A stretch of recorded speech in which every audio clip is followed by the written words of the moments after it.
From the very beginning of his story, he was an ordinary school librarian, but one day he died due to a fire at school, although his story did not end there because he managed to be reborn in a new world. In this position, he already had more opportunities than a simple high school librarian. He felt he could do whatever he wanted simply because he called himself the most popular professor in college. Although not everyone thought of him that way, especially the students he pestered, they always felt that Lu Xun was the most capable teacher. This new world was similar to the world described in the most popular novels. In this world, what was important was the power that he thought he possessed in full measure. He always thought that he would become like the hero of novels, become a scoundrel and thus conquer the whole world, and his name was Zhang Huang. But he soon realized how wrong he was, because it was clear that everything would be different. Anyone who knew his name immediately abandoned him because they considered him a scoundrel and a liar, as well as the worst in terms of coolness. Zhang always thought that working in a library was the worst thing that could happen, but he never thought that he would one day become such a loser. He was a teacher, but unfortunately there was not a single student in his class, because no one wanted to come to a loser. This guy is just unbearable, and in the end, he became such a loser that the students felt sorry for him, but still did not go to him. And if there are no students, then everyone hates him. Such were the rules, and in the end, Zhang could not stand it, and began to drink a lot, which affected him even worse. He understood that if he didn't find students today, he would literally be thrown out of here, when suddenly his thoughts were interrupted by a girl. Someone quietly entered his classroom and asked quietly, "Is this teacher Lu Xun's classroom?" Hearing this, Zhang immediately thought that he had finally gotten lucky, and apparently he had finally met a new student, and this time he was confident that he would succeed. So, having collected his thoughts, he carefully turned around and asked the girl in response if she wanted to become his student. She didn't hesitate, and immediately said yes. According to her, she heard that Lu Xun was the strictest and most famous teacher at Hongting University. In response to these words, Zhang told her that she was actually confused, as he thought that choosing a mentor was like choosing shoes, where only the size mattered, and if it didn't fit, nothing could be done. But he still believed that there are some teachers who may not be so famous, but if they are ideal, then the progress from their teaching will be noticeable. At first, she was a little upset to hear this, but then she told him that in fact her brother had told her the same thing. But her problem was that she just didn't know which teacher would be right for her. Zhang continued to talk and got to the point that a teacher is someone who teaches and explains, and he, as one of Hongting's oldest teachers, could no longer watch students stray from the true path without even knowing it. But today, the girl was lucky, because Zhang was willing to recommend a teacher to her based on her skills. It took her a while to collect her thoughts, after which she began to show everything she was capable of. Zhang, looking at this, thought that he actually couldn't see anything from such a distance. But it didn't matter that much because it was time to show off a little to attract the girl even more. And when she finally finished showing everything she was capable of, Zhang put on a smart face and said that, from his observations, she had a well-developed base, and therefore he believed that she had excellent prospects. He also added that she had quite a rare talent, and so it was obvious to him that she had trained a lot before this. And as proof, he said that she has amazing footwork, every movement is like a tiger's jump, and her support is trained, and you can be completely confident in it, and this is the most important thing, because trained legs are the key to success. But the girl didn't quite agree with him, because if you believe her words, her leg was injured, and the doctor gave her a diagnosis that meant that she had no chance of full rehabilitation, which Zhang clearly didn't expect to hear. He tried to turn the situation around and said that the fact that he couldn't see the obvious only proved once again that she had a clear advantage, despite her leg injury.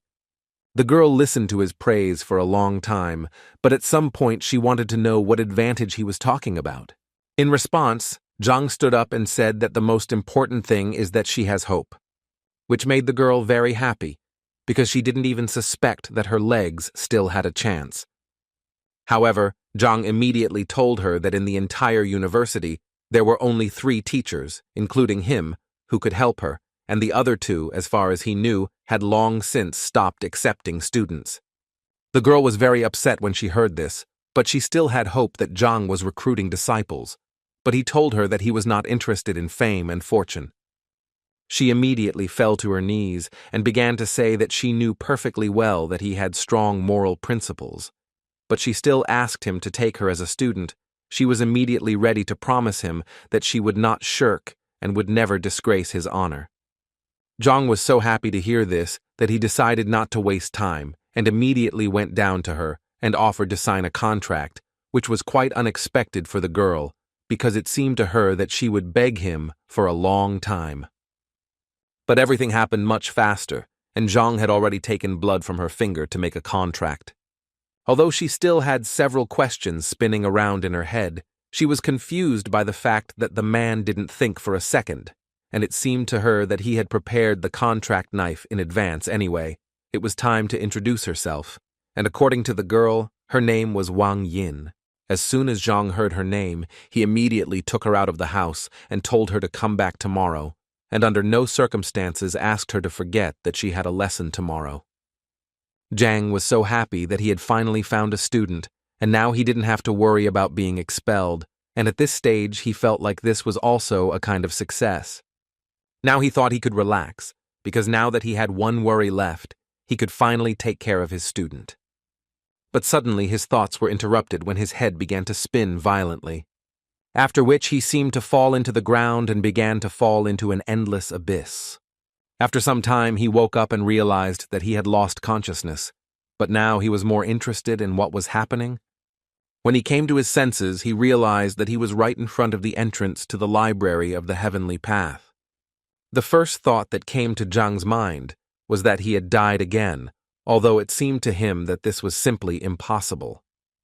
On the other hand, he suspected that perhaps this was some kind of punishment for him, since he had spent his entire life in the library, and now he was back there again. In any case, he decided that he needed to go there, because it seemed to him that things couldn't get any worse. His first impression of this library was quite good. He immediately noted to himself that this library was much more luxurious than the one in which he had worked for a long time. Besides, there were a lot of books here, and his old library was usually donated by old people, so it was not so rich. But he still didn't understand why he needed this stack of books at all, and how they would help him win the battle. Although Zhang always believed that until you check, you will never know for sure, so he decided to open several books.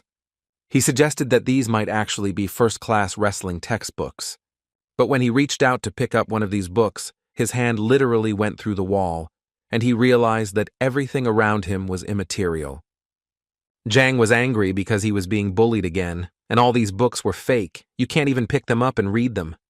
After some time, having regained consciousness, Zhang was able to leave this place, but his head was still swarming with thoughts about what kind of place this could be. The only thing he was finally convinced of was that the library was a completely inappropriate place and a waste of time. In any case, he decided that it was useless to think now, and decided to first have a snack and then return to searching for new students. Suddenly, his thoughts were interrupted by someone's shout, clearly calling for Zhang. One of the teachers at the academy called Zhang and reminded him that today students choose their own teachers, and that quite a few new guys had joined him, which apparently could not be said about Zhang. This man humiliated Zhang in front of everyone, so he had to respond and say that there was really no need to brag to him, and besides, it was none of his business. But this man did not stop mocking, and at some point even started shouting that this was teacher Zhang, the only one of all the university teachers who received 0 points in the teacher rating. It was very awkward because the students started to look at this person with disdain. 0 points in the rating, it is really very little. Zhang had no intention of standing and talking to them or even responding to them. So after they finished talking, he made it clear to them that it was time for him to leave. But apparently the second teacher didn't want to let him go just like that, and so he decided to remind Zhang that he was not a respected teacher. Zhang responded to this by saying that he didn't really care because he was famous, and even the red-haired teacher's newbies knew him. But if you take Chao Xiong, he wasn't famous as a teacher. and even with all that, he still had the audacity to brag. At some point, their dialogue was interrupted by a female voice, which said that Teacher Zhang was not really what everyone said.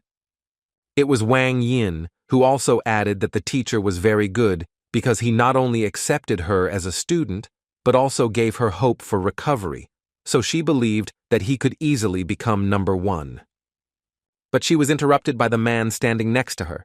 He reminded her that the master told her to go to Lu Sen, but she didn't listen and went to that idiot, so he asked the girl to think better and refuse his patronage before the young master found out. Chao Xiong did not miss the opportunity to point out once again that Zhang was incapable of anything, because even his student, who had just come to him, already wanted to leave him. This clearly did not please him, because he remembered how difficult it was for him to recruit her so as not to be expelled from the university. This man, who was sitting next to Wang Yin, came over with a girl and told Zhang that she wanted to leave his class. Zhang did not hesitate to remind the girl that there were too many students who wanted to become his disciples, and so he asked her to think again before making a final decision. And while Wang Yin was thinking, Zhang also turned to the girl's brother to tell him that students who left their teachers had quite a bad reputation, and besides, no teacher would want to take her, so he also asked him to think again whether it was worth leaving Zhang's class. But before the man could answer, Zhang literally pressed him down and began to say that there was nothing to worry about, because he noticed that Wang Yin was very capable, and therefore, if he was allowed to train her, then she would achieve a lot together with him. Although in his thoughts, he was only thinking about how not to let the girl go, because then he would be kicked out. At this point, Cao Xiong decided to intervene and say that if Wang Yin could get out from under Zhang's protection, he would gladly take the girl to himself.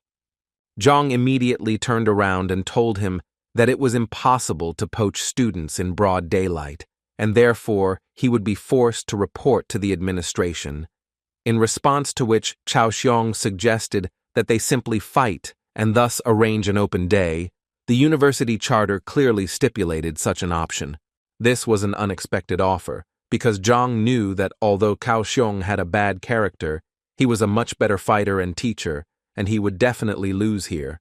But on the other hand, if he refused, Wang Yin would definitely abandon him. So he decided that he had to at least try to do this, otherwise he would definitely not gather disciples. So he agreed to this proposal.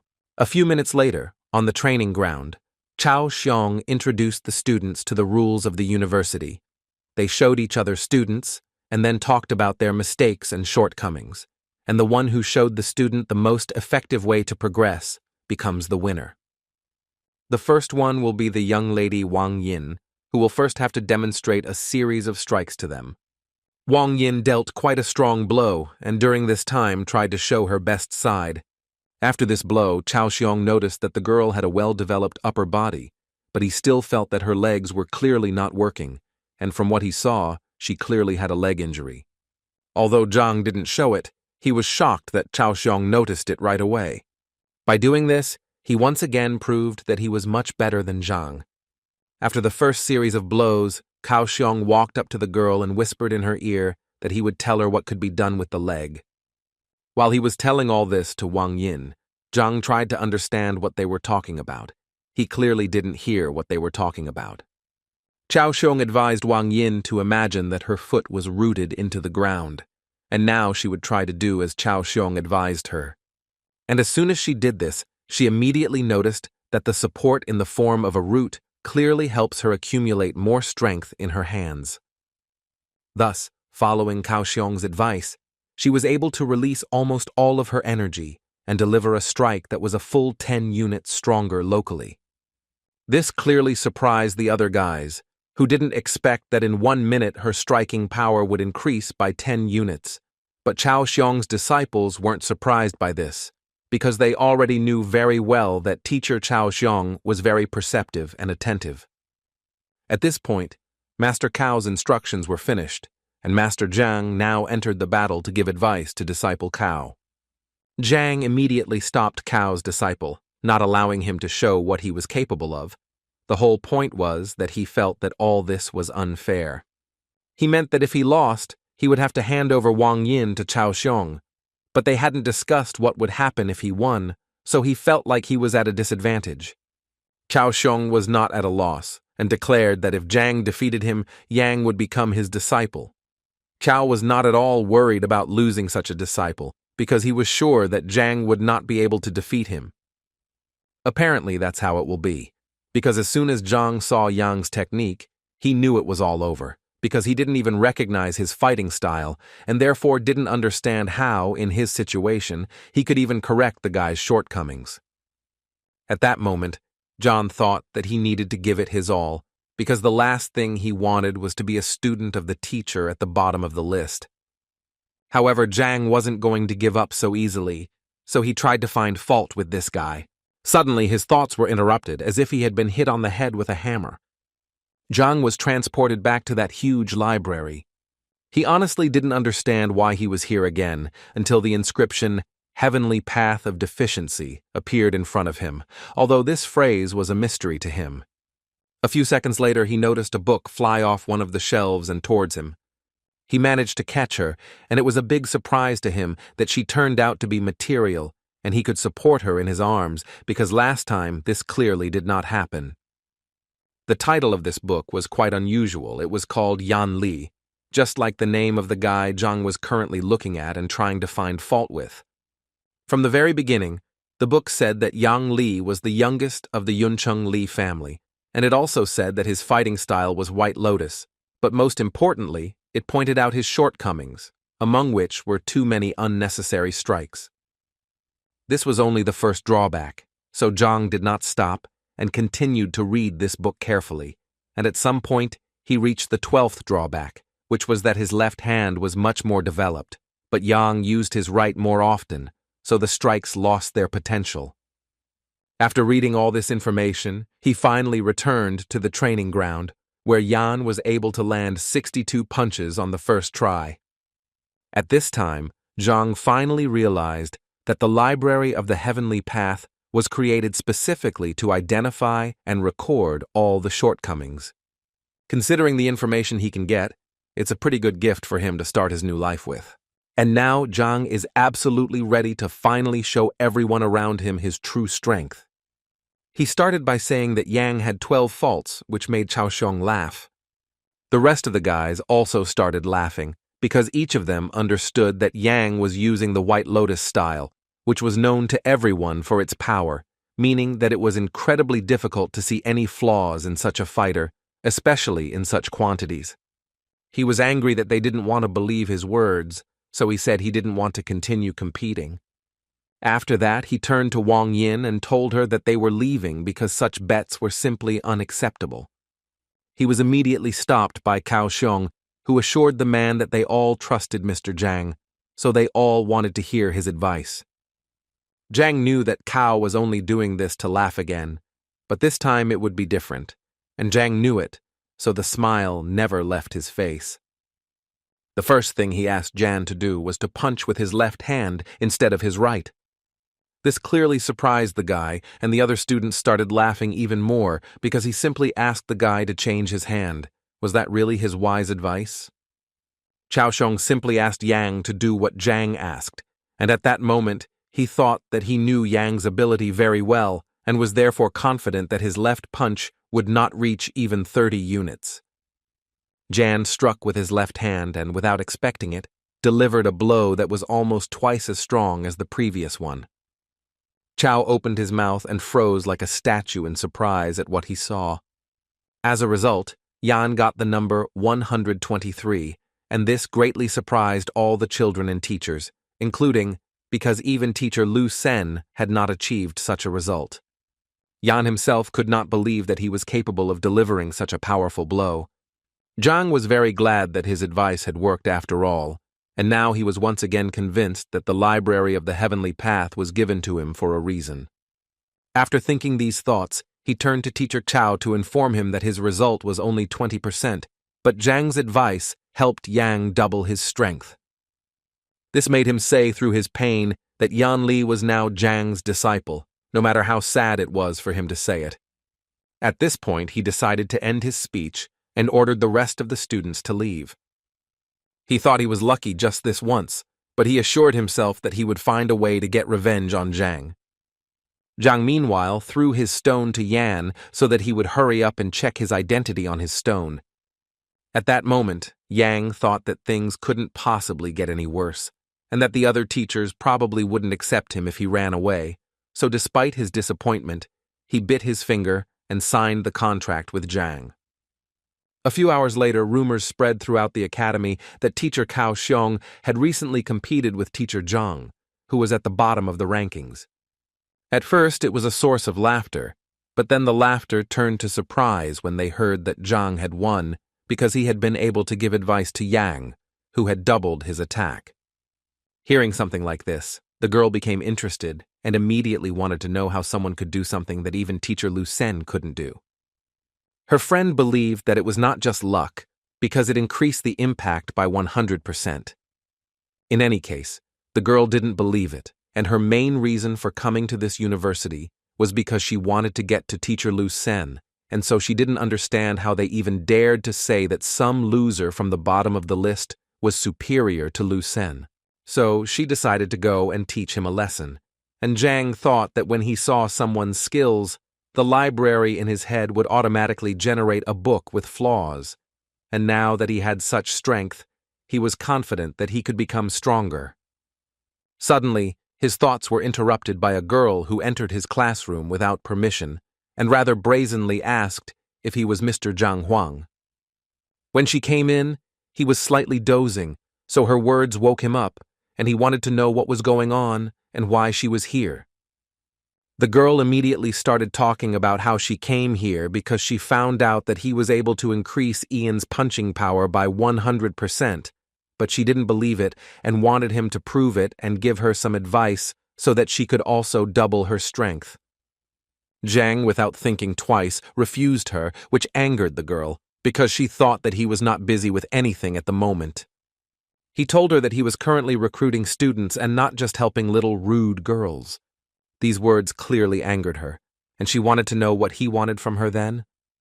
Zhang thought it was obvious, and said directly that he had one condition for her to become his disciple.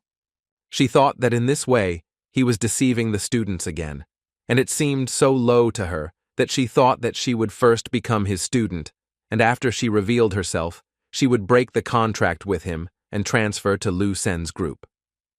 So she agreed with this idea, but immediately told him that if she found out that he was deceiving the students, she would tell everyone about it.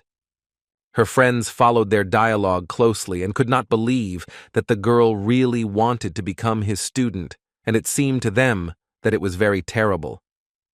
So they immediately got together and ran to tell her family about it.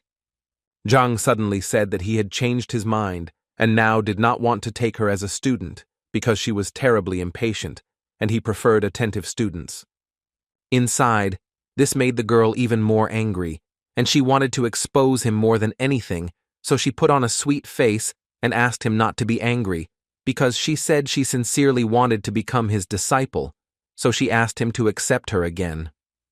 He told her that if she wanted to become his student, she would have to clean the place so that not a speck of dust remained, and also asked her not to forget about the toilet outside, thereby assuring her that he would test her patience, and if he was satisfied, then she would study with him. The girl's whole appearance showed that this was clearly too much. But Zhang didn't give in to her and said that if it was so difficult for her, then she could always turn around and leave. But in his mind, he thought that she clearly couldn't play such games with him. And apparently he was right, because at that very second, the girl suddenly changed her mind and took the broom, while assuring Zhang that she would do everything. She started cleaning with the thought that she had never had to back down before, and this time she was ready to do it. She would just wait for the moment and take revenge on him for everything. After some time, she was finally able to clean up, as Zhang told her. But that was not all. He also wanted her to confirm her identity so that he could be sure that she was indeed his student. She happily took his stone and said that she was actually already looking forward to all his instructions, although she was mentally thinking about how to restrain herself from tearing his head off. After she did everything Zhang asked, he finally told her that he needed to look at her strike first to see what level she was at. The girl was clearly surprised that it took him only one blow because she didn't understand what could be seen in one blow. While the girl was delivering that very blow, Zhang was already in the library of the Heavenly Path to read a book about that girl. He found it quite quickly, and within a few seconds it was already in his hands. The girl was the daughter of the Lord of Bayun City. She had the highest level of mastery of the basics. Her fighting style was white jade kung fu, and yet she had as many as 27 shortcomings.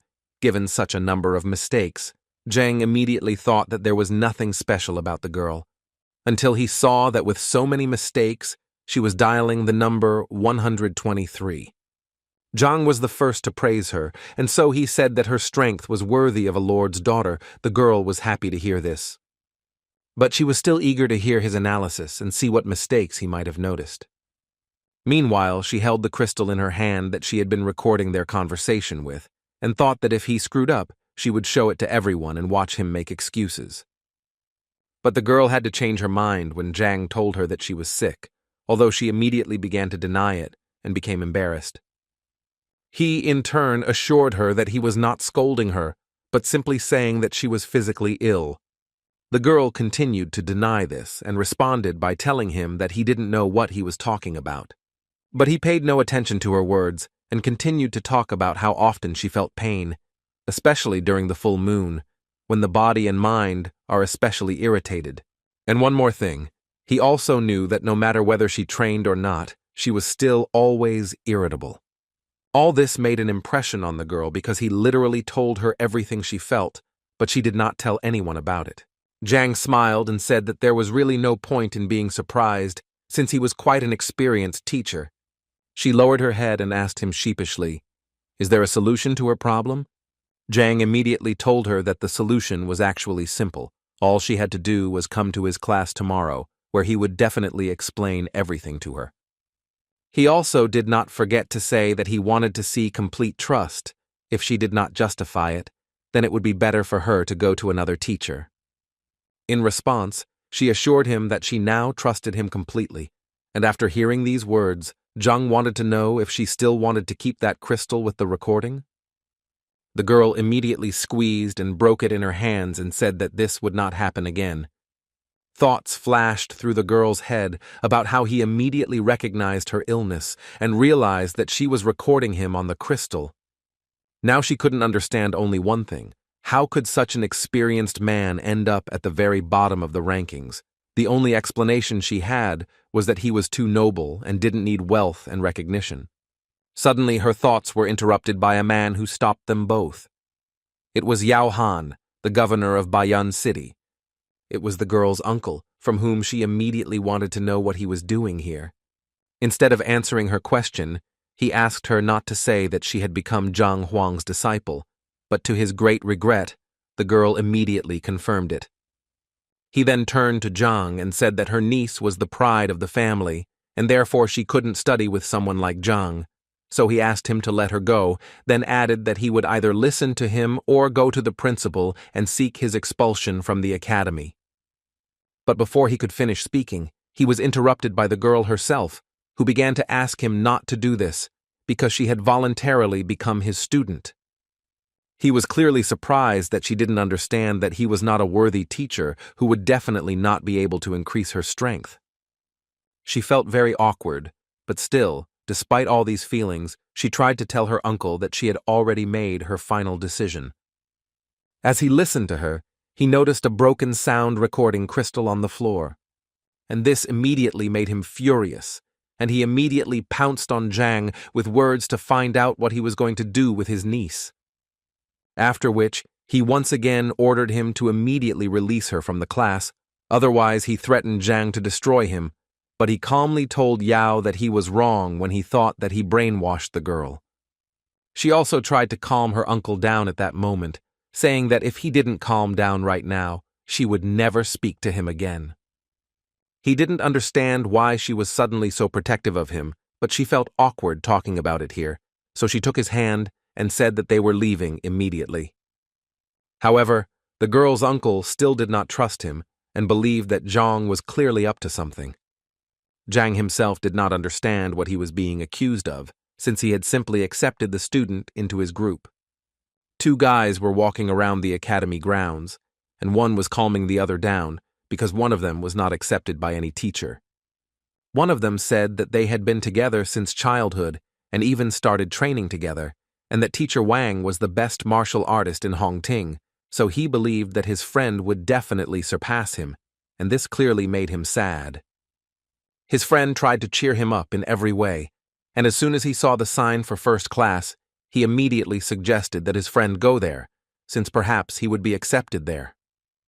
The boy didn't want to go there because the class clearly looked very old, but his friend assured him that he should be optimistic. If the class is old, it means the teacher is experienced. Zhang was a little surprised when two guys came to him and one of them wanted to become his disciple.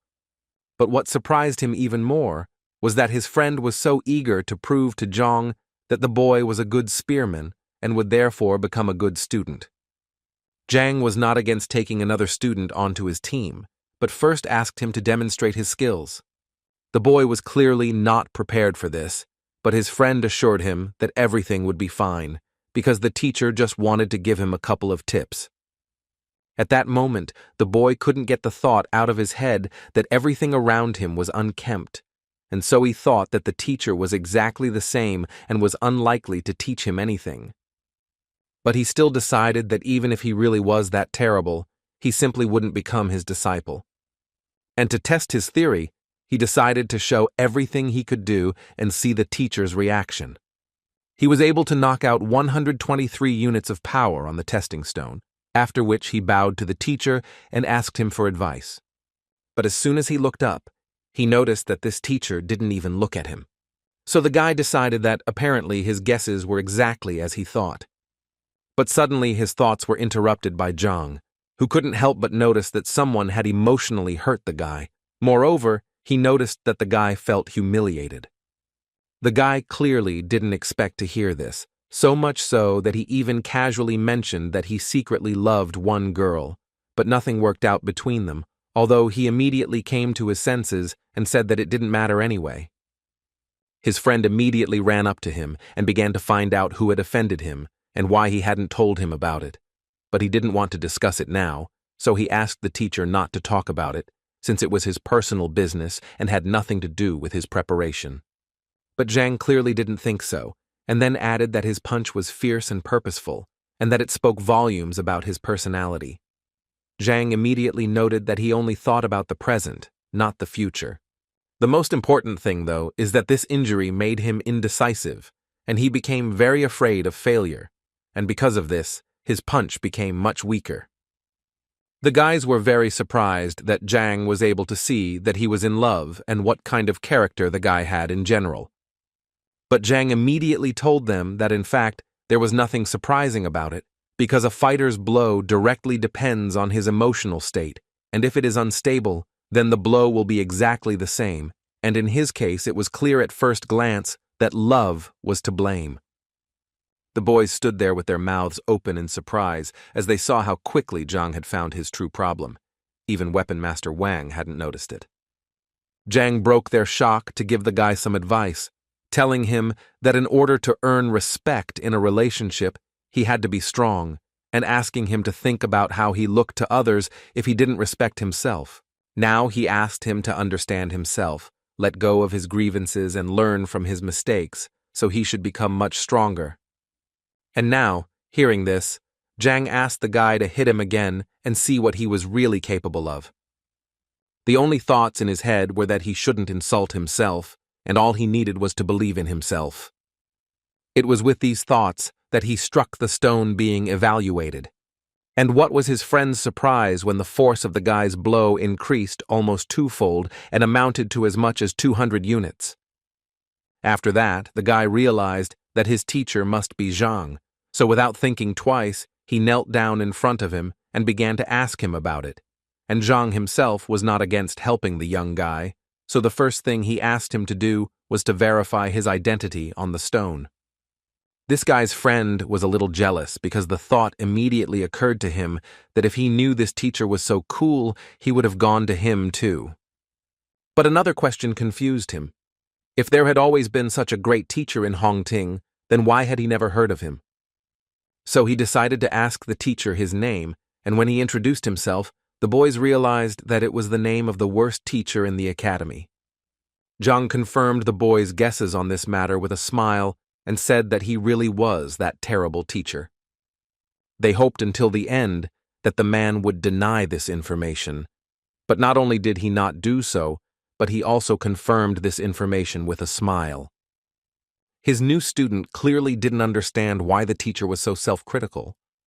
In response to this question, he said that in fact, this world was full of price tags, and there was nothing wrong with that. Although in his mind, he thought that if it weren't for the library of the heavenly path, he would most likely remain a failure, since without it, he didn't have any special talents. Zhang's student, upon hearing this, immediately wanted to give Zhang credit, but Zhang stopped the guy and said that in fact it didn't matter. Like his bad reputation, what was important was to study hard and go towards his goal.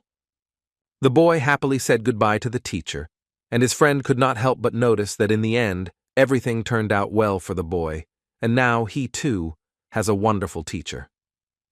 Zhang also smiled happily because he realized that today was also a holiday for him, since he had 4 new students. Moreover, for the first time in his career, his license plate has expired, which he will have to get from the logistics building if he wants to continue recruiting new students. As soon as the man entered the building, he immediately noticed that it was completely deserted, but his opinion changed dramatically when he heard voices informing him that their first teacher, Zhang Huang, had appeared before them. The voice belonged to Kan Biao, who was the head of the logistics department, and as soon as Zhang noticed him, the big guy decided to find out what he was doing there, because everyone knew he was having trouble recruiting people. Zhang immediately remembered how Kan Biao always bullied him because he didn't earn much due to his reputation, and taking all this into account, Zhang immediately thought that maybe it was because of this big guy that he only had 4 tokens to begin with. Anyway, the first thing he did was tell the big guy that he was out of registration tags and would like some more. These words made the big guy laugh incredibly loudly because he didn't understand how a teacher like Zhang could run out of tokens. Zhang actually expected this kind of reaction, so he offered a bet if he didn't believe him. Chen Bao had always been interested in betting, so he immediately agreed, but before that, he wanted to know what exactly he could bet. Zhang was prepared for this question and therefore immediately answered that he wanted to bet his face, which meant that the loser would receive 3 slaps in public from the winner. Qian was pleasantly surprised by Zhang's creativity, so he agreed to the idea without any problem. But he still decided to add that if Zhang lost, he would receive 3 slaps from each of them, not just from Chen. His 3 assistants went to get a book containing information about the relationships of students with teachers, and with the help of this book, they were going to find out if he was lying. But after a few minutes, their faces changed because they suddenly discovered information that actually confirmed that the 4 students recognized him as the teacher. Chen Bao clearly couldn't believe it, so he ordered the book to be brought to him immediately so that he could personally verify its authenticity. Reading this, he convinced himself and the other teachers that if this was true, then the guys who went to Zhang were complete fools. But when he started reading the detailed description of each of the disciples, a smile appeared on his face because he noticed that Wang Yin had a leg injury, and it seemed to him that all the others would have the same thing. This satisfied face did not last long, because then he saw that among his disciples was the daughter of the Wang family, which was one of the richest in Tianshuan. But that was not all, because what happened next was even more fun. Zhaoya, who was 7th in the entrance exam, and was the daughter of the ruler of Baiyun City, and right behind her were Yang Li and Zheng Yang, who were among the top 100 fighters. After learning all this, Chen Bao came to the conclusion that Zhang had simply brainwashed these children, otherwise they would not even look at a loser like him. Zhang had no intention of proving anything to them, and immediately said that it was really up to them whether to believe him or not, but it would still remain the truth. And considering all this, he said that it was time for them to fulfill their promise. But apparently they didn't intend to do this from the very beginning, because they started telling him that they wouldn't do this, and he clearly wouldn't do anything to them for it, and if he tried, they immediately said that they would simply beat him up, and he would regret that he ever came here. Zheng received all these words with joy. Deep down he even wanted them to refuse to carry out the punishments. One of them even stepped out of the crowd and said that Zhang was not worthy of even touching his face, let alone slapping him. But he was eager to teach Zhang the lesson he clearly deserved. At this moment, Chen thought that Zhang was only third-ranked, and he would definitely not be able to stand up to a fourth-ranked master. It was simply beyond his capabilities. In total, as is known, there are 9 combat ranks. The higher the rank, the more difficult the transition to the next. Also, each rank is divided into initial, intermediate, advanced, and peak levels. Therefore, given this information, it was clear that even if Zhang was well versed in other people's skills, he was only at the level of a third-rank master, and with such skills, it would be truly difficult to win. While Qianbao was thinking about all this, blood appeared in front of him, which made him very angry because he immediately asked them to deal with it cleanly and without unnecessary aggression. But he didn't even expect to hear that it wasn't Zhang's blood, and when he started to turn around, he noticed that they seemed to be in trouble. Zhang managed to knock out one of the teachers with one punch, and now he stood up and slowly called the other boys to him. Qian was beside himself with anger because he honestly didn't understand how this was even possible. After all, Li Yuan was definitely a rank higher. How could such a thing even happen? Zhang continued to anger them by calling them over with a smile.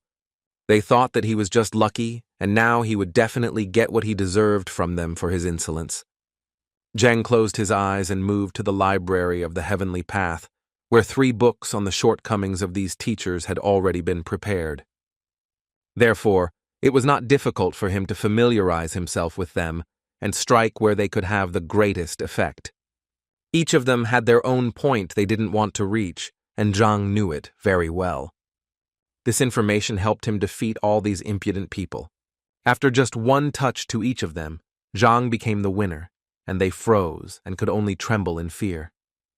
The thing is that Zhang touched their vital points, because he knew very well that all fighters who train hard have such a point, and if it is touched even by a child, it can lead to very bad consequences.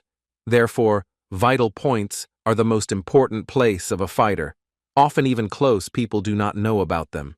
Qianbao could barely speak, but he still wanted to ask the guy how he knew about their vital points. Of course, he knew in his mind that all this was thanks to the library, because he only now realized that it could help not only in teaching students, but also in real combat, despite the fact that he was from the ground and did not really understand Kung Fu. But he told Qianbao that they just needed to fulfill the promise, and everything would be fine. All this irritated Qianbao, so he immediately called Zhang a pathetic and incompetent teacher who dared to attack his superiors in a public place, so he would definitely go to the administration to file a complaint against him. The other teachers agreed with him too. They even told him that he would do better to kneel if he didn't want to get fired. For Zhang, this was so humiliating, because he understood perfectly well that they simply could not win with the power of intelligence, so they decided to use meanness. Then he decided that he too needed to resort to their methods, since that was what they wanted so much. After that, he began to talk about how Master Qianbiao stole Elder Chen Ming's treasures half a year ago, and he did it only to please a woman who ultimately did not stay with him. Next in line was teacher Bai Lin, who had driven the girl to suicide 3 years ago by abusing her, and her spirit often returned to him in his dreams. Teacher Tu Chun deceitfully took away his brother's business by poisoning him and successfully blamed it all on an accident. When all those teachers heard this, they forgot what had hurt them so much, because they could not believe that Zhang knew their secrets. But without thinking twice, they decided to ask him for forgiveness and immediately admitted that they were the only ones who were wrong. Zhang could only reply that he really didn't have time to deal with their past mistakes, but he wanted to convey to them that if they repeated them in the future, he would definitely ruin their careers once and for all. They assured him that they would not dare to do so again, and as a token of gratitude for his kindness, Chen Bao gave him his registration tokens and said that he could indeed take as many as he wanted. Zhang took exactly as many tokens as he thought he needed and left, and his new friends wished him a good day. The man's head was filled with thoughts about how long he had been waiting for this exciting life, and that this was exactly what he needed. Suddenly, his thoughts were interrupted when he saw two guys pulling a third one, who seemed to be screaming that he didn't want to live anymore. As it turned out, the big guy was shouting that he wanted to die, but at the same time he was holding another student's hand and not letting him leave, and the third one was trying to explain to him that if he wanted to die so much, then he didn't need to drag anyone along with him. But he asked them to leave him alone because he was already dead, although the guys tried to shout to him that it was he who was holding them, and not they him. Zhang didn't quite understand what was going on here and how it had led to this. In any case, he decided that it was better for him not to interfere in this situation, since at the moment his main task was to continue recruiting students. Suddenly, his thoughts were interrupted by a shout that seemed to be directed directly at him, because he heard someone shouting something about the uniform of one of the teachers. And a few seconds later he noticed the same big guy clinging to his leg. He immediately turned around and saw the two students quickly running away, thanking Zhang along the way for helping them distract the big guy. Zhang tried to calmly ask this guy to let him go, but he refused and kept saying that he had already been rejected for patronage 10 times, and today was his last day of selection, so he just wanted to ask him to take pity on him and take him as a disciple. The man came down closer to him and said that if the boy wanted to become his student so much, then first he needed to show him everything he was capable of, and that hanging on his leg was useless. The big guy immediately agreed with Zhang and stood up, and a few seconds later, bricks magically appeared in his hands, with which he hit himself on the head and apparently thus demonstrated his abilities. However, Zhang still decided to ask him what this big guy was doing and why was he beating himself. Suddenly, the library decided to answer his question, which at one point activated and, as it turned out, it was an unusual form of kung fu, which was called Henglian, and, as it turned out, Yuan Dao, a random martial artist in the early stages of his second wind. The guy had 18 flaws, the first of which was the inactivated horned dragon blood. The second was a weak character and unstable training. In any case, surprisingly, he had quite a rich bloodline. But still, even in this case, he was not a capable guy. Suddenly, Zhang realized what he had just read. Could this guy have something to do with the power of the imperial blood? In this world, the birth data of the body and blood are of great importance, and if a fighter has a heritage, he can improve much more actively than his opponents. Thus, there are several types of bodies: the purest body, the yin body, the yang body, the golden body. Likewise, it can be said that there are several types of blood: ancient blood, new blood, ancestral blood, and variable blood. The blood of the horned dragon is one of the ancient bloods. It is said that when it is used to its full potential, the fighter becomes invulnerable to weapons and nothing can break him. It could be said that this was one of the best bloodlines in terms of defense, and Zhang could not even imagine that such a big guy would have such a huge potential, although it would be incredibly difficult to unlock. Either way, he knew that this guy definitely needed to be taken into his class, so he immediately gave him his token to make a deal with him, and the big guy was over the moon. He was so happy that he finally had a teacher, but Zhang immediately asked him to stop rejoicing because they had a lot of work ahead of them. Suddenly, their dialogue was interrupted by Shang Bin. He was the grandson of the elder of the Shang Academy and one of Shenbi's admirers. This guy, as soon as he saw Zhang, immediately told him that the teacher was not very good and was recruiting exactly the same kind of students. The girl standing next to him was called Shenbi Zhu. She was one of the top teachers in the academy with a huge number of fans. Moreover, it could be said that Zhang was once a big fan of hers. And now Zhang didn't understand who Shangbin was talking about and who he called trash. Shangbin smiled and told Zhang with great confidence that he was talking about him if he didn't understand. Zhang put his hand to his nose and began to say that if Shangbin was talking about him, then he simply did not understand why it stank so much, and he did not forget to notice that this smell only appeared after Shang Bin appeared. He immediately became enraged by such an insult and began to shout that he had no right to speak like that at all. But then he noticed that even Shen Bi was laughing at him, so he immediately decided that he needed to be more cool-headed because he definitely couldn't embarrass himself in front of her. So he decided to remind Zhang of his place in the ranking, which absolutely everyone knows, and he also knew the big guy who was standing next to him, and according to Shan's words, this guy's punching power was only 15, and he was only good at defense. He also did not forget to add that the guy was the last in the entrance exams.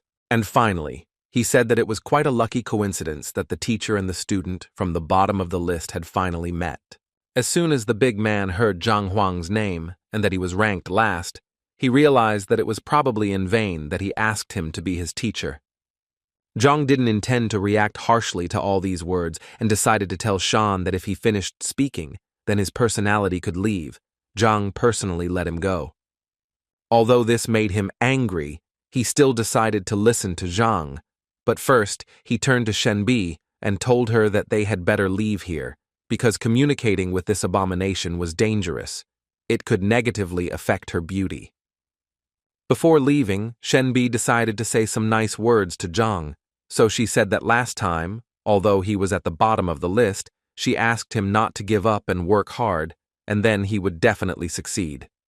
Zhang understood that she thought that since he took this big guy, it meant that he had given up on himself, but he still told her that he was pleased to hear such words from her. But he could still guarantee that this big guy was a diamond in the rough, and if he was trained properly, he would most likely shine.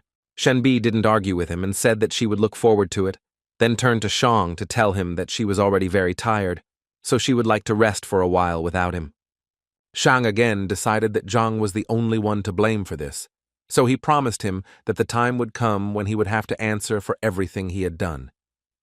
While they were talking there, the big guy decided to run away very carefully, but Zhang noticed this and pretended that the big guy was just confused and went the wrong way, because in fact his class was in a completely different direction. The boy was trying to say that he was too weak and therefore didn't want to ruin teacher Zhang's reputation, and therefore he wouldn't mind if the man suddenly decided to let him go. Zhang came close to him and said that these were meaningless words, because he had already dripped blood onto the token, and therefore from this second on, he would live as his disciple, and then die as his disciple. After this conversation, Zhang went to his room to think about the fact that today was his last day of recruiting disciples, and it looked like his limit would stop at 5. But in reality, everything was fine, so he decided that he needed to sort out all the materials first so that he would be ready for his first lesson tomorrow.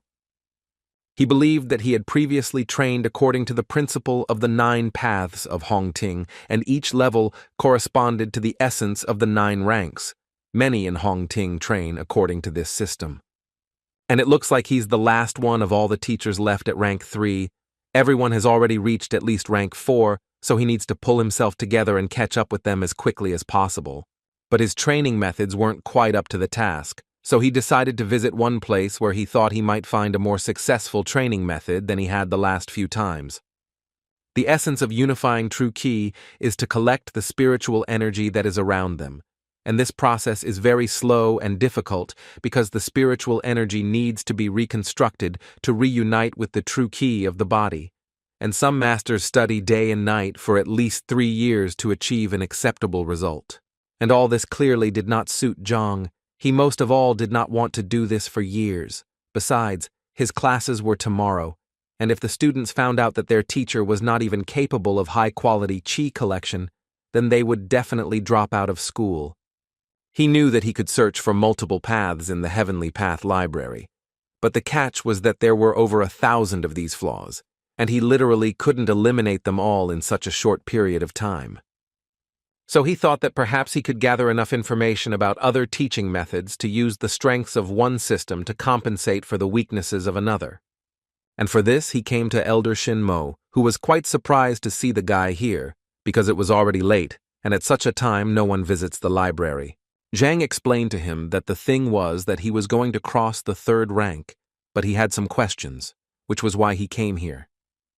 The elder took this information with a smile and told him that there was actually nothing wrong with him, cultivating slowly as the university always needed fresh blood like him. So he told him that the information about the third rank was in the fourth line, for which Zhang was very grateful. The elder had always known that Zhang was actually a good boy. He just always lacked ability, and so he sincerely hoped that his results would not be so dismal. As soon as Zhang entered this library, the first thing he noticed was that there were quite a large number of books in it. It even seemed to him that the university library was no poorer than an ordinary modern library, and besides, he almost immediately found a row with the books he needed. He picked up the first book that suited him, and was a little surprised that this book described a method that had more than 3,000 shortcomings, and he was a little confused as to why this system was so popular. It seemed simply impossible to him to correct so many mistakes.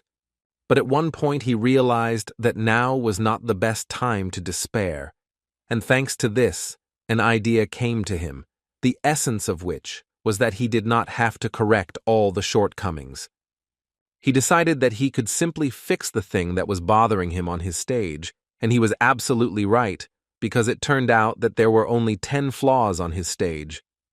The only thing he regretted was that the Library of the Heavenly Path only talked about errors and not about the methods of correction, but he did not despair because he understood that he could find the advantages of different methods that would cover the shortcomings of others, and by combining all the information, something new and more advanced could be obtained. This thought gave him the understanding that since he had come here, he had a great chance to gather information about the fourth and fifth ranks. He sat for quite a long time over the books, until he had become familiar with everything he wanted. After quite a long time, Zhang walked out of the library with the thought that the information about the fourth and fifth ranks had been found, and now he knew that it was time to return to practice. The elder was surprised that Zhang was able to finish so quickly, and so decided to offer him a copy of one of the books to take with him, but Zhang assured him that his question was not really deep enough to warrant taking copies. After which he thanked the elder for his kindness and left.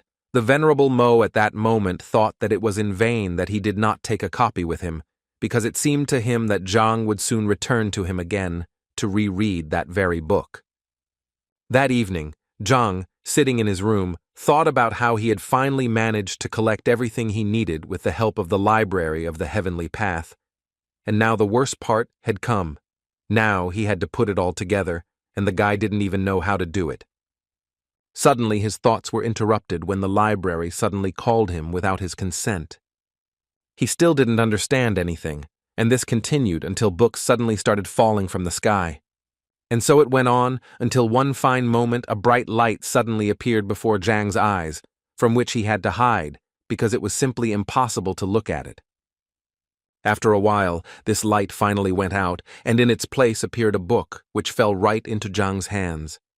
As soon as he opened this book, he realized that in front of him were all his notes from the elder's library, only they were structured and laid out on shelves. He immediately noticed that the contents of this book could not belong to any of the known teachings, since its information was completely new to the whole world.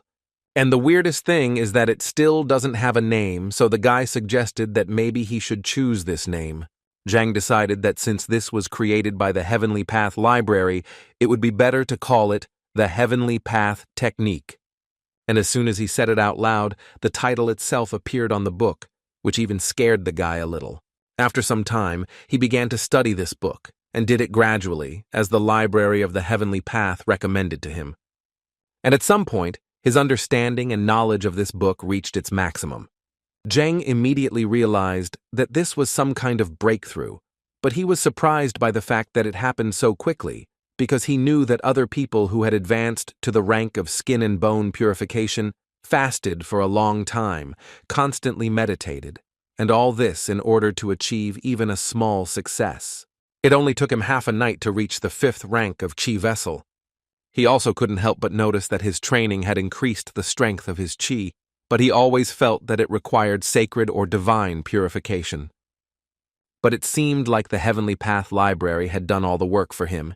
He realized that apparently when he used Hong Ting's 9 paths, he had made too many mistakes, but now he seemed to have finally been able to gather the highest quality qi. After such a breakthrough, he immediately became curious about whether he could use the Heavenly Breakthrough Library to learn a sacred or even divine purification method. There are 3 types of qi energy: high, medium, and low, and accordingly, the higher its quality, the stronger the fighter. Zhang was confident that he was now using the highest quality qi, and that this practice had improved his body and his energy. So, taking all these points into account, he decided that he immediately needed to test what he was now capable of. The first thing he decided to do was to go to the measuring plate that his students were hitting. It seemed to him that it made sense to start with this. He gathered more energy in his hand and was about to deliver his first blow after meditating. And as soon as he struck this blow, the number 8 appeared in front of his face, followed by the word ding, which was roughly equivalent to a blow of 8,000 units. Zhang initially thought that this plate was simply defective, since according to the measuring stone, its strength was equal to that of a 6th rank sage. In a way, he looked at his hands and thought that this was quite frightening to him. Moreover, he managed to reach the 5th rank in just one night, so he decided it was better to keep this news a secret. Suddenly his thoughts were interrupted by a strange sound. Zhang thought that it was too late for guests, so he decided to check who had come to see him. When he saw this person, he immediately realized that whoever he was, this person was clearly heading towards his room, but more importantly, he did not notice Zhang. This unexpected guest at that moment thought that Zhang himself was to blame for what would happen because he should not have taken everyone as a disciple.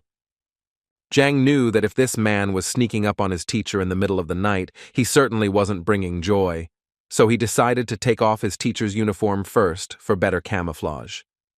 And just as he thought about it, the man turned around and shouted in his direction to find out who was hiding around the corner. Zhang knew very well that this man only came here to destroy him, so he decided to say that he had the same plan because he thought that it would clearly confuse him. And as soon as Zhang said that he was here to destroy the failed teacher, the unwanted guest calmed down and said that he would cover for him later. Zhang continued to play the role of a criminal, but before that he was surprised that this unwanted guest did not object, because it seemed to him that he himself would like to destroy him. After that, the man said that he was not actually here to destroy Teacher Zhang, but only to scare him a little.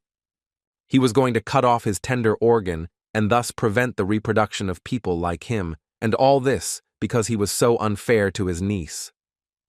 For the first time in his life, Zhang did not regret going to training instead of going to bed, because if he had fallen asleep, the consequences would have been very dire. In any case, this strange man decided that it was time to end the conversation and get down to business, and Zhang decided to offer him to start first, because if he simply destroyed him, there would be no point in castrating him. The man at this moment thought that it was such an incredible coincidence that they both came that night to finish off Zhang, so while thinking about it, he suggested to his unexpected partner that they go on this mission together. First of all, the criminal asked him to focus on his energy in order to better feel his body and deliver the most powerful blow. Zhang was transported to the library of the Heavenly Path at this moment because he realized that he had heard this man's voice before and the book itself fell into his hands. This man's name was Yao Han, and he was a servant of the Baiyun House, a 6th rank fighter who had opened the 8 chakra points. Zhang immediately understood that Yao was Zhao Yao's direct assistant, but he didn't understand what he had done, that this mercenary had come to destroy him. In any case, he decided to ignore the fact that he was already 6th in rank and that he had beaten 12 dings on the evaluation stone, because if he didn't teach him a lesson, then he wouldn't be able to be called Zhang Huang. But he still understood that this clearly had to be done not in direct confrontation, because then he would definitely lose. So he decided to outsmart Yao a little and at one point shouted at him to look at the sky because there was a UFO flying there. Yao didn't understand what a UFO was and how it related to their case. But he didn't even think that this was all just a common trick by Zhang, who deceived him in such a childish way. Zhang didn't miss his chance and delivered a fairly strong blow from behind, which sent the man flying into the nearest wall. He thought that the 6th rank should be much stronger, but apparently the fact that he knows all of his opponent's weaknesses decides a lot in this regard. Yao didn't quite understand why the guy suddenly attacked him, because it seemed to him that they both wanted to take revenge on Zhang. But apparently, Yao was very wrong when he decided that he had an ally in such a matter. After that, Zhang dealt several dozen blows to his opponent and realized that in fact, all this was not as difficult as it might have seemed to him. This guy was the assistant of the Yao family and Zhao's uncle, so he did not hit him very hard. But before he left, Zhang knew he first needed to divert suspicion from himself. The idea immediately came to him to blame everything on Shan, although Zhang believed that it was his own fault, because if he had not approached him that afternoon, he would not have even remembered him. After that, he turned to Yao and said that Zhang had angered him during the day, so he wanted to teach him a lesson. Zhang pretended to talk to himself, but Yao heard everything perfectly well, and so Zhang made him understand that he was Shan. After that, he made a threatening face and ordered Yao to get out of here immediately. This scene made Yao think that he saw this person talking to Zhang today, and he also knows very well that they often quarrel with each other, and in the end, he said something for Shenbi, so he was sure that it was that guy. Zhang thanked himself again for deciding to train today instead of just lying around and resting. Besides, tonight had given him the understanding that he needed to become much stronger if he wanted to survive in this world. The next morning, all his students except Zhao gathered, and when he asked the boys why she was not there, they answered him quite confidently that she was simply late and would come a little later. He decided that they would start without her, and then began to talk about how his teaching methods differed from others, saying that individuality was important to him, so he would work on each of their styles. And he decided to start with Wang Yin, because she was his first student. Although the girl agreed with him, at this moment she thought about how yesterday, when she returned home, she found out that teacher Zhang was actually a liar. So she mentally didn't want to have anything to do with him, although she couldn't tell him about it yet. At this point, Zhang asked her to come closer to him and show her her strike again, as he needed to examine it more closely. Wang Yin felt that there was too little space for this, but Zhang assured her that it did not matter. The thing is, when he first looked at her strength, he didn't have the Heaven's Path library yet, and so he didn't quite understand what shortcomings the girl had. So she had to give another blow, which was quite strong, and Zhang immediately decided to praise her. Then Wang Yin wanted to say something to her teacher, but he did not let her do it because at some point he simply interrupted her. And he began to say that if he was not mistaken, then she injured her leg 2 years ago in a fight. Wang Yin didn't even understand how he could know all this. Zhang ignored her questions and continued to talk about how there were 3 points on a person's leg that were responsible for strength, speed, and agility. And it seemed to him that her opponent had touched the point that was responsible for strength, which caused it to close and the blood to flow in the opposite direction. At this moment, Wang Yin thought that one of the top doctors they had invited had said the same thing, but he couldn't do anything about it since it required a master of at least the 8th rank. So she asked him without much hope if he could cure her. But the answer completely changed her expression, because Zhang said with complete confidence that for him it would be just a piece of cake, although the girl had thought all her life that her injury could no longer be cured, and the teacher said that for him it was a mere trifle. According to Zhang, he called her here specifically to cure her, and to begin with he would like her to relax her body and sit down. At this moment, Wang Yin noticed that for some unknown reason, she suddenly began to trust her new teacher. At some point, her thoughts were interrupted by Zhang, who, completely unexpectedly for the girl, threw a small needle at her. The girl immediately thought that this was a technique that required strict control over the flight of the needle so that it would hit the target accurately, and this technique was known as air acupuncture, but this technique required at least the 5th rank. That's why she couldn't believe that the worst teacher in the university could even reach 5th place. But Zhang had been continuing to perform his technique all this time, and he had only just begun the stage of introducing true qi into Wang Yin's body. It was an incredibly painful process, and the girl had to endure it, but the thought that this was indeed the teacher's qi was still spinning in her head. She immediately realized that this was the purest qi, like spring water without a single impurity flowing through her body. But she still couldn't get the fact out of her head that such energy simply couldn't be found in a third-rank master. Moreover, no matter how much she studied the matter, she had never heard of such a true qi refining mastery. Anyway, the most important thing now is that she can feel her legs more accurately and clearly than ever. Wang Yin felt like he had turned some kind of lever, and now she could feel them. The girl had been waiting for this feeling for so long, and finally, when she had almost lost hope that she would ever be able to cure this disease, the teacher was still able to cure her, and he did it so simply that she could not even believe it. For such a gift, she immediately fell to her knees in front of him and began to thank him. Zhang thought that there was no particular meaning to it. He just wanted the girl to start training hard so that the second one would not be so easily corrupted.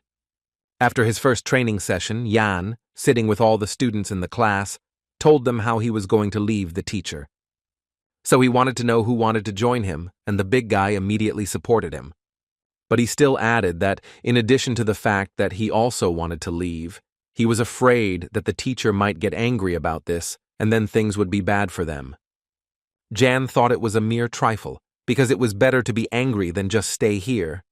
He was confused by the fact that they didn't even know what rank he was, but he was sure that when Wang Yin came out, she would finally convince them that they should leave him. Immediately after his words, Zhang and Wang Yin entered the waiting room. It was clear from the girl that she was very pleased, and with such an attitude, she clearly did not intend to leave. Jan noticed this and realized that his escape plan was slowly beginning to fall apart. The big guy also noted the fact that Wang Yin clearly didn't look disappointed. But Yang couldn't believe that Zhang actually told Wang Yin something worthwhile. Suddenly, his thoughts were interrupted by Zhao Yao, who entered the classroom and first apologized for being late. Zhang, of course, was very happy to see her, but he couldn't help but ask the girl who was this disabled person next to her. The girl did not expect such a formulation, and was a little stunned when she heard the word disabled. But the man who was next to the girl did not tolerate this, and immediately responded by calling Zhang a cripple, because in fact, his name was Yao Han, and he was a servant of the Baiyun house. He also added that he came here to check on Zhang and how he would handle this lesson. Zhao tried her best to calm him down, but it seemed to be quite difficult to do. Zhang, in turn, decided to add fuel to the fire and said that he actually needed absolute silence in the classroom in order to teach, and besides, he believed that it was not a public place where anyone could enter. Zhang gently hinted that he should leave here, which made Uncle Zhao even more angry, and so he immediately began to threaten Zhang, saying that he could slap him right now. The teacher did not argue with him and asked Zhao to deal with her relative herself. Zhao immediately sent Han out of the classroom and told him that he was disturbing her while she was studying. A few seconds later, the doors closed in front of the man, and he apparently would not be able to watch his niece's occupation. And when Zhao finally dealt with her uncle, Zhang decided to call Yang to him, because it was his turn. The guy happily agreed, because he really wanted to see what his new teacher was capable of, and he also decided that if Zhang really was as bad as everyone said, then the guy would quit without hesitation. He entered Zhang's room, and the first thing he did was ask the teacher if he wanted Yang to show him what he could do. But before he could finish his question, Zhang told him that it was actually useless, and that he had already figured it out. Zhang explained to the young master that at the moment the Fei Zhou strike was at the initial level, although the Kulong strike was at an advanced level. Yang was a little surprised that Zhang knew that he was practicing Kunlun, because absolutely no one knows about this training, not even his family. Zhang replied with a smile that it was actually quite simple. Yesterday, he saw Fei Zhou in his style and ate it. This shocked the boy even more. He couldn't believe that Zhang was even able to see such a thing. In his mind, he remembered that even teacher Chao Xiong hadn't seen anything like this. How could Zhang have guessed back then? His thoughts were interrupted by Zhang, who assured the boy that every time he used the Kunlun strike, the pain in the boy's armpit increased and his shoulder began to itch. At this moment, Zhang amazed Yang so much that he even cried out upon hearing such detailed information about himself. The body of a Kunlun technique master is perceived as the body of a dragon, and if the warrior has reached the rank of skin and bone purification, there will be no side effects, since the qi energy will nourish the muscles and bones of its wearer. But according to Zhang, Yang is only at the second wind level now, and his body is still too weak, so the Kunlun is injuring him, and if he continues, the injury will become even worse. Yang was speechless, and clearly didn't know what he had said to his teacher. He simply remained silent and waited for Zhang to continue. So the teacher kept saying that if he continued like this, his arm would atrophy and it would be impossible to save it. Zhang also suspected that the boy was already at the stage where his sleep was disturbed, and at night the spasm was felt throughout his entire arm. Jan realized that he was in trouble, so without thinking twice, he knelt down in front of his teacher and began to ask him for help. Zhang went down to him, and the first thing he did was ask him not to worry so much, because in fact, the solution to the problem was quite simple. He just needed to stop using Kunlun and focus on his rank for now, and Zhang would definitely find a solution to this problem. There was so much hope in Yan's eyes, and in his head he was thinking about how wrong he was, but now he understands how lucky he is because his new teacher is the best. The other boys waited impatiently for Yang to leave Zhang's room, and finally he came out, and they waited for him to decide that the guy would leave this teacher. But Jan, upon hearing these words, immediately pounced on the big guy to tell him that he really didn't understand what he was talking about. He then added that if he had been destined to learn from this man, that was exactly what he would have done, and now that he was here, he saw no point in retreating. The boys' faces were far from normal. They did not even try to hide their surprise. Next in line was Zhao, who couldn't believe Zhang's words when he said she had a yin body. The man also added that she was far from being ill, but simply had a body that most women in the world dream of.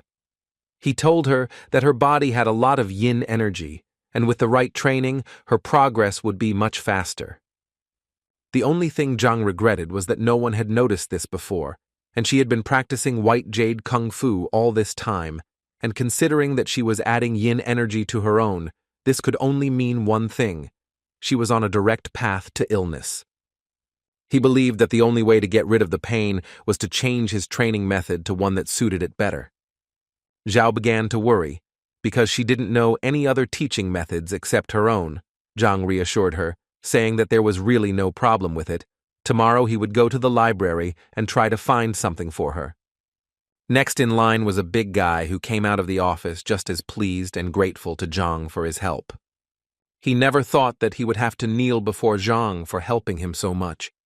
Zhang understands his emotions because he gave him the adjusted Hongting 9 Paths method, although he still felt that the big guy was getting too close to him. As for Zheng Yang, his strength increased greatly after his advice, and the boy was finally able to reveal his talent. After which he went out to the guys to tell them that he had analyzed almost all of their individual recommendations, but assured them that this was only the beginning, because they clearly would not be able to achieve success with simple words. Suddenly his monologue was interrupted when someone knocked down the classroom door.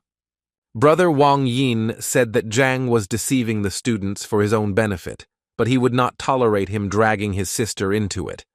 This guy's name was Wang Tao, and he said that he wanted Zhang to stop being Wang Yin and Zhao Yao's teacher and let them go immediately. Otherwise, he immediately warned him that he would not pay attention to his title as a teacher and that he would be to blame for his injuries, to which Zhang only replied that this guy was disrupting the lesson.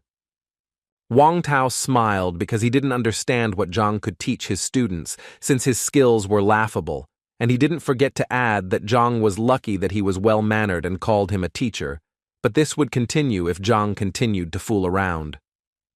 Zhang got tired of this and created a huge fire tiger, which scared Wang Tao quite a bit. He immediately noticed that this aura was the same as that of an elder. He didn't believe that a third-rank guy could be so strong, so he thought that it would be disgusting if they thought that he was afraid of such a weakling. So without thinking twice, he decided to attack Zhang and punish him for all the words and actions he had committed. But no matter how much force Wang Tao used, Zhang was still able to easily stop the guy's attack with just 2 fingers. Wang Tao couldn't even imagine how this was even possible. How could a third-rank fighter stop his attack, and so easily? He decided that it was just a coincidence and nothing more, so he demanded that Zhang let go of the sword so that they could fight in a fair fight. Zhang didn't listen to him, but continued to just stand there and wait for Wang Tao to simply leave and not interfere with his lesson. At that moment, the guy's head was spinning with only thoughts about how this was simply impossible, because the last time they tested Zhang's strength, it was at the level of the 3rd rank. Moreover, the guy believed that even if he had strengthened, he should now only be at the 1st stage of the 4th rank.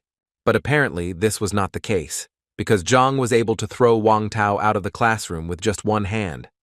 Uncle Zhao stood outside the door of this classroom and listened carefully to what was happening in the classroom, and at some point, he began to hear a very loud noise, and so it seemed to him that Wang Tao was finally going to teach Zhang a lesson. And he clearly wanted to see this more than anything else, so he carefully opened the classroom doors. But apparently he did it in vain, because as soon as he opened the doors, he saw the body of a fighter flying towards him. It so happened that they landed on the ground together, and together received the gift from Zhang. After he had sorted out his fans, to put it mildly, he decided it was time for them to continue their activities. The boys apparently still couldn't come to their senses after what they had seen. It seemed to them that it was a 4th-rank supreme power. Brother Wang Yin was defeated so easily even though he is a famous fighter. How could a teacher from the bottom of the rankings do this? They all came to the conclusion that teacher Zhang had simply been hiding his strength all this time. Uncle Zhao Yao, after such a not-so-soft landing, would like to ask Mr. Wang Tao what happened and why he was unable to teach Zhang a lesson. Wang Tao couldn't think of anything better to say than that he had just used a new technique and was just lucky because he hadn't fully mastered it yet. So today, he said, luck was on Zhang's side. His interlocutor thought that something was clearly wrong here, and even with the new technique, Wang Tao should have won. The guy also decided to add that the university had a strict rule not to interrupt classes, so he decided to wait a little. The man agreed with him, and added that since they had some free time, he wanted to ask Wang Tao something, and the guy didn't mind talking, but he mentally asked that the topic of their conversation not concern Zhang.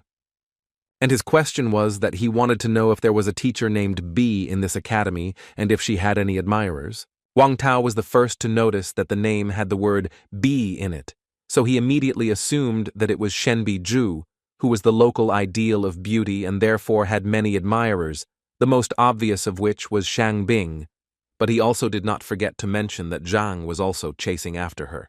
Hearing this, the man thought that now all he had to do was find out whether they really had a conflict back then.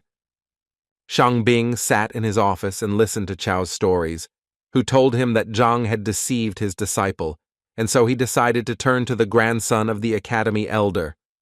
Shang Bing slammed his palm on the table and immediately told him to forget about it because he was going to solve this problem himself. In his words, he had always wanted to teach this Zhang a lesson, but deep down he knew that if he attacked him there, it would lower him in the eyes of the precious Shenbi Zhu. But now he had a good reason. And now he is ready to do everything for this, and as an assistant he decided to take Chao with him because he was going to make a cripple out of him. When they arrived at Zhang's classroom, they saw Wang Tao standing there, and next to him was an unknown man. The first thing Shang Bing wanted to ask Wang Tao was why he was here and not training. Wang Tao decided that there was nothing to hide, so he told them that his sister had been tricked into going to see the teacher, and that he had come here to sort it out. Shang Bing was quite surprised that Zhang dared to lie even to Madame Wang, and now he was more than sure that this guy needed to be put in his place. Wang Tao also introduced Mrs. Zhao's family assistant, Yao Han, whose ward was also deceived. Shang Bing's face changed even more, when he heard that Zhang had managed to deceive the Yao family as well. In that case, he decided that they needed to go together and teach this scoundrel a lesson for everything he had done. Meanwhile, Zhang told his students that the nine-path system of Hongting, although basic, still had many shortcomings. This was the first time that the boys listened so attentively to someone's lecture, and all because they really found it very educational, because he could point out the shortcomings of even the most effective methods. Some of the boys even thought that even his father could not compare to Teacher Zhang in teaching. Suddenly, he was interrupted again by the same people, but now Shang Bing was with them, taking Chao with him. Zhang didn't understand what they were doing here, but he guessed that since they came here so happy, it meant that they clearly weren't going to praise him. Shang Bing spoke first, saying that he didn't expect Zhang to stoop to deceit, and he still couldn't believe that he had deceived Miss Wang Yin and Miss Zhao Yao. Zhang was tired of enduring all these senseless accusations and suspicions, so he immediately replied to Shang Bing that if he had any business with him, he would listen to him after class. But Shang Bing didn't seem to hear him and continued walking, only to say at one point that he wanted Zhang to let those disciples go right now, otherwise he would have to force him. Zhang didn't want to let anyone go, so he decided to first ask Shang Bin what he was going to do, since he felt that the respected Shang Bin didn't know that fighting between teachers was prohibited in Hongting. Shang Bing told him that the university rules were made to maintain order within these walls, but he was breaking them, so for his sake, Shang Bing would make an exception. Zhang knew that he was probably doing this because he was hurt by the words spoken to him yesterday, and so Zhang felt that Shen Biju would be angry when he found out about this. Shang Bin was surprised that he wanted to catch him doing this. In any case, he had already decided to teach him a lesson, so he didn't care about such nonsense. Uncle Zhao was shocked by what he saw because he realized that this was the same Shang Bing, Shen Biju's admirer, and he was the one who had a conflict with Zhang yesterday. So after connecting all these facts, the man guessed that this was the person who hit him last night. Therefore, without thinking twice, he decided to take revenge on this scoundrel who attacked him from behind. Shang Bin clearly didn't understand what was going on and immediately asked Han to calm down, as he had no idea why he had just been hit. Han didn't understand why he was even asking him about this, as if he didn't understand that he deserved it. Shang Bin really didn't understand what was going on, but he still told Han that if he hit him again, he would hit him back. But before he could finish speaking, Han immediately pounced on him and began to literally beat him for what he had to endure yesterday. Chao and Wang Tao also didn't understand what was going on and why Han suddenly went berserk and started beating Shang Bin. Zhang stood aside at that moment and enjoyed the fact that his plan worked as it should have, and the fight began exactly when he needed it to. Wang Tao decided to stop Han so that he would finally tell what happened, to which the man suddenly decided to attack Shang Bin, but Han continued to break free from his hands. He said that he was not finished yet. Shang Bin's face was too swollen. It was obvious that he was in a lot of pain, but even in this state, he threatened to take revenge on Han for everything he had done to him. At one point in the argument, Zhang intervened and told them that if they had any disagreements, they could resolve them outside his classroom, and that they should leave his classroom immediately, or he would be forced to contact the education department. Shang Bing knew that his condition was too bad, and he really needed to leave because it would be embarrassing if anyone found out about it. He agreed to leave but still did not forget to add that they would still get theirs, so he asked them not to rejoice. After the lesson ended, the children finally walked out of the classroom in a great mood because they found today's lesson exciting. They especially liked the part with the teacher and the servant of the Yao family, and Teacher Zhang's strength was a real revelation to them. Zhao couldn't even imagine what could have happened to Uncle Han and why he wore a bandage, and it was quite difficult for the man to explain all of this to her. As soon as Wang Ying walked out of the classroom, her brother grabbed her hand and immediately ordered her to go home with him. She didn't quite understand why she needed to go anywhere if she was now living at the school, but he wasn't going to explain it to her because it wasn't up for discussion, so he repeated to her again that they were going home immediately. Meanwhile, Shangbing was walking down the academy's corridor, almost screaming about how he was beaten for literally nothing. Chow guessed that perhaps Zhang was in cahoots with Han.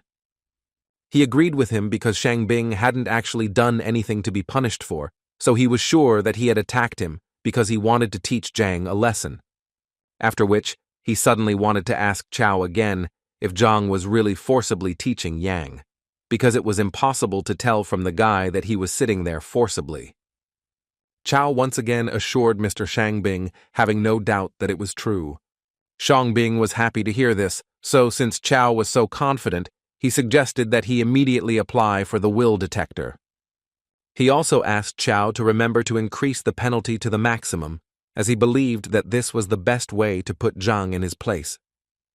In the Wang family mansion, the girl was yelled at very loudly because her father thought that she didn't even understand what she had done. He wanted to hear her opinion about his teacher. He wanted to know if she knew that he was the worst teacher in the entire academy. The girl immediately tried to assure her father that Teacher Zhang was not as bad as everyone thought, and that he was actually very talented. Her father didn't believe her, but the girl confirmed it with a smile. So he had to turn around and start yelling at her again because he thought Zhang was only capable of raising trash like himself, and so his father didn't understand why she even thought he was fit to be her teacher. Moreover, he didn't even think that such problems could arise with her. He asked the girl again with all his anger if she knew what place her teacher occupied in the ranking. The elders of the family who were behind all this advised the girl to listen to the chief. They believed that he would definitely not say anything bad. And as an example, they decided to give her Wang Yang, who studied with Lu Sen. According to them, the guy's strength increased by 40% in just one lesson. Wang Yin, overcoming her fear and embarrassment, decided to say that with Teacher Zhang, her strength had increased by more than 100%, and he was also able to heal her legs. One of the elders refused to believe this, because he believed that if their most famous doctor, invited from distant lands, could not cure the girl, then this scoundrel would not be able to do the same.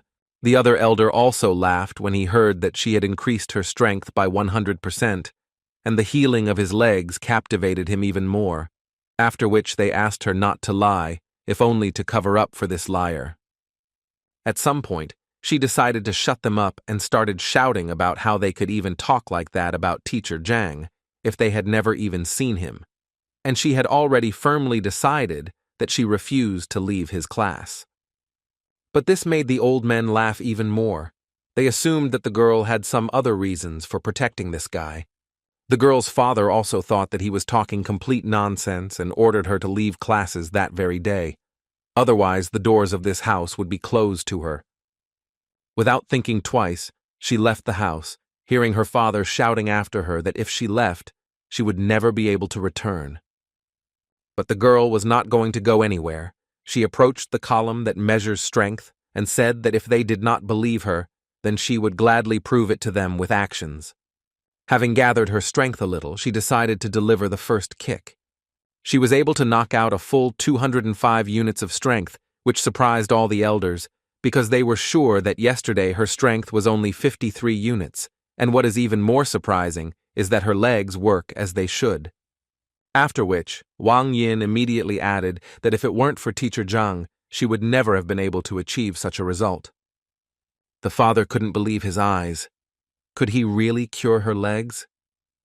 The girl confirmed this information, after which the man immediately wanted to know what Teacher Zhang said in his lecture. The girl was ready to tell him about it without any problem, but she immediately stated that Teacher Zhang was talking about deep things, and therefore she could not remember everything. After listening to his daughter, Wang Yin's father simply couldn't understand how he could teach the first rank so subtly.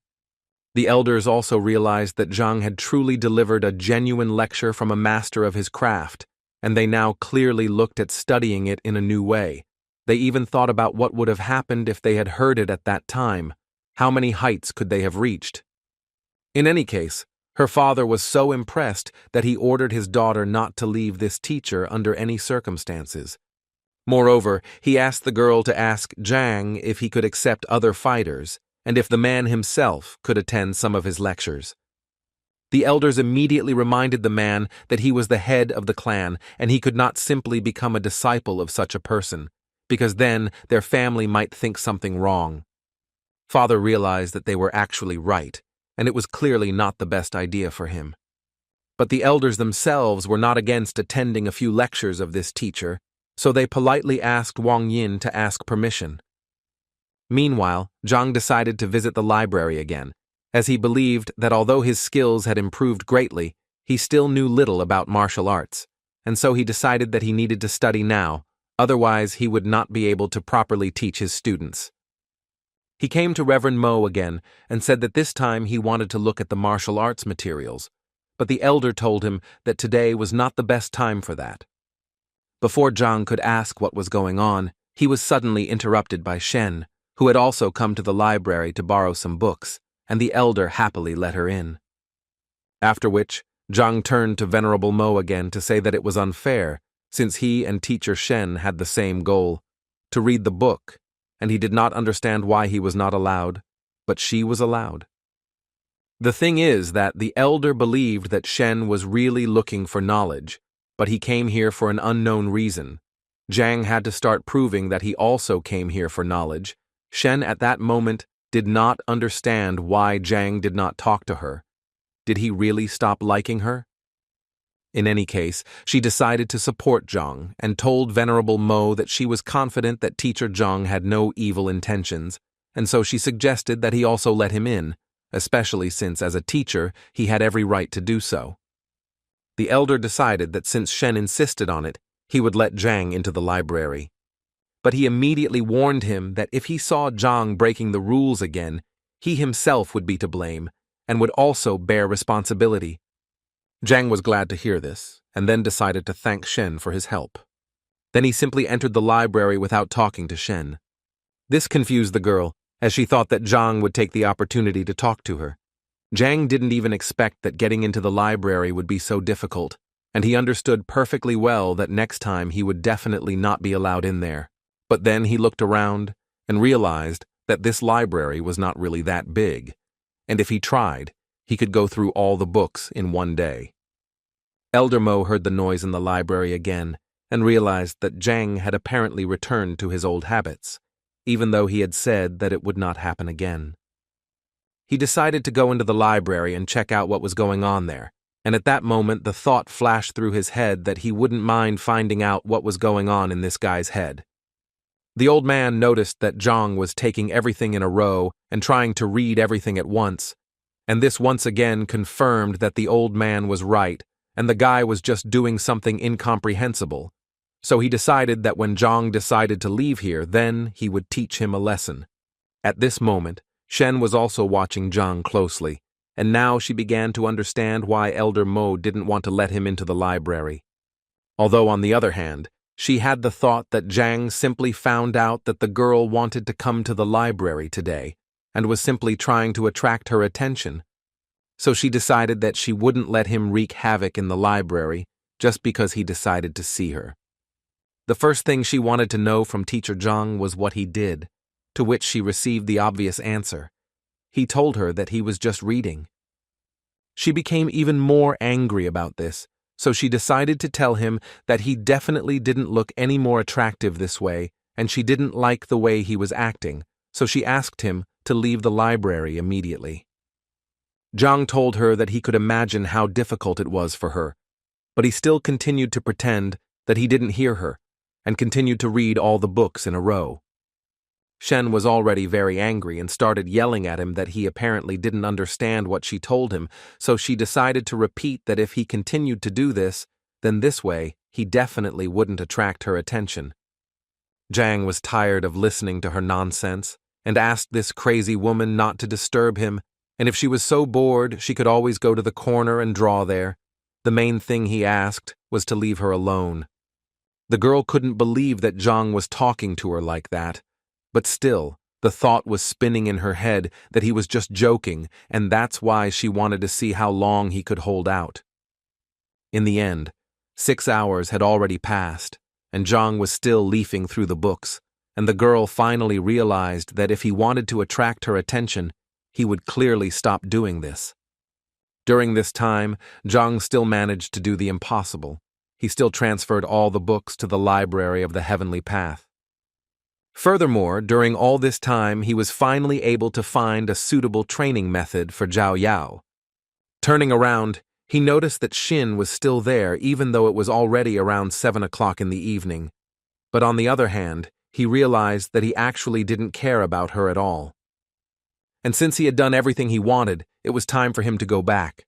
But suddenly, just before leaving, Elder Mo stopped him and told Zhang that he was not going anywhere. After which the elder told him that from now on he was forbidden to enter this library, and he really wanted Zhang not to return here again. Zhang pretended to be surprised by this, and asked the old man the reason for this decision. Elder Mo started yelling at him because he immediately realized that Zhang was just leafing through the books instead of reading them carefully, and that he never took any notes, so he thought the man was just having fun. Zhang understood that the old man was essentially angry because he read too fast. But on the other hand, Zhang understood that he no longer needed to go to the library. So on the other hand, he didn't care what this old man said. And with such thoughts, he replied to Mo, saying that he was completely right, and Zhang would quickly leave here. Just as he was about to leave, Shen suddenly asked him to stay. She left the library saying that he read quite a lot, and she was very interested to know if he had managed to remember anything at all. Zhang didn't fully understand what she was telling him and what it all meant. She immediately started telling him that she had just seen him reading 8 Ways to Improve Medicines, so she wanted to ask him about the contents of the book. Deep down, she was sure the man was just pretending to read, so now she just wanted to see how he would get out of it. Zhang unexpectedly agreed to answer her questions, but asked her to do it as quickly as possible as he was in a hurry for dinner. She was annoyed that he was doing this just to get her to leave him alone, but she asked her question anyway, the gist of which was that if you use all the herbs separately, it might be difficult to make the pills, so it was better to mix all the ingredients at once, and the question was that she didn't understand the meaning of this phrase. Jin sighed and said that she remembered it wrongly, because it would be correct to say that only the correct order of adding the herbs would help her make quality pills. But the meaning of this phrase is that the ingredients must be added separately and in a specific order. The girl was surprised by his answer, because, in fact, she initially made a mistake in the phrase in order to expose him, but she did not even suspect that he would be able to give her the correct answer. But she also understood perfectly well that it would be impossible to do this if he had not really read this book. She didn't know what to say until Elder Mo intervened and asked a question about the book. He wanted to know how Zhang understood the phrase, "Qi travels through the body, the mind travels through the world." The old man knew very well that the 8 Ways to Improve Medicines were a foundation that had been mastered by more than one generation of doctors, and even if he had not studied this material, it could easily be heard from other sources. Zhang, in turn, was surprised that such an old man did not understand such a simple expression because it was so simple. He then explained that this meant that as qi travels and fills the body, so the mind cognizes the world, filling it with knowledge and subordinating it to skills. According to Zhang, this phrase is from the treatise Qi and Blood, the author of which is Taming. In this book, it can be found in the 27th row on the 69th page. Elder Mo's surprise was obvious. The whole thing was that one elder asked him about this, but he couldn't answer, and even later, that old man couldn't find an explanation in the library, so he just couldn't understand how this guy got to this point. In any case, he clearly didn't trust him, so he decided to go and check this information himself. After a while, they found the very row where the book was, and then opened the page that Zhang pointed to and read exactly the same thing that the man said, which surprised them even more. Mo mentally repeated that the old man had not found the answer, turning the entire library upside down. He could not find this book and the answer to the question, but Zhang not only managed to find it, but also read it, and most importantly, understood what was written here. While they were looking for this book, Zhang decided that he didn't have time to just look at them, and he needed to leave quickly, because at this rate he might not make it in time for dinner, but Shen decided to stop him again. Elder Mo almost passed out from the realization of what he had learned. Questions were spinning in his head about why this guy was the worst teacher back then, because with such abilities, he could clearly be the best of the best. Zhang asked Shen to speak up quickly about what she needed because, as he had already said, he was late for dinner, and Shen suddenly noticed the fact that she hadn't eaten for a long time either. Zhang mentally asked her not to say that she had just asked him this question only to propose having dinner together later, so he decided to answer her that if she was so hungry, then what did she want from him? She couldn't accept the fact that so many people were inviting her to dinner and she was turning them all down, and when she gave Zhang a chance, he turned her down anyway. She overcame herself and invited him to have dinner together. Zhang clearly showed no interest until the girl suddenly said that she would treat him to dinner. He was always happy when he was treated, so he immediately agreed, but immediately warned her that he ate a lot. This was Shen's first meeting with a guy like Zhang, because before that she had obviously met other guys who invited her and paid for her. The Library of the Heavenly Path could see the disadvantages and advantages of techniques, allowing one to read the opponent's weaknesses like a book.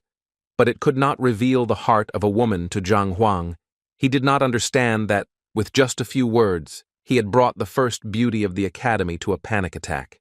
Shen also noticed that this guy spent half a day with her but never spoke to her. And when she turned to him to ask something, she noticed some kind of aura appear around him. After some time, she realized that this was the second rank of the power of the mind, which was called the calmness of the waters. Martial arts masters develop not only the body, but also the mind. The higher the rank of fortitude, the greater the learning ability and ability to perceive and process information. But as you know, the mind is much more difficult to train than the body.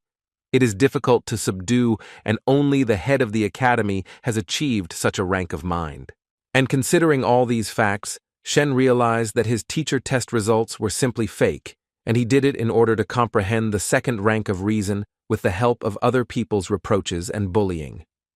She realized that this guy was essentially a real tiger in pig's skin, whom she would try to tear to pieces. Jing thought at this moment that he had simply decided that it was a beautiful place, but now he realized that he had obtained the second rank of intelligence. He was very happy to realize this, because he was reborn into a new life. Moreover, thanks to the new training method, his body was filled with the purest qi, so it was no longer a surprise to him. With these thoughts, they quickly reached the very restaurant where they were to have dinner today. At this moment, Zhang thought that he had always eaten in small restaurants and canteens, so he didn't expect that she would bring him here, and Shen at this moment thought that she was incredibly curious to know how long Zhang would continue to pretend. Today, Qiao and Shangbin were relaxing in the same restaurant, and he was still very angry about the situation that happened to him, but Qiao asked him to calm down because they had already applied for the will detector. Therefore, all that was left was to wait for the moment when they would be punished for what they had done, although Shangbin understood that the heavenly lion was his grandfather's favorite, and he would hardly be able to control it. But Qiao thought that there was no need for that, since they could just give him something to drink and eat, and then it would be much easier for them. At that moment, they were brought their order, which they had been waiting for quite a long time. Shang Bing also told the restaurant owner that he had a lion living in his backyard and he wanted to be fed. Afterwards, Qiao told him that he heard that Hong Ting Pavilion was a very prestigious restaurant, and its owner had always been cold to his customers, but now for some reason, it was the opposite. Shang explained to him that the pavilion was so famous because its creator, Hong Tao, was a powerful and influential man. The only thing Shang did not understand was why Hong Tao was not one of the elders of the academy. As for their warm welcome, it's all because his grandfather was a good friend of Hong Hao's, and so his family is always welcome here. Qiao suddenly interrupted Shan and asked him to look in the other direction, where he thought Zhang and Shen Bi were walking. And he turned out to be right because it really was her, but what was she doing here, and with this loser too? Shan didn't forget to note that he had invited her here so many times, but she still didn't agree. Qiao felt very sorry for the gentleman, but he immediately asked him not to despair, because, according to him, he knew how to open Madame Shenbi's eyes and show what a scumbag Zhang really was, and in the same way, they could raise his authority in her eyes. After a while, Zhang was very happy because he had not eaten so deliciously for a long time. The food was incredibly delicious.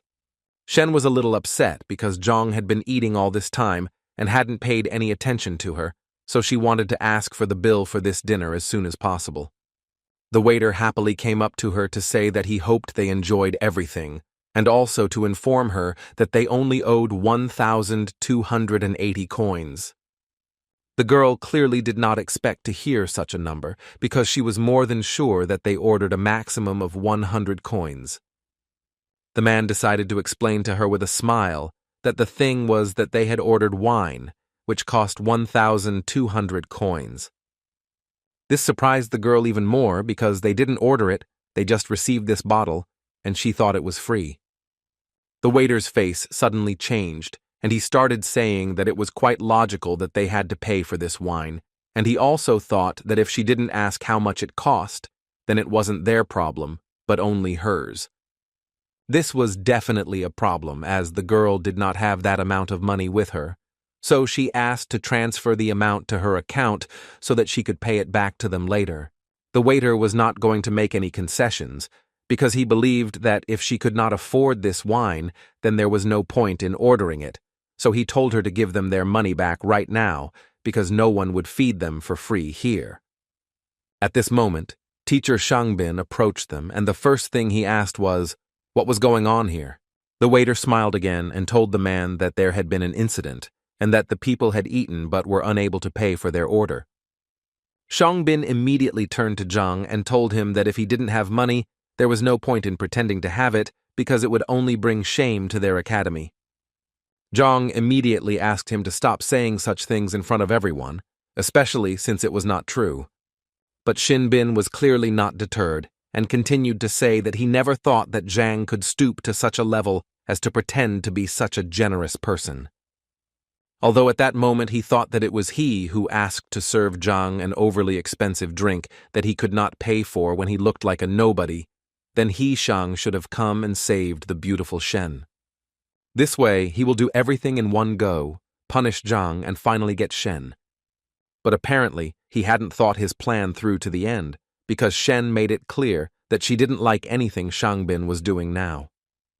He thought she had taken it personally, so he decided to explain again that he had said all this about Teacher Zhang and that he specifically didn't have any money, but he still treated her like that, and it was somehow embarrassing.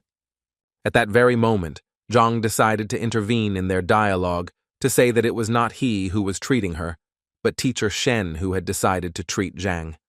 Shan clearly didn't expect such a turn of events. It seemed literally impossible to him, after all.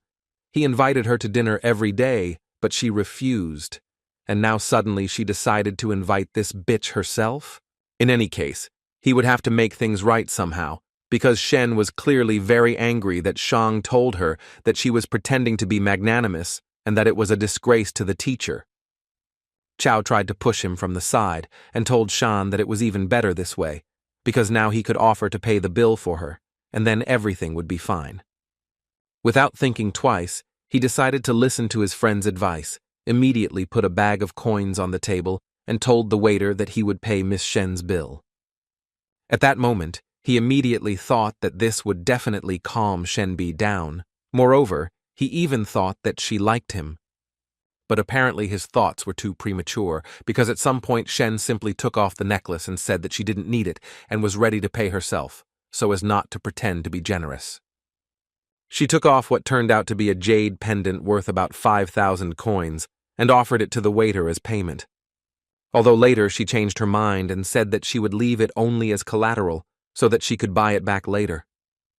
Shangbing immediately turned to Chao to ask him what to do next, because things were clearly not going according to plan. Suddenly, this whole farce was interrupted by Zhang, who assured the girl that there was actually no need to give up such a valuable thing as collateral. After which he got up from his seat and went to the waiter, telling him that in fact this food was not that expensive, and besides, she was trying to get revenge on him for deceiving her so maliciously. These words outraged the waiter because, according to him, they had a prestigious restaurant and an honest place, and there was no point in talking about any deception here, so he promised them that after such words, they would definitely not leave here unpunished. Shangbing and Chao were happy to see the waiter, and what appeared to be the owner of the place, get furious, and they were now sure that Zhang would be in trouble. Shen, who was also standing behind him, didn't understand why he even said all that, since she knew very well how influential this restaurant was, and it was obvious that he would get into trouble if he continued like this. Zhang also decided not to remain silent, and told the restaurant owner that since he was telling him such things, he would not mind telling him why he was so unhappy. The first thing he mentioned was the fragrant violet-infused bear meat. To make this dish, you have to marinate the bear meat in violet extract for at least 3 days, but Zhang says they marinate it for only half a day, and then fry it to get at least a hint of the flavor. Zhang believed that the extract had not penetrated the meat at all, so ordering the dish was essentially throwing money away. As he told this story, people gathered around and listened attentively to the story of how they were being deceived. Zhang clearly wasn't going to stop there, and went on to explain how the Honghu guppies they pass off as wild were actually captive bred, as you can tell from their small, thin fins and tail.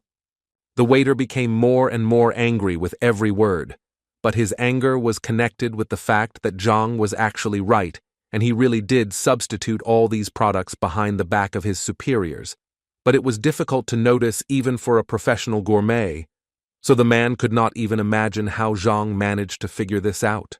He decided to deny all of this, and so the first thing he did was start yelling at Zhang that he was talking complete nonsense, and everything he was saying was just a coincidence, and if he was going to accuse him of this, he was going to demand solid evidence. But in his mind, he knew that if he admitted this, the restaurant's reputation would be ruined.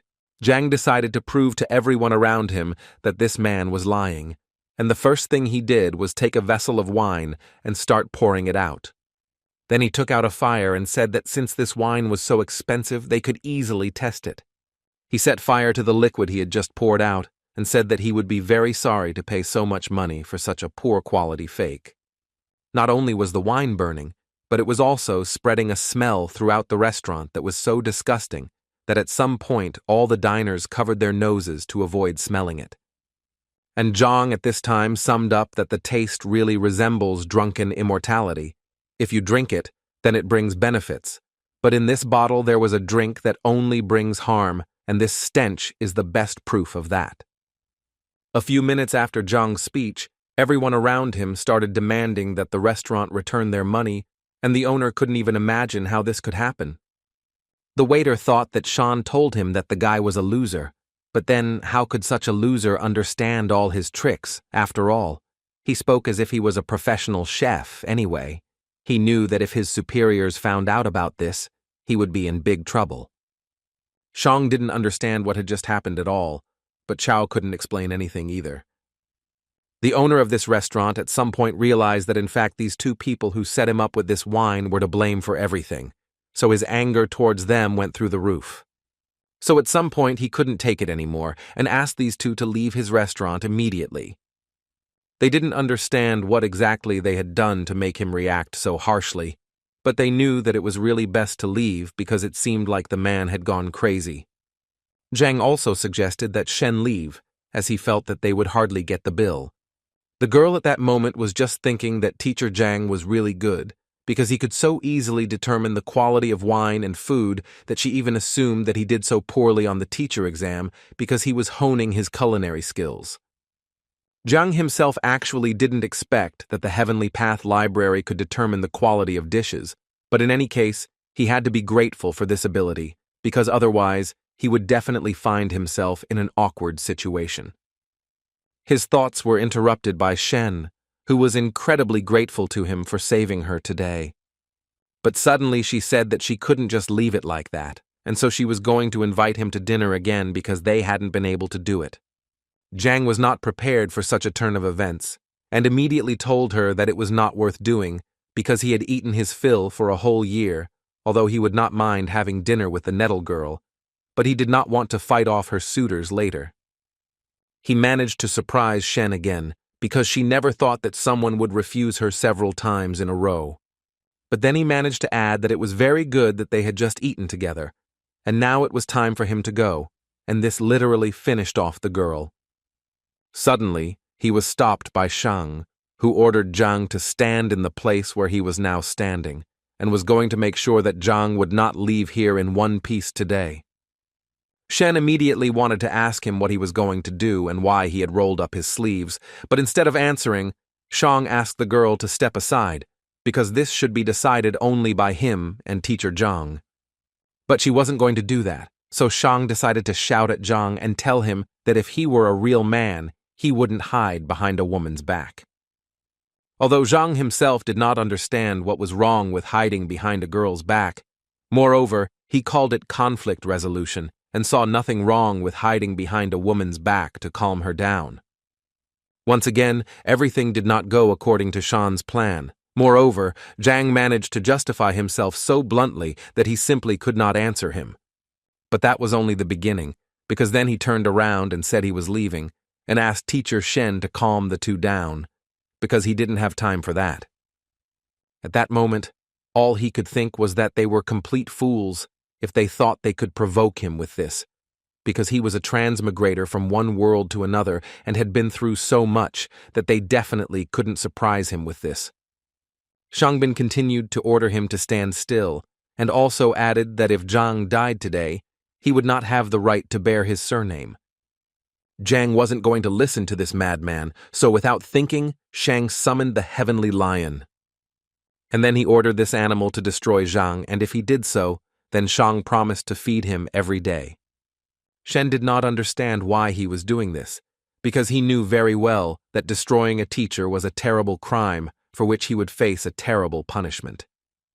Shang told her that teacher Zhang was trying to kill him, and the lion was simply defending his master and accidentally counterattacked too strongly, and so it could be taken as self-defense, and no one would be able to tell him anything. After his words, the lion immediately ran to attack to carry out Shan's order. Shen understood what consequences this could lead to, so she obviously began to worry about Zhang. The girl fell to her knees in anxiety because she began to understand that she was to blame for all of this. Shangbin interrupted her thoughts by yelling at the girl that Zhang was definitely already dead and that there was no way to fix it, and all of this made him incredibly happy. But suddenly his euphoria was interrupted by Qiao, who noticed that something was clearly wrong here, and it was probably too early to rejoice. Shang started yelling at him because he was sure that this time everything was going according to plan, and there was no point in panicking. But Qiao asked him to just look over there, and everything would become clear at once. But when Shang finally looked in that direction, he realized that Qiao was indeed right, because Zhang had literally tamed the huge heavenly lion, which was definitely not going to eat him now. Shang couldn't believe his eyes, because he always thought that the celestial lion was his grandfather's pet. This animal was very proud and would get angry even when it was touched, let alone stroked on the head. So he didn't understand why this powerful animal was groveling before Zhang like a loyal dog. He decided to try his luck again and ordered the heavenly lion to immediately gather and carry out the order, namely, to destroy Zhang. But the lion did not hear a single word of Shan. He enjoyed the presence of Zhang, who was scratching him. Teacher Zhang got tired of listening to this madman's screams, so he politely asked his new friend to shut him up. The Sky Lion was ready to destroy Shin without any problem, and therefore immediately attacked him. Qiao immediately ran to Shangbin to ask how he was and if everything was okay with him. Shan literally cried because he didn't understand what was happening here, because this lion was his grandfather's pet who always obeyed him, and now Zhang was like his master. The lion continued to flatter his new master, and Zhang himself was not averse to praising him and saying that he was a good boy. Shen was also very interested to ask Zhang how he managed to do this. According to Zhang, it was all quite simple. He thought that this heavenly lion was very accommodating, although he did not deny that Zhang simply seemed handsome to him, so he did not continue to attack him. Although Shen knew very well that he was a heavenly lion, and if he were to respect anyone of his own free will, it would be another male heavenly lion. Anyway, Zhang thought it was time for him to go home and say goodbye. He also told the lion to go home, and that they would definitely see him again. Zhang continued to be amazed in his mind at the capabilities of the heavenly library. He couldn't even imagine that it worked on animals. And as it turned out, this lion had many shortcomings, so it was easy to tame. Shen asked him not to leave so quickly because he still hadn't explained to her why the lion listened to him. Zhang was tired of being followed by so many troubles, so he asked her to leave him alone as he really wanted to live a long life. At first, she yelled at him because he spoke to her so rudely, but then she calmed down and said that she was not holding him back and that he could go about his business. The same man from the restaurant was called in by management to be scolded and punished for siphoning off food for his own gain, and the man agreed with it, but still felt it important to add that the other guy was much worse because he said it in front of everyone without hiding it, as if he had no respect for the real owners of the restaurant at all. His boss slammed the table and ordered him to shut up immediately, as he considered that this in no way justified his theft, which sooner or later someone would notice, and now he was giving him exactly 5 days to restore the good name of his establishment, and then he would forgive him for the deception, otherwise he would die. After which he still wanted to know who this guy was and who gave him the right to publicly insult the Kuntian restaurant. The frightened waiter overcame his fear and said that the man was the last-ranked teacher, and his name was Zhang Huang. The restaurant owner was very annoyed that this Zhang Huang dared to disgrace the reputation of his restaurant.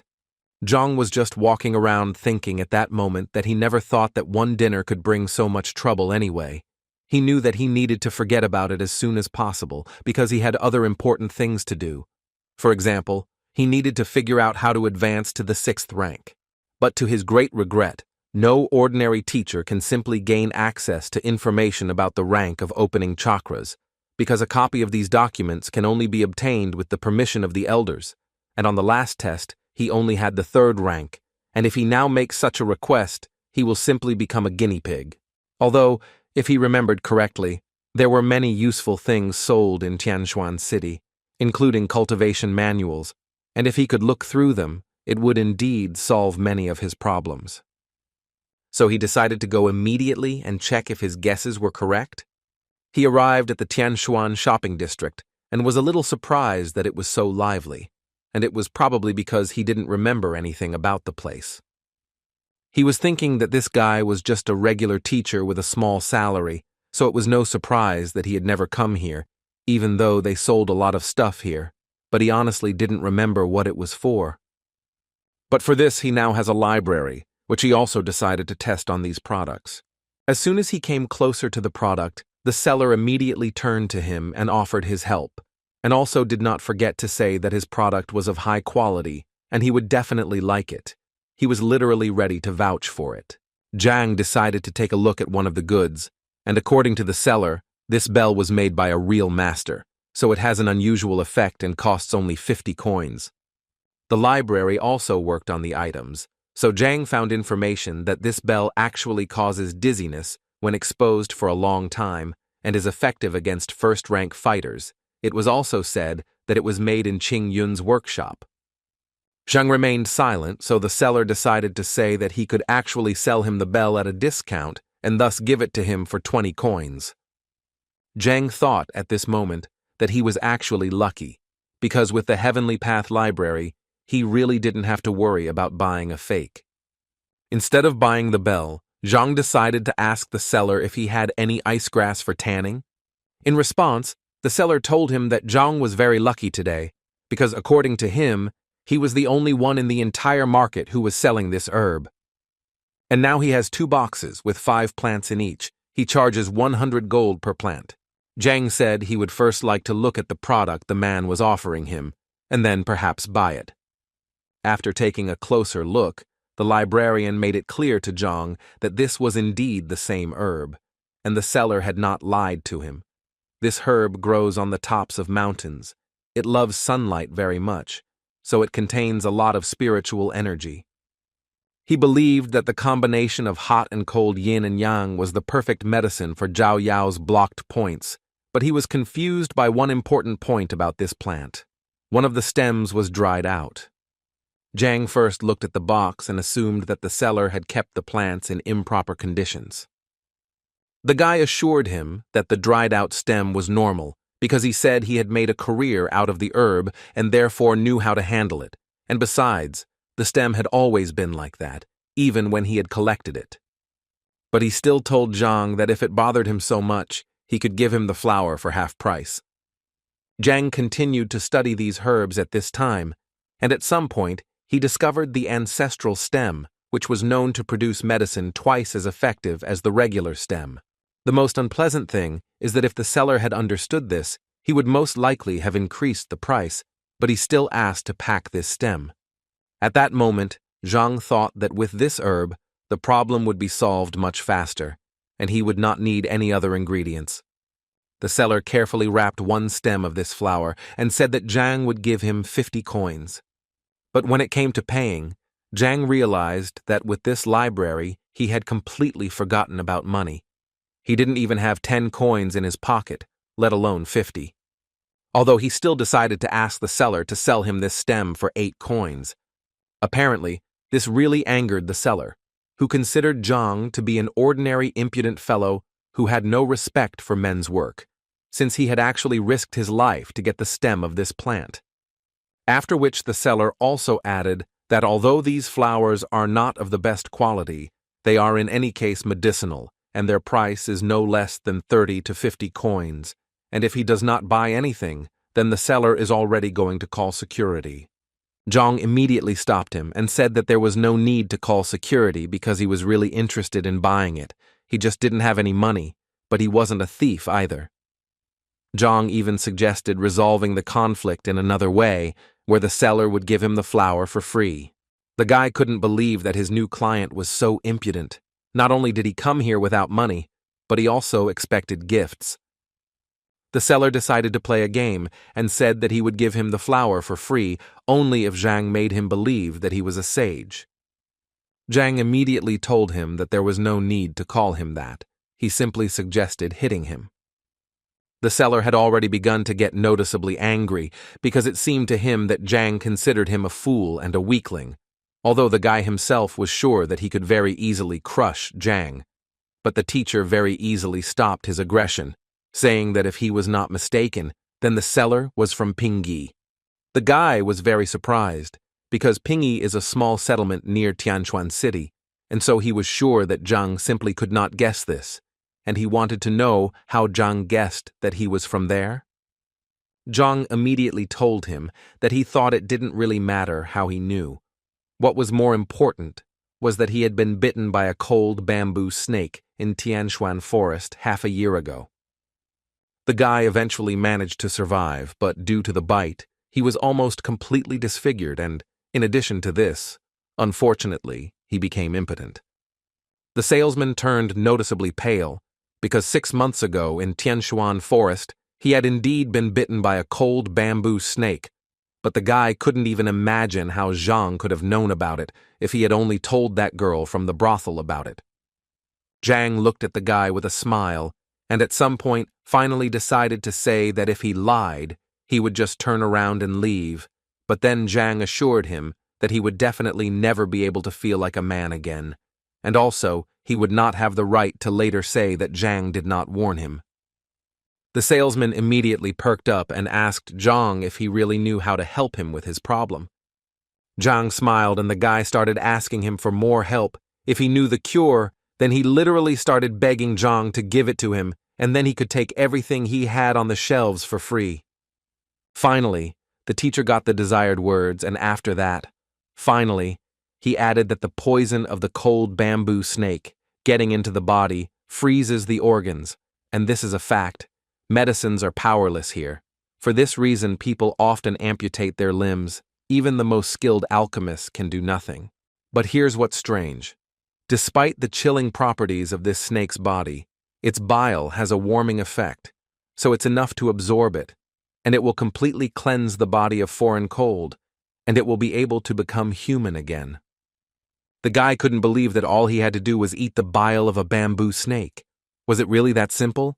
Zhang confirmed this information, and also decided to say that he saw these snakes in one kiosk, and if he did not believe him, then he could go and buy this snake right now and try it. But the seller thought that he had a better option. As it turned out, he had one of these snakes lying around in a distant drawer. He opened the box, which indeed contained one of these bamboo snakes, and the first thing he had to do was cut it open. And as soon as he managed to get the gall sac out of the snake's body, the guy immediately brought it to his mouth to swallow. Imagine his surprise when he felt that the effect came literally within a few seconds. He immediately knelt down in front of Zhang and began to thank him for this, because he could finally feel like a man again, and as a token of gratitude, he would like to give him all this icy sun grass. Zhang laughed at him and said that as he said, the seller would give him the herb for free. The salesman felt a little ashamed that he had not immediately recognized Zhang as a talented person, when suddenly their conversation was interrupted by the shouts of other people who were very loudly discussing the fact that Master Mo Yang was finally here. They believed that they had the opportunity to receive his invaluable advice, and if they were lucky, they would definitely become his students. Zhang didn't quite understand what was going on, so the shopkeeper explained to him that it seemed that Master Mo Yang had come to the village again. According to the guy, he is simply an excellent appraiser, and as far as Zhang understood, this is a rather specific profession, like a gourmet, and they are valued approximately the same. But whether to follow the appraiser's advice or not is like gambling. You never know until the end whether you will be lucky or not. Betting on treasures is like betting on precious stones in his world. Someone will get a fake, and someone will get a valuable artifact. But with the Library of the Heavenly Path, he doesn't need luck at all. He just needs to touch the object, and he will understand everything immediately. And considering all this, he realized that at the moment, this is the best way to get rich. So Zhang decided not to stand still for long and take action. He asked the guy to pick up the grass later, after which he said goodbye to him. When he arrived at the scene, the first thing he saw was how people were literally going crazy over this Master Mo Yang. Each of them wanted to hear his advice. This master replied to all these people that he would leave here tonight, but he still wanted to thank them for the hospitality they had shown him, and so he was willing to give advice to the 5 people. He also assured them that they also did not need to quarrel, because if they were destined to receive help, then so it would be. Zhang, meanwhile, continued to look at the exhibits displayed in this market, and at some point he reached a table where there was a vase that, although it looked impressive, still assured him that it was just junk. Now he was 100% sure that, as he thought, with one touch he would be able to find out detailed information about everything, and he also immediately realized that the prices here were terribly inflated. People were clearly upset when they heard that Master Mo was leaving that evening, and so they began to suggest that he stay for at least one more day. He immediately assured them that it was simply impossible, as he had things he couldn't cancel, so it was out of the question. But he still decided that he would add 5 more, because as they knew, searching for treasure among trash was a difficult task that required concentration, and therefore 10 was his limit. People started shouting that they were ready to pay him for help, if only he would give them advice. But he immediately answered them that they were telling him complete nonsense, because he had been doing his craft for a very long time, and if he wanted to make money on it, he would have done it without them. He could have bought the treasures and sold them for a higher price. According to him, he helps them for their gratitude and bright emotions, because money for him is water, which has no value. And he immediately warned that if anyone spoke about money again, he would not help them. After these words, they began to respect him even more, and also asked him for forgiveness for their stupidity.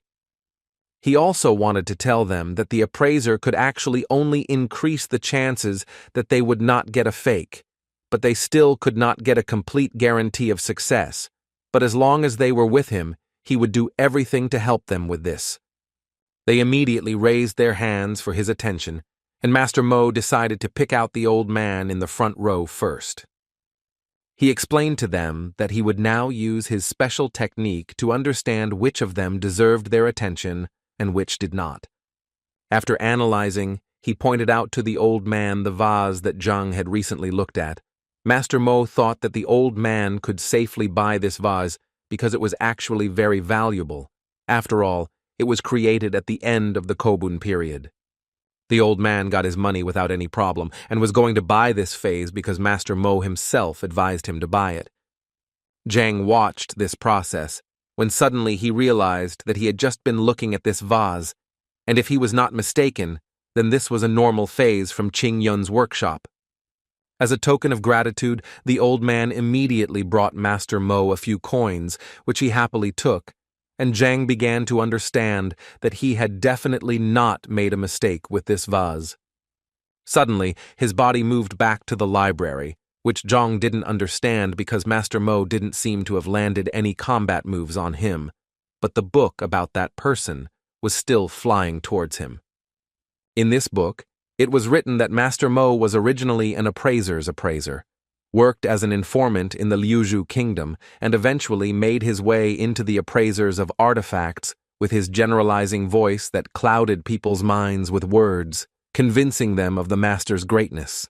Zhang took another look and noticed that this man really looked refined and highly moral, so much so that he even managed to deceive him. But now he realized that if there are scammers, then there are also their victims, and apparently most of this crowd are victims. Zhang decided that everything was so good that he didn't need any help, and he got ready to leave.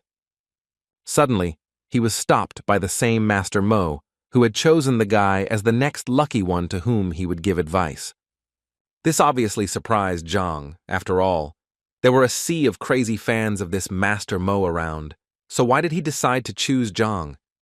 Zhang decided to immediately answer him that he certainly appreciated his kindness, but he did not need his help, although the old man did not think so, because he saw that the boy did not know what to choose, and he really did not want the boy to become a beggar at such a young age. So he asked the boy to think again. Zhang knew very well that if he listened to this master, he would definitely be left without money, so he assured Master Mo that he definitely did not need his help. But the old man still continued to insist, because he believed that it was not easy for a young man to quickly accumulate capital, and he was now giving him such an opportunity, and his kind heart could not allow him to spend a lot of money on scrap metal or other junk. His fans began to admire him even more after these words. At one point, Master Mo said that he was almost certain that the guy was probably thinking that he finally had a great chance to get the treasure, and he also felt that he wouldn't be able to protect it because they would most likely want to take it by force. Zhang, listening to all this, became more and more convinced with each passing second that this old man was too proud, and how could he even come up with such nonsense? Master Mo continued to tell his fans that he had chosen this young man, and no matter what treasure he received, he would always hope that none of them would covet it. Otherwise, he would consider it an insult, and then he would be merciless. After which the old man turned to Zhang again and asked the boy to rejoice, because if he was giving him the last place, it meant that it was his destiny, and he, in turn, believed in karma most of all, and therefore he was giving these treasures completely free of charge and only with good intentions. The old man even prepared a valuable item from one of the sellers, whom he asked to calculate the exact cost of this item. According to the seller's invoices, all they wanted from Zhang was 30,000 coins, and all the people standing behind the guy literally pressured him and told him how lucky he was, because as soon as he bought this thing, he would almost immediately become richer and then acquire a whole fortune. At some point, Zhang couldn't take it anymore, and so he yelled at the old man that he wouldn't buy anything, and if he wanted to deceive people, then the old man was unlucky today because he chose the wrong person, because Zhang didn't trust him at all. Master Mo couldn't believe that this guy would tell him such a thing, and the people standing behind him also stared for a long time and didn't understand what was going on here. The old man's face immediately changed, and he said that apparently they simply did not understand each other. Zhang couldn't hold back any longer and said outright that the old man was just pretending not to understand what Zhang was telling him, because it was completely obvious to the boy that he was just deceiving ordinary people. But what irritated him most was that the old man acted as if he was better than him. The old man got really angry, called Zhang an impudent man, and told him to shut up. He then added that he had received his qualification 30 years ago and had been helping people all this time. According to him, he had always solved other people's problems honestly, and no one had ever called him a liar before. The common people also began to stand up for the old man and tell Zhang that Master Mo Yang had been helping people honestly, and so they couldn't understand how Zhang could even accuse him of lying. Then the old man said that the guy was incredibly lucky that he turned out to be a kind person, and if the guy now asks for forgiveness, then so be it. He will forget about his offensive words. But Zhang thought they needed to do something a little different, because in fact his words were very easy to verify. You just need to reveal what this scammer just sold to the person, and people will immediately understand everything. The old man pretended to be very surprised, because according to him, the purification of artifacts, which he advised people to do, would take at least half a day. But as he said, he had urgent matters to attend to, and he simply could not wait that long. But from Zhang's face, he could tell that the guy was literally holding back from saying that he was using his busyness as an excuse to leave early because he would be ashamed of his actions.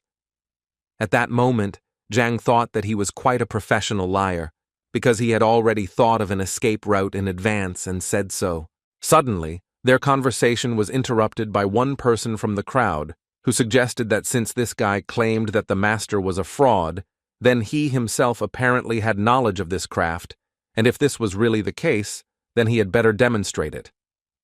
The old man smiled and agreed with the gentleman, because if the guy was so confident in his words, then he probably did a lot of evaluation research himself, since he dared to insult him.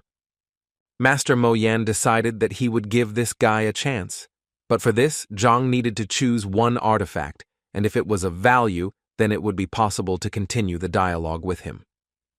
Zhang agreed to this condition without hesitation, as he understood that with the Library of the Heavenly Path, he would be able to easily name a truly valuable thing. But before that, he decided to ask the seller if he would be able to pay for the artifact after polishing, when its true price would become clear.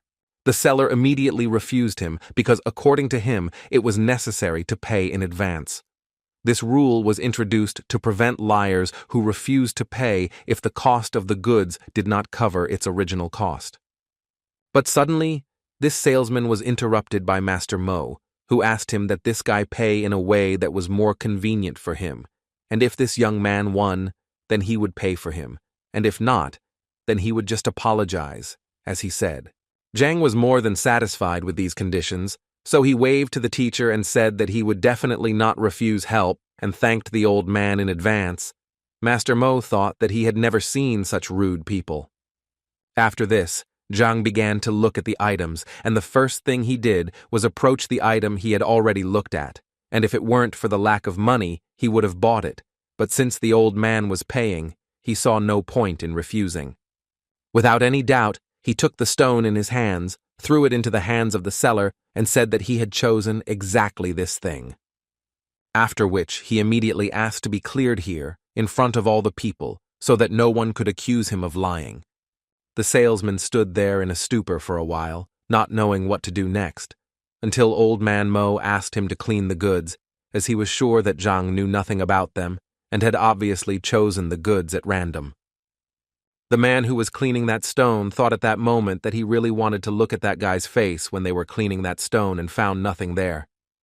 And in his head he had thoughts that he gave him small stones because they were ordinary roadside stones.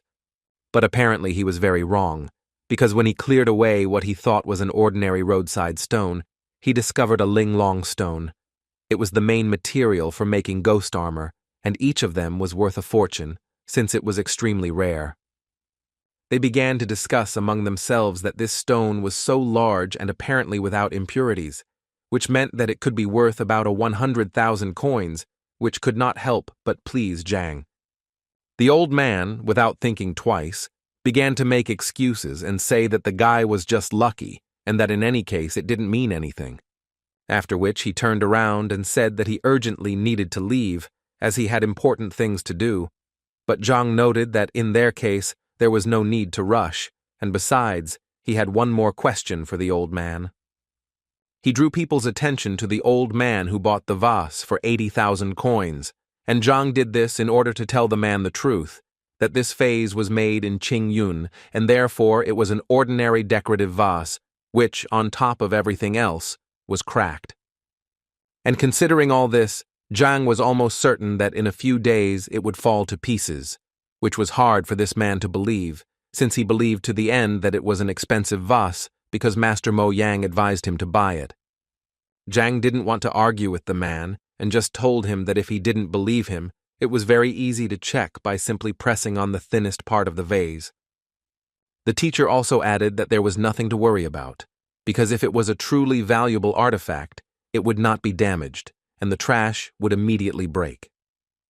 The man simply pressed lightly on the neck of the bottle, and it immediately fell to the floor.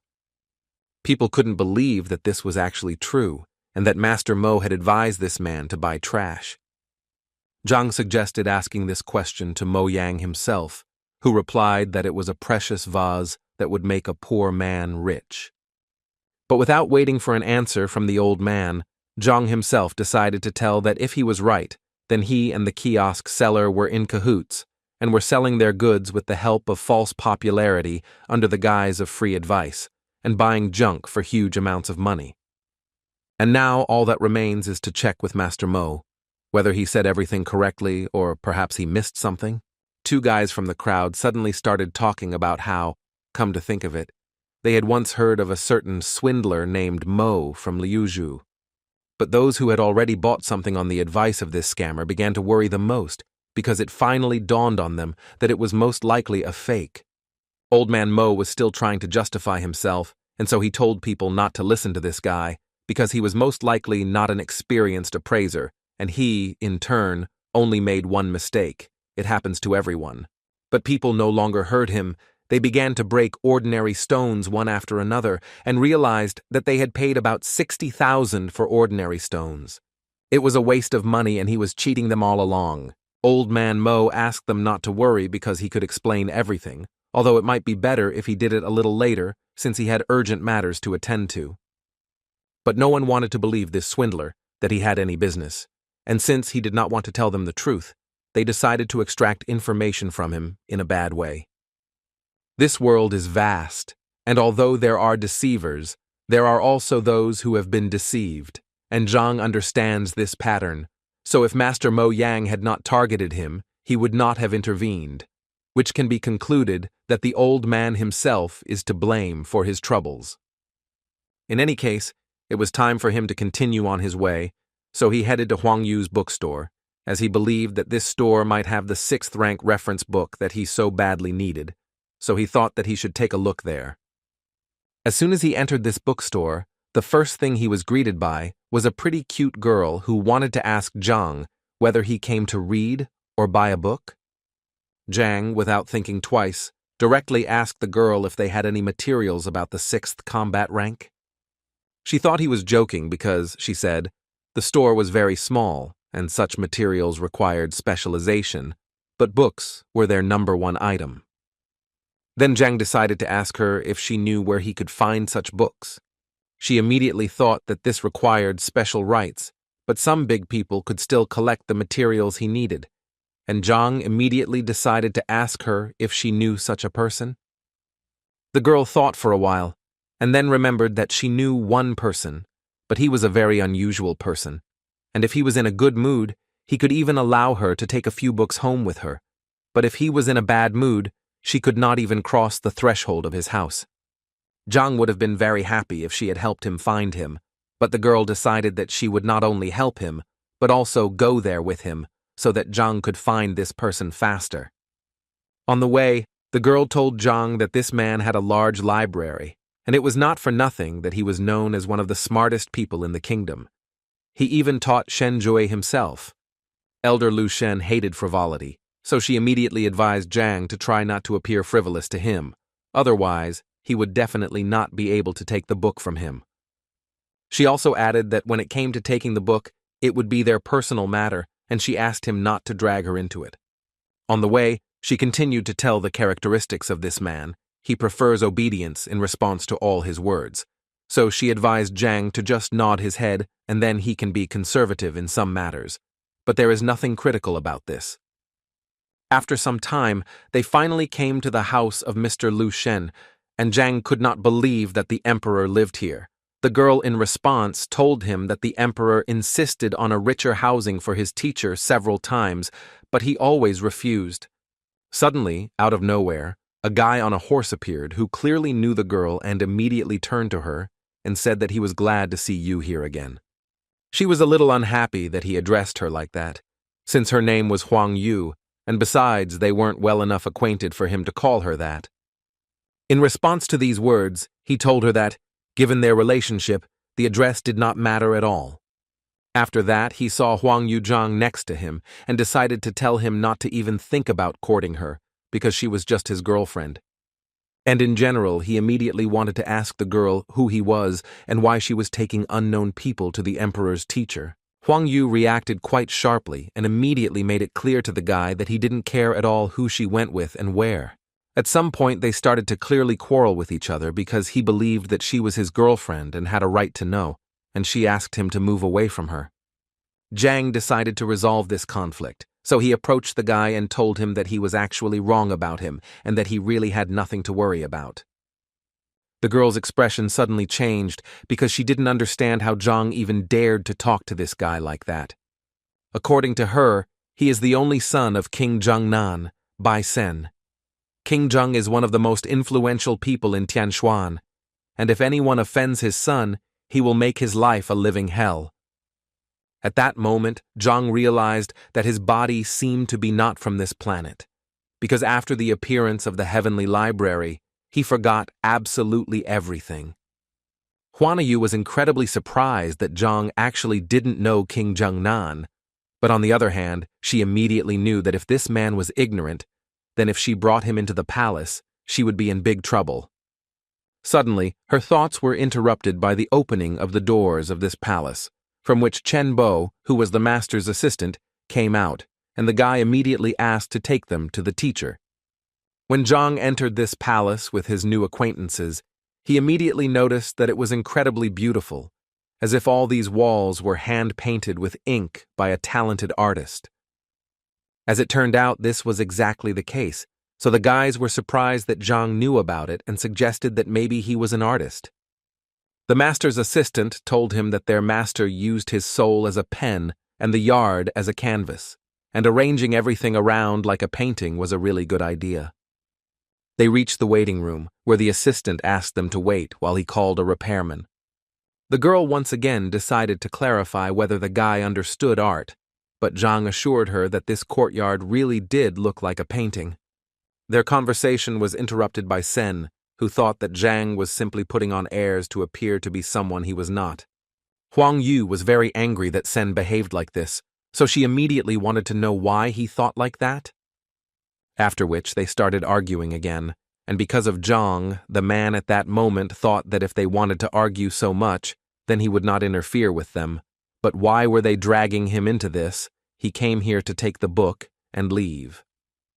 Their argument and Zhang's thoughts were interrupted at one point by the master, who entered this reception room and immediately silenced everyone with his presence, after which he said that it was very unusual for him to hear someone praise his ink-painted courtyard so highly. According to him, it is a great rarity to meet a young man with such a subtle sense of beauty. Sen immediately intervened in this dialogue to say that this guy clearly shouldn't be trusted, because most likely he was just a liar. The man immediately turned to him and noticed that he had not actually given him the floor. Realizing that Zhang knew his paintings, he asked him to appraise another rather rare painting. At this moment, Huang Yu came up to him again and said that this was a kind of test that this man was giving to everyone, and even she had gone through such a test at one time, and if he did not pass it, she immediately assured him that he would not receive the books. At that moment, Zhang thought that if he only knew what this would lead to, he would have been better off keeping quiet there in the courtyard, because he did not understand these pictures at all. He could only rely on the Skyway Library to help him understand the artifacts, so he became curious to see if it could help him with the paintings. The library was simply an amazing thing, and Zhang was further convinced of this when she gave him a full description of the painting. After which he asked the master again if he really wanted to hear his opinion about this painting. The man, without thinking twice, immediately told him that he would be grateful for his opinion, and Zhang replied that he would please him, because in fact, he had one comment. After which he stated with complete confidence that this was simply a nightmare come true, and this was one of the most terrible pictures he had ever seen, which the guys clearly did not expect to hear. Huang Yu immediately felt incredibly ashamed of him, because she thought that Zhang was truly an intellectually developed person, but she sincerely did not understand how he could say such a thing. Sen was very glad that Zhang said exactly that, because he believed that it proved that he was truly right, and that Zhang was a common swindler. But the master again remarked to Senya that he did not give him the right to speak. After which, Zhang asked the master for forgiveness for such rudeness, since in fact, he did not know that this was the master's work. But the man immediately told him that it didn't matter who exactly painted it, because he wanted Zhang to appreciate it first as a painting, and not as the person who painted it. Zhang was happy to hear this, so he went on to say that any roadside artist could indeed paint such a picture. But on the other hand, he also believed that if you look at this picture from another angle, you will notice that it reveals itself in a completely different way. The owner didn't expect the guy to add something like that, so he immediately wanted to know what he meant. Zhang stated that it was actually simple, and so if the master did not mind, Zhang would like to ask him for permission to reveal the secret of this painting. Sen immediately started shouting at him when he saw the knife in his hands, because he believed that this painting was priceless and definitely shouldn't be cut.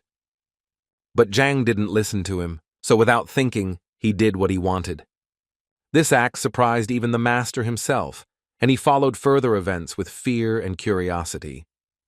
Zhang picked up the cut canvas by the end and said that the painting was a fake because it was painted on rice paper. The real canvas was hidden in sheepskin and had a much more modest appearance than the fake. Zhang's skill left a huge impression on everyone present, who were stunned by how quickly he managed to understand everything. The master praised Zhang because not many people know about the technique of painting on sheepskin through rice paper. The master then decided to give Zhang another test and led him to the next canvas, waiting for his evaluation. The painting depicts a predatory giant monster, and Zhang said the painting was skillfully done, but lacked precision. Zhang then suggested that the author of the painting had never personally seen the animal he depicted. And that is why the canvas has no great value, despite the skill of the painting. The author of the painting was the master himself, and he was amazed that Zhang very quickly understood the value of the painting. But he hadn't yet revealed himself, so he asked Zhang what exactly the inaccuracies were. Huang Yu was surprised that the emperor's teacher would turn to such a young man for advice. Zhang warmly explained that Qi Xiong, the beast depicted, has a streamlined body shape reminiscent of a blade, but this condition is not observed on the canvas. The master was so pleased with this answer that he began to clap his hands in delight. The master admired the skill of his new acquaintance, despite his age, and equated his skill with that of a master. The master asked Huang Yu to introduce his new friend. Huang Yu was a little embarrassed because when she met Zhang, she didn't ask his name. The emperor's teacher was a little angry that the boy was being treated this way, because in his opinion, he was his equal. After these words, the king's son looked a little embarrassed, as he did not believe that an ordinary average person turned out to be a master. Then the emperor's teacher looked at him sternly, as if to make it clear that all doubts would disappear. Huang Yu and the king's son bowed to Zhang as a sign of respect and honor for the title of master.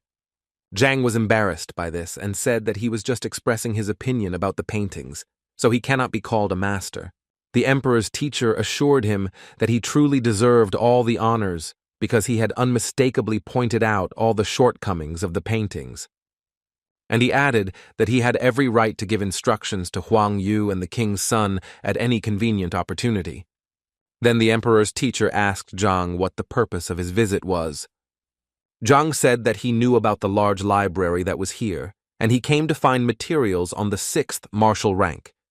The teacher replied that he did have a large library and mostly all the materials were on art, but not many books on martial skills. The teacher readily agreed to show Zhang these materials, and to do so, he had to go to his office, but the servant wanted to say something else. Then the teacher gave him a sign that such a worthy person as Zhang could not be forbidden to do anything. They went out into the courtyard, since the master's office was in another wing of the courtyard. Finally, they came to the library, where there were many shelves with books and scrolls. The master was modest and said that the library was not really that big, but Zhang could feel at home there. Zhang began to quickly leaf through book after book, and the emperor's teacher decided to ask if these techniques were suitable for him.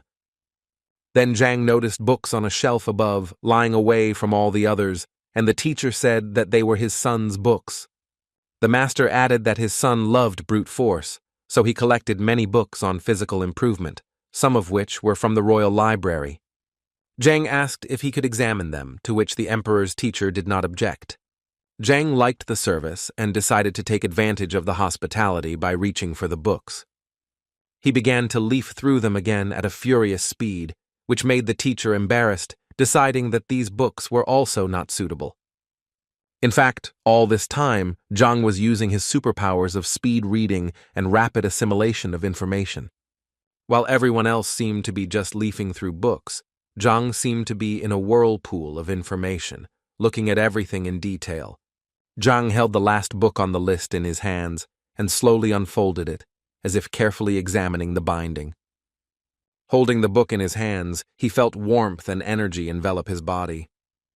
Every muscle in his body was filled with the long-awaited qi energy, which made Zhang strong and resilient. Zhang unfolded the textbook and realized that the strength of qi depends largely on the strength of the body. And thanks to the Library of the Heavenly Path, they were able to absorb the best knowledge from the book. His body unconsciously began to transform, and he could now practice the heavenly golden body. Thanks to this technique, Zhang's strength increased, but he still hadn't found any information about the 6th rank. The teacher, who had been watching Zhang all this time, couldn't figure out what he was doing. So he walked up to Zhang to ask him more closely if everything was okay with the young master, touching his shoulders. At the moment of contact, the emperor's teacher felt his body fill with insane energy. From such a powerful blow, the emperor's teacher seemed to be thrown back several meters by an invisible force. Zhang looked back to see what had happened, because there was no one else in the library except them. The master, who now had a split lip, looked battered, but at the same time assured that everything was fine. He thought that this unknown power had caused damage that was not similar to a 5th rank power. Zhang ran to the master to help him up, but the old man assured him that he was fine and that he had simply tripped. Zhang placed his palm on the master's back to calm the old man, and he felt a surge of strength in his body again. An unknown but powerful energy burst out and shocked the master again. Zhang couldn't understand what was going on, and for a moment he thought the old man was pretending. He then approached the master again to ask if he was okay, but he quickly and sharply replied that Zhang should not touch him. With numerous bruises and sores, the old man stood up and asked Zhang if she had just reached the 6th rank. Scratching his head, Zhang said that he had indeed reached the rank he wanted, but he didn't think it would happen so quickly. The old man, having recovered from the blow, sat and thought that he had come across cases in literature describing rapid rise in rank. But the master found it strange that the young man looked through the books in a matter of seconds and received a new rank. However, the old man suggested that Zhang might have accumulated a lot of knowledge and was only missing a few phrases. Meanwhile, the king's son asked Huang Yu how she knew Zhang, and she replied that they had just met today. The king's son inquired whether Zhang was really in 5th place, to which Huang Yu replied in the affirmative. This information made the boy happy, because he was eager to meet Zhang in a duel to measure his strength. The emperor's teacher entered the living room grumbling, and his appearance somewhat embarrassed those present.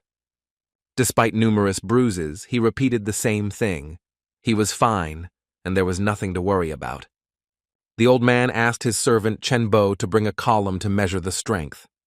The king's son asked Zhang about his rank to confirm his guess.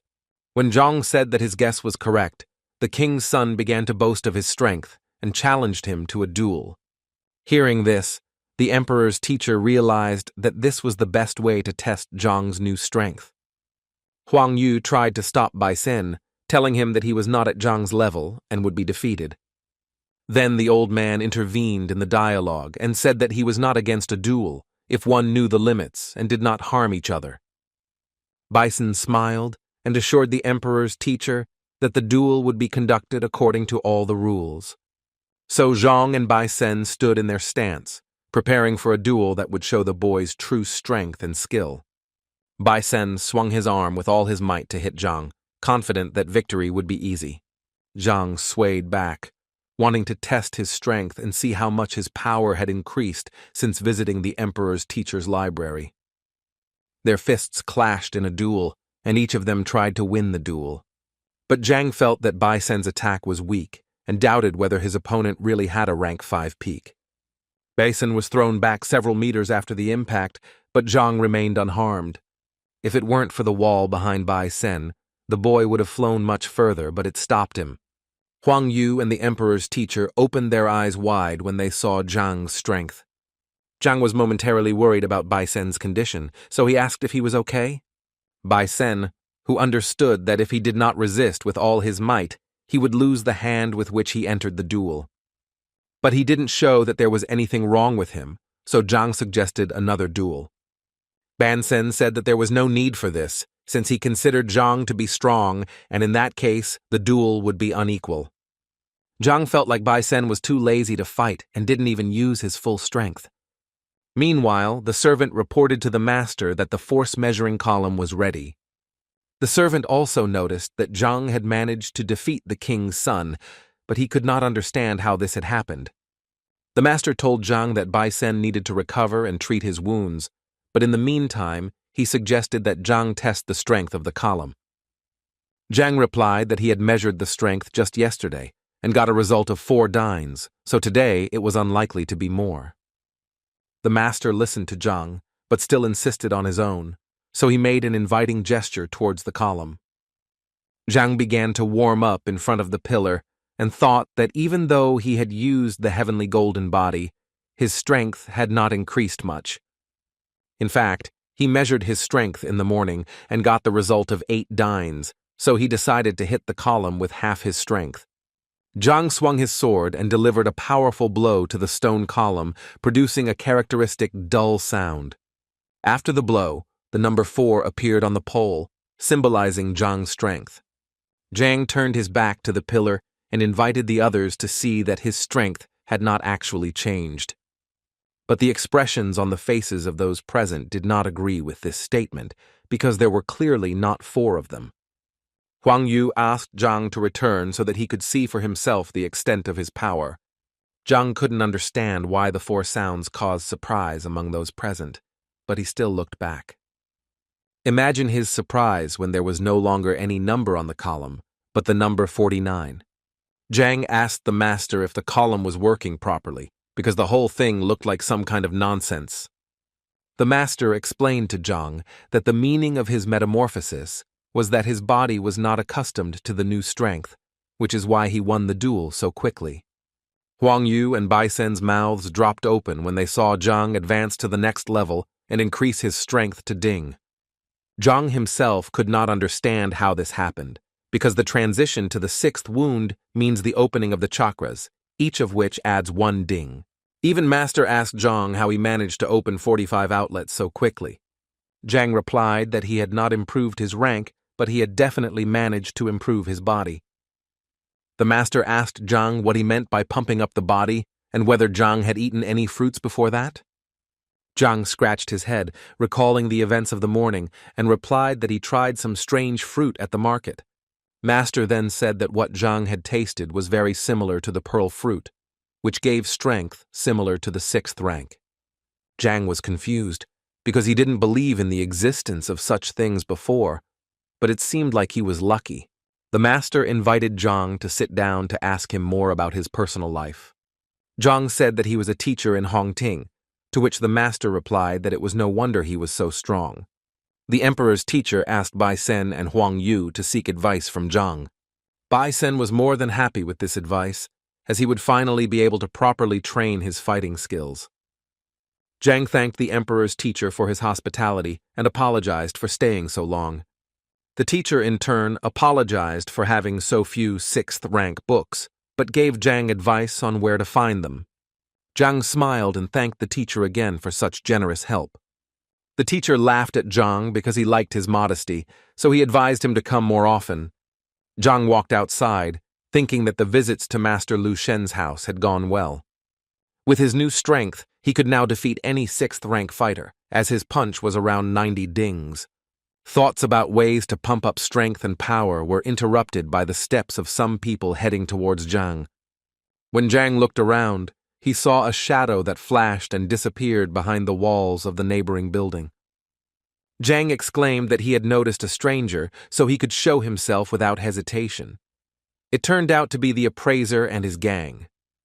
The appraiser began to threaten Zhang that he would not leave him alone until Zhang compensated for all the losses. Zhang stood and mocked them, saying that he could cover all the expenses with just the goats from his nose. The appraiser was very angry at this answer and threatened Zhang that he would not leave him a single wet spot. Zhang stressed that he does not lack confidence to make such statements as he has just undergone a metamorphosis. But the appraiser didn't care, so he ordered his henchman grandfather Zhang to have sex with Zhang immediately. Fat Grandpa Zhang, who was twice Zhang's size, asked if Zhang had anything to say one last time. The salesman with the short mustache pointed out that if Zhang died at the hands of Zhang's grandfather, he would not be able to compensate for the damage. But this did not bother the appraiser. Even if he died, it could be considered a worthy revenge. Grandfather Zhang prepared to deliver a powerful blow, but Zhang didn't even blink at that moment. He grabbed the fat man's hands and pressed his thumbs on certain pain points. Grandpa Jin was so upset by this reception that he could hardly hold back his tears of pain. But a moment later, he gave in and roared at the top of his lungs from the pain that twisted his arms. Zhang thought that this was a great chance to practice and get used to the new abilities, which turned out to be extremely powerful. While Grandpa John was recovering from his previous attack, John launched another one, right under his nose. And the fat man was thrown hundreds of meters by an invisible powerful force. It seemed as if smoke was coming out of Zhang's hand after such an attack, and the teacher himself still did not believe in his strength. The appraiser's face showed deep surprise at this attack, and he realized that he had underestimated Zhang. He then yelled at his salesman to resolve the issue immediately, as the appraiser himself was in no hurry to fight. The merchant began to accumulate strength and prepared to demonstrate his 6th combat rank. Zhang watched this phenomenon carefully and realized that this boy would become a respected person in Hongting. The appraiser had already made his Posepak attack and hoped that after this, he would not have any more problems. The salesman, who had accumulated mana, was ready to deal Zhang a fatal blow. He straightened his shoulders and prepared to jump, reminiscent of the flight of a falcon. Other Posepaks unanimously expressed their comments to the appraiser regarding the falcon's technique, although it is of an average level, but for many it is destructive. The appraiser immediately dispelled all doubts, because Zhang defeated Iron Hand, which means he is strong enough. Thus, in the evaluator's opinion, the only way to finish off Zhang as quickly as possible is to use the powerful falcon technique.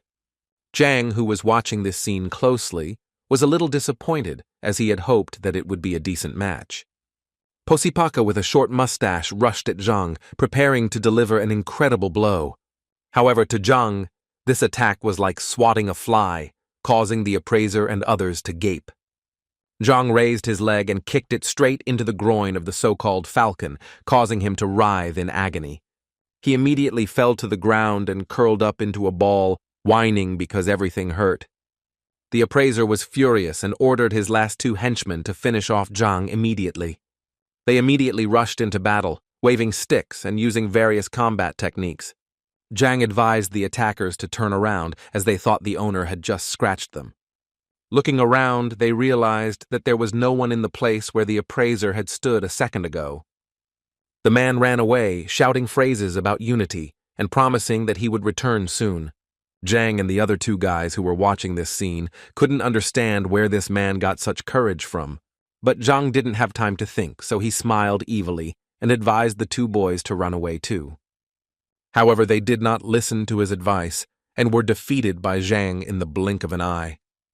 The appraiser, running away from the fight, could only vaguely hear his followers screaming and begging for help. Zhang was smart, so he caught up with the appraiser in an instant and asked him where he was going in such a hurry. Zhang added that he had a serious and urgent matter to attend to with such an experienced appraiser. And raising his leg above himself, he leaned on the appraiser's head so that he would know who he was dealing with. The impact caused the man to flip over several times in the air, resembling a spinning cartwheel. Zhang approached the appraiser and told him that he must have expected such a reaction when he dared to attack. The appraiser, holding a blood-soaked handkerchief to his mouth, begged Zhang for mercy. He offered Zhang some money, and Zhang wondered how many coins the appraiser had valued his life at. The appraiser reached out and took off his thumb a green ring that could make Zhang rich. Zhang initially wondered how such a small and inconspicuous ring could have any value. Zhang carefully examined the ring, inside which there was a space of 3 square meters. Zhang decided to activate it to see what riches this ring contained inside. The ring vibrated and rose into the air, creating vortices that pulled it inward. Zhang actually found himself in a small room with golden walls and coins and other treasures scattered across the floor. The appraiser watched with concern as Zhang examined the ring, hoping that he would accept it.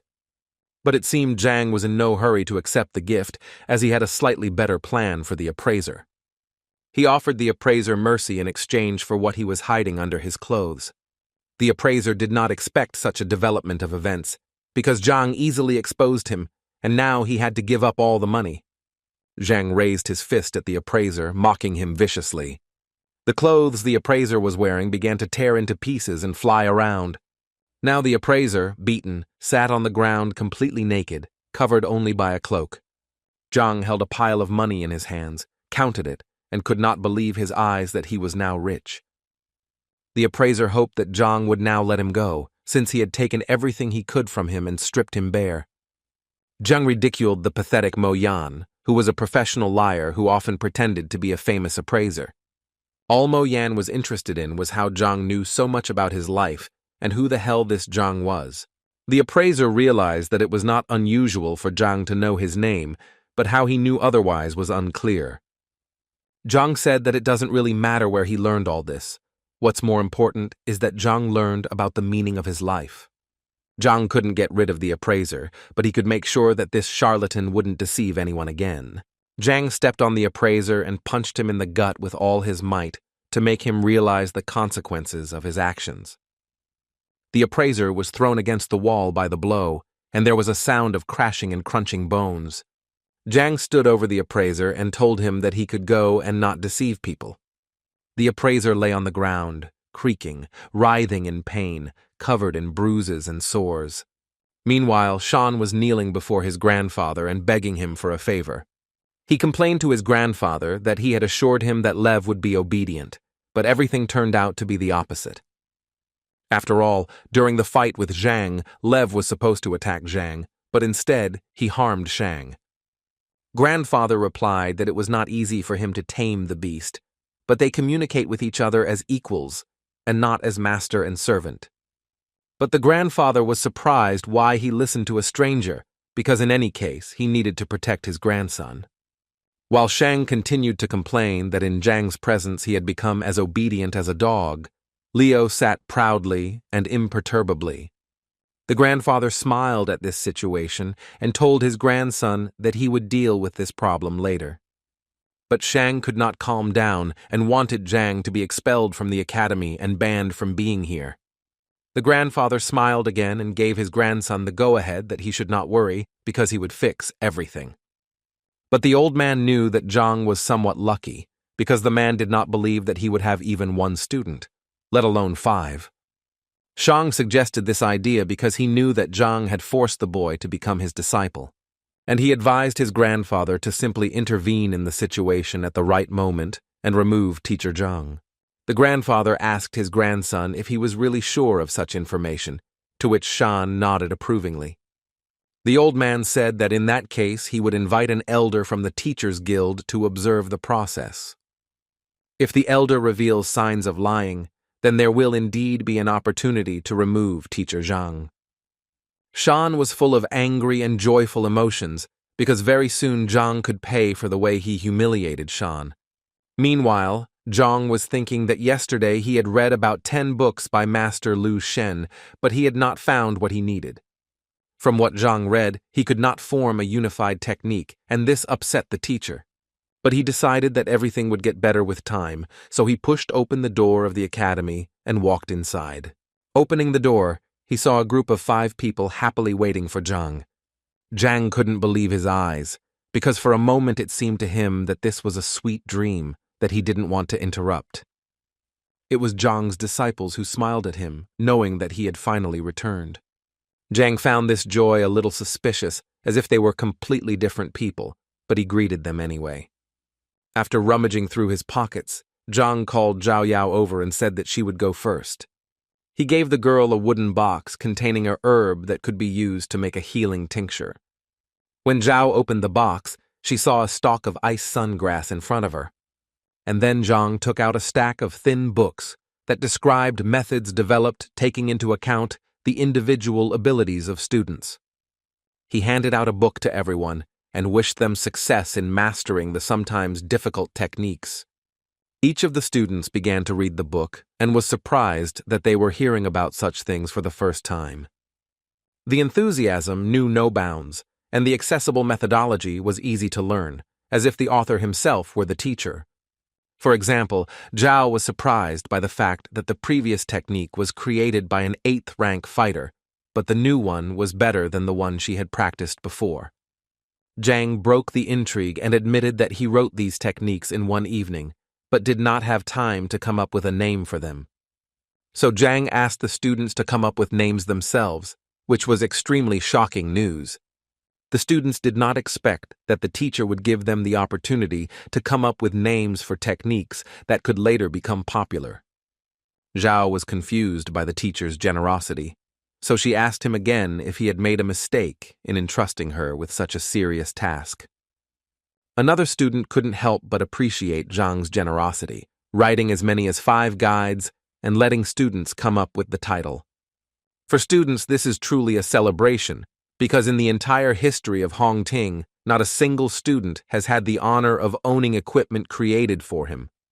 After such generosity and wisdom of the teacher, the students, of course, did not doubt their patron. So the students decided to thank Zhang for his hard work and incredible generosity. All 5 students knelt down and began chanting words of gratitude in unison, which puzzled Zhang. Zhao, on behalf of all the students, swore that the knowledge Zhang had imparted would not be passed on further, and that those who broke the oath would be punished. Zhang was surprised by such an oath, because the works were created with the help of the library, and it would be good if they did not know about them. Meanwhile, the girl with blonde hair was spinning around the yard, lost in her thoughts. It was Madame Shen, and she looked worried because one question had been bothering her for a long time, and she finally dared to take a bold step and resolutely went forward to meet the answers.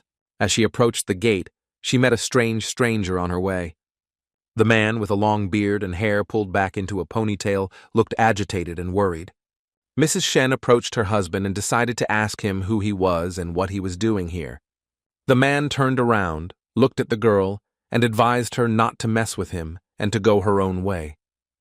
Madame Shen did not like such rudeness, and she became suspicious. She had memories and thoughts that this man was sent by Shang Bin to finish off Zhang after the failed duel. Then Mrs. Shen decided to warn the bearded man that harming a teacher in Hongting's territory was a crime. And these words made the man even more angry because just the day before yesterday, he was beaten because of a quarrel between 2 teachers over a girl. The man added that the girl's name was Shen Bi, so Shen herself advised the man to leave as soon as possible, otherwise he would get into trouble. Realizing that her teacher Zhang was in danger because of her, Lady Shen rushed into battle. The man, despite all his injuries, was preparing to defend himself, especially since, in his opinion, he would definitely be able to fight back against the girl. Madame Shen launched the first strike with a wide kick, but the man blocked the blow at the last moment. Shan was walking outdoors with his friend and was just curious about how the conversation with his grandfather went. Shan smiled because soon Zhang and his disciple, who had chosen the path against their will, would reveal themselves when they fell under the will detector. The red-haired partner was surprised by this news and added that after Zhang's disappearance, Shenbi would turn his attention to Shan. Zhang remembered that awkward evening at the restaurant when Shenbi went to dinner with Zhang. Shan's partner added that he needed to be patient for a little while, and then luck would smile upon Shan in the form of a dinner with Shenbi. Shan laughed at these words, but promised his partner a worthy reward in case of success. Their fascinating dialogue was interrupted by the sounds of a fight that was heard very close to where they were walking, and the red-haired boy was the first to notice it. Shang looked closely and saw that Lady Shen was fighting with Yao Han for reasons unknown to Shang. The red-haired boy guessed that Shen Bi knew that Yao Han had defeated Shang, and this guess made Shang turn pale. The boy then continued his theory and was convinced that there were no other reasons, considering that Shen was always calm. Shan's heart began to beat wildly, as if it was about to burst out of his chest at the thought of Madame Shen Bi liking him. Shan was silent for a moment and did not take his eyes off the epicenter of the fight. This state alarmed his red-haired partner. Then Shang shouted in anger at the top of his voice that he would not allow anyone to harm Shen or make her suffer because of him. The red-haired boy wanted to give Shan advice, but he had already rushed into battle with all his strength. During the battle, Yao Han noticed out of the corner of his eye that Shang was approaching and assumed that he was in cahoots with Shen Bi.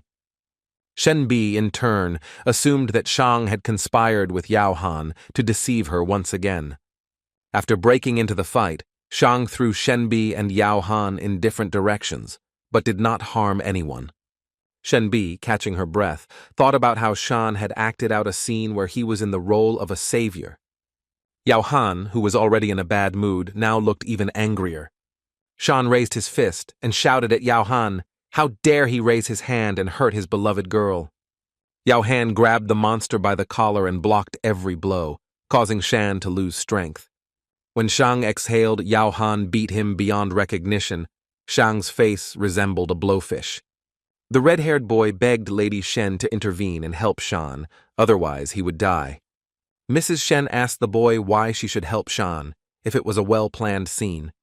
The boy denied everything and said that they were not setting anything up, so Mrs. Shen hesitated a little, but decided to help. Yao Han realized that it was time to surrender because he had been fighting with Lady Shen when he was injured, and now the advantage was not on his side. He threw the battered and disfigured Shan towards Lady Shen and said that he was retreating. But before he left, he swore that he would take full revenge on Shan and Shen Bi. While the red-haired boy ran up to Shan, trying to help him somehow, Shen stood motionless, looking after Yao. The red-haired boy was panicking because Shan had not regained consciousness, and Shen thought that the performance was delayed. Suddenly the palace door opened, and a disgruntled Zhang came out and asked what was going on. At this point, Shang came to his senses and began to mumble something incomprehensible, as if threatening Zhang. The red-haired partner realized that it was difficult for Shan to speak, so he himself told everything that the will detector awaited Zhang tomorrow. After digging around in his head, Zhang began to remember all the information about the will detector, which finds out the true relationship between a student and a teacher. The red-haired boy said that if Zhang refused to take the detector test, he would be breaking school rules. Shen was worried about such events, as she did not understand what Shang wanted to achieve, and advised Zhang to refuse. Zhang listened to all the proposals, thought for a moment, sighed heavily and replied that he was ready to pass the detector. His answer surprised Shan and Shen Bi, who expected him to refuse. It was about Yan Li, who initially regretted his choice, but now he and everyone else are ready to give their lives for Zhang. The red-haired boy assured Shan that Yan Li still wanted to be Shan's disciple, and that everything would fall into place very soon. Shenbi turned to Zhang to explain to her why he so easily agreed to this adventure. When Yan Li arrived, Zhang told Shen not to worry about these events because everything was under control. But this answer did not satisfy Shen because she knew about the entire strength of the Shan family and what they were capable of. Shenbi blamed herself for everything and could not stay away from this situation. Meanwhile, in the will detector tower, Shan's grandfather was telling the elder about the events related to Zhang. Elder Mo listened carefully to the old man and said that he was always happy to help restore justice. The old man added that Zhang got the lowest score on the teacher exam, but he kept Zhang.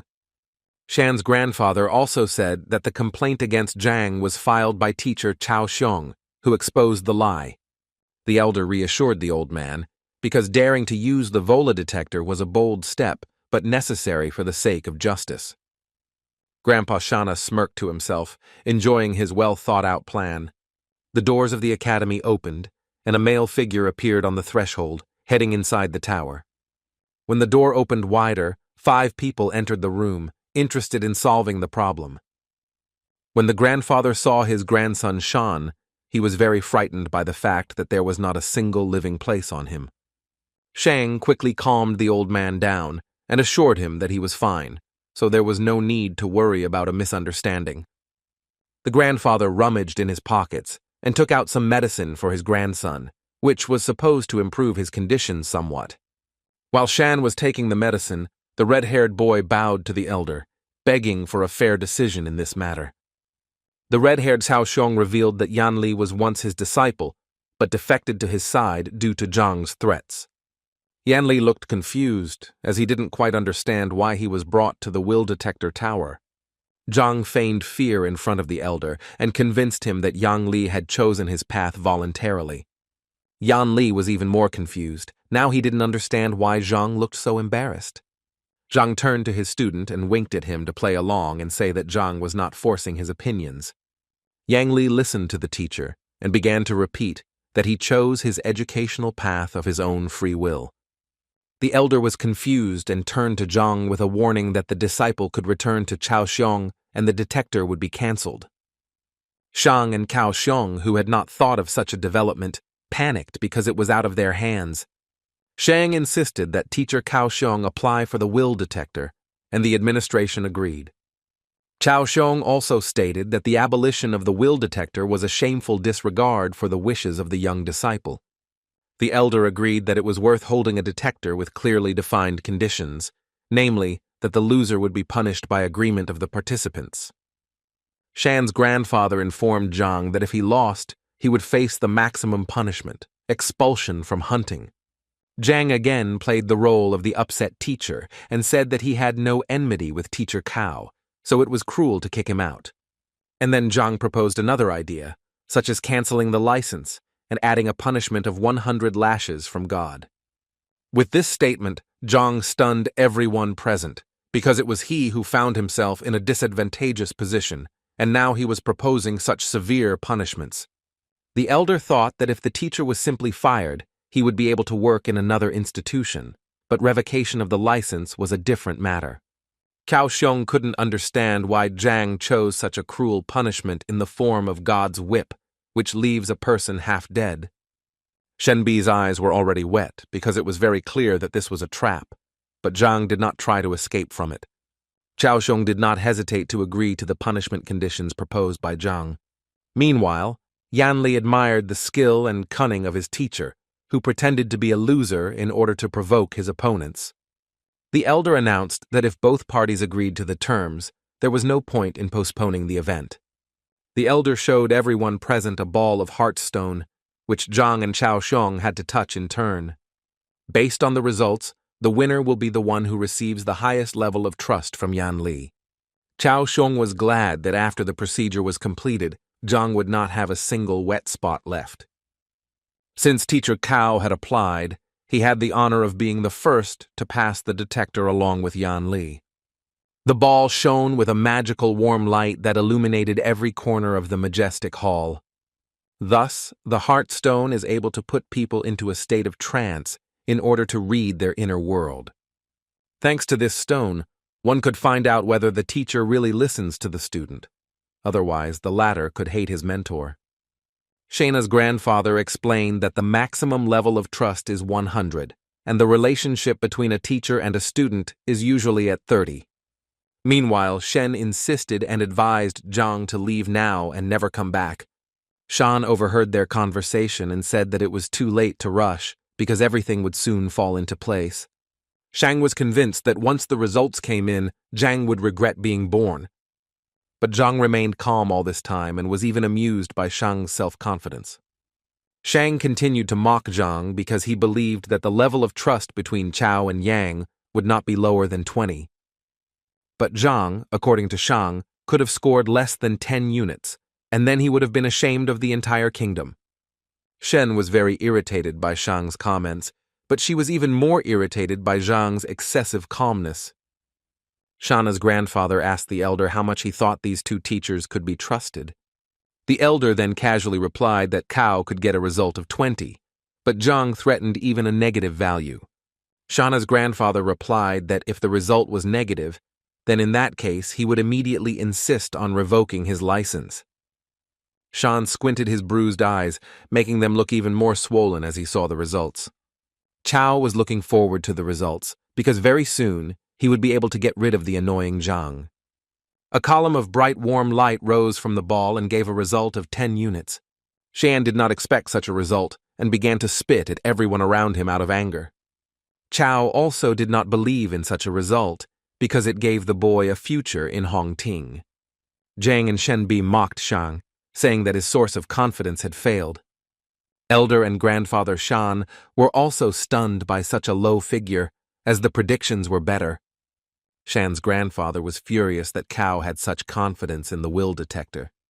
Chao consoled himself that it didn't matter because he was still the winner as long as Zhang didn't score more points. For Zhang, such statements were pleasant to the ears because, unlike his opponents, he was confident of his success. So Zhang approached Yan Li, thinking that the sooner this performance ended, the sooner the student would return to class. So Zhang and Yang touched the ball at the same time, and in an instant, everyone was blinded by a bright light that was much brighter than Chao's light. Shana's grandfather and the elder opened their mouths, because these two had not yet managed to touch the bullet when the result was already visible above the flash. Shenbi, Shang, and Cao were no less surprised, especially Cao, who had just managed to step down from the pedestal. A huge number 64 was displayed above a bright column of light. The detector reading stunned everyone present, as no one expected Zhang's confidence to be so high. Chao did not believe that Yang trusted Zhang as a father, and what was the basis for such a high level of trust. Shang was again amazed by the results of the detector, because the difference between Cao was huge. The elder also did not expect such a high result, especially so fast. Shen knew that even extremely popular teachers who taught their students for years did not achieve such high results. So Zhang was confident of his indisputable victory and asked the elders if he confirmed this fact. Chao continued to be indignant about the result and exclaimed that the heart balls had broken and given a false result. Shang also believed that there was meaning in teacher Cao's words, because the students could not trust such a clumsy teacher. Shang then cited the example of the great teachers Lu Sen and Wang Tao, who, despite their abilities, did not have such a high level of trust. But the elder who was watching the events saw Yang's eyes shining with respect and gratitude towards Zhang. Taking this into account, the elder assured that the heart stone shows a person's true desires and should be trusted. Zhang decided to remind those present of the terms of the agreement, according to which the loser's license was revoked. Grandfather Shan intervened in the dialogue and assured teacher Zhang that he had already won, so that was enough, and he should forgive the loser. But Zhang insisted on his point of view and stressed that if he had lost, he would not have defended him so strongly. These words angered Grandpa Shan, and Tai reminded Zhang that he was the worst teacher in Hongting and was just lucky with one student. Chao was clearly nervous about these events and hoped that the situation would be resolved in his favor. Chao guessed that Zhang used some kind of magic to gain Yanli's trust. The elder listened carefully, paying particular attention to Chao's report that one of Zhang's disciples had lost his mind. Chao continued his speech and expressed concern about Yan Li, as he believed that the disciple was in danger. Therefore, Cao insisted on further investigation of the situation, as he did not believe that the worst teacher had received such high trust from the student. Then Shana's grandfather added that a teacher must teach and gain the trust of students, and if a teacher does not have the necessary knowledge, then there can be no talk of any trust. Zhang insisted that his teaching methods did not matter as long as the contract was honored. Zhang's grandfather continued to rage because he didn't understand how a teacher could be stripped of his license because of such a stupid contract. Meanwhile, Shang tried to persuade Shen Bi to his side and listened to his grandfather's words. Shen Bai was seething with rage and sided with Zhang, repeating his words that if he lost, no one would make concessions to him. Shan did not miss the opportunity to convince the girl, citing as an argument the fact that none of the students had yet advanced to the second rank. The door to the hall opened, and with every step one could hear someone approaching the hall. It was a servant who reported that clan leader Wang Hong wanted to see Elder Chen. Those present were somewhat shocked by such a visit, but Chen allowed the guest to be let inside. He was glad to put the matter of Zhang aside for a while when such an important guest arrived at the academy.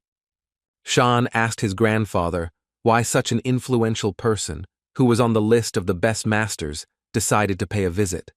The old man laughed and guessed that the visit was related to Master Wang Tao and must have had some important meaning. Grandfather added that Wang Hong heard about Wang Tao's success and decided to thank him personally. Zhang listened to the conversation and now also wanted to meet Wang Tao, but Shen advised him not to think about it now.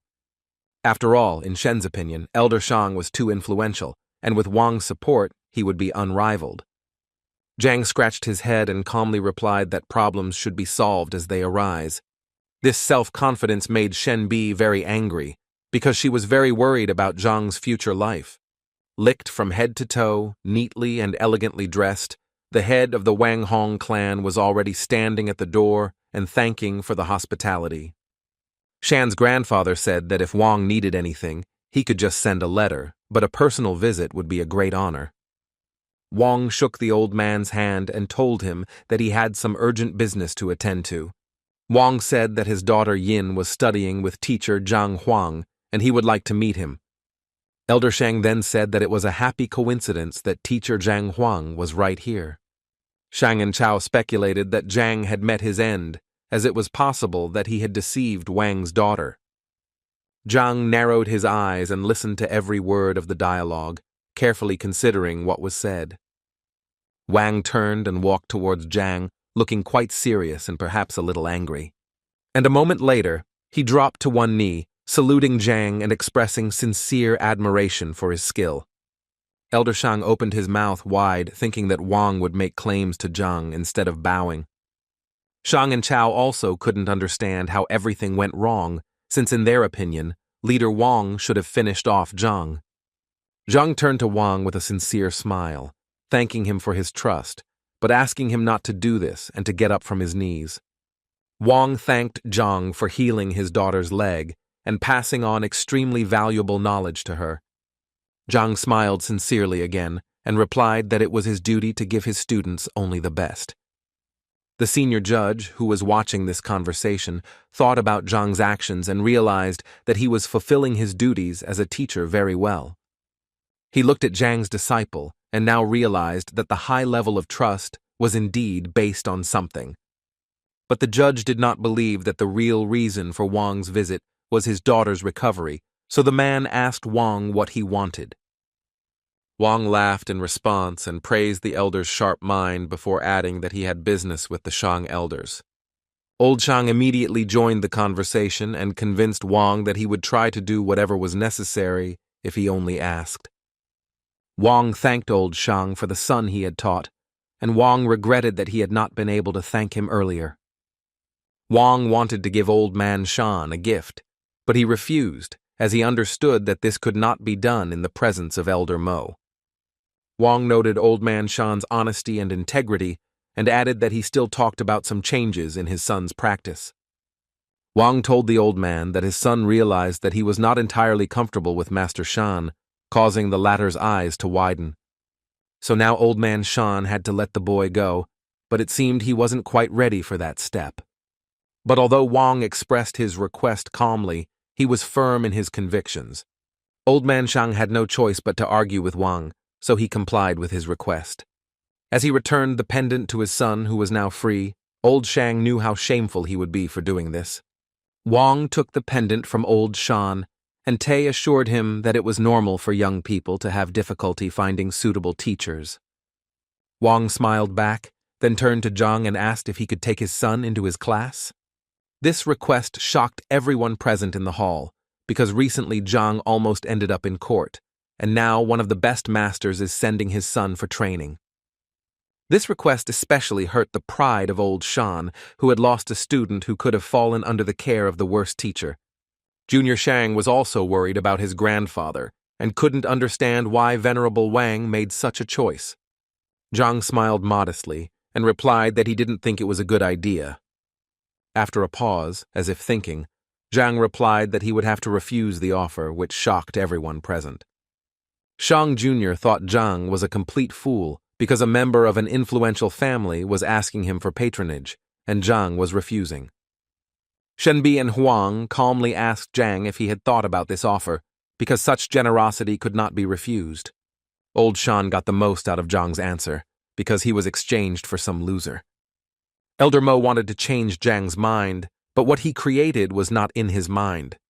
In fact, Wang himself did not expect to hear such an answer, since the offer seemed tempting to him. However, Zhang remembered some events from the past and assumed that Wang Tao did not tell his father that he had somehow attacked Zhang. However, Wang immediately began to say that his son had made a mistake and did not know about Zhang's greatness, for which he was ashamed. The dialogue was interrupted by Chao, who exclaimed that the Venerable Wang did not need to be asked twice. Chao stressed that Zhang retreated, not because of the attack incident, but for another reason. Chao said that Zhang had 3 ranks in martial arts, while Wang's son was at the 4th rank. Shan supported his friend, because it was unacceptable for a teacher with a lower rank to teach a student with a higher rank. Old Shang added that he respected the fact that Wang's son left his class, but he deserved a better teacher. Wang then thought that his daughter was receiving good knowledge from Zhang, but she never spoke about the teacher's rank. Chao mocked Zhang, saying that he should take off his crown and only surprise the newcomers with his 3rd martial rank. Old Shang confirmed Chao Xiong's words and added that Zhang could not teach anything without experiencing it himself. But Wang remembered one of his daughter's stories how Zhang stopped Wang's son's sword with 2 fingers. Junior Shang said with a mischievous smile that perhaps this story was just made up to protect Zhang's reputation. In Cao's opinion, such a story seemed like a complete fabrication, since a teacher at the end of the list could not possibly possess such power. Yang intervened in the conversation because he himself witnessed these events, so everyone who speaks against Zhang is slandering. Elder Shang also convinced Wang that this story was nonsense and that such fables should not be believed. While Old Shang was trying to convince Wang that Zhang's reputation should not be raised in this way, the servant came into the hall again. The servant reported that a young man had arrived who wanted to meet with Teacher Zhang and was waiting for permission. Old Shang reacted to this news with sensitivity and wondered why Zhang was so in demand. The servant added hesitantly that the guest awaiting an audience was King Zhengnan's son, Bai Sen. When Old Shang heard who was waiting for him, he shouted for him to immediately let the distinguished guest into the hall. For Elder Mo, the events took on new colors, because the king's son is a master of martial arts, but he wants to meet one of the weak teachers. Shenbi was surprised by Zhang's influence because Bai Sen is a very influential person in the kingdom. As soon as No Bai Sen appeared in the hall, everyone greeted him with honor, bowing as a sign of respect. However, Bai Sen seemed uninterested in those present. He noticed Zhang and waved his hand at him. Zhang asked with a picky look and a simple voice, "What does Bai Sen want?" Bison ran up to Zhang and told him that he was leaving the city soon and that he really wanted to learn all of Zhang's skills. The faces of those present reflected surprise. Why was Bai Sen communicating so well with Zhang? Old Shang became angry and advised Zhang to be careful with his words, since he was dealing with a royal person and etiquette must be observed. After this, Old Shang apologized to Bai Sen for Zhang's ignorance, as he did not understand who he was talking to. Bai Sen shouted at the old man to get out of here before he lost his head. Bison Zhang was a master and equal to his mentor Lu Shen, so there was no point in dishonoring his honor. Hearing this, all those who had tried to humiliate Zhang in every possible way felt the ground slip out from under their feet. Old Shang analyzed what he heard and could not believe his ears that a certain Zhang was of the same level as the tutor of the king's son. Junior Shang and Chao simply turned pale upon hearing this and almost lost consciousness. Elder Mao also wondered why Master Zhang was considered so strong. Bison said that everyone present heard the information correctly. Zhang's strength was 3 times greater than Bison's. Bison added that if anyone wants to contradict his words, they should keep their mouth shut if they want to live. Otherwise, if Master Zhang showed his strength, no one present would say hello. Those present in the hall began to whisper among themselves about how it happened that Zhang was stronger than Shan, and how he exhausted his abilities so quickly. Only Zhang stood modestly in the corner and was somewhat embarrassed by these dialogues, since he did not really want to demonstrate his strength.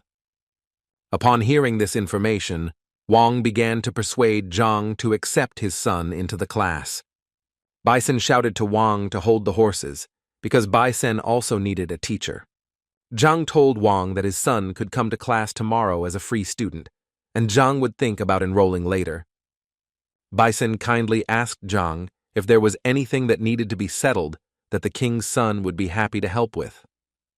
Zhang reminded Elder Shan that now that the will detector had been passed, it was time to pay the bills. Chao objected to Zhang and said that he could do nothing despite Chao's defeat. After all, it's not possible to simply take away a license, and the most that Cao can get is 100 lashes from God. Zhang asked why Chao was so confident, to which Chao replied that there must be good reasons for revoking the license.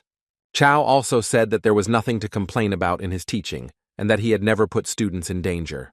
Zhang didn't listen to Chao very carefully because it was just chatter to him, so he wanted to know Elder Mao's opinion.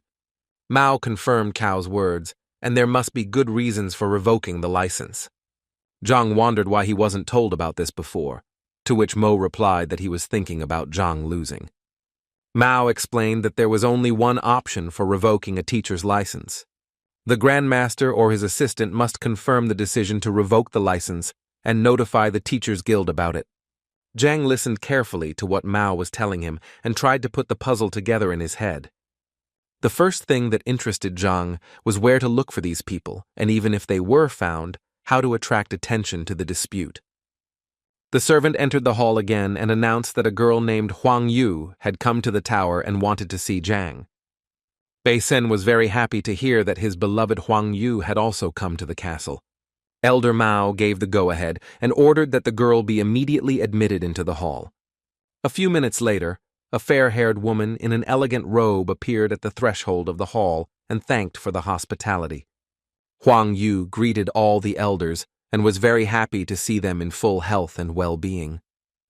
Finally, the girl approached Zhang and greeted the master with a low bow.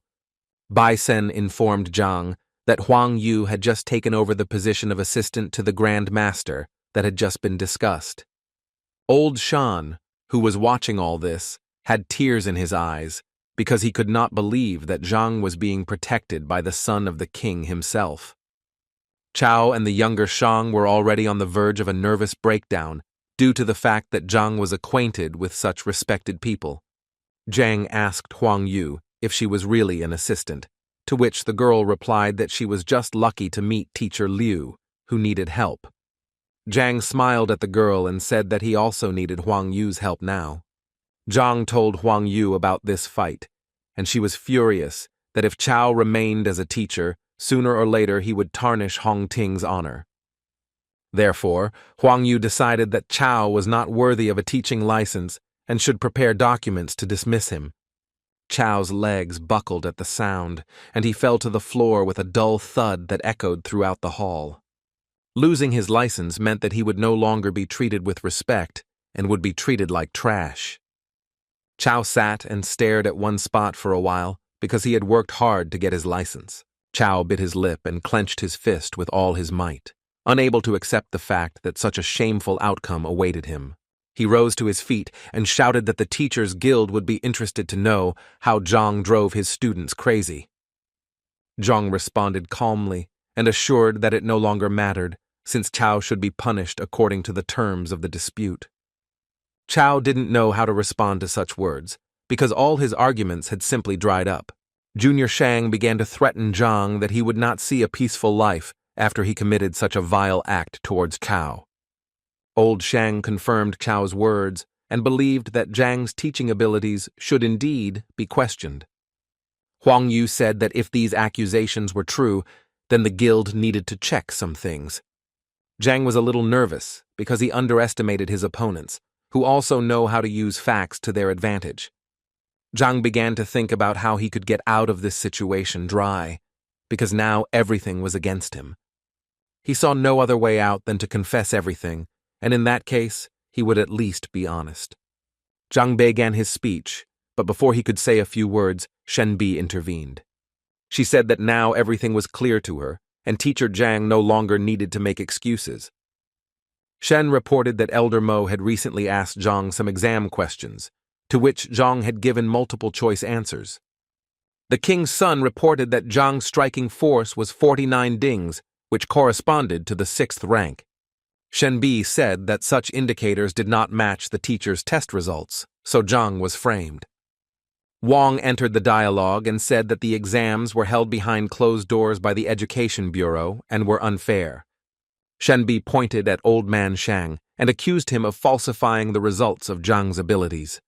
Elder Mao suggested that Zhang did not report this because it might spoil the relationship between the teachers.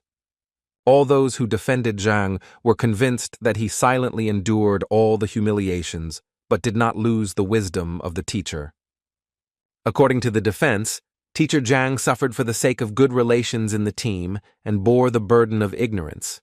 Old Shang had no time to process the verbal attacks that were flying at him like bullets. Zhang was embarrassed by this situation and only wanted to say that his skills were not fully appreciated. Old Shang took a defensive stance and said that he had no reason to interfere in the affairs of an ordinary teacher. Elder Mao, who had been listening attentively all this time, said that he already had enough evidence to draw conclusions, while Old Man Shang was simply defending his grandson. Sooner or later, Zhang would stand out among the other teachers, and to prevent Zhang from overshadowing Shang's grandson, Old Shang acted preemptively. Old Shang was stunned because he hadn't paid attention to Zhang before, but now he had only turned away from him. Zhang winced, as if he was extremely ashamed of Old Shang's actions in taking advantage of his power. Old Shang tried to say something else to Zhang, but he couldn't make out anything intelligible except curses. He began to strike on the nerves, and it seemed that he was about to suffocate in his own anger. All those who stood up for Zhang no longer believed Old Shang and considered his attack a deception. Little Shang, no matter how much he wanted to spite Zhang, felt broken because now his grandfather was also in danger.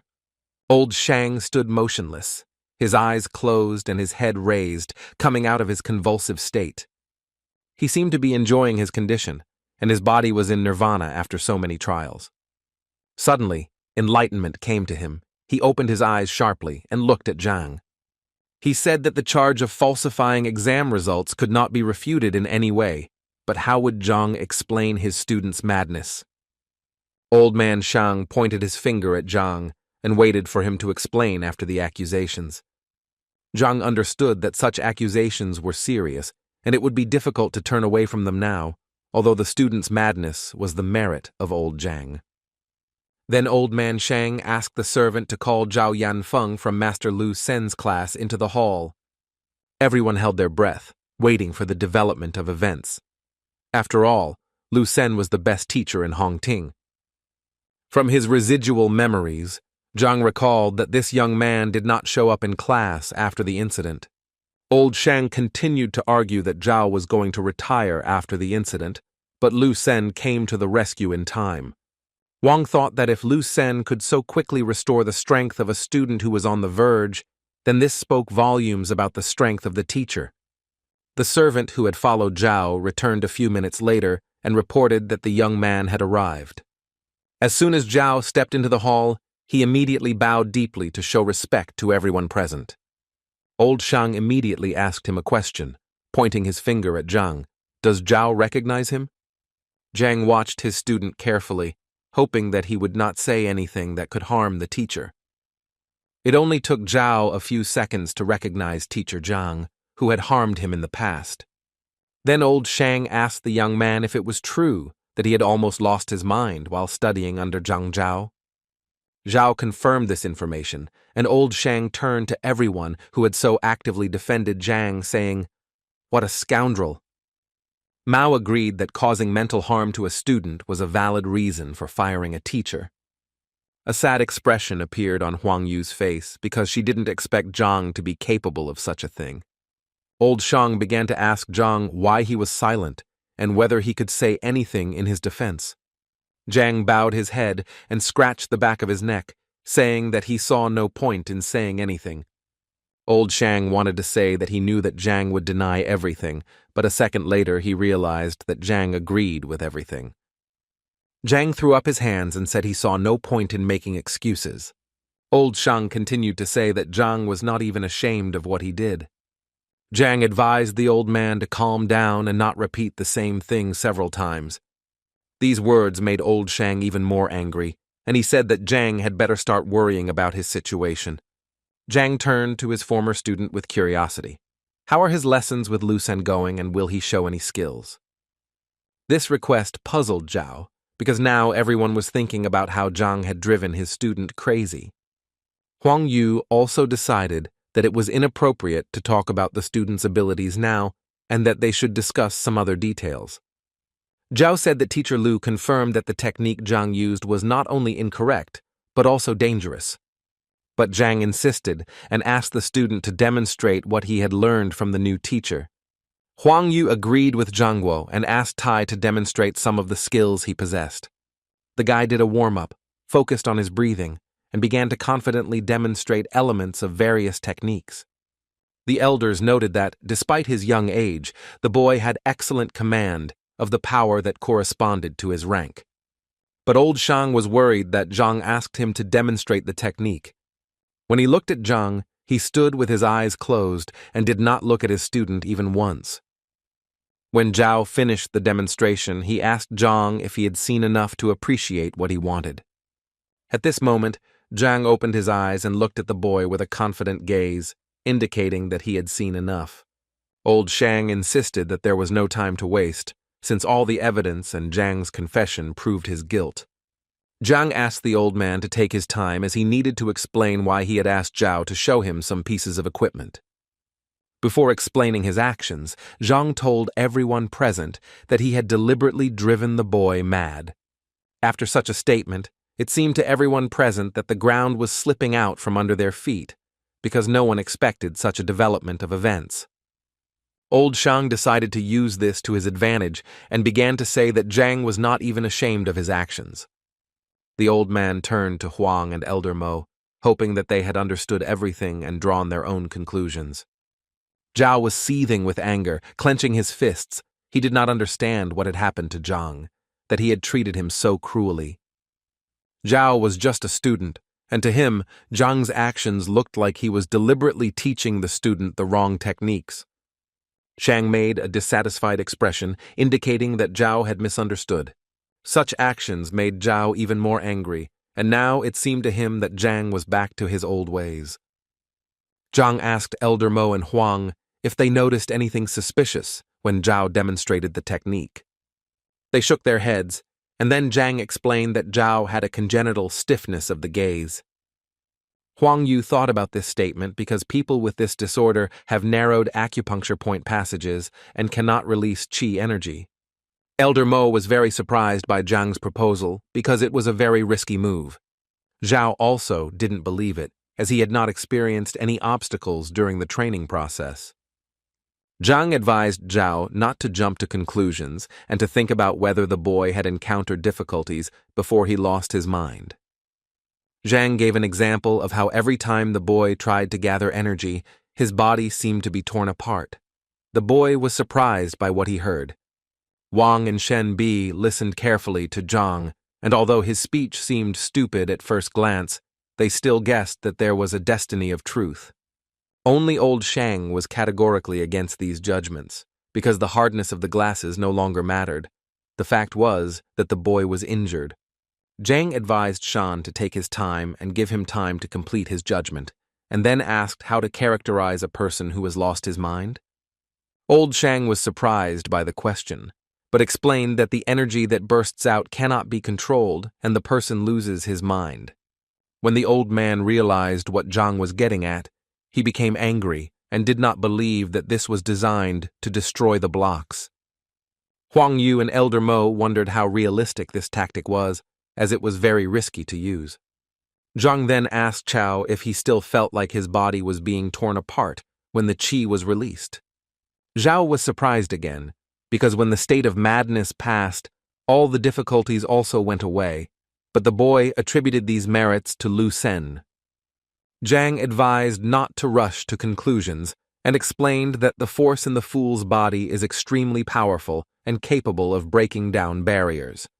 Teacher Zhang said that he had planned further steps that could improve Zhao's body features, but he left without saying goodbye.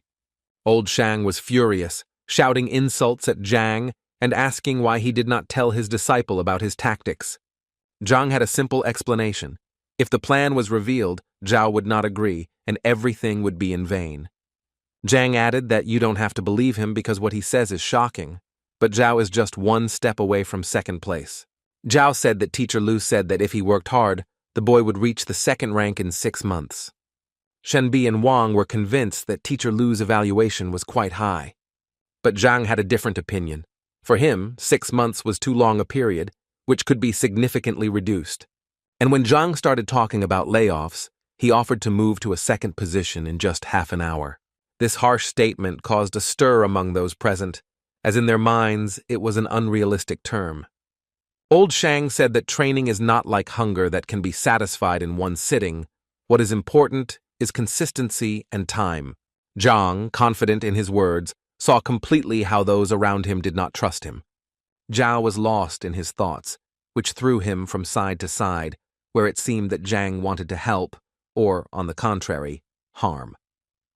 Zhang walked up to the boy and placed his hand on his shoulder, saying that he didn't blame the young man for not trusting him, but that Zhang could help now. Jia thought that Zhang had identified his problem correctly, and therefore Zhang must have a solution. Zhao exclaimed that he was willing to take the risk and trust Master Zhang and try to advance to the next level. Zhang thanked the student for his trust and promised that he would not let the boy down this time and would do his best.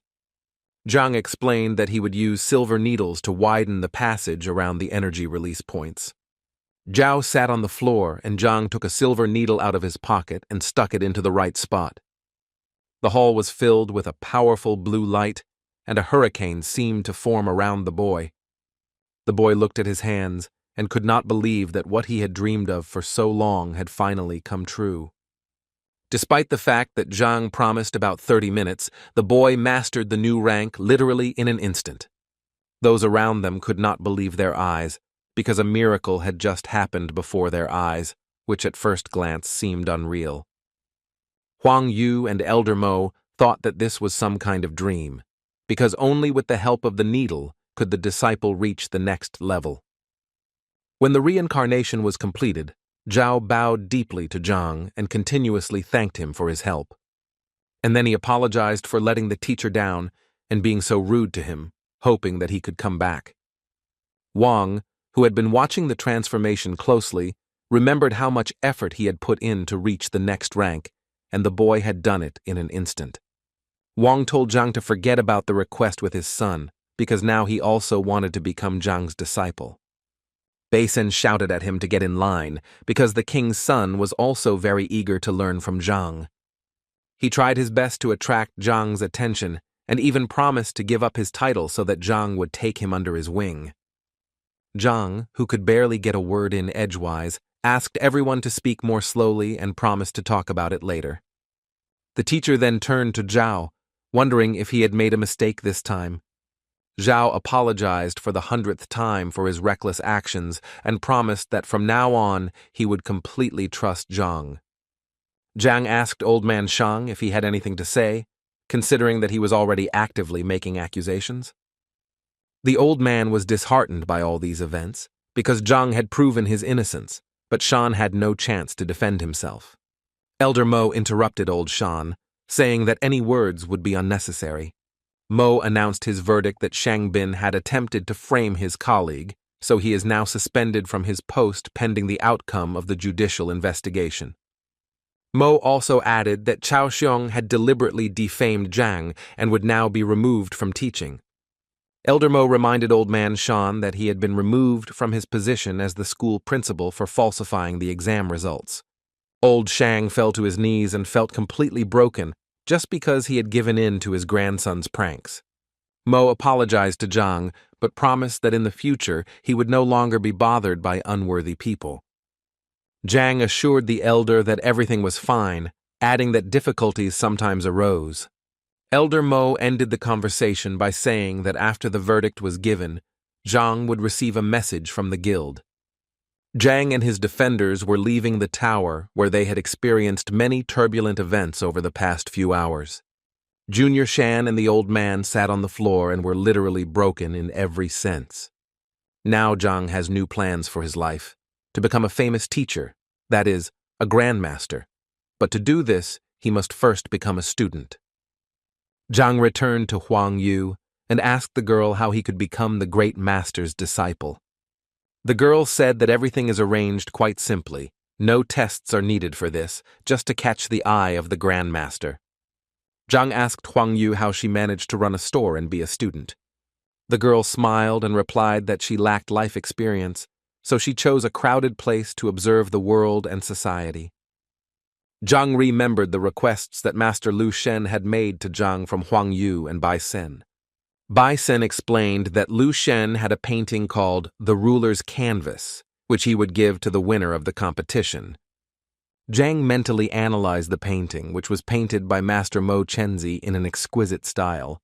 Bai Sen and Huang Yu were very happy to receive this painting as a gift, because it really touched their hearts. That's why they turned to Zhang, who they considered a very good artist. Zhang was confused, because he only understood the paintings thanks to the Library of Heavenly Path. Meanwhile, at Hongting Academy, the entrance exam was taking place in Teacher Lu Sen's class. The man with long gray hair and beard praised Lu Sen and emphasized that the students are willing to do anything to get into this class. Although Lu Sen was pleased to hear this, he responded modestly, but the old man continued to flatter the teacher. After receiving several compliments, Lu Sen asked Elder Hong Hao how he could help. Hong Hao replied that he was a good friend of Lu Sen's father and enjoyed watching Lu Sen's development. Lu Sen asked not to mention his father's name in his presence and to get straight to the point. Hong Hao then revealed that it was a young and annoying teacher named Zhang Huang. Lu Sen wondered how the boy with the worst test score could cross his elder. The elder explained that the whole thing was due to the pogrom of the restaurant that Zhang had carried out, after which the business became unprofitable. Lu Sen assured the elder that Zhang was just a loser who would be fired sooner or later. The elder agreed with this statement and added that he heard the administration give him an ultimatum to fire him if Zhang did not have any disciples. That's why the elder asked Lu Sen to lure all of Zhang's students into his class. After all, it is difficult to teach a teacher who has students, but if Zhang has no students, then everything will be easier. The elder insisted that Lu Sen cast aside his doubts and recalled the incident of poor Zhao, who had almost lost his mind. Lu Sen listened to the elder and replied that he would announce a new recruitment of disciples today. The elder said that he would not be indebted to Lu Sen and would thank him with a delicious meal at the restaurant. The conversation between the two men was interrupted by a fair-haired boy who dodged Teacher Lu before making his request. Lu Sen asked what Wang Yan, the grandson of the Wang clan leader, wanted. The boy tried to say something, but it was obvious that he was shy and afraid to voice his desires. Lu Sen convinced the boy that if he had any problems with his studies, he could share them with him. The elder did not miss the opportunity to praise Lu Sen once again and assured the boy that he would receive an answer to any question. Wang Yang knelt down and announced that he intended to leave teacher Lu Sen's class. Lu Sen didn't expect this development, because people want to get into this class more than anything else. Lu Sen wondered what the reason for this decision was, whether anyone had offended the boy, but Wang Yang insisted on his initiative. Lu Sen tried his best to keep the boy, so he said that if he left this class, no other teacher would accept him. The boy said that if he left this class, he would have the opportunity to listen to teacher Zhang's lectures. This news shocked Lu Sen greatly, and after becoming Zhang's free listener, the boy punched Lu Sen in the nose. The elder was also extremely surprised by this decision, since Zhang's reputation was not the best. Lu Sen asked the boy if he knew of the case of a student who had lost his mind while studying under Zhang. The conversation was interrupted by Zhao Yanfeng, who was told by Lu Sen that Wang Yan wanted to go to Zhang's class. Lu Sen asked Zhao to tell Wang what Zhao had gone through while studying under Zhang.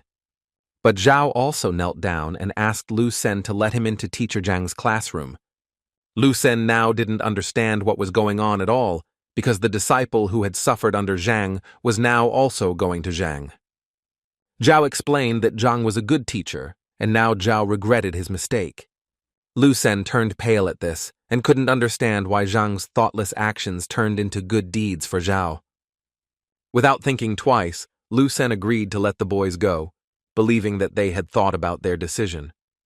The boys were very happy that they would now be able to listen to lectures from such a talented teacher as Zhang. Before Lu Sen could finish speaking about what the boys looked like, the spirit disappeared as if they had never been kneeling. Now Lu Sen was very angry with Zhang because he had somehow taken away his two disciples. The anger burning inside Lu Sen made him act immediately and decisively, so he called Zhong Hong for help. The boy, who looked like the embodiment of evil and hatred, was already standing next to Lu Sen, waiting for instructions in a moment. Lu Sen ordered his disciple to go to Zhang and give him a letter declaring war. The elder was surprised by the decisive step of declaring war on the freshman competition.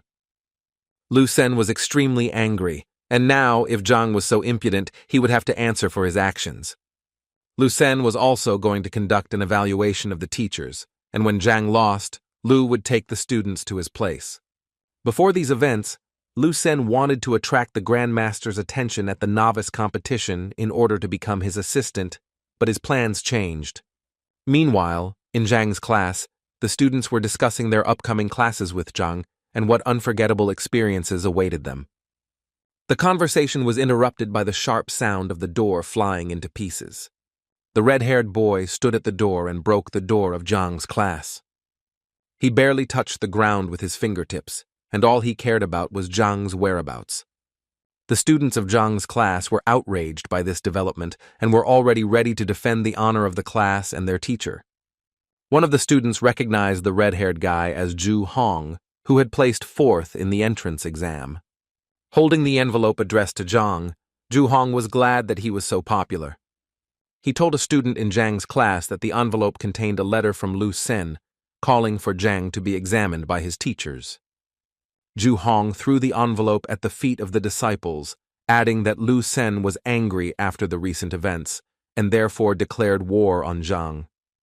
Zhang's students were confused by this statement, as they believed that Zhang was the best teacher. Zhu Hong was about to leave when one of Zhang's disciples decided to stop him. Zhang's student accused Zhu Hong of disrespecting their teacher and smashed the classroom door. Zhu Hong laughed at the boy, especially at his apology for his actions. In an instant, Zhu Hong, like a butterfly, began to reproduce his graceful and decisive fighting technique. After that, he punched Zhang's disciple straight in the face, but he was not ready to block the blow. The boy flew several meters at lightning speed, his face touching the grass near the classroom. Zhu Hong, who had not a single scratch on him, stood proudly and declared that Zhang and his disciples deserved no mercy. Such remarks had a strong effect on Zhang's student, and she decided to teach him a lesson in good manners. The girl was the first to attack Zhu Hong, but he immediately blocked her bold strike. And the next step, he counterattacked the girl, and so quickly that the student did not have time to understand anything. Zhu Hong's blow was precise and powerful. He also kissed the girl on the face, and she flew away with a cry of pain. The boy who wanted to help the injured Zhao Yao didn't have time to look back before Zhu Hong was already behind him. He deceived Zhang's disciple and also injured him, leaving him no room for counterattack. A pink-haired girl from Zhang's class ran up to her injured colleagues and tried to help them. But Zhu Hong approached her like a ghost, preparing to cause irreparable damage. A moment later, Zhu would have carried out his plan, but Zhao stood up to defend himself, blocking the aggressor's blow. He tried his best to resist Zhu, but it was not easy because Zhu was quite professional in his technique. Zhu taunted his opponent, adding fuel to the fire by pointing out that Zhao lacked strength and training. Zhao held on with all his might as Zhu Na dealt him blow after blow, sapping his fighting spirit. Each attack was extremely exhausting for Zhao, and he was already at the limit of his capabilities.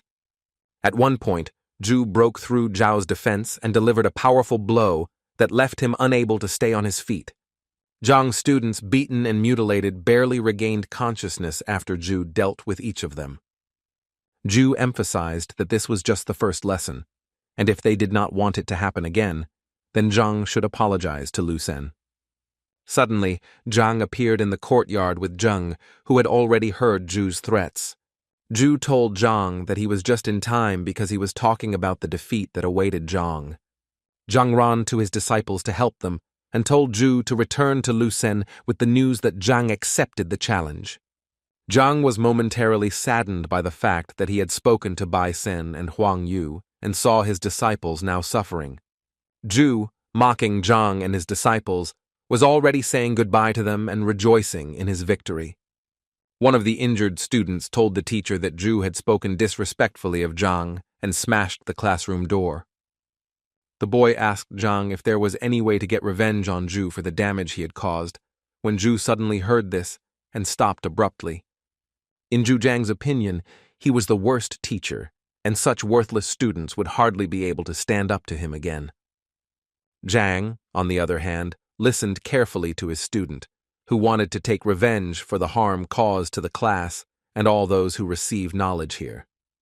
The student wondered if he had a chance to take revenge, and Zhang convinced him that it was possible.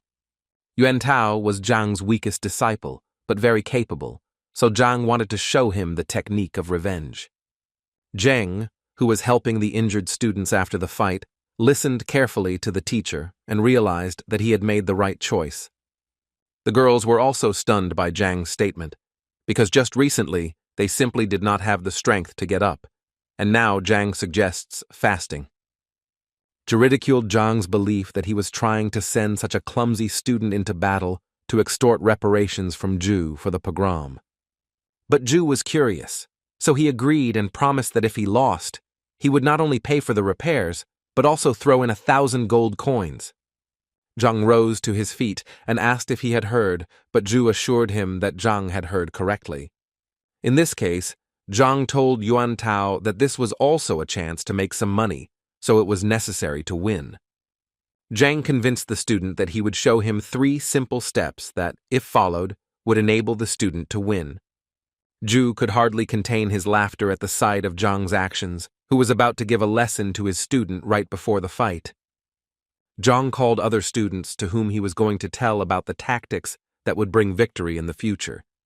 Yuan Tao was already beginning to doubt his own strength, and was he too hasty in his desire for revenge? Zheng encouraged his colleague and convinced him that the boy should trust Zhang. Yuan Tao was encouraged by the words of encouragement. He had been beaten before, so it would be okay if he was beaten again, especially since he was thick-skinned. Zhang, who had gathered his students around him, spoke about the winning technique, and all the students listened attentively to his every word. Zhang now decided to demonstrate the technique by standing in a stance and then suddenly throwing his left hand forward and spreading his fingers. The second step in Zhang's technique was to move the left leg to the right, thus creating a secure footing. And the last, third step is a right-hand strike. The students were shocked by this move because there was nothing special about it. Yentao even asked Zhang if he had made a mistake since it was an extremely simple and low strike. Zhu, who was watching this, also saw no point in teaching students such terrible blows, even in his presence. Zhang convinced his student that if he could repeat these simple steps correctly, he would easily win. Yentao finally cast aside all doubts, stood up and walked towards Zhu, preparing to teach him a lesson. Zhu gave the boy one last chance to refuse the fight and run away as far as possible, because after the fight he would hardly be able to walk. Yan refused, and Zhu instantly rose like a hurricane to launch his lightning attack. Yuan was momentarily confused, but then he heard a voice speaking to him, and it was Zhang giving him hints through the qi connection. Zhang asked Tai to change the order of his hands and feet, and towards the end he struck with one finger 3 inches lower. Zhu still didn't believe in Zhang's disciple's technique, so he easily dodged the first strike. Meanwhile, Yuan did everything according to Zhang's instructions, moving his right leg to the required position. Yuan was convinced that one must trust the teacher, and only in this case can one win. Zhu, who was already celebrating his easy victory, instantly realized that Yuan had not yet landed a single blow. After all, the whole technique consisted of influencing a certain point, which Yuan skillfully used. Zhu was racked with indescribable pain because Yuan had hit a vital point where the energy was coming from. Zhu winced in pain and barely stayed on his feet, trying to say something to his opponent. Yuan approached Zhu, looming over him, creating a threatening and uncomfortable atmosphere. Zhu regained consciousness, covered in bruises and sores, and tried to understand how he had been dealt with so quickly. Zhang's other students also admired Yuan's abilities, who had suddenly become so strong. Zhang praised Yuan but stressed that the blows should be softer, as they would not destroy Zhu. Yuan, who was already in a heated mood, stopped at Zhang's request and stopped beating Zhu. Zhu lay on the ground with a swollen face and whined that he had been knocked down by such a simple blow. Yuan was outraged that Zhu was devaluing simplicity, so he threatened to hit him again if he did not calm down. Zhang decided to stop the persistent student and said that Yuan should rest, and the rest should test their strength. Zhang invited Zhengyang to try his hand, while there was still a good opportunity to practice. Zhu, who thought he would be released after this match, did not expect to become a punching bag. But Zhu was convinced that since Zheng had failed to parry even one blow last time, victory would be easy. Zhu was now ready to watch his opponent's strikes closely, but Zhang had only worked out the tactics for one fight. Zheng rushed into battle. Out of nowhere, he heard Zhang's voice giving him battle advice, so he realized it was Chizikuo. Zhu did not believe that Zhang's disciple was serious, so the duel had to be easy. Therefore, when Zheng dared to strike, Zhu forestalled him, as he was already familiar with such tactic. Zhu admired himself for not falling into the same trap twice, and so he won a few more victories. But while the narcissistic Zhu was rejoicing over something unknown, Zheng delivered a powerful punch to the bully's face.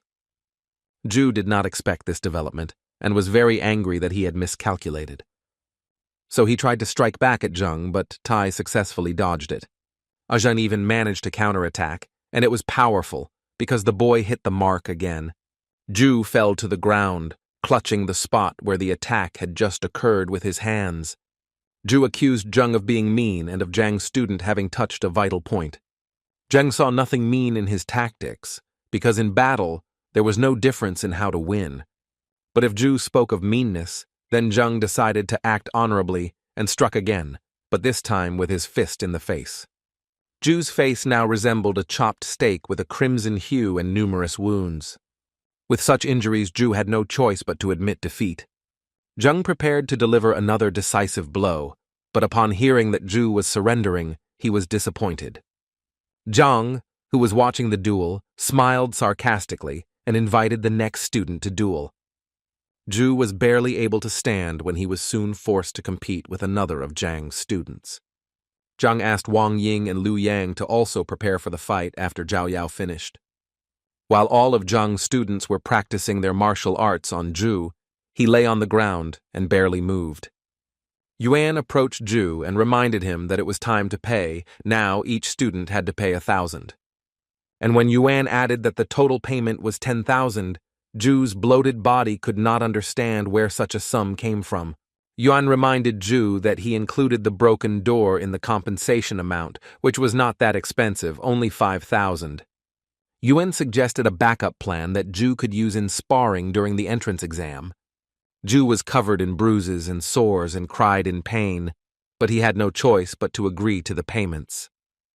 Meanwhile, in Lu Sen's class, Hong Hao wondered if Zhang would accept Lu Sen's challenge. Lu Sen didn't care anymore because he couldn't just leave the situation like that, otherwise he wouldn't be able to succeed. Hong Hao fully agreed with Lu Sen's vision and wanted to add something, but their dialogue was interrupted. Zhu appeared in the classroom, and now it was difficult to recognize him due to numerous bruises and a swollen face. Master Lu Sen did not recognize his disciple, who now resembled an aggressive needlefish. Then Zhu Hong had to mutter his name, but his swollen lips were unable to do so right away. Lu Sen asked his disciple what could have happened to him when he only had to deliver the letter to Zhang. Looking at his poor disciple, Lu Sen even assumed that Zhang was capable of raising a hand against him. But Zhu quickly denied this information and told me that he received it from Zhang's students.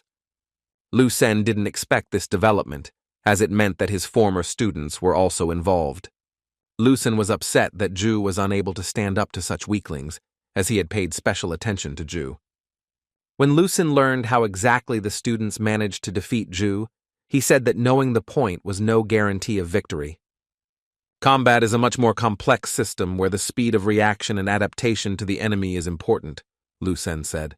Lu Sen understood that this tactic was not invented by the students, but by Zhang, so this teacher was not as simple as he seemed at first glance. Lu Sen promised Zhu that he would help him recover, advance to the next level, and quickly increase his vitality. The teacher asked Elder Hong if there was a way to influence Zhang through Elder Shang, who worked at the Education Bureau. The elder explained that it was not so simple because there had to be good reasons for such a decision. While the elder and the teacher were talking, an unknown man entered the hall and interrupted the conversation. The young man had flowing blue hair and bowed to the elder and teacher as a sign of respect. Lu Sen greeted Teacher Wang and asked him what he was doing here. Wang announced that he had news from the Education Bureau and that the audience might not like it very much. Lu Sen became wary in anticipation and told Wang not to intrigue and to get down to business. Wang reported that from now on, Elder Shang has been released and is under investigation. Lu Sen was now interested in the details of these events, since Elder Shang had held this position for a long time. Wang said he heard that Shan was suspected of falsifying the teacher's test results, and this was discovered during Will's check. Lu Sen became nervous when he heard about the detector because he knew that Cao Xiong was the one who initiated its creation. Lu Sen then asked Wang which of the teachers dared to accuse Elder Shang of such a thing. Elder Hong whispered to Lu Sen that Shang had good connections in the Teachers' Council, so it would not be easy to get him released. Wang said the decision was influenced by a teacher with poor academic performance, Zhang Huang. Zhu, who had been kneeling silently until now, became furious at the mere memory of Zhang. Lu Sen was also not happy to hear that after his disciples went to Zhang, he was now involved in the liberation of Shang. Elder Hong, who was still on the sidelines of the restaurant's events, was shocked by the news about Director Hong Ting. Lu Sen and the Hong elders now had the impression that Zhang was always one step ahead and mocking them.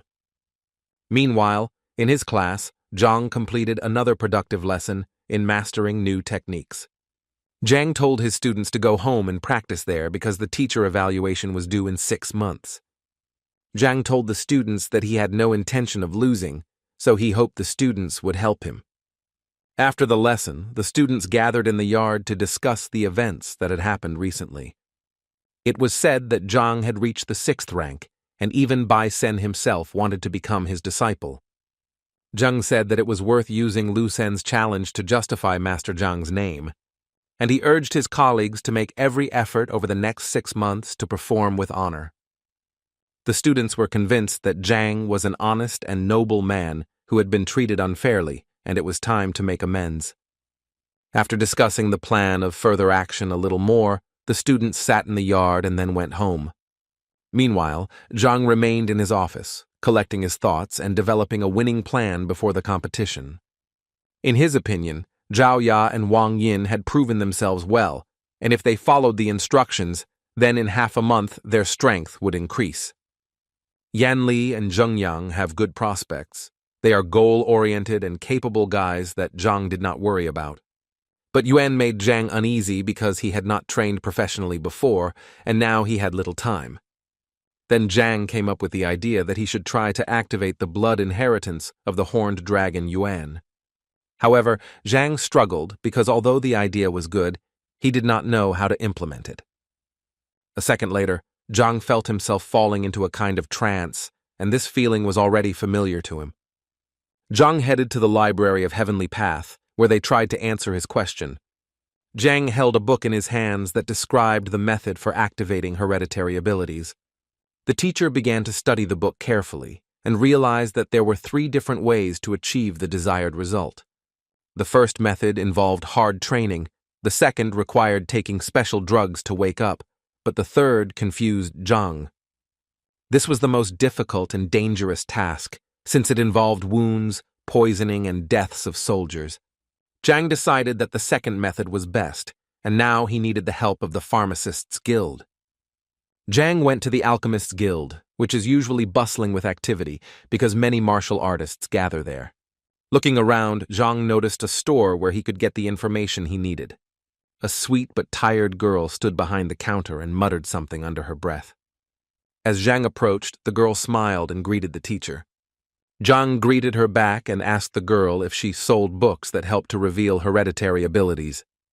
The girl was still smiling and replied that if the man was looking for books, he needed to go somewhere else, and she would help him with the route. Zhang asked the girl not to jump to conclusions, as what he was looking for could not be found in regular stores.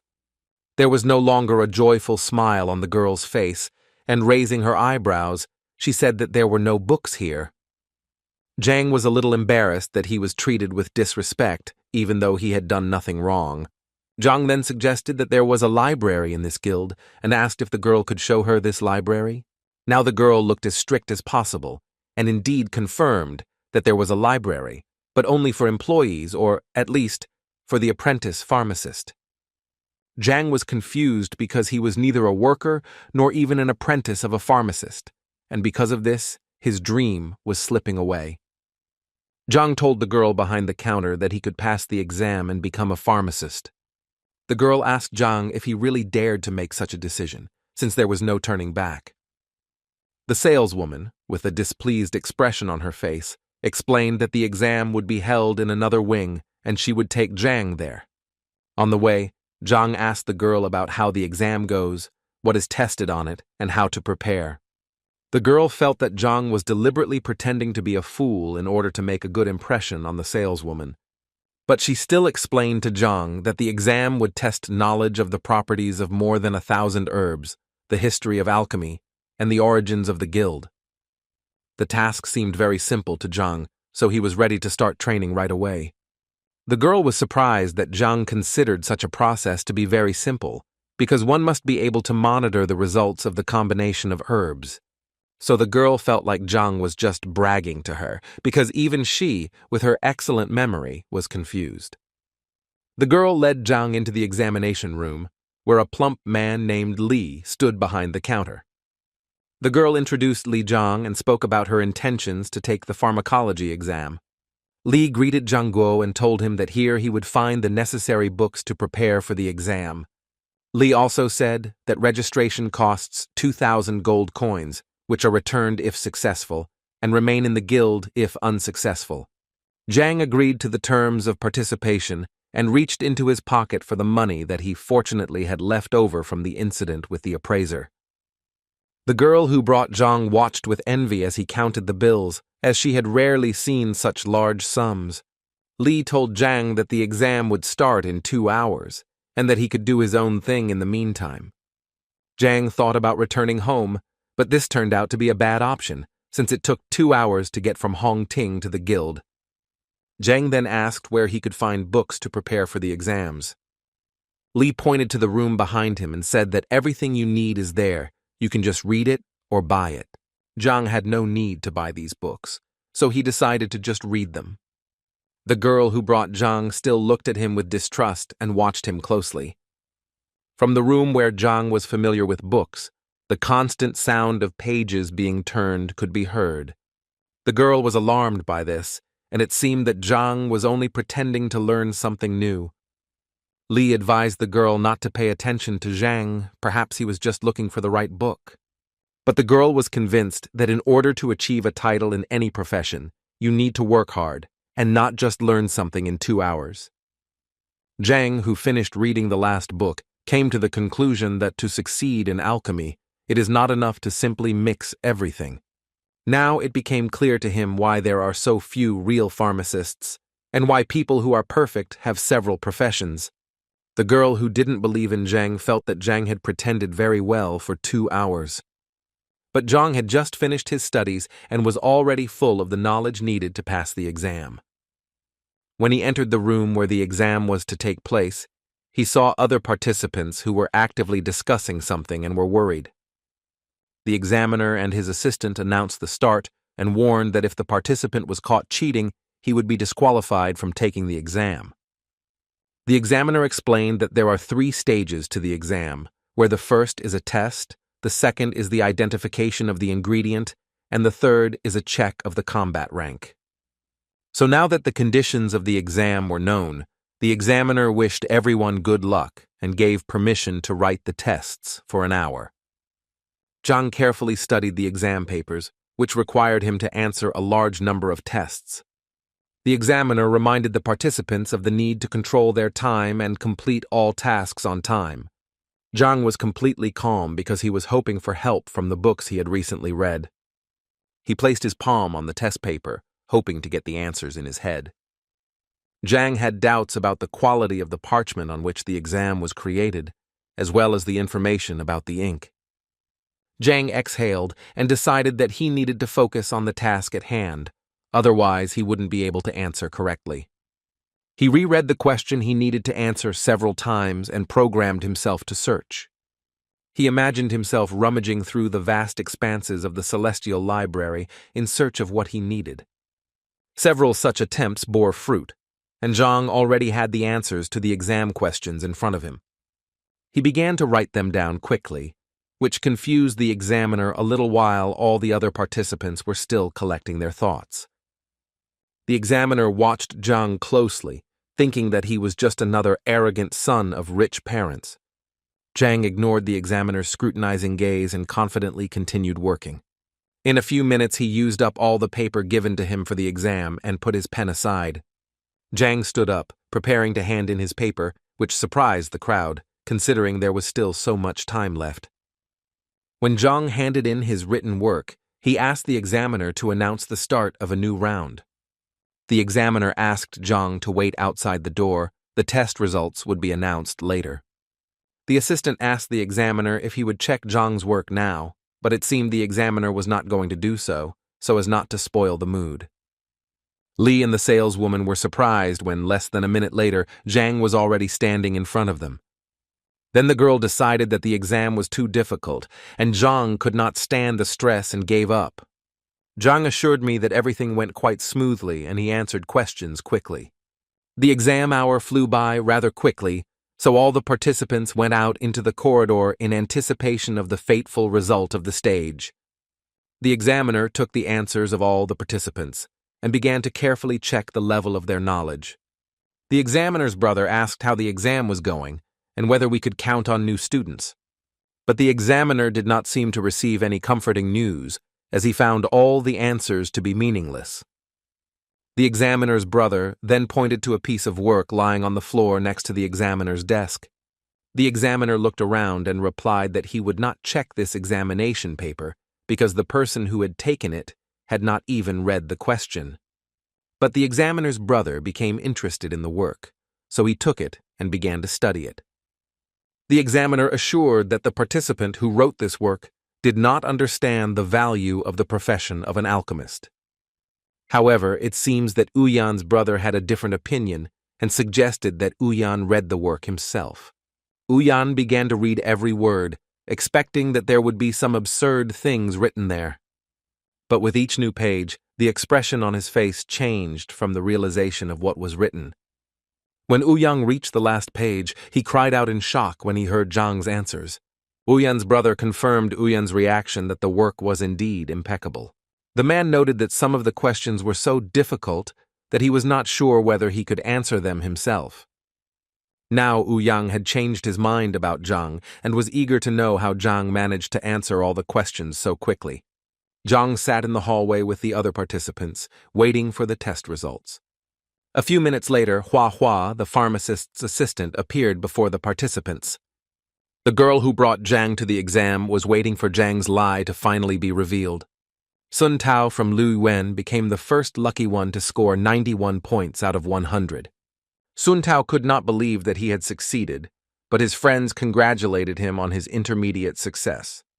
Next up was Qian Wenman from Jiyun, who scored 90 points out of 100 and was also pleased with his result. Hua Hua was about to announce the third lucky winner, who turned out to be Zhang Huang from Tianshuan, but the assistant looked closely at the result. Hua Hua couldn't believe his eyes, but he said that Zhang had scored the maximum points, 100. The other participants began to whisper to each other. How did Zhang manage not to make a single mistake in the tests? Hua Hua announced that the participants he named must follow him to the second stage. The saleswoman from the drugstore was glad that the boy she brought failed the exam. But when Zhang stood up, she realized that she had not known his name before, but now she realized that he had passed the test with flying colors. Zhang smiled at the girl and waved his hand, indicating that it was time for him to go to the second stage of the inspection. The girl was very puzzled that Zhang, having read the book so easily in a few hours, passed the exam with the highest score. Now she felt like a fool for being so prejudiced against him in the first place. The second stage of the exam began, and the participants were now presented with 10 different samples. The task was to write the name of the sample, its properties, and its use during the burning of the incense stick. Ouyang said that if the participants want to advance to the next stage, they need to do well in this test. Zhang picked up the first sprout and began to examine it, but after a few seconds he realized that it was Greenbeard. The information in the heavenly library was the same as the real library. Zhang only needed to take a sample, and he would already have the answer. Ouyang watched Zhang closely, who looked quite confident in the second stage as well. Meanwhile, Zhang described sample after sample, detailing each point as needed. Less than half of the allotted time had passed before Zhang had already finished the description and was ready to hand in the work. Ouyang looked at Zhang again in surprise, but he had no choice but to accept the job. Now, Ouyang decided to immediately check Zhang's work by reading every word the teacher wrote. When all the participants had finished their work, Ouyang was ready to announce the result after checking. Only one participant was able to answer the questions perfectly, and that was Sun Tao from Lu Yuan. Sun Tao's pupils dilated to the size of gold coins at this joyful news. But Zhang didn't believe it because he checked the answers to the questions using the Library of Heaven's Path. Zhang felt he had been treated unfairly, so he decided to ask the examiners about his mistakes. The other participants did not expect such audacity since, in their opinion, the examiner's decision could not be challenged. The examiners also did not expect such a development of events and therefore looked at each other. Ouyang explained to Zhang that he had made a mistake by calling it dragon-scale grass instead of fish-scale grass. So they wanted Zhang to practice more so that he could pass the pharmacist exam next time. They believed that Zhang had potential, so he should not stop studying alchemy. Zhang walked over to the sample stand and took the one he needed to prove the examiners wrong. But Ouyang insisted on his point of view and, as evidence, cited a description from a textbook in which these two plants were distinguished. Zhang demonstratively picked up a plant stem and assured the examiners that he could prove otherwise. He assured the examiners that they should not make hasty decisions, as they themselves did not know what samples would be in the exam. Zhang then said that the book, Special Herb Review in the Cooking Room, would help verify his words. Ouyang asked his assistant Hua Hua to bring this book to resolve the dispute. A moment later, Hua Hua brought out the textbook in question, and Zhang pointed out that the information he needed was on page 17. Ouyang was surprised by Zhang's accuracy, as it showed his excellent memory, but he began to study the textbook. When he finished reading the information, his expression instantly became surprised. Zhang then said that if this evidence is not enough, there is another book, A Brief Introduction to Rare Medicines, that confirms his words. Zhang could also practically prove his point by cutting off the stem of the plant. When fish scale grass is cut, a milky liquid is released, and when dragon grass is cut, it turns yellowish, which dispels the cold. After these arguments, one of the examiners asked Zhang to hand him the stem. He tore off a stem from which a warm yellow liquid immediately flowed, dispelling the cold. After this, the experts were convinced that they really did not have a sample of fish grass in their hands. Hua Hua asked Ouyang if he needed to bring another textbook from the library to check Zhang's words, but Ouyang said that there was no need. Zhang's opponents, realizing the events that had just happened before their eyes, were very upset. Huayan smiled and said that they had indeed made a mistake, and so it needed to be corrected. Since Zhang demonstrated excellent knowledge in the second stage of the exam, he will definitely advance to the next stage. Sun Tao, who had just celebrated his victory, turned pale and fell to his knees in despair. Ouyang's colleague gave Zhang an alchemist's badge, which gave him access to the basic section of the library and a discount at pharmacies. Zhang smiled and lovingly accepted the well-deserved prize, which was supposed to improve his life a little. Now the examiners, getting ahead of each other, offered Zhang to become their student. They showered him with compliments and promises, but Zhang very quickly rejected their offer. Ouyang explained that after such a difficult exam, Zhang really should have thought it over carefully. The colleague agreed, but stressed that Zhang should not put off such a proposal for long, so as not to harm the talent. Zhang asked the examiners where he could buy a drug that could help identify hereditary characteristics. The smiles on the examiners' faces turned to surprise and confusion at Zhang's question. Then Ouyang's colleague said that such drugs exist, but they have individual characteristics, and one must be careful with them.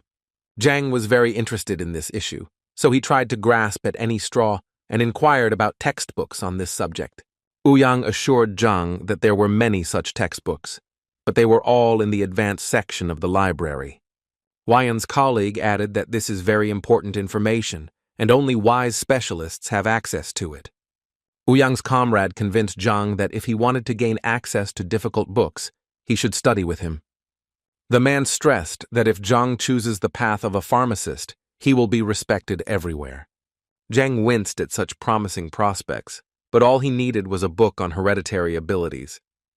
Ouyang reminded that access to the library is limited, and to get in, you need to be at least a pharmacist. Then Zhang thought about how to become a pharmacist, because he really needed a book. Ouyang took Zhang's curiosity as a desire to learn something from him, which upset his colleague. Ouyang knew that he could not lose such a valuable student as Zhang, who was endowed with extraordinary abilities in pharmacology. Ouyang began to explain that in order to become a great pharmacist, one must be able to distinguish and classify different plants.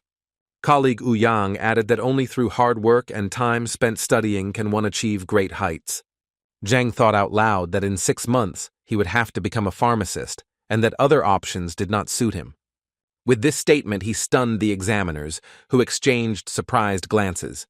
Ouyang laughed and said that Zhang should be spared since, despite his young age, he still managed to do well on the exam. Zhang sighed heavily and said that he was not ready to spend much time on studying, so he would look for another option.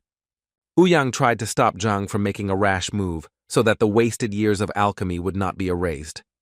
Zhang didn't know how to react to such statements, because it wasn't a matter of wasted years. His preparation took hours. So Zhang decided to say goodbye to the examiners, as he had other urgent matters to attend to.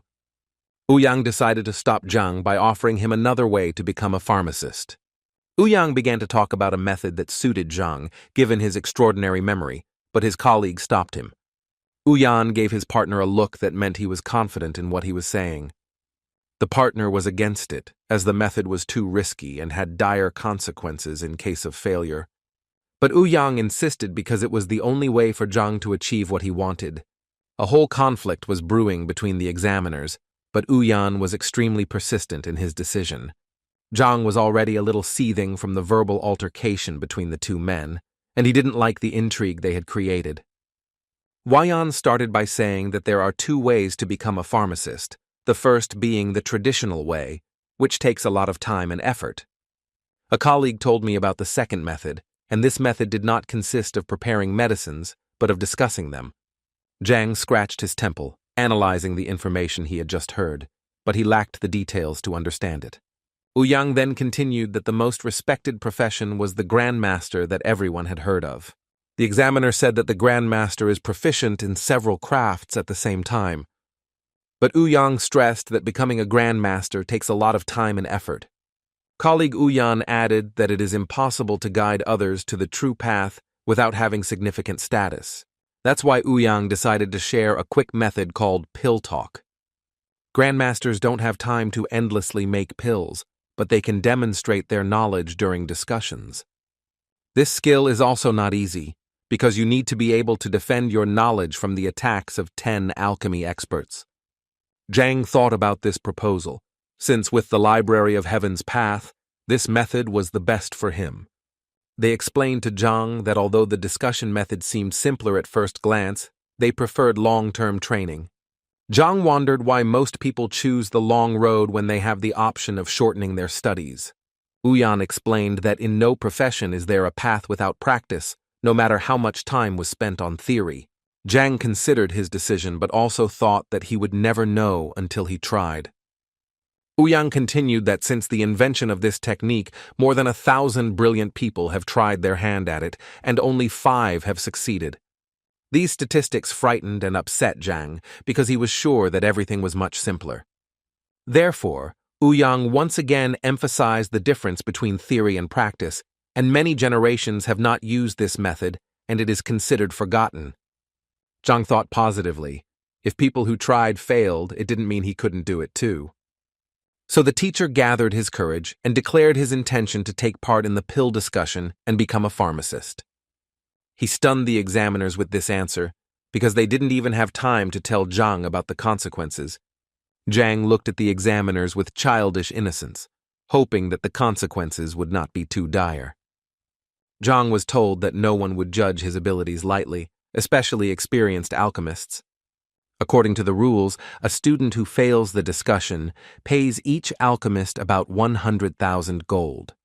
Zhang listened carefully to the fact that after paying, he would also be punished with divine strikes and a 10-year ban on taking exams.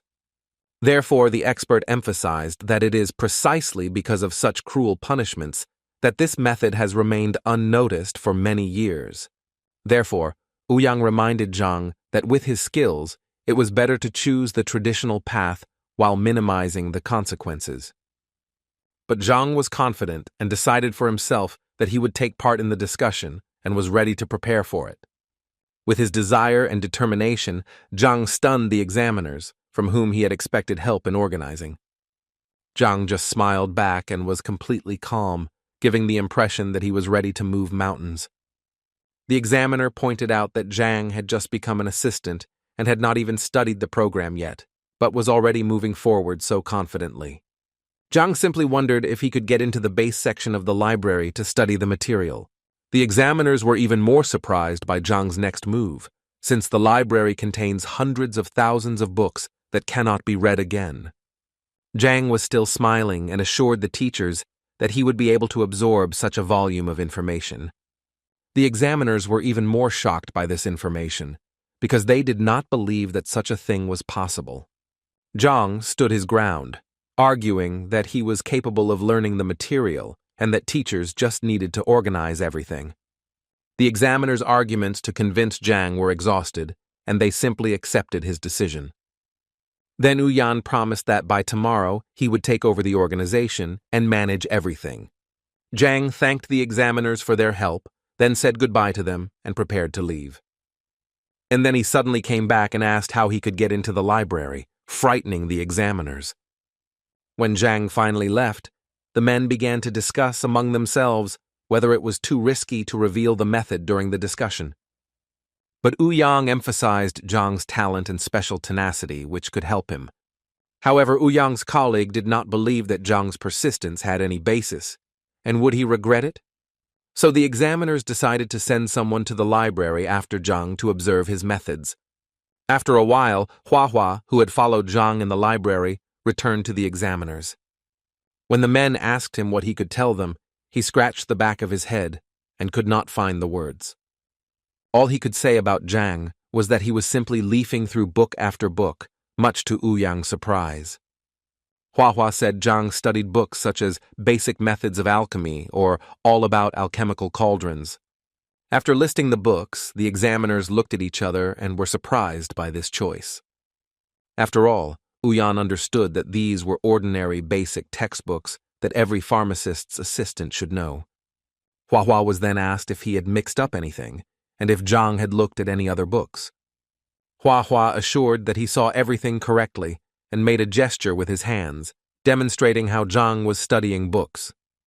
The examiners were unable to figure out exactly what Zhang's method was, as he simply skimmed through the textbooks. They then suggested that perhaps he was looking for a specific book in this way, studying it by its cover. Meanwhile, in the Hongting dormitory, Zhao Yao was sitting in her room, deep in thought. Her thoughts were interrupted by Uncle Yao, who came to say that he was leaving on business and that the girl would not be disturbed by unfriendly people. The girl became wary and wondered who her uncle was talking about, focusing on the unfriendly people. Then the girl realized that they were talking about teacher Zhang, whom the girl began to defend in front of her uncle. Yue was convinced that his niece had not yet experienced the world and did not see evil in the people around her. Then the girl took the wooden box and showed it to her uncle, who was very surprised by what he saw. Zhao Yao explained that Zhang gave her the sprout because he knew her health was not perfect, and it could help the girl feel better. Uncle Yao couldn't understand where Zhang, given his status, got this sprout from. The girl was confused by her uncle's persistence and asked if everything was okay with the gift from the teacher. As Zhao carefully examined the plant, his uncle explained that it was extremely valuable and was the ancestor of the ice-sun grass. Uncle continued to say that the ordinary ice-sun grass did not have much value, unlike its ancestor. The girl was very shocked by the information from her uncle and asked him if he was confusing anything. Yao then assured his niece that this was the most expensive herb he had ever seen and that he could not be mistaken. The girl carefully examined the sprout, holding it in her fragile hands, which for some reason were now trembling. Meanwhile, Uncle Yao wondered how Zhang managed to get such a valuable sprout and why he shared it with the student. Zhao Yao was warmed by the thought that teacher Zhang had not only developed a customized training method for her, but had also given her valuable medicine. The girl got out of bed and pressed the sprout to her chest, realizing its true value. Then the girl asked her uncle how much money he had with him now. The uncle rummaged in his pockets and answered his niece that there was not much money, namely 20,000 gold pieces. Then the girl asked her uncle if he knew where teacher Zhang had gone, since he had been gone for a long time. Yu replied that he had been following Zhang and last saw him at the apothecary guild, which led Zhao to believe that he had acquired such a valuable gift there. Zhao Yao closed the box containing the plant and confidently walked towards the exit, taking Uncle Yao with her. Zhao Yao and his uncle arrived at the pharmacist's guild, where they learned that Zhang was taking the exam to become an assistant pharmacist. The saleswoman who met with Zhang before the exam just passed this information on to Zhao. Yu explained to his niece that this was not easy to do, since an alchemist's apprentice needed to remember the properties of more than 1,000 medicines. Therefore, Yao doubted that Zhang would be able to pass the exam without many years of training. The saleswoman then added that Zhang had passed the first part of the exam without making a single mistake. The first test tests knowledge of the properties of medicinal herbs, and a significant number of people fail this step, so Yao was surprised by Zhang's skill. The puzzle in Yao's head was not completed because Zhang gave Zhao a stalk worth at least 100,000 gold and asked for nothing in return. Yao knew that Zhang was once a genius and had reached the third martial rank at the age of 16, but that was where his progress ended. The saleswoman pointed out that theory without practice is meaningless, so Zhang needs to go through the second stage by describing the herbal samples. The girl added that if at the first stage it was possible to make several mistakes, then at this stage there were none. The conversation was interrupted by the footsteps of two boys leaving the examination hall, where the exam had already ended.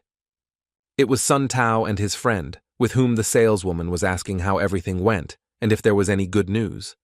The boys hung their heads, sighed heavily, and replied that they had failed this part of the exam. The saleswoman asked about Zhang because he had not yet left the examination room. Sun Tao said, with a sad expression, that Zhang had passed the exam and would now be an assistant. The saleswoman did not expect such an answer, as she did not believe that Zhang would be able to pass the second stage. Zhao Yo ran to Sun Tao to ask when Zhang would leave the auditorium, as she needed to talk to him. Sun's partner told the girl that Zhang had gone to the library to prepare for the pill debate. Now the girl was shocked that Zhang's career was developing extremely rapidly. The boys said that when they were outside the door, they heard that Zhang had been asked to take part in the debate, but at some risk. The saleswoman remembered reading about the dispute and how complex it was, almost beyond comprehension.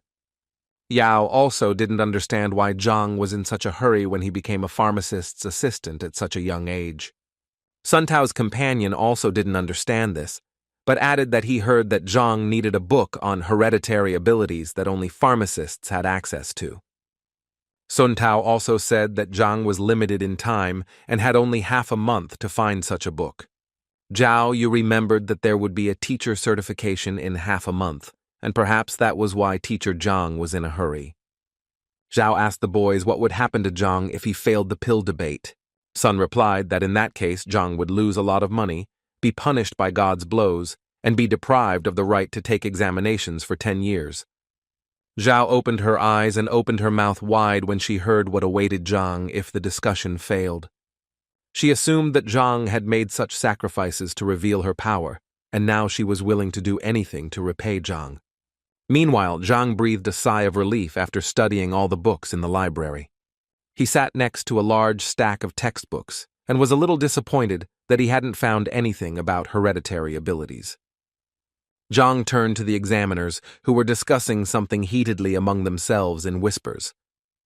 He quietly approached them from behind and saw how they were making marks on paper against some guesses. Then Zhang realized that the men were voting on why Zhang was mastering literature so quickly and put him in first place, saying that he was only pretending. Zhang decided to settle the dispute between the two examiners and said that he was simply looking through the books, looking for something that was not lunch, but found nothing. After this, the examiners felt awkward and apologized to Zhang for doubting him. Ouyang informed Zhang that everything would be ready for discussion about the pills tomorrow. Zhang thanked the examiners for their help and warm welcome and said goodbye to them. He left the examination room laughing at the fact that pharmacists of such status were arguing about such trifles. When he looked up, he saw Zhao Yao kneeling in front of him and uttering words of gratitude. Zhang approached the girl and asked her to stand up, not understanding why she was there and what he was thanking her for. He asked Zhao if she had drunk the tincture of the ice heart grass sprouts and if she felt better. Uncle Yao also knelt down and apologized to Zhang for doubting his skills. Zhang couldn't understand what was going on, because he had just passed the exam to become an assistant pharmacist, and why did he receive these honors? He assumed that the girl came here because she found out that he was planning to activate her body. Zhang thought about how he had previously seen his students as material from which he would make perfect warriors, but now he realized that they had feelings. He now felt a deep responsibility as a teacher for what he did for others, because it had an effect on him too. He approached Zhao, thanked her for her trust, and assured her that he was willing to do everything possible to develop his students. After these words, it was as if a new section of sacred knowledge in the library of the heavenly path had opened up for Zhang. Yao decided to thank Zhang and wanted to give the money for medicine for his niece, emphasizing that this was only a part, because he had nothing else. Yao did not want Zhang to go bankrupt because of such generous gifts, but Zhang insisted on selflessness. However, Yao insisted that Zhang accept the money, as he had spent an insane amount of 100,000 gold. When Zhang heard how much the stock cost, he hesitated for a moment, because if he knew the true price, he would have resold the shoot. Yao seemed to sense Zhang's suspicions and wondered if the teacher knew about the preciousness of the gift before handing it to him. Zhang collected his thoughts and assured Yao that he respected his students very much, so the amount of expenses was not important to him. The saleswoman who brought Zhang to the guild watched the entire conversation and scolded herself for her biased attitude towards him. When Zhao Yao returned to the dormitory, his uncle decided to find out more about why Zhang had given this filming. The girl told her uncle that all this time the training was difficult for her. She could not release the yin energy, and sometimes it hurt. The uncle asked the girl why Zhang was such a capable teacher, but at the same time had a negative reputation. Jay revealed that Zhang had passed Yang Li's will detector, where the truth about Zhang's reputation came out. Yao was shocked that Shangbin dared to tarnish teacher Zhang's reputation. Yao clenched his fist in anger, convinced that Shang was a selfish man, and his grandfather was the same. Therefore, Zhao asked his uncle to show respect to teacher Zhang after the truth was revealed. The uncle laughed and assured his niece that he would not step on the same rake twice. But now Yao was thinking about how to teach a lesson to the Shan family, who had made Yao form a false opinion about Zhang. Zhao Yao asked her uncle to tell people the truth about Zhang from now on, so as not to tarnish his reputation. The uncle smiled broadly at his niece and promised that he would do everything in the best possible way. Zhang sat in his small house and looked out the window at the star-studded night sky. He spent the entire night practicing and easily improved his abilities, finding 20 new points. In the morning, he went out into the yard and saw a company that was impatiently waiting for him. There were 3 boys there, 2 of whom were his disciples, and the third was Zhao Yanfeng, Lu's disciple. Yanfeng bowed to Zhang and said that he had gathered the courage to refuse to study with Master Lu. Now Zhang understood why Lu was angry with Zhang and called him for teacher evaluation. Zhang decided to leave Yanfeng to listen to the lecture that Zhang was going to give to his student.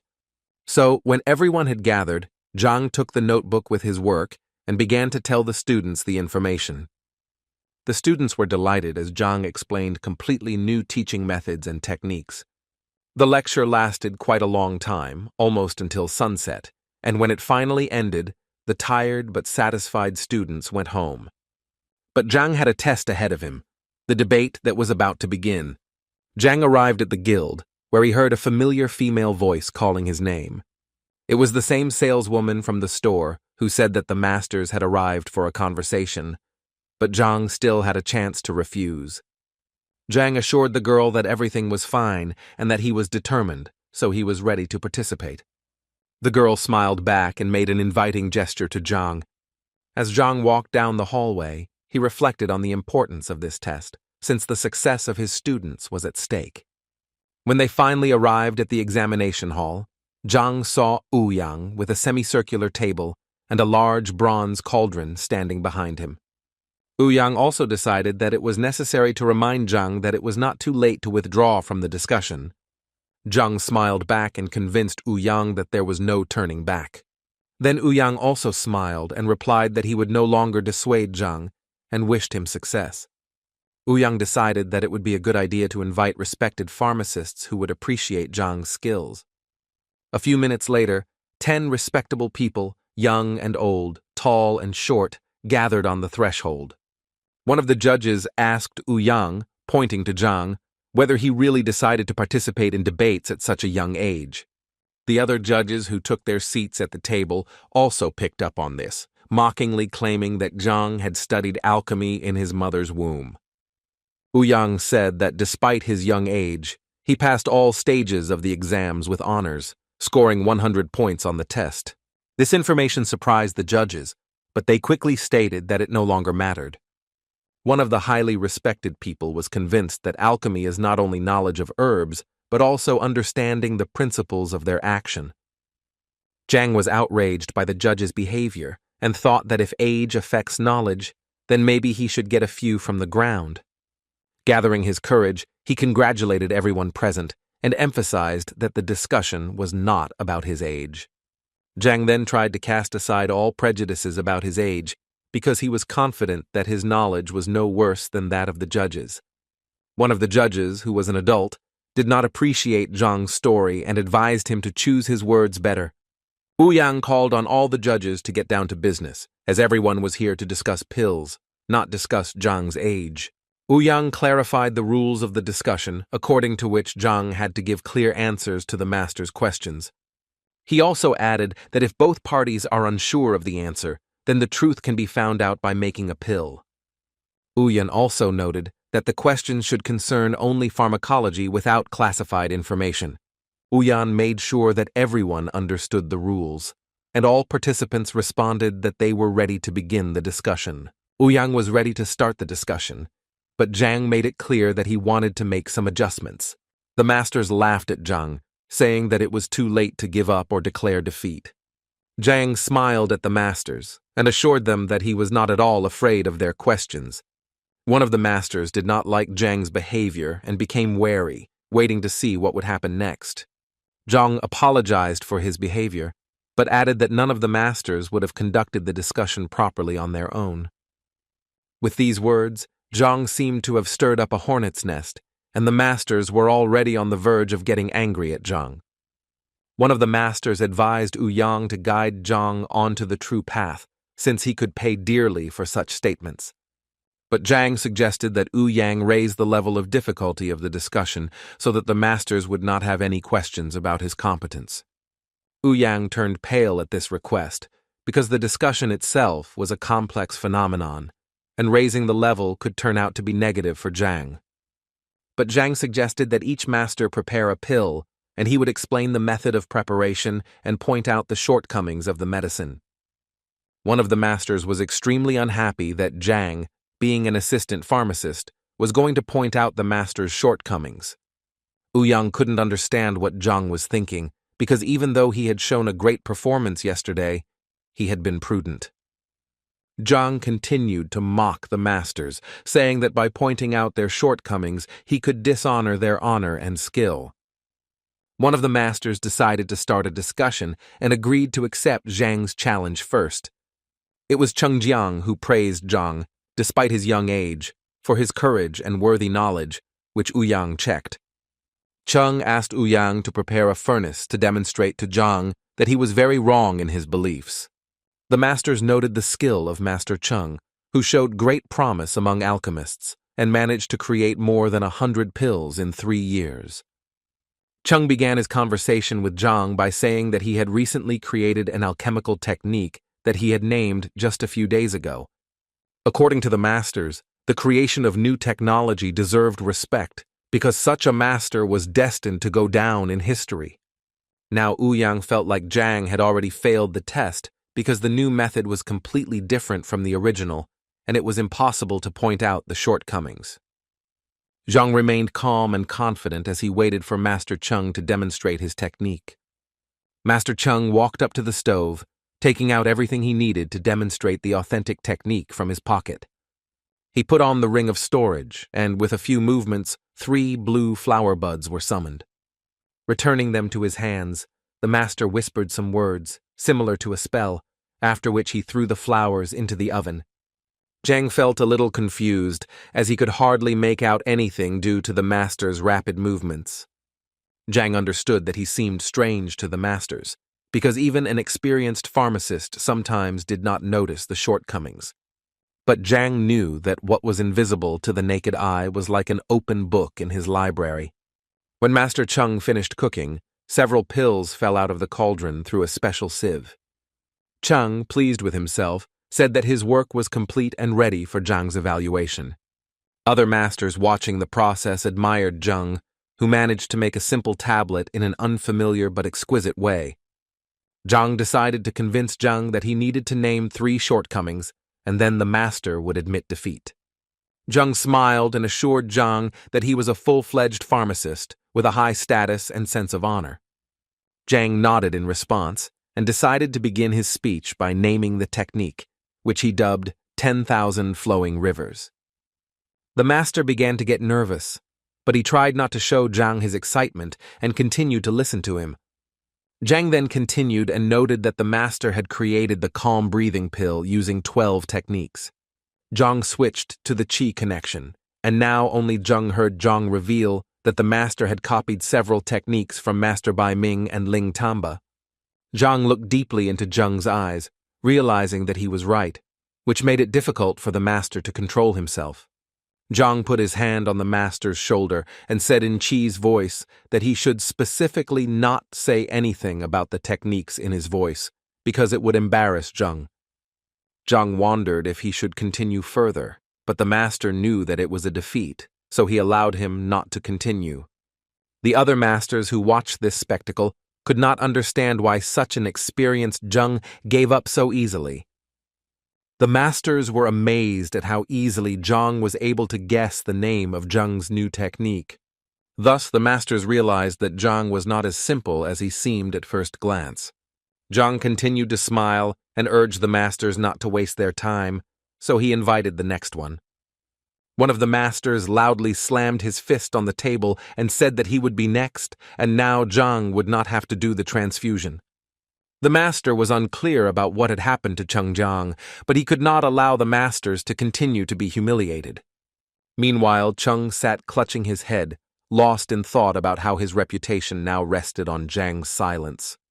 The next master suggested that Zhang change the rules so as not to fall into Zhang's trap. So he invited Zhang to observe the cooking technique, but to point out any shortcomings in the process. Ouyang felt that Zhang would not be able to escape from such a trap and would definitely fail the test.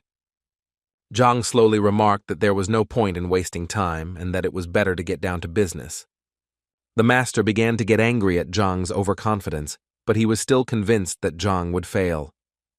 So, the master concentrated all his internal energy, and then, with a few movements, created hundreds of tongues of flame around himself. Zhang, who had been closely observing Bai Ming, guessed that he was using the multiple mountain hands technique.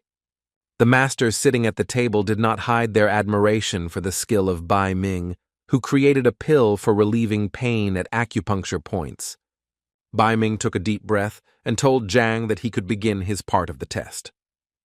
And now Bai Ming stood proudly and waited for Zhang to list all the shortcomings of this technique.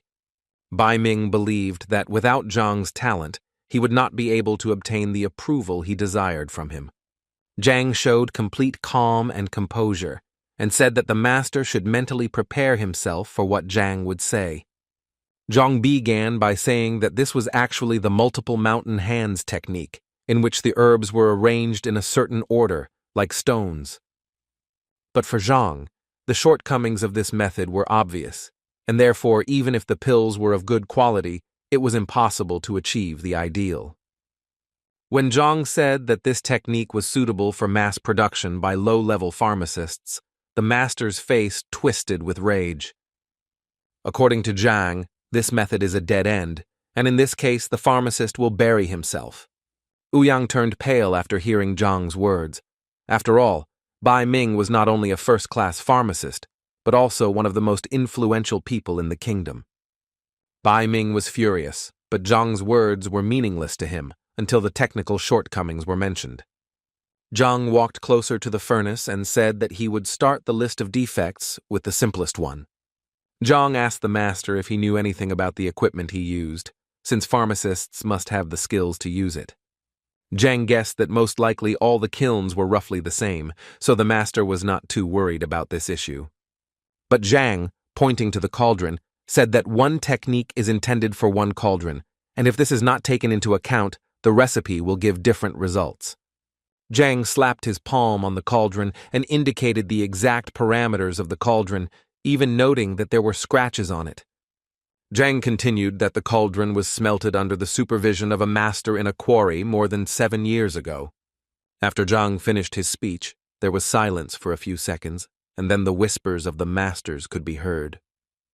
Ouyang was always amazed by the information Zhang gave, especially when he gave the exact parameters of the furnace. Now that Zhang had finished talking about the cauldron, he turned to the flames that the heavenly embers created. Zhang noted that ordinary coal passing through the walls of the boiler gives off only a third of its heat, while heavenly coal gives off almost half. Zhang smiled at the master and said that he had only reminded Bai Ming of the basics of alchemy. Bai Ming was seething with rage because if he had taken into account all the factors Zhang had listed, he would have had to prepare the pill for 3 days. Zhang moved away from the cauldron and approached Bai Ming to continue explaining the process. Zhang noted that 47 herbs are needed to make the pill, and some of them are incompatible with each other. And if you don't follow the process, the pill will lose its properties, and then Zhang gave the example of the heart herb, which is resistant to heat. In addition to the fact that it needs to be cooked over high heat, Zhang also noted that the master used the young stem, which contains all the properties. Therefore, Zhang said that it was necessary to change the order and add the split palm herbs slowly along the side of the pot.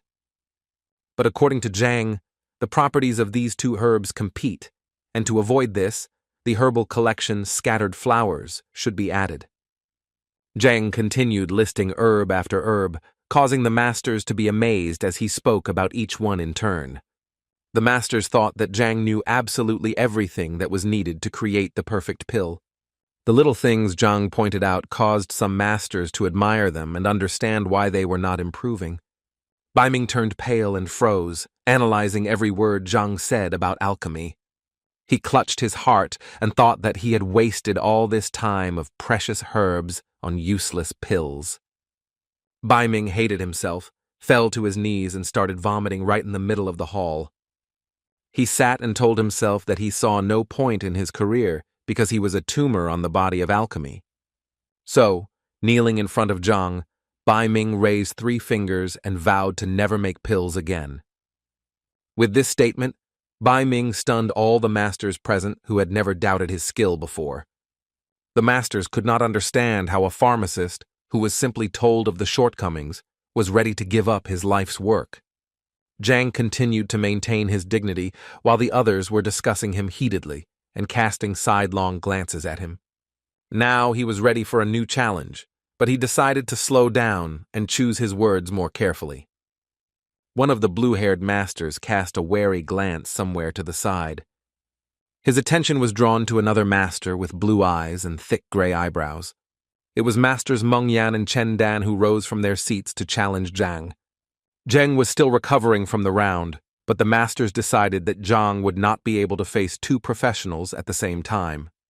They informed Zhang that they understood that his knowledge was no worse than their own, so they decided not to ask Zhang about the shortcomings of the technique. Instead, they asked Zhang to determine the quality of the meditation pills they had prepared that morning. One of the masters protested, as this meant that the masters had forgotten the honor of the apothecary. Meng Yan and Chen Dan looked back at the displeased master, pierced him with an angry gaze, and advised him to shut up. Zhang said he was willing to consider the pills, especially since the debate was still ongoing. So he approached the masters, took the pills from their hands, for which they thanked young Zhang for his help. Zhang first looked at the pills carefully, then clenched his fist, analyzing the flaws. He later said that they cannot be called meditation pills because they have negative effects such as rabies and death. The masters were stunned by Zhang's statement and looked at the young master with apprehension. Zhang noted that it is important to remain calm while preparing pills, as preparing medicines is not only a technique, but also an emotion. The young man said that one of the pills was prepared by a man with an overly ardent heart, and it worked. Zhang suggested that the masters test his claim on the guild's experimental animals. Master Chen Dan immediately rejected such a proposal, much to the surprise of his colleague. Chen Dan actually recently noticed that his meditation pills had a detrimental effect on test animals. Chen Dan told Meng Yan that he had doubts deep down in his heart, so he didn't regret checking the pills. Meng Yan turned to Zhang and asked if he could tell him more about the pill. Zhang touched Yan's shoulder and pointed out that he had become very irritable recently due to some emotional distress. Zhang was glad that he had used his abilities well to collect data for the discussion, but he didn't even know that he would be able to extract skeletons from the examiner's closet. Zhang advised Meng Yan to face the problem head-on and draw appropriate conclusions. Then everything would be fine. The masters were very polite to Zhang, thanked him for the information, and admitted defeat. Now it seemed to Uyan that at some point the exam had ceased to be an exam. Now the masters admired Zhang and wanted to ask him the questions that had been troubling them for so long. This caused a verbal altercation between the masters, as they could not decide who would be first. It reminded Zhang of a kindergarten where such respected people had made a mess. But before, Zhang's job was to find flaws in the technique or ingredients, so there were no takers, unlike in those cases when Zhang could solve some problems. Some of the masters already regretted that they had called for a discussion earlier, because now they could ask questions to which they had no answers. But Uyan hoped that he would still have the opportunity, as an examiner, to ask a few questions after the debate. A loud sound on the table made everyone present turn their gaze towards the one who did it. Master Lu stood up and reminded everyone present that the discussion was ongoing and that questions should be asked and not shy away. Master Lu looked at everyone coldly to make sure no one had any questions.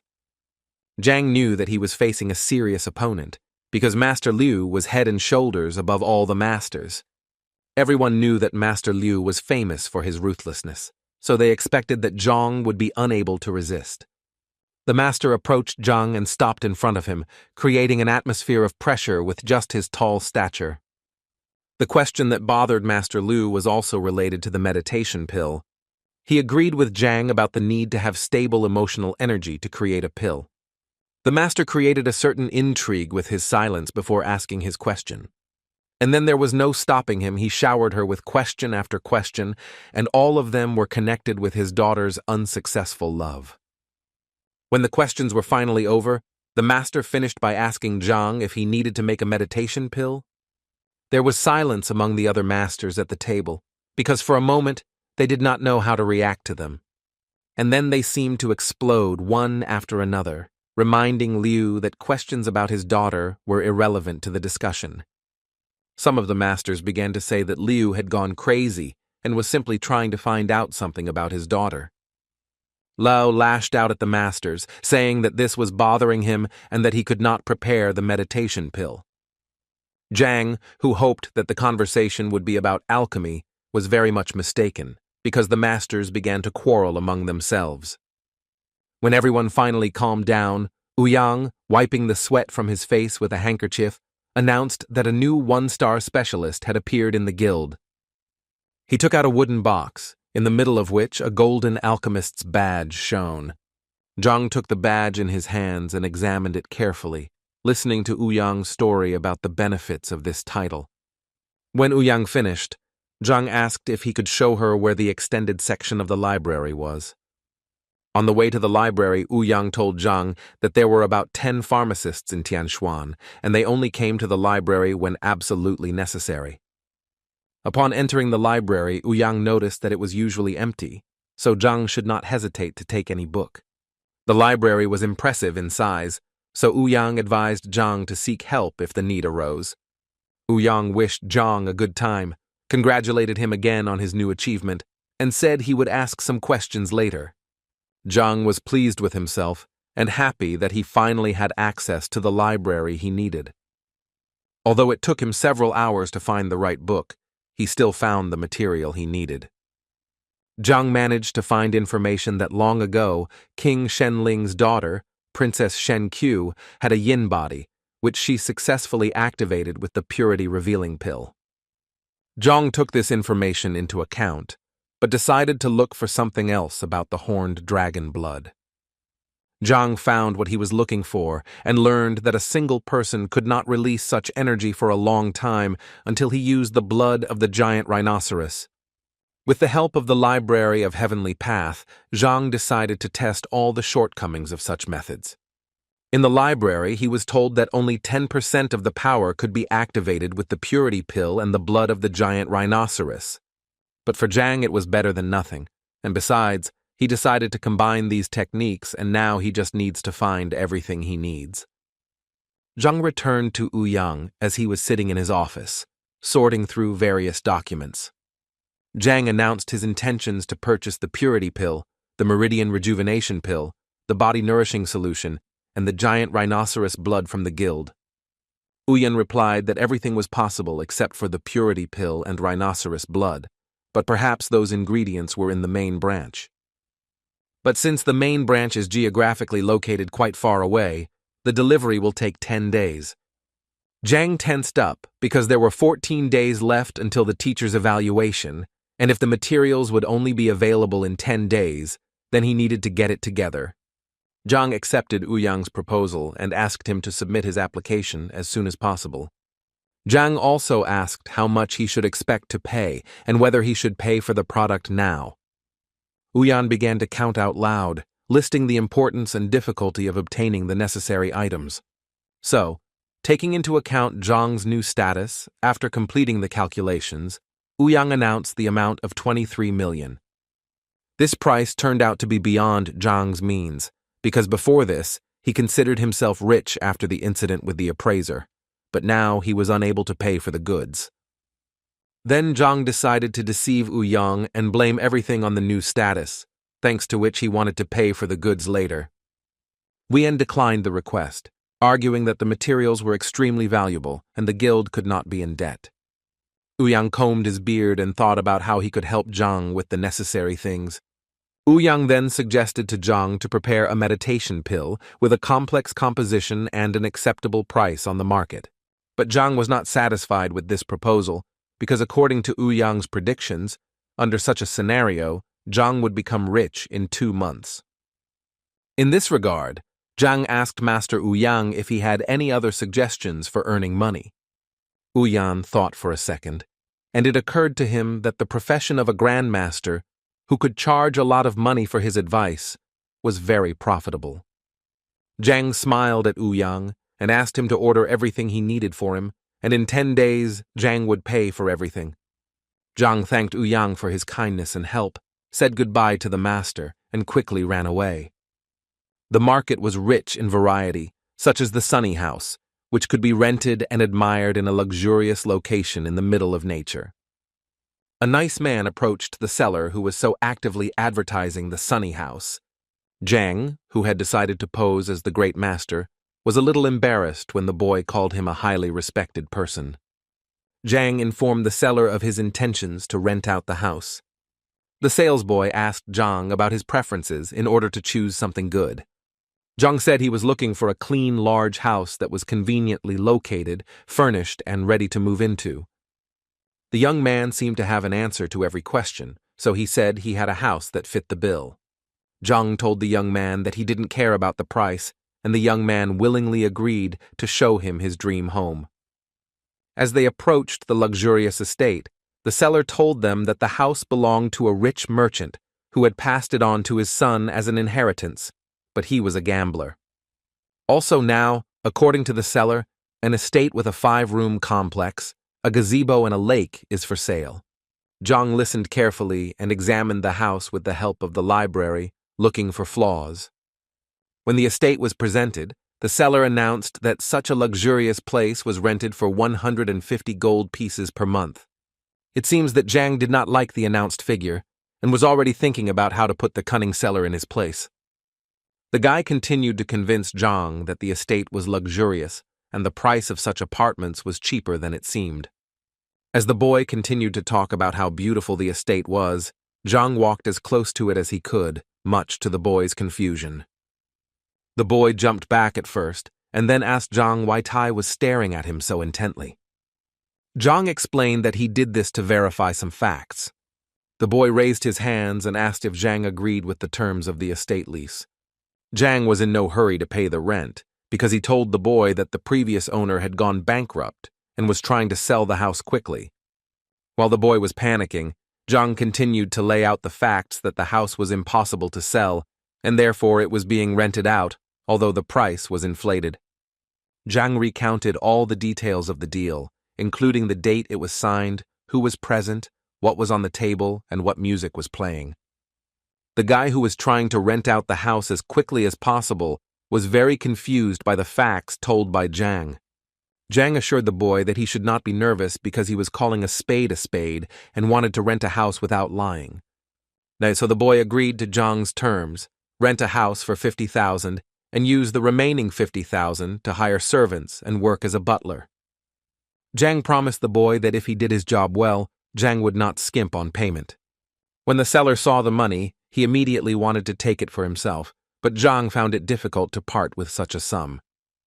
While the salesman was counting the money, Zhang realized that this young man was brave enough to rent out the house at 3 times the price in order to make a profit.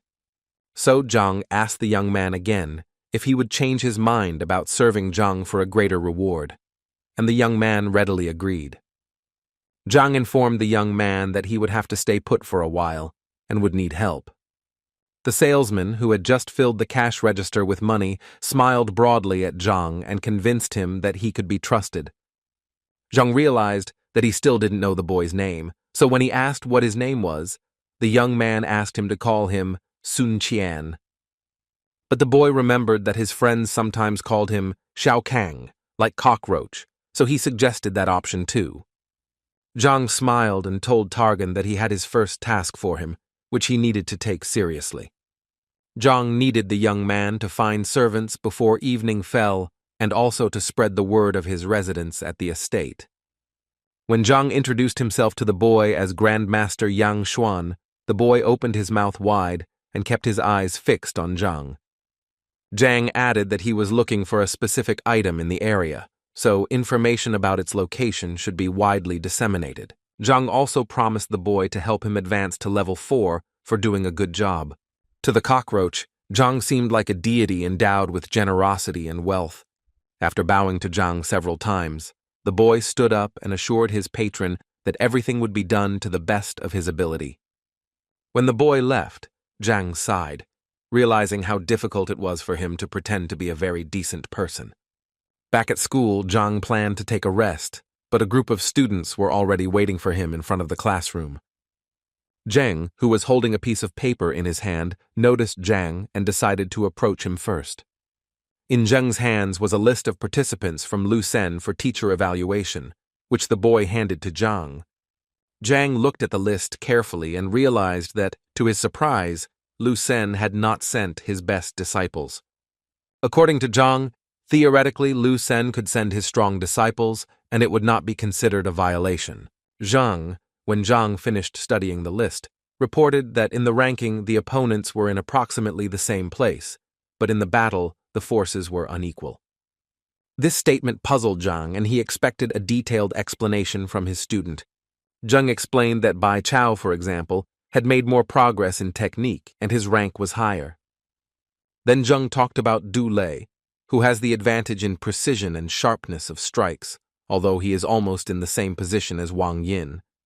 Also, Liu Sen's former student recalled that his friend Mo Xiao, whom he had never defeated, got to Master Wang earlier and more skillfully. Zhang recalled that Bai Chao accepted Hong Shun as his teacher, and Du Lei was one of the first to go to Zhu Hong's teacher. Zhang listened to all the students' suggestions and angrily crumpled the sheet of paper with the list of students. He was angry at Lu Sen, expecting him to send a disciple with a ranking similar to Zhang's disciples, but Sen played a cruel joke. Zhang understood that although Zhu Hong and Zhao Yao were almost indistinguishable from each other, he had seen them fight, and if Zhao had not been warned, she would have lost. According to Zhang, Wang Yin's legs had not yet gained the necessary strength, and of course, a fighter with high speed was chosen against her.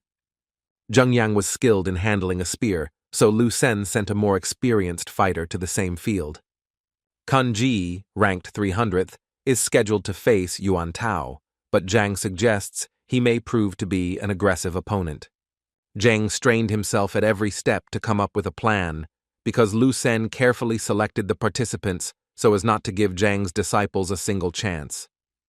Zhang got angry and threw the paper on the ground. He was furious that Lu Sen wanted to wipe his feet on it. Zhang now realized the even greater importance of earning money in order to purchase the necessary medicines that would improve the students' techniques. After some time, Zhang returned to the house he was renting and noticed that security had appeared there, As Zhang approached the entrance, the guards bowed to Zhang and greeted him. As Zhang walked through the courtyard, he noticed several servants, which made him happy, because the seller turned out to be a capable young man who fulfilled all his wishes. Meeting the salesman, who was now a butler, Zhang thanked the boy for doing the job. Cockroach informed Zhang that he had spread information about his location and was confident that word of mouth would work as expected. Zhang asked his butler to tell him how this information spread. The boy said that he had sold his shop and told everyone in the shopping district that he was now serving the great master. Zhang asked the boy if he still had the money he had given him, and the boy assured him that the people had agreed to serve voluntarily after hearing about the great master. Zhang liked it, but he was a little amused by the idea that people didn't check the information. After hearing all the information from the butler, Zhang asked him to make him some tea while he waited for customers. For some time, no one appeared at the estate, so Targan suggested that Zhang hang a sign saying that the great master lived in the house. Zhang declined the offer, instead suggesting that the butler take a walk around the area. But before going for a walk, Zhang asked Dvoretsky that the guards not let anyone in during the walk. And then he asked Targan about the richest man living in the city. According to the butler, it was Lord Lin Tianyu, the owner of a trading company and a real billionaire. Zhang believed that the purpose of his pretense was to earn a good fortune, and therefore Lin was a suitable candidate to achieve this goal. When Zhang asked the butler where the rich man lived, the boy said he would take him there. Walking through the noisy streets of the city, where everyone was bustling about looking for solutions to their problems, Zhang and the butler came to the Tianyu trading firm. The house was striking in its high cost, had several floors, and was finished with precious materials. Zhang and his butlers walked closer to the lord's estate, looking at the lions made of green southern jade at the entrance. Zhang thought that with $1 million gold in his hands, he was incredibly rich, but compared to the wealth he saw, he felt like a beggar. The butler suggested that Zhang inform Lord Lin of his arrival, but Zhang refused. Zhang walked up to the lion and touched it with his hand, so to speak, to study the area. When Zhang finished his assessment, he invited the butler to sit somewhere while he asked Zhang why they didn't go to the lord. The cockroach immediately stated that he did not object to Zhang's orders, but Zhang told the butler to express his opinion freely. The butler was surprised because Zhang was a famous great master to him, and therefore the lord could not refuse the meeting. Zhang agreed that he would not be refused a meeting, but he wanted to force the lord to come on his own. According to the butler, this sounded like something impossible because the lord is a very respectful and caring person. The butler told Zhang that the lord had built a large trading network on his own, and some princes and ministers were unable to meet with him. Zhang calmly sipped his tea and said that he would prove that the lord himself would come to him. But in order to carry out such a plan, the butler must do everything Zhang says without objection. The boy agreed, and Zhang asked him to cut off the head of the precious stone lion. The butler was shocked to hear Zhang's wish and almost fainted. He knelt down in front of Zhang and began to say that each lion was worth millions, and for such a prank, the boy would have his head torn off. Zhang looked at the boy with a stern and cold gaze, reflecting the boy's distrust. The boy didn't know what to do, but Zhang convinced him that if he broke the lion's head, he would protect the boy. The boy sat on his knees for a few more seconds, then gathered his strength and fulfilled Zhang's request. The cockroach took a sledgehammer lying near the construction site and approached the lion, daring to take a bold step. Swinging with all his might, the boy delivered a powerful blow that knocked off the stone lion's head. Passers-by noticed something was wrong and began to discuss what happened to the boy. A group of 5 guys with red armbands decided to stop the riots. They ran up to the butler, who looked extremely frightened and confused. They threw the butler Zhanov to the ground and began to beat him severely with their feet. Zhang did not expect such a quick reaction, as he assumed that they would first go and complain to the lord. So while the boy was being kicked, Zhang decided to stay away so as not to get hurt himself. Hearing the noise, Lord Lin went out into the courtyard to see what was going on. One of the boys told the lord that he was patrolling the street with his friends and noticed a boy who had injured a precious lion. The Lord leaned towards the beaten boy, recognizing him as Sun Qian, and began to wonder why the boy did such a thing. Covered in bruises and with a black eye, the boy could barely speak, but still said that such were the orders of his patron. Zhang sat with his back to the Lord and the others, but he felt the Lord's piercing gaze on him. The Lord ordered the boy to stand up and walked over to Zhang, who was still sitting motionless. When the Lord approached Zhang, the first thing he was interested in was why he gave the order to crush the lion. The Lord knew nothing about Zhang, so in order to get to know him better, Zhang offered to sit next to him. The Lord listened to Zhang's proposal but was still puzzled as to why he had crushed the lion. Zhang was in no hurry to explain his predicament and calmly sipped his aromatic herbal tea. The Lord insisted that Zhang give a rational explanation for his impulsive actions. The butler approached Zhang and informed him that in front of him was Lord Lin himself, who was a businessman. Zhang sat silently for a while, then smiled at the Lord and asked about his family. The Lord became angry at this question and even broke the corner of the wooden table with force. The butler, who was ordered to crush the stone lion, did not understand why Zhang calmly asked about the Lord's family. The Lord became angry and did not want to answer Zhang's question, holding the table fragment in his hands. But Zhang insisted on his own, so after praying to the Lord he repeated his question about the family. The Lord angrily replied that Zhang should not worry about his family's condition because it was none of his business. After taking a sip of tea, Zhang said that he had an obligation to help God save his relative's life. The Lord still looked confused, while Zhang calmly put the cup of tea on the table and began to talk about southern jade. He talked about how this jade has a noble effect on a person, but the southern red jade, which absorbs life energy, is a different matter. After adding a few more negative facts about red jade, Zhang stood up and asked the butler to leave the stage. As Zhang stood up and was about to leave, the Lord stopped him to explain in more detail what he meant. The Lord was especially interested in information about the southern red jade, which could have caused Yuju's illness. Zhang stopped and with his back to the Lord said that his wife was just an ordinary second-rank person. Now the Lord was even more puzzled by the fact that Zhang knew about his wife's rank and occupation. Zhang reported that red jade was able to absorb qi energy, and the second-rank power was unable to resist it, causing his wife's condition to worsen. So Zhang, passing by, saw the stone and decided to prevent the disaster by breaking the stone. Zhang said he was in a hurry, so given the connections the Lord had, it wouldn't be difficult to find Zhang when needed. The street guard asked Lord if Zhang should be stopped, but he said no. Instead, he asked the young guard to immediately call appraiser Chen Yuan to the estate. The assessor arrived at the scene as soon as possible and asked what the urgency was. The Lord pointed to the fallen head of the lion and asked the appraiser what material the statue was made of. The appraiser sighed heavily and replied that he had appraised the monument a long time ago, but he clearly remembered what he had said. But when he looked closely at Leo's head, he was frightened by the realization of new information.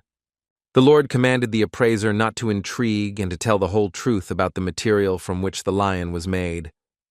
But the appraiser looked confused and could not find the right words, and the Lord himself guessed the truth. He made a hand gesture to use one of his fighting moves and smashed the lion's head into tiny pieces. The Lord came closer and took one piece of stone in his hands, realizing that even the master himself did not know the origin of the stone. The Lord inquired whether red jade was really capable of absorbing life energy, to which the appraiser replied that there were legends that spoke of the stone's negative influence. The Lord turned to the street guard and asked if he knew anything about Sun Qiang.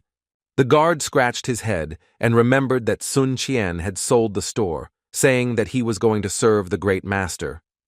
The guard thought that Sun Qian was bragging, so the boy was laughed at when the famous great master took him into service.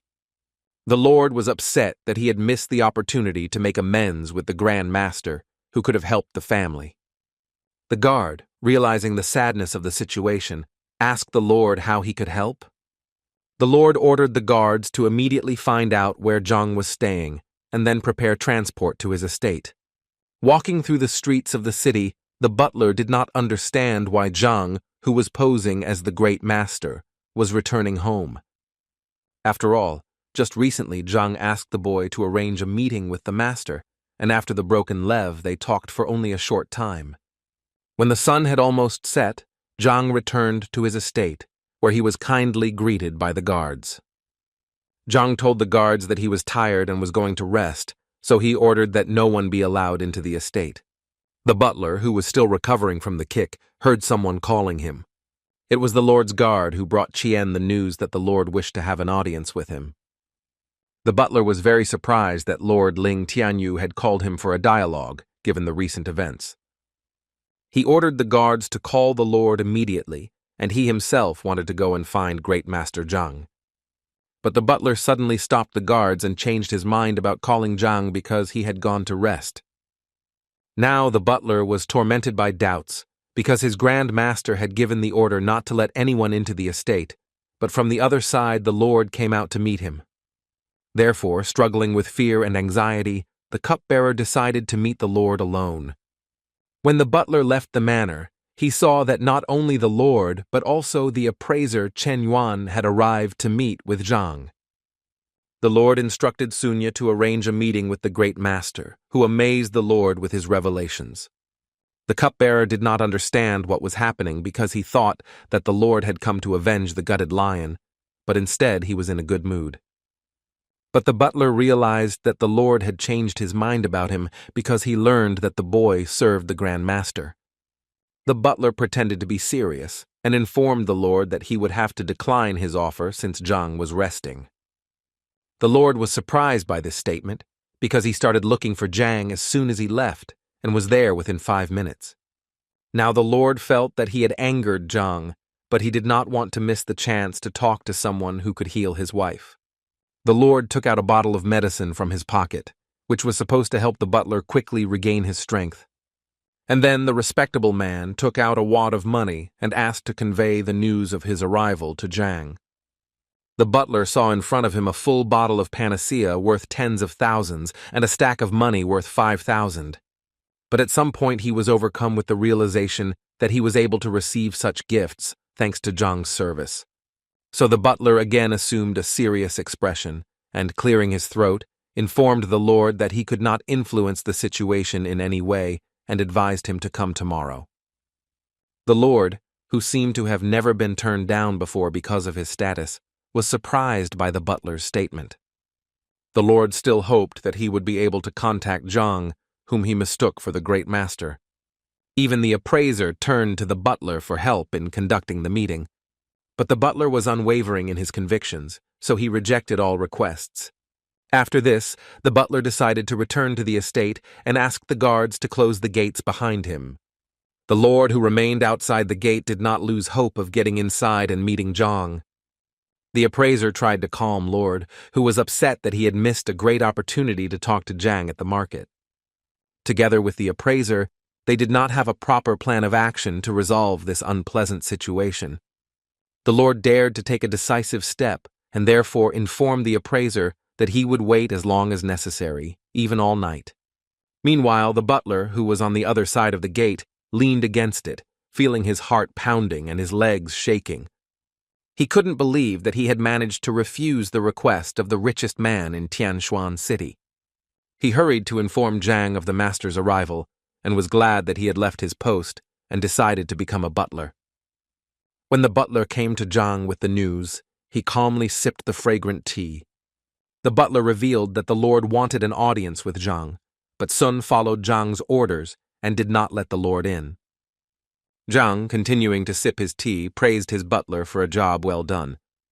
Zhang was so calm because he understood that red jade was not capable of causing serious damage in a short period of time. After finishing his tea, Zhang asked the butler to tell the Lord that if he refused to wait, he might not return, and Zhang himself went to train and rest. In the morning, Zhang slowly walked out into the courtyard, enjoying the wonderful sunny weather, where his butler was already waiting for him. The butler immediately informed Zhang that the Lord had been waiting all night for a meeting at the estate gate. This news did not surprise Zhang at all. On the contrary, he felt an inner uplift from the realization that he would soon become rich. So Zhang asked the butler to prepare him a delicious breakfast, after which he would meet the Lord. The butler found Zhang's behavior extremely strange, because the owner of almost the entire market in the city had waited all night, and Zhang decided to have breakfast first.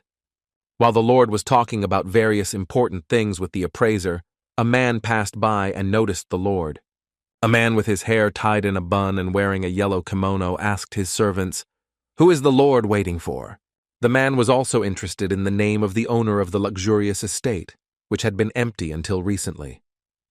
One of the servants told the man that Lord Lin had been waiting at the gate all night, and it seemed that it was not enough. The man was surprised. What kind of madman made the venerable Lord wait all night and still makes him wait? According to the man, although the Lord was just a merchant, he had influential connections and made annual donations to the treasury, and this deserves respect. One of the unknown man's servants noticed that the gates of the estate were opening and someone was coming out. The man and the servants recognized Sun Qian, but now it was a mystery what Sun was doing in the manor. Sun Qian came out to the Lord with good news and said that his master was ready to speak with the Lord. Even though the Lord had waited all night, he looked quite cheerful and smiled back at Sun Qian. The gentleman took out a wad of money from his pocket and handed it to Sun Qian as a token of heartfelt gratitude. A man passing by opened his mouth when he saw what was happening, because he couldn't understand what the Lord was paying Sun Qian for. Finally meeting Zhang, the Lord sincerely apologized for his behavior and for not appreciating his good intentions. Zhang, sitting on a luxurious wooden chair, assured the Lord that there was no need to apologize because Zhang did not hold a grudge. But Zhang still asked the Lord if he understood why he had to wait all night outside the gate. The Lord thought that this was due to a misunderstanding that occurred in the market, but upon hearing that Zhang did not harbor any grudges, the Lord became confused. Zhang took a cup of tea, the aroma of which spread throughout the estate, and said that the Lord's night outside the gate was for good intentions. The butler standing nearby did not understand how a night spent in the cold and without sleep could be a blessing. Zhang realized that the Lord had come to him because the Lord's wife was seriously ill, and in Lord Zhang's opinion, Zhang could help. In order to help the Lord's wife, Zhang needed her to come to the manor, but the Lord was in contact with Red Jade, and he could cause harm. Therefore, Zhang explained that during the night, while he was waiting for the meeting, Red Jade's aura dissipated. The Lord realized how stupid and blind he had been to have so misinterpreted the intentions of the good Lord that Zhang pretended to be. The butler now also realized how reasonable Zhang's actions were, because he really did not hold a grudge against the Lord, but acted only in his interests. The Lord knelt before Zhang, bowed deeply, and thanked him for his extraordinary kindness. Zhang said that the Lord needed to bring his wife to the estate so that Zhang, as the great master, could heal her. Zhang advised the Lord to hurry so as not to waste precious time, which was so far away from the Lord's wife. And while the Lord was walking after his wife, Zhang offered the butler to help him raise his combat rank. Butler was confused and claimed that since he was injured after the events at the market, he was not in the best shape. Zhang calmed the butler down and said that the boy could not advance to the next level because there was no impure qi circulating in his body. The boy listened carefully to Zhang, who said that such power could only strengthen the body, but the spiritual energy remained the same. Therefore, in order to move to the next level, it was necessary to fill each organ with pure qi, and after yesterday's battle, the qi passages were loosened, and the established energy began its journey again. The butler was shocked to realize that the fight at the market yesterday was a calculated move by Zhang. Zhang was glad that the boy had figured it out quickly, and asked him if Lord Lin had given him the medicine yesterday. The boy felt ashamed that Zhang cared so much about him, and he accepted gifts from others. Zhang seemed to sense the boy's sadness and said that he should not be ashamed because he was doing his job well. So Zhang asked the boy to drink the medicine and demonstrate the punch, but the boy was worried that the training would take too long, and Lord Lin would have to wait a long time. Zhang assured the boy that the training would not take much time and would last a maximum of 5 minutes. Therefore, Zhang hurried the boy before he changed his mind, otherwise he would miss a great opportunity to improve his rank. The boy was a little fussy, but still agreed to the generous offer of the highly respected grandmaster. Zhang said that the boy needed to sit on the floor, take the medicine from the Lord, and release the maximum amount of chi energy, and Zhang promised to take care of the rest. As the boy followed the instructions, Zhang reasoned that with the help of the library, he would be able to clear the boy's points, and then he would make significant progress. Zhang took out a silver needle from his pocket and pointed its sharp end at the top of the butler's head, who was in full concentration. The boy felt a huge warmth that filled every organ, and all this happened extremely quickly, as if one moment had passed. Blue streams of chi energy were visible to the naked eye around the boy, and he himself felt that he was moving to another stage. The boy could not believe that he had finally overcome the obstacle, which seemed like an immeasurable barrier that he had managed to jump over. The butler immediately ran to Zhang, bowing to him countless times for helping him gain new strength. Zhang said that everything was fine and advised him to get up and prepare to meet Lord Lin. The man who passed by Zhang's estate was still wondering who lived in this house. Suddenly the gate opened and Lord Lin and the appraiser ran out. For the man in the street, the mystery was now even greater, because he did not understand why Lord Lin was fussing so much. He gave his servants a cage covered with a white cloth and intended to find out who lived in the estate. As soon as the lord went to his wife, a butler emerged from the courtyard of the estate who could not be pleased with his new title. He noticed a man walking near the Zhang estate and recognized him as Du Yuan, so he decided to ask him what he was looking for. Du Yuan said that he was just passing by and wondered why Song Chen was not at the market. With a smile on his face, Sun Chen announced that he was now a butler in the service of the glorious master. Du Yuan was very surprised by this statement, so he immediately asked Song Chen who exactly he served. Sun Chen proudly declared that he was in the service of the generous and prudent grandmaster Yang Xuan. Yan was shocked by this statement, but now everything fell into place for him, and now he was looking forward to meeting the great master himself. Yuan was surprised that he didn't know anything about Yang Xuan, so he asked Sun Chen as much as he could, including how long the great master planned to stay here. Sun Chen pretended that his master did not like too much attention, so he briefly answered all of Yuan's questions, but advised him to keep his mouth shut. While the boys were talking, the sound of horses' hooves announced that the lord had returned with his sick wife. The cupbearer approached the lord and informed him that everything was ready to examine his wife and help her to be healed. While the lord's servants carried the feeble woman on a stretcher, Yuan carefully watched the events unfold. But he couldn't understand why Lord Lin felt so delighted and so sad about his wife when all the other doctors had given up on her. When the lord entered the estate, his wife was laid before Zhang, who listened to the lord's pleas for help. As Zhang approached the unfortunate woman, he noticed that the situation was much worse than he had imagined, as the woman already had one foot in the other world. Zhang thought deeply, as he expected that once he crushed the lion, a book that could cure such an ailment would immediately appear in the library. But this did not happen. But the lord did not allow Zhang to collect his thoughts, because every second he asked Zhang if he would help. Zhang, who had boasted of his abilities before, could not afford to lose face, so he said that he needed to conduct a thorough check.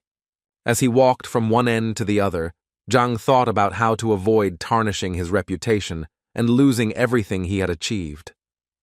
And then it suddenly dawned on him, and he even exclaimed out loud, which surprised Lord Lin. He leaned over to the woman and asked the lord to help him touch her, a woman who was poor and exhausted by illness. The lord reacted to this request from the grandmaster rather violently, since it seemed somewhat unacceptable to him. Even the butler was shocked by such a sudden request, but tried not to show his surprise. Zhang noticed that there was no initiative from the lord to help, so he decided to literally take matters into his own hands. The lord was already clearly angry that the grandmaster wanted to commit such atrocities against his unconscious wife without his consent.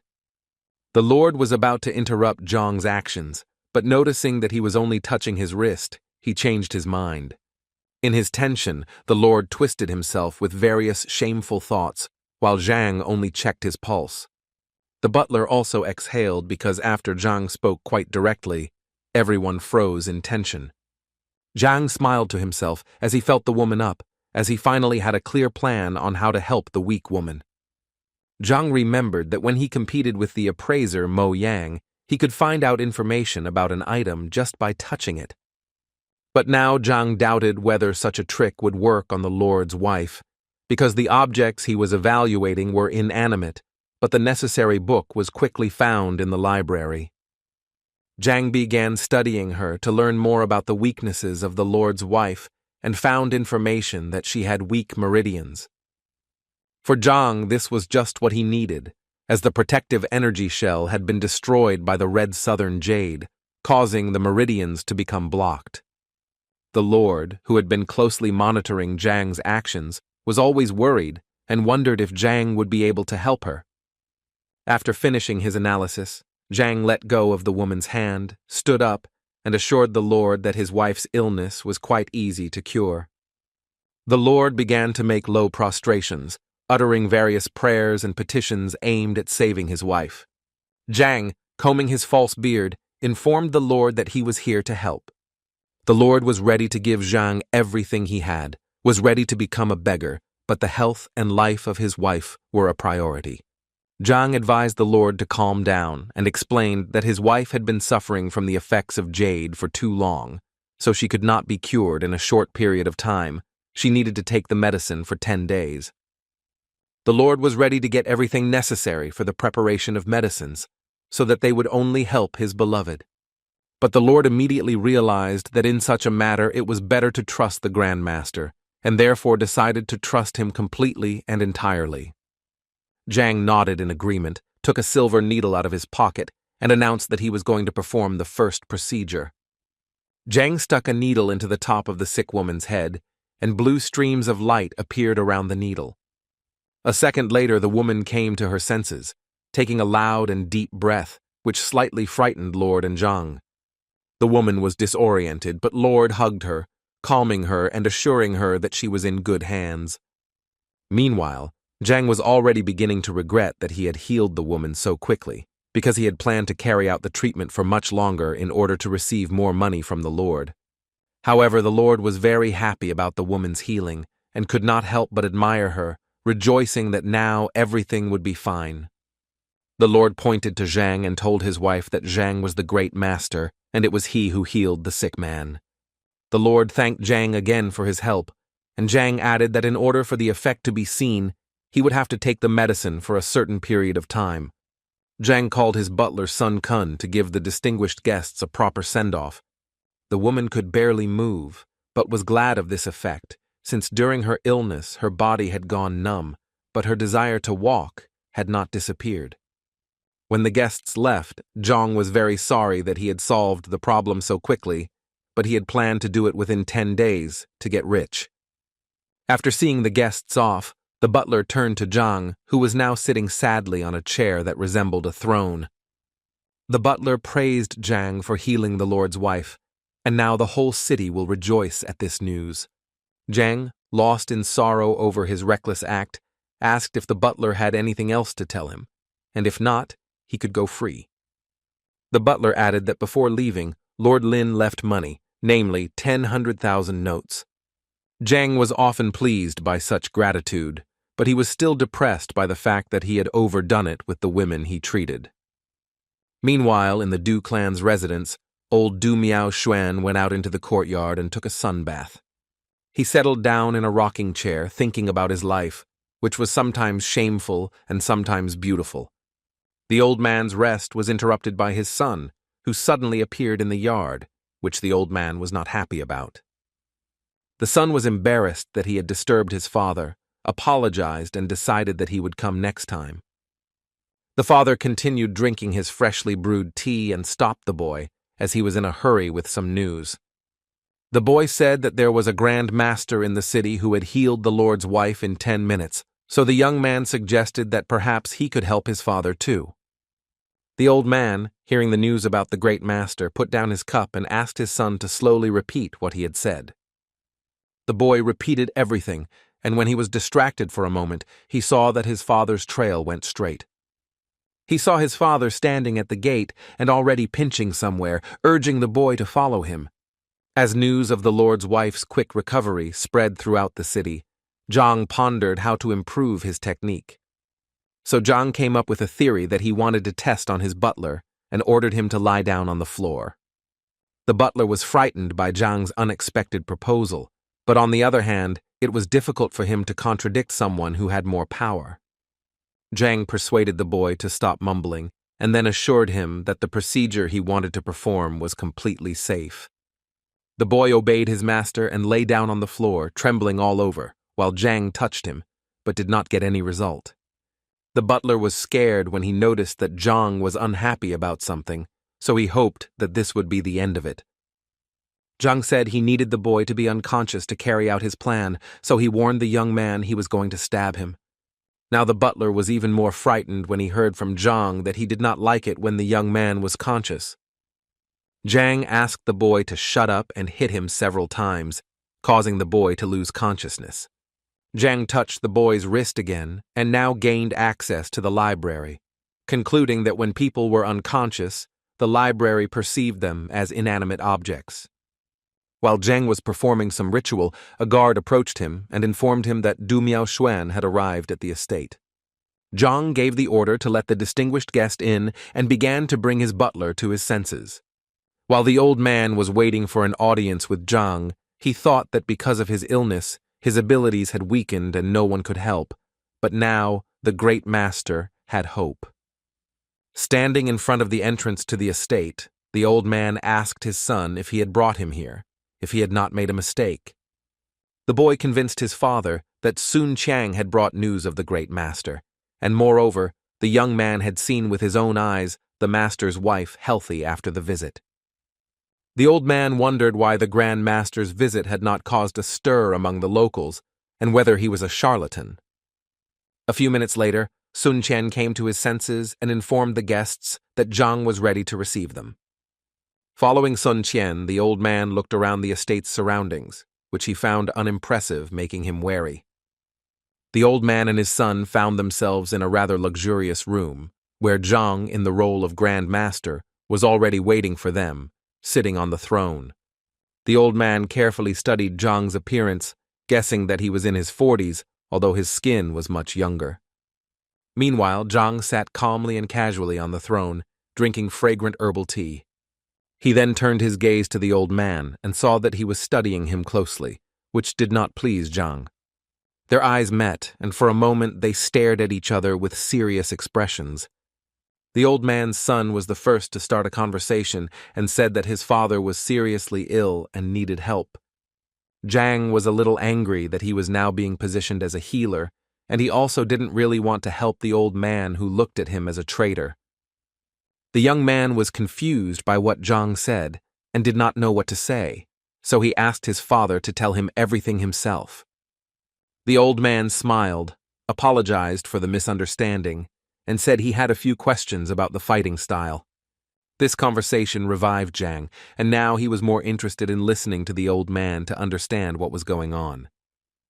The old man spoke to Zhang in riddles, as he did not trust him completely, as it seemed to him that his son had been deceived. But Zhang was convinced that with the help of the Library of Heaven's Path, he would be able to unlock any technique without even wasting time thinking. The old man said that he had recently mastered a new style, but had not yet mastered it well enough, so he asked for help. After this, the old man decided to demonstrate his level of skill to Zhang, who was posing as a grandmaster. Zhang watched the old man's movements carefully, trying to notice any flaws in the technique and how they could be avoided. And as soon as the old man made a few movements, Zhang stopped him, because looking at the old man's posture, one could tell that the old man had been familiar with the fast fist technique for quite a long time. But Zhang noticed something else. The old man was having trouble controlling the power he was endowed with. And Zhang assumed that the old man was not who he claimed to be. Zhang even thought that the old man was not a human being. Zhang's butler and the old man's son were stunned that Zhang called the old man inhuman. The old man's son told Zhang that perhaps his father had been disrespectful, but to insult him by calling him inhuman was too much. Zhang simply smiled and advised the boy to ask his father if he was offended by what he said. The boy looked at his father in surprise, expecting some logical explanation from him. But the old man simply remained silent for a while and seemed to have no intention of explaining anything, and then fell to his knees. He began to bow to Zhang, begging him for help and saying that Zhang was his last hope. The butler was surprised by Du's behavior, who had just been impudent and cruel, but if Zhang called him not a human, he would fall to the ground. Zhang sighed heavily and asked the butler to escort the distinguished guests out the door. The butler immediately began to carry out Zhang's order, accompanied by the cries of the old man, who tirelessly begged for forgiveness. Zhang was outraged by the guests' behavior, because his words should not have been empty words for them. The butler called for help from the guards to help take the respected Du out of the estate. 2 guards grabbed the old man by the arms and dragged him out of the gate, and he shouted that he was ready to wait as long as it took, if only they would help him. Now the old man sat on his knees outside the estate, thinking about the big mistake he was about to make. The son did not understand why his father was going to wait under the estate for at least an eternity, and why Zhang's words did not offend him. The old man told his son to sit next to him, and explained that he had shown disrespect to Zhang, whom he now considered the true great master. Songdu didn't understand why he had to kneel down next to his father, but the old man insisted in a harsh tone because he wanted to apologize to Zhang for his behavior. Now the old man was 100% convinced that only Zhang, in the role of the great master, could heal him. The situation became even more confusing for Du's son, but he couldn't argue with his father, so he knelt down next to him. The butler, who had just escorted the guests out the door, also didn't understand what was going on, because Zhang's behavior seemed somewhat superior to him. Sun came to Zhang and told him that Mr. Du was kneeling in front of the entrance to the estate, which Zhang advised the boy to ignore.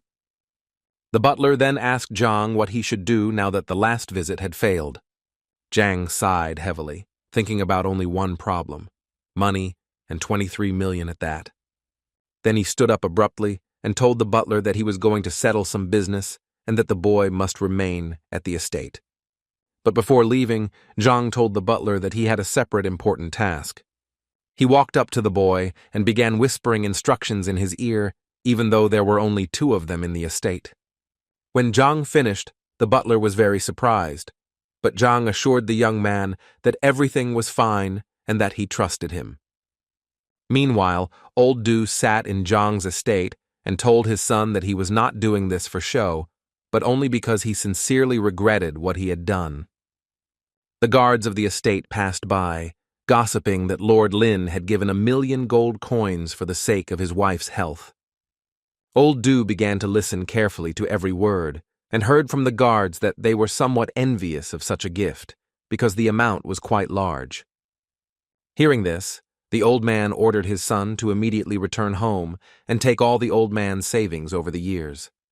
The gossiping guards began to talk even more actively, and were already saying that Zhang was dissatisfied with such a gift because the Lord had valued Zhang's prestige too cheaply. When Du's son was already walking home, following his father's instructions, the old man shouted after him to grab the precious pills and sell them, taking with him all the skins of wild animals and doing the same.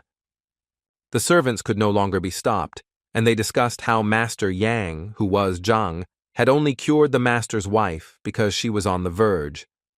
These words seemed to pierce the old man, and he ordered his son to sell the sword, and the elder of the Du clan to sell the business that he had long wanted to appropriate.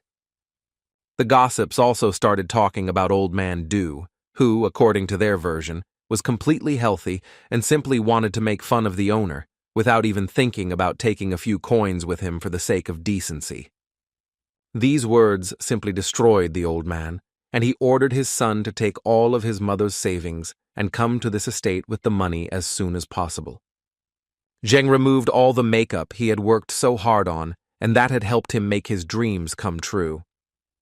The large amount of clothes and other trinkets that Zhang had been wearing for more than a day had left him somewhat exhausted. In addition, he remembered that the Pharmacists' Guild had received the rejuvenation pill Meridian and the medicinal solution Body Nourishing, which he happily accepted. Zhang asked Ouyang about the pure breath pills, and also whether the guild had any information about spear skills. Ouyang thought about it and said that the spear is not as popular as the sword, so not many people try to master this skill. Ouyang added that most people would throw up their hands at such a request, but he knew one person who had practiced this skill his entire life, much to Zhang's delight. Ouyang said that this is his close friend, who usually sits at home and is difficult to reach from the street, and is also reluctant to share information. So Ouyang suggested that Zhang visit his old friend, to which Zhang happily agreed. When they arrived at the estate of the man who was good with the spear, his servant informed them that the master was a little busy, so they would have to wait.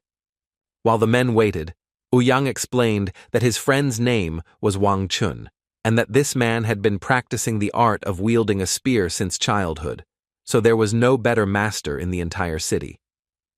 Ouyang added that even the emperor himself personally praised Wang Chun's skill, so for Zhang, this was a true testament to his perseverance and talent. A few minutes later, a man in a white kimono appeared in the courtyard, with a spear spinning in his hands like a propeller. Ouyang stood up to greet his old friend, exchanging sarcastic but kind compliments.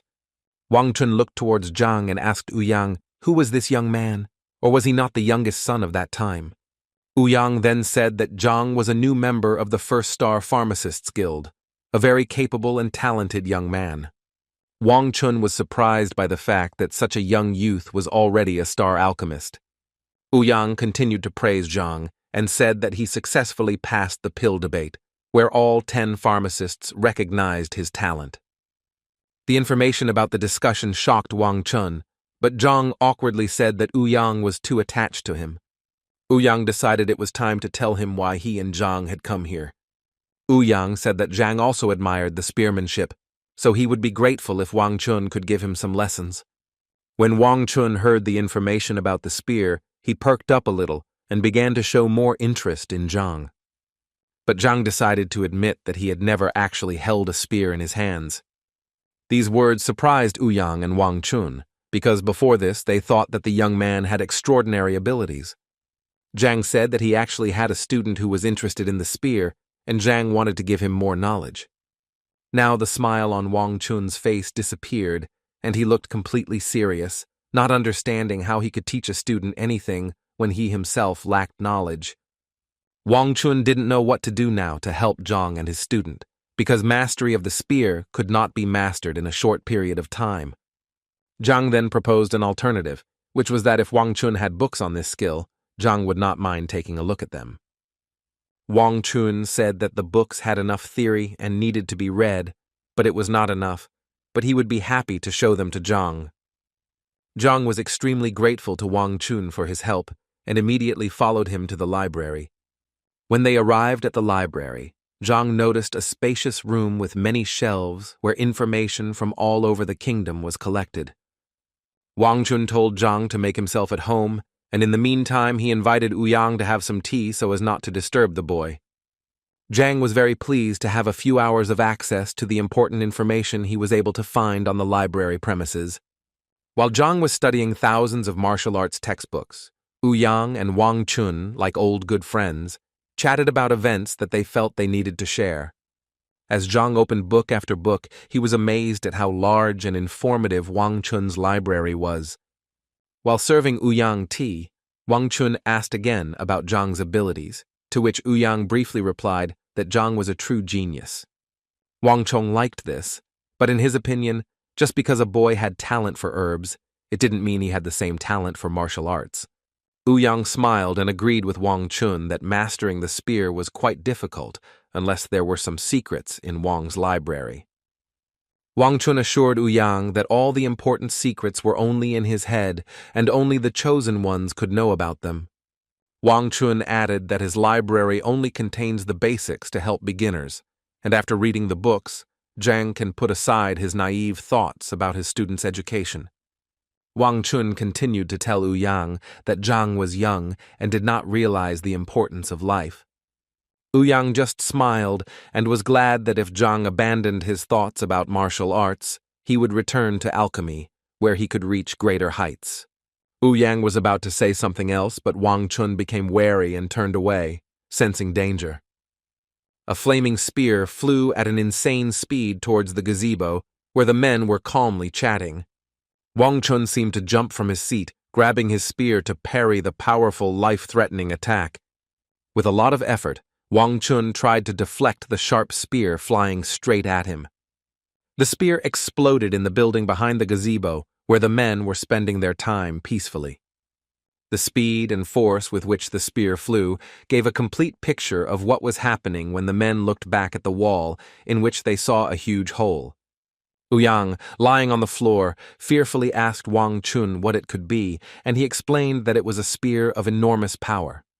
Wang Chun explained that it was a decisive spear, similar to the decisive sword that swordsmen achieved through phenomenal swordsmanship. Wang Chun smoked his spear in his hands and said that the one who shot it was in the manor. Zhang stood in the middle of the library, his view now expanded by the fact that there was a huge hole in the destroyed wall in front of him. But Zhang was partly pleased with himself because he had achieved what he wanted, even though he had made many mistakes. Wang Chun rushed towards where the spear was supposed to come from, seeing a mangled wall in front of him. When the men arrived at the scene, they found a confused Zhang standing in front of them, who promised to compensate for the damage caused. Wang Chun was surprised by this statement, because to him it meant that Zhang was the one who used such a technique. Therefore Wang Chun asked Zhang once again, "Did he really just release the decisive spear?" Zhang was surprised at first, but then decided to demonstrate what he had done before, and a second later a huge fire spear appeared behind him. Wang Chun was sincerely convinced that it was Zhang's decisive spear, so he asked the boy to repeat the technique in a way that would not harm anyone. Ouyang, who stood nearby with his mouth open, couldn't believe how Zhang was able to reach the top so easily when his friend had been trained in spear fighting since childhood. After seeing this, Wang Chun didn't want to believe Zhang that he had never held a spear in his hands before, but Zhang insisted. Zhang smiled and insisted that he understood everything from the textbooks, and he used the resolute spear by accident without knowing it. Wang Chun had a slump because he spent many years refining his skills. On the other hand, the boy who read books was able to do it in a few hours. Huayan tried to cheer up his friend and said that not everyone is born with the same talent. Meanwhile, Zhang tried to find out more about the resolute spear, which he had easily dismissed. Wang Chun explained that the determined spear is the result of understanding the spear, so that it becomes an extension of the hand and has great power. Zhang was happy that he could now share this knowledge with his student, who would surely win the duel. Inspired by the joy of having mastered the powerful technique from the book, Zhang intended to take more lessons from Wang Chun to improve his technique. Wang Chun didn't expect that Zhang would want to do anything after that, but Wang Chun was curious to see Zhang practically. Wang Chu took Zhang out into the courtyard and threw a spear into his hands for him to demonstrate his skill. Having taken a fighting stance, Zhang and Wang Chun prepared for a duel in which he would have to demonstrate all his skills. Zhang made a sharp kick to gather all his strength for the upcoming strike. When Zhang was ready, he charged into battle like an enraged fire dragon, ready to destroy everything in his path. Wang Chun flinched from such a blow and froze in fear, waiting for the inevitable. It seemed as if Wang Chun's soul had left his body to protect himself from the powerful blow that Zhang was about to deliver. Zhang's spear stopped millimeters away from Wang Chun's face, causing him to lose his breath in a split second. When the fight ended, Zhang was a little disappointed that Wang Chun had managed to withstand the full force of the blow. Wang Chun still stood there silently, recovering from Zhang's blow. If Wang hadn't trained for many years, he wouldn't have reached the 7th rank, and who knows if he would have survived after that. Meanwhile, Zhang stood there with a smile on his face, saying that he would like to teach his student a similar technique, so he would appreciate advice from Wang Chun. Wang Chun smiled slightly and told Zhang that he was not sure if there was any need for advice here, since Zhang was very skilled with the spear. Zhang was glad that he had mastered the skill in the shortest time, and now his student Zheng Yang would surely be able to win. Wang Chun thought about how just an hour ago he had refused to teach Zhang something because he thought it was irrational, but now he realized that he himself had not reached the heights that Zhang had. Wang Chun hesitated for a few minutes, but then decided to ask Zhang to teach him a few lessons. With a smile on his face, Zhang was surprised by such a request, but willingly agreed to share the secrets he had managed to learn in the library. Ouyang, who was watching the men, did not understand why Zhang was giving advice to Wang Chun when he himself had come to learn from Wang Chun from the very beginning. Wang Chun was not used to listening to Zhang's advice, because usually masters of their craft do not share secrets with the first comer, but such actions formed a noble image of Zhang in the eyes of Wang Chun. Wang Chun was very grateful to Zhang for his help, but he couldn't just take it for granted. Therefore, when Wang Chun learned that Zhang did not have money to buy some medicines, Wang Chun decided to pay for him to study with Zhang. Wang Chun handed Zhang a wad of money, emphasizing that it was a modest payment for the knowledge Zhang had shared. Zhang was very surprised by such generosity, because he came to Wang Chun to study, but he himself became a teacher, and even made a profit. After Wang Chun handed over the money to Zhang, the man bowed deeply, but Zhang thought it was unnecessary since the payment was quite sufficient. Zhang asked Ouyang to look after the pills he had already received, as he planned to return for them later when he went to school. After leaving the guild, Zhang was extremely pleased with himself because the plans he had conceived were being realized. When Zhang returned to school, he met only Wang Yin in the courtyard, whose husband was asking about other students. Wang Yin looked confused and upset, unable to put two words together to explain anything to the teacher. Zhang was a little angry because he had hoped that all the students would come to the training he had planned. Another disciple rushed into the courtyard, calling for Wang Yin to run after him immediately as the battle was about to begin. The boy was in such a hurry to tell Wang Yin this news that when he finally saw Zhang, he was at a loss. Now Zhang wasn't going to let the student go until Tai explained why all the students were skipping training and what battle they were talking about. Zhang was angry because his students had not yet received the necessary knowledge and skills, but were already participating in unknown fights. The boy muttered something for a long time, trying to find the words so as not to anger the teacher any further. However, he still dared to say that the Education Bureau distributes funds to help teachers, and, in the Bureau's opinion, Zhang does not deserve these funds.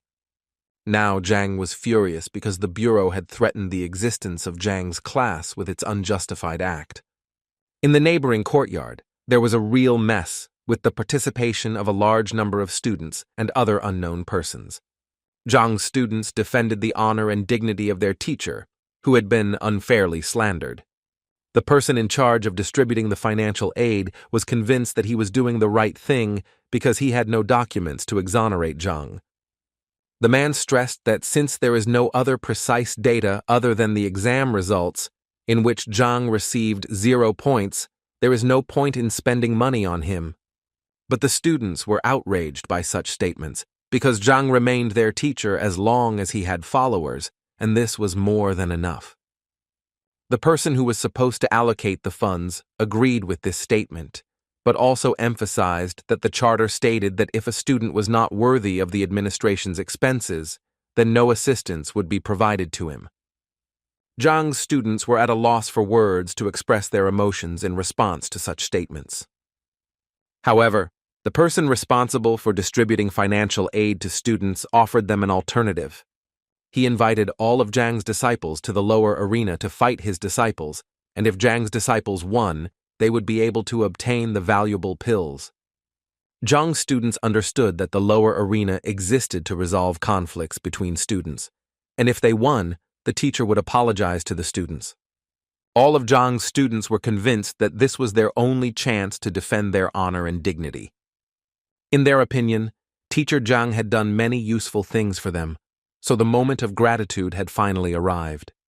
Zhang may not need the pills that can be obtained as a victory, but for the sake of honor, a duel is inevitable. Everyone, as one, was burning with anger and ready to defend the valiant name of Zhang, no matter what it cost them. Therefore, all of Zhang's disciples agreed to the duel and were ready to fight to the end in order to preserve their existence and clear Zhang's name from slander. The man who suggested this option to the students warned the young people with a sinister smile so that they would not regret it later. And then he called his disciples, who were supposed to teach a lesson to Zhang's disciples, and who were much fewer in number. When all 47 of this man's students came out into the yard, he happily introduced them to a bunch of rivals. The trio of Zhang's disciples were extremely scared as they did not expect that they would have to compete with so many people.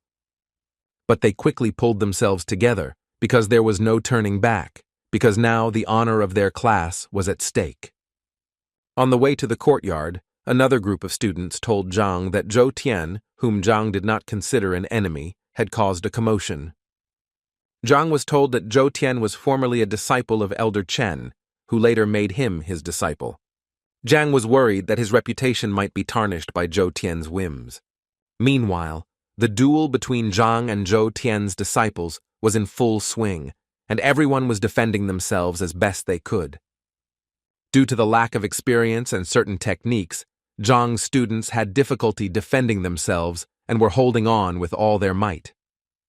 Zhou Tian's disciples sensed this weakness, so in addition to their normal combat skills, they used mocking psychological pressure. Zhou's disciples' maneuvers were more graceful and powerful, where you never knew which blow might be the last one. Zhang's student held on with all his might, but he understood that he would not be able to remain in a defensive position for long. Just when it seemed the world stood still and the blow could be decisive, Zhang appeared on the field and intercepted the blow with just 2 fingers. Zhou Tian was angry to see such a mess, because Zhang's disciples had voluntarily agreed to the duel. Zhang calmly looked into his opponent's eyes as if preparing for an irreparable blow. But Zhang knew that Zheng Yang and his other disciples were too injured and not ready to continue the fight. So he broke the staff with the 2 fingers he was holding to protect his disciple. Zhou Tian shouted that the disciples who agreed to the duel of their own free will must continue the duel until the end. And then Zhou smiled evilly and suggested that Zhang stop the fight if his students admitted defeat. Zheng Yang, despite his many wounds, was enraged by such a proposal and was not prepared to surrender at any cost. Zheng grabbed the spear and was ready to defend himself to the last, because Zhang, in his opinion, deserved more. Zhang placed his hand on the boy's shoulder to calm and encourage the young man, who also had no intention of admitting defeat.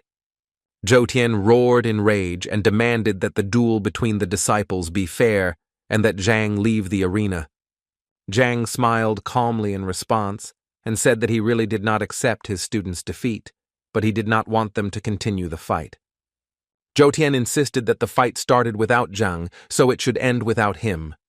For Zhang, his students' decision remained unchanged, and he did not regret that his students decided to participate in the duel. That's why Zhang suggested that Zhou Tian move to the upper arena, because the lower arena was quite boring. Zhou Tian's disciples were stunned by Zhang's statement, and some began to say that Zhang was mentally ill. Zhou Tian thought for a moment, because moving to the upper arena meant that Zhang's disciples would have to challenge Zhou Tian himself. Zhang, who was waiting for an answer, urged Zhou Tian to accept the challenge, otherwise it would mean that he was scared. Zhou Tian laughed, telling Zhang that he was burying himself, so Zhou did not mind this sight, so he accepted the challenge.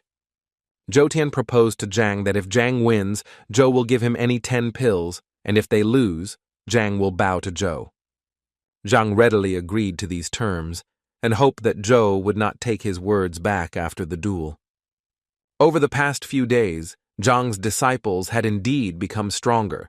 Many had realized some things about themselves, but Zhang's decision to force the disciples to fight the teacher looked like a defeat. Zhou Tian gave his students the go-ahead to be released and asked Zhang about the details of the match himself. Zhang scratched the top of his head and pretended to do some complicated calculations, then replied that the match would be one-on-one.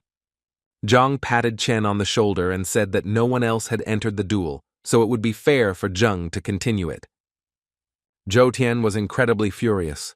not understanding what Zhang was planning by sending a young, inexperienced student to fight. Meanwhile, Chen was shocked by Zhang's decision, but Zhang quickly persuaded the boy to hold back his smile. Before the match began, Zhang announced that he wanted to teach Zhang a trick that would help him win.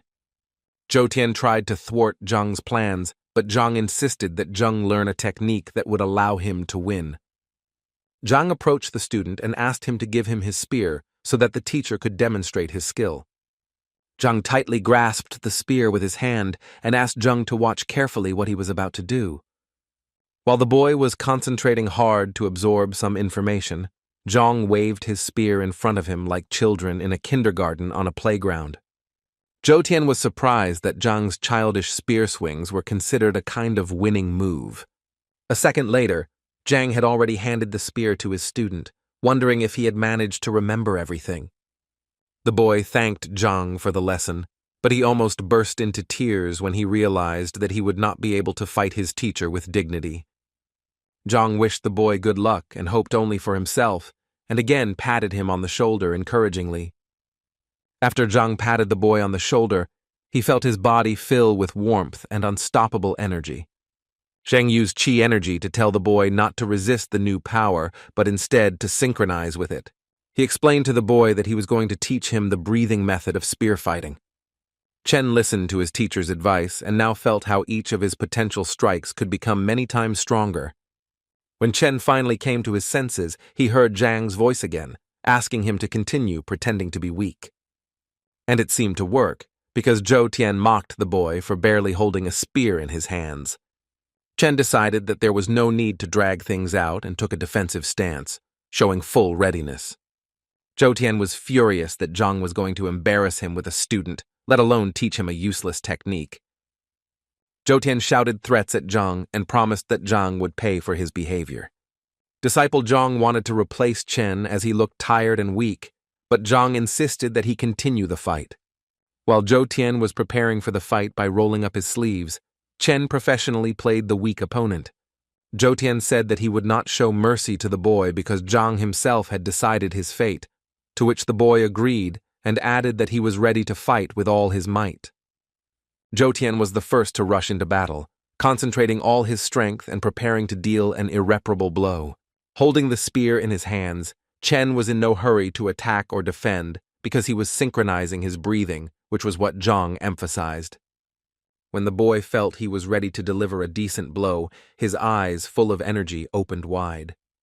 He swung his spear towards Zhou Tian, and the spear seemed to wrap around a fiery snake, ready to pounce on anyone who dared to oppose it. Zhou Tian didn't expect this turn of events, so he was very scared when he came face to face with the merciless snake. Choking with fear, Zhou Tian did not immediately understand what was happening, but in an instant, dozens of spears attacked his body. Each blow left its mark in the form of a bruise or a wound, and with them came the realization that Chen was not such a weak opponent. The final blow was so powerful that Zhou Tian's battered body was sent flying several meters into the air. When Zhou Tian finally landed on the ground, barely alive, the disciples gathered around him, not understanding what had happened. Zhang was glad that Chen was able to adapt to his new power in such a short period of time. Several of Zhou Tian's students helped him to his feet, while Chen stood motionless in front of his teacher. Chen reminded Master Zhou that if he won, he would have to give up 10 breath beads. Through anger and hatred covered in bruises, Zhou ordered his disciples to bring these beads. The disciples asked Master Zhou if he was sure of his decision, but he was persistent and asked not to repeat it twice.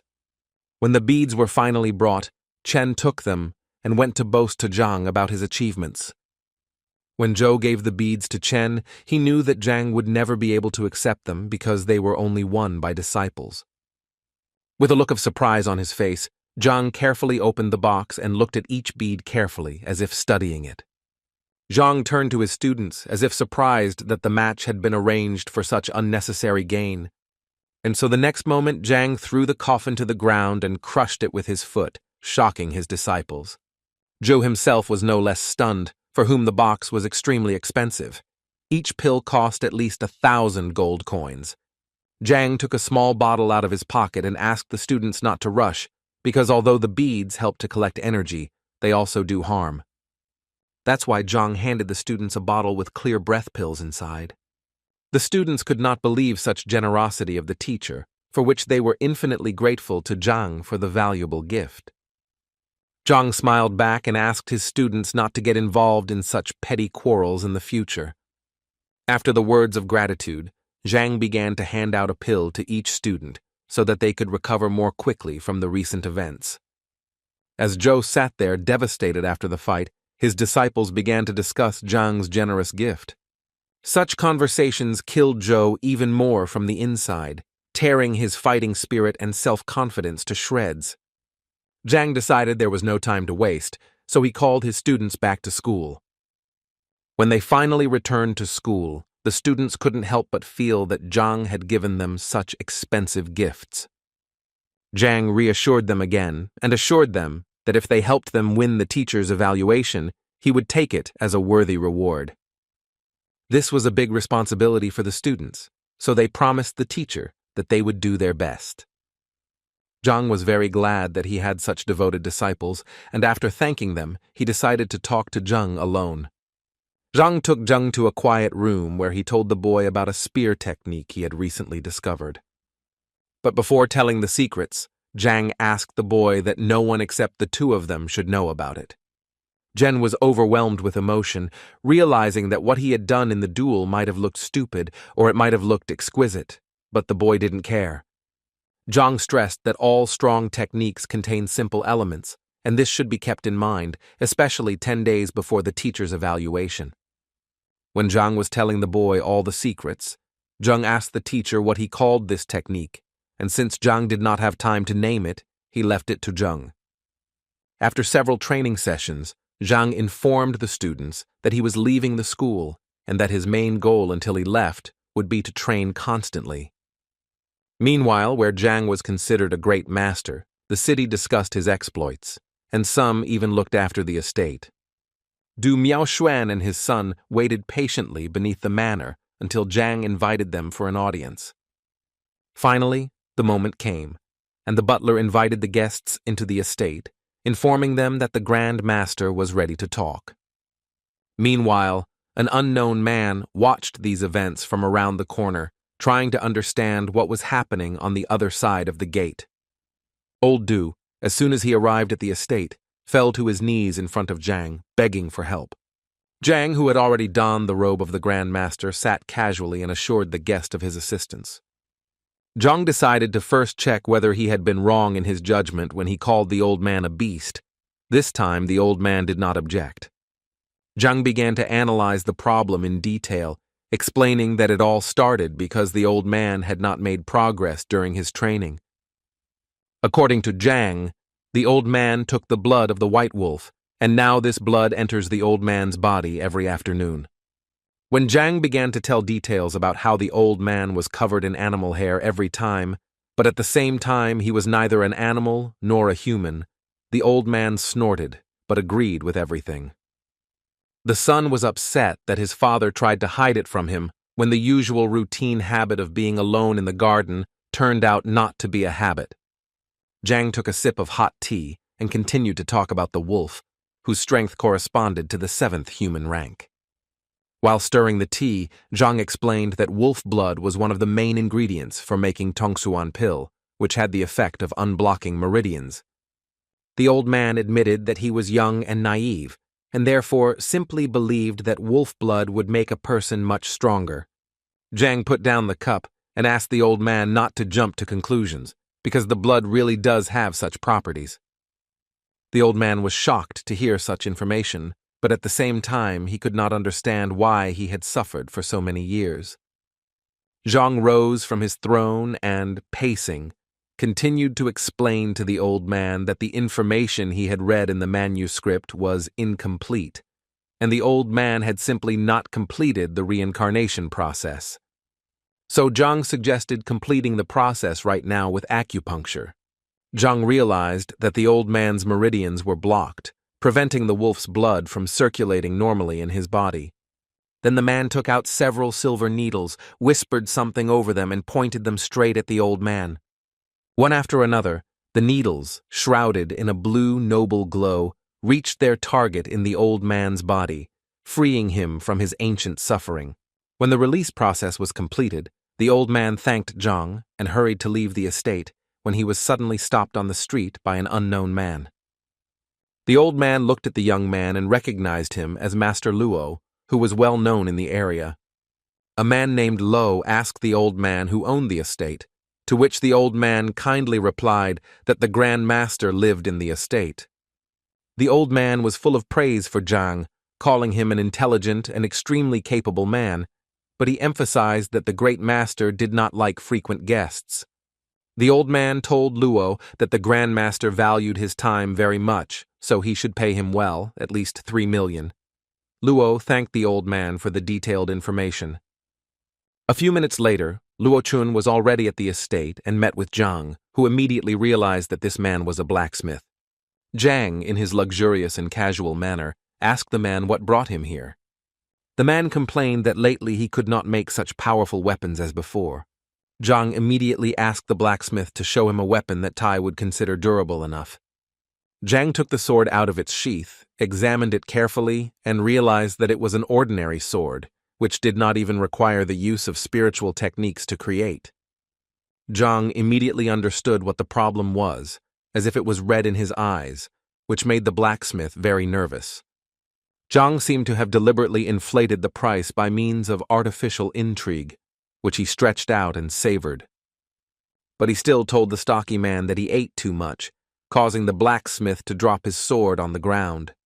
The man even tensed up from such statements, because for him they sounded humiliating.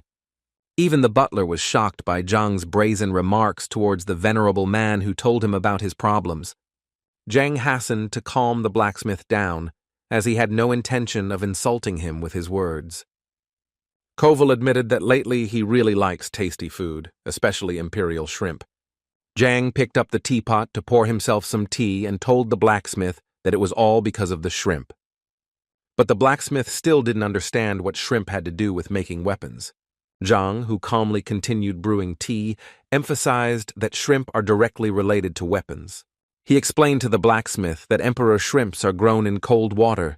They are a product of yin energy, so a person who eats shrimps reduces yang. However, Zhang stressed that pre-spawning and post-spawning shrimp are completely different products.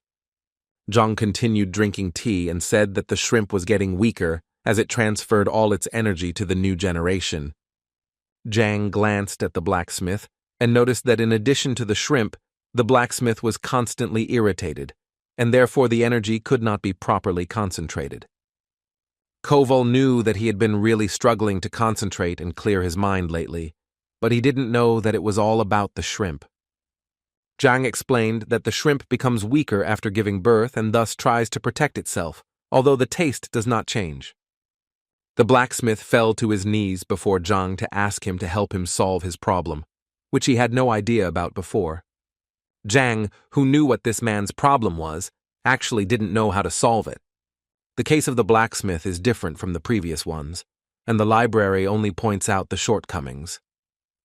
Therefore, Zhang could think of nothing better to do than advise the blacksmith to stop eating the shrimp and release the ones he caught. It would seem that this extremely simple piece of advice brought incredible relief to the blacksmith. The blacksmith was extremely pleased with Zhang's work, who simply looked at the weapon and understood its essence. The blacksmith then asked Zhang if he could help him open a blacksmith business. Zhang looked at the blacksmith with a searching gaze, which indicated that the blacksmith was crossing the line. The blacksmith quickly understood Zhang's emotions and immediately apologized for his impudent behavior. Zhang decided it was time to end the audience, so he asked Sun Qian to escort the guest out. Sun Qian explained to the blacksmith that Grandmaster Zhang wished to rest, so it was time to end the conversation.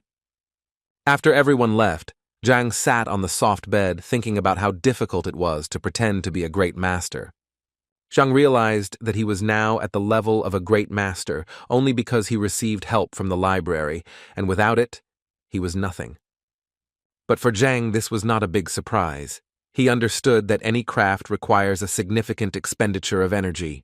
In order to maintain a decent level, Zhang needs to constantly replenish the library and absorb its knowledge, otherwise he will not be able to use it effectively.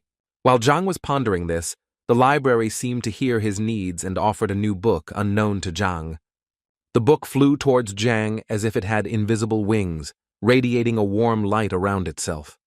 Zhang picked up the book, and after examining the gold binding, opened the book to examine its contents. When Zhang began to turn the pages of the book, he saw that there was not a single word or letter in it. So Zhang closed the book and decided that he would not study it for now, because there was nothing to study. But the book seemed to want to be read, so it opened in Zhang's hands, shining with a bright, warm light of its own accord. The book rose and illuminated the room with bright rays that scattered in different directions. Zhang, frozen in place, raised his head and watched this spectacle with his mouth open. At some point, the book suddenly closed and hung above Zhang's head, as if waiting for something. By the time Zhang realized what was going to happen next, it was already too late to run. The book shot a bright and powerful beam of light at Zhang, like lightning on a clear day. Meanwhile, rumors were circulating in the estate of a rather famous gentleman that the old man had recently begun to feel ill, and that the latest discussion of pills had completely exhausted him. The old man put down his pen, the tip of which was still dipped in black cuttlefish ink. The old man held the letter above him and announced a new rule that everyone had to follow or face exile. The people who had gathered to listen to the old man's new order tried to calm him down and dissuade him from making rash decisions. Suddenly, a thin boy with long hair appeared behind the old man, who was the man's son. He told his father that the last hope for improving the situation was the grandmaster who had appeared in the city. When the old man heard the grandmaster's recollection, he turned sharply to his son and asked him to repeat what he had said once more. Song admitted that he had sent a mentee who informed him that not only had a great master named Yan Huang solved the problem of Ling Tianyu's wife's illness, but Du himself was waiting at his door. The old man listened attentively to every word of his son, expecting new details with every second. Song continued that Du Miaoxuan left the grandmasters 10 minutes later and rose his rank from 5th to 7th during that time. While the son was telling his father that the blacksmith Lo Chun had come again, the old man grabbed his son by the skins and began to beg him to take him there. The son was surprised by his father's behavior, because a few minutes ago the old man wanted to sell all his property. The father scolded his son for inaction and advised him to sell his head, because now the most important thing was a visit to the great master. Meanwhile, on the outskirts of the capital, Elder Chang tried to comprehend the recent events of the 2 weeks he had spent on a business trip. The servant gave the elder a report on the past 2 weeks and told about the important and least important events using the gradation of the stars. When the elder was looking through all the events, he noticed one that did not have a star rating, so he asked the servant how this happened. The servant explained that the event had happened recently, and they could not evaluate it, because the servant wanted to discuss some details. The old man tensed up, waiting for the information that the frightened servant would tell him. The slavery began 3 days ago, when a man named Yang Xuan arrived in the capital, calling himself the Great Master and healing Lord Lin's wife. At this point, the elder stopped the servant, saying that he knew about this incident, so he rummaged through the records of the kingdom and did not find such a Grand Master. When the elder ended the conversation with 1 star, the servant wanted the elder not to jump to conclusions because there were still details about old Du and his promotion. The elder's opinion changed when he heard the details. Now he gave the event 2 stars. The servant also reminded the elder of the incident with the blacksmith, which also ended in success for the latter. The elder scratched his long beard and decided that the event deserved 3 stars. The servant decided to put the cherry on the cake and told about Ouyang Chen, the head of the apothecary guild, and the apothecary Chen Xiao to this great master, but he did not let them in yet. The elder came to his senses and said that such a development of events deserved his 4 respected stars. The servant either pretended to be deaf or was really deaf, and thought that the elder had rated the event 5 stars, but accidentally blurted it out loud, which greatly angered the elder. While Zhang slept, the events surrounding the grandmaster's mastery were gaining a frantic pace, as some were outraged by the insane amount of money that had to be paid for entry, while others considered it a necessary measure. Moving from a lying position to a horizontal one, Zhang grabbed the back of his head, which was in severe pain, trying to remember what happened. His head began to split every second, as if someone was squeezing a ripe watermelon with all their might. Rows of hieroglyphs began to form before him, which did not form words or sentences, and then, when the delirium ceased, the headache ceased with it. Zhang began to remember what happened to him, so he looked at the ceiling and saw that the golden book was gone. Meanwhile, the morning sun illuminated every corner of Zhang's luxurious estate, which he rented to carry out his grandiose plans. When Zhang leisurely walked out into the courtyard, the butler informed him that while he was sleeping, the head of the pharmacists' guild, Wu Yangchen, and the pharmacist, Chen Qiao, had arrived. Zhang still didn't quite understand what was going on, and the butler added that the guests had been waiting for about 2 hours. The butler also added that the distinguished guests had paid 3 million to enter, so Zhang ordered them to be let in. The visit of the head of the Guild of Pharmacists ended rather quickly and caused a flurry of various rumors, but Zhang was already hurrying to his students. When Zhang returned to school, he was told that Huan Yu had arrived and was waiting for him. Han Yu waited for Zhang in the middle of class, causing great admiration among the male students. The girl was very happy when she saw teacher Zhang entering the classroom with the students. He called the girl into the yard so that they could calmly discuss the issues that interested the girl. The girl had the honor of informing Zhang that he was invited to Master Lu's residence. Zhang was already happy that Lu wanted to show Zhang the royal library, but the girl interrupted Zhang's premature joy. In fact, Zhang came as a judge for Bai Shun and Huan Yu. Zhang was not very happy about this news, but Huan told Zhang how much Master Lu valued him for his deep knowledge of painting and calligraphy. Zhang didn't know how to refuse this offer, considering that Huang had helped him a lot during the detector, although he himself couldn't pass up the chance to get into the library. Zhang smiled at the girl, said that there was no time to waste, and asked when the tests would be carried out. The girl was a little embarrassed, and replied that the test was supposed to start at noon, but if you hurry, you can still make it. So Zhang immediately jumped up and went with the girl to the exam, trying to find out at least some rules along the way, but Huang assured her that she knew nothing. The only thing the girl knew was that the exam was entirely designed by Master Lu and Master Yuan Yu, the latter being a doctor, and Zhang didn't understand what this had to do with painting. Huan said that Yuan Yu was not only a master of medicine, but also of painting and calligraphy. Zhang was stunned by the fact that Yuan Yu had recently painted a picture of the Crow River, and the birds mistook it for a real landscape. Therefore, this time, Master Lu decided that the exam would be taken by 3 dignitaries, which Zhang did not consider himself to be. When the couple arrived at Lu's courtyard, the butler they met at the entrance became nervous that the guests were wandering around for so long. Zhang immediately apologized for his ignorance, because he understood that decent people have decent affairs. When Zhang entered the building, he saw Master Lu waving kindly at Yuan Yue. Noticing Zhang, Lu stopped the conversation and immediately introduced Zhang to his close and talented friend Yuan Yu. In turn, Lu praised Zhang in front of Yuan Yuemu for his high achievements despite his young age. Zhang felt out of place and assured Yuan Yu that Master Lu often exaggerated when talking about talent.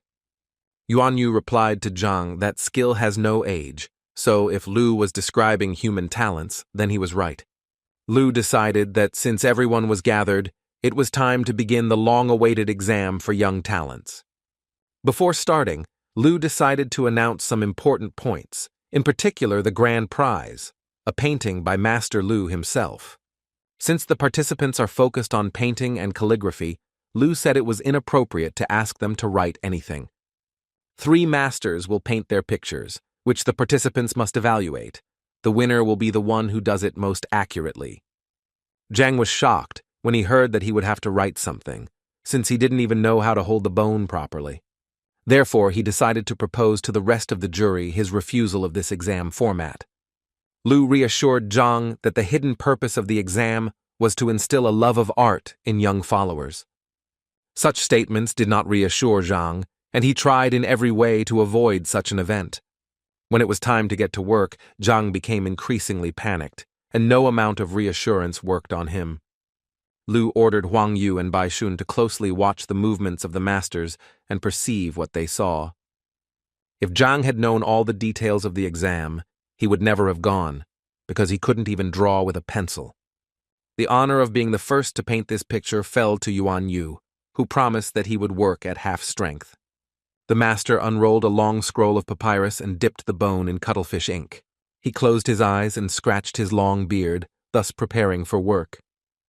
When the man finally caught the wave of inspiration, his eyes opened wide, and he began to create a masterpiece. Strokes of paint flew in all directions, falling onto the papyrus in strange spots as Master Yuan Yu completed his masterpiece. Lu and the young participants watched the master's actions closely, and it seemed to them that the third-level intention painting would soon appear before them. Zhang was even more disappointed because he thought that if the painting was realistic, then it was beautiful, but it turned out to be the lowest level of painting art. Finally, after several minutes of painstaking work, the master put his brush aside and announced that he was ready to demonstrate his work. The master apologized for taking so long to complete the painting, as he had not painted anything for a long time. Although in the opinion of the master the painting was not entirely successful, Juan understood that this was at least a third-level work. Master Lu advised Juan not to rush to conclusions, because the painting had barely crossed the threshold of the third level, and why this was so, the students should explain later. Now that Master Yuan Yu had completed his masterpiece, it was Zhang's turn to show off his skills. The threat was literally hanging over Zhang because his inability to draw could destroy him in an instant, because he couldn't just draw a chicken with a halo and call it the Divine Phoenix. Before he started painting, Zhang asked if he could read a little. Master Lu was surprised by this request, and for a split second he didn't know what to answer.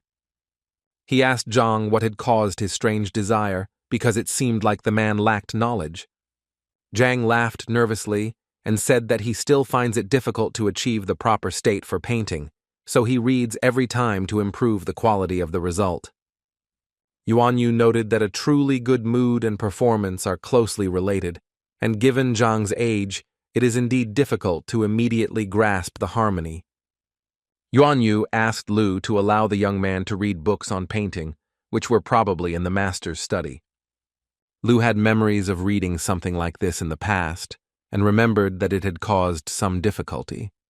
But he still allowed Zhang to read a few books, pointing with his hand to the office, the way to which Zhang already knew. On the way to the office, Zhang was thinking about how he could get out of this situation unscathed, because the golden book he found made all the knowledge of the books he had looked at into Zhang's knowledge. But this did not work with art. As Zhang walked towards the library, Juan thought about Zhang's wish with surprise. Lu explained to the girl that this was a rather individual matter that was difficult to study, so Zhang's wish was somewhat strange. Yuan Yu didn't see anything strange in this, because he perceived it as a kind of ritual. In his memory, there was one expert who, before becoming famous, was engaged in selling firewood. Bison immediately knew who Yuan Yu was talking about because it was Elder Lu Chai. Yuan Yu confirmed the boy's guess and said that the elder had a rather difficult time because before each fight he chopped wood to defeat his enemies. Yuan Yu could have given many similar examples that Zhang really did fit, but the master had some doubts. Lu asked his friend not to hold back his opinions and to speak them out boldly. Yuan Yu said that after he finished painting, he looked at Zhang, who looked confused, as if he didn't understand what level it was or what strokes were used. Lu noted his friend's attentiveness, but added that Zhang immediately figured out the secrets of Lu's paintings when no one else could. Yuan Yu smiled and said that he might be wrong in his judgment, so it was better to wait for the result. Lu decided to ask his friend where Tai was going in such a hurry, since Yuan Yu had previously said that he intended to pay another visit. Yuan Yu said that he heard about the new grandmaster Yang Xuan in the city, who had solved many problems. Lu couldn't believe his ears when he heard that it was Grandmaster, so Yuan Yu offered to accompany him. Han Yu and Bai Sen also heard the news about the great master, and they were very eager to know the true purpose of his visit, or better yet, to get to know him better. Yuan Yu and Lu chatted for a few more minutes and agreed that after the exam, they would visit the Grand Master together. Zhang's students learned several new techniques and practiced with each other while he was in the exam.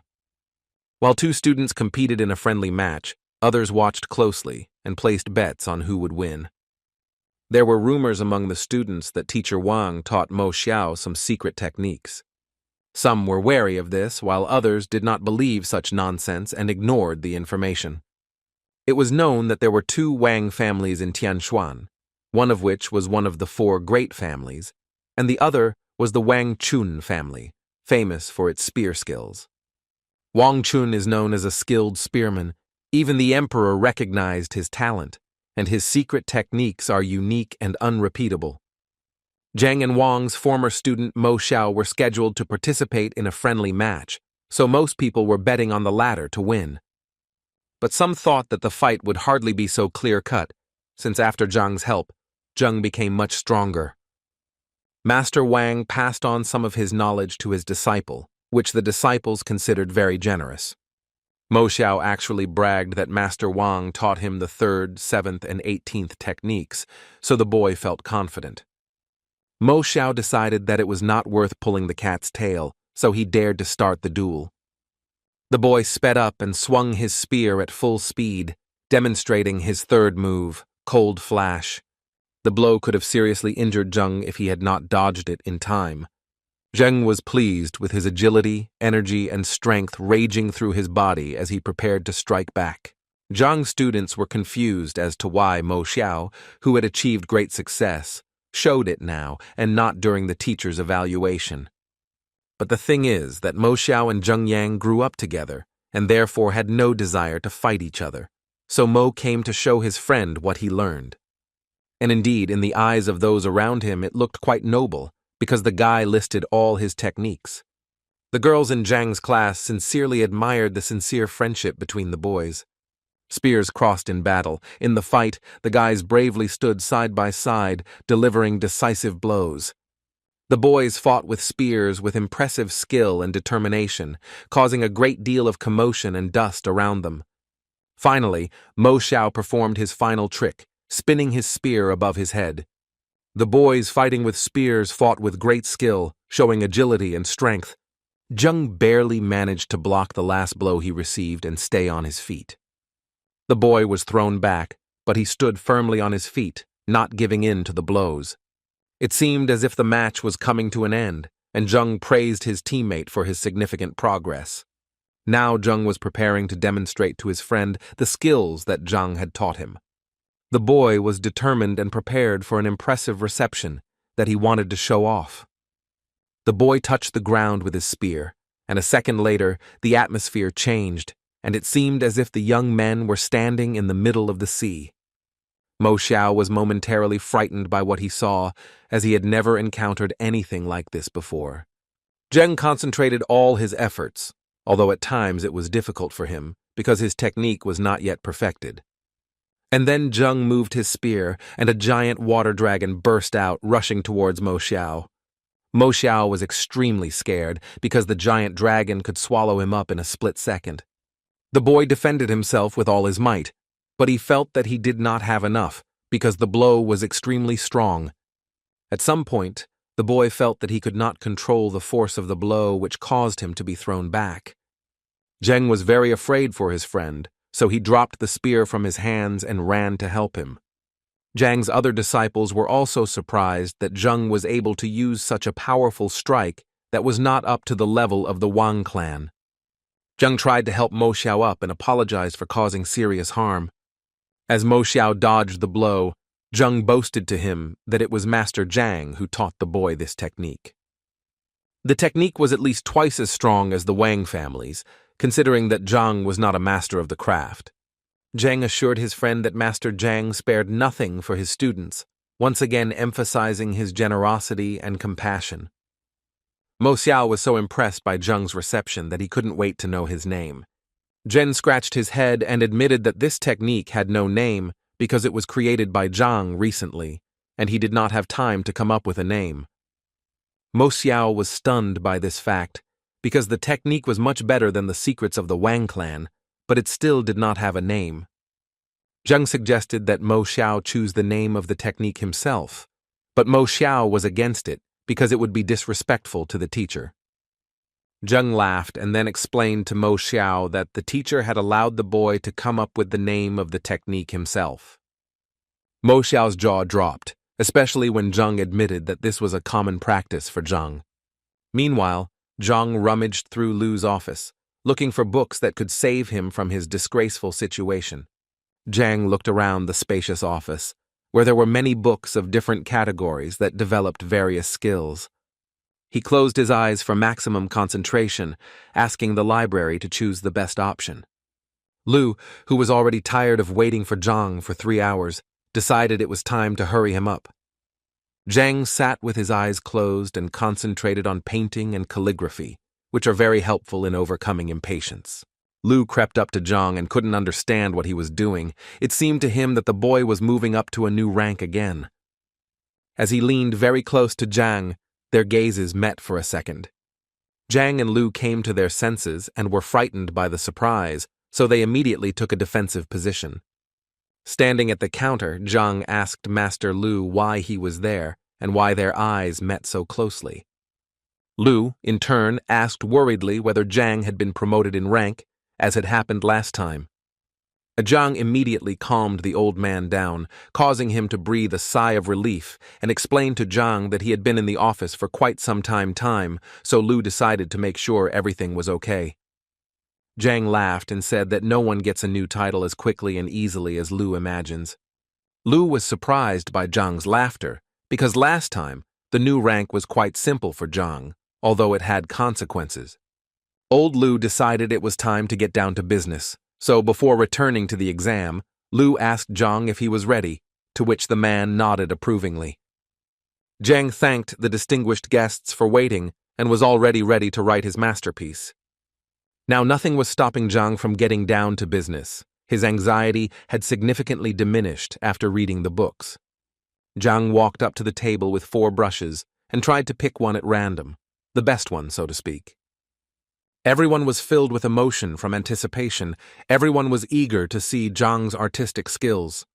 Zhang picked up 4 brushes at once, looking at something on them and feeling each one. He took one of the 4 brushes and dipped it in the ink, as if observing his behavior. Then he decided that this was not enough, so his next step was to lick the tip of the knuckle. Observers were frankly shocked by Zhang's actions, because from the outside, it looked like a child was simply playing with brushes. With the help of the library, or simply intuitively, Zhang picked up a brush, twirled it in the air, and began to paint a picture. Unrolling the scroll, Zhang made a sharp swing with his left hand, then grabbed another bone in his right hand and brought it towards the first. While one hand was drawing, the other seemed to have a life of its own, because with the other hand, Zhang managed to perform magic tricks and also draw. One by one, the strokes merged into one and already resembled some images, while the delighted Zhang enjoyed himself. Old man Lu, who had been closely watching Zhang's movements, guessed that the boy was using the flying dragon technique. Bison asked Yuan Yu what this technique was, and he explained that it was one of the best methods for improving the quality of painting.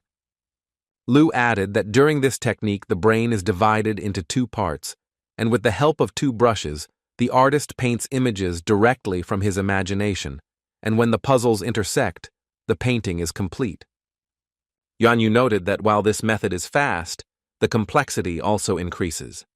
Lu noted that it is necessary to have a clear idea of the future painting, divide the mind in half, and understand the colors of the painting extremely subtly.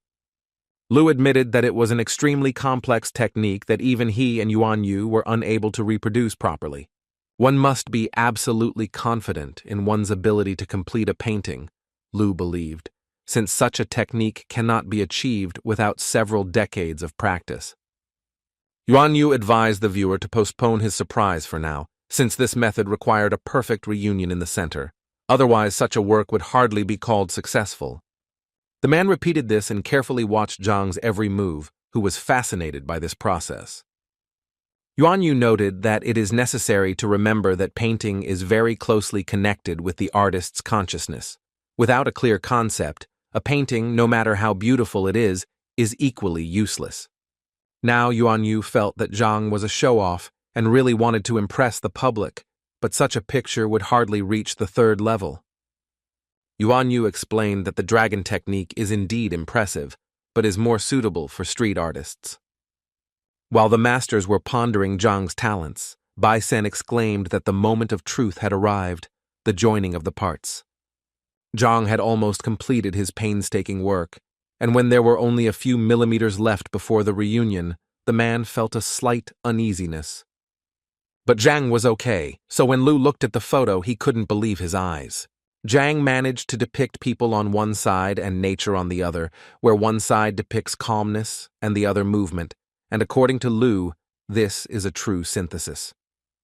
For Yuan Yu, it was a kind of miracle that just one touch changed the entire composition. Zhang, pleased with himself and his work, announced the completion of the work with a smile on his face. Everyone present approached the table where Zhang was drawing to take a closer look. Only Yuan Yu and Lu did not express their joy. On the contrary, their emotions resembled sadness. Bison and Huan Yu were worried about the master's reaction because they thought the painting was complete. Yuan Yu said that, although the work is done and perfect, the context picture is not followed, although such a technique is difficult to perform. Lu agreed with his friend and assured Zhang that he was still young and would eventually paint a third or fourth level painting. Yuan Yu praised Zhang for his talent, but advised him to remain humble. Zhang laughed and apologized again for being late for such an important event. Yuan Yu told Zhang that he now had a good foundation, so a little practice would help Zhang not waste his talent. Lu agreed with his friend's statement, because to create a real masterpiece, one needs to have a broader understanding of the world. Bison, still admiring Zhang's painting, noticed that some of the creatures had no eyes. Everyone was surprised by this remark, but Zhang took it with a smile and decided to rectify the situation. Taking a brush in his hands, the man painted eyes on all the people and animals in the painting. Before he could put his brush down, the painting blinded the man with a bright light. Everyone present froze in anticipation. What was going to happen now? In Zhang's recently completed painting, figures of girls, a man and an antelope began to appear, resembling ghosts, but kind ones. Han Yu asked Lu if this picture was level 4, but the man with his mouth open in surprise said it was level 5. The 5th level is so rare that few people know about it, because it is a real miracle. The images of the man with the girls and the antelope bowed low, as if in gratitude for giving them life. Yuan Yu couldn't look away, because he thought that such pictures were legends, but now he saw it with his own eyes. Bai Sen was willing to do anything to get the painting that Zhang had drawn. Zhang was surprised by this request, but Bai Sen did not want to miss the opportunity to get the masterpiece. Huan Yu lashed out at Bai Sen because she felt Zhang had put too much emotion into the painting to just give it away. But Huan Yu scolded Bai Sen because she also wanted the painting, but offered Zhang money for it. The boy and the girl had a fight, and each explained why he needed this photograph. Lu was not happy about the young people's argument, and it was already noticeably irritating him. At one point, he shouted at them to stop arguing and show respect to Zhang. He explained to the young people that each level 5 painting was endowed with incredible value that could not be measured in money. Basin and Huan Yu immediately apologized to Zhang for their behavior. But Zhang, after hearing the information about the money, asked Lu if it was really possible to sell the painting. Lu was embarrassed, but replied that it was possible because a painting of that level would cost at least 2 million. Zhang's eyes sparkled with joy, and the air smelled of the money he so desperately needed. Therefore, the next moment, Zhang offered to buy the painting from Bai Shun at the previously announced price. With this proposal, he insulted Huang Yu, who also wanted a painting, but the teacher reassured the girl, saying that she could draw another one. Yuan Yu became depressed when he heard about Zhang's intentions, because painting pictures is not like cabbage that can be sold at the market. Lu didn't expect this either. There wasn't a single person in Tianshuan who could draw fifth-level paintings. But Zhang was already excited, especially when it came to money, so he quickly painted another picture. Pleased, Baishun and Han Yu promised Zhang that they would pay him back as soon as possible. Zhang was pleased with his achievements, that in such a short period of time he had earned a significant amount and was now almost where he wanted to be. Lu also informed Zhang that the emperor would arrive in the evening and that an envoy would soon inform him of his desire to visit the library. Thus, Lu pleased Zhang that the teacher would finally have access to the royal book depository. The men talked for a while and then Zhang said it was time for him to go home. After Zhang left, Lu said that it was too late to go to the great master today, so he advised Yuan Yu to do it tomorrow. And then Lu went back to discussing Zhang's talents, whose eyes sparkled with fire and passion for painting. While Lu was praising Zhang, Yuan Yu was asking his friend about his past. Lu turned to Huang Yu, who was at the academy and could tell more about the teacher's background and reputation.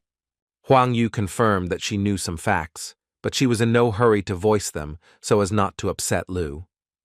Lu told the girl to tell him everything calmly because he had no one or nothing to be angry with. The girl timidly began to tell him that Zhang was known at the academy as a loser who was constantly bullied. When the girl told him all the details, Yuan Yu could believe that Zhang was a loser because the teacher had painted a level 5 picture before his eyes. The girl suggested that Zhang had become a victim of the administration's tyranny. Yuan Yu didn't expect this from Shang Chen, whom he had met quite often and considered a good person. When Yuan Yu asked the girl to intervene in the matter as the grandmaster's assistant, the girl replied that the matter had already been decided. Lu also expressed concern about the current situation and planned to hold talks with Leader Hong to have better control over the academy's affairs. Huan looked confused because she needed to say something else. The talk was about someone calling Zhang to the teacher's certification. The men were surprised to hear that someone had questioned Zhang's skill. The girl chose her words very carefully and said that the teacher who challenged Zhang to a duel was quite famous. Hearing this, Lu tensed up and demanded that the girl immediately state her name. The girl stopped, took a breath, and said that this was Master Lu Sen, Master Lu's son. Hearing this, Master Lu was speechless, and Yuan Yu barely held his friend back. While Lu was trying to curb his aggression, a servant came and said that he had received a letter from the emperor. The emperor's letter sobered Lu from his anger, as he could not understand what was going on. The man took the scroll on which the emperor's message was written. When Lu unrolled the scroll, he was stunned by what he read. He immediately handed the letter to Yuan Yu so that he could also read its contents. The letter required an immediate response, so Lu ordered a team to be prepared to travel to the emperor. The team led by Lu and Yuan Yu arrived at the emperor's luxurious estate. Lu and his friend quickly got out of the carriage and immediately ran to the estate, where they were stopped by guards who informed them that the emperor had not yet arrived. Lu began to discuss with Yuan Yu the importance of visiting the emperor, as the matter concerned the chief elder's poor health. Yuan Yu scratched his long beard, thinking about something really bad.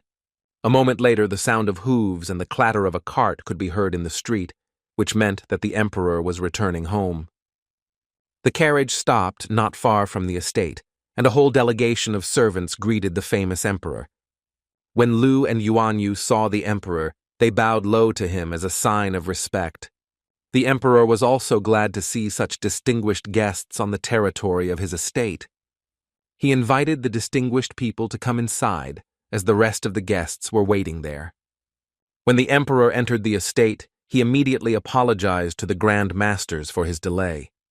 There were 3 handsome grandmasters in the estate, among them the green-haired Liu, the red-bearded Zhuang, and the tallest of the men, Zheng. Grandmaster Zheng was honored to be at the emperor's estate, as everyone had gathered to celebrate Elder Tian's birthday, and Zheng was also interested in the young man. The emperor immediately realized that this was about the teacher Lu Xin, whom the great master wanted to take as his disciple. The emperor, pointing to his seat, noted that Lu Xun was his son. The Grand Master was very glad to hear this, but suggested moving on to the heart of the matter, namely, the state of health of the elder. The emperor was already hoping that, having gathered such a significant number of grandmasters, he would finally help the elder. Grandmaster Lu expressed deep concern about the elder's health and said that he would hardly be able to help him. Zhuang agreed with his colleague. Unfortunately, the old man's years were beginning to take their toll. Grandmaster Zheng was of the same opinion. Although the elder had done a lot for the kingdom over the decades, eternal peace would be a kind of rest for him. The emperor looked upset, as he had hoped that by gathering the 3 grand masters he could solve the problem, but he heard nothing new. Grandmaster Zheng hastened to assure the emperor that he and his colleagues only had 1 star, so it was worth looking for a grandmaster with 2 stars. Yuan Yu decided that he had information that might interest the emperor. Yuan Yu told the emperor that a few days ago, a grand master who seemed to have more than 1 star had arrived in the city. The emperor listened carefully to the information about the grand master, assuming that this was the same 5-star incident that was mentioned in the report. Yuan Yu told the emperor about all the exploits of the great master that were known at that time. Other grandmasters were also interested in this information, so Zhuang decided to find out the name, since he might know the person. Yuan Yu said that the great master's name was Yan Xuan, and that he knew almost nothing about him. Zhuang thought the name was unfamiliar to him, and he knew many 2-star grandmasters, and a few with 3. Therefore, according to Zhuang, it could have been a swindler who thought only about his own enrichment. Grandmaster Lu assured everyone that it is actually easy to check whether a pseudo-grandmaster is a pseudo-master or not. The men nodded approvingly and agreed to make it a reality the next day. The next day, when Zhang completed his transformation into Grand Master, he asked the butler not to let anyone in until Zhang arrived. The smile never left his face, because very soon he would be able to visit the royal library and move up to the next rank. When the teacher came to Lu, he immediately noticed the gloomy expression on the master's face. Zhang was already afraid that he would not be able to enter the library, but Lu wanted to talk about something else. Old Lu was worried about the fact that his son had challenged Zhang in the teacher's exam. Zhang looked at old Lu in surprise and immediately realized that his sworn enemy was the son of such a good man. Lu sighed heavily, but replied that he was telling the truth because 3 years ago he and his son had a fight and he left home. Zhang reassured the old man, saying that he did not need to worry about this since Zhang was confident of his victory. Lu thanked Zhang for listening to him, and then took him to the library where he presented him with the Golden Dragon Order. Thanks to the Golden Dragon Order, Zhang was given unlimited access to the Imperial Library. Lu was in a hurry, so after saying goodbye to Zhang, the man advised him not to be shy about reading the books he needed. When Zhang entered the library, he saw endless shelves of textbooks to study. Yuan Yu and the great masters arrived at the residence of Master Yang, who was posing as Zhang. Yuan Yu asked the guard to tell the great master that they had come to see him. The gates of the residence opened, and a butler came out to the guests, who announced that before getting inside, they had to pay 3 million.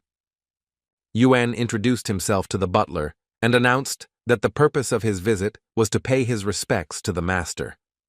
The butler poked Yuan with his finger and said that he didn't care who he was, so it would be better if Yuan paid. The butler was incredibly pleased with himself that thanks to Zhang, he began to value himself highly. Grandmaster Zheng intervened and said that they were just passing by and were very eager to see Grandmaster and were willing to pay. The butler was already getting nervous from these repeated phrases, so he grabbed the Grandmaster by the beard. While the others were shocked by what was happening, the butler was already persistently informing the man that it was time to pay the money, otherwise the Grandmaster would not be there. Venerable Zheng took out the Grandmaster's jade token from his pocket and wanted to explain to him, but he didn't have time. The butler snatched the token from the Grandmaster's hands and slammed it on the ground, causing the token to shatter into tiny pieces. Yan handed the money to the butler and insisted that they finally be allowed to enter. The butler laughed at the men for poking him with a pathetic jade stick when they had money. The boy asked the men to wait while the owner was away, and when he returned and had time, he would definitely invite him. Yuan's patience snapped, and he was ready to tear the butler to pieces. But having come to his senses, Yuan again asked to convey information about the guests to the grandmaster, but the butler could not understand why they were in such a hurry. Yuan assured the boy that these were purely personal matters, so he would not discuss them here. The butler was not satisfied with this answer, as he considered himself quite advanced and had learned a lot from Zhang during his receptions. Great Master Zheng decided to test the boy and asked him what happened. The butler asked the Grand Master how his family was doing, but he was stunned and did not know how to react to such nonsense. Then the butler decided to rephrase his question and asked if the family was still alive. Yuan and the other Grand Masters were stunned by the butler's audacity in asking stupid questions. The butler himself realized that something was wrong, because when Zhang asked the question a second time, the situation changed, so the boy decided to try again. The butler expressed to the Grand Master a desire to touch his wife. The boy was already starting to get nervous because the situation was getting out of control, but he did not lose hope and assumed that the venerable Zheng was a creature. Grandmaster Zheng's anger knew no bounds. It seemed to be boiling from within, and if the other masters did not calm it down with qi connection, a catastrophe might occur. Zhang took control of the situation and informed the butler that the great masters were standing before him. When the butler heard who was in front of him, he almost fainted on the spot. Liu asked the boy to inform his teacher as soon as possible about the visit of the great masters. The butler didn't know how to put words together into sentences, but he himself felt extremely ill and didn't know when Zhang would return. Dear Zheng almost exploded with rage and was about to slander the butler. Liu handed the butler a scroll that looked like gold and asked him to pass it on to Zhang. So the grandmasters left, but promised to return soon and meet with their famous colleague. The butler simply stood still for a few minutes, pondering one moment, and then his legs gave way and he fell to his knees. Upon realizing the situation, the young man felt as if his soul was leaving his body and would never return. Venerable Liu, who was riding in a carriage with his colleagues, noted that there was indeed a Grand Master living in the estate, who was definitely not weaker than them. Yuan didn't understand how the Great Master could understand this if he hadn't even seen the man. Grandmaster Zheng said that they only had to look at the butler, who at first glance was hopeless, but his body structure caught their attention. Zhuang agreed with his colleague because, frankly speaking, under normal circumstances, his limit was the 3rd rank. Yan realized what the grandmasters were getting at. The boy was no lower than the last step of the 4th rank. Liu guessed that since the boy had been a merchant for a long time and was now in excellent physical condition, the grandmaster's intervention was inevitable. For the grandmasters, it was a real miracle, and not only that the butler had reached such a rank. If the great masters understood correctly, Mr. Butler used his qi to clear the young man's meridians. According to the great masters, qi for such a technique must be extremely pure, otherwise it is impossible. Therefore, the masters decided to behave rather cautiously until they knew the whole truth. Yan never understood the next course of action, since the main bet was on a meeting that never took place. But this was not an obstacle for the grandmasters. They could check their colleague even in his absence, by gathering the people who were with the grandmaster. Meanwhile, Zhang was glad that he had finally managed to get closer to the 7th rank. The man concentrated and began to transform into a new rank. Zhang was extremely surprised that he managed to open all 108 acupuncture points. If Zhang does something wrong, he will only be able to open about 40 points and then move on to the next level without getting injured. But he succeeded, and he was incredibly happy because now his strength was equal to the average level of the 7th rank.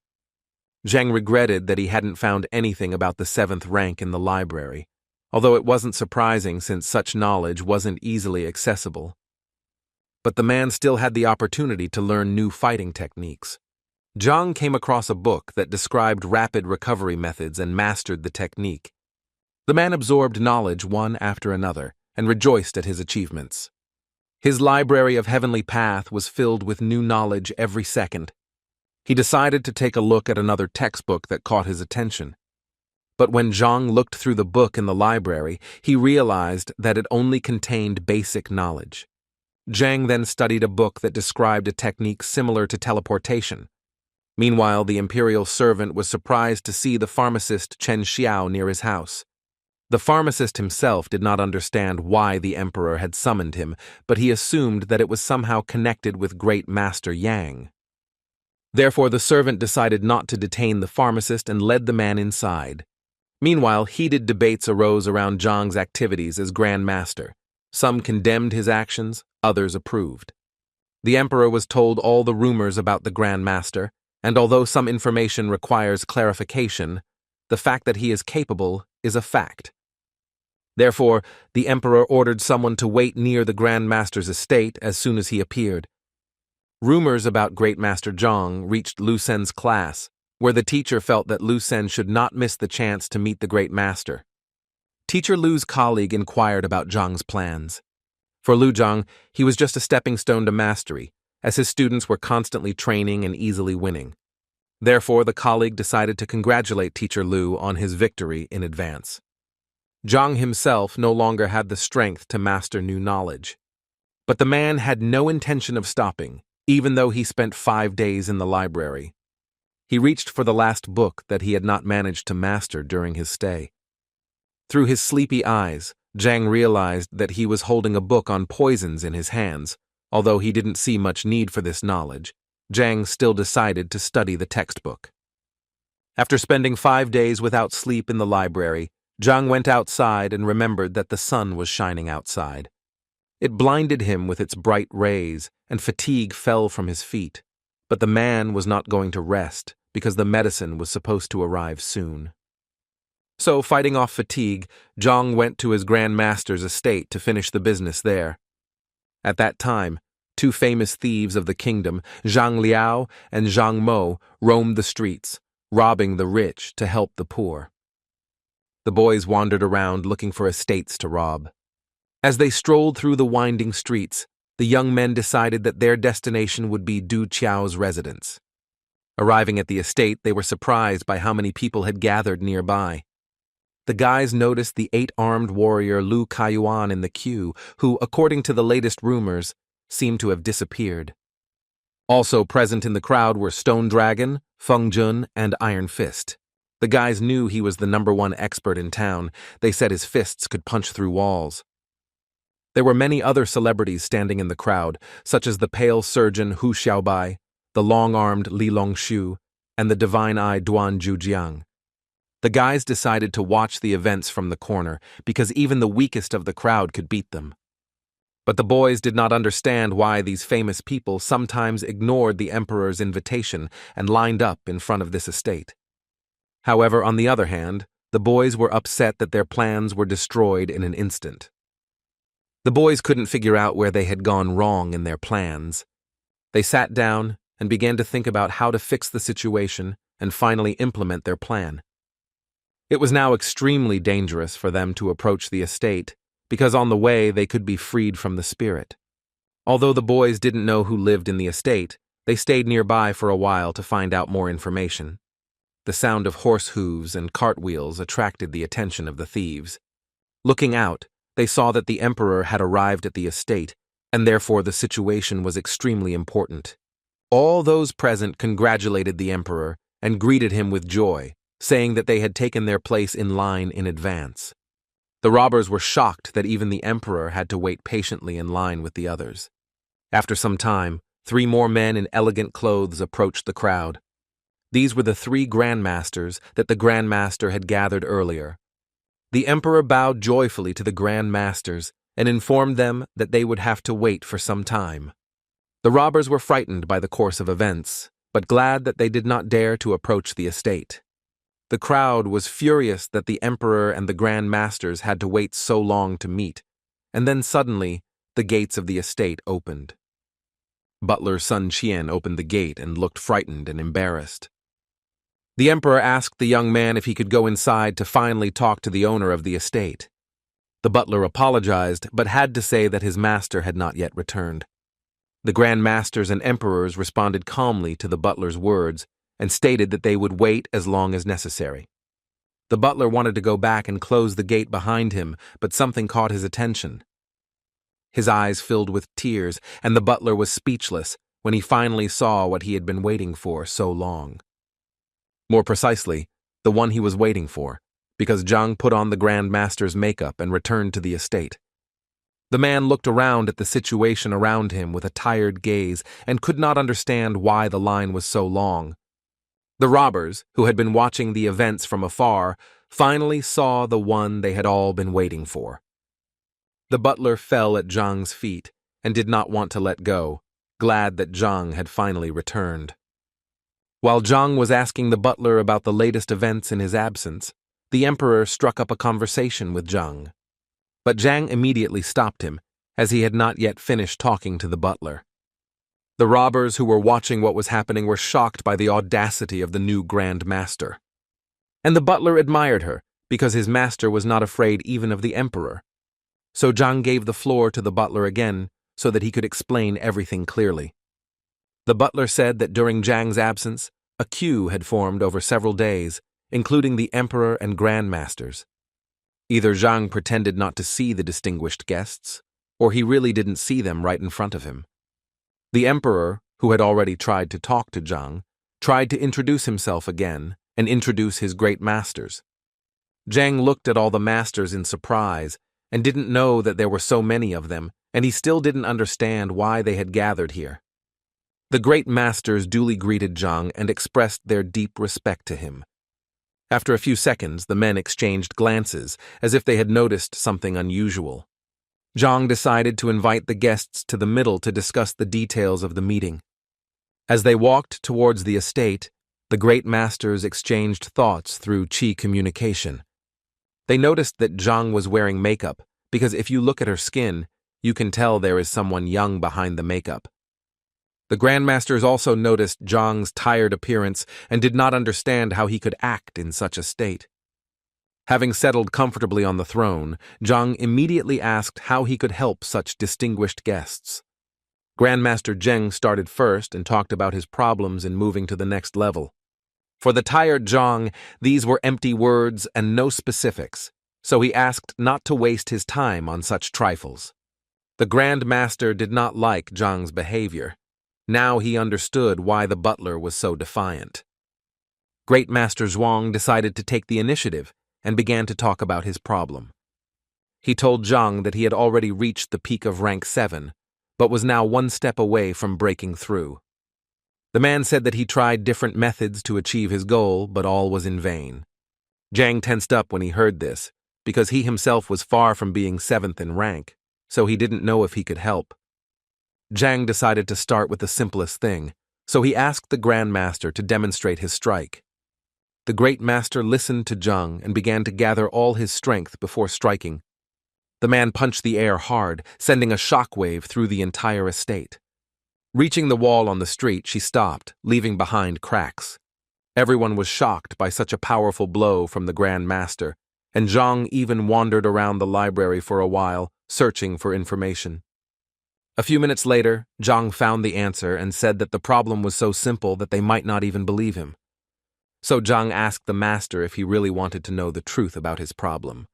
The Grand Master, who had spent an incredible amount of time trying to overcome the rank he had been stuck at for so long, waited impatiently for an explanation. Zhang slowly poured himself some freshly brewed tea and said that he could solve the problem in 10 minutes. The master couldn't believe his ears when he heard such a statement from Zhang. Other grandmasters, having examined their colleague repeatedly, came to the conclusion that this was impossible, and now they hear an incredible statement. Holding a cup of tea in his hands, Zhang continued to build up intrigue around the situation. If what Zhang said was true, then Master Zhuang was prepared for anything, otherwise he would be able to expose Zhang. Having received Zhuang's consent, Zhang ordered the butler to gather the guards and find the bag and sticks. The faces of the great masters and the emperor expressed surprise at Zhang's claims. A few minutes later, the butler did everything as Zhang asked, and guards with clubs and bags were already standing in the estate. Zhang stood up and, pointing at Zhuang, explained to the guards that this man intended to move to the next level and needed help to do so.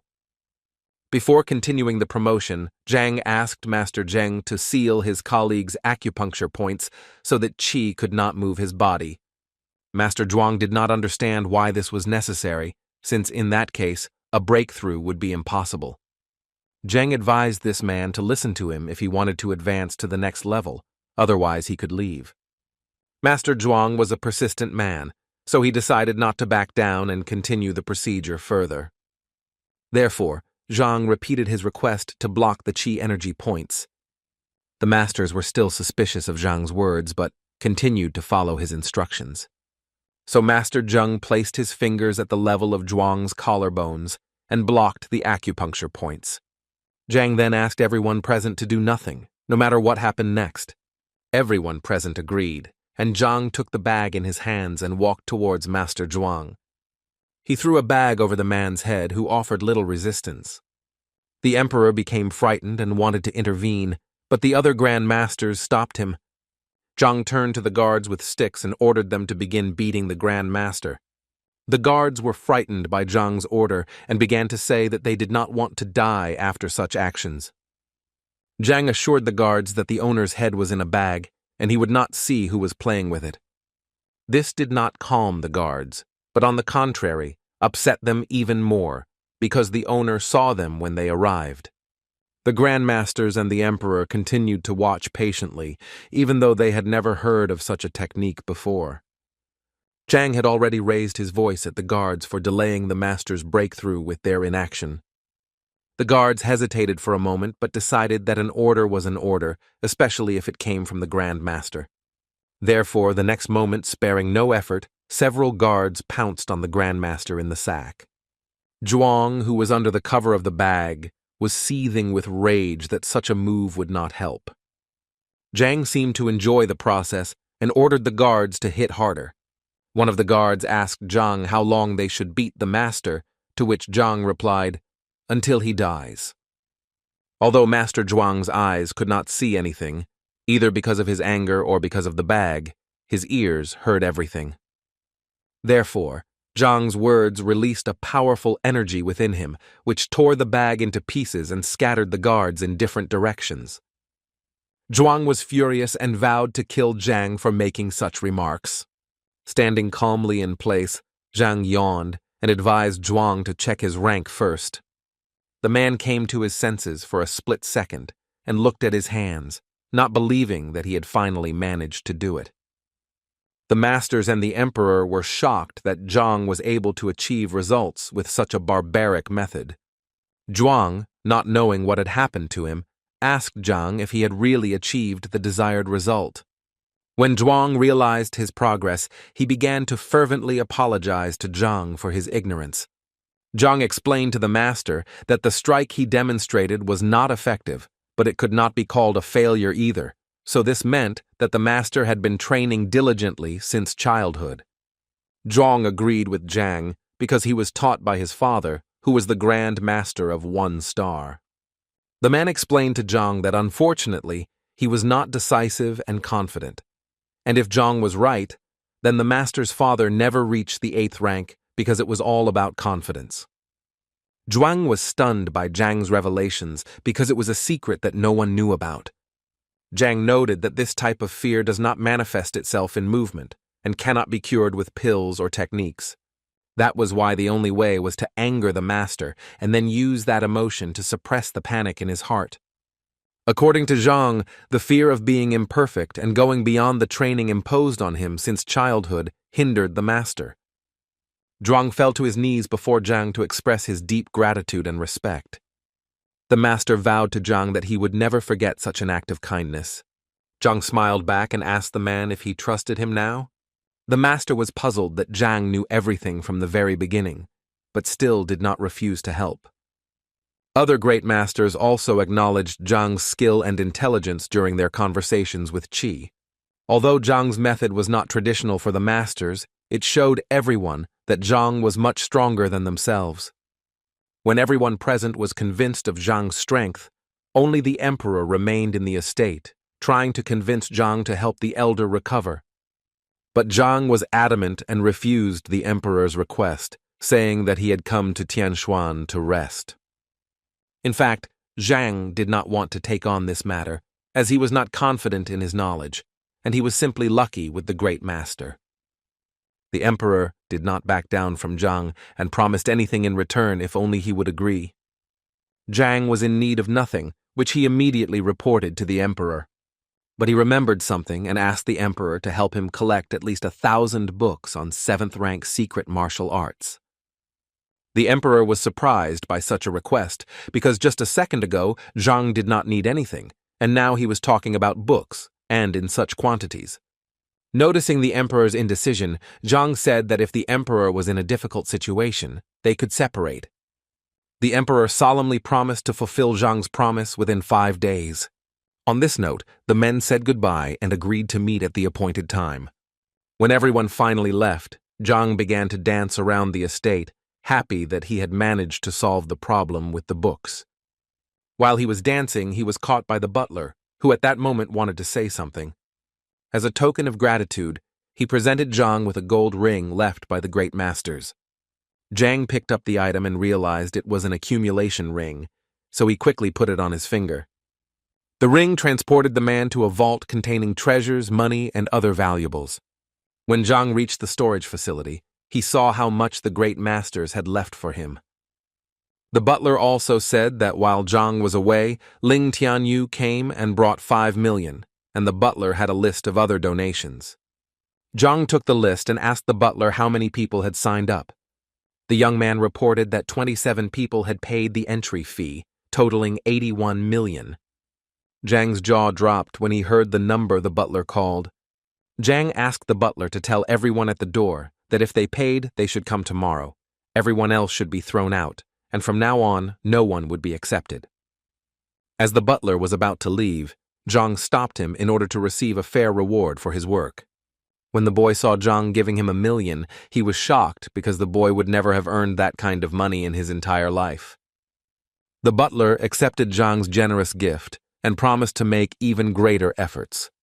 Lu Sen was informed that the emperor was coming to the Grand Master's estate with 3 other Grand Masters, who were very pleased with the visit. Lu Sen also learned that the Great Master, who was Zhang, had demonstrated the key skills inherent to the 2 stars. So Lu made it his goal to meet the Great Master and please him so that he could finally spread his wings. Lu's colleague tried to stop the teacher because the news spread extremely quickly. So many people wanted to meet. Also, for the visit, it was necessary to pay a fee of 3 million, otherwise you would not get into the middle. Although Lu Sen was a famous teacher with a salary of 3,000, he did not have that kind of money. However, Lu Sen relied on his reputation. If he behaved politely, he could get by without money. The colleague thought that Lu was suggesting to deceive the Grand Master and sneak inside with the others. But Lu Sen had something else in mind. He hoped that given his fame in the kingdom, it would be difficult for him to refuse. Therefore, Lu was going to demonstrate his abilities to the Grandmaster, and then he would definitely take him as a disciple. Lu Sen didn't care even if he had 3 million. He was convinced that his abilities would allow him to achieve it. Lu Sen also planned to recruit his students based on the principle of positive resumes. However, Lu had a backup plan. He wanted to invite the Grandmaster to the teacher evaluation, where he would surely prove his impeccability. The colleague agreed with Lu. His words made sense given the students' preparation, so the men decided to thoroughly prepare for their meeting with the Great Master. Meanwhile, in the Alchemist Guild, Ouyang and his colleague looked up to the sky and noticed something unusual. A giant bird flapped its wings above the guild, and a man jumped out of it. The man's name was Hong Yun, and upon arriving at the guild, the masters greeted him warmly. The man was very serious, and he was only concerned with one question: where is Zhang? The guild masters assumed that Zhang had most likely left the city, which was why he had not come. Han Yun was very dissatisfied, as he had come to evaluate Zhang's knowledge. The man wanted to watch Crystal's footage on the day of the pill debate to eliminate bias and punish those responsible. Ouyang quickly handed over the blue spherical crystal with the inscription to Master Hong. Hong took the crystal in his hands and once again emphasized that if he didn't like something, those responsible would be severely punished. The man activated the crystal, and it began to emit a bright blue light. The crystal showed the master an image of a smiling, calm, and youthful Jang. Han Yun's first question was directed at Master Wu Yang. Why did he allow such a young man to participate in the discussion? Without waiting for Wu Yang's response, Hong listened carefully to the conversation at the discussion and was dissatisfied with Zhang's arrogance. And then he realized that Zhang's knowledge could be equated to that of a high-level alchemist who knew all the intricacies of his craft. Wu Yang said that the guild checked absolutely everything Zhang said, and it turned out to be true. Zhang pinpointed the errors in the construction of the cauldron, as well as the number of breaths needed to heat it. Every word Zhang said was like a defeat to Hong Yun, because this man was convinced that Zhang was right. Colleague Wu Yang passed on to Hong Yun the notes taken during the discussion, in which no errors were found. The man was skeptical about the master's research. But as he unfolded the notes, he noticed that Zhang could analyze the properties of each herb, the time they were added, and the reaction between them, simply by observing the process. While Hong was studying the records, a guard at the guild announced Zhang Huan's arrival. Hong didn't expect such news, so he threw the crystal on the ground, causing it to break into small pieces. Zhang, looking like a zombie after spending many hours in the Imperial Library, greeted everyone present. Wu Yang noticed Zhang's fatigue and depression and was extremely worried. Hong Yun decided not to waste any time, so he asked Zhang if he had a few minutes to spare. Zhang looked at the man from under half-closed eyelids and wondered who he was. Hong did not introduce himself, saying only that he had some doubts about Zhang's alchemical knowledge. Due to fatigue, the only thing Zhang wanted was to get a good night's sleep, so he briefly replied that there was no time for that now. Wu Yang explained to Zhang that the person in front of him was the two-star alchemist Hun Yun, who was in charge of the central headquarters. Zhang, barely able to stand on his feet, sighed heavily and agreed to answer a few questions. Wu Yang panicked because this man came to test Zhang's knowledge. So Hong told about the problem he encountered when preparing the breathing recovery pill. The pill turned yellow.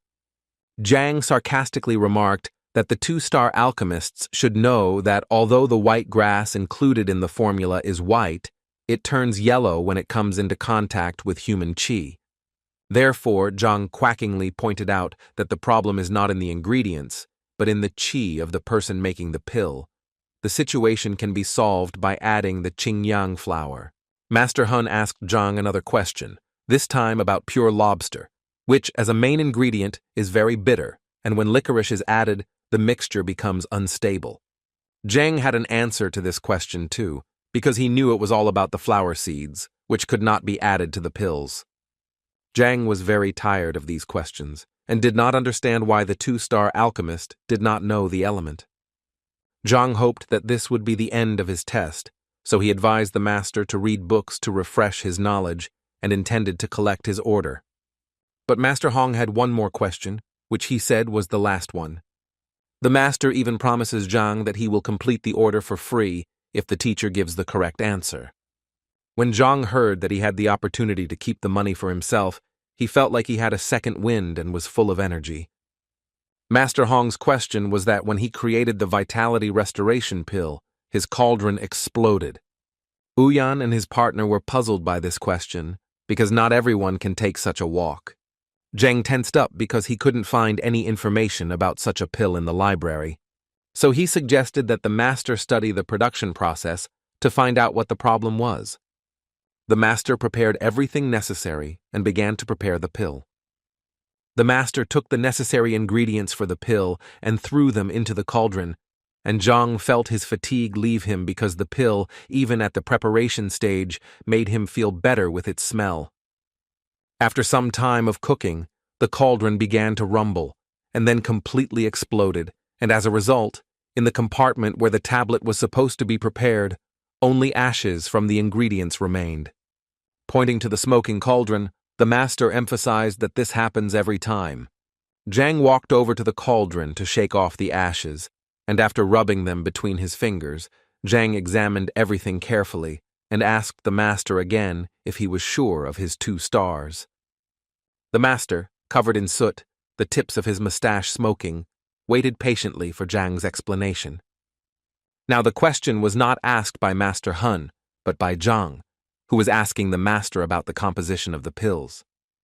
He did this in order to guide the master on the true path while adding certain instructions. The master reacted with displeasure to Zhang's behavior, since he already knew all this very well. Zhang smiled and noted that he was in no way blaming the master for the incorrect sequence. Zhang will explain that it is not a matter of sequence, but rather a matter of technique, in which there were no mistakes. Then Master Hong was completely confused, as he did not understand what was going on, and waited for an explanation. Zhang told the master that he was simply special, and asked him if he had eaten purple flower grass before. The man told Zhang that he was allergic to the plant and therefore could not eat it. Zhang told the man that because the man had been cleansing himself with the rapid flame formula, and qi is inherently of the fire type, an overload had occurred. Zhang continued that the overload was due to the purple flower herb having different properties, so Huan could not use the herb. The man was shocked that Zhang knew about the rapid flame formula, as this technique was only known to the Huan clan. So the man asked Zhang if there was any way to influence the situation during the production of the pill. Zhang scolded the master again, saying that he was a second-star alchemist and could not find a way out of the situation. For Zhang himself, this was difficult, because his library could talk about shortcomings, not about solving problems, not about business. Han thanked Zhang and decided that he should look for another plant that would not conflict with his qi. Ouyang and his partner were shocked that a one-star alchemist was teaching a two-star alchemist. But Zhang was pleased with himself, because now he had received the goods he needed and did not even pay a penny for them. Completely exhausted and sleepy, Zhang didn't even notice Teacher Lu passing by. But Lu noticed Zhang and was unhappy that he didn't even show the minimum respect to say hello. Lu's colleague encouraged the teacher by saying that Zhang was probably in extreme shock right now and was looking for a way to win the assessment. Lu Sen laughed because, in his opinion, a loser like Zhang could only defeat him in the dark. Lu Sen's unsteady gait due to fatigue gave the impression that Zhang was very drunk. But the men decided not to pay any more attention to Zhang, as they were in a hurry to meet the great master. Fighting fatigue, Zhang thought about how he could get to class as quickly as possible and finally get some sleep. When Zhang finally got to class, he saw students he hadn't seen for 5 days, so now they needed to be assessed. Zhang was pleased with the results of the rapid assessment, as his students made significant progress. The teacher wanted to discuss some more matters with Zhao Yao and Yuan Tao, so he asked them to follow him. In his office, Zhang handed Zhao Yao a pill that destroyed yin and could awaken the characteristics of the girl's body. After that, Zhang turned to Yuan Tao and asked him if he knew what he was learning in this lesson. Zhang put his hand on the boy's shoulder to calm him down because Zhang had no intention of scolding him. Zhang saw potential in the boy that needed to be constantly nurtured to reach the top. The boy was confused because no one had ever said such comforting words to him, but Zhang assured the boy that he was sure of it because the teacher was not mistaken. However, Zhang spoke about the negative side of the boy. He had no talent, so he had to work hard. The guy promised that if it wasn't difficult and painful, he was ready to try. Zhang handed the boy a bottle of medicine, the contents of which had to be carefully applied to his body, no matter what. Despite the difficulties, the boy was ready to recover if it were not associated with difficulties. So Zhang handed his disciple a bottle of medicine and ordered him to follow the instructions. The boy carefully held the medicine in his hands and promised that he would not let his teacher down. Zhang turned to Zhao Yao and warned the girl that after taking the medicine, she might experience a dissonance between her yin and yang energies. But Zhang was sure that under the pressure of yang, the yin body should be activated. Zhang dismissed the two and asked them to invite Wang Yin and Liu Yang to his office. While Zhang waited for his other two disciples, he dozed off for a while, as it was quite difficult to fight off fatigue. But a knock at the door woke him up, and he saw that the students he had called had entered the office. The teacher asked the students how they were doing, to which they happily replied that everything was fine. Zhang led the students to the table and showed them books that described in detail new methods for strengthening the body. The students took the manuscript in their hands and began to study it in detail, page by page. The disciples bowed low to Zhang as a sign of deep respect. Zhang was pleased with the success of both athletes and wished them success in their further studies. Before leaving, Wang Yin wanted to give Zhang some money from her father as a token of gratitude and at least cover the teacher's expenses a little. Smiling, Zhang accepted the money from his student without hesitation. The girl was extremely pleased with the teacher's working methods, so she thanked him again for it. The next one to enter the office was Zheng Yang, to whom Zhang also wanted to show something. Zhang got out a yellow bottle of medicine for Zheng, which was supposed to help the boy move to the second rank. The boy was extremely grateful to the teacher for his help and unprecedented generosity. Zhang, who was barely holding back a yawn, praised the boy for his achievement and advised him to keep up the pace. Once all the students had received gifts from Zhang, they gathered in the courtyard to boast to each other about their achievements. Zhao Yao, who had some questions for Zhang, decided to take a look at the teacher's office. Opening the office door, Zhao wanted to say something, but stopped. Seeing the teacher, the girl covered her mouth with her hand so as not to make a sound. The girl returned to the yard to her friends and looked upset. For some reason, she burst into tears when the others asked how the teacher was doing, but Zhang simply fell asleep. It was no surprise to the other students, because they also noticed their teacher's tired appearance. Zhao told everyone to do their best not to disappoint Zhang at the assessment. And everyone swore together that they would do everything possible to ensure that Zhang would not be ashamed of them. Meanwhile, Uncle Zhao was in the dormitory conducting his own investigation into the beating. The facts he obtained pointed to Zhang, and this made him very angry because Zhang as a teacher cannot just beat people up. But on the other hand, his niece Zhao received a precious herb from him, which he didn't even pay attention to. A servant came to Yao and brought him some news from a respectable gentleman. The letter stated that the master was going to visit in the near future and also gave advice on how to activate Yin Zhao. It was a pill that was worth millions, so the master wanted to enlist His Majesty's help, and Yao himself had to prepare something for the master's arrival. The servant handed Yao another envelope of money for Zhang as a thank you. Yao had barely managed to hide the envelope when his beloved niece Zhao entered the room. The girl asked her uncle what he knew about the yin-destroying pill and how much it cost.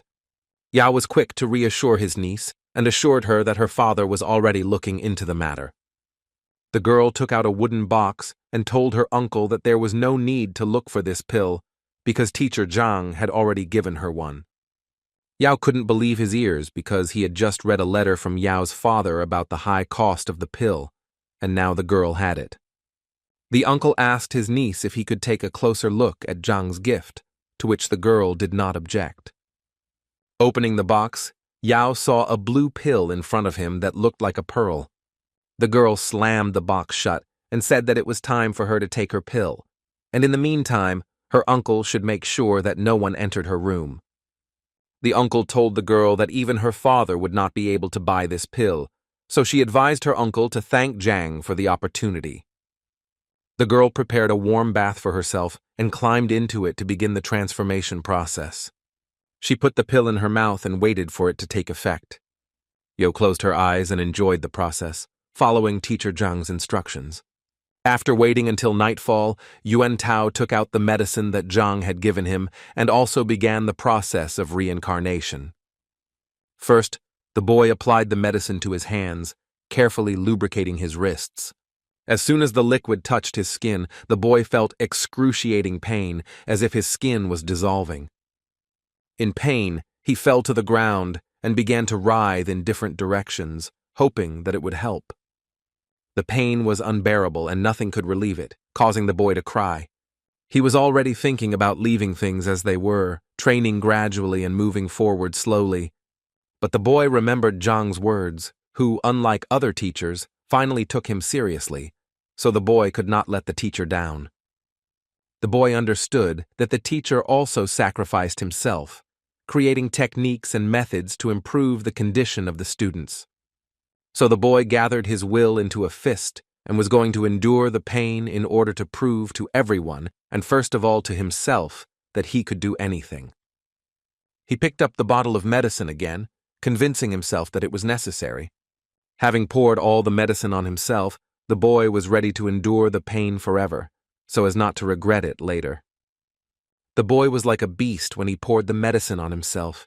It seemed as if lava was flowing through his body instead of blood. He could not control his body, which was in a state of metamorphosis. Due to the intense pain and transformation, Yuan Tao lost consciousness for a while, and when he came to, he saw that his body was covered with strange protrusions. Yuan Tao approached a tree that seemed quite strong to him and decided to test his strength on it. The boy warmed up before delivering a simple blow to the tree trunk. Accelerating with all his might, the boy crashed into the tree he had chosen as his target. Yuan Tao's blow caused the thick trunk to split in half like a dry branch, and the tree fell to the ground. The boy did not expect such a result, but he realized that he had succeeded, and his strength increased. Meanwhile, Uncle Yao, who was guarding the door to his niece's room, heard a strange sound. The sound, similar to an explosion, frightened the man, so he asked if his niece was okay. The girl sat in the middle of the collapsed bathtub and at first did not understand what had happened. But after a few seconds, she realized that thanks to Zhang's recommendations, she had broken through to second position. The next day, after a long sleep, Zhang woke up in his room and did not understand how he ended up there. He looked at the table on either side of his bed and saw that there was food on it and new, clean clothes lying next to it. Zhang realized that it was his students who took care of his comfortable rest. Looking out the window, Zhang saw that it was already noon, which meant it was time to work as the great master. A few minutes later, Zhang returned to the rented estate where he was ready to work off the 80 million he had earned. The butler lined up all those who wanted to see the Grand Master and let them into the estate one by one. After the visit, people left satisfied and spoke positively about the Grand Master's skill. As the butler was about to invite the next person on the list, someone interrupted him. Teacher Lu Sen and his colleague finally reached the estate where Zhang worked.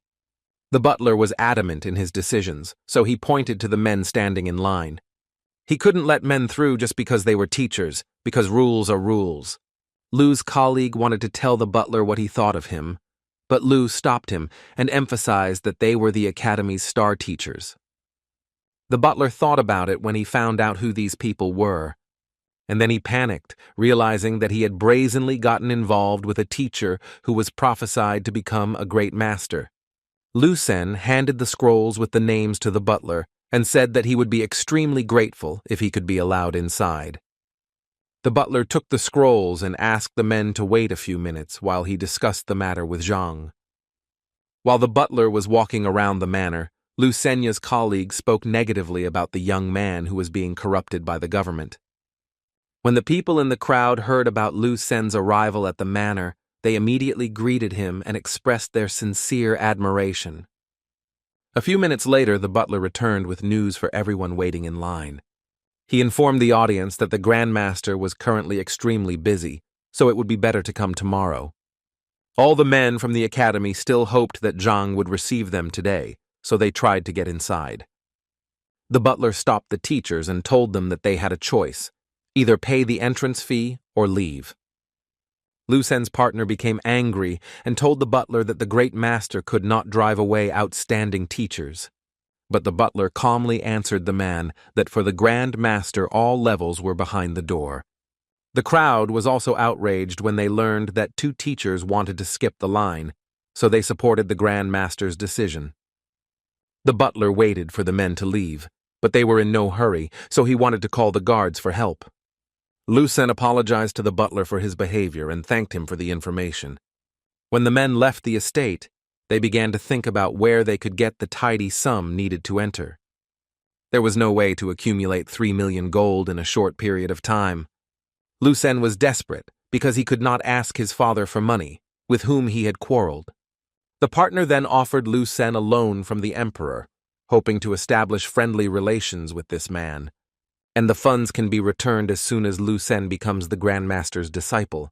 A few minutes before the events with Lu Sen, An unknown man in a mask sneaked into Zhang's estate. When he dropped his mask, the features of his face were easily recognizable as those of the emperor. The emperor arrived at the estate hidden from prying eyes to ask Zhang for help. Zhang was surprised that the emperor showed up before the appointed time, since they had an agreement. The emperor apologized for his actions, but he risked the well-being of the old man, whose health deteriorated sharply. He informed Zhang that the elder's health condition was kept a closely guarded secret. Zhang understood that he was the emperor's last hope, so he agreed to help him. Zhang ordered the butler to convey orders to the crowd outside the door to disperse and return tomorrow. The emperor wanted to keep the old man's health condition a secret, so he suggested leaving the estate through the back exit.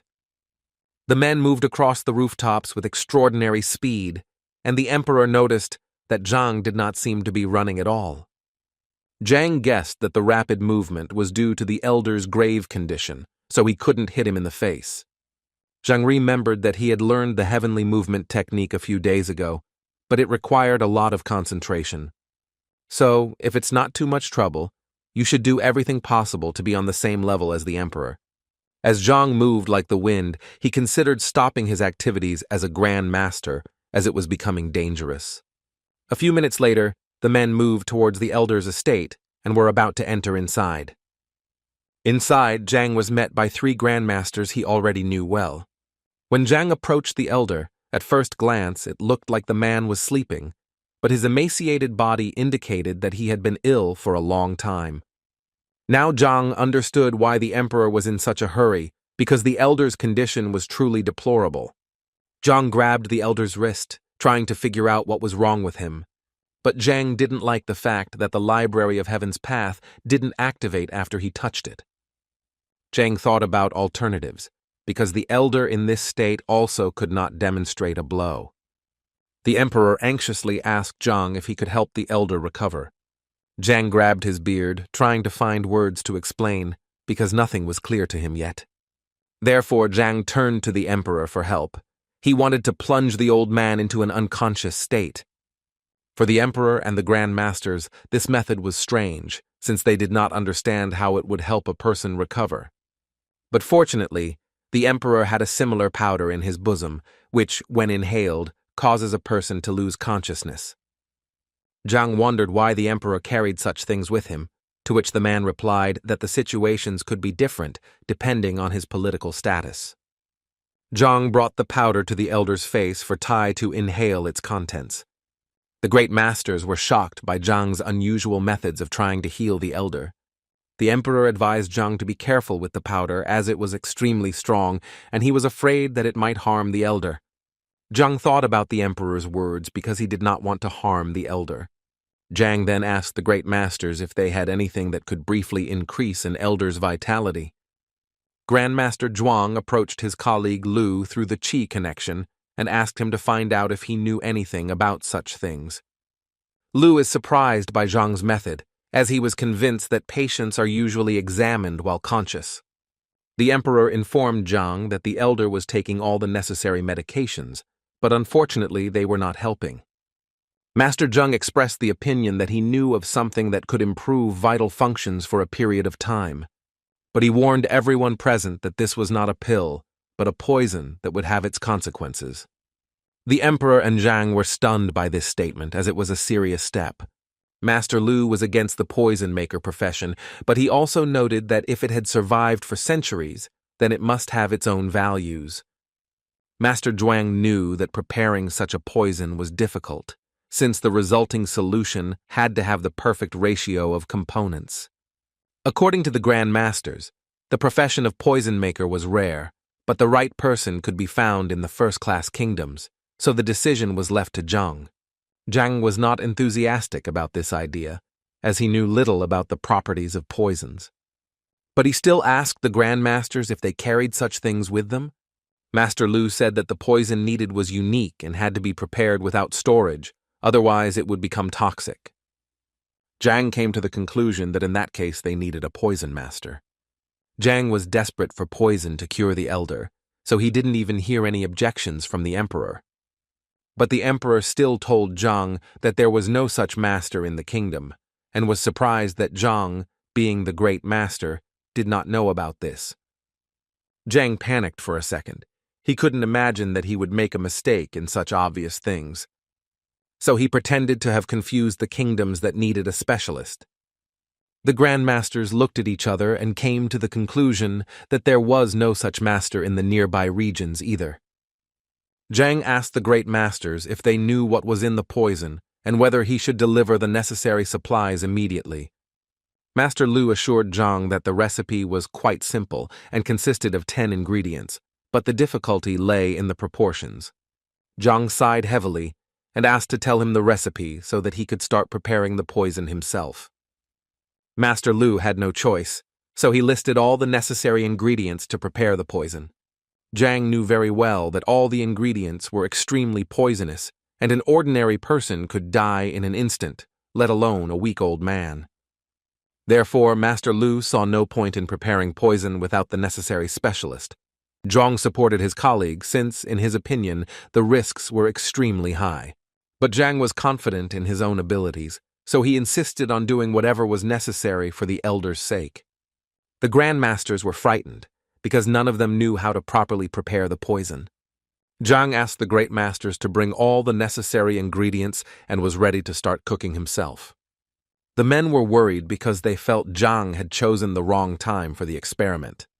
Even the elder, who was feeling unwell but heard everything they were saying, was moved to tears by the information he received.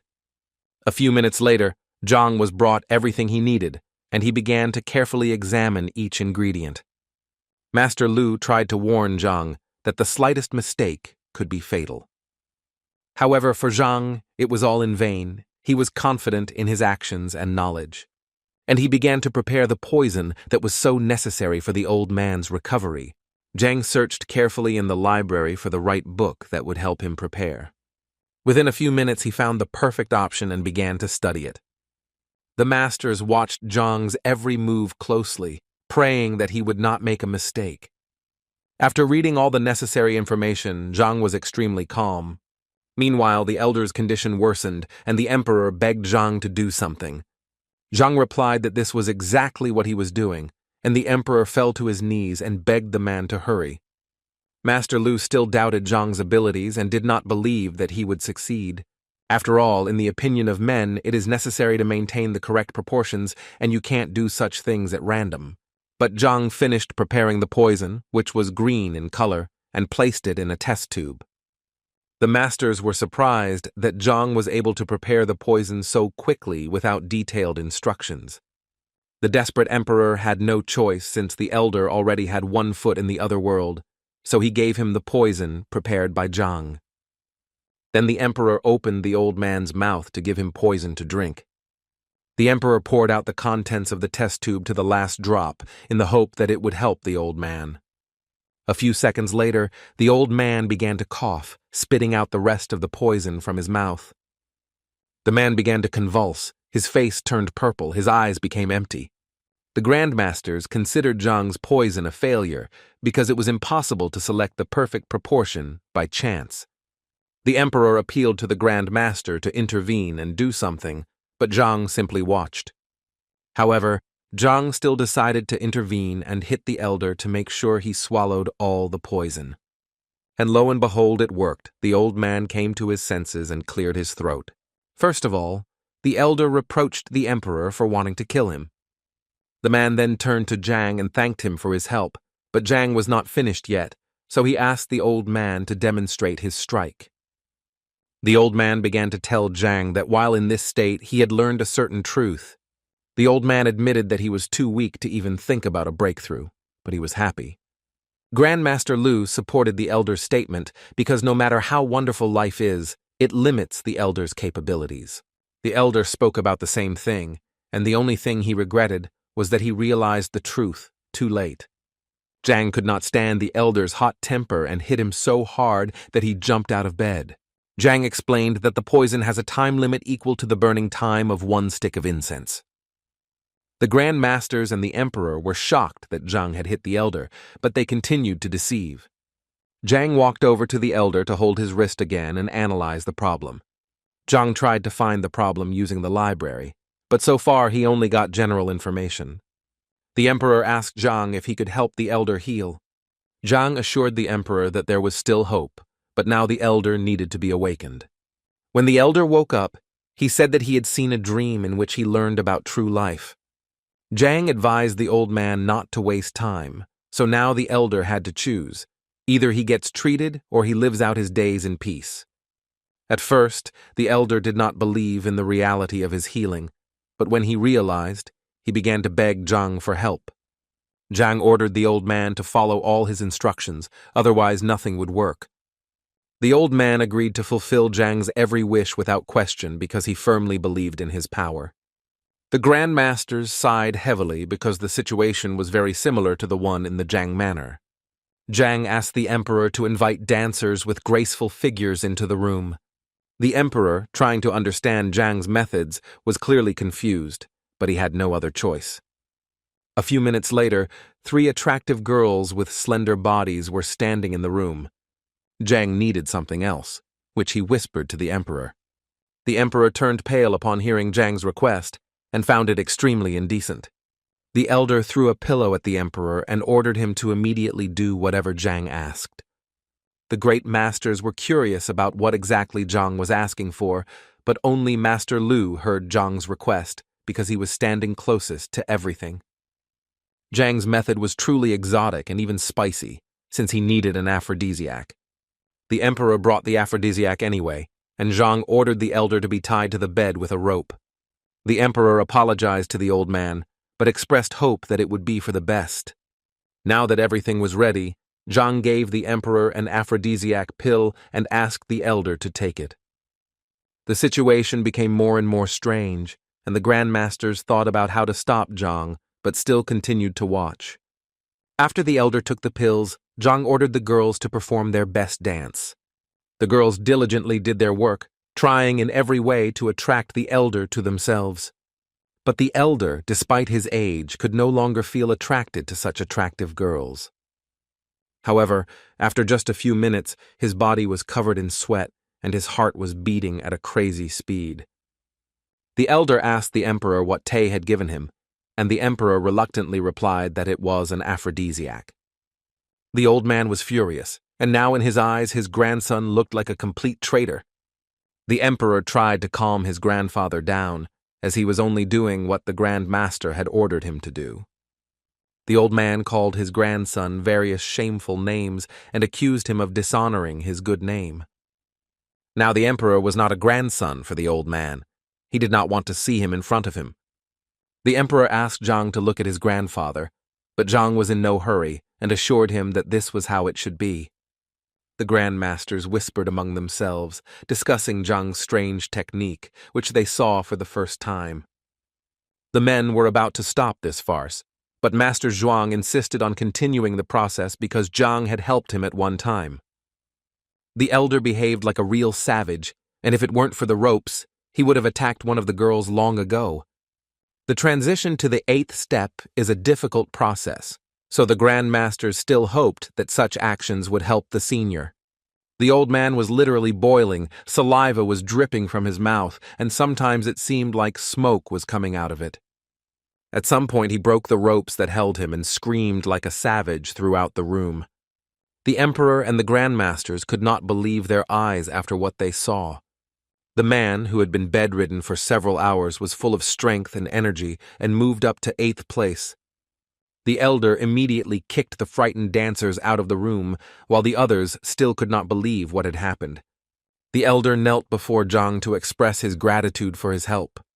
The emperor tried to find out from Zhang how he managed to accomplish the impossible. Zhang explained that Shen Hong's vital functions had reached their limit, and at that moment, his will to live had evaporated, which was why he was in such a terrible state. So Zhang, with the aphrodisiac and attractive reasons, gave the old man strong reasons to want to live, and under the influence of strong emotions, the man made a breakthrough. The old man confirmed Zhang's words. After the aphrodisiac, he felt that spark that he had long forgotten about. The great masters were forced to admit that Zhang's method was truly incredible, although unusual. Zhang explained that there are many different techniques, but he wants to implement and try new methods. But in fact, Zhang managed to infuse his pure qi into the pill to open the blocked meridian, but Zhang decided not to tell anyone about it. A servant knocked on the door and informed the emperor that teachers Lu Sen and Wang Chao from Hongtian Academy wanted to meet with him. The emperor was surprised by the teacher's visit, but asked the servants to take them to his office, where he would soon receive them. Zhang also wondered why these two men came to meet the emperor. The elder released his grandson to the audience because now everything was fine with him, and the trio of grandmasters would take care of everything else. Zhang asked the emperor if he could attend the meeting with him, to which he did not object. When the teachers were led into the classroom, Zhang recognized the two men he had seen yesterday when he had barely made it to class, struggling with extreme fatigue. The emperor's office was quite spacious and exquisitely decorated. The emperor asked the teacher for what purpose they had come to him. Lu Sen told the emperor that he came to ask for help, namely to borrow 3 million. When the emperor asked where the man had come up with such a sum, Lu Sen replied that he was planning to use the money to visit the great master everyone was talking about. The emperor looked at Zhang, who was sitting next to him, waiting for him to say something. Zhang asked the teachers why they were so confident that the great master would receive them, and how the men planned to get their money back if the visit was unsuccessful. Lu Sen did not like that Zhang interrupted the conversation while he was in the middle of a dialogue with the emperor. Zhang didn't care about Lu Sen's good name, but he was still curious about how the men were going to repay the money they borrowed. Wang Chao stood up for his colleague and advised Zhang to choose his words more carefully. Lu Sen assured the emperor that if his visit was unsuccessful, he would return the funds as soon as possible.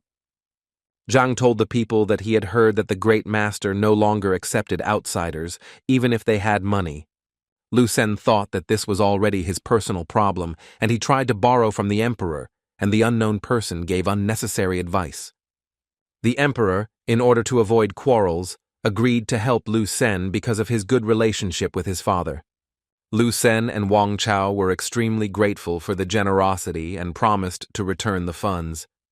The emperor ordered his servant to immediately collect the necessary amount for the teachers. When the money finally reached the teachers, the men once again thanked the emperor for his help.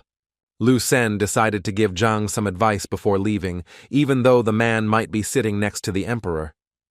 Lu Sen warned Zhang that while others were speaking, it was impolite to interrupt or interfere.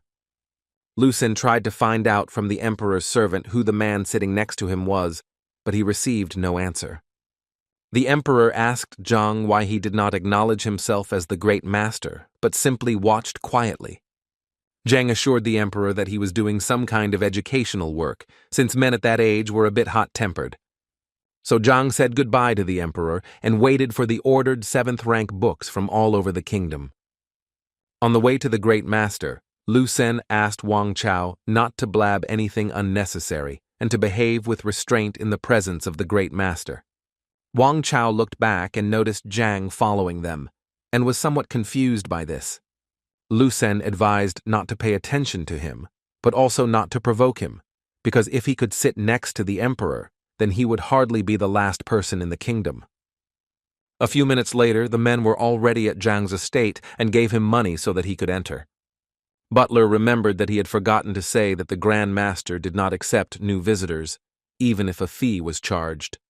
Wang Chao couldn't contain his emotions and cursed the butler because he didn't know what he was doing.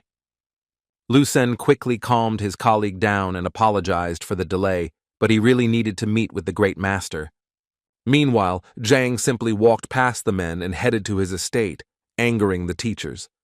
Now Lu Sen was also furious because he did everything as the butler said, but he did not reach the manor when some outsider just happened to pass by. The crowd standing nearby looked at Lu Sen and condemned his behavior. Lu Sen asked the butler, who was this man who had walked into the manor without any obstacles? The butler proudly declared that this was the very grandmaster that men were so eager to see. Upon learning this information, the teachers were shocked and did not know what to do. But Zhang was least worried about Lu Sen's visit. He was thinking about the unique poison he had prepared for the elder. There was no information about this poison in the Imperial Library, so Zhang could not understand how he got it. Zhang even suggested that perhaps his predecessor died from a similar poison. Zhang was relatively calm since his qi was currently being held back by the poison, but it was still worth taking a closer look at this situation. Sitting in his room, Zhang thought that it was time to get rid of the grandmaster's makeup. Meanwhile, the trio of great masters changed into their normal clothes to watch the work of teachers Lu Sen and Zhang. This disguise was necessary so that Zhang would not recognize the men as decent people. When the men came to class, they were upset by its size and felt that Zhang was being treated as a mediocrity. But the great masters knew that Zhang valued professional ethics above humiliation, so this was commendable. The men moved closer to the classroom to listen to the students' conversation and learn what he had taught them.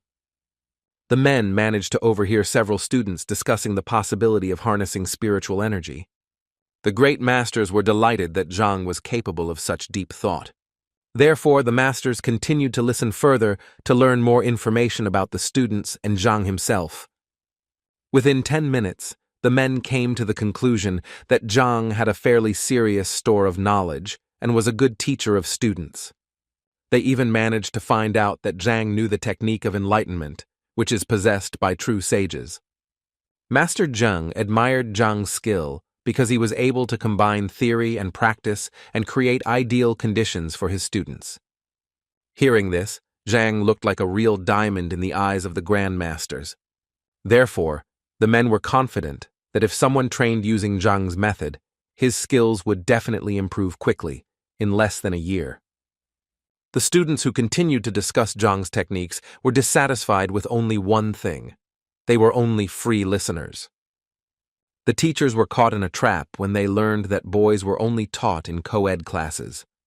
The students who attended envied those who had the opportunity to study individually with Zhang because they could quickly achieve breakthroughs. The masters were stunned when they heard that some disciples had reached the second rank in 10 days. Master Zhuang knew that in the first stage, everyone collects spiritual energy and distributes it throughout the body for the future foundation. Master Zheng recalled that it took him 2 years to reach the second rank.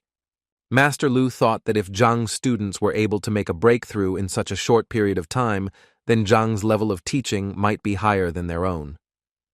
A few minutes later, the teachers heard some kind of rumble coming from the classroom yard. They decided to take a closer look at the source of the noise and find out what was going on. As soon as the masters emerged from behind the high fence, they saw Yuan Tao trying to crush a huge boulder. The masters realized that the boy had quite a strong defense, and if a 6th-rank master tried to break through it, he would have a hard time. Later, their attention was drawn to a girl who was training with wooden columns. The girl easily crumpled the columns one after another, as if they were paper. Masters noted her powerful footwork and coordinated movements. Girls walked past Zhang's class, wondering why 3 elderly men were spying on the class, but the teachers paid no attention. After some time, the masters learned that the girl who was breaking the columns was Wang Yin, who had recently injured her leg. So they wondered how she recovered so quickly and mastered such a powerful technique. The next thing the masters saw was a boy holding a spear and practicing his new technique. When Master Zheng realized what the boy was doing, he almost shouted at the top of his voice that this was the confident spear technique. The masters quickly hid behind the fence to avoid being seen by Zhang's students. They asked their frightened colleague if he was convinced of his claims, but the man had no doubts. Master Zheng couldn't believe his eyes that a teenager, even at a basic level, had mastered such a technique. Master Lu had assumed that the boy, Wang Chao's former student, had the basics, but he was still amazed at how the young man had achieved such outstanding results in such a short period of time. The masters were forced to admit that Zhang was a true treasure among teachers if he was able to teach students in this way. Having gotten rid of the great master's makeup, Zhang finally exhaled calmly and wanted to return to the classroom to see the achievements of his students. On the way to class, he met Huang Yun and Bai Sen, who were extremely happy to see him. Han Yun understood that Zhang had things to do, but she still wanted to bother him with something else. Zhang was happy to listen to the girl and help her if it was in his power. The girl told Zhang that she planned to give the painting Zhang had drawn to someone for their birthday. But she knew that once the noun received a photograph, she would want to meet the author. Zhang had no desire to attend such an event, whoever these nouns were, so he turned the girl down. The girl insisted that Zhang agree, since it was about Elder Tian, where the emperor was also supposed to be. Han Yun added that their teacher, Grandmaster Lu, who had invited Zhang, would be present at the banquet.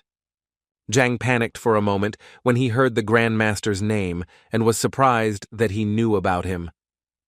Zhang's panic was caused by the fact that he thought the Grandmaster had guessed who he was. Bei Sen added that other masters such as Zhuang and Zheng knew about Zhang, so they would like to meet the teacher. Han said that it was a great opportunity for Zhang to become the Grandmaster's assistant. Zhang became wary and began to question the girl in more detail about the assistant's profession. The girl explained that in order to become a Grandmaster's assistant, one must have an auxiliary profession, which Zhang already had. Now Zhang understood why there were so few Grandmasters and why the exam was so difficult. Zhang already had the rank of a one-star alchemist, so he wondered if he would be able to pass the exam when he became an assistant. The personality of the Grandmaster is a formidable weapon, so the man became obsessed with the idea of obtaining this title as soon as possible. The girl explained to Zhang that in order to become a Grandmaster, one must first become an assistant, and for this one needs a mentor, whom Zhang can choose himself. Zhang was shocked by this proposal and did not know what to say to the girl. After several days of interacting with the masters, Zhang was not impressed by them, but he could not pass up the opportunity to become a Grand Master and learn more about poisons. Therefore, Zhang still agreed to attend the banquet that was about to begin. A few minutes later, the carriage brought Zhang to the Tan Manor, where many people had already gathered. The girl said that the distinguished guests probably had not arrived yet, so we would have to wait for them in the side room. At the entrance to the estate, Bai Sen noticed his acquaintance Yu and entered into a verbal altercation with him. The boy with green hair was the master of the house and stood at the entrance greeting the guests. Huan and Zhang moved on, and the two young men continued to sort out their relationship. A few minutes after Zhang, Huan, and Bai Sen settled in the hall, Yu offered them tea using a special technique. He ordered tea to be prepared for the guests, and he himself took his place in the hall as he wanted to personally greet Great Master Lu. Han introduced Yu Zhang as a capable teacher from the Hongting Academy. The girl also recommended Zhang Tianlong, the elder's only grandson. Tianlun was familiar with Zhang's name, and he asked the teacher if he would sometimes take part in the evaluation of teachers. To Tianlu Sen, the famous teacher of the Hunting Academy, this man was incredible, but Zhang also looked undeniably brave. Bai Sen was seething with anger when he heard Yu talking to Master Zhang, who was a rather humble but talented man. Yu, hearing Bai Sen call Zhang a master, advised Bai not to exaggerate. Master Yuan arrived at the estate and was immediately greeted politely by Bai Sen and Yu. When Yu saw Zhang, he approached him to express his sincere joy at the master's presence at the banquet. Yu was puzzled when Master Yuan also called Zhang master.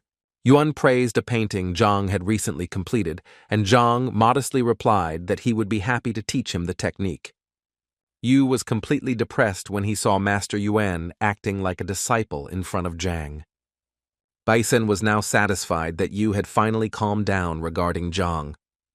Yu couldn't understand how such a young man with a disgraceful reputation in the academy could be a master of calligraphy and attract everyone's admiration. Yin chatted with Zhang for a little while longer, but then decided to go to the meeting place. Yu was angry that Master Yuan personally approached Zhang to greet him. A few minutes later, Yu noticed the familiar figures of Master Lu Sen and Wang Chao in the courtyard. He greeted the men happily, and Wang Chao glanced sideways at Zhang. Wang Chao asked Tian if he had checked all the invitations carefully and how he allowed Zhang to be here. Tian assured that everything had been thoroughly examined, but as for Zhang, he could not refuse him, since the teacher was a guest of Bai Shun and Huan Yu. Wang Chao didn't believe that a teacher with a low level of education would be able to come to the Elder Tian Day celebration. Lu Sen apologized for Wang Tao's behavior, but he was convinced that Zhang really did not belong here. Huang Yu was seething with anger when she heard such remarks directed at Zhang. But Lu Sen stood his ground, as he was convinced that Zhang's presence would anger the great masters. Zhang couldn't understand why such an outstanding teacher as Lu Sen would challenge a worthless teacher. Lu Sen repeated the same thing. For him, Zhang was just a stepping stone to even greater heights. Wang Tao was also convinced that teacher Lu Sen would show his true strength at the assessment that would take place tomorrow. Yu told Grandmaster Lu's secret that he wanted to take Master Lu Sen as his disciple. At that moment, 3 grandmasters in elegant clothes were heading towards the estate. Everyone sincerely welcomed the arriving masters, expressing their deep respect for the distinguished guests. Master Lu was puzzled to see Zhang and wondered if he was invited to the banquet. When Huan said that there was an honored guest standing next to her, Master Lu pushed Lu Sen away and ran to Yu, mistaking him for Zhang. The other grandmasters also approached the boy, expressing their sincere admiration. But Huan said the men made a mistake, approached the elder's grandson and pointed at Zhang. Master Lu cursed the elder's grandson for not immediately admitting that he was not Zhang. And in a moment, the masters gathered around Zhang, giving him their best words. Zhang tried to understand why the 3 great masters were looking for him, but Master Lu wanted to talk about it in private. Lu Sen tried to approach the great master a second time, but this time too he failed. Wang Tao, who wanted to protect his friend, was angry that the great master was not kind to Lu Sen. Meanwhile, Master Lu couldn't get enough of talking to Zhang and expressed his most sincere praise for him. Zhang and the great masters headed to the elder's house, where they were met at the entrance by a polite servant.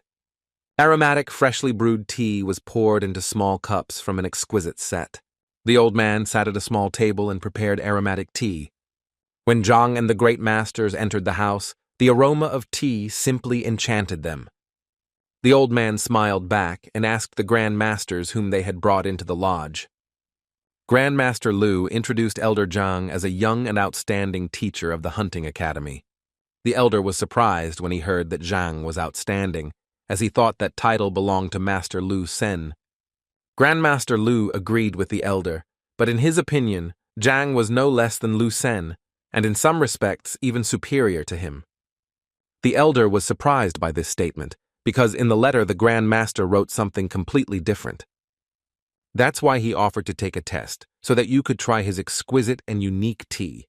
Zhang didn't understand what the test was about, but the Grand Master insisted that it was a great opportunity. Zhang was told that Tian tea is special. Many people dream of trying this tea because the tea allows one to achieve the tranquility of water for a short time. Zhang thought about these words, because with the calm of water, one can focus on anything without giving in to emotions. Even though Zhang had already reached this state at the basic level, he still didn't mind trying this tea, so he waited for the details of the test. Before the test began, the elder invited teacher Lu Sen into the room. When Lu Sen entered the house, he greeted the elder and was ready to listen to him attentively. The elder said that he had heard that the academy had very outstanding teachers, but unfortunately he only had 1 cup of tea, so it went to the one taking the exam. The elder asked the Grand Master what he thought about this, and that he was looking forward to the trials. Zhang knew that the old man wasn't too interested in testing him, and what he was about to do would give Lu Sen a great opportunity to show off his skills. The old man said that since everyone present had gathered for tea, the subject of the test would be the mastery of the tea ceremony. Master Lu expressed concern that Zhang had not studied the way of tea, and he was a master of painting, so it would be unfair to him. The elder also expressed his admiration for painting, and Lu Sen had been familiar with this craft since childhood, so it would be more interesting than the tea ceremony. So the old man suggested that the boys judge the drawing, and whoever wins will get a cup of tea. Zhang didn't really care what he rated, although he would have to rummage through the library to find the tea. The old man went to the testing site and was going to show the painting that Master Lu had given him. He unfolded the painting and was going to hang it in a prominent place so that the boys could appreciate the master's work. The painting was truly a masterpiece. It depicted a deer in the middle of a forest clearing. Having seen the picture, the grandmasters understood what was going on, but decided to observe how events would develop in the future. Lu Sen was a little nervous when he saw the picture because it was the 5th level. The elder also confirmed that the painting belongs to the 5th level, but the author did not leave a signature. Although the elder said that they would be the judges along with the grandmasters, Zhang also recognized the painting. Therefore, Zhang decided to invite Lu Sen to first evaluate the painting and give recommendations. Lu Sen was confident in his knowledge and hoped that Zhang would have no excuses when he lost. Lu Sen stood up, walked towards the painting, and immediately declared that since it was a 5th level painting, he didn't dare to fully understand it. Although the artist did not leave a signature, Lu Sen believed that the painting had a profound artistic concept. Lu Sen guessed that the master was in the clearing when inspiration struck him, and used the double hook technique to write. Zhang took the opportunity to frame Lu Sen and suggested that the painting was painted using the double dragon technique. Lu Sen thought that Zhang was a fool if he didn't know that street artists used a similar technique. Lu Sen carefully examined the realistic details and concluded that the artist spent at least 2 days creating the painting. Thus, only by painting slowly did the artist achieve a flawless result, and Lu Sen believed that the painting did not raise any objections. And Lu Sen will try to guess the author of the painting, relying on his many years of experience. There were only 7 outstanding artists in the neighboring kingdoms, but Lu Sen believed that Yun Shaoqin, who painted this painting, was still alive. The elder praised Lu Senya for his insightful and thoughtful analysis of the painting. Now it was Zhang's turn to appreciate the painting presented to the elders. Lu Sen was looking forward to Zhang coming out and disgracing himself in front of the distinguished guests. But Zhang didn't know what to say. He wanted to evaluate the painting in just 4 words. Before he began his appraisal, Zhang asked Master Lu if he had really received this painting from his disciple, and Master confirmed that it was so. Then Zhang stopped making plans and admitted that he was the author of the painting. Lu Sen laughed at Zhang's statement and advised him to admit defeat instead of making up nonsense. The elder also did not appreciate Zhang's actions and considered that this man was too boastful for his age. But Master Lu confirmed Zhang's words that he was indeed the author of the painting. Lu Sen couldn't believe it, because in order to paint such a masterpiece, one had to study painting while still in the womb. Then Zhang walked up to the painting, touched it, and the deer standing in the forest clearing came to life. Lu Sen, who witnessed the spiritual connection, knew that such a connection only existed between the authors of the paintings. The elder also knew that paintings usually contain the sweat of the author and are undoubtedly connected with him. So when the author touches the painting, it reacts in a special way. Zhang explained that the painting was done a few days ago in Master Lu's house, not on the lawn, and he used the double dragon technique. Zhang also corrected Lu Sen, saying that he spent not 2 days on the painting, but only about 10 breaths. Lu Sen was angry that he had made a mistake in his assessment of the painting, which was also painted by Zhang. So Zhang asked the elder if he could call himself the winner. The elder had no choice but to accept Zhang's victory since the author could not lose, so he offered Zhang some tea. Zhang thanked them for their hospitality, but refused the tea because he felt it was improperly prepared. The elder looked at Zhang intently, waiting for an explanation for such judgments. Zhang said the steeping time was a waste of valuable material as the effect was short-lived, lasting only 12 inhalations. The elder knew that his tea had a short-term effect, but he didn't understand how Zhang knew this. Zhang explained to the old man that the tea set from which the tea was drunk was also important because it was the Diamond Radiance tea set. The old man was stunned that Zhang knew such details. Even true tea ceremony masters could not always notice such things. The great masters were also amazed by Zhang's knowledge and suggested that he might also be a master of the tea ceremony. The old man fell to his knees and asked Zhang to help him not to pass the valuable product on to another person. Zhang reluctantly agreed to give the old man some advice for the future. It was all about the service, which was endowed with the attribute of heat, and heat causes irritation, which is not compatible with peace. The second point, in Zhang's opinion, was that the tea was not prepared at the appointed time, since there was a banquet going on at the moment, where everyone was bustling about. Therefore, Zhang advised the elder to remember these important details, which would be useful for progress. As a token of gratitude, the elder presented Zhang with a wooden box for his valuable advice. The grandmasters were shocked by such generosity, because the box contained enough tea leaves for 2 teapots, while only 3 could be collected from the entire kingdom. Master Zheng was amazed by Zhang's talent, who had not even tried the tea, but had already discovered mistakes in the preparation. Zhang accepted the gift from Master Tian and thanked him for his extraordinary hospitality. While Zhang and Lu Sen were undergoing testing, the others were discussing the banquet. Zhang was the first to leave the elder's house, followed by the elder, who said that he had a lot to think about, so all the guests could go free. Wang Tao tried to ask Lu Sen what was going on inside, but he didn't say a word. Leaving the estate, Lu Sen hit the first stone he came across with all his might. Lu Sen was angry because he thought that the elder's birthday would be a great opportunity for him to meet the great master, but Zhang ruined everything. Wang Tao tried to calm Lu Sen down and believed that his colleague would win the teacher competition. Lu Sen had some kind of plan. He remembered that Wang Tao had an alchemist friend, so this person needed some pills. Wang Tao was concerned about Lu Sen's decision because the pills in question could cause harm to health and had a short-term effect. But for Lu Sen there was no turning back. He really wanted to defeat Zhang and become the great master's disciple. Meanwhile, all the city's residents did nothing but discuss the certification of teachers, which was supposed to take place in the near future. Zhang decided to go into the classroom to check on what his students had achieved. On his way to class, he met his students who were carrying buckets of something unknown. Zhang greeted the boys and asked them what they were going to do with the buckets. The boys explained that the buckets contained ink, but Zhang did not understand how ink helped the boys train. The thing is, once yin energy appeared in Zhao's body, she became even more attractive, and many people cast ambiguous glances in her direction, and the guys didn't like it.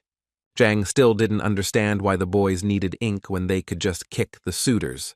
The boys said that they had already been kicked out, but for 2 days 3 strange elderly men had been walking around the classroom. The boys thought they were invincible, so the young men decided to cover them with ink. Zhang thought about the 3 elderly people and wondered if they were sometimes teachers. The boys were sure that it wasn't the teachers that were the problem. The object of their interest was the girls from Zhang's class, with whom they were probably imagining all sorts of dirty things. Zhang agreed that such actions were unacceptable, so he gave the go-ahead for the boys to be doused with ink. The boys smiled and were glad that the teacher supported their initiative and did not scold them for it. So Zhang told the boys to return to class for individual instruction once they were done dealing with the bullies. Zhang sighed heavily, realizing that a stranger might enter his classroom, and this made him feel uneasy. A few seconds later, Zhang heard screams and noise coming from the street. The teacher immediately ran to the source of the noise to find out what was going on. The boys got their way and poured ink on those they considered to be offenders. When Zhang saw who was hiding under the ink, he immediately recognized the 3 grandmasters, who admitted that they were dressed in ordinary clothes and were therefore misunderstood. Zhang was confused when he realized what had happened, but he did not understand why 3 men were secretly spying on his students. But the boys still didn't believe that they were grandmasters, because in their eyes they were shameless old men. After this, Zhang kicked the boys hard to make them think before they did anything. Zhang took the grandmasters to his room, where he gave them a chance to erase the ink and apologized to the men. The great masters assured Zhang that it was not his fault, because they themselves had provoked the students. Now Zhang was trying to understand why the 3 respected men were still spying on the class. Master Lu didn't know what to say, but Master Zhuang interrupted him and said that he had a friend they hadn't seen for a long time, and that the atmosphere in the classroom was also good. Zhang didn't believe that the grandmasters came to his class for the atmosphere, because the class didn't look its best. Master Zheng decided to get down to business and asked Zhang if he knew why they had come. Zhang immediately understood what was being discussed, because the great masters wanted to take him as a disciple. The masters even offered Zhang to choose any of them as a mentor. Zhang smiled and asked if he had any chance to refuse such an offer. The grandmasters did not expect such a statement, as they were already prepared to fight for Zhang. Master Lu decided that Zhang needed time to think before making such a serious decision, so he postponed it until the next day. The great masters convinced Zhang that he should not waste the talent given to him, so the path of a great master was prepared for him. Zhang assured the masters that he would definitely consider their proposal and inform them of his decision. The grandmasters are eagerly awaiting Zhang's response, so they decided to visit him tomorrow.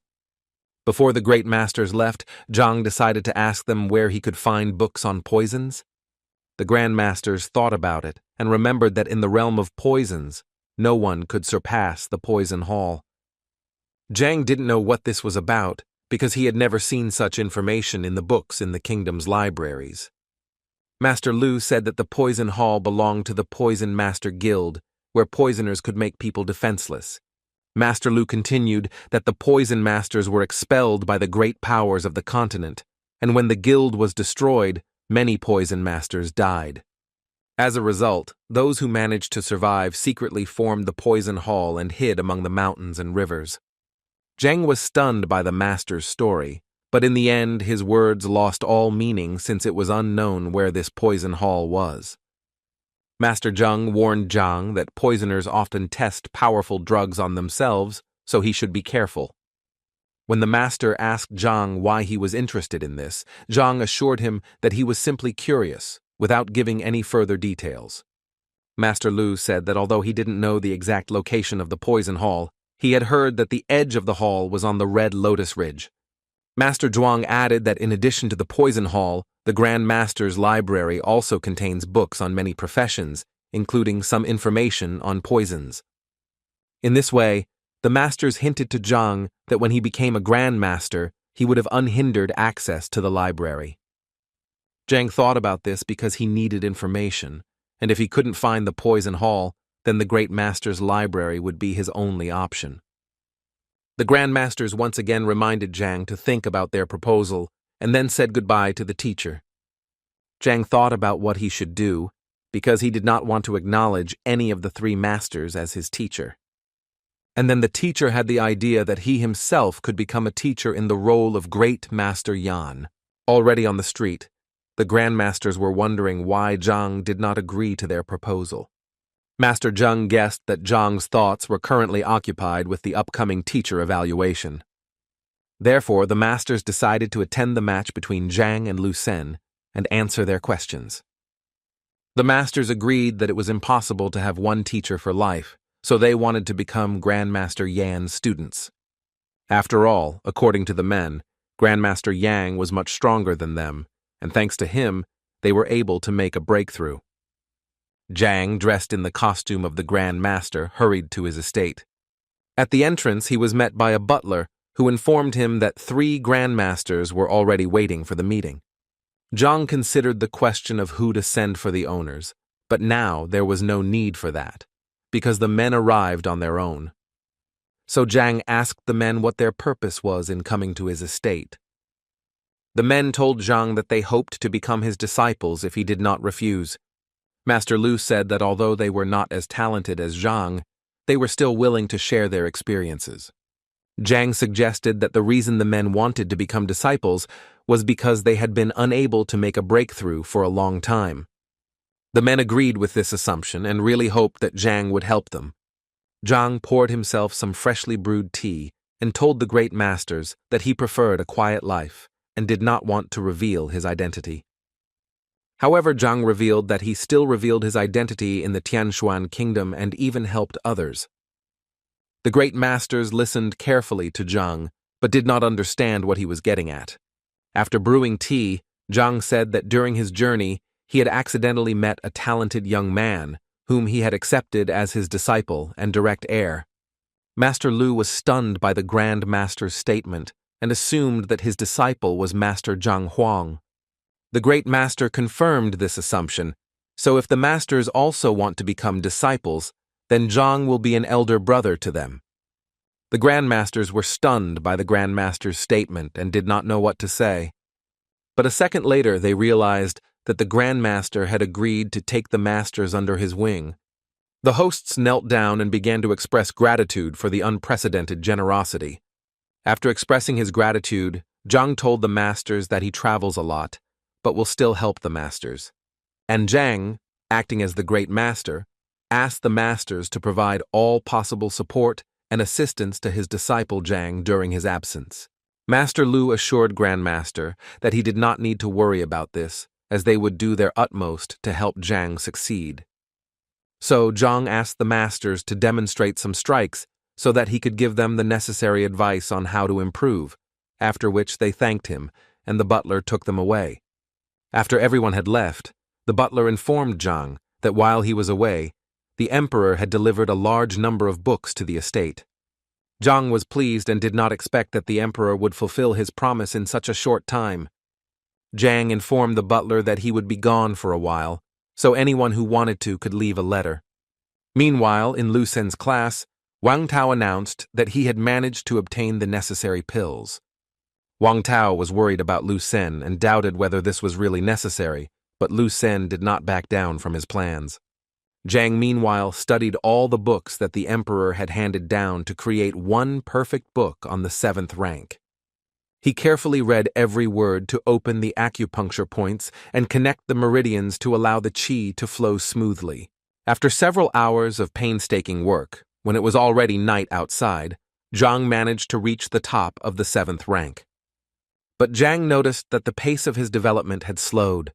The more powerful he became, the harder it was for him to move forward. However, he was pleased with his progress, so he went to bed in a good mood so that he could get a good night's sleep before the assessment. In the morning, people from all corners of the kingdom flocked to the arena where the assessment was to take place. Even the king was planning to attend the event as he thought it was a 3-star event, but his son tried to convince him otherwise, that it was just a 1-star event. However, the king stood his ground. For him, this was an unusual assessment from a teacher. When the king arrived at the arena, he showed his son that he was not alone here, but the head of the Wang Hong clan.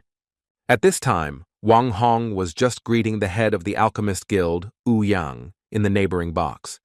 The king's son was surprised that such famous people found time to attend an ordinary competition. Then the king pointed his finger somewhere so that his son could see that these two were not the only ones who had come to the event. Not far away, Elder Tian and his grandson could be seen conversing with royal physician Yuan and Master Lu. The king also asked his son to look towards the main places, which were located to the left of them. The trio of grandmasters were about to settle there, and next to them were the emperor and the city's leader, Lord Zhao Feng. The king's son believed that such high-ranking guests would not come to such an event, and was no longer sure that this was an ordinary duel. The king pointed to another place where Su Yanqian, the butler representing Grandmaster Yang, was stationed. So even though the event was classified as a 3-star event, the king felt that it was actually a 5-star event. The king's son did not understand why so many nobles had gathered in one place, and assumed that it was all because of teacher Lu Sen. But the king thought otherwise, because all his thoughts were connected with the second person. And that man was Zhang Huang, who was just entering the arena with his disciples. When Zhang came out, he looked around, and also didn't understand why the nobles and a large number of other people decided to attend his duel with Lu Sen. While the participants were preparing for the fight, 2 girls were discussing something at the entrance to the arena. The red-haired girl expressed her dissatisfaction to her friend about Zhang agreeing to a duel. The girl believed that Zhang had only recently managed to get rid of the burden of shame, and now he had gotten into a new mess. The red-haired girl's friend asked why she was so worried about Zhang. Because it seems that the red-haired beauty Shen has fallen in love with teacher Zhang. The girls then discussed among themselves who could win, taking into account the strengths and weaknesses of the participants. Shen noticed that Zhang's disciples had become much stronger and would most likely advance to the 2nd rank soon. Shen's friend turned her attention to Lu Sen's disciples, who were just entering the arena at that time. Lu Sen and his male team appeared on the arena quite confidently, only Mo Xiao looked sad. Shen noticed that Lu Sen's disciples were no worse than the Zhang's, and perhaps even better. There were also heated discussions among the arena spectators that Zhang's students had no chance of winning. Everyone held their breath in anticipation of the grand event that would show who was truly worthy of the title of teacher. The referee entered the arena and announced that the fight would begin in a few minutes. Zhang was supposed to choose the first student to duel, but he gave the students the opportunity to choose for themselves. Yuan Tao plucked up the courage to go first because he had been looking forward to showing off for a long time. Lu Sen, unlike Zhang, chose his own student for the first round, and it was Kun Ji. Lu Sen hoped that his disciple would knock the wind out of Yuan and that he and Zhang would finally learn their lesson. Kun Ji laughed at Yuan and Zhang's decision to shout hooray to be the first to enter the competition. Wang Tao, who was watching the events, also believed that Zhang's disciple would be defeated in the blink of an eye.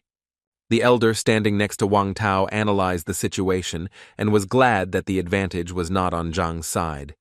For a while, the boys stood opposite each other and simply looked into each other's eyes. Yuan then asked Kun to treat him as gently as possible, since Yuan was pretending to be a weak warrior. Kun laughed and said that he never gave up in a fight, so Yuan would have a hard time. Yuan also had no intention of giving up, so he was ready to make every effort to win. So Yuan smiled at his opponent and stood up, showing his readiness to fight. Kun decided to attack first to gain momentum for the upcoming attack. He kissed Yuan's face with all his might, hoping that this would be the end of it. Yuna stood up, touched the spot where he had been hit, and joked that the blow felt like a mosquito bite. Kun was shocked because Yuan didn't even try to block his punch, which was quite powerful. Then Kun decided to attack again, and this time used the 18 market strikes. Kun Yuan rained blow after blow on him, but the boy didn't even have a scratch on him, while Lu Sen's disciple shouted out techniques that resembled the names of dishes. The last move was Solera's iron palm, but Yuan held Kun's hand tightly. Yuan didn't like that Kun became a vegetarian because Yuan didn't like that kind of food. Kun looked frightened and did not understand what Yuan, who was forcefully holding Lu Sen's disciple's hand, was talking about. When the pain reached its peak, Kun screamed for Yuan to let go of his hand.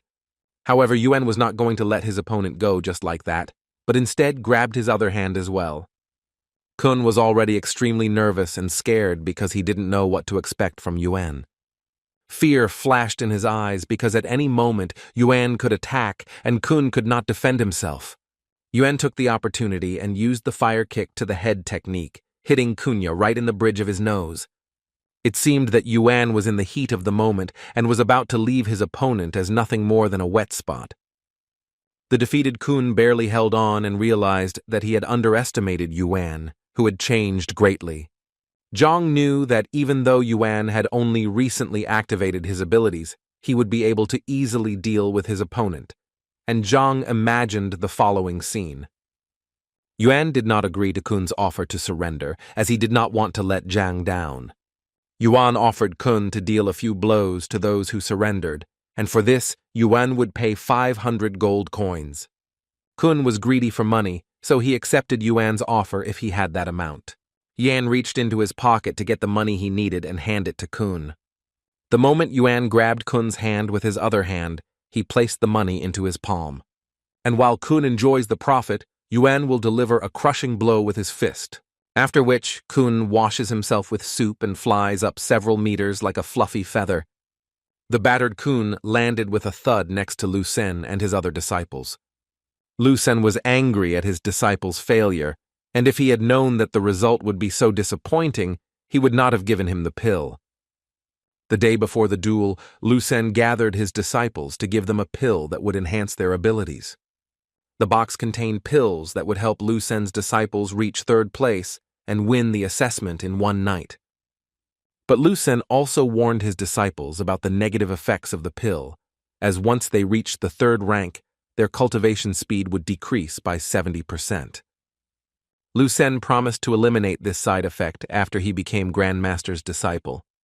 Zhu Hong was dissatisfied with the result and accused Yun of a vile attack. But Yuan thought it was fair because the referee announced the start of the match. Zhu Hong was furious and considered Yuan a coward who was incapable of striking a direct blow. But the referee confirmed Yuan's words. The match had indeed started, and it was necessary to be careful. Mo Xiao tried to help the wounded Kun somehow, but Lu Sen sent the boy to the arena. Zhang chose from among his comrades the capable Zheng Yang, who had recently achieved significant success in mastering the spear. Yan left the arena, and Zhang was proud of him for the boy's clever tactics. Wang Tao was now rooting for Mo Xiao to defeat Zheng Yang of Zhang. Mo Xiao specialized in spearmanship and had many techniques in his arsenal. Although Wang Tao didn't think that Mo Xiao's movements were extremely powerful, they were still imbued with impressive strength. When Mo and Zhang met in the arena, the referee said that the boys could attack each other whenever they were ready. Zheng immediately assumed a fighting stance, but Mo Xiao was in no hurry to attack his friend. Zheng was surprised by Mo Xiao's behavior and didn't understand why he decided not to defend himself. Zhu Hong shouted at his classmate not to disgrace the honor of the class by attacking like a rat. Mo Xiao kept thinking about how to win by matching his strength with Zheng. Everyone in the box was puzzled by Mo Xiao's actions, but Wang believed in the victory of his capable disciple. Mo Xiao couldn't think of anything better to do and dropped the spear from his hands, admitting that he wasn't at Zheng's level. The boy shocked Lu and Wang with his actions, and Zhang couldn't believe that his student had won again, but this time much faster. Shen, who watched the match, noticed a pleasing trend. Zhang is still talented. Lu Sen was furious because he had spent so much resources to make his disciples better. Wang also shouted angry words at Mo Xiao, saying that he had let everyone down with his defeat. Mo Xiao knew that the technique that Zheng possessed revealed the very essence of the spear, and Mo couldn't resist Zhang's disciple, so he decided to give up. Mo thanked Zheng for the fight and advised him to cherish Zhang, who taught him powerful techniques. Wang couldn't understand how an ordinary disciple could wield a spear so perfectly if he was only a second-rank student. It was the turn of the next contestants to enter the arena, and Lu Sen decided to release duel. While Zhang was thinking about something, his thoughts were interrupted by Wang Yin running into the arena. Zhang doubted that he would win this round, but he reassured himself that Wang Yin had been training for a long time. Ouyang was also worried about Wang Yin's entry into the arena and asked Wang Hong about the girl's injury. Although Wang Hong knew about the girl's injury, he invited many doctors to see her, but he acted quite calmly. The judge announced the start of the third round of teacher evaluation. As Wang Yin took up a defensive stance, she noticed that her opponent was literally dissolving into space.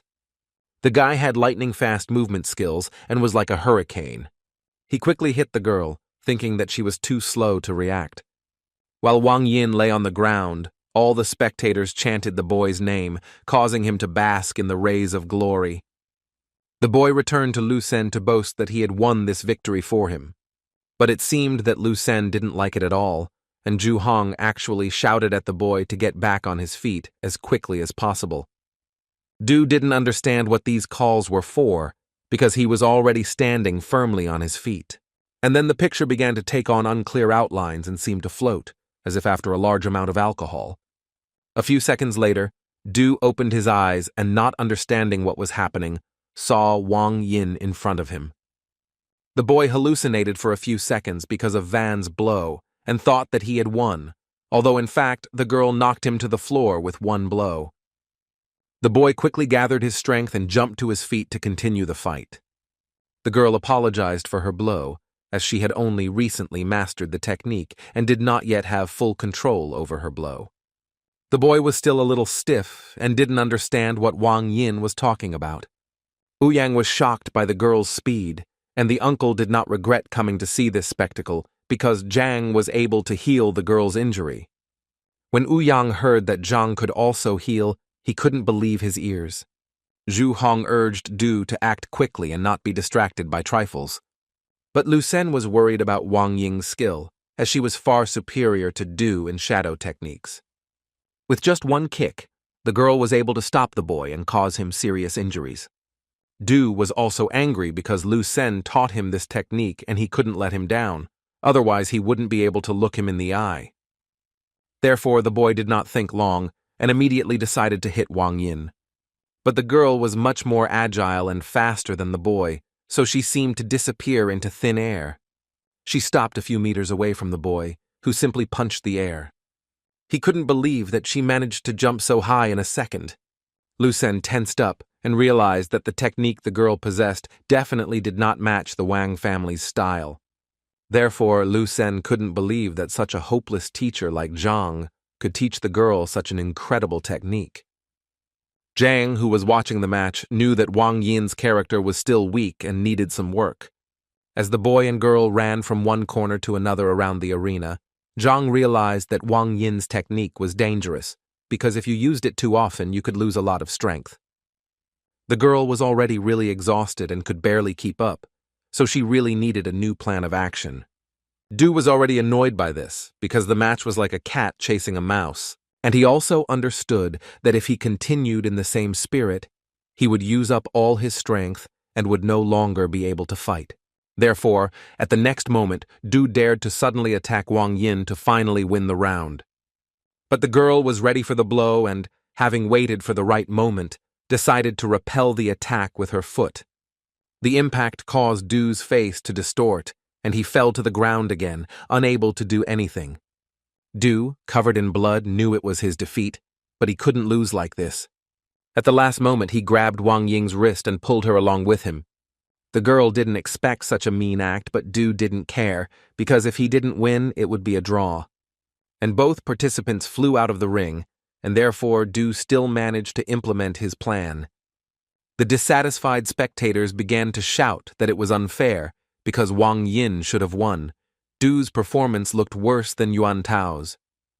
Yuan Tao was angry when he heard such words addressed to him, because he won thanks to his strength. The referee declared a draw, but both fighters fell out of the ring at the same time. Wang was extremely angry that his niece had been humiliated in this way, and ordered his servants to write down the offender. Wang Yin returned to her class meeting place where everyone tried to support her, as the girl was very upset. Zhang also reassured the girl and said that it was his fault that he did not notice how much the girl lacked self-confidence. He asked the young and smart student not to make such mistakes next time. The grandmasters were impressed by the match and, whatever happened, believed that Zhang's chances of winning were very high. Lu Sen tried to collect his thoughts, since he had no chance to make a mistake. While Lu Sen was pondering who to send into the arena, Bai Chao took the initiative. Lu Sen looked at the boy and agreed with his wishes, reminding him to use his strongest strikes. Zhang decided to release Liu Yang into the arena, whom he also advised not to detain.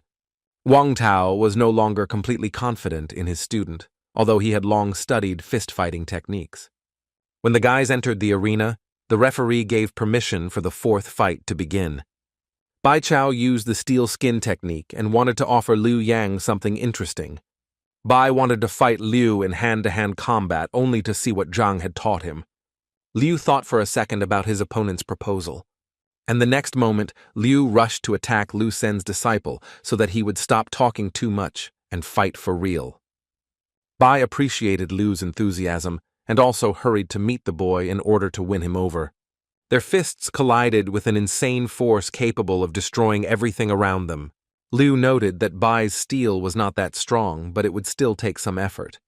Bai also had to admit that Liu's punch was also quite good, and compared it to his steel fist. Their eyes met, and it seemed like there was a tension between them that could destroy everything in its path. The boys dealt each other many blows, but Bai felt that he was inferior to Liu in strength. Liu took the opportunity and decided it was time to end the fight, as the spectators finally saw a winner. So the boy swung with all his might to finally show what he had learned from Zhang. Bai's eyes were full of fear, which made him freeze in place and probably resign himself to his fate. Liu hit his opponent in the shoulder joint, and it cracked so loudly that all the spectators could hear the sound. Zhang was even a little upset, since, in his opinion, Liu Yang was still limiting his strength. Bai's arm was twisted in the other direction, and he grabbed his shoulder, groaning in pain. The audience was shocked that Zhang's student was able to penetrate the steel armor.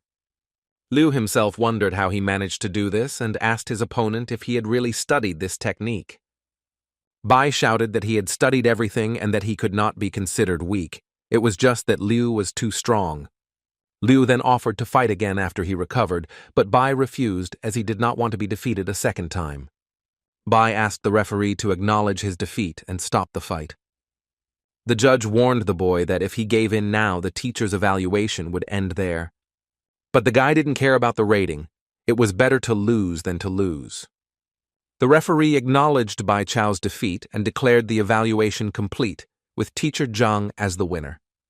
A friend teased Shen for showing such interest in Zhang. Now everything became clear. Shen frowned as her friend thought about going to Zhang's for a few lessons that evening. The grandmasters analyzed the evaluation and realized that Lu Sen's students treated the competition as a normal activity, caring for their own safety. For Lu Sen's masters, the relationship between students was on a contractual level. When they developed their skills, they treated it as a trade. It was obvious that Lu Sen's intentions were not pure, so he was unable to exert the proper influence on the disciples. But the masters admired Zhang and his disciples, who truly loved him and were ready to make sacrifices for him. The masters had no doubt why Zhang had managed to attract Grandmaster Yang's attention. Meanwhile, Lu Sen decided to enter the arena before anyone realized why he was doing so. Lu Sen approached Zhang, acknowledging that he had failed the assessment and that Zhang was capable of teaching his students. But for Lu Sen, strength mattered, and no matter how good a teacher Zhang was, Lu Sen challenged him to a duel. Zhang was surprised by Lu Sen's proposal, as he thought he had already finished. Zhao Yao, full of determination, suddenly rushed into the arena where Lu Sen was standing. The girl was furious, and everyone turned away, waiting for further events. Zhao became angry with Lu Sen when it became clear who was the winner and who was the loser. The Lord and Emperor watched this spectacle and saw how the girl opened her yin body and made a breakthrough. Her eyes burned with anger, and her body underwent new changes, making the girl stronger. The audience was amazed at how quickly the girl made breakthrough after breakthrough. The anger and desire to fight anyone who insulted Teacher Zhang helped the girl transform into the 5th rank. Lu Sen was stunned by the breakthrough of the girl who had been suppressing her cultivation all this time. Before Zhang could look back, the other students were no longer next to him. They all stood proudly in the arena, ready to defend Zhang's interests, because no one dared to insult him. Now Lu Sen had to decide whether he dared to accept the disciples' challenge. The grandmasters were shocked by the behavior of the students, because they risked their lives to protect their mentor. Grandmaster Lu could not believe that Zhang had managed to achieve the highest level of relationships with his students. An honest and just mind and moral actions are the qualities that the masters believe a teacher must possess in order to deserve high respect. Rumor has it that only 4-star grandmasters can achieve this level of trust, but Zhang seems to have succeeded. The masters had to admit that they had indeed underestimated Zhang's talents and skills. Now they understood why Great Master Yang accepted Zhang as a disciple. The masters themselves did not give Zhang anything new. Lu Sen did not expect this turn of events, and if he retreated, people would consider him a coward, and otherwise, if he participated in the duel, the offender would be the teacher. But for Zhang's students, winning was not important. They were competing to defend their teacher's honor. Zhang did not believe that the students he accepted to avoid being expelled from the academy were willing to perform such feats for him. Zhang guessed that even if Lu Sen had not challenged him, the disciples themselves would have challenged Lu Sen. Although they were not afraid to compete with Lu Sen, Zhang could not allow them to take such a risk. Suddenly, Zhang found himself in the Library of Heaven's Path, not understanding why, since he hadn't asked for it. The golden book approached Zhang, which puzzled the teacher even more. Zhang didn't know how this book was created the first time, but now it came into being when his students took risks for him. Zhang's students made their decision and hoped that Zhang would not interfere because they wanted to show what they were capable of. All of them could not allow Zhang's honor to be disgraced, so they were ready to defend themselves. Zhang was extremely pleased and agreed to the students' terms, but asked them to spare their lives and admit defeat in any case. When Zhang showed off his 7th rank, Shen realized that he was simply hiding his strength and did not want to show it. Wang Tao couldn't believe his eyes. Even the head of the academy hadn't reached such a level of strength. Lu Sen couldn't understand how Zhang became the strongest warrior in the entire kingdom. But the disciples were eagerly waiting for Lu Sen to finally accept their challenge. Lu Sen still agreed to fight Zhang's disciples and had no intention of sparing them during the fight. Zhang's disciples were full of determination and were glad that Lu Sen was not going to hold back. Yuan Tao was the first to throw his formidable body into battle to show his true strength. He struck at Lu Sen, and Lu Sen barely managed to keep from collapsing under the onslaught of his student. But Yuan Tao managed to push Lu Sen back, and he crashed into the wall of the arena. Lu Sen was angry because Yuan had only barely reached the initial stage of rank 1 during the entrance exam, but now his strength was beyond comprehension. Yuan Tao covered himself with scale-like protrusions and asked Lu Sen if he was willing to hold back even longer. Wang Tao and the elder sitting next to him were shocked when they saw the ancient blood dragon technique. The elder wondered how such equipment had entered the kingdom. He stood up abruptly and hurried away, ordering Wang Tao not to tell anyone about their deal with Lu Sen. Meanwhile, Yuan Tao mocked Lu Sen, who could have avoided tears and injuries if he had admitted defeat. But Lu Sen was not going to back down and was forced to admit that they were indeed worthy opponents. Therefore, Zhang's students decided not to leave Lu Sen even the slightest chance. They launched a combination attack, with Zhang rising high into the air to make full use of his spear.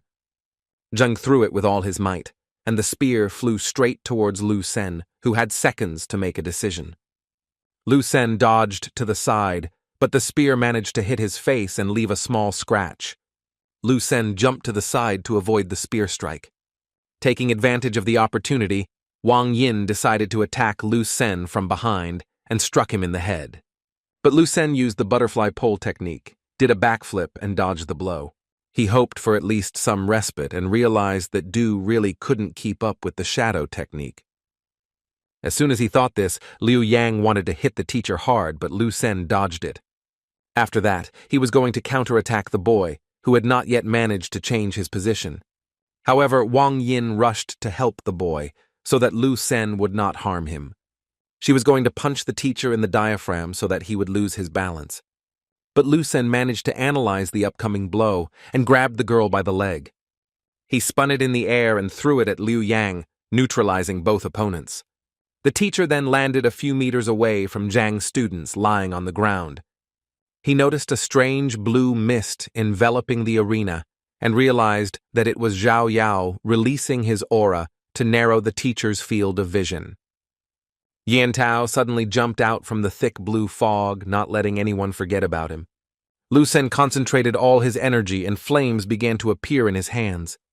He created a fire shield in front of himself using the flying dragon palm technique.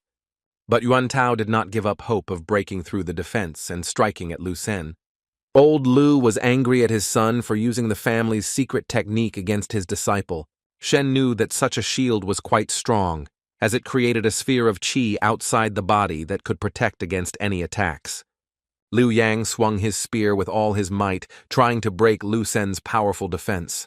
Wen Tao fell to the ground so that his classmate could carry out the attack he had planned. Liu used the ice dragon flight technique against the teacher, which was supposed to destroy the fire sphere. Lu Sen concentrated all his energy to counter his disciple's technique.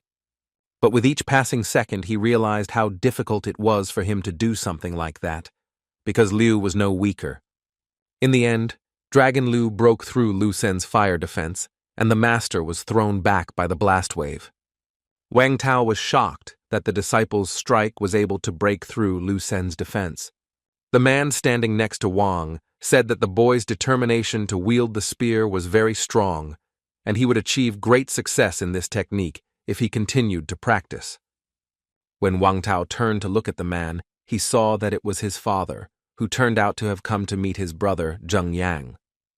He also explained that teacher Zhang was half his teacher, so his son should call Zhang uncle. Wang Tao couldn't believe his ears and couldn't understand how Zhang could be his uncle. Taking a deep breath, Lu Sen realized that all of his students were doomed to failure. And such thoughts made him angry and enraged because he really underestimated Zhang's students. Zhao didn't want Lu Sen to take too long to recover, so he decided to attack with the ice fern technique. Lu Sen, who had not yet fully recovered his strength, knew that another attack would follow. He tried to block the girl's blows, but such actions were difficult for him. The teacher grabbed the girl's hand and her hand hit the ground next to Lu Sen.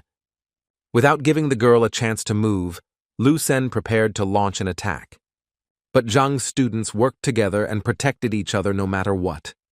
Liu punched Lu Sen in the nose, causing him to lose his bearings and not immediately understand what had happened. Anger filled his eyes, and Zhang's growling was already noticeably irritating Lu Sen. Meanwhile, while Lu Sen was recovering from the blow, Zhao was trying to escape from the trap. But Zhang's disciples were in no hurry to leave Lu Sen without surprises, so they attacked every second. This time, Wang Yin took the initiative and gave the teacher a strong kick in the shin.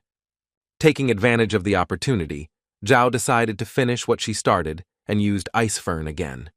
This time, the technique was successful, and the girl managed to cover half of the teacher's hand with ice. Lu Sen's eyes were bloodshot with anger, and veins appeared on his face. He was so angry that he had to defend himself all the time that he scattered Zhang's disciples to the sides. Shen's friend didn't understand that Lu Sen could be so cruel to his students, because she always thought that he was kind to them. Shen tried to shout at Zhang to stop this nonsense, but the teacher didn't even hear her. Lu Sen, who had hundreds of wounds, had no intention of giving in to Zhang's disciples and wanted to teach them. He tore off his cloak and shouted that he was an outstanding teacher and would not allow such a thing to happen. While Lu Sen was focused on his ego, large hands crawled out from behind his back. Yuan Tao grabbed the teacher from behind and pressed him against himself, not allowing him to move. Zhang's students were happy that they had achieved what they wanted and had already tasted victory. A few days before the assessment, Zhang's disciples secretly hatched a plan to train Lu Sen. Zhao knew that Lu Sen possessed the dragon defense technique, and it would not be easy to break through such a shield. Zhang decided to take on the task of solving this problem with his spear, and Yuan Tao agreed to hold off Lu Sen for as long as it took to get things going. Lu shouted to Yuan that now was the time to use his technique. Yuan Tao listened to his friend and immediately became covered in scales similar to those of a dragon. Lu Sen realized that the boy was very heavy and could not move even a millimeter. Zhang immediately understood what his student had in mind. He applied the rooting technique, and thanks to it, he froze firmly in one place. Lu Sen tried to undermine the boy's morale with all sorts of shameful remarks, and he hoped that this would help him escape from the embrace, so he tried to carry out his plan. But the attempt was unsuccessful, and the teacher remained in the boy's arms. Wen Tao remained unperturbed, as if he had not put any extra effort into his actions. But Lu Sen was incredibly furious, and tried his best to free himself from such shackles. He saw that he could do nothing, so he hit the boy in the face with the back of his head as hard as he could. Yuan Tao cried out in pain, but continued to hold his attacker tightly. Zhang knew that no matter how strong his classmate was, he wouldn't be able to hold off the teacher for long.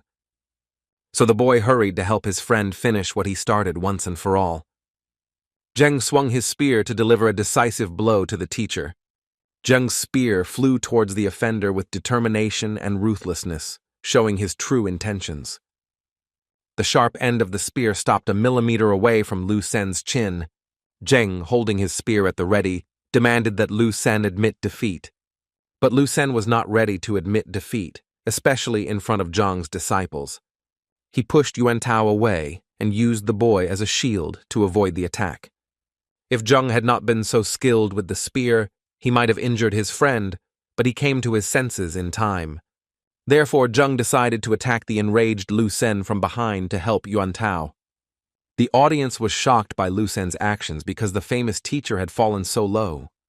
Lu Sen pushed Zhang away, causing him to lose his balance and fall, dropping the spear from his hands. Yuan Tao, who was still holding the angry Lu Sen, was worried about Zhang and wanted to help him. Lu Sen took advantage of the moment and tried to break free from Yuan Tao's embrace again. But Wang Yin couldn't allow this and came to the rescue to finally defeat Lu Sen. Wang Yin understood that Lu Sen was too persistent, but she was not going to back down. So she kissed Lu Senyu's face with all her strength, starting from his leg, while Yuan Tao held him. Lu also decided to take advantage of the opportunity and punch Lu Sen. The blow landed right on Lu Sen's face, and he winced in pain. Zhao had no intention of forgiving Lu Sen for his prank on Yuan Tao, whom he used as a shield. The girl used the ice fern technique and was already rushing towards Lu Sen to finish him off once and for all. Wang Tao held his breath, because in a few minutes, something that he couldn't even imagine would happen. Ouyang and Wang were also concerned about the events in the arena and stood frozen in anticipation of how things would develop. Zhang suddenly appeared in the arena and stood in front of his disciple to block her attack. The girl did not expect such a turn of events, but Zhang ordered her to stop immediately. Yuan Tao, who was still holding Lu Sen, didn't think that Zhang would take pity on Lu Sen. When everyone stopped, Zhang ordered Yuan Tao to release Lu Sen from his tight embrace. The boy listened to the teacher and let go of Lu Sen, who also looked confused. Zhang admitted that his students must have trained for a long time to perform such attacks, but there were certain nuances. Zhang turned to his students, asking someone to explain to him what exactly he meant when he intervened and stopped the fight. Lu Sen's disciples were frightened, as they only now realized the risk they had taken by agreeing to the duel. The emperor, trying to understand what was happening, turned to the grandmasters for help. The great masters had no specific answer and believed that Zhang was too strict with his students. Lu Sen, who held his breath, couldn't understand what was happening as the disciples' combined attack almost overwhelmed him. Zhang noticed that none of the students could explain to him why the match had stopped, so the teacher decided to do it himself. Zhang began to tell everyone about the mistakes he made in the fight with Lu Sen. Lu Sen was shocked to see how Zhang described his students' every move in detail, demonstrating his great knowledge of strategy. The grandmasters were shocked by what Zhang was telling about the correct construction of techniques and strikes that can work miracles, multiplying the strength of fighters several times. When Zhang finished making corrections, he asked his students if they had understood everything, and they nodded in agreement. Zhang liked that his students were able to remember the information quickly, so he gave them the go-ahead to continue the fight until Lu Sen admitted defeat. The students were stunned by Zhang's decision, as they thought the duel had long since ended. Lu Sen also did not expect this development and was shocked that Zhang stopped the match just to point out the mistakes of his students. A man appeared in the arena begging for mercy for Lu Sen, and therefore the fight must not continue. The man turned out to be Lu Sen's father, who had come to kick his son out for his shameful behavior. He also ordered Lu Sen to call Zhang uncle, which further humiliated Lu. The emperor and the lord also did not expect to hear something like this and thought that they had heard something wrong. But old Lu hit his son so that he would finally show respect to Zhang, because he addresses Zhang as a brother. Old Lu was angry with his son and almost razed him to the ground if Zhang had not intervened. Lu Sen stood up and shouted at Uncle Zhang that even if he had received a degree, he would not become the grandmaster's disciple. To achieve this, one had to first become an outstanding teacher, and in Lu Sen's opinion, he was still a second-rate teacher.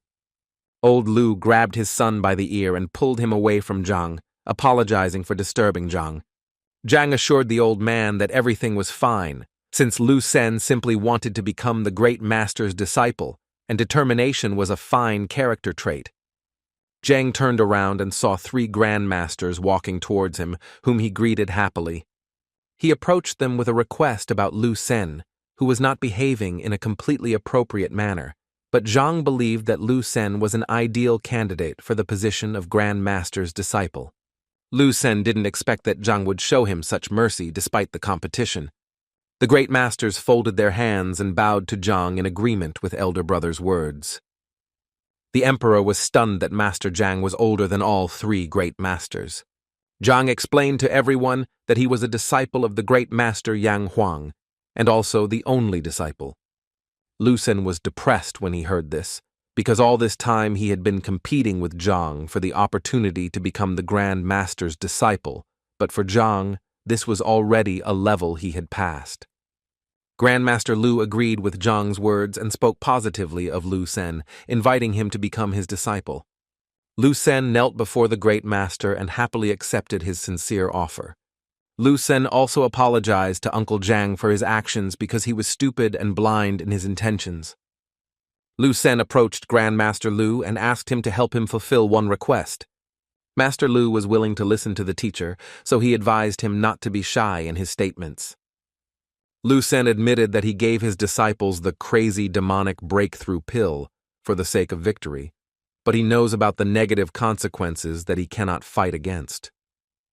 Lu Sen's students were shocked by their teacher's confession and believed that his reputation would be damaged after this. Master Lu also didn't expect such a confession because he knew that such a pill was forbidden to use.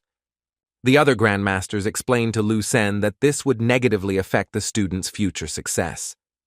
Master Lu thought Lu Sen was a fool and had great doubts about his ability to help solve this problem. Lu Sen was in despair as even the great master could not help solve this problem. Zhang thought that no matter how incredible the toxins were, he could still help Lu Sen's disciples by infusing his own qi into them. So he offered his help to Lu Sen, surprising the man with his unprecedented generosity. Zhang promised that he would later prepare a medicine that would neutralize the residual poison in the students' bodies.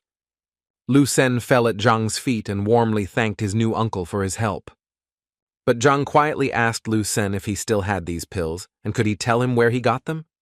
Lu Sen didn't know what to say to him because on the one hand, he was indebted to Zhang for his help, but on the other hand, he didn't understand why the teacher was forbidden to take pills. Zhang's students were proud of their teacher and were finally satisfied that Zhang had received the recognition he deserved. Ever since Lu Sen summoned Zhang, the disciples had been filled with anger, and this anger had driven them to finally earn Zhang's respect. The judge decided to sum up the results of the competition and ultimately declared Zhang the winner. A few days after the evaluation, all the students in the academy seemed to have gone crazy and could no longer hold back, wanting to become Zhang's disciples. Zhang even had to ask his loyal disciples to come out and disperse the crowd, as Zhang could only give joint lectures. The grandmasters praised their older brother, who himself did not expect such popularity. Zhang had a specific request for the grandmasters, which they were willing to listen to. He said that his grandmaster had traveled a lot and had not taken any notes on Zhang's situation, so the man wanted grandmasters to help him pass the grandmaster exam. The great masters took this request as an honor and were willing to help Zhang obtain the title. However, the grandmasters warned Zhang that there were certain requirements to achieve grandmaster status. 2 things are required of the person himself, the first of which is to attain the 7th rank, and the second is to master the state of enlightenment of the clearing of serene water. Zhang knew that the second stage of mind development was called the calm water glade, but he had never heard of the state of enlightenment. The great masters explained to Zhang that the state of peaceful water glade occurs when a person is able to concentrate, and no one can distract him. The great masters were about to explain in more detail, but Zhang stopped them as he was interested in something else. He wanted to learn from the masters how to develop the state of insight necessary for grandmaster status. Master Lu was surprised by Zhang's question and didn't know what to answer for a while. But later, other masters explained that this state is impossible to develop, since it is a gift that a person is endowed with by nature. Zhang didn't understand why he wasn't given this gift, since he had already achieved success in the clearing of tranquil water. Master Lu dug into his pocket and handed Zhang a stone of insight that would help him find out Zhang's level. To be a 1-star grandmaster, the stone's value had to be 3, but the grandmasters assumed that Zhang's value was much higher. But they also took into account Zhang's young age, which could still affect the outcome, so the craftsman handed the stone to Zhang so that he could use it at his convenience. Zhang asked the masters where exactly he could take the grandmaster exam. Grandmaster Lu said that the next exam would be held in the Tianwu Kingdom, so once Zhang reached the serene water glade state, he could go and try to achieve what he wanted. After the great masters left, Zhang decided to test his skills on the stone to see if he had reached the state of the tranquil water glade. Zhang tightly clutched the amulet in his palm and waited for it to show the desired result. But he was extremely disappointed when he saw that the result on the amulet was much less than desired. After listening to Grandmaster Lu, Zhang believed that he could score more than 4 points, and his score did not even reach 1. Zhang did not believe this result and assumed that the stone was in a bad mood, so the teacher decided to try again. But his result was not crowned with success. If the first attempt was within tenths, then subsequent attempts reduced the figure to hundredths. With this result, Zhang didn't even want to become a grandmaster, so he decided to ask the masters more about the techniques of improving the mind next time. Zhang decided to deal with the golden book from the Library of Heaven's Path while he had time. Zhang noticed that the title Book of the Heavenly Path appeared on the book, which most likely came from the gratitude of the disciples. Zhang tried to study the book in more detail and try to use it to create a technique for cultivating the mind. He closed his eyes and focused all his energy on the book, hoping that it would help him. Zhang expected some changes, but nothing happened, so he opened his eyes. Zhang opened the book and was disappointed to see that the pages were still blank. He hoped that whoever came up with this book had at least created some kind of instructions for it, but there was nothing like that. He decided it was time to stop working on the book and come back to it later. As Zhang walked through the corridors of the academy, he was stopped by Zhao, who looked sad. She learned that Zhang was leaving the kingdom and hoped that she was wrong, but in fact, Zhang was going to go to the Tianwu kingdom. The other disciples, hearing this from Zhang, began to beg him to take them with him. Zhang warned the students that there were many dangers ahead, and he could not risk the students' lives. But the students were determined and persistent in their desires, so they did not give up on the idea of traveling with Zhang. Zhang agreed to take the students with him, but they would have to take different routes. The students were extremely pleased with Zhang's generous offer and thanked the teacher. Zhang also returned to his estate as grandmaster to give instructions to the butler before leaving. He ordered the boy to find Zhang and serve him while the great master was away, and gave the boy a book with techniques for increasing strength. The boy could not understand the generosity of the Grand Master, who gave him such an incredible gift. Time flew by quickly, and in the evening Zhang was already returning to his classroom to prepare for the morning lecture. Hundreds of young people gathered to listen to Zhang's lecture at the arena where the assessment was recently held. People were delighted with Zhang, who was recognized by 3-star grandmasters at once. Zhang walked into the arena and began his lecture by expressing gratitude to those who decided to listen to him. Zhang taught the young students the basics of combining yin and yang energies with each other. People immediately began using Zhang's methods and noticed how easily they were able to break through.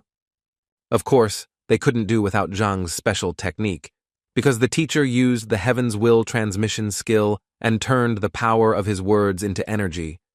The masters were once again convinced of Zhang's uniqueness, capable of such things. Although Zhang only explained the basics of the first 2 ranks, his words were extremely profound, and upon hearing him, those present instinctively followed the instructions. At the end of the lecture, the masters approached Zhang and admitted that the lecture was impressive. Master Lu became interested and went to check the depth of Zhang's soul. Zhang did not want to boast about his achievements and began to pretend to be a humble teacher. But Master Lu assured that if Zhang was able to lecture in this way, then his skill was at a high level.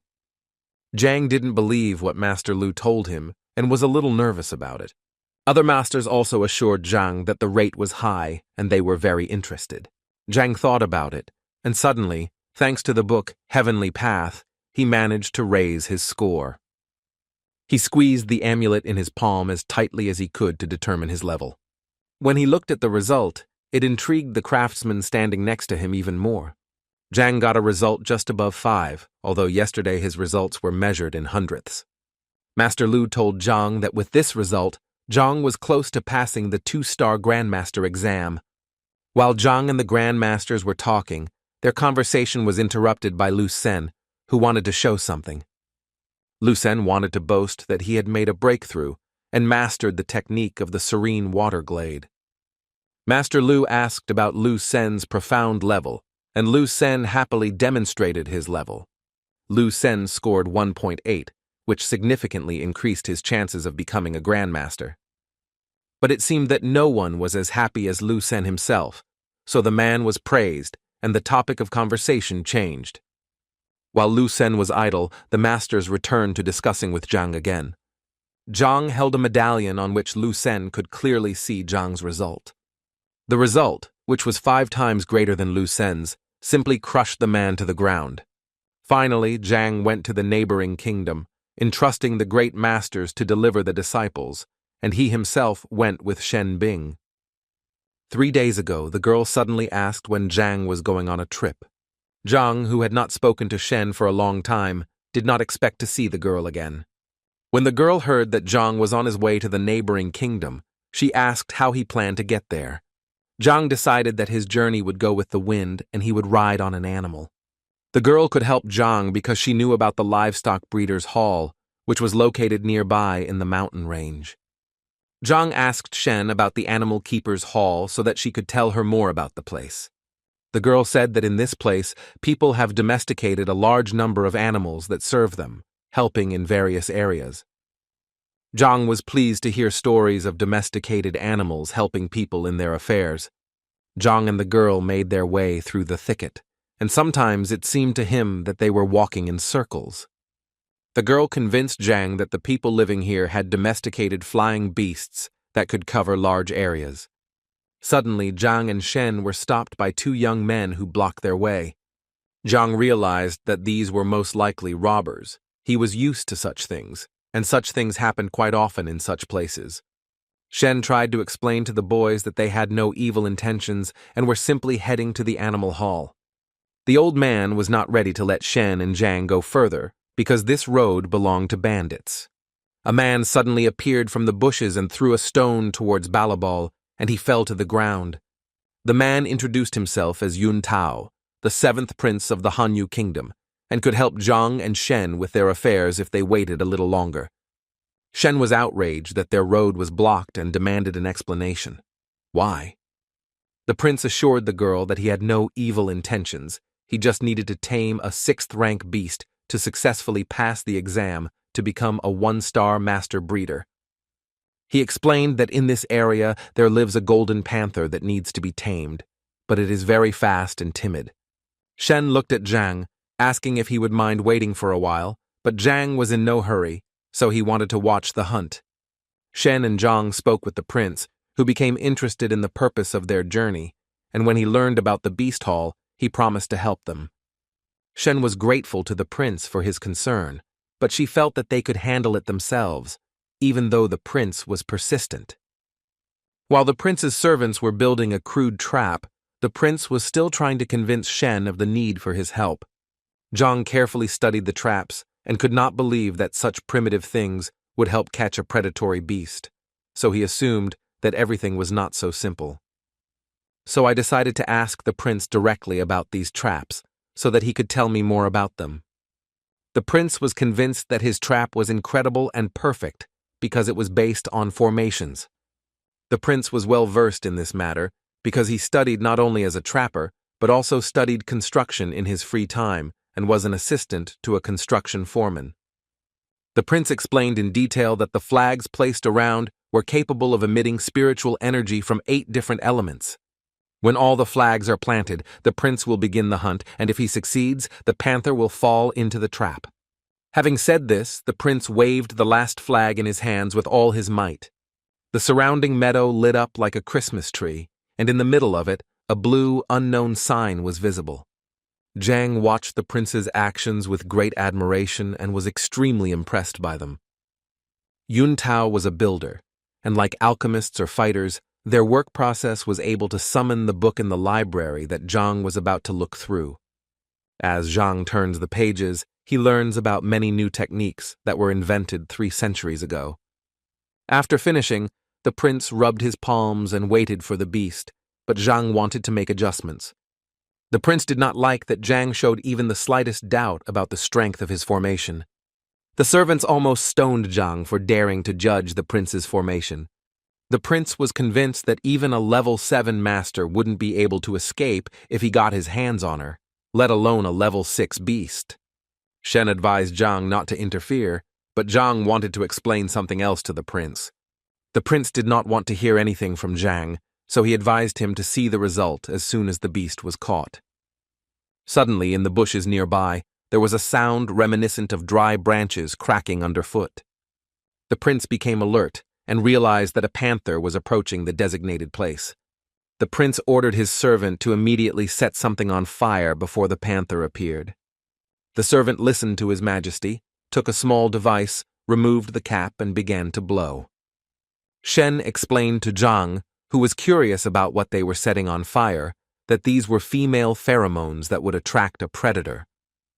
A large red beast with massive paws, sharp fangs, and attractive green eyes emerged from the thicket of the forest. The prince ordered his servants to be ready to activate the formation.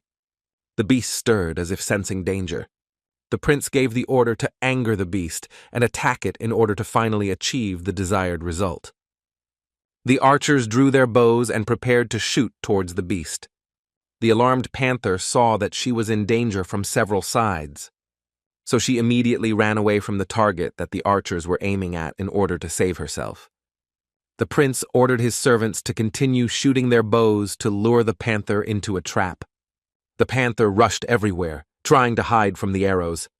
The prince liked this turn of events because everything went according to his plan.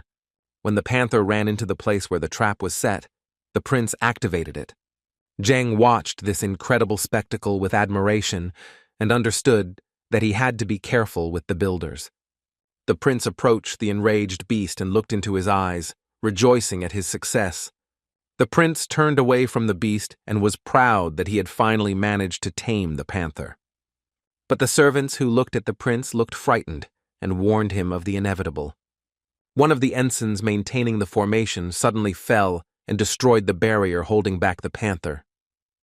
The prince was still absorbed in his victory and did not notice that the panther was leaving the trap. When he felt her breath on him, he turned around and was shocked to see that the beast had freed itself from its bonds. The panther became even more angry, and the servants rushed to save the prince. The panther swung its huge tail, and several servants were sent flying from its blow. Panther then turned towards Zhang and Shen's ambush, where she spotted a boy and a girl. She ran towards them, which scared Shen, but not Zhang, who acted quite calmly and tried to calm the beast down. But the beast did not give in to any concessions and wanted to destroy everything in its path. Zhang didn't wait for the beast to harm him, so he quickly counterattacked the panther without any weapons. Shen and the prince were shocked that Zhang was able to fight off the enraged panther with his bare hands. The teacher's blow threw the animal several meters away, and if it weren't for the tree standing nearby, the distance could have increased. Zhang wiped his hands and tried to tell Panther that he didn't attack her, so it was her fault that she attacked him. The prince was still digesting in his mind what he had seen, how easily Zhang had dealt with the 6th-ranked beast. The panther frowned after Zhang's last blow and looked towards him again. She opened her mouth and released her sharp claws, jumping straight at Zhang. Zhang realized that ultimately this was a wild beast with which there was no point in negotiating. So Zhang grabbed the panther's tail tightly and began to twist it with all his might. The panther didn't expect Zhang to do something like that to her, so she was probably scared. Zhang tossed the panther from side to side as if it were some kind of toy that weighed less than a feather. The prince looked at this spectacle and wondered what kind of power Zhang possessed to do such things. At some point, Zhang decided that it was okay to torture the animal and gave it a chance to come to its senses. He turned to Shen, who was huddled against a tree in fear, and said that they should move on. The girl pointed her finger somewhere behind Zhang and looked confused. Zhang turned around and saw that Panther had gotten up quite quickly after being hit with such blows. The prince held his breath, as it seemed to him that the golden panther was about to voluntarily submit to Zhang. The prince was a little upset that he had to chase the beast for so long to pass the exam, but the beast decided to obey Zhang. So the prince explained to Zhang that if he was willing to take the panther into his service, He should stroke its head, and it would serve him for the rest of his life. Zhang wondered why the beast listened to him after Zhang defeated it, so Zhang decided that such a task was quite easy for him. With his judgments, Zhang knocked down the prince, who had made great efforts to catch the panther. Zhang decided to ask the panther directly if it could fly, but Shen was not surprised by Zhang's question, so she decided to explain to him that the beast could not fly. Zhang then realized that the beast was of little use, since he needed to get to the Tianwu kingdom, which was tens of thousands of kilometers away. Although if the beast still showed a desire to submit to Zhang, he did not stop it and asked the panther to take them to the Hall of Beasts. The prince explained to Zhang that the animal had suffered serious injuries and therefore needed at least half a month to recover. When Zhang learned how long it would take the animal to recover, he was upset. So he asked the prince, as a beast tamer apprentice, if he knew any quick healing methods. The prince began to talk about the first method, which had several nuances, but Zhang interrupted him and asked him to talk about the only fast method. The prince said that there was a method that was only available to grandmasters, namely, help Panther break through, and then she would be as good as new. Zhang thought that when Panther attacked him, he didn't try to find out any information about her, so he should try now. So the man came closer to the beast, admiring its amazing beauty. He tried to win Panther's trust by petting her and scratching her behind the ear, and then, stupidly, he put tape on Panther's face so that she would turn off that way. The prince was shocked to see Zhang breastfeeding, but Shen reassured the boy that it was necessary. Once Zhang had examined the panther and obtained all the necessary information about it from the library, he tried to wake the beast. When the panther woke up, she immediately hid behind a tree in fear so that Zhang would not hurt her anymore. Zhang looked at the beast and explained that all his actions were based on good intentions, as he wanted to help the beast recover from its injuries and move on to the next level. So Zhang gave Panther a choice. Either she would come to him and he would help her, or everything would remain as it was. The panther rubbed itself against the tree trunk and purred, expressing its affection for Zhang. And after a few minutes, she emerged from her hiding place and moved towards Zhang. Zhang looked at his hand, from which blue streams of qi energy were emanating, and asked the beast not to move. And then he put his hand on the panther's head, and the forest clearing seemed to be lit up by thousands of lightning bolts. The prince couldn't believe his eyes when he saw Zhang pouring his energy into Panther to help her break through. Shen was no longer surprised by Zhang's strange methods, because he had created similar things before. The panther, who seemed to have grown new muscles and shiny new fur, was able to make a breakthrough. The prince didn't believe that it was so easy to force the beast to break out, when even a 2-star master would have to spend several years to do so. Zhang admitted that due to the panther's enormous size, he had to expend more qi than an ordinary person. But he was satisfied with the result, and now that the job was done, he could move on. Zhang called Shen and thanked the prince for the meeting and wished him success in the future. The prince decided to detain Zhang for a moment longer to explain one thing to him. The prince asked Zhang how he knew he had made a mistake in setting the trap. Zhang said that the prince's mistake was quite simple, because he did not take into account the mountain range on which they stood. The prince explained that he had never encountered such a problem, as he had always succeeded without a doubt. Zhang explained that there were metal deposits in the rock, and this element was able to resist wood, which was necessary to restrain the beast's power. The prince realized that Zhang never ceased to amaze him with such lightning-fast knowledge. When Zhang and Shen mounted the panther and were ready to set off, the prince asked if they could come with them. Zhang said that the panther could easily accommodate a third person, but as for the prince's servants, Zhang didn't know. The prince assured Zhang that there was no need to worry about them as they would get there on their own, but the servants seemed to have only just learned of this. In this case, Zhang did not object and invited the prince to travel. They raced at breakneck speed through the thicket of the forest, not even having time to admire the scenery. But Zhang understood that 3 people still had considerable weight, and it was tiring for the beast, so it needed to rest. Zhang was pleased with the beast, because thanks to it he could reach the hall in a few hours. Suddenly, Zhang realized that since he had tamed the panther, the prince had failed the exam. But the prince didn't care, because if Zhang hadn't tamed the panther, everyone would have died. Then Zhang became interested in what was needed to pass the exam and began asking the prince questions. The prince said that there were several stages, certainly that first a perfect theory about the beasts had to be created, and then, after some preparation, the hunt began. Zhang drew a parallel that the prince's exam is similar to the alchemist's exam, which also has theoretical and practical parts. Zhang agreed to help the prince pass the exam and tame the new beast. The prince was overjoyed by Zhang's initiative and jumped up to the sky with happiness. He understood that if he had the help of a master like Zhang, he would definitely succeed. Zhang tried to calm the boy down to find out what animal he was planning to tame. The prince began to go through all the animals he knew and remembered which one he would like to tame. According to the prince, it was a bird, and when Zhang heard that it was a flying beast, he thought about it.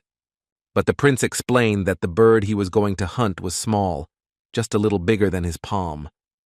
Shen noted that a bird of this size is not considered a flying host, so it should be treated simply as a bird. The prince explained that the bird was not a fighter, but simply very fast, and its strength was at the initial level of the 6th rank. Zhang knew that if the bird was small and fast, it would not be easy to catch. The prince said that he had once destroyed the bird's nest, and it had followed the crew for several days, causing inconvenience. Zhang was surprised by the story the prince told him and decided that the bird was quite stubborn. The prince said that after the incident, the bird dropped its droppings on his head right during the flight. Every time it hits its target, it flies back a few meters, continuing to provoke. Therefore, the prince did not know how to catch her, because she was a fast shooter.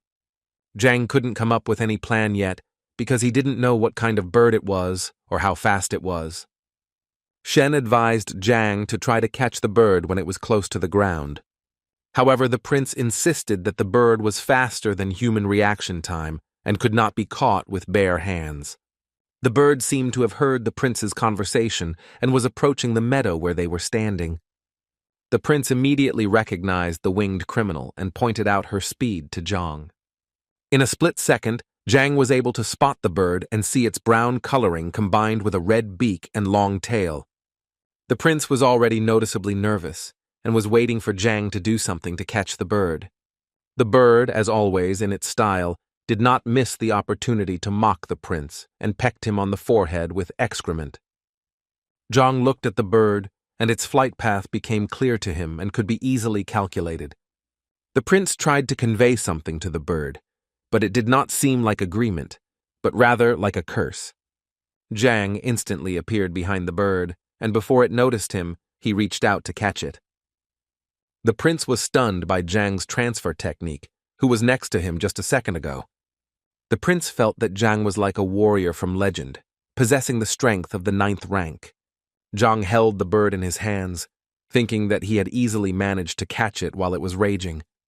Shen was surprised by Zhang's speed, because even such a fast bird did not have time to react. But for Zhang, none of this mattered, so he called the prince so that he could finally tame the bird. The prince took the bird in his hands and literally began to chirp to it, speaking the language of birds. Shen explained to Zhang that it would take 4 days to make a contract with the beast. Zhang didn't like the term, so when he asked the prince about taming, the young man replied that he had managed to negotiate with the bird in 2 days.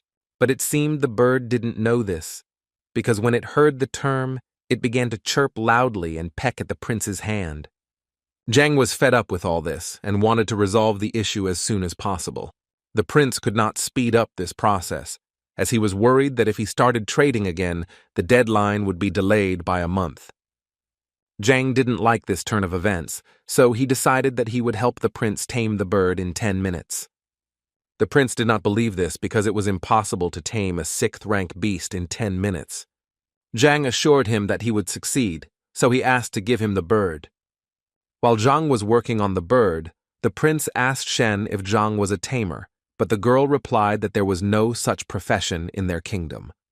Jiang picked up the bird and looked at it with a menacing gaze, offering two possible scenarios, one of which coincided with the bird's interests. Secondly, Jiang showed the bird a panther sleeping soundly and promised to put it in the beast's mouth if the bird did not obey. The bird's expression was as if she understood everything and thought over her decision to tame it. Jiang praised the bird for making the right choice and making a quick decision. Jiang waved his hand at the prince, indicating that the bird was ready to sign the contract, so he should hurry. After several hours of travel, Jiang and his companions finally arrived at the Hall of Beasts. The first thing Shen felt was how powerful the aura was around Zal. The prince explained that before it was just a hall, but over time it turned into a real city where merchants began to live. While walking along the paths of the picturesque city, Jiang asked the prince if the beasts could escape from the hall, but the prince assured him that there were special guards for this. The prince spoke about how many people come from other kingdoms to see the monsters, but the flying beasts are in particular demand, and the queues for them can reach several weeks. Jiang was upset that he would have to wait so long, but the prince promised to reserve a place for him once he became a tamer. Jiang then wished the prince good luck and advised him to hurry, as his excitement was fueled by the poison that could strike at any moment. The prince led his new friends to the hall where the exam was taking place, telling various interesting stories along the way. There they were met by a man with short hair, who mocked the prince who could not tame anyone. The prince introduced a man who was also a prince, but the sixth in the Beichen kingdom, and his name was Zhu Jin. Jiang knew of this kingdom, which was almost indistinguishable from Hanwu, but the prince assured them that they were not rivals over the kingdom. Another young man appeared in the hall who noticed the large panther and was sure that now the prince would pass the exam after all. But the boy named Zhou Xuan, who was the ninth prince of the Qianyuan kingdom, was not entirely sure that it was the panther prince because he was also in the office with him. The princes continued to mock Yuntao and did not believe that he had managed to tame the beast, but that he had borrowed it from someone in order to pass the exam. Yuntao was very angry at the other princes for underestimating his abilities and advised him to pass the exam first before saying anything. But this did not impress the princes, and they continued to mock the young man and looked with interest at his grade on the exam. Jiang believed that the princes were quarreling over the division of property, although in fact their quarrel was over a girl whose attention they wanted. At this time, a red-haired girl flew up to the hall on a large firebird, and when the bird landed, one could see its likeness resembling an eagle. Poets who sang praises of nature and the moon pale in comparison to how beautiful the princes thought a young lady named Mo Yu was. Jiang didn't pay attention to the girl. He looked closely at the beast and noticed that the eagle had reached the last step of the 7th rank and was much stronger than Panther Jiang. The boys approached the girl and began to praise her eagle, which, in their opinion, only Mo Yu could handle. Moreover, the boys believed that with the girl's talent, she was able to subdue any beast. The girl chatted with the princes for a while and then approached Jiang and Shen to find out the purpose of their visit. Jiang noticed that Shen was talking quite freely with Mo Yu, to which Shen replied that she had met Mo when they were together last time. Han Kyong. Rumor had it that Mo came to the hall not to become a tamer, but to develop her moral fortitude and pass the exam for the title of grandmaster in her kingdom. Now Jiang's attention turned to the girl, whom he also considered talented, because at such a young age she was already a disciple of the grandmaster, as well as a 1-star alchemist. A man with a scar on his face came out to the young people and said that the head of the estate and other elders would join later, but for now he would evaluate the skill. The princes and Mo recognized a man named Hong who was respected in the Beast Hall, but was a 1-star tamer, meaning that the man was not qualified enough to take the exam. But the man began to announce the rules, which said that for the exam it was necessary to tame a beast, which must be stronger than the tamer, and depending on this, 3 ranks would be awarded. The man continued that the more advanced the beast was, the more chances it had of getting a higher rank, since he trusted the tamer, and since no one objected, Hong proposed to begin the exam. The first to show off his beast was Zhou Xuan, who managed to tame the fanged wolf at the initial stage of the 6th rank, and with a scanning crystal result of 20. Zhang was surprised to see that the crystal used to test Luo Yang's trust was also used for beasts. Hong looked closely at the contestants and decided that they had performed well in 2 months, deserving 2nd place. The second prince also decided to show off his achievements with the tiger beast, where the result of trust on the crystal was no worse than that of the previous prince. Mo Yu, who was next, tamed a heavenly beast that was much more difficult, and the bird was rank 7, and the golden eagle's subjugation level reached the 30 mark, which brought the girl to rank 1. The princes knew that the girl was very capable and talented, but they were still shocked by her result and began to envy her. Finally, it was Yun Tao's turn, assisted by Zhang, to demonstrate his achievements in taming the beast. The princes mocked the young man, saying that he would definitely not get the first 2 ranks, and if he received the 3rd rank, it would be a disgrace, and in the worst case, he would simply fail the exam. The golden panther had not been tamed by Yun Tao, so the scar-faced tamer waited for the young man to show off his beast. The boy was embarrassed and did not know how to tell him that he had tamed the little bird. When everyone heard who the boy had tamed, they became depressed and no longer expected any outstanding results from the young man. The princes laughed loudly at the audacity of the boy who dared to say such a thing to the tamer. So they continued to mock him, saying that Yun had not tamed anyone, but was simply showing off some unknown bird. But the tamer was a formidable judge and advised the princes to keep their mouths shut until he himself made an official decision. He looked the boy in the eyes and asked him to repeat what he had managed to tame during his travels through the forest. The boy knew his statement sounded ridiculous, but he still assured that he had tamed a small bird and did not have time to check the trust level on the crystal.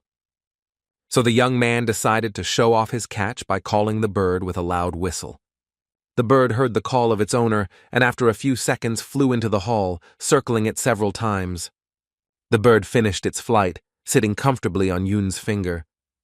The princes did not expect to see this, because they thought Yun was a liar, but now their faces reflected surprise and curiosity about the bird. They didn't know that taming such a small animal was also considered taming, and they still thought that Yun bought her at the market and released her from the cage. Tamer Hong reminded Yun that the tamed beast must be stronger than the tamer, and the bird the youth was holding could be killed with his fingers. But Yun insisted that the bird, although small and strange in appearance, could fly at such incredible speed that even 6th-rank warriors could not catch it. Hong got angry at Yun and thought that the young man wanted to make fun of him with his stupid joke. Hong pointed his finger at Yun and said that the other participants brought beasts that were worthy of advancing to the next level, unlike Yun's songbird. But Yun insisted that although the bird was strange, it was 6th rank, and he was definitely not its equal.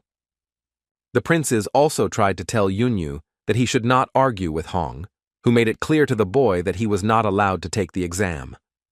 Yun tried to convey something else to the examiner, but the man was stubborn and did not want to explain it to the boy a 3rd time. Zhang intervened and advised Yun not to worry about the exam because there were only ignorant fools around. The participants who heard such statements from Zhang were shocked, because with such statements Zhang was digging his own grave. Yun's eyes were already wet, because he hoped to try his hand next year, but after Zhang's words, he no longer believed in such a miracle. Hong stopped abruptly and looked at Zhang intently to explain what he meant. Zhang did not go back on his words and still thought Hong was a fool because his words were not supported by anything, because he did not check them and thus ignored all the rules. No one expected Zhang to start lecturing Hong, who was seething with anger over Zhang's words. Hong Feng considered himself a beast tamer with nearly 40 years of experience in the business, and demanded an immediate explanation from Zhang, or else he would be in trouble. Shen tried to calm Zhang down so that he would not say too much, but Zhang did not back down and insisted that Hong refuse to admit his mistakes. Shen was already noticeably nervous, as she understood that the hall was surrounded by a large number of beasts that were approximately at the 7th rank, and in the event of a conflict, it would be difficult for them to get out of the situation. Suddenly, 3 more men appeared in the hall. 2 of them were beast tamers, and a strong man named Feng was the master of the hall. Yun panicked when he saw the men, 2 of whom were 2-star beast tamers. The princes were convinced that Zhang was creating trouble for himself every minute, defying the wrath of the beast hall. Master Hall turned to Zhang to explain his words, because with such statements he had effectively questioned the 1-star tamer's competence. Zhang believed that if someone made a mistake, he should be held responsible for it, and wanted one of the masters to tell him about the bird that Yun had tamed. The owner of the hall looked closely at the bird, which had been sitting quietly in Yun's arms all this time, and assumed that it was an ordinary bone bird, not worth attention. Hong agreed with the master, as he had come across a description of a similar bird in textbooks, which said that the bird had an extra bone on its back that supported the body. Another master explained that she has 3 feathers on her back that make a distinctive sound when she flies, and so her melodious singing comes not from her throat, but from the feathers on her back. Zhang was still not convinced by the master's claims, so he waited for another explanation that could disprove his claim. The host assured Zhang that it was a bone bird, as it clearly had an extra bone on its back. Then Zhang phrased the question differently, because everyone saw the bird make several circles before landing, but did anyone present hear the sound during the flight? Hong agreed that the strange bird had indeed flown by several times, but had done so almost silently. Zhang picked up the bird and began to carefully examine every detail. In particular, it had golden claws, and not 1, but 3 extra bones, and there were no feathers on its back that could make a sound. Then Master Zalu thought that if it was not the bone bird, then what kind of bird could it be? Zhang believed that an ancient beast, the lightning sparrow, was sitting on his hands. Everyone was stunned by how Zhang focused on the ancient beast.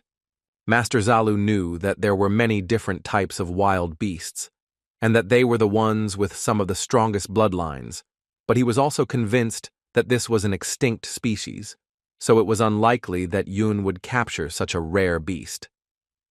Hong repeated Master Hall's words and could not calm down and believe that this was the rare beast in question. The master, who was about a meter tall, was also convinced that most of these species had disappeared, and those that remained had most likely reached the level of spiritual beasts. The princes still didn't miss the opportunity to mock Yun and think that in that case their beasts really were primordial beasts. But Zhang was completely indifferent to idle chatter. He knew that the Beast Hall had the ability to check the beast's lineage, and only then would he be sure whether he was wrong or not. In ancient times, spiritual energy was cruel and harsh. Now it is far from the case. If the strange bird is really an ancient beast, then only a drop of its blood can destroy the current ordinary beasts. Therefore, Master Zalu ordered to prepare a test animal to test the bird, and if this is confirmed, it will be a real sensation. A few minutes later, the owner was brought a laboratory rat, which only had to taste a drop of the bird's blood. Zhang brought the bird closer and extracted from it that very drop of blood that was necessary for the purity of the experiment. He gave it to a rat to try, which at first did not understand anything, but after a few seconds, its eyes became bloodshot, thick foam came out of its mouth, and the animal died. Master Zalu couldn't believe his eyes, because the lab rat was immune to the normal blood of high-level beasts. Everyone waited for an explanation from Master Hall, but he had no choice but to confirm that the bird Yun had caught was indeed an ancient beast. Yun was glad that Zhang had just saved him from an embarrassing failure, while the others were still trying to digest the information. Hong became nervous and didn't know what to do because he had made a serious mistake. The princes also realized that they could get into trouble because of their inappropriate ridicule of the rare bird. Mo looked at Zhang and tried to understand how he could understand something that the 1-star tamer couldn't understand. The master of the hall looks at the dead rat and realizes that the blood of ancient beasts is like boiling water, and ordinary beasts cannot withstand such a load.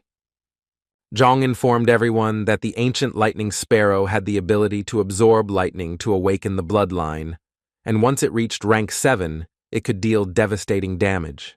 Now Zhang wanted to hear an explanation from Hong, who had hastily fired Yun without even checking or admitting his mistake.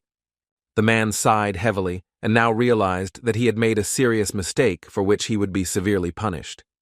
Zhang was confident in his knowledge because on the way to the hall, he stunned a bird and created a book about it in the library, so he put such pressure on Hong, who did not want to admit his mistake.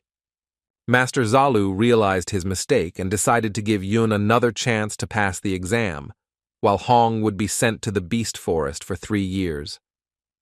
The princes were shocked by such a severe punishment and understood that it could not be appealed. Zhang quickly learned information about the forest beast from Yun and found out that it was something like a pigsty that only students usually went to. Hong was escorted out of the room while he contemplated how he had made such a mistake. Once everything was settled, the hallmaster announced that he was ready to accept Yun's examination. Zhang encouraged the boy and wished him good luck in the exam he was about to take. While Yun was taking the exam, Mo decided to ask Zhang how he knew so much about this bird, assuming that Zhang was also a tamer. But Zhang refuted the girl's assumption, which puzzled her, and now she was even more interested in how he managed to tame the bird. Zhang smiled back and said that the bird had probably fallen in love with him and had begun to serve him faithfully. The girl did not try to extract the truth from Zhang, but offered him a jade brooch from the great master of the 2 stars, Jin Shu, in exchange for information. Shen was stunned by the girl's offer because she knew how valuable the brooch was, even though it only had a short-term teaching effect. Zhang didn't even listen to the end of Mo's proposal because he wasn't interested in it. Meanwhile, the crystal showed that the Yunyu bird's subjugation level was 40, which meant that the youth had reached an advanced level of taming. At an advanced level of domestication, there was a special bond between the owner and the animal, and they entered into a contract. Reaching this level of domestication was already a big indicator. It meant that the bird was not just following Yun. They had a special connection. The hallmaster tried to ask Yun how he managed to reach this level, but Yun had difficulty finding the right words to say it. At some point, the boy blurted out that all this was thanks to Zhang, who simply threatened the bird, and it agreed to everything. The owners were shocked by this situation because they did not know that the animal could be tamed in this way. The owner began to think that perhaps wild animals should be tamed in a different way, treated with violence rather than with caution and care. The master immediately asked Yun where he could find Master Zhang, who had helped the boy tame the bird. Yun smiled and assured the master that there was no need for that, as Zhang was standing nearby and ready to ask questions. Yun assured that although Zhang was still young, he had quite a strong ability to tame animals. In particular, he tamed a panther in 10 minutes. The owner of the hall was shocked by such a statement and could not believe that a wild animal could be tamed in such a short time. The master began to ask Yun what technique Zhang used to cope so quickly, or did he use something unusual? But Yun assured the masters that he had not noticed anything strange, only that Zhang had defeated Panther, and after that she began to trust him. The masters did not know how to answer such a question because they had never used such a technique in their practice. Yun also admitted that he tried to tame the panther himself, but underestimated its strength and was saved from certain death by Zhang. The masters still didn't believe in this because they had put a lot of effort into studying the taming theory and practiced a lot, but Zhang did it so casually. The master looked at Zhang mysteriously, but did not yet dare to approach him to talk. The master asked Yun if Zhang was a tamer who knew some new techniques. But Yun denied this and said that Zhang did not even pass the exam. Perhaps he was just a beginner who studied such techniques as an amateur. The master asked Yun if he could ask Zhang if he was ready to become a tamer and take the exam right now. The master already had plans for Zhang, seeing him as a treasure that could help advance the tamer line among others. Yun approached Zhang and told him everything that Master Zal had told him.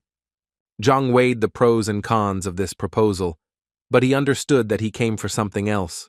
He was embarrassed by the poison in his body, which could at any moment negatively affect his health. But Yun tried to convince Zhang that after passing the exam, Zhang would have many benefits, including the ability to choose any beast for free. Zhang was excited when he heard that after the exam, he would have the opportunity to choose an animal, all for free. So Zhang decided to change his plans and make every effort to pass the exam. Mo thought that Zhang was some kind of reckless fool who agreed to take the exam so quickly, as if it was some kind of game. Shen also didn't know how to explain Zhang's behavior, but she hoped that he knew what he was doing. Master Zalu dared to speak to Zhang, telling him in detail about all the benefits that awaited him. But to get all these benefits, Zhang will need to pass an exam, including the theoretical part. Before agreeing to the examination, Zhang asked if the master had any books on taming that he could look at. The teacher was surprised by Zhang's desire, but allowed him to take advantage of the opportunity, as Zhang assured him that he was nervous and needed to read literature. The head of the hall asked his colleague Liu to take him to the library so that Zhang could look through the necessary books. The princes also did not understand Zhang's desire and thought that he was possessed and would not pass the exam. Shen tried to figure out what Zhang was planning, as she had witnessed a similar situation before and assumed that Zhang had a photographic memory. When Zhang arrived at the library, he couldn't believe how many volumes he had to look through. It would take Zhang at least 3 days to understand all the information in the library, and that's assuming he doesn't go crazy. Zhang tried to come up with a plan that would allow him to get the information he needed as quickly as possible and compile it into one book in the library. Zhang understood that information could be obtained simply by touching an inanimate object, so he suggested that the same could be done with bookshelves. When he opened the book, he saw how the information was extremely structured, not about the animals, but about the material the cabinet was made of. Zhang got angry and threw the book at his feet because it was not what he needed. Zhang sat against the wall to write down how he could solve this problem in a short time and pass the exam. It occurred to him to try to touch the books, and perhaps in this way he could learn something about taming. He stood up and walked over to the first bookshelf, hoping that this time he would succeed. And Zhang finally achieved the desired result. At this rate of reading books, he managed to absorb large amounts of information. Meanwhile, Master Hall and Master Feng were preparing a list of questions for Zhang that needed to be answered clearly. The Hall Master was convinced that Zhang was extremely skilled because he was able to recognize the ancient lightning sparrow, so the man did not want to miss out on Zhang's talent. The Master will also benefit from the fact that if Zhang passes the exam, the Master may be promoted to 3 stars. Master Feng said that he watched Zhang for a while he was in the library and noticed that he was running very quickly from shelf to shelf. Master Zalu was very surprised by this level of training because he had never seen or heard anything like it. The Master was also worried that Zhang would cause trouble in the library, as valuable volumes were kept there. But the Master did not have time to reach the library because Zhang had already finished his training and was ready to take the exam. The princes realized that Zhang had been given a special honor, since he had failed the exam to become a disciple and was immediately admitted to the exam to become a tamer, an honor that even Mo had not received. Zhang looked a little tired after several hours of rushing around the library, and Yun suggested that he rest if he wasn't ready yet. But Zhang insisted that he was fine and could continue, but he was unhappy that the hall leader suggested that he take a written exam. He understood that he couldn't hold a pen in his hands right now, so he suggested taking the exam in a discussion format.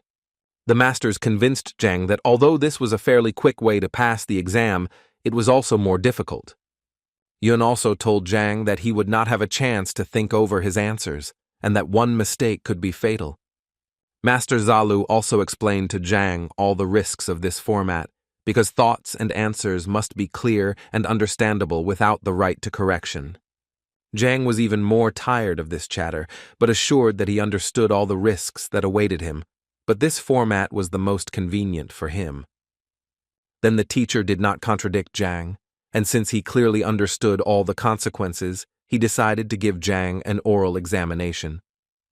No matter what question the master asked, Zhang would answer it quickly and in detail, which made the masters understand that he was extremely talented, and it was no wonder that he was able to recognize the lightning sparrow.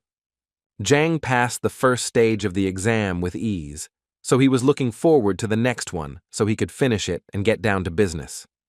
The master assured Jang that he had successfully completed the first stage, so now it was time to move on to the second, where he had to tame the beast, having half a month to spare. But Jang didn't like this course of events because it was taking too long for him, so he asked the masters if they had any wild beast that could be tamed quickly.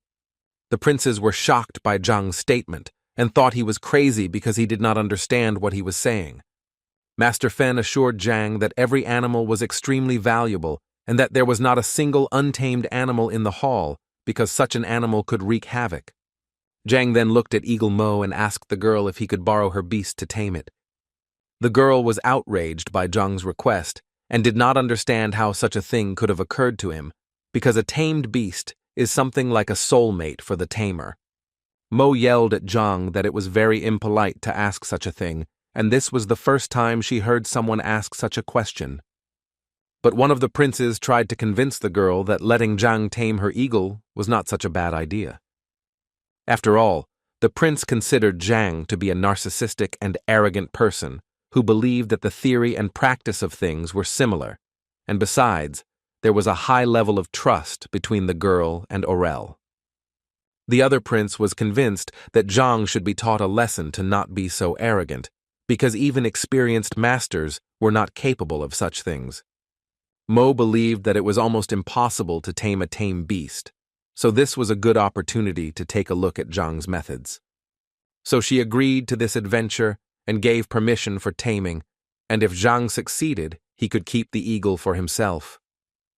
Jang asked the masters if he would pass the exam if he tamed Eagle Mo, and the masters assured him that it would allow him to pass the exam. Mo wanted to say something to Jang about what she would do to him if he couldn't tame the eagle, but Jang didn't listen to her because he was busy with the eagle. Jang told Oral that he didn't want to bother with him for long because his mistress had borrowed Oral for the exam, and Jang hoped to resolve the matter as soon as possible. Jang assured Eagle that if he listened to him, Jang would help Eagle break through to the next level. But the eagle challenged Jang and attacked him, but Jang managed to dodge the blow and jumped to the side. The eagle was furious, and everyone watching was glad that the eagle had put the narcissistic Jang in his place. Jang did not resist for long and, realizing the eagle's disobedience, decided to strike back so that the beast would understand who he was dealing with. He hit the bird hard and it fell to the ground with a crash. The masters were shocked that Jang hit the bird so easily and that his blow was able to stop such a formidable beast. Mo was angry that Jang allowed this to happen to her beast, but Yoon tried to calm the girl down, explaining that it was a form of taming. Mo didn't understand how to tame such a beast, but Yoon explained that this was the method Jang used to help him in the forest. The girl panicked that the eagle might get offended and fly away, and did not really trust Jang's method. The princes were stunned that Jang was able to defeat the eagle, who had a phenomenal level of defense, with one blow. Mo remembered the effort she had to put in to tame the beast, feed it, and even after that it reluctantly agreed to serve her. The princes tried to calm Mo down, saying that after the beating, Aurel had a momentary weakness, and in a few seconds he would return to his normal state. But Yoon insisted that it was just an effective technique that Jang had been working on, and it was bearing fruit.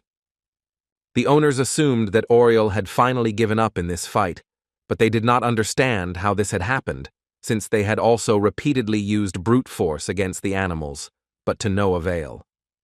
Jang stood satisfied next to the eagle and waited for the masters to confirm his success in the exams.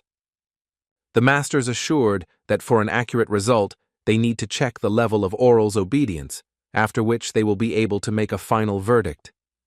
Jang and Eagle touched the crystal and waited for the result to confirm or deny Jang's victory.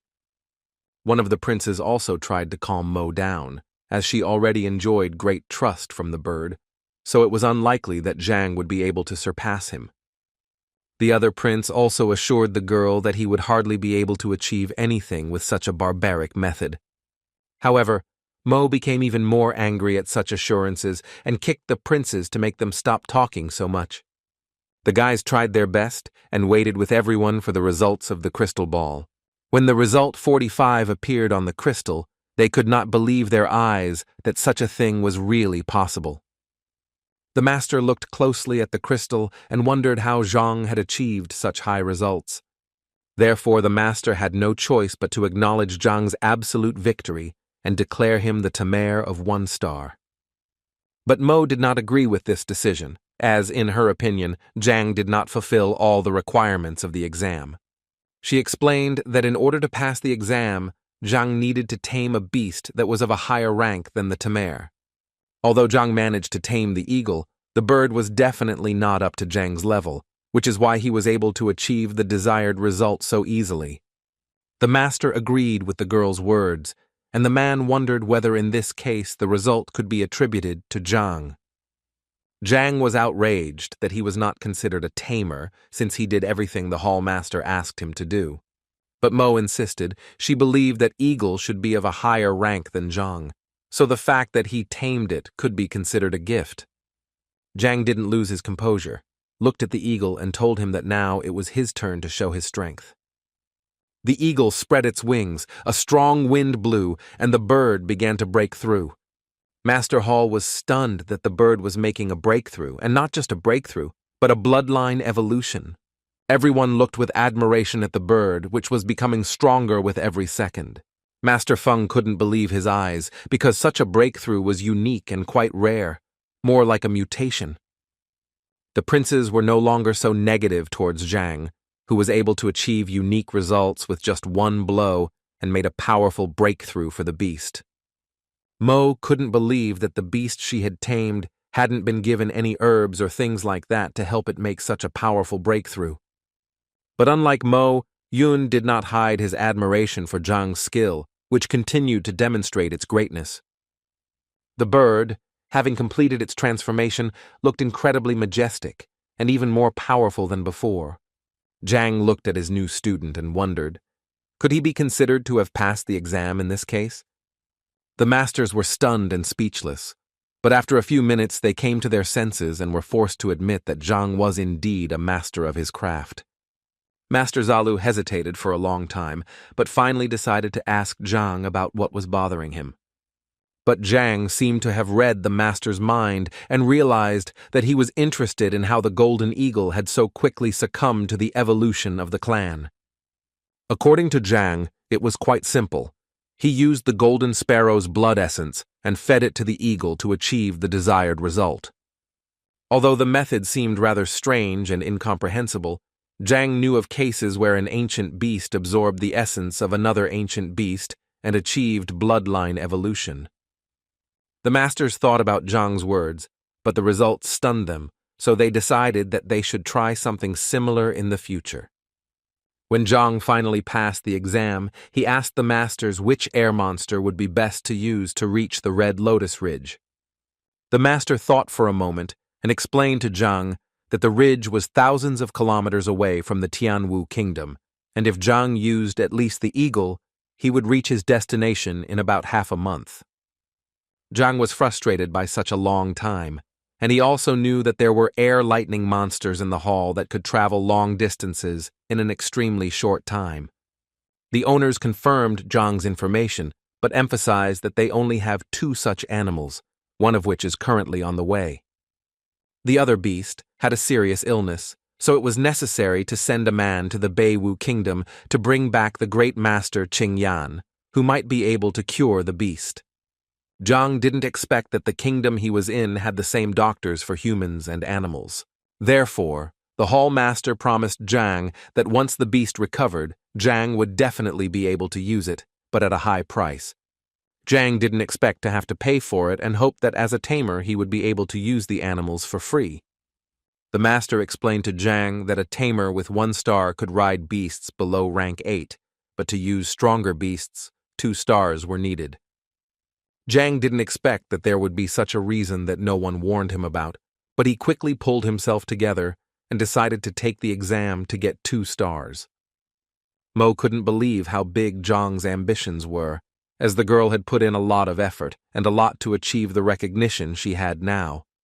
The hall master was about to explain to Jang what was needed for the exam, but his speech was interrupted by a young man running into the hall.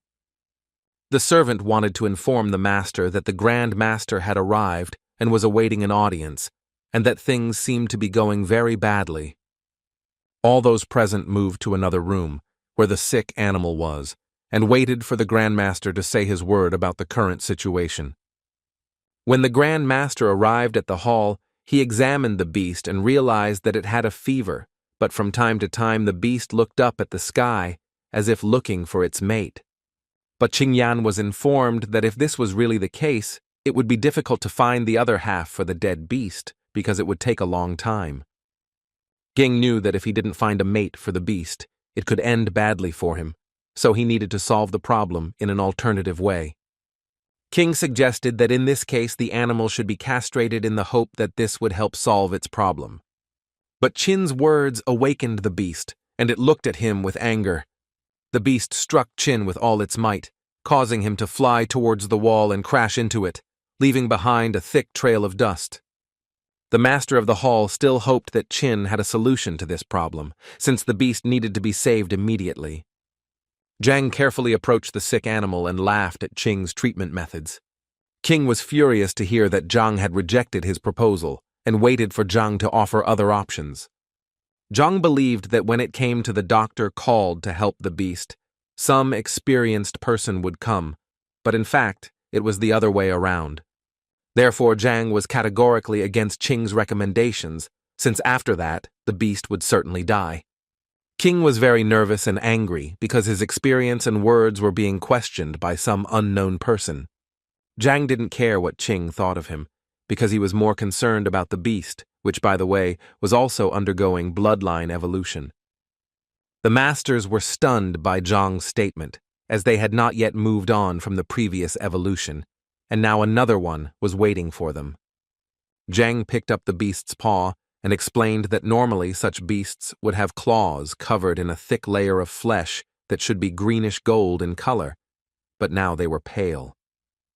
The signs listed by Zhang were direct evidence of evolution, but why and how the animal did this, Zhang did not know. Master Feng guessed that it was related to the recent trip the beast had taken. King was outraged by Zhang's statement and said that he knew and understood everything perfectly well, but if the beast had gone through evolution, then why was it suffering so much?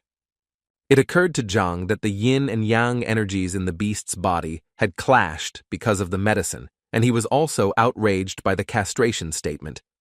Yan tried to justify himself to the hall master, but the latter seemed to no longer listen to him and was waiting for Zhang's offer to cure the beast. Seeing Zhang's knowledge, the hall master was convinced that he was able to heal the poor animal. Zhang assured that as long as the male yang energy moves in the beast's body, everything is fine. But Zhang needs an alchemist.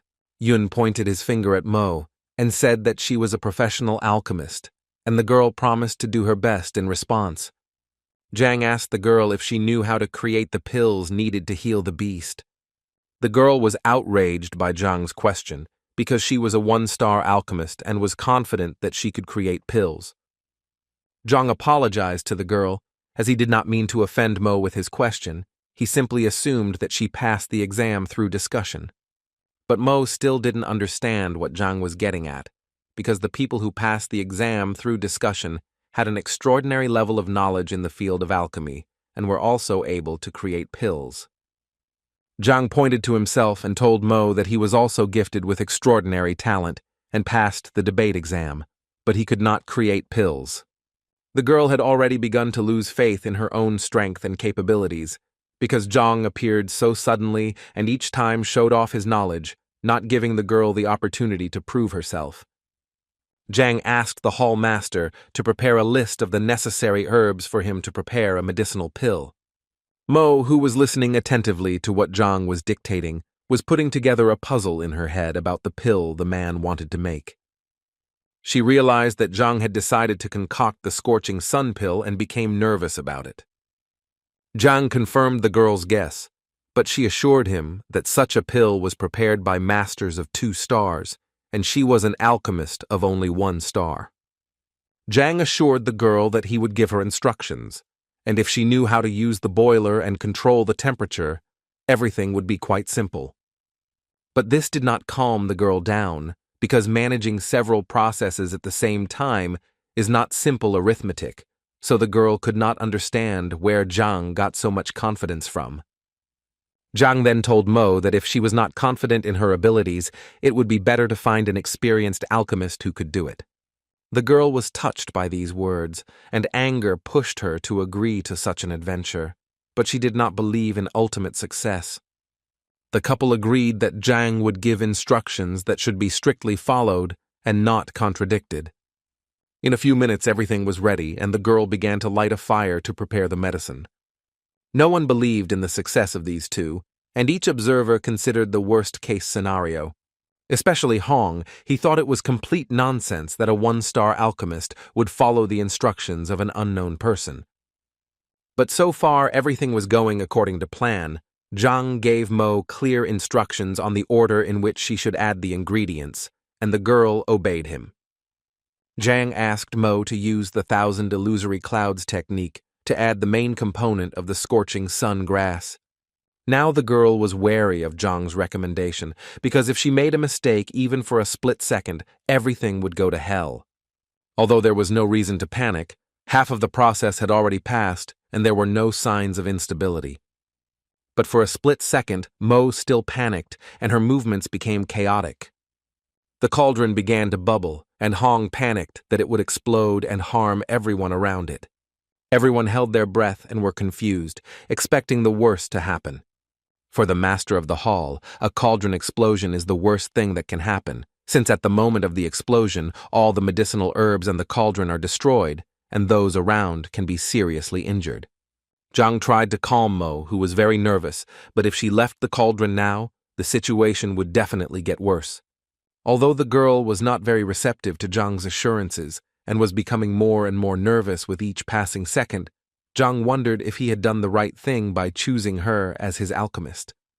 The girl became very angry and yelled at Jang, but she had no intention of leaving the cauldron and was still waiting for Jang's instructions. Jang admired Mo's nervous system, but continued to give her directions and tell her which ingredients to throw into the cauldron next. But the girl was shocked when she heard that she had to throw Sunleaf and Sunwhip at the same time. She thought that Jang wanted to finish her off. Jang insisted that she not go against his instructions and do as he said, so despite her fear, the girl obeyed Jang. The situation was becoming increasingly dangerous because the boiler began to boil more and more intensely and could explode at any moment. Although everyone was in a panic, Jang remained calm and continued to order the girl to add more fire to the cauldron. The girl did as Jang said without any objection and hoped that he knew what he was talking about. In an instant, the boiler went out of control and exploded with insane force, destroying everything around it. The masters and princes tried to take cover from the fiery debris flying towards them and took care of Mo, who was unable to dodge. The girl sat in the middle of the flames, covering herself with her hands, not knowing whether she had survived or whether this was the end. But when she opened her eyes, she saw Jang sitting in front of her, who had protected her. The girl didn't expect Jang to show such courage to protect her. When the flames died down and the smoke cleared, everyone saw that Jang and Mo were fine. The master of the hall was glad that everyone was alive and assured that he did not expect any extraordinary results from the preparation of the pill, so he would attract other alchemists. The princes ran to Mo and accused Jang of being so arrogant that he could destroy the poor woman. But Mo was angry that she couldn't make the pill because of her mistake, and she wanted to try again. The girl stood up, brushed herself off, and thanked Jang for saving her life. But Jang told Mo that she was wrong. He only stood in front of her to catch the finished pill. When Mo saw the finished pill in Jang's hand, she couldn't believe her eyes that she had managed to create it. The princes also did not believe that the pill had been lucky enough to be created, despite the fact that the cauldron had broken into pieces. The masters also could not understand how Jang had achieved the desired result, since the explosion of the cauldron meant that the pill had not worked. but Zhang explained that the cauldron was just a tool for making pills, and it might not remain intact.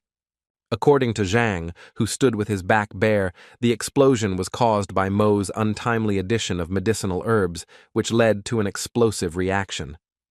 So Zhang explained that he stood in front of Mo to protect the finished product, not to protect Mo himself. But Mo insisted that she was a person of honor, and Zhang could forgive her in exchange for anything. Zhang was glad that he had the opportunity and rushed towards Mo, but she stopped him and asked him not to come closer. Yun held a spare set of clothes in his hands and explained to Zhang that the back of his body was bare and he should change. While Zhang was changing his clothes, he asked for a pill to be dissolved in water and given to the beast that had advanced from the 8th rank to the highest. Mo tried to find out from Zhang how he knew that the pill could be made even after the explosion. Zhang, who was reluctant to share his secret, assured the girl that he was just lucky, but Mo did not believe in such luck, so she hoped to learn something from Zhang. Zhang realized that the girl would not let him go just like that, and he would have to explain some things to her. The girl looked into Zhang's eyes and waited patiently for him to finally explain something to her. Zhang explained that there are many factors that can affect the creation process, including the material the cauldron is made of and the number of times it is cooked. Based on this knowledge, Zhang began to calculate the process of creating a pill and achieving the desired result. Mo thought that Zhang knew some incredible technique, but in fact he was talking about simple things that should always be taken into account. Zhang hoped that the girl had no more questions, but she did not let him go so quickly and heard that he was going to find the poison temple. Zhang thought that the girl knew where this temple was, so he continued to listen to her with interest. Mo assured her that no one knew where the temple was, but the girl knew about the dangers on the way to it, so she assumed that Zhang would need help. Zhang smiled back and assured Mo that if the temple existed, he would definitely find it, and everything else was just trifles. But Mo insisted on helping, so she wanted to keep Zhang company during the adventure. She also added that she knew someone who could help her get inside, and in exchange, Zhang would teach Mo alchemy. Zhang decided to accept the offer and decided that he and Mo would set off on their journey at dawn. Zhang took the opportunity to joke with Mo that she didn't have a flying beast, so they would attack him. But Zhang warned the girl that she would only have to pay 38 stones for transportation services. The girl was angry that Zhang was making fun of her, but she tried not to show him her emotions. The next morning, Zhang said goodbye to all the masters, received the Tamer's mark, and left the golden panther to Shen Bin as a token of gratitude. Together with Mo Zhan, he saddled the beast that he had recently cured of its illness, and together they set out in search of adventure. Mo said that they first needed to get to Red Lotus City and find the Herb King there. The girl told Zhang that the Poison Hall was a state secret, and rumor had it that the only way to find the hall was to talk to the Herb King. Zhang listened carefully as Mo explained that there were 13 such kings living in Red Lotus City, but they would try to get to the most powerful one. The girl told Zhang that she would show him where the king lived, but she did not promise to meet him, so Zhang should be afraid. But Zhang reminded Mo of the need to pay the beast, and the girl calmed down. They landed a few meters away from the city so that the heavenly beast would not be noticed and cause trouble. Mo led Zhang through the city streets, which looked quite busy. People were hurrying somewhere, buying and selling something. Zhang decided to ask Mo what she knew about the man she wanted to introduce Zhang to. Mo said that the man was sick now, and she thought that Zhang would be able to cure him since Zhang was like a doctor. Zhang was not happy with this proposal, but he had no choice, so he suggested that the girl wait until he got ready. Zhang decided that if he wanted to use the library for healing, it would be best to disguise himself. The girl was stunned when she saw Zhang's disguise technique. Zhang now looked even younger. His hair was white, it was shorter and tied into a ponytail. Overall, he looked very much like the butler from the estate where Zhang was the grandmaster. Mo couldn't understand why Zhang chose to disguise himself, but he explained that it was his medical methods. A few minutes later, Zhang and Mo witnessed a conversation between two men who looked upset. Mo immediately understood who they were talking about and informed Zhang that they had arrived where they needed to go. Mo, along with the reincarnated Zhang, approached the doors of the estate and announced that she had brought a doctor to the king. Before letting Zhang go, the servant asked how many stars he had in his specialty. But Zhang did not lie and admitted that he was not a real doctor yet. Mo tried to somehow rectify the situation and assured her that although Zhang was not a doctor, he had excellent medical skills and could easily treat the beasts in the beast hall. The servant was interested in this information, and he nevertheless decided to let the guests into the royal estate. When Zhang and Mo entered the estate, they saw an emaciated old man sitting in a cart. Zhang approached the king and looked him straight in the eyes, but the old man did not want to enter into dialogue. The butler asked if Zhang had managed to see anything, but Zhang was not quick to judge. After this, when the old man expressed his distrust of Zhang, the teacher said that he had one secret method that could heal the Herb King. The butler was inspired by the fact that there was hope for saving the Tsar and was ready to cooperate. But Zhang assured him that he didn't need anything, while the old man continued to express his dissatisfaction. Zhang hit the old man on the head and he lost consciousness, which made the butler furious. Zhang hastened to assure the butler that for his method to diagnose the disease, the person had to be unconscious. Mo also couldn't understand what Zhang was doing, as she had read many medical books and had never heard of such a method. The butler moderated his ardor and decided to rely entirely on the actions of Zhang the doctor. Zhang reported that the great king of herbs was leaving the world of the living because of his sins. The butler became angry again and advised Zhang to choose his words more carefully. Mo was also panicking because she felt like Zhang wasn't helping her much yet, but rather was harming her. The butler was ready to crush Zhang like an ant for such shameful behavior. Meanwhile, the old man came to his senses, and Zhang was about to tell him something important. Zhang looked the king in the eye and recited only the text of the Gu Treaty, which touched the old man to the depths of his soul. The butler looked at Mo, hoping that she would explain something, but the girl didn't understand anything either. Zhang explained that the Gu contract was very similar to the death contract between a tamer and his beasts. Therefore, Zhang believed that the Beast King had become a victim of the Gu Treaty and accepted his submission, acknowledged someone as his master. His life was no longer in his hands. The old man was frightened and could barely utter a word, but he prayed for salvation. Zhang agreed to save the old man, but first he put forward a condition.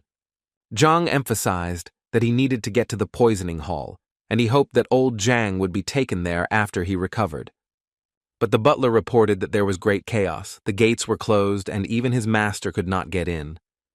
The butler advised Zhang to wait at least a year until it was safer to visit the place. Zhang was stunned by these conditions and did not want to accept them at all because he had gone too far. That's why he insisted on being taken there, and whether he survives or not is up to him. The butler looked at the king and Zhang, hesitating between decisions but still agreed to Zhang's terms. Zhang was happy and a smile appeared on his face. Now he was ready to treat the feeble old man. The butler suggested moving to another room where there was a bed, but Zhang asked to stay where he was. Zhang took a needle out of his pocket and threw it at the old man, and it flew away like a comet, leaving behind a fiery trail. The old man sat patiently and watched the healing process, hoping for a miracle when the needle touched his body. Zhang tensed up because the needle had missed the worm that was poisoning the old man's body.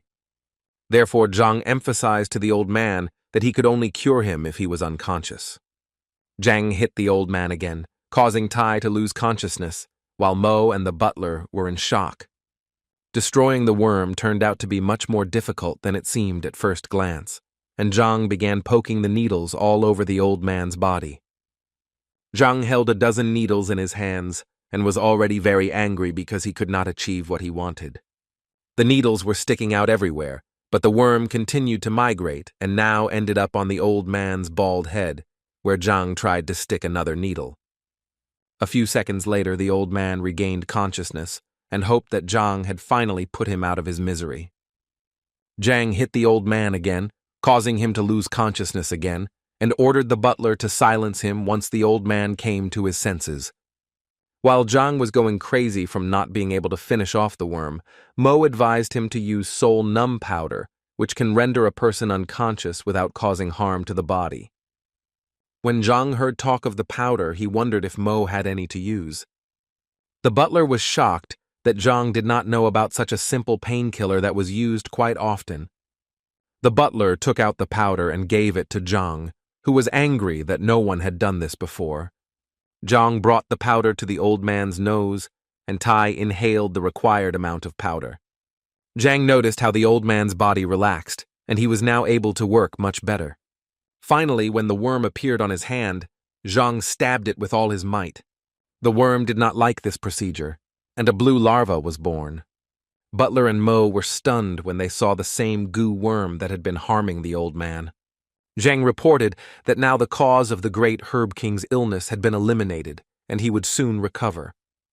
The old man began to regain consciousness, and the butler immediately ran to him, saying that he needed help. The old man grabbed his head, which probably hurt a lot from the slaps, trying to understand what was going on. The king was afraid that he would be beaten again, but Zhang assured him that there was no need because the worm had already been removed. These words seemed to encourage the old man even more, and he felt how much better he felt. The king stood up and immediately fell at Zhang's knees, thanking him for saving his life. The old man could not thank him because the worm had been eating away at his body for a long time, and now his strength was exhausted, so the king hoped that Zhang would help him recover. Zhang rubbed his beard as if thinking about something, but agreed to help on one condition. The old man did not allow Zhang to put forward conditions, saying that he himself understood everything perfectly well. The king took the blow to the head with all his might and fell back to the floor, surprising those present. Zhang was disappointed that the old man had deceived himself, since now he had no one to negotiate payment with. The butler apologized for the old man's behavior and assured Zhang that he could safely make any suggestions. Zhang then decided that he needed the same powder for himself, but for a long time he could not decide on the quantity. Yet, when 10 servings would have been enough for Zhang, the butler wondered why Zhang needed it when such things were sold at the market for pennies. Zhang quickly decided to change his mind and asked the butler if there were any 8th rank books, and the more the better. Butler said that over the years they have managed to collect several hundred secret 8th rank manuals, so finding them is not a problem. Zhang was pleased with this news, and while the butler was busy searching for manuals, Zhang helped the old man restore resources.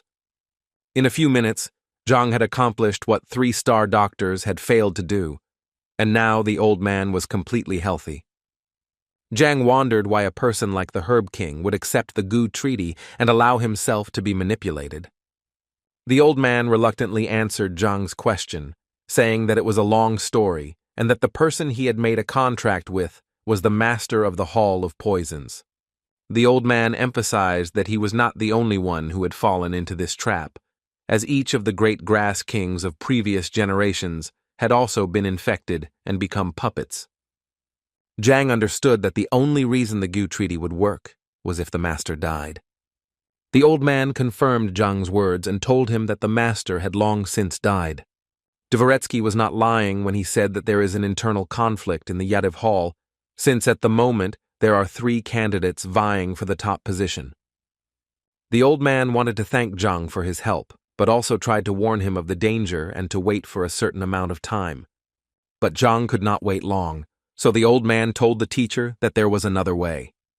The standoff in the Hall of Poisons may end with the arrival of a special ambassador from the Hall of Poisons headquarters. Zhang was very interested in this information and tried to learn as much about it as possible. The old man scratched his bald head and tried to remember if there had been anything like this in history, although he believed that the ambassador could have resolved the conflict in half a month, otherwise he would have had to wait. Zhang knew how much he needed the books from the poison hall to get rid of the poison in his body, so he couldn't wait that long. But the old man advised Zhang to wait, and if this option did not suit him, then the king would show him the way to the hall, but would not guarantee safety. Zhang paused for a few seconds to think and weigh the risks that lay ahead. Yet he decided to set out on his journey after the king had finished collecting the books in the 8th row. In the 3 days he spent in the imperial estate, Zhang was able to show Mo a few alchemy techniques and was half a step away from the 8th rank, and now he wanted to go to the poison hall. Zhang also came up with a plan that would allow him to play big, so he decided to use the headquarters idea. The old man was surprised by this idea and warned Zhang that if the headquarters really sent someone, the teacher would have problems. But Zhang assured that he had thought everything through and that instead of waiting for an ambassador who might not even come, it would be better to become that ambassador himself. The herbalist king looked at his butler, who was no less surprised than his master. Zhang found this quite simple because no one had seen the ambassador before, so no one could tell that Zhang was not the real ambassador. The old man was shocked by every word Zhang said, because Zhang's idea was even more dangerous than just visiting the hall. But Zhang reminded the old man that he had made a promise to him, and besides, the old man did not have to go out to the middle of the hall. The old man hesitated between the choice, because Zhang really saved him, and now he had to thank him for it, so the men set off. On the way to the hall, along the creepy paths, Zhang and the king came across wet worms, which were the curse of this area, but their corpses contained many useful substances for medicinal herbs. The old man also told Zhang that under the Red Lotus Ridge there is a volcano that can heat the surface, which is why there is no greenery in the region, and a poisonous fog spreads tens of meters in height. Now Zhang understood why no one could find the poison hall and why many doubted its existence. After a few minutes, the Grass King and Zhang finally came to a cave, at the entrance of which sat a huge spider. The old man asked Zhang again if he had changed his mind about entering the hall as an ambassador, but Zhang did not give up his idea. Zhang advised the old man to stick to the version that they met by chance on the way to the hall. The old man tried to think of all the options that could point to them, and asked Zhang what he knew about poisons. With a smile on his face, Zhang assured the old man that he had learned about the poison hall 6 months ago. The old man didn't understand what Zhang said at first, but when the meaning of the words reached him, he hoped that Zhang was joking. Zhang decided that there was no point in just standing there and thinking, so he headed towards the hall. At the entrance, Zhang and the king were met by 2 men who immediately inquired about the purpose of their visit. The Herb King immediately recognized the men as Poison Masters Zhou and Liu and greeted them. The masters immediately noticed that Master Poisons had brought a stranger with him. One of the masters came closer to Zhang and handed him a bag of poison, which he offered to try voluntarily. The Herb King wanted to assure the masters that it was an ambassador, but he didn't have time to do so because Zhang kicked the impudent master. The second master was confused by this action and was already ready to attack in response. But Zhang tried to calm the master, emphasizing that he was an ambassador and the elders should greet him with all honors. Suddenly a man came out of the room and advised everyone to calm down and explain what was happening. The master explained to Elder Black-Eyed that the Herb King had arrived with an ambassador sent from the main poison hall. Black Eyes looked at Zhang and said that the ambassadors were divided into red, white, gold, and green, so the elder wondered, which Zhang? The Herb King had no idea about this division, and when he heard about it, he began to panic, thinking that they would be exposed. Zhang asked Black Eyed if he was the deputy caretaker of the hall and advised him not to talk nonsense. Zhang decided to read out Black Eye's words, emphasizing that the previous ambassadors had been extremely kind, and that was why everyone here had relaxed. The elder decided that it was necessary to somehow correct the situation and ordered that Yadovit's deputies be called immediately. A few minutes later, Zhang was met by 3 deputies who showed at least a modicum of hospitality. Liao Xun, one of the deputies, decided to ask Zhang about the possession of the Poison Heart Golden Brooch, as required by the rules. Zhang knew that if he admitted that he did not have such a brooch, everything would go to waste, so he decided to bluff and asked if the bearers were worthy of seeing the brooch. Yao Qin entered the conversation and introduced himself as the first deputy master, saying that he had a high rank that made him worthy.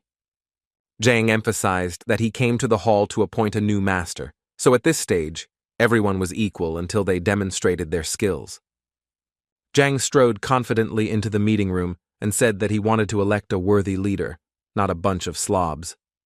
Zhang wanted each of the deputies to prepare poison while he watched the process, and whoever successfully completed the task would be able to see the brooch and become the master of the poison hall.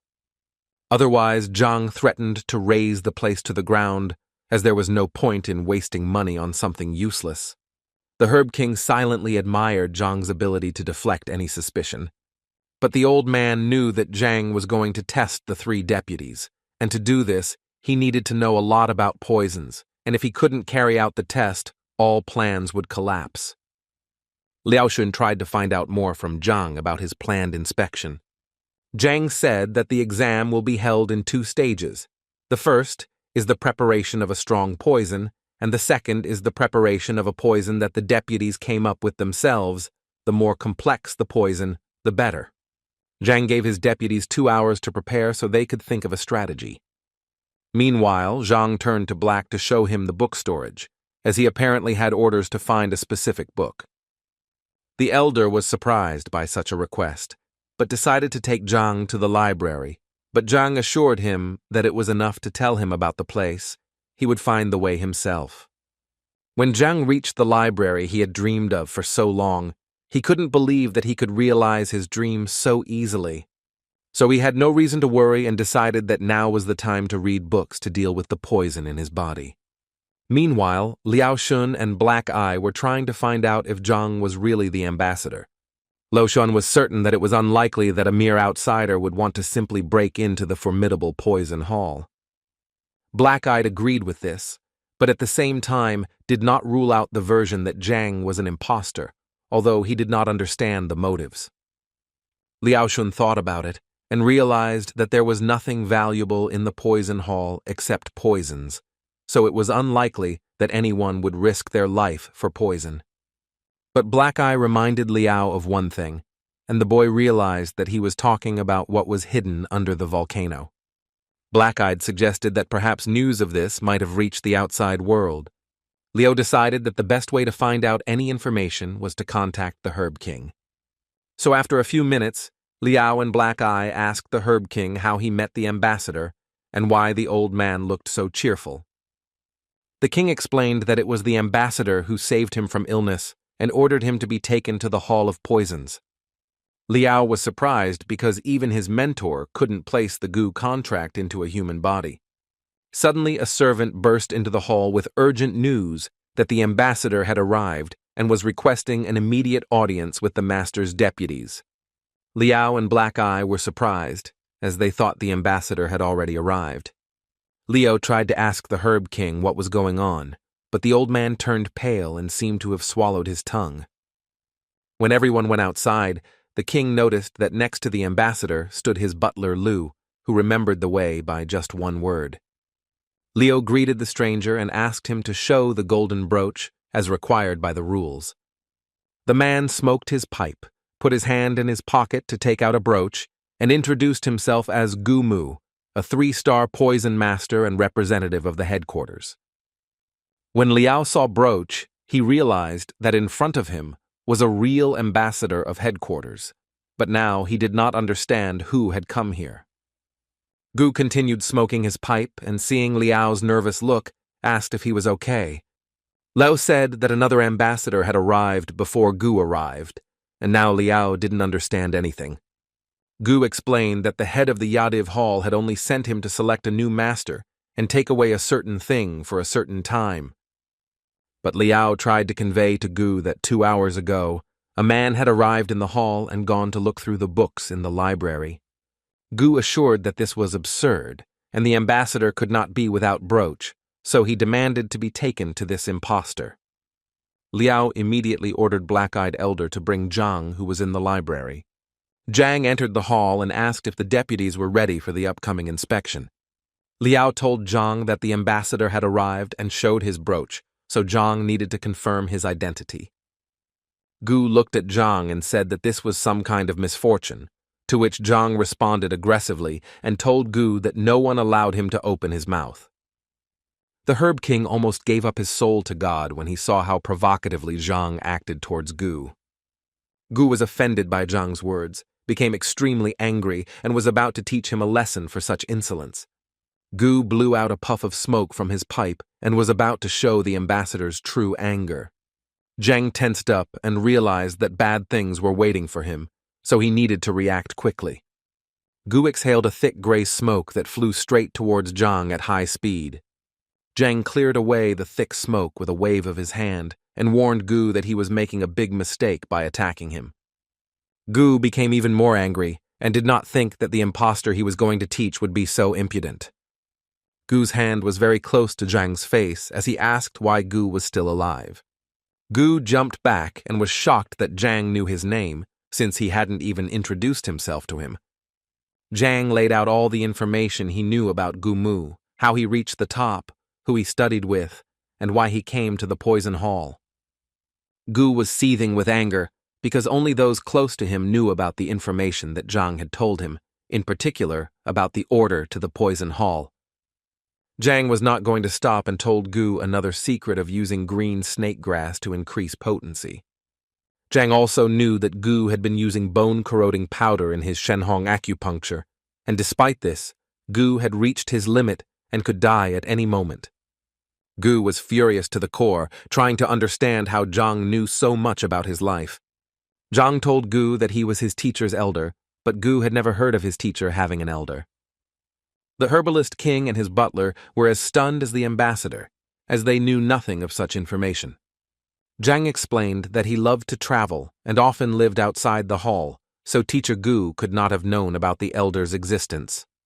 Gu was extremely puzzled and couldn't believe his ears that this was possible. Meanwhile, Zhang offered to cure Gu, who had lost his life force, and only Zhang could fix it. Gu knelt down and begged Zhang to cure his illness so that he could finish off his enemies in peace. Liao and Black Eyes opened their mouths as they listened to Zhang and Gu's dialogue, unable to believe that such a thing was possible. Zhang agreed to help Gu, but warned the ambassador that there were certain rules that the Herb King needed to tell him about. The old man said that for treatment, it was necessary for the patient to be unconscious, which the king was convinced of from his own experience when he recovered after the Treaty of Gui. Gu was surprised when he heard that Zhang, whom he considered an elder, was able to raise the Herb King to his feet. The King of Herbs assured that this was exactly how it was. A few days ago, the old man said goodbye to the world, but Zhang saved him. Zhang understood what Gu was worried about because he was unconscious and entrusting his life to another person. Zhang quickly rushed to Gu to tell him something in secret.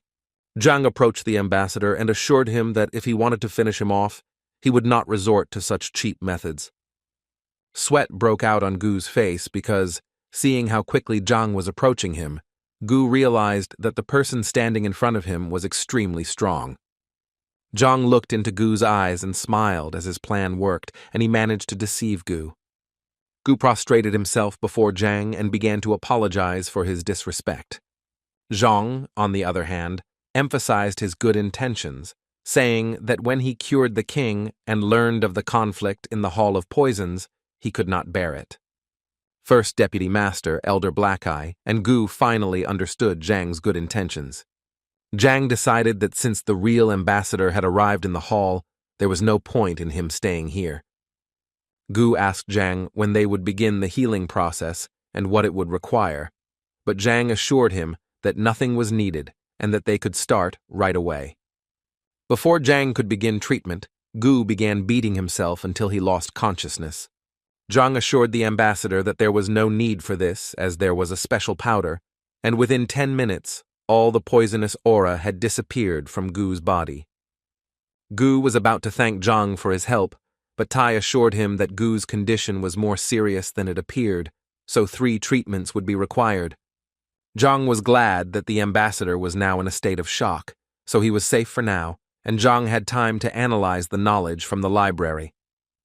Gu admitted that the fact that headquarters had sent him to appoint a new master was just an excuse, as Gu had come to take the ripened crimson flame lotus seed.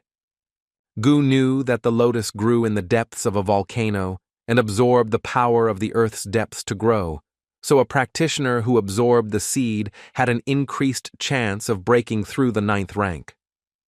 Zhang knew that the percentage of breaking through to the next level was small, but it was still better than nothing. Gu stressed that he only needed one seed to achieve his breakthrough, and he was willing to give the rest to Zhang as a token of gratitude. Zhang decided to leave the matter of the lotus seeds to Gu. After all, he was the ambassador, so there was no need to interfere in this matter. Finally, after several hours, Zhang had time to analyze his knowledge of poisons. As Zhang delved deeper into the library of Heavenly Path, he realized that understanding poisons was an extremely deep and vast concept. Meanwhile, Gu tried to announce his intentions to hold a hall selection exam in the near future. Gu also reminded of his intentions regarding the lotus, the seed of which he was going to take, and the leaves and flower he would leave to Zala. No one in the room disputed Gu's intentions, but the first deputy reminded him that the seeds would need at least 3 days to mature. Gu then ordered that the best restroom be prepared for his elder during this period. Meanwhile, Zhang analyzed all the information and became desperate, as he learned that inside him was not poison, but a poisonous microbe that merged with the soul and blood and made treatment impossible. Zhang cried because he just wanted to be happy, but instead he only had about 10 years left to live. But suddenly Zhang realized something else, that for such poisoning there must be someone who knows poisons of at least 7 stars. But Zhang is an ordinary orphan, and someone wishes him harm. Zhang remains hopeful that there must be some solution to this problem, and that perhaps the poison is simply not well understood. So Zhang decided to call Gu Mu, who knew more about poisons, into his room. Zhang asked Gu Mu if he had ever heard of an innate poisonous microbe. Gu Mu knew something about it, specifically that it was a deadly poison that would enter a woman's womb and merge with the fetus. Gu Mu assured Zhang that it was almost impossible to cure this poison, and Zhang wondered why almost. Gu heard rumors that Heavenly Kun suffered from a congenital poisonous seed. No one knew how he got rid of it, but he lived for 10,000 years. Zhang remembered Huang Yu once talking about Heavenly Kun, but Zhang didn't expect that such a majestic figure would suffer from such poison. Gu emphasized that this was just a legend spread among civilians, and if Zhang wanted to know more about it, he would be best served by visiting the Great Master's tent. Zhang decided to change the subject before Gu started asking him too many questions and asked how things were going in the hall. After several rounds of examinations, Gu decided to appoint Liao Shun as the new hall master, and tomorrow would be the day to go get the lotus seed. The next day, Gu, Zhang, and the new hall master Liao Shun descended into the volcano's dungeon. Once the branch was built, the formation master suggested building a formation that would wall off the volcano and collect the underground flames to feed the lotus. Right in the center of the volcano grew a huge red lotus, and thanks to the lava it seemed impregnable. All 3 men were racking their brains over how to get to the lotus to collect the seeds. Lao said that his teacher, seeing the lotus approaching maturity, burned himself alive trying to pick it. Gu knew that the lotus seed ripened once every century, and every time someone managed to collect it, so why couldn't Master do it? Leo said they had one way, but they don't use it anymore. Liao bent down, picked up a pebble, and threw it into the mouth of the volcano, surprising Zhang and Gu. When the pebble hit the lava, a huge red beast burst out of its depths. Gu immediately recognized the lava beast that had been reported in the main hall many times. The lava beast's body was covered with unique scales that gave it resistance to high temperatures and allowed it to live in lava. Leo explained that he did not know when or where the beast came from, but it was carefully guarding the lotus and attacking everyone. Gu understood that even though the beast had reached the pinnacle of the 9th rank, just like the man himself, it was risky to fight it in formation, so Gu suggested using poison.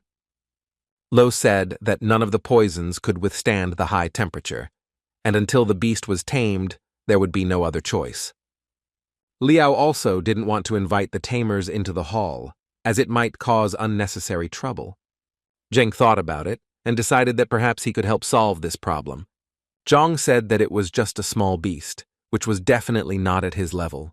But Zhang actually knew that the beast was quite strong, and if he met it somewhere in the field, he would run away from it in the blink of an eye. Zhang explained to Gu and Liao that it was not easy to find a beast that had reached the 9th rank, so killing it would be shameful. Zhang turned to Gu Mu and gave the man the opportunity to tame the beast and then easily take the lotus seed. Gu panicked, because even on solid ground it would be difficult for a human to defeat such a giant, let alone lava.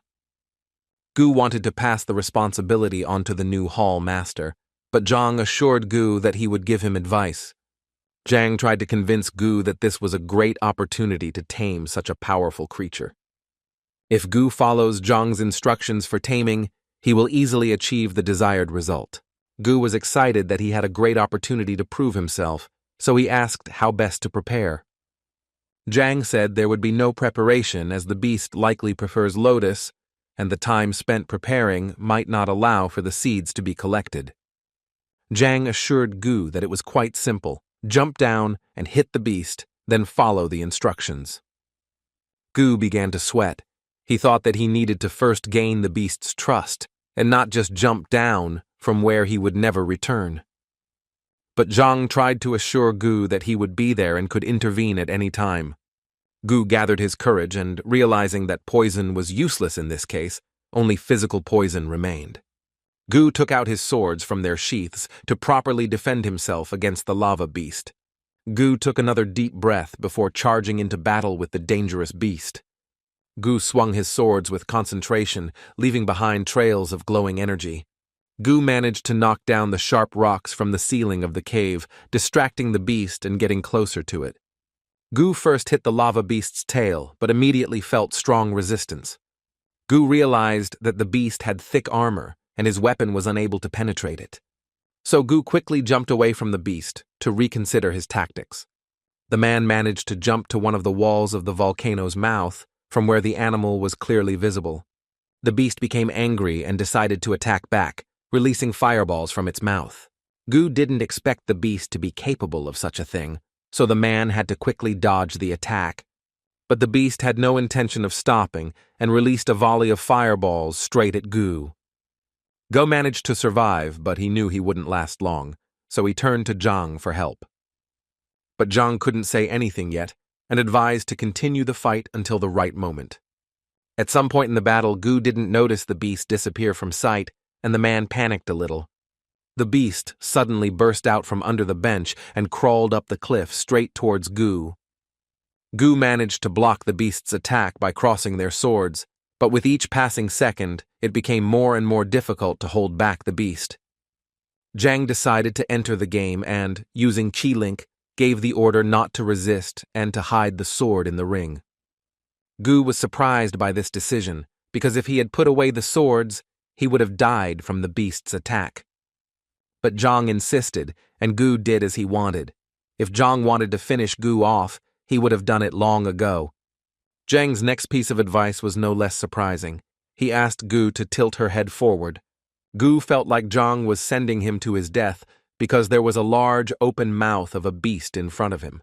Gu cast aside his doubts and decided to trust Zhang's instructions, so he stuck his head forward.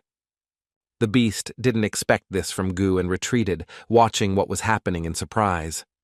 Gu didn't understand what had happened or why the beast had retreated, but Zhang was already giving a new command to grab the beast by the tail. Gu followed the instructions and quickly rushed towards the tail before the beast realized what had happened. The man grabbed the beast's tail tightly and waited for Zhang's further instructions. Zhang ordered to hold the beast tightly by the tail and not let go, no matter what. After a few minutes, the beast's body went limp. He stopped resisting and then completely lost consciousness. Gu didn't understand what had happened, because when he had fought with the beast, he had been full of hatred, but now he didn't resist. Zhang, who had been calmly watching this spectacle, advised pulling the beast onto dry land. Gu did so, and within minutes the giant lava beast lay unconscious on the rock. Zhang told Gu to order the beast to submit, and if it agreed, Zhang would help it reach a new level of development. Otherwise, the beast would die. Gu leaned towards the beast, who had a choice, but the beast very quickly agreed to Zhang's proposal. Liu couldn't believe that such a strong beast would give up so easily, because the boy had seen others tame beasts, but not in this way. Gu turned to Zhang, hoping he would explain what had happened, why the beast had given up so easily. Zhang explained that the beast had spent its entire life in lava and had never encountered other life forms, so it was afraid to touch anything unknown. Even though the lava beast had no combat experience, since it was fighting in its native environment, it was impossible to defeat. But when Gu lowered his weapon, the beast became afraid. Now Gu understood part of the situation, but he didn't understand why after he grabbed the beast's tail, it suddenly calmed down. Zhang pointed to the holes in the beast's tail and explained that the breathing organ was not on the snout, but on the tail.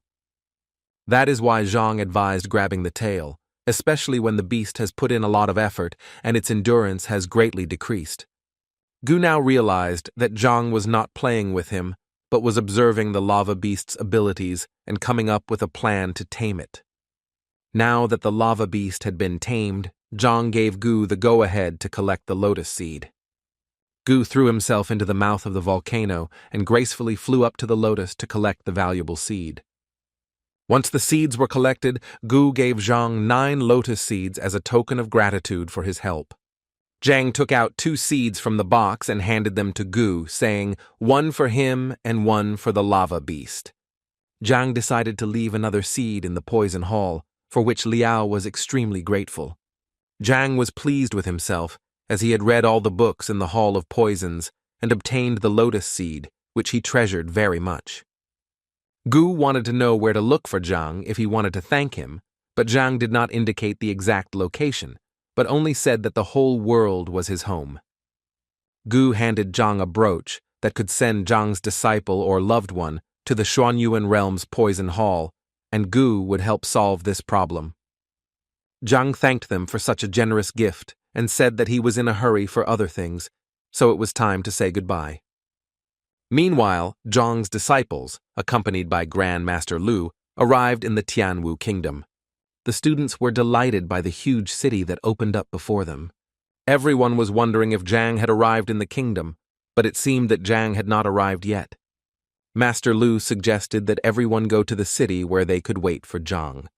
Meanwhile, Lu Sen expressed his desire to take the examination at the painting hall and become a student. Lu Sen really wanted to become a grandmaster, which meant he needed to have a supporting profession, so the teacher also chose the path of painting for himself. When Lu entered the art room, he was greeted by a salesman who was happy to give advice on the paintings. But Liu Sen was not interested in shopping. He came to the hall to take the exam and become an artist's apprentice.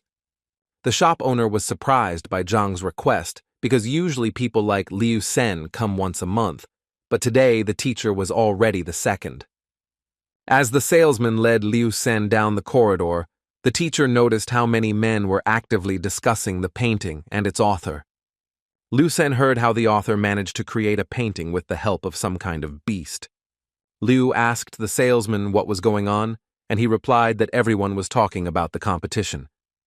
Soon after, a master artist appeared before Liu and painted a picture of the animal's paw prints. The seller also said that the painting was level 3, and Liu recalled how he learned from his father and how difficult it was to paint a painting of that level.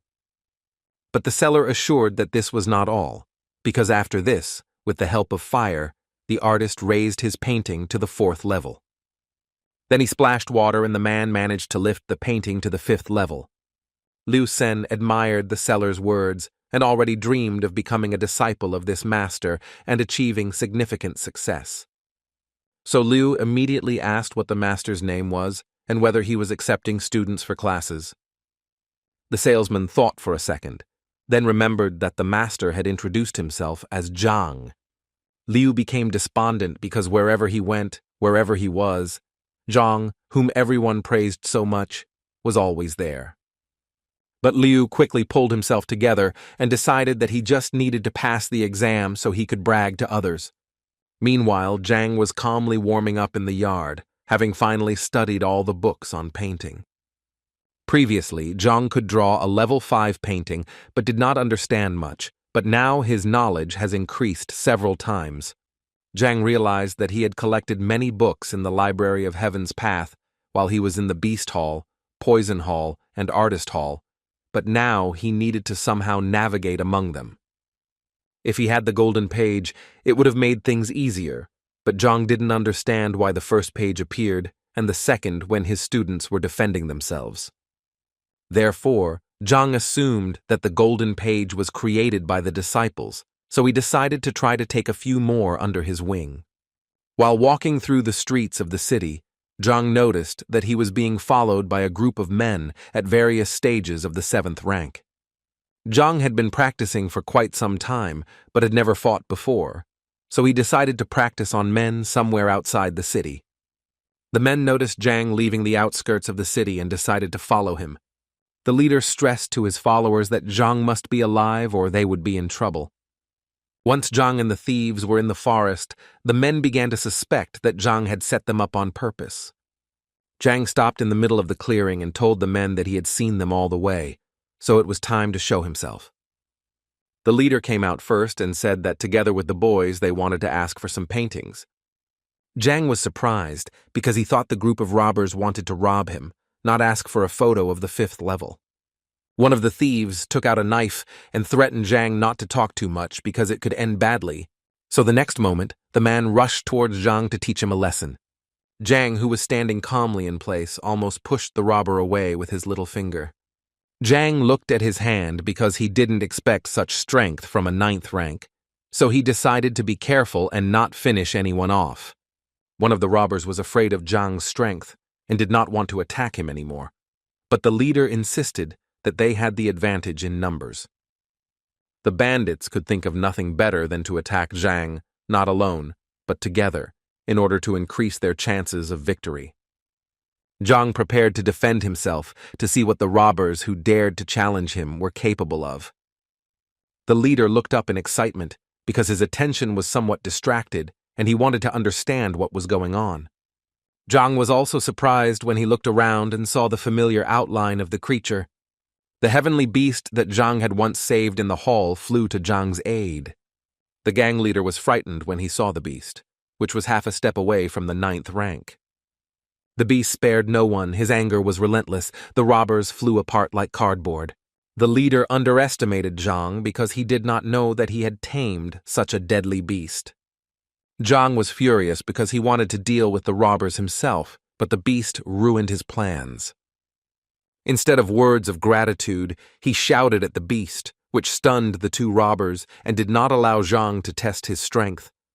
Only the leader remained, begging for mercy and asking to be freed for all the money in the world. Zhang pretended not to notice the man and continued talking to the beast. After this, Zhang reluctantly returned to the leader and admitted that his plan to participate in the competition had failed. At first, the man did not understand that Zhang was talking to him, but there was no one else on the lawn except them. Zhang offered the chief a deal. Since he had spent a lot of money on renting the beast, he wanted the robber to cover these expenses. When the man heard that Zhang was demanding 100,000 from him, he burst into tears because that was all his savings.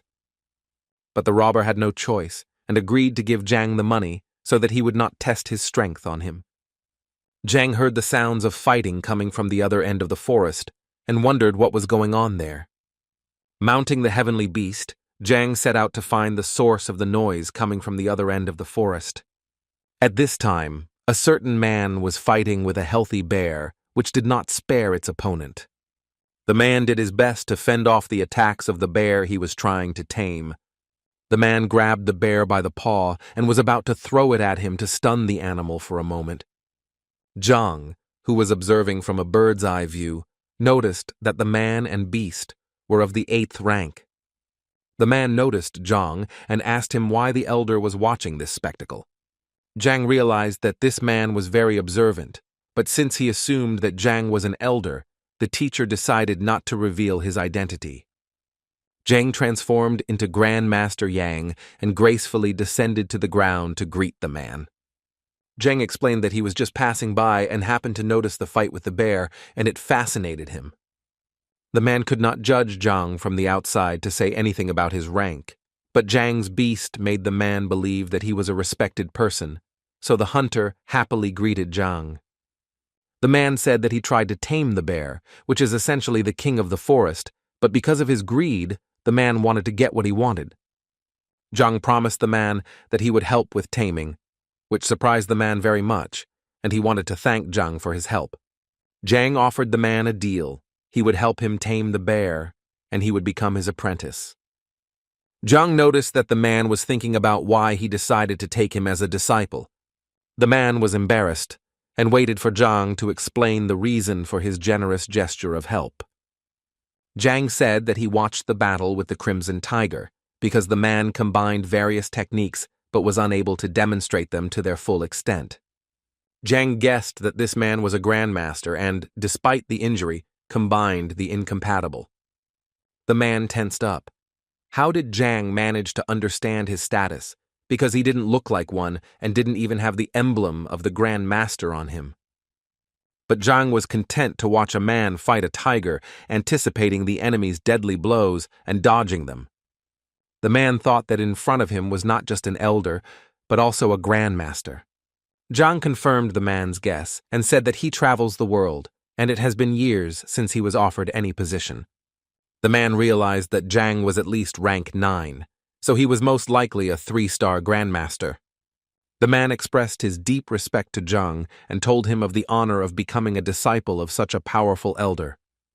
Zhang said that the bear the man was fighting had not yet reached its peak, so if the man could raise its cultivation to the peak of the 9th rank, the matter would be resolved. The beast hunter said that he knew about this and had tried many times, but could not find anything that could speed up the development of the beast. Zhang handed the man a red pill that was supposed to help, and first the bear had to be stunned. The man took the pill and looked at it skeptically, wondering how a regular medicinal pill could help solve the problem. But the doubts instantly disappeared because the great master stood in front of this man, and 30 minutes later he expressed his respect to Zhang for his help. Zhang introduced himself to the man as Yan Huang, who was passing by and decided to stay for a while, and after leaving, everyone would be left to their own devices. The man asked where his teacher lived to show his respect for him in the future. However, Zhang said that he currently does not have a permanent place of residence, so once he finds one, he will definitely send a message. The man thanked Zhang and went on his way, while Zhang reflected on how difficult it was to act as an expert, especially in front of another grandmaster. A second later, Zhang realized that he wanted to ask the man where Tianwu Academy was, so he could recruit some disciples, but he ended up forgetting about it. So Zhang decided that he needed to return to the city to finish his business there. Meanwhile, Liu Sen was trying to find out whether Zhang had really passed the 3-star artist exam. But Zhang's ability to create level 5 paintings spoke for itself, so there was no doubt. Zhang's students were very happy about their teacher's achievement and were eager to see him to congratulate him in person. One student suggested looking for Zhang in the city because she was eager to meet him. Grandmaster Lu gave the go-ahead for the search, but on the condition that if they were unsuccessful within 2 hours, the disciples would have to return. As soon as the students entered the courtyard, they were greeted by a smiling Zhang who was happy to see everyone. Zhang was first met by the butler, who was his grand master, and told him the news that he had found a beautiful house. The grandmaster also congratulated Zhang and noted that during his absence, Zhang was half a step away from 9th place. The students and other members of the delegation were devastated when they learned that Zhang had reached such a rank. Zhang sheepishly assured everyone that it was nothing special and that he was just lucky. Grandmaster Lu also had good news for Zhang regarding his disciples. During Zhang's absence, his students achieved certain heights and made breakthroughs. Zhang was not surprised by this news, but he was glad because it meant that the students were following his instructions. After talking for a few minutes, Zhang decided that he needed to go to the Great Master's tent. Zhang didn't expect there to be so many people in the tent, but Master Lu explained that there was a symposium taking place there today. Zhang didn't understand what was being discussed, so Master explained that this was the official procedure for becoming a Grand Master. Zhang also learned that the Tianshuan kingdom did not have a single one-star grandmaster, while Tianwu had as many as 13 one-star grandmasters and 3 two-star grandmasters. When Zhang walked to the middle, he saw an unknown man in a white caftan on the stage. Master Lu explained that it was examiner Mo Hongyi, known as the #1 genius in the Tianwu kingdom for thousands of years, at the age of 26. Zhang realized that the talents he encountered in the past were now useless. Master Lu added that the young grandmaster's spiritual cultivation had reached level 6. At mental state 3, you can pass the grandmaster exam with 1 star, and at mental state 2, you can only pass it with a 6 star. Princess Mo Yu entered the hall, and all the guests' attention was now focused on her elegance. She smiled at Zhang when she saw him in the crowd, which slightly embarrassed the teacher. Mo Hongyi saw that everyone had gathered and announced that it was time to begin the symposium. Zhang became interested in the details of the exam and asked Master Lu how it all happened. The master said that there are 5 tests, and one of them is the Ring of Ancient Wisdom, where the candidate gives a general lecture on a random book, and if the ring is not present, the test is considered failed. Now Zhang was even more confused and did not understand the involvement of the symposium in all stages of testing. Lu smiled at Zhang and said that this was more of an official and formal event to introduce the new Grand Master to everyone. While Zhang was talking to the master, applause came from the stage for Mo Yu, who had become a Grandmaster. The girl was presented with an emblem that gave her the right to proudly bear the title of 1-star Grandmaster. After handing the girl the reward, Mo Hongyi decided to leave to take care of some business. Zhang and Master Lu then approached the girl to personally congratulate her on her great achievement. The girl thanked him for the greeting and also expressed her respect to Zhang as a mentor.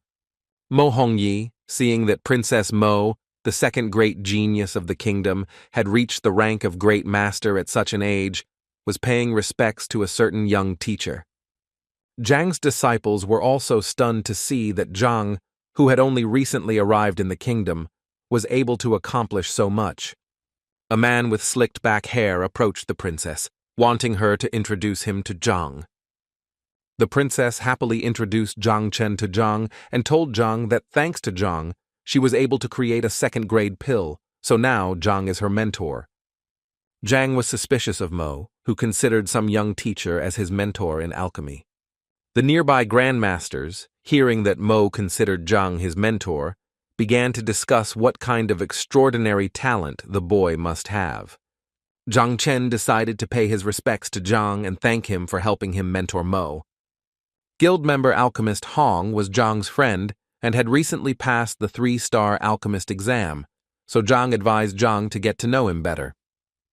Zhang thanked him for the offer and told himself that he was just a 1-star alchemist.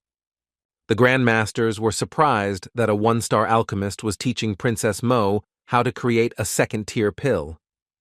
Zhang expressed his admiration for Zhang because, having reached the level of a star at his age, it is safe to say that the boy is gifted with talent and will definitely reach greater heights if he puts in the effort. Zhang told Mo that he had prepared a banquet in her honor to celebrate her promotion, but Mo refused because she wanted to consult with Master Zhang. But Zhang wanted Mo to come because the banquet was held in her honor, and besides, Zhang could be invited to the celebration. Zhang also became angry when he heard Zhang's refusal and advised him to reconsider his decision, as such nonsense could lead to misunderstandings. Zhang ignored Zhang's words and asked Princess Mo to take him to the location of the Grandmaster exam. A few minutes later, Mo introduced Zhang to Grandmaster Wu and explained Zhang's intentions to take the exam. Wu listened to Mo and told him that before taking the exam, Zhang must receive the recommendation of the Great Master, the profession of an assistant, reach the state of the Serene Water Glade, and the 7th rank. Zhang showed Wu his Grandmaster Apprentice and 1-star Alchemist badges, which Wu accepted. Zhang still couldn't control his emotions and became angry at Zhang, while his comrade tried to convince him that Zhang would hardly be allowed to surrender. Zhang understood that Zhang might not pass the Soul Profound test because despite his experience in refining the pill, Zhang still did not meet the requirements. Zhang handed Wu a badge used to assess the depth of the soul, and when the master saw the result, he was stunned. Zhang was also eager to know the result because he didn't believe that a simpleton like Zhang could compare to him. Master Wu declared that Zhang's grade was above 5, and he was simply a genius among geniuses who could pass the exam right now. Zhang was simply devastated by Wu's words. After all, he was the one who insulted Zhang. How could he show such a high result? On the way to the exam, Wu said that Zhang would face 5 tests: public trust, maintaining his position, the puppet hall, the ocean of cultivation methods, and the tent of infallibility. Zhang arrived at the hall where the first part of the exam was to take place, during which students had to test their level of confidence. Zhang said that the 5 young men outside the door are his disciples, so you can safely invite them. Wu was worried because the age difference between Zhang and the disciples was small, so it was difficult to talk about the level of trust between people over 50. Wu decided to ask Zhang how long he had been training his students to understand the full depth of the situation. Zhang scratched his chin and said that he was often absent for about half a month, so he diligently studied the students for about 6 days. Wu and Mo had a slump because usually when someone passes the grandmaster exam, they take care of their students for years. Wu dared to ask Zhang if he had any students he had taught for a long period of time. But Zhang denied the existence of other disciples, and if they suddenly did not fit, then Zhang pointed to Princess Mo, who was also a disciple. Wu decided not to delay the process and allowed Zhang to call his students, but reminded him of the conditions of the level of trust. Zhang looked out the door and called his disciples, who assured Zhang that they would not let him down. Zhang was again indignant that Zhang had brought such young disciples and done so little to train them, so Zhang looked forward to Zhang's failure. Mo dared to ask Zhang if he was joking when he said he spent so little time with his students, but Zhang admitted in all seriousness that he spent about 8 hours with them. Mo was shocked and did not understand what Zhang expected by spending so little time with the students. Yu left the room to report that the results of trust had manifested themselves quite quickly. Mo and Zhang entered the room, and when Mo saw the result, she couldn't believe that such a thing was even possible. The level of trust between the students and Zhang reached 85 points, a result typically seen in students studying under a grandmaster. Wu was surprised by the result, since the parent-child ratio is around 60, and Zhang has a trust level where both parties trust each other unconditionally. Zhang was also shocked that he was able to achieve such a great result in such a short period of time. Zhang was already angry and trying to figure out who this Zhang was, which became more and more surprising with each passing minute. Mo expected Zhang to pass the test, but she didn't expect him to show such an impressive result. The students bowed their heads and apologized to Zhang for failing to live up to his expectations, but he assured them that everything was fine. The grandmasters and Mo were shocked that the students were not satisfied with such a high level of trust. Wu told Zhang that with this level of confidence, the teacher had passed the first test, so now it was time to move on to the second. Wu explained that Zhang needed to create a level 1 pill, but this would not test his understanding of creation, but his ability to transmit knowledge. Wu wanted to say something else to Zhang, but he didn't listen to the end and went into the room where the exam was taking place. Mo tried to convey to Master Wu that Master Zhang was incredible at what he did. To pass this stage, Zhang had to successfully create a pill and score 50 or more points. Zhang was looking forward to Zhang's results because the previous results had surprised him, so he guessed that the teacher would score no more than 55 points. Zhang found himself in an empty room with only a pill-making cauldron in the middle. A metal doll approached Zhang, holding the ingredients for making a pill. The range of ingredients was varied, including both popular and rare herbs. After showing Zhang the ingredients, the doll went to light the cauldron to make the pill. Zhang observed the doll's actions and realized that it made many mistakes, making it impossible to create anything. After a few minutes, a sound was heard indicating that the doll had failed to prepare the pill and now needed to be given instructions on how to improve the process. Zhang understood everything, and it was even better for him to give instructions to the doll, which would not suffer from loss of concentration. As long as it followed the instructions, it would create the pill without a doubt. Meanwhile, Mo and Wu could see Zhang's first assessments based on his work. At first, the score may be low, but if Zhang gives the right instructions, the score will increase, and if the instructions are wrong, the score will fall. Zhang noticed Zhang's score growing and was worried, although his friend assured him that it was only a matter of time before he made a mistake. Within a few minutes, Zhang already had 40 points and had not yet made a fatal mistake, which made Zhang even more angry. The students who also watched Zhang's actions admired him and believed that he would do perfectly. The score increased to 60 points, and Wu set a new record that stood for a very long time. A few seconds later, Zhang made a mistake, and his score dropped by 1 point, which made Zhang very happy. Mo realized that over time, increasing the temperature and increasing the amount of herbs in the cauldron increased the likelihood of errors. While Zhang was taking the exam, Mo Hongyi sat in his residence and meditated to improve the condition of his body. Suddenly, his meditation was interrupted by a servant, to which Mo reacted with displeasure, as he did not like being disturbed during his meditation. The servant tried to choose words that would not further anger the master, who was already dissatisfied. The servant told Mo that some people were taking the grandmaster exam, but this news did not encourage Mo and made him even more angry. The servant added that those who passed the exam had a depth of soul score above 5. For Mo, this was nothing special, but achieving such a result requires extraordinary talent. But the servant said that this was not all, because the exam was being taken by a young man named Zhang, who was about 20 years old, and his students were teenagers of the 16th level with a trust level of 85. This information caught Mo's attention, as he had never heard of a teacher who could inspire such a level of trust.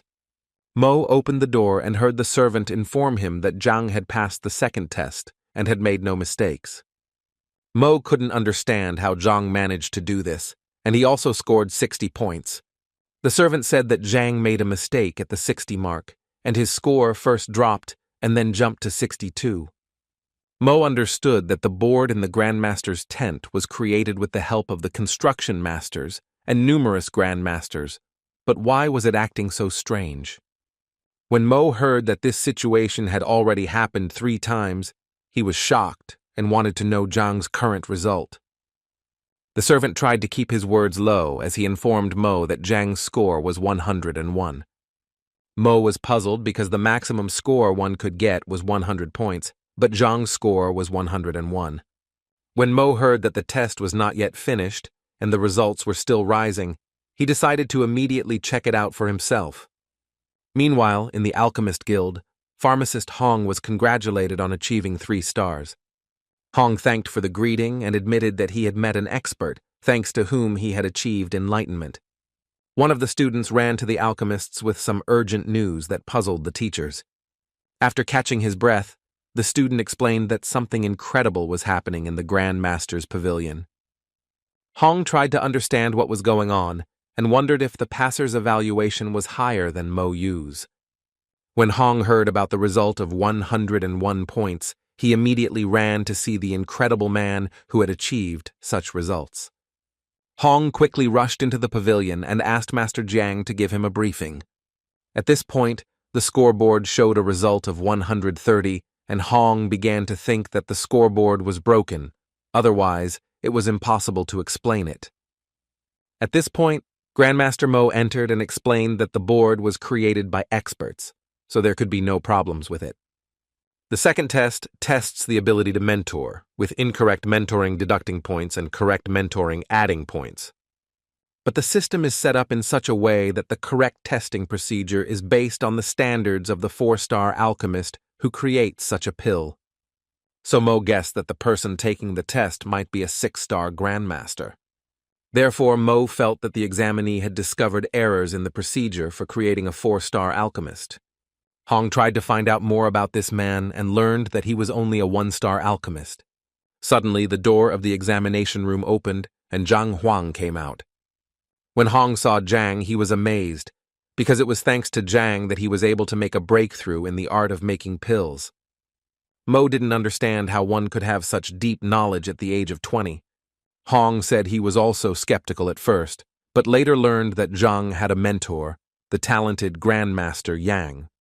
Everyone was shocked to learn that the rank of the grandmaster Zhang studied under was higher than 3 stars. When Zhang looked at the board, he assumed he had made mistakes, but was told that, on the contrary, he had discovered the mistakes of his predecessors. Then Zhang was even more surprised because the exam seemed easy to him and was not at all in line with the level of a 4-star alchemist. Wu was stunned by Zhang's results and was about to take him to the auditorium where the third part of the exam was to take place. Wu explained that in the room, Zhang would see a red and a blue doll at different levels of development, and he needed to give instructions to the red one to defeat the blue one. When Zhang entered the room, he realized that in the Tianshuan royal family, 7th-level masters were considered strong people, and Zhang guessed that this part was an obstacle to the examination. Zhang wanted to start a competition in which he would point out each side's weaknesses so that the Reds would win. Zhang watched the match closely and ordered the red doll to retreat 3 inches and turn half a turn to the right. Meanwhile, grandmasters wondered whether Zhang could pass such a test, despite his considerable successes before. In turn, Mo defeated the blue doll with the red one in less than 20 hits, making her a legend in the grandmaster's tent. But Brother Mo remembered the exact number and said that his sister managed to win in 17 strikes. However, now everyone was interested in how many blows Zhang, who was quite talented, could withstand. The masters acknowledged that despite his age, Zhang had phenomenal knowledge in making pills, but they did not believe that he was also accomplished in martial arts. Zhang knew that the initial introduction would take about 300 breaths, and after another 10, the mission would officially begin. 335 breaths later, Zhang became angry because his martial arts skills were not very good. The masters understood that everyone had their own strengths and weaknesses. Maybe Zhang was unrivaled in making pills, but his martial arts skills were imperfect. 352 breaths passed, and the door of the room opened. Everyone held their breath in anticipation. Zhang looked confused and held in his hands the head of the blue doll that the red one had torn off at Zhang's command. The grandmasters could not believe their eyes, as this had never happened before, and they did not know what to say. Mo knew that the dolls were on par in terms of physical strength, so what would have to happen for another doll to rip his head off? Under such conditions, an outsider could give instructions to one doll, which would prefer to rip its own head off. Mo decided to ask Zhang how many hits it took for the red doll to defeat the blue doll. Zhang lifted the blue doll's head and said that the red doll only needed 1 fatal blow. The masters were shocked, as they considered Mo's result to be excellent and could not imagine that victory was possible with 1 blow. Wu was extremely heartbroken to learn how the red doll destroyed the blue one with just 1 blow. Zhang explained that it was quite simple. You just had to predict where the blue doll would stop and order the red one to strike. The masters could not understand how it was possible to so easily predict the place where the doll would stop. Zhang tensed up, because in order to predict something like this, you need to fully see the course of the battle, the physical condition, the speed of the puppet's movements and strikes, and much more. Zhang was worried that he would have to pay something for the mutilated doll, but he was assured that everything would be restored in time.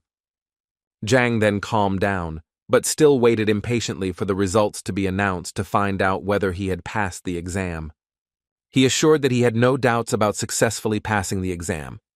Before the next stage, Wu told Zhang that the ocean technique was waiting for him, containing a large number of books, from which Zhang would choose one at random and give a lecture on it. The lecture will be appreciated not only by a large number of teachers, but also by the Bell of Wisdom, which has absorbed the knowledge of the sages of the past.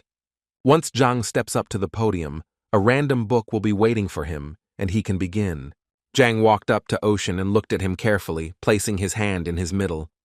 Everyone held their breath, waiting to see what book Zhang would end up receiving and whether he would be able to give a lecture. Zhang managed to get a book about the numerous palm trees in the water glade. Now he had time to prepare. The great masters realized that Zhang Nu had fallen into the hands of the Qing as one of those who was skilled in martial techniques. Holding the book in his hands, Zhang announced that he was ready to begin his lecture. Wu was surprised and said that there was no need to rush because Zhang had time to prepare. But Zhang didn't need this. He considered it a waste of time, so he decided to start his lecture.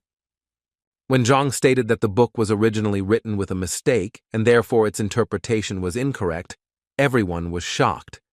Zhang said that the technique described in the book has nothing to do with the water element. Meanwhile, on the other side of the door, Hong and Zhang's students held their breath and waited for Bell's verdict. Hong knew that the more the bell struck, the more correct the lecture. 5 strikes meant the lecture was perfect. The students were worried that this was a rather difficult task and were afraid that Zhang would fail it. One of the grandmasters chuckled, saying that Master Mo was lucky to have gotten hold of a technique he had studied just before the exam. Zhang would hardly be so lucky. The first ringing of the bell made everyone present pay attention to it, and they began to count the number. The teacher with the short mustache believed that if the bell rang so quickly the lecture was short and 1 strike would be enough. Meanwhile, the masters who listened to Zhang's lecture made a discovery for themselves, as they did not expect that the book was written with errors. Mo, who also studied engineering, never thought she was doing anything wrong. Brother Mo reluctantly admitted that Zhang was indeed capable, and he had now become his rival. The craftsman across the room suggested that since there was only 1 bell, Zhang had missed a lot. But their thoughts were interrupted by 3 more calls, leveling the score with Grandmaster Mo. The bells showed no sign of stopping and rang loudly for the 5th time. Zhang set new records, as before this, only Mo Hong had better results. Before the incense stick had even burned out, Zhang managed to concisely recount the contents of the book and set a new record. Master Lu was proud of Zhang and his extraordinary talent, which allowed him to reach such outstanding heights. The bell rang for the 6th time, causing panic and chaos among the craftsmen, who were seeing such a thing for the first time. The servant ran up to Master Guan, who immediately began looking for the head of the Great Master's pavilion. Guan, who was the deputy, said that the leader was currently busy with his development and asked not to disturb him. The servant was worried about Zhang, who had performed incredibly well on the exam. Guan didn't believe that Zhang's strength and skill could compare to Mo Hong's own strength and skill. But the servant said that the bell rang without stopping 5 times, and this puzzled all the Grand Masters. Guan calmed down, because if the bell struck 5 times, then the person who passed the exam possesses absolute knowledge. However, the servant reported that the bell did not stop after 5 strokes and rang the 6th, and now it was 7. Guan hesitated because 7 blows indicated the appearance of a sage, and Guan did not believe that such a thing was possible. That is why the servant was so concerned about what was happening and decided that such an event deserved the attention of the pavilion chief. Within minutes, all possible bells were ringing throughout the city, and the men were perplexed. This meant that Zhang was worthy of the admiration of the sages. In other words, his skills exceeded the 4-star level. The servant was shocked that such a thing was even possible because he had never seen anything like it. But Guan didn't understand why the 100 bells harmonic transfusion only rang out a few moments before it was about to end. It seems that the answer to this question could only be obtained with the advent of grandmasters. Guan quickly made his way to the pavilion to find out what was going on and talk to the great masters. Grandmaster Wu didn't expect to see Guan and didn't understand why he looked so embarrassed. Guan asked Wu why the harmonious trills of hundreds of bells, which should last like a tea break, stopped after a few breaths.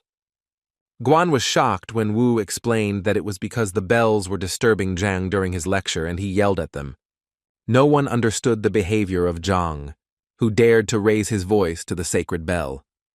Zhang was only interested in whether he had passed the exam, while the grandmasters tried to recover from what they had seen. While Guan was trying to figure out what technique Zhang had obtained, Zhang hurried to move on to the next step.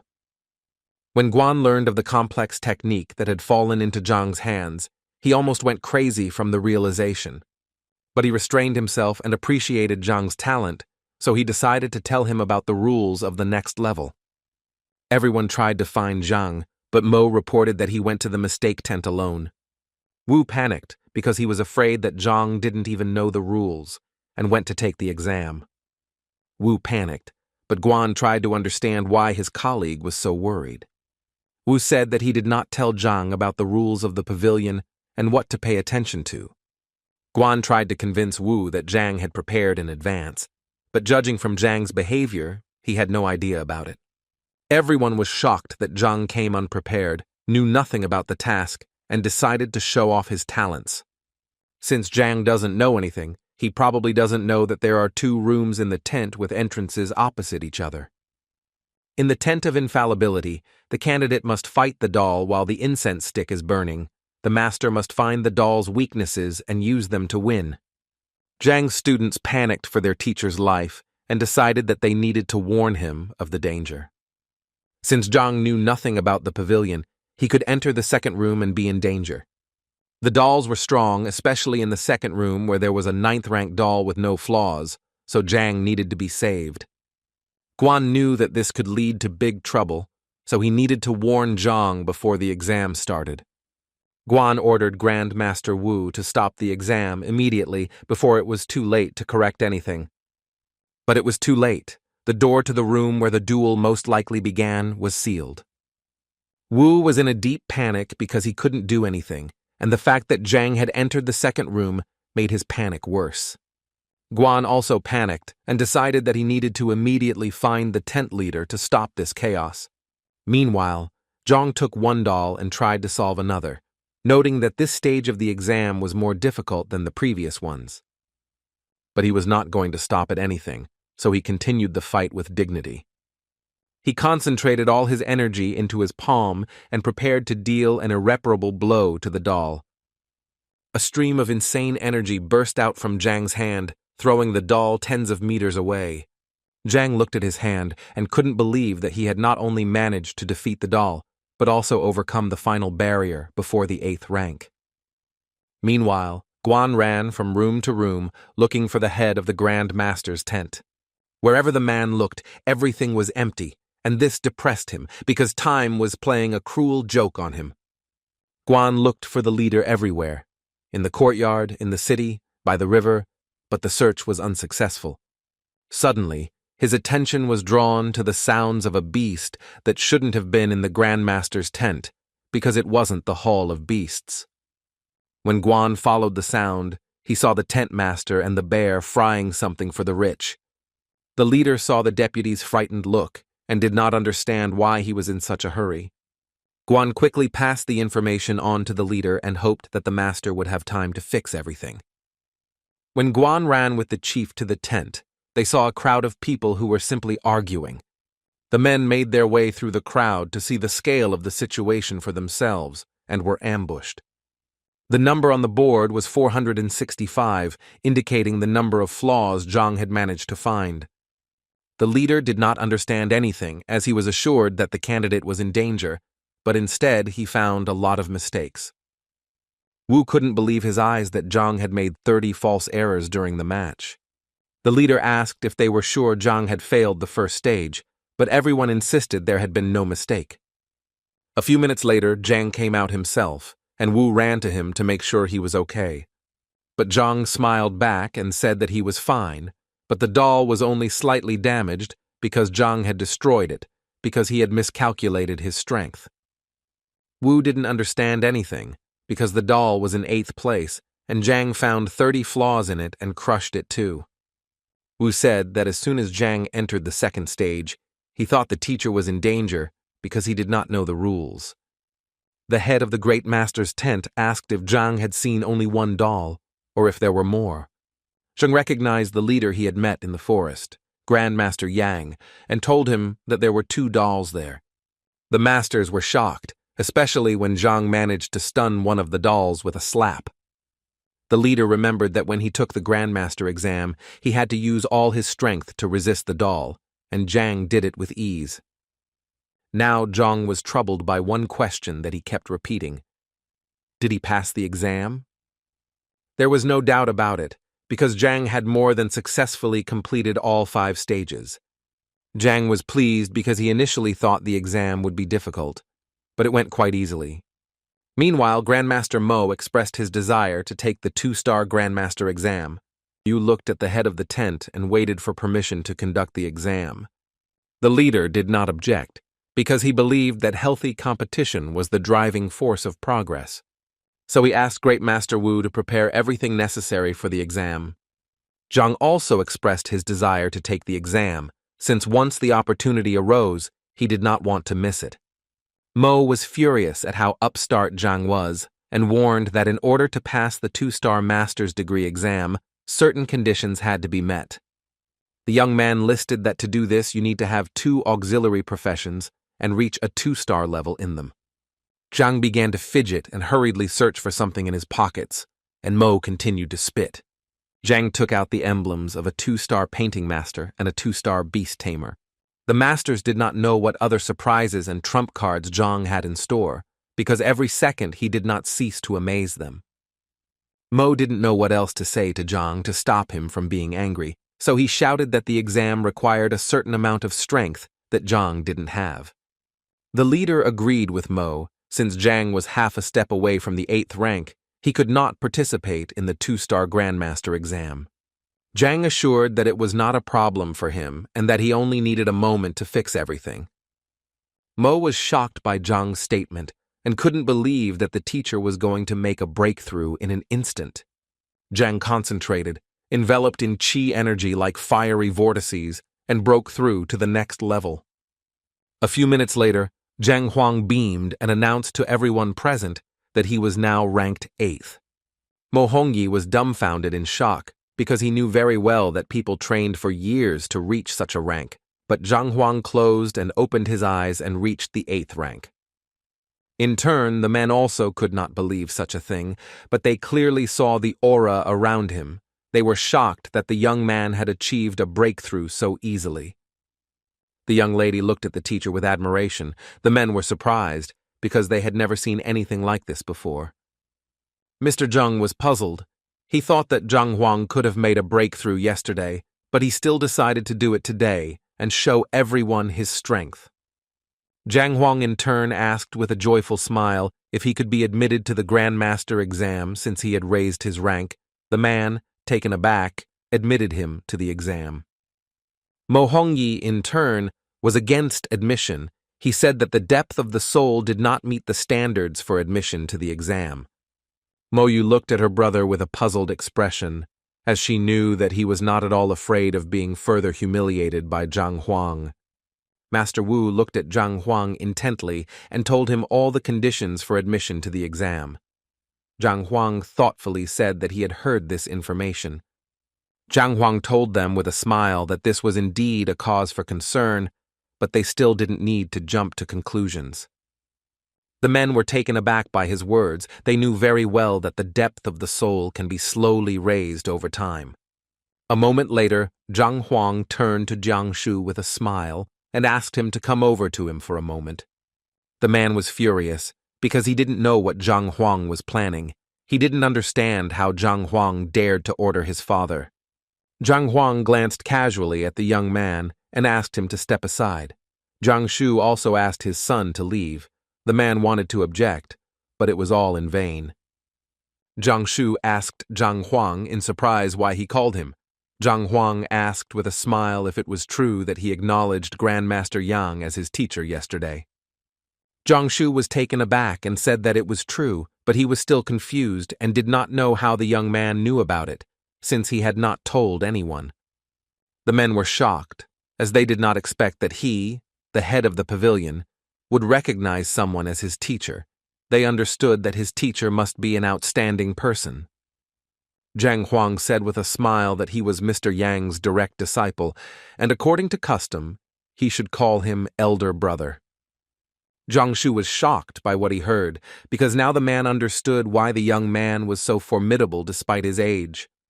Zhang Huang told the man that the teacher had passed on a technique to him, and now Jiang Shu had to follow it to resolve his injury. Zhang Huang looked at the man intently and told him in all seriousness to listen carefully, and a moment later he told him everything. After a few minutes of explanation, Jiang Shu fell to his knees with lightning speed and thanked the young man, and also thanked the teacher. Everyone present was shocked by what they saw, because they did not expect that the head of the pavilion would actually kneel before the guy.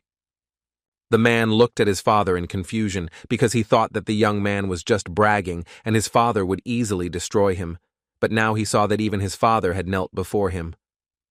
Zhang Huang was beaming with happiness because the moment the pavilion leader knelt down, a golden book appeared before his eyes, and with the help of the book, he could easily raise his soul depth. He knew perfectly well that he needed to quickly study the book before it disappeared. He reached for the book, and suddenly a bright glow enveloped him. Zhang Huang froze in place for a moment as he realized that he was in a state of epiphany. A moment later, he found himself in the library. He originally wanted to get all the golden books to gain knowledge, but now he knew he had to figure it out next time. A few minutes later, he looked at everyone present with a smile and informed them that now his depth of soul was enough. The men were taken aback and asked in surprise what his words meant. Master Wu asked in surprise if his soul depth had increased. Zhang Huang asked them for a vision stone to see what his current result was. He knew perfectly well that the golden book was capable of raising his score, but he didn't know how much the value had increased. Everyone present was surprised because the young man did not know his results. Master Wu slowly handed the stone to the young man since he always carried it with him. A moment later, Zhang Huang grabbed the stone in his hand with all his might. Everyone present looked at the young man in surprise. They understood that he had exceeded the permissible limit. Zhang Huang looked at the stone in surprise. He didn't understand what it all meant. Zhang Huang was taken aback by the shock because he did not see any numbers on the stone. He was afraid that his previous result was cancelled. Mo Hongyi looked at the stone and informed everyone that the young man had not achieved the desired result. But Jiang Shu asked him not to rush to conclusions. Jiang Shu came closer to Zhang Huang and asked him to give him the stone. Zhang Huang was surprised and did not understand what was going on. Jiang Shu stared at the stone, but a moment later the stone suddenly lit up in his hand. Everyone present was shocked. They could not believe what they saw, because they knew that jade is a very strong stone, but still it crumbled easily. A few minutes later, Jiang Shu informed everyone that the stone could show multiple results, but if the power was huge, the stone simply could not show the result. Everyone was surprised and started whispering because they didn't expect anything like this at all. Master Wu was taken aback and asked in surprise if the young man's strength was really above average. Jiang Shu said that he had taken it correctly, and also said that he had an advanced stone, and now the young man could undergo another test. A moment later, he handed him a new stone. Zhang Huang accepted the stone and began to check it, but a few seconds later the stone in his hand began to shine brightly. Mo Hongyi froze in surprise when he saw the result. He knew that the young man's result was half as much. Zhang Huang looked at everyone with a smile. He understood that the book did not cancel the previous effect, but on the contrary, added the same amount. The master looked at the young man in surprise because he knew that it was impossible to get such a result so quickly. Zhang Huang looked at them with a puzzled expression, as he himself did not know how everything actually happened. A moment later, he began to convincingly tell everyone everything. He knew that he couldn't tell anyone about the book and the library of the heavenly path, so he had to blame everything on his mentor. Everyone present was shocked. They didn't know what rank of master was needed to be capable of such a thing. Jiang Shu thought for a moment and informed everyone that some people had an astonishing depth of soul from birth. He told everyone present that such geniuses achieve great results before passing the exam. He looked closely at the young man and said that such talents did exist, and it seemed that his mentor had seen talent in him. The man looked at them in surprise, as he understood that the young man could achieve great success. The young lady, in turn, also looked closely at Zhang Huang, as she now understood what was going on. Zhang Huang wanted to know if there were any other obstacles that would prevent him from taking the exam, but Master was taken aback and said that there were none. He caught up and asked if he could take the exam to become a 2-star grandmaster. Mo Hongyi looked at the young man with fury and said through clenched teeth that he could of course pass the exam. The man looked timidly at everyone present, and said that since all the requirements had been met, they could now begin the exam. The elder looked closely at the young man and explained to him all the requirements of the exam.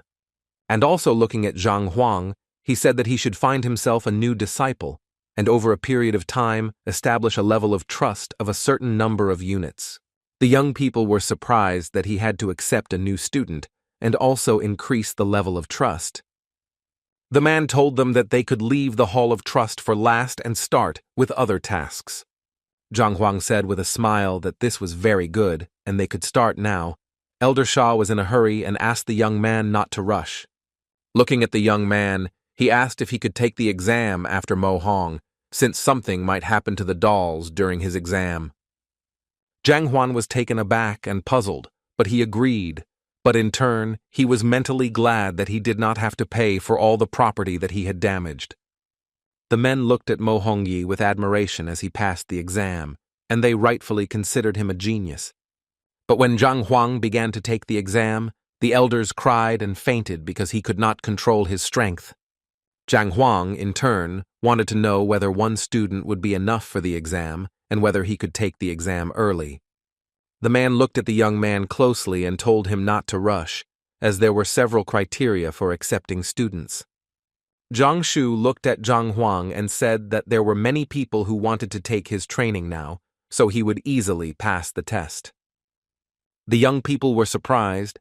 They understood that they would now have to use a different identity.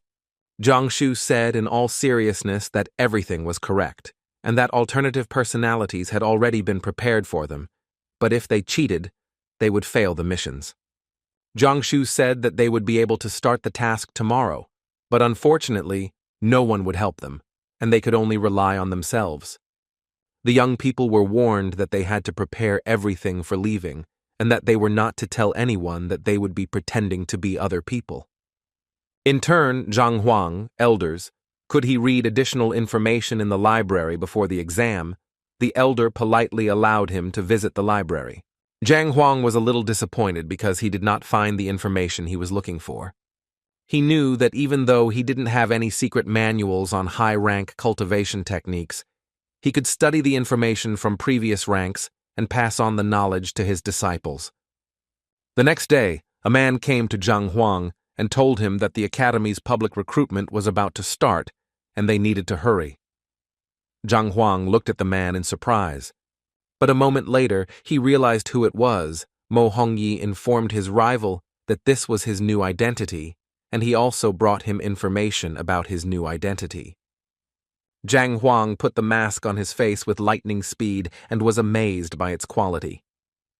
They slowly approached the academy, but suddenly stopped as the men in front of them were discussing the recruitment to the academy, which had taken place without any good reason.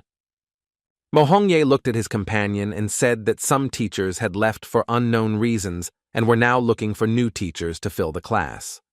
Zhang Huang was very surprised and puzzled because he understood that they would be given a ready-made class and they would not choose the students at all. Zhang Huang understood very well that it would be very difficult for them to change the students to suit themselves. Mo Hongye looked at him intently and informed him that given their current situation, they were unlikely to be chosen by any disciple. Zhang Huang looked at the young man intently and asked how the academy divided classes. Mo Hongyi was shocked that he didn't know the basics. Mo Hongyi looked at him intently and a moment later explained in great detail how the distribution took place. Sometime later, they decided to hurry up and go to the academy as quickly as possible, and as they got closer, they saw a young lady. The girl looked at them with a smile and said that if they also came to take up a teaching position, they should first fill out a form and take a place in line.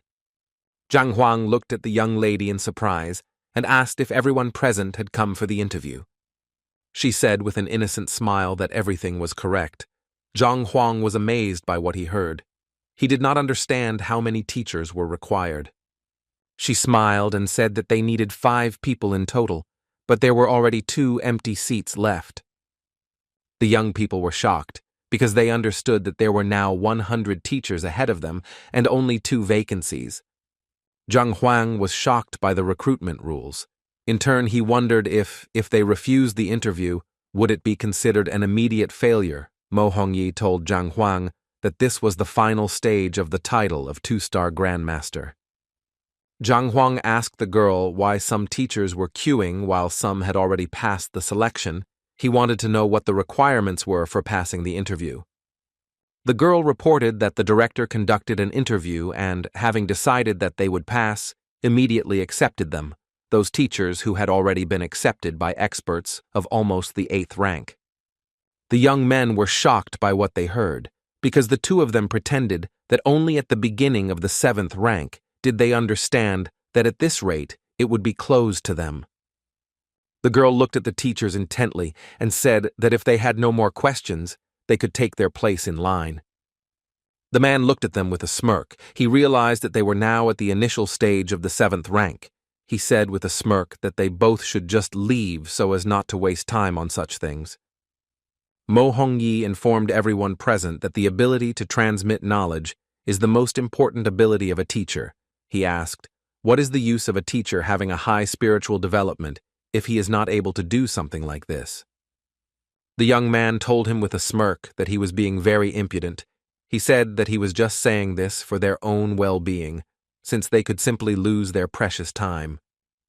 Seibai was the director of the academy. Looking at everyone present, he said that now they did not need to stand in a long line. He also said that now they would hear some information. The director looked at everyone present and told them about the previous teachers. He said that he intended to find teachers among all those present who would have the same outstanding talents. Mo Hongyi informed his companion that the previous teachers had outstanding teaching abilities, and they were also students of Pavilion Master Jiang. Mo Hongyi knew very well that there were only 2 spots left, and it would be difficult for them to get what they wanted. Zhang Huang was shocked because he thought that everything would be very easy. After all, he expected it to be a hard mode, not a hell mode. Seibai, looking at everyone present, said that he knew they had extensive teaching experience and were official teachers. The director said that if he made decisions based on their resumes alone, they would not agree with the outcome, but he said he would make a choice based on their teaching skills. Seibai looked at everyone and told them that the teacher was responsible for imparting knowledge and explanations, since the main task was to guide the student on the right path.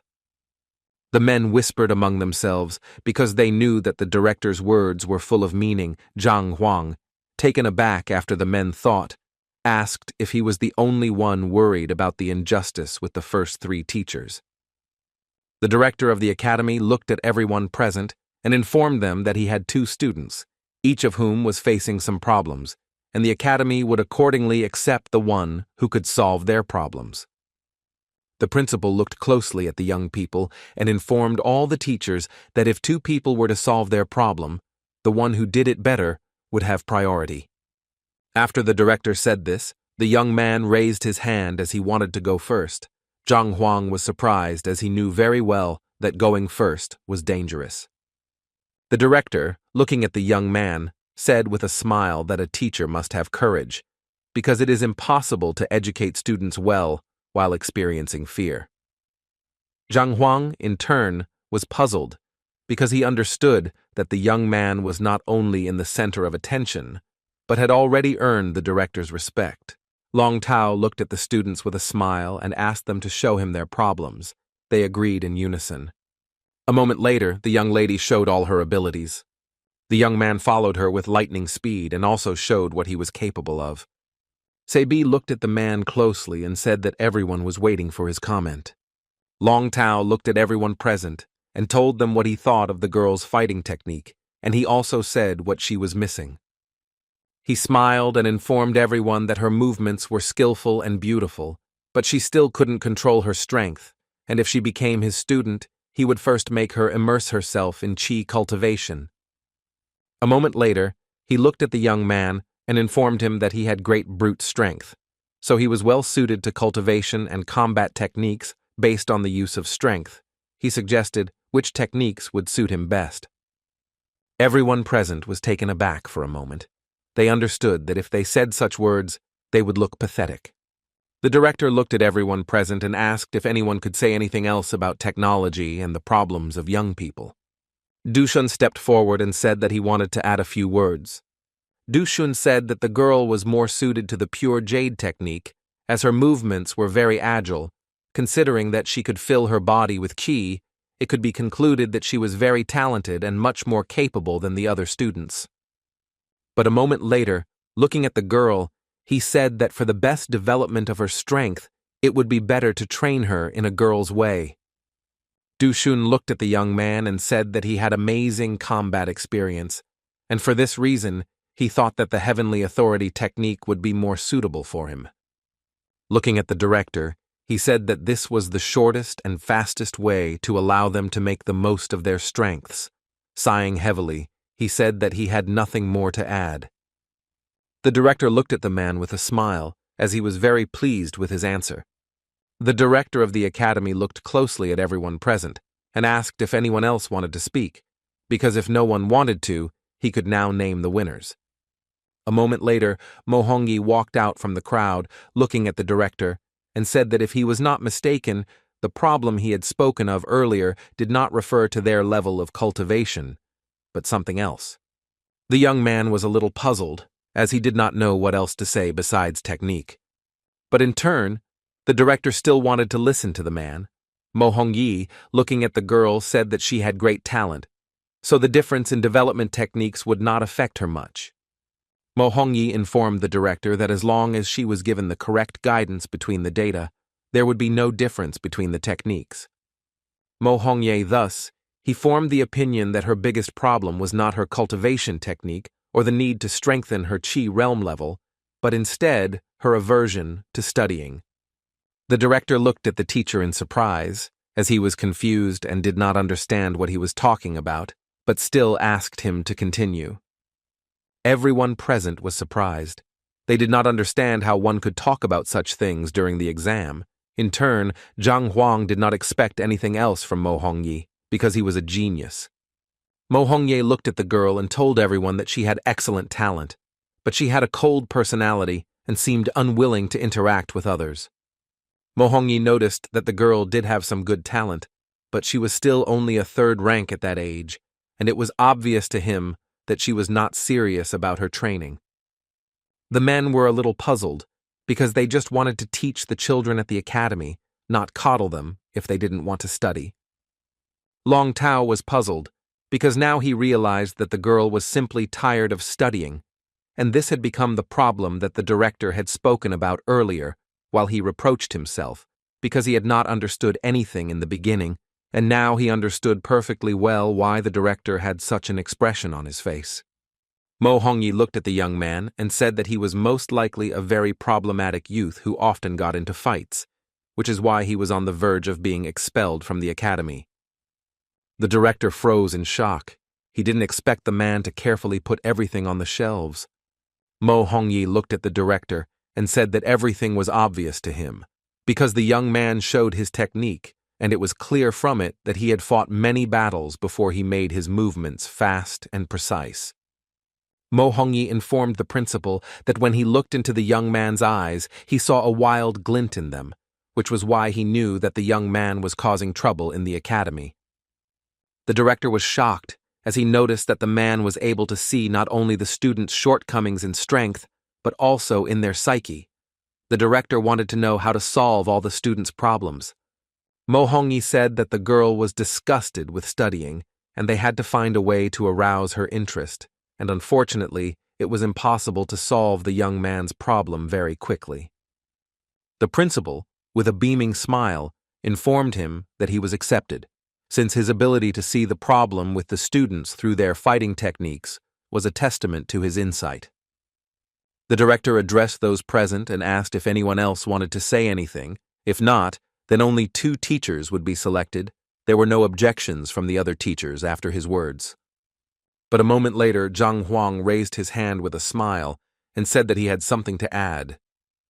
Mohongi looked at his companion in surprise because he knew that he had said enough, because no matter how genius the young man was, he would not be able to say any information. Zhang Huang, looking at Mohongi, thought that he still didn't have a sense of camaraderie, because he could have kept silent about something and let Zhang Huang speak. Zhang Huang said that the teachers had already told the students all the advantages and problems, and he didn't want to repeat himself again, but he could still solve their problems right on the spot. Long Tao was skeptical about this statement, because in front of them stood two of the most difficult students, and he did not understand how the teacher could easily solve everything right now. The principal looked at the teacher in surprise and asked how he wanted to resolve this issue right then and there. Zhang Huang said with a smile that everything was very simple. Zhang Huang slowly walked up to the girl and told her that he had one thing he wanted to tell her. Coming even closer to her, he quietly told her something. The girl froze in place. But after a few seconds, she knelt down in front of him with a bang and asked him to take her as his student. Everyone froze in shock. All the teachers present were confused and worried. They did not understand what had happened and why her attitude towards studying had changed so quickly. The director looked at the man in surprise and asked what he had just done to make her change her mind so quickly. Zhang Huang informed everyone that the girl was disgusted with studying not because of disinterest, but because of her physical condition, and he knew how to solve her problem, which was the reason she wanted to study with him. Long Tao was puzzled by this situation. He did not understand why the girl kept such a secret to herself and did not tell about it earlier. Zhang Huan glanced at the man sideways and said that it was her personal matter, and she didn't want to talk about it. The principal looked at the man closely and informed him that if he promised to solve the problem with the other student, the academy would accept him as an official teacher. Zhang Huang slowly walked up to the young man and asked him if he really enjoyed fighting with others. The young man looked casually at the teacher and said affirmatively that everything was exactly like that. Zhang Huang smiled and said that in that case, everything was very simple. A moment later, Zhang Huang punched him in the face, causing the young man to stagger and retreat. The young man in turn turned around with rage and looked at the man. Before he could do anything, Zhang Huang suddenly hit him in the face again. Long Tao was shocked. He did not understand what the man was doing, because he knew that using violence against a student was the same as giving up. The director ran up to them with lightning speed, shouting, "Zhang Huang!" It was worth saying if he was going to beat the student. A moment later, the young man fell to his knees in front of the teacher and thanked him for saving him. He swore that he would never fight anyone again. Everyone present was in shock. They did not understand what the young man was talking about. Zhang Huang looked at everyone present with a smile because he was glad that everything had been resolved well. Mo Hongye looked at the teacher with a puzzled expression and informed him that he could not hit the students. Zhang Huang, taken aback, looked at everyone present and, looking at the student, asked if he had really beaten him. The young man said that it was not so, and he was indebted to him since the teacher had not beaten him but saved him. Everyone present was shocked. They said that they were not blind at all and saw everything, and on his part, this act was very cruel and brought him shame. The principal was shocked. He shouted that physical punishment of students is in itself a violation of the principles of mentoring, and he will definitely report this incident. The director shouted furiously that his academy was not going to hire incompetent teachers like him, and he could leave immediately. Zhang Huang looked at the director in surprise and asked if this was really his opinion on the current situation. The director, in turn, said that this was exactly the case. Zhang Huang sighed heavily and said that he wanted to ask the director if his eyesight was okay. Everyone present was in shock. They realized that the man had just insulted the principal, and he had also beaten up a student in front of everyone. The academy director was furious and shouted at Teacher Liu that he had only insulted the grandmaster. Zhang Huang looked at the director and said that he had not insulted anyone, and it was apparently the director who did it. Zhang Huang informed the director that there was a blood-spoiled spider in the world, a unique beast, small in size, and it feeds on the blood of living beings, but what is more important, its poison is deadly. Zhang Huang informed everyone that if a warrior falls under the influence of poison, he does not die immediately. The poison affects his nerve endings and changes the person's personality. Mo Hongyi, in turn, was shocked by the young man's words and wondered if such a creature really existed, since he had never heard of anything like it before. Zhang Huang informed everyone present that the young man had been under the influence of poison for quite some time. which was why he was very aggressive. Zhang Huang asked everyone present if they hadn't noticed the young man's red eyes. The men were a little puzzled by what they heard, because they had seen his eyes, but they thought that this was the young man's unique technique, but it was all because of the deadly poison. The director was in shock. He couldn't believe what was happening. He couldn't understand how they didn't notice it. Zhang Huang looked at the principal and informed him that he did not just beat the student, but used a unique method to expel poison from the body. He asked the principal to look at the blood that remained on the floor if he did not believe him. The principal was shocked because he noticed that the stone slab was burnt. He was shocked because he realized that the teacher's actions were justified. Zhang Huang told the director that people usually died after several months of poisoning, but looking at the student's condition, he knew that he was now out of danger. Zhang Huang was shocked by the fact that the principal failed to notice that his student had been hit with deadly poison and that he was now being accused of beating the student. The director, in turn, was taken aback. He did not know what to answer because he understood that he was to blame for this situation. Mo Hongyi looked at his companion and asked him to calm down a little, because poison masters are a very rare profession and few people have heard about the effects of poisons, and it is natural not to know this. Mo Hongyi looked at his companion intently. He was very surprised by his skill, but at the same time he also knew that Zhang Huang was superior to him to some extent. Zhang Huang wanted to see it through to the end, because he was shocked that even though the student thanked him for saving him, the director still accused him of beating him. The director was puzzled. He sighed heavily and said that it seemed that he was not observant enough and did not deserve his title. Zhang Huang walked up to the principal and, patting him on the back, told him not to be upset and to continue studying diligently without making such clear conclusions, without assessing the current situation. Everyone present was shocked. They did not expect to see something like this. They understood that the teacher was now behaving carelessly. Zhang Huang looked timidly at the principal and asked if he would accept him as a teacher. The director told the man that he was, of course, accepted into the academy. He understood that if a teacher was not accepted with such knowledge, then he was not worthy of the title of director. While standing in the backyard of the academy, the young man called his sister over and over again. Mu Zheqing looked at Meng Tao and asked if he had found out anything. She wanted to know if the man was reliable. He smiled and told her that he had found out everything. Meng Tao reported that Zhang Huang was simply an incredible teacher and was currently taking the exam to become a 2-star grandmaster, which was the reason he had left the capital for a while. She sighed heavily. After hearing this, she wanted him to be their teacher.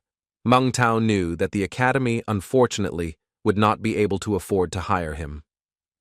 Mu Zheqing, in turn, understood everything perfectly well, but she wanted to attend at least one of the teacher's lectures. A moment later, she turned around and, looking at the young man, asked if the results of the teacher recruitment had been announced yet. He sighed heavily and informed her that there were no results yet. Meng Tao knew very well that there was a shortage of star teachers, so those who came were all ordinary teachers, and he doubted that they could teach them well. A moment later, a girl ran up to them in a hurry and said that things were going very badly for them. Mu Zheqing looked at her friend in surprise and asked why she was panicking. After all, she had asked her to keep an eye on the elders' hall until the new teacher was brought to them. She didn't understand why her friend had returned so early. The young lady, breathing heavily, looked at her friends and said that teachers had already been chosen for them. She said excitedly that she saw the principal hand over the teacher's badge from their class to the young mentor. Mu Zheqing asked her friend what else she saw. The young lady was shocked and shouted to them that the teacher had beaten the student to such an extent that he had started vomiting blood. The young people were taken aback and looked at each other, because they knew that the academy never allowed teachers to do such a thing. Mu Zheqing looked at her friend in surprise and asked if the principal had really handed over such a teacher to the leadership of their class. She sighed heavily and said that it was true. The girl said in surprise that the teacher grabbed the brooch and headed straight to their class, and he would come to them soon. Mu Zheqing was shocked by what she heard, wondering how such a person could appear in their academy. Meng Tao said that it seemed like their academy found their class to be uncontrollable, and for that reason, they wanted to beat obedience into them. As Mu Xueqing left, she told the young people that they should gather their entire class together, as they needed to discuss everything quickly. Sometime later, the young people managed to gather their entire class. They passionately discussed the situation until their teacher came to them. Zhang Huang finally reached the hall where his class was supposed to be after some time. Mu Xueqing told everyone present that they could put pressure on the new teacher, and when he came to them, she would say that she had met Zhang Huang, who was going to accept her as his disciple. The young man smiled and told her that it was a very good idea, since then they would be able to break his thought, but they were all very puzzled, since they were worried that they might get into trouble for using Zhang Huang's name for their own purposes. Mu Xueqing said with a smile that they didn't have to worry about it since it was almost impossible to meet Zhang Huang in everyday life. She asked everyone present to treat the new teacher with respect. The young men asked the girl with admiration if she would really be Zhang Huang's student. They hoped that when she became a full-fledged student, she would be able to arrange a meeting with the teacher. Zhang Huang slowly walked into the classroom and heard their conversation. He froze in surprise for a moment because he had never met her before and did not understand why she said such things. The young lady, smiling, informed everyone present that the teacher was currently taking an exam, but upon his return, she would still ask him to give them one lecture, even though it would be very difficult. A moment later, the young people stopped talking because they saw a man in the classroom. Zhang Huang looked at them with a smile and said that he came on the orders of the academy to become their teacher. Mu Xueqing looked at the new teacher in surprise because she had imagined him differently. A moment later, they all bowed politely to the teacher and greeted him. He smiled and introduced himself and informed them that from now on, he would be guiding and developing them. Zhang Huang asked if she had really met the famous teacher Zhang. He asked her what the teacher himself looked like. The lady smiled timidly and began to describe the teacher's appearance, saying that he had a muscular build and a delightful smile, and that he gave the impression of being untainted by the world, like a deity in heaven. Zhang Huang looked at the girl intently and asked why he decided to accept her as his disciple. She hesitated, but a moment later said that yesterday she had helped the teacher with a small task, and he, realizing her talent, decided to accept her as a student. The teacher looked at the girl intently and informed her that since teacher Zhang was willing to accept her as a student, he, as an ordinary teacher, did not consider himself worthy of competing with him, and therefore she had the right to choose a new teacher for herself. A moment later he handed the young lady her token. The young lady was shocked. She didn't expect to hear such a thing. Zhang Huan looked at her intently and said in all seriousness that he meant nothing, and that meant that she was expelled. The young lady, in turn, was shocked. She, taken aback, asked the teacher if he was really joking, because she understood perfectly well that all the teachers wanted to take her under their wing because she was a genius.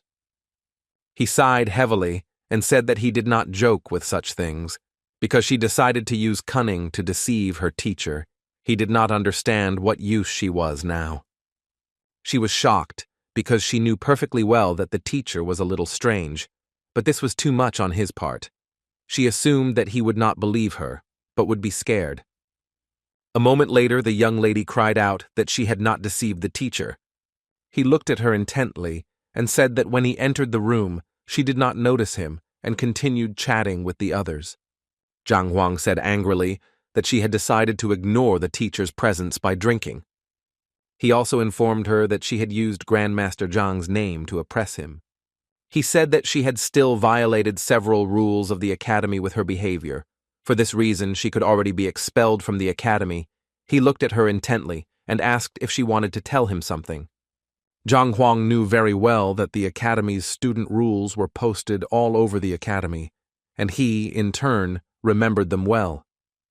Mu Xueqing was puzzled and didn't know what to answer the teacher. She thought that he was used to solving problems only by force, but now she saw that his tongue was very sharp and he was not lacking in intelligence. Zhang Huang, looking at the girl, informed her that she should take her things and leave, as he welcomes students with his opinions and thoughts, but does not welcome those who rebel and incite others. A moment later, the young lady stood up for her friend, as she knew that she was very strong and they could not lose her. For this reason, they all begged the teacher to cancel the order. Zhang Huang glanced sideways at the girl, assessing her strength. For some time, he listed all her achievements and shortcomings. After all that was said, he looked at her intently and asked if she could be called a talent. The young lady was taken aback, not knowing what to answer, because she knew that due to the excessive amount of pills she had consumed in the past few years, poison had accumulated in her body, making it difficult for her to advance in rank. The young people were puzzled. They shouted to the teacher that in the previous academy tournament, she had placed 10th, and she was thus the most talented student in the academy. The teacher informed everyone present that the girl had reached the 6th rank at such an age, and it was truly unbelievable, but because she had taken the pills, there was poison in her body, and based on their effect, her future growth was very limited. Looking at the young man, he said that the girl was not a genius, and in fact, everyone in the room was now in a much better position than she was. Zhang Huang informed the young man that there was a beast tamer in his family who used the blood essence of a wild beast to help him raise his cultivation. A moment later, the teacher looked at the other young man and told him about all his shortcomings and positive qualities. The young man was taken aback because he did not expect to hear anything like this from the teacher. Zhang Huang moved with lightning speed to each student and told them about their achievements and shortcomings. The young lady was shocked. She didn't expect to hear such a thing from a newbie teacher. She thought he was some kind of monster because an ordinary person couldn't know so much. At the same time, in the elders' hall, the men were discussing Zhang Huang and his new class, which had many problematic students. The elder sighed heavily. He said that unfortunately this class was very problematic, as they had already sent several teachers, but unfortunately no one lasted more than a few days. The man was puzzled, because he knew that there was no certainty that the teacher would be able to calm the class without problems. He was surprised that the teacher even put pressure on their principal. The elder sighed heavily, because he knew that if the teacher would solve the problem with his fists here too, he didn't know what would happen next. After a short discussion, they came to an agreement and decided to immediately go and check on the teacher together with the class. When they reached the classroom, they froze in shock as they saw the best student sitting on her knees in front of the class. The elders were in complete shock. They did not understand why she was sitting on her knees and said that they would immediately deal with her teacher. She said that she did wrong and therefore deserved punishment. The man was shocked because he did not expect to hear such words from her. Mu Xueqing sighed heavily and told the elders that after the teacher's instructions, she realized her shortcomings and was now ready to study under his tutelage.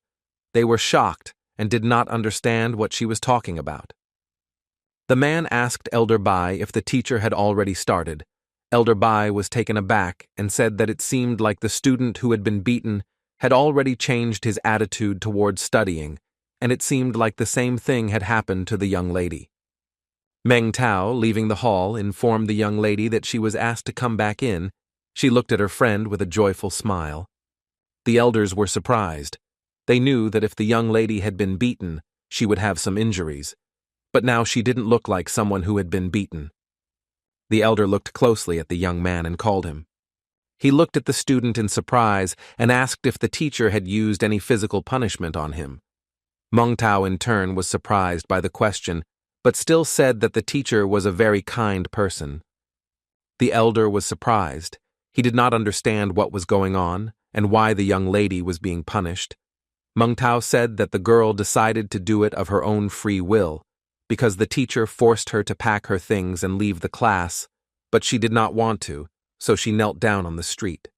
The elder was shocked. As he knew the explosive nature of the young girl, he was very surprised and wondered what happened and why she was silently kneeling at the door. The young man looked at the men intently and informed them that his lesson had already begun, so he should return. In turn, the elders froze in shock and bewilderment. They could not believe that the teacher had conquered the most rebellious class in the academy. The young lady looked at Teacher Liu. She wanted to know when the senior teacher would return after the exam. Teacher Liu informed her that he would return in 10 days. She sighed heavily as it had been a very long time. The teacher smiled and told her that he could take her and show her the city. Yuan Tao, in turn, was very happy when he heard this. The teacher smiled and suggested that they visit the academy, since from time to time the grandmasters from the pavilion would go there to give lectures, and he suggested that it would be very useful for them to take a look at the academy. The students were intrigued because they knew that their teacher would not return very soon anyway, and they could take a look at the academy. It didn't take more than a few hours for almost all the students in the team to advance in their development with the help of the new teacher, as the teacher solved all the students' problems with simple hints. The young lady was shocked by this situation because no matter what the problem was, the teacher easily solved everything with one piece of advice. The teacher looked at the last student and told him that he could tell him what was bothering him. The young man looked at the teacher and said that, unfortunately, Lu Chun did not like to talk. The teacher looked at the young man closely, for he knew that he had been turned away because of his mediocre pedigree and poor ability, and he had held out for 7 days and nights before being allowed in. Zhang Huang understood very well that this required great willpower, but there was little time for self-improvement. Zhang Huang looked at the student and asked if the technique, the cultivation that he was currently practicing, was really a frost martial technique. The young man nodded in confirmation. Meng Tao told the teacher that they had been together for more than 2 years, but during all this time the young man had said no more than 3 sentences. Zhang Huan looked at the young man with a smile and informed everyone that he would make him say more than 3 sentences now. He slowly walked up to the student and informed him that if he continued to train like this, he would not reach the 6th rank even in 10 years. Zhang Huang looked at the young man intently and informed him that he would not even be able to carry out his revenge. The young man froze in shock. A moment later, he looked at the teacher with fury. Because he did not understand how he could know about his place, he furiously asked the teacher how he knew that his true goal was revenge.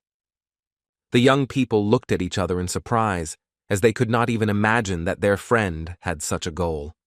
Zhang Huang told his student that he did not need to worry about how he knew about it, but still, because he hid his experiences too deep inside himself, he was stopping himself from achieving a breakthrough. Zhang Huang in turn told the student that he need not worry, and that he would be able to achieve his revenge within 10 days. The young man was shocked by this statement. Zhang Huang looked at the student and said that he could believe him or not, but he only had one chance. With the speed of lightning, the young man knelt down and asked the teacher to guide him. Zhang Huang looked at everyone present with a smile and said that the young man had just spoken more than 3 sentences. Everyone froze in surprise. Sometime later, the young man and his teacher were in the office. Lu Chun looked at the teacher and asked if he could really take revenge in a short period of time. He was very angry because he had never told anyone about his burden, and was quite surprised when the teacher revealed his secret. Zhang Huang informed his student that, unfortunately, his method would be painful, and whether his student would use it or not depended only on him. The young man, in turn, shouted that if he could take revenge, he was ready to endure any pain. Zhang Huang smilingly told the student that he should be true to his goal. He said that there was one art that very few people associate with or practice.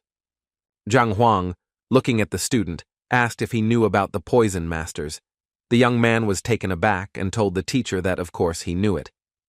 Zhang Huang said that he was not a poison master, but for his method they would have to use poison, and besides, during the training he might fail and die.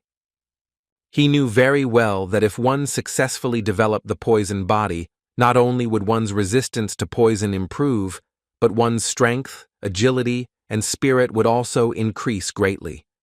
Zhang Huang understood very well that only this technique and the divine art of the heavenly path could raise the level of cultivation in such a short period of time. Lu Chun, in turn, understood perfectly well that he had only one chance, Looking at the teacher, he told him that, despite all the pain, he was ready to endure everything. Zhang Huang looked at the student and said that this exercise should not be shown to anyone. The young man swore that he would never pass on to anyone the development techniques and secret arts that his teacher would teach him. Zhang Huang told him that cultivating a poisonous body required taking poison, and he didn't have the necessary medicinal herbs with him right now, so he would pass on this technique to him tomorrow. But today, he could teach him another technique that would strengthen his body. A moment later, Zhang Huang showed off the technique in all its glory and told his student that he should learn it, as a strong body would help him endure the deadly poison. The young man was taken aback because he realized that if the teacher was going to sell the equipment, it would cost an incredible amount of money. But he was surprised that such magnificent equipment was given to him for free. A moment later, he fell to his knees and thanked the teacher for his kindness. Zhang Huang informed the student that he was giving him some time to work on himself. The young people discussed this situation for a while. They were amazed by the teacher because they did not expect something like this from him. They understood very well that the young man was only at the initial stage of the 5th rank, and it was impossible to become a 7th rank master in a few days. A moment later, the young man and his teacher walked out into the hall. Everyone was frozen in shock as they saw that he had advanced from the initial stage of the 5th rank to its peak. The young lady was shocked because she knew that it took them all a few months to make a small progress in development. Meng Tao looked at the girl and said that the teacher was simply amazing, and she should admit her mistakes to him, since it would probably not be possible to find an even more incredible mentor, and she should not waste this opportunity. With lightning speed, the young lady headed towards the teacher. Mu Xueqing knelt down in front of the teacher with lightning speed and asked for forgiveness. She said that she would do whatever he asked her to do and would never doubt his words. She told the teacher that even if the famous genius Zhang entered the door, she would pretend that he was not there. He sighed heavily as he wanted to achieve obedience from her in the future, but did not think that it would lead to such a result. He understood perfectly well that she had been taking pills since childhood, and the poison had already eaten deep into her body, as if it had shackled the girl's meridians. Looking at the young lady, he understood that if she was not going to resist, then he would be able to help her. Zhang Huang said that the situation is very complicated and serious, but with the right method, it can be helped, and they can easily achieve the neutralization of the effect of the drugs. He sighed heavily and informed her that the poison had been accumulating in her meridians for many years, and now it would not be so easy to cleanse them. A moment later, he handed her a small notebook where all the exercises she had to do were written down, and with lightning speed she thanked the teacher. Sometime later, the teacher finished the lesson, everyone went their separate ways, and started discussing the teacher and what happened in the lesson. Mu Xueqing looked at her friend with a smile. She was shocked, because she knew that not every grandmaster was capable of raising their cultivation level with just a few instructions. She informed her friend that she had once had a jade brooch handed to her by the head of 500,000, and she had listened to his lecture for several hours, but she could still confidently say now that the head of the pavilion was no match for their current teacher. The young man was surprised. She smiled and said that not only the head of the pavilion thought, but also the other geniuses paled in comparison to the abilities of their new teacher. She told her friend that Zhang Huang had earned a name for himself only through his talents, and that he had no idea about the development of his students. The young lady heard the young men talking and asked if she had just said that Master Zhang Huang was clueless about teaching and that his disciples were weak. Mu Xueqing looked at the girl and said that she hadn't said anything bad about the teacher's talent, but his students were nothing special. Zhao Yao asked the girl with cold fury if she was going to duel in front of her. Mu Xueqing was surprised and did not expect this. Mu Xueqing looked at the girl with a smirk and asked if she really wanted to fight. She knew that she wouldn't be afraid of her. Zhao Yao looked at the girl with cold fury and said that they would now see who was stronger. Mu Xueqing agreed with her. The young men looked at them intently, as they understood that their friend was absolutely right in this situation, because she had insulted their master and must pay for what she said. Wang Yin, after listening to her friends, agreed with their opinion. A moment later, the young ladies were already standing in the center of the circle to begin the fight, everyone present whispering among themselves. The young people looked at Zhao Yao in surprise because they had never seen her in the academy before and thought that she was most likely a newcomer. Mu Xueqing looked at the girl with a smirk and said that if she wins, Zhao Yao will apologize to her. Zhao Yao looked at her opponent closely and advised her not to be so confident. A moment later, they dropped their conversations and attacked each other with lightning speed and fury. During the fight, Zhao Yao noticed that although her opponent was rude, she still knew how to fight. Zhao Yao looked at the girl and used an icy palm with fury. Mu Xueqing was shocked as the icy white jade palm was applied to her. Mu Xueqing realized that the person in front of her was Grandmaster Zhang's student, but she, in turn, did not lose her head, but with the speed of lightning, grabbed the girl's hand. Mu Xueqing easily threw the girl over herself. She understood that she had very good technique, but unfortunately, it was at a low level. Mu Xueqing flew towards her opponent with lightning speed, as she knew that she had to strike her. After all, she had fought in countless battles and could not lose so easily. Zhao Yao was also puzzled. She now realized that she had overcome the gap between ranks in a short time, but she had little experience in fighting. Mu Xueqing struck the girl again with lightning speed. Mu Xueqing used all her strength and anger to strike, causing Zhao Yao to instantly fly towards the ground with a roar. A moment later, Mu Xueqing landed on the ground with ease. She looked at the place where the girl fell with disdain because she was a little confused and did not understand why the girl challenged her in the first place. But a moment later she froze in place and was taken aback as crystals of pure ice rushed towards her. A moment later, the young lady used her water palm technique. She was furious and wanted the ice peaks to break in front of her. But when she dispersed the ice peaks, she noticed that the girl was moving towards her at the speed of sound. Zhao Yao struck with lightning speed. Mu Xueqing froze in place for a moment as she was shocked by the girl's strength. Mu Xueqing noticed that not only the girl's power had increased, but also her speed. Mu Xueqing in turn was puzzled because she knew very well that if the battle continued, she would not win. But a moment later, Mu Xueqing gathered her strength and struck the girl. The young men were dumbfounded with shock because they saw that the girl had decided to strike the falling flower. They knew that this technique was of the highest level, and for this reason they assumed that the opponent would soon come to an end. But the young lady, in turn, was not going to give up. She was furious and wanted to repel the blow. A moment later, they collided in mid-air, neither of them giving up.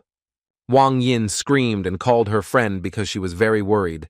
Zheng Yang calmed his friend down and told her that Zhao Yao was very difficult to defeat despite her lack of combat experience. Zhao Yao was preparing herself at the same time, gathering all her strength to strike. The young lady, in turn, also did not lag behind her, and gathering all her strength into a fist, she rushed towards the girl. A moment later, they collided again with a crash. But unable to withstand the pressure, Mu Xueqing recoiled and flew to the ground. Zhao Yao, in turn, landed gracefully on the ground. Meng Tao ran up to the girl with lightning speed and asked if she was okay. She easily pushed him away and did not answer his question. Looking at her opponent, she said that she seemed to have underestimated her. Zhao Yao suggested that she end the fight in a draw and fight her in a few days.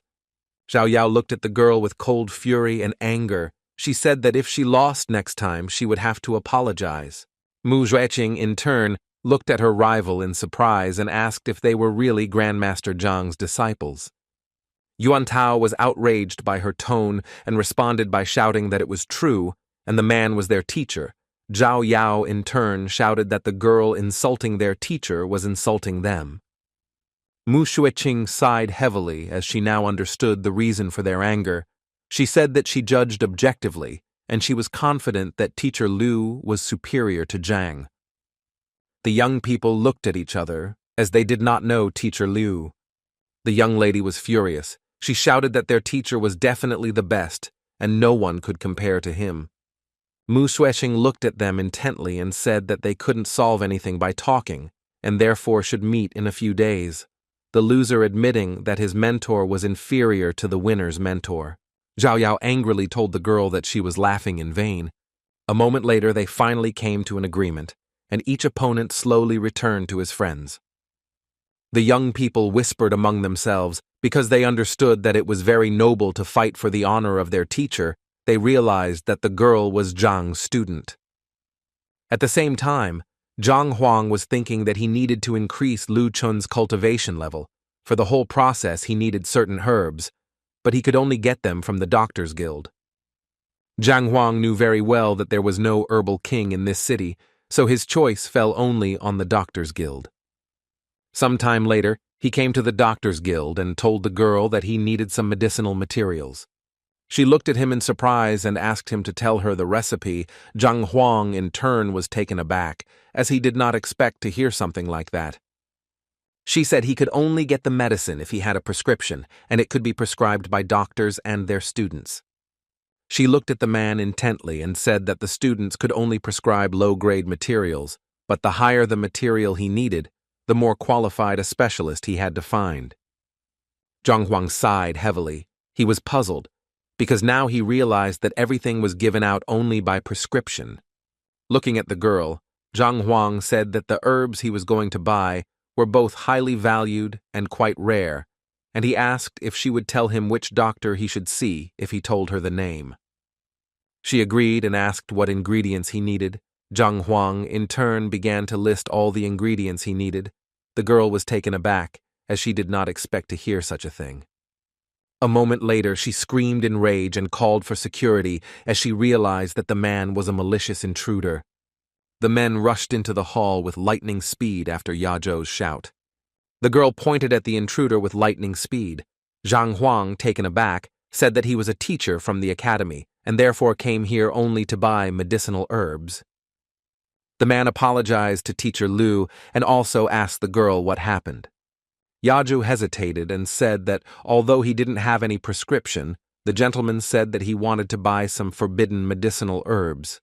She began to list all the herbs that he wanted to buy. The man looked at the teacher intently and informed him that the medicinal herbs he wanted to buy contained a deadly poison, so the guild considered them forbidden, and even if he had the recipe, they would not be able to sell them to him.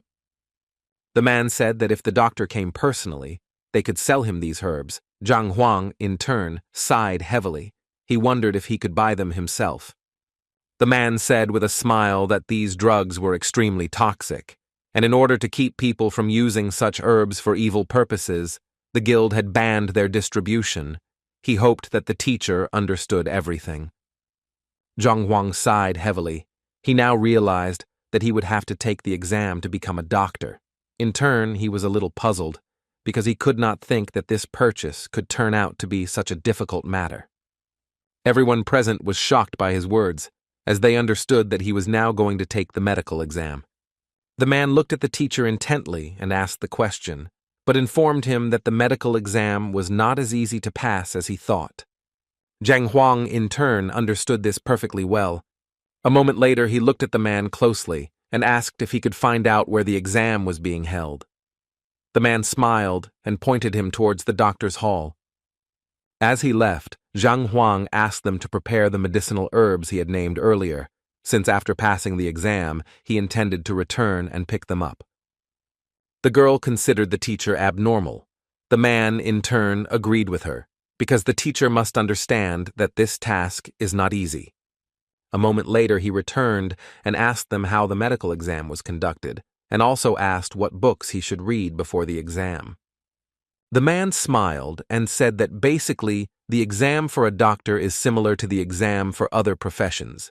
It is divided into theoretical and practical. He told the teacher that when he enters the doctor's hall, special staff will take care of everything. Zhang Huang thanked the man with a smile for the information he provided. He was taken aback and said that he did not need to be thanked at all, but in turn he thought that the teacher was crazy. The man sighed heavily and informed the young lady that they had to wait for the results anyway, but for now he had to leave as they had to continue patrolling. Looking at the girl, He said that they would see each other later, but a moment later they were both taken aback as they heard a loud crash. I told Joe, the man, that the sound came from the doctor's room. He was taken aback and wondered if the teacher had reached the wall of thought. The young lady looked at him in surprise and asked what he was talking about. The man sighed heavily and told her that the wall of thoughts was a place where incurable diseases were recorded, the very diseases that no doctor had been able to cure in the last century. She looked at him in surprise, and the man said that even a member of their branch, the successful Dr. Mu Hong, a young medical talent, could not cope with the diseases. He said that not only he, but also the doctors from the guild had been struggling to cure them for several generations, but they had not been able to come up with anything, which is why the wall with incurable diseases written on it was called the Wall of Thoughts. I asked Joe if this was the reason he was so worried. He sighed heavily and said that the Wall of Thoughts was a place that only the guild leader was allowed to enter. The man said that entering a room with a wall meant that the person was challenging the guild leader and was going to take his place. She was in shock. She didn't understand why her companion was so calm. She screamed that they urgently needed to go and see what was there. He sighed heavily and told her that as soon as this place opened, no one else would be able to enter there. Yajo excitedly informed that since the illnesses written on the thought wall were considered incurable, if the teacher made a mistake in the answers, no one would even suspect it. The man said that the Wall of Thoughts is a unique spiritual object, and if the answer is correct, the wall will glow orange, and if not, it will glow red. The young lady, in turn, backed away from his words. She was puzzled and did not know what that rumble meant. He said that this bell informs the entire guild of doctors that someone has entered the room with the Wall of Thoughts and has thrown down a challenge in the head of the guild. This is equal to a public meeting, and the decision will be made there. A moment later, the young lady also backed away as she saw Guildmaster Mu Hong, 3-star physician Du Rao, and physician Chung Feng. The head of the guild looked at those present in surprise and asked what had happened and why the bell was ringing. The man told the guild leader with lightning speed that a man had recently come to them and headed towards the room with the Wall of Thoughts. Mu Hong looked at them in surprise and asked who this person was who decided to overcome the Wall of Thoughts. The man backed away and told him in a puzzled tone that he was one of the teachers at the academy, and his last name was Liu. They looked at each other because they were confused, since they did not know a teacher with such a surname, and did not understand why he entered the room with a Wall of Thoughts. The man told them that the teacher wanted to take an exam on his medical knowledge, so he showed him the way to the doctor's hall, but they still couldn't understand how the teacher could enter the room with the wall and think. The head of the guild asked in surprise if the teacher had really come to take the exam. He didn't understand how many stars the man had if he had decided to visit the Wall of Thoughts.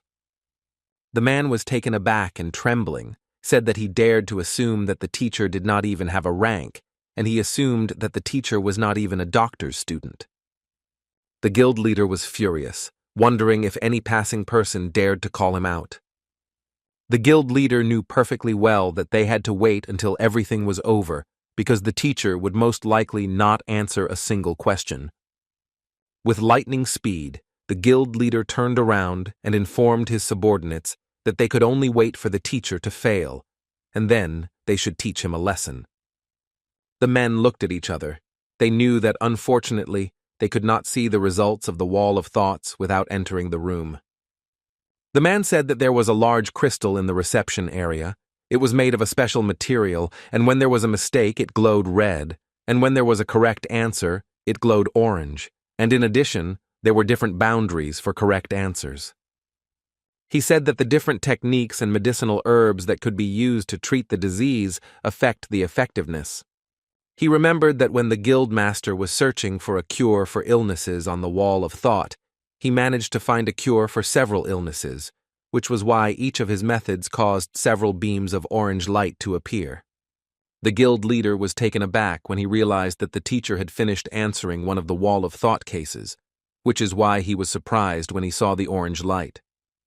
Mu Hong didn't understand how this was possible, since all cases had long been considered unsolvable. He told his subordinates to watch the light carefully. After a while, everyone was taken aback, as they realized that the teacher had not only answered correctly, but had also exceeded his potential level. The guild leader was shocked as he saw that the answer was perfect. Now he realized that in the history of several thousand years since the emergence of the kingdom, no one had ever even heard of an effective method of ideal treatment. The head of the guild was in his turn furious, because he understood that a guy who knew nothing about medicine had come up with such a recipe. He did not understand what was going on at all. The guild leader looked at the man with anger and asked if he hadn't just said that the teacher didn't know anything about medicine. He didn't understand how he could give such an answer. The man was taken aback, not knowing what to answer. Trembling, he said that the teacher was just lucky, and he definitely wouldn't give the correct answer to the next question. Mu Hong looked at the man with fury and asked how he could blame the perfect recipe on luck. A moment later, the guild leader turned around as he saw that the teacher had once again answered the question perfectly. The guild leader was furious because the teacher gave 18 correct answers. He knew that such an unrivaled genius like him only gave 4 correct answers. The man told the guild leader that when the teacher first entered, the crystal was glowing with 5 rays, but then the rays appeared 10 more times. He thought that most likely the artifact was broken. The guild leader was furious. He shouted that this was just nonsense. He didn't understand what he would become after the guy came out to them. He shed bitter tears, because he knew that according to the rules of the Wall of Thoughts, if someone surpasses the achievements of the current guild leader, then he himself becomes the guild leader. The men knew there were only 20 questions on the wall, and they wondered if the teacher would be able to find a cure for all the cases in one go. Mu Hong stood up with lightning speed and announced to everyone that the last case had not been cured for many centuries. Mu Hong shouted that the problems stored on the Wall of Thoughts were very complicated. He informed everyone present that the last question was of royal importance, and no one had been able to resolve it. A moment later they were taken aback, as they noticed that the teacher had solved the 19th question as perfectly as the previous ones. They stared at the ball, waiting for the final answer. The emperor asked his subordinate if he was really saying that someone had challenged the head of the guild, the doctors, and in one go solved 19 questions on the Wall of Thoughts.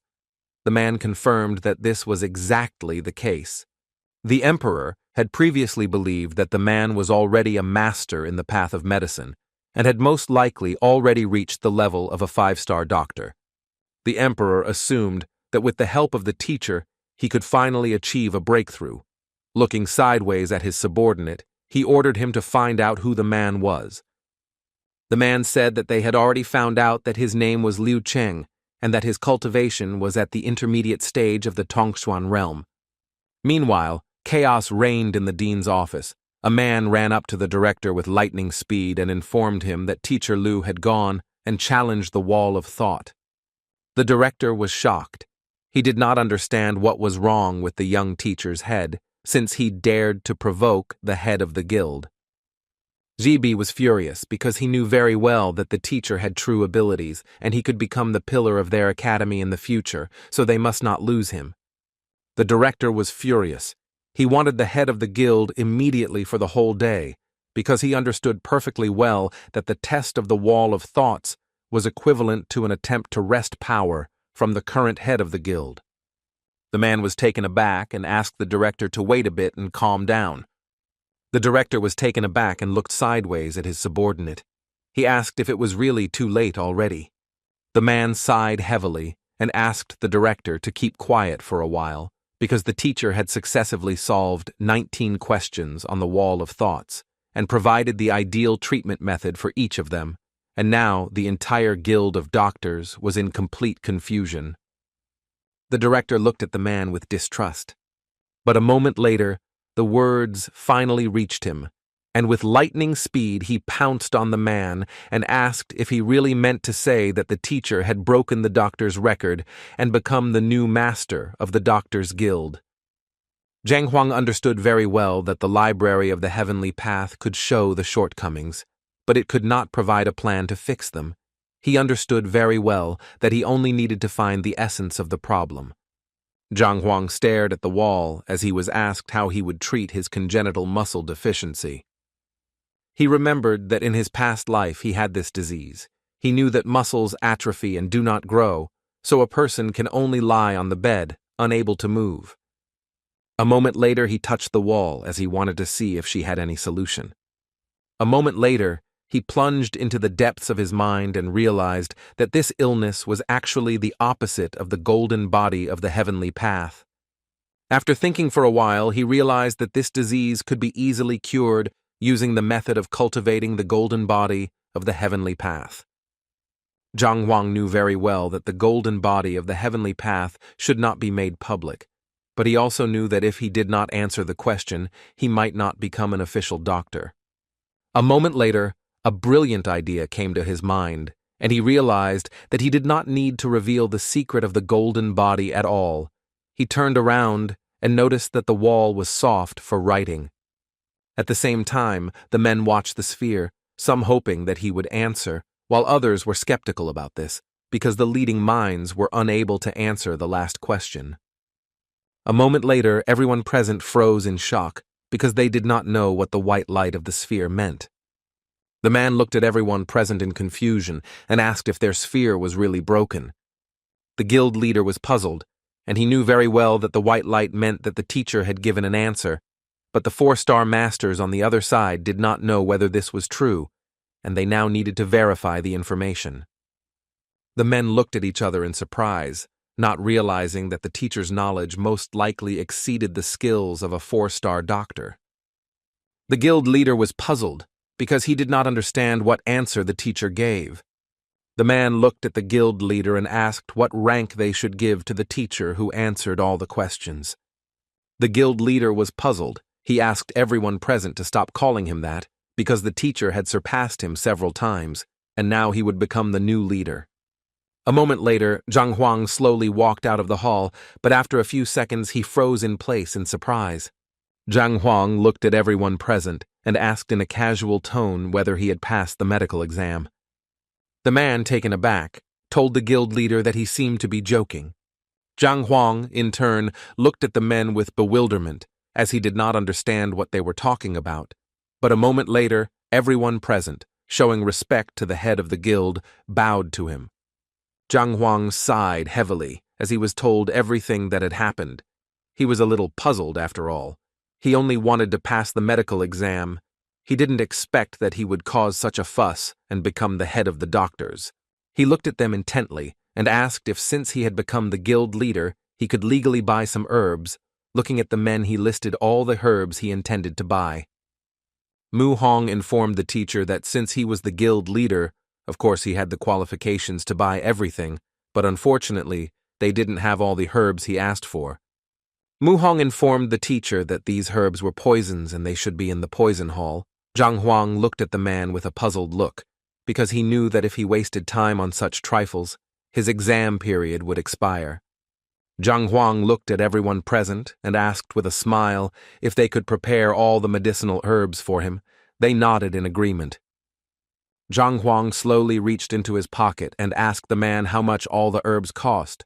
Mu Hong sighed heavily and said that these herbs would cost a total of 14 million. The young man was shocked by the amount, as he thought they would only cost a few 100,000, not millions. With pity, he said goodbye to his money. Through tears, he told Dr. Mu Hong that he had some business left and he had to leave, but he also said that he would only occupy the position of the guild leader in name, so he left all the business to him. The man looked at the guild leader and asked if he could tell him what was up with the last question. Zhang Huang thought for a moment and told them that the judges said they would give an answer in 10 days. Mu Hong sighed heavily and said that it seemed like the doctors on the other side were really confused, and for that reason, they needed to check the answer. Zhang Huang said goodbye to them as he left. He was surprised and did not expect at all that he could become the head of the Doctors' Guild, because he only wanted to help his students. Mu Hong looked at everyone present and said that they needed to hold a general meeting where the new guild leader would fully receive his powers. A moment later, the alliance leader was informed by the doctors that they had found a way to cure Lian Air. The head of the Doctors Guild, Sen, said that they were not sure whether this treatment was effective or not, so they wanted to give it a try. The man angrily asked them if they had gone crazy and wanted to use his daughter as a guinea pig. Chief Meng bowed politely and said that he had no intention of doing so. He told the alliance leader that if he did not want to put the princess at such a risk, then they would not speak of it anymore. The head of the doctors said that they were indeed helpless against the illness that the princess was suffering from, but only today a doctor from the kingdom provided them with a plausible treatment method to test.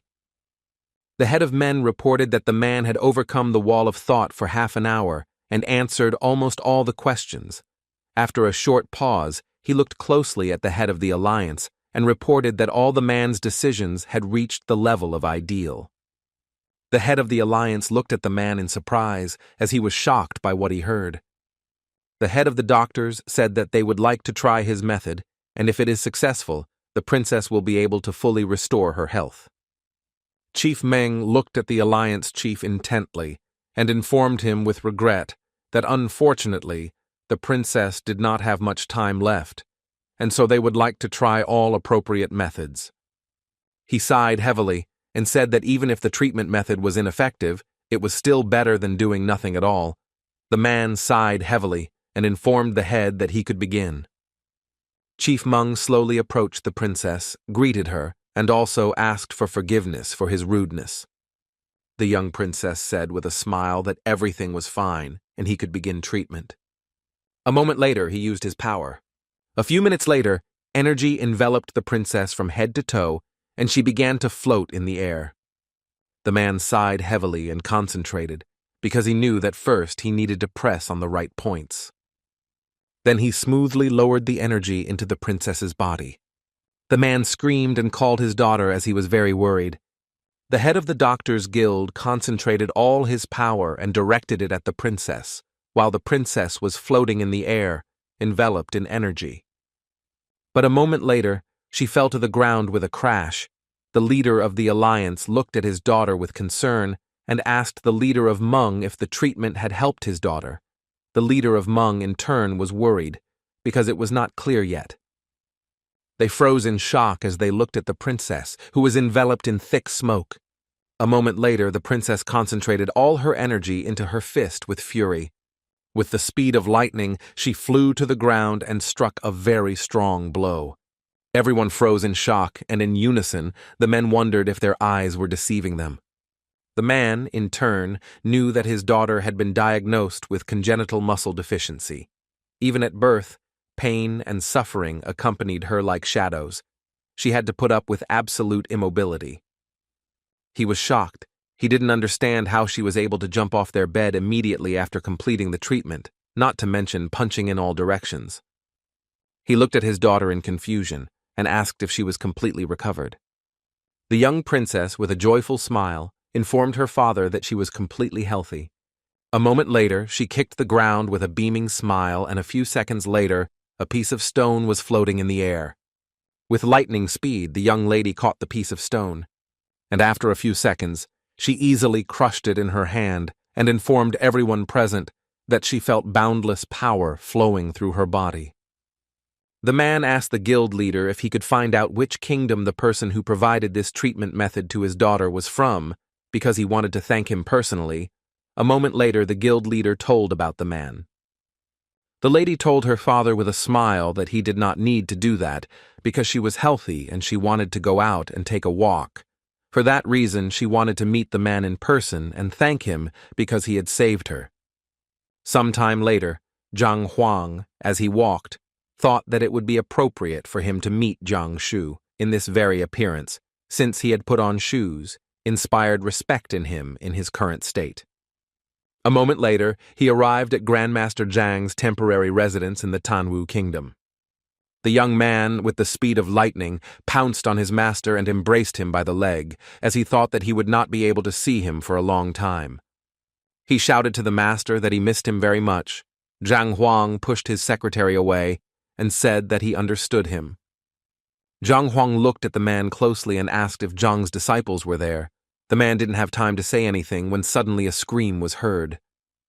Yentao walked into the residence with lightning speed and shouted to Grandmaster Liu, "Bad news!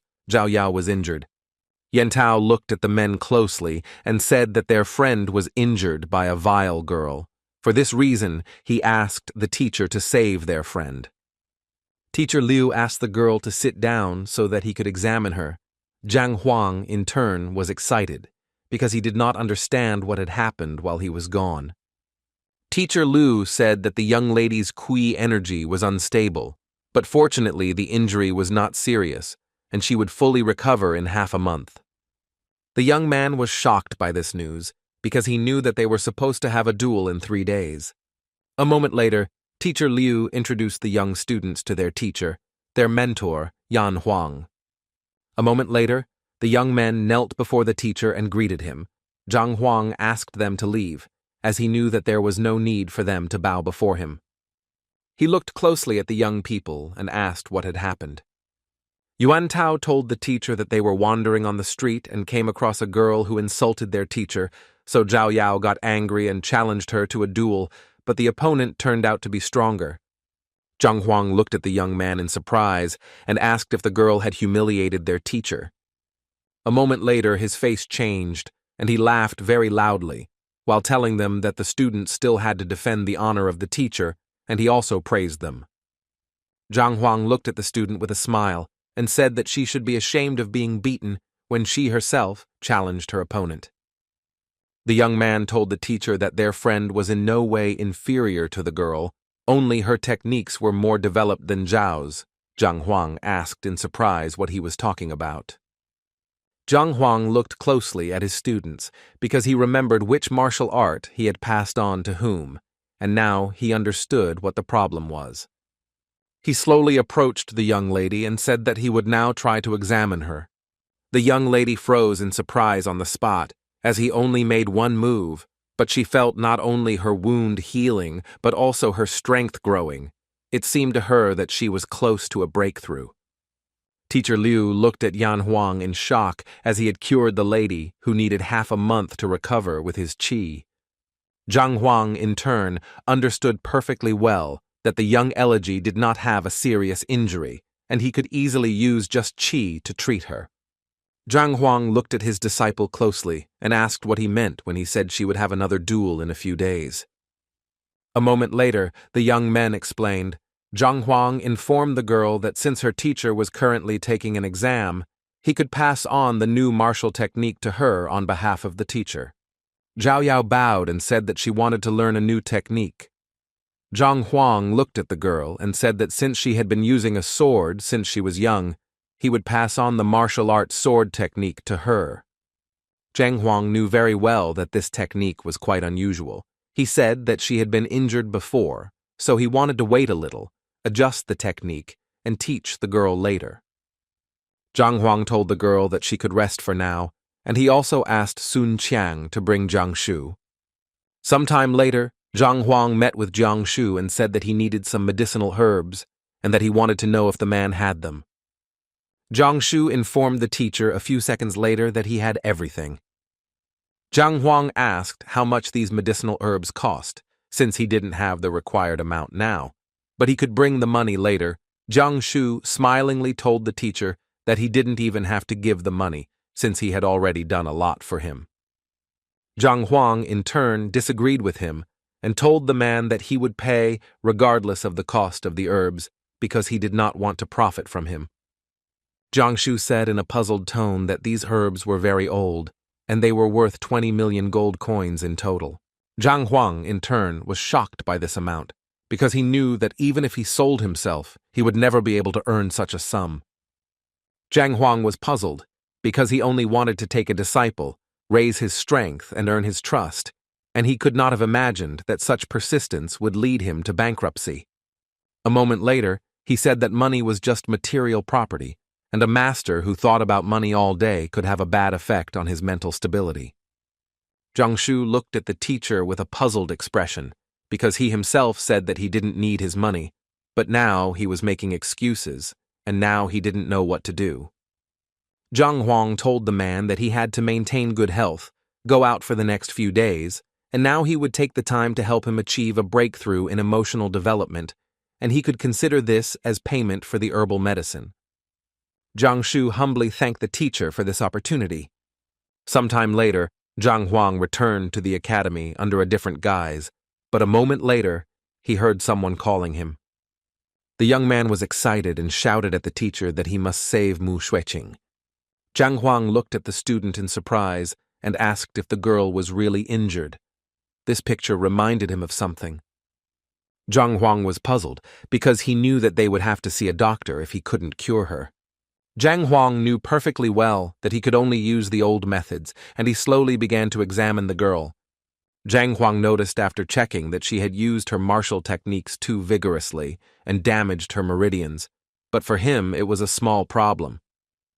The young lady was surprised because she saw that the injury was healing.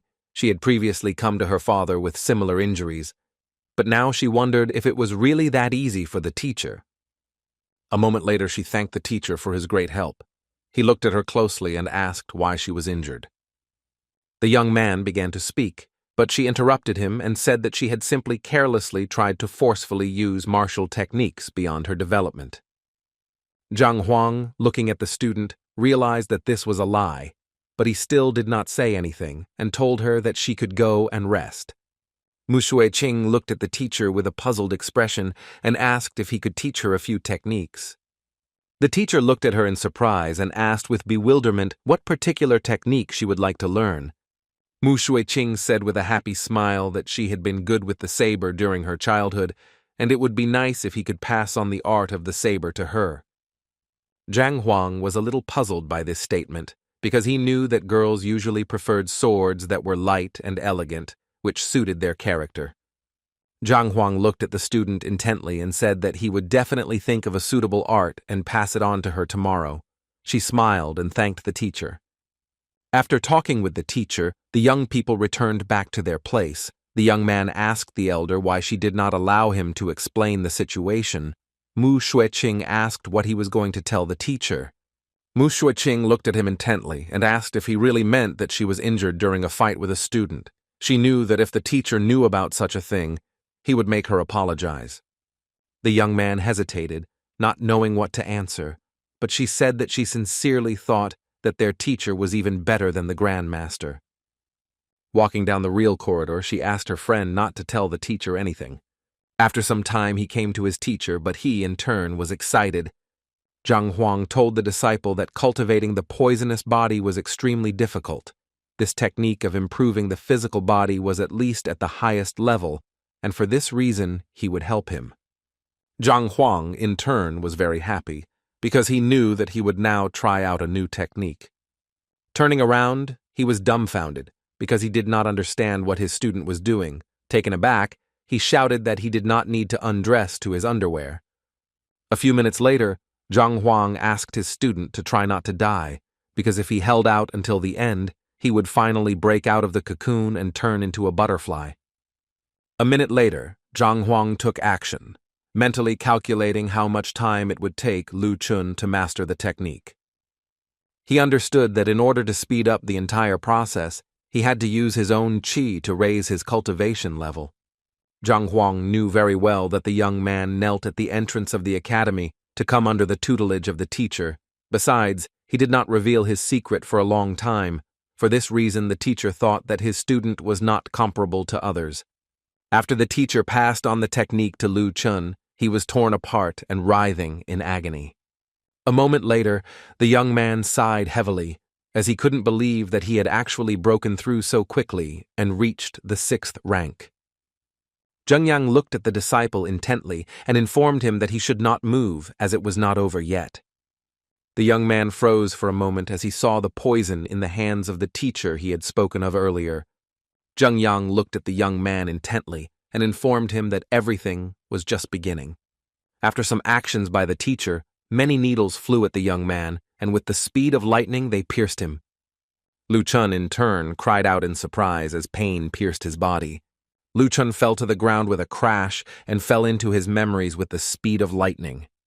The young man was puzzled because he remembered the worst day of his life. He was in tears of grief.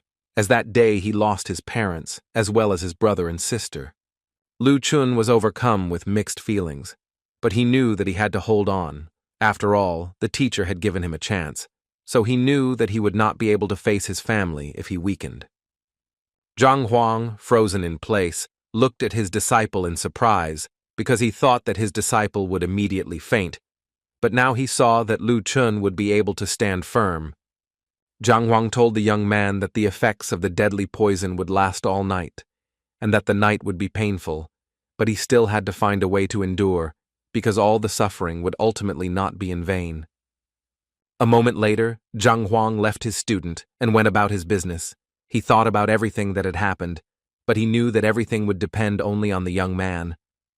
He sighed heavily, because he knew that tomorrow he had to pass on the art of the sword and saber, but he also knew that he had to use all the techniques first in order to pass them on to the girls later. Sometime later, he visited the forest because he wanted to practice. Before that, he had collected enough information in the libraries. Now he wanted to see what would happen after combining all the information. Zhang Huang sighed heavily and remembered that the sword was the king of cold weapons. After a few minutes, Zhang Huang began to examine the weapon. He noticed that the sword was nimble, flexible, like a snake. With the speed of lightning, using its power, he cut down several trees with one swing. Zhang Huang was momentarily stunned.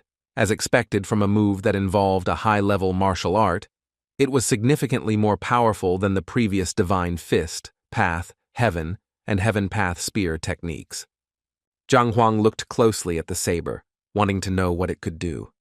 A moment later, with one light swing of his saber, he cut through the tree and the huge stone with lightning speed. Zhang Huang froze in place for a moment as he knew that he had to simplify this technique before passing it on to his students, otherwise it might cause them to go crazy. A moment later, he looked back and saw the damage he had caused to the forest. Zhang Huang was very glad that there was no one nearby, otherwise he would have had to pay dearly for the damage. But in turn, he was a little surprised that there were no people nearby.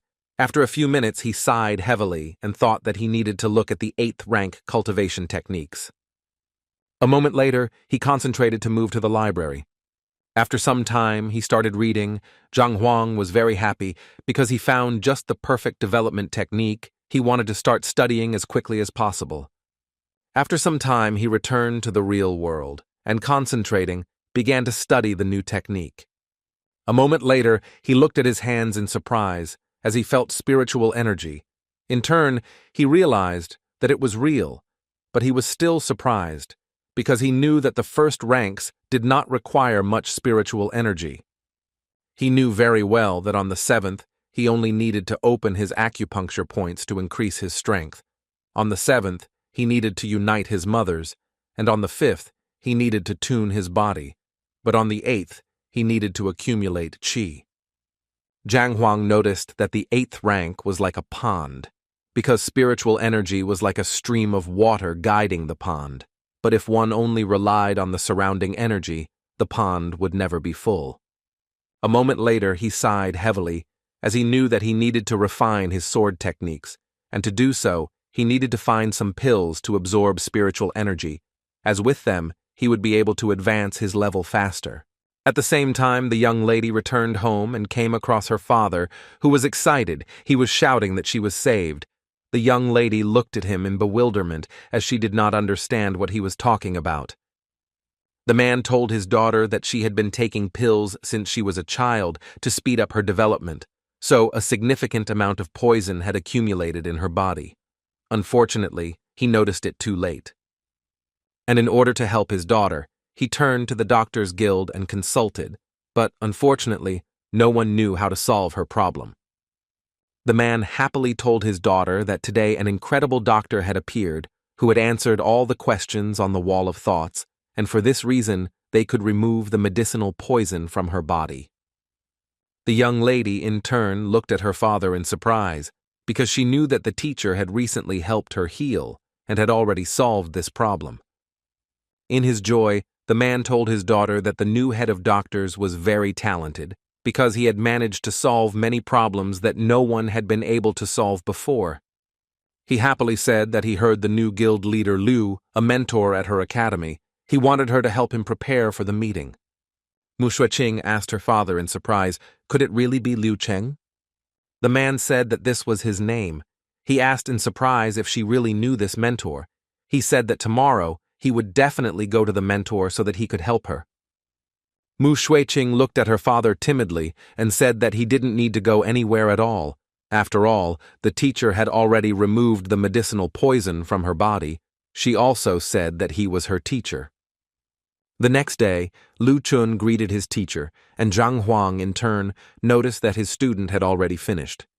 He looked closely at his student and with a beaming smile asked how he felt. Lu Chun sighed heavily and told the teacher that he felt that he was still at the early stage of the 6th rank and did not feel much of a difference. Zhang Huang, in turn, understood perfectly well that this was not the case, and as he left, he told his student with a smile that there was a power meter in the backyard and he should try to hit it. Lu Chun followed the teacher, and a moment later they found themselves in the backyard. In turn, he understood that he had to trust the teacher and do everything as he said. A moment later, he gathered all his strength into a fist because he knew he had to trust his teacher, and he struck with fury. In the moment before the blow, he shouted that the teacher was the only one who could help him, but at the same time he saw the appearance of his enemy. He struck the power meter with cold fury, but after the blow he froze in place in shock, as he knew that he was now at the peak of the 6th rank, but he did not understand how this was possible. Zhang Huang told his student with a smile that strength is born from his body and that by reaching a certain level of development of the physical body, a person can compare with fighters who develop qi. The young man was amazed, because when his teacher said that he would help him take revenge on him in a short time, he doubted it, but now he was sure that it was true. With lightning speed, he fell to his knees and thanked his teacher. Zhang Huang looked at the young man intently and told him to remember that he was his disciple, and even if his enemy was the emperor of the kingdom, he would punch a hole in him. The young man was shocked by his words, because he knew that since his parents died, he could not rely on anyone, and therefore he did not expect at all that he would be able to trust the teacher. Zhang Huang looked at the young man closely and said that he could now tell about himself. After a short pause, the young man said that the Lu clan was not the most respected clan in the capital of the kingdom, but still one of the large ones. Unfortunately, he was not particularly talented, but his sister turned out to be a clan member and became the master's best student, but she was the cause of the disaster. Being talented and beautiful, the girl attracted the attention of one of the heirs. Love turned into hate, and the story ended in tragedy. In one night, his entire family was killed. The young man sighed heavily and said that he had been hunting and had managed to escape a bitter fate. Zhang Huang asked the student if his clan was from the capital of the Tianwu kingdom. Lu Chun took into account his weak development and realized that he could not hide from his pursuers, so he decided to enter the academy and shine among the ranks of students. Zhang Huang, after listening to the student's story, said that he acted wisely because his enemy did not expect that the young man would be in the academy, but he still understood that after such a noise, an investigation should have been conducted and a fair trial should have been held. Lu Chun said with rage and tears in his eyes that he didn't understand it either, and he only knew that he was the only one who survived, and he couldn't talk about it, otherwise he would be discovered. Zhang Wang, in turn, was furious because no one had investigated the murder of an entire clan right in the capital. Zhang Huang looked at his disciple and began to encourage him, saying that he should concentrate on his training, after which he would be able to achieve success and be able to easily kill 7th rank peak masters. As he was leaving, the teacher told his student that he had some things to do. He also told the student not to give up his training and to do what he had taught him. The young man said that he would do everything. Zhang Huang, in turn, thought about the story of his student, because he knew that there was something fishy there. He understood that because of love, only a girl could die, and not an entire clan. Zhang Huang wanted to wait a little, because he knew that the student would tell him everything anyway, but in turn, the young man did not want to involve his teacher in dangerous matters, since he owed him a lot.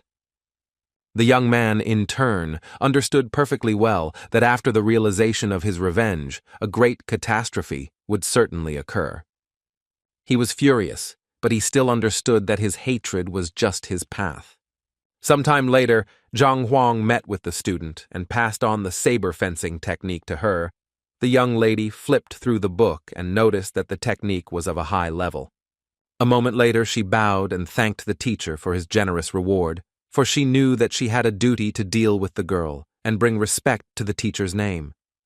At the same time, the young people were walking slowly along the corridor and discussing the new teacher Liu, who helped the students achieve a breakthrough with just a few instructions.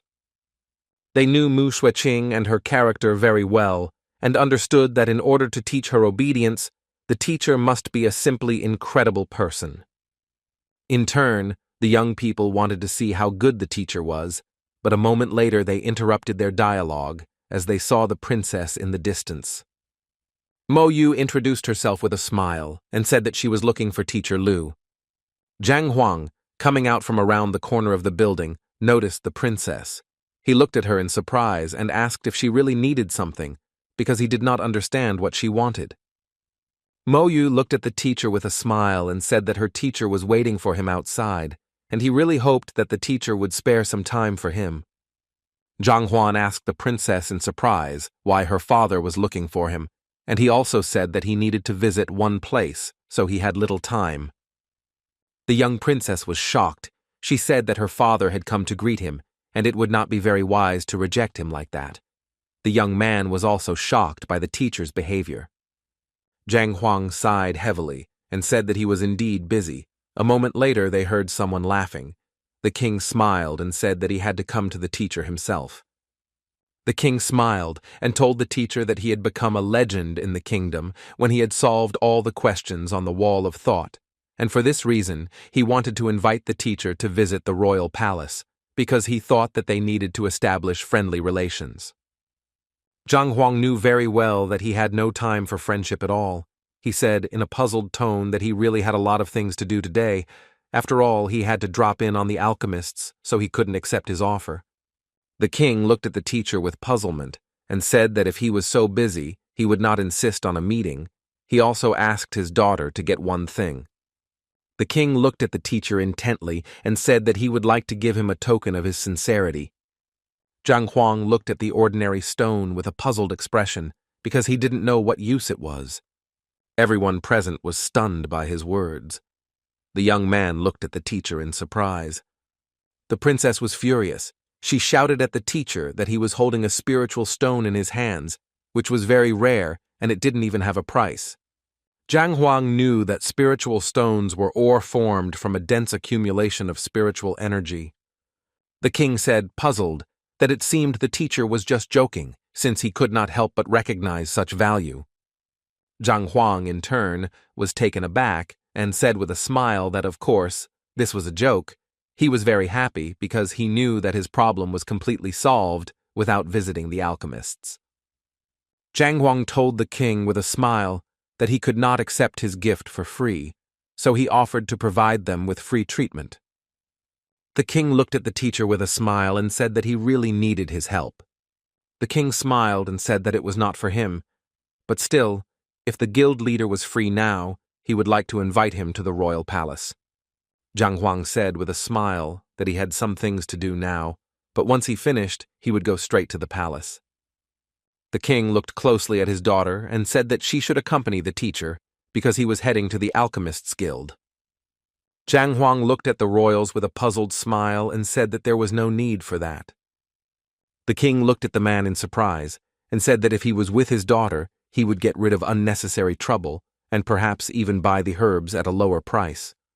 Zhang Huang said with a smile that he didn't need to go there now, but he still had some business that he had to take care of, and after he had settled everything, he would definitely pay them a visit at the royal palace. The king and his daughter were a little puzzled. The princess was surprised, as the guild master refused to go to the alchemists when he heard that she would go with him. Zhang Huang said goodbye with a smile. The young princess sighed heavily and informed her father that the guild leader could not be controlled. The king smiled and told his daughter that a man like a master could be proud and rebellious, but the young princess knew that Zhang Huang had real skills. The king told his daughter that the guild leader had knowledge in the field of medicine, and his ability to teach was also incredible. He handed his daughter a paper and told her to look at it. The young princess was surprised because she read that on the very first day, he had achieved a breakthrough for his disciples, and in addition, he had cured Mo Xueqing of poisoning.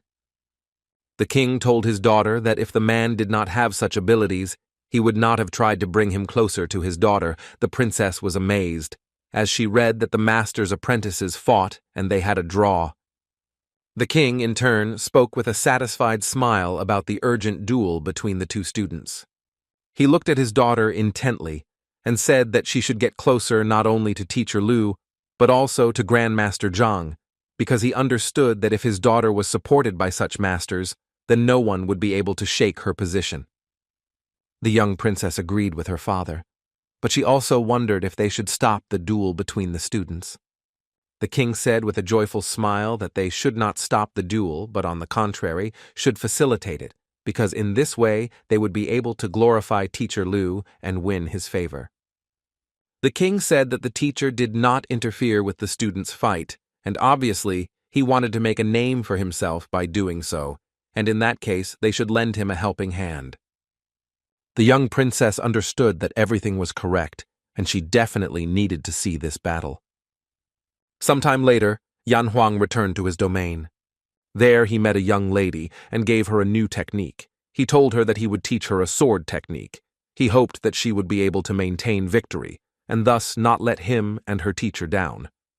Zhao Yao humbly thanked him for this information, and also informed him that she would not disappoint him or the teacher in any way.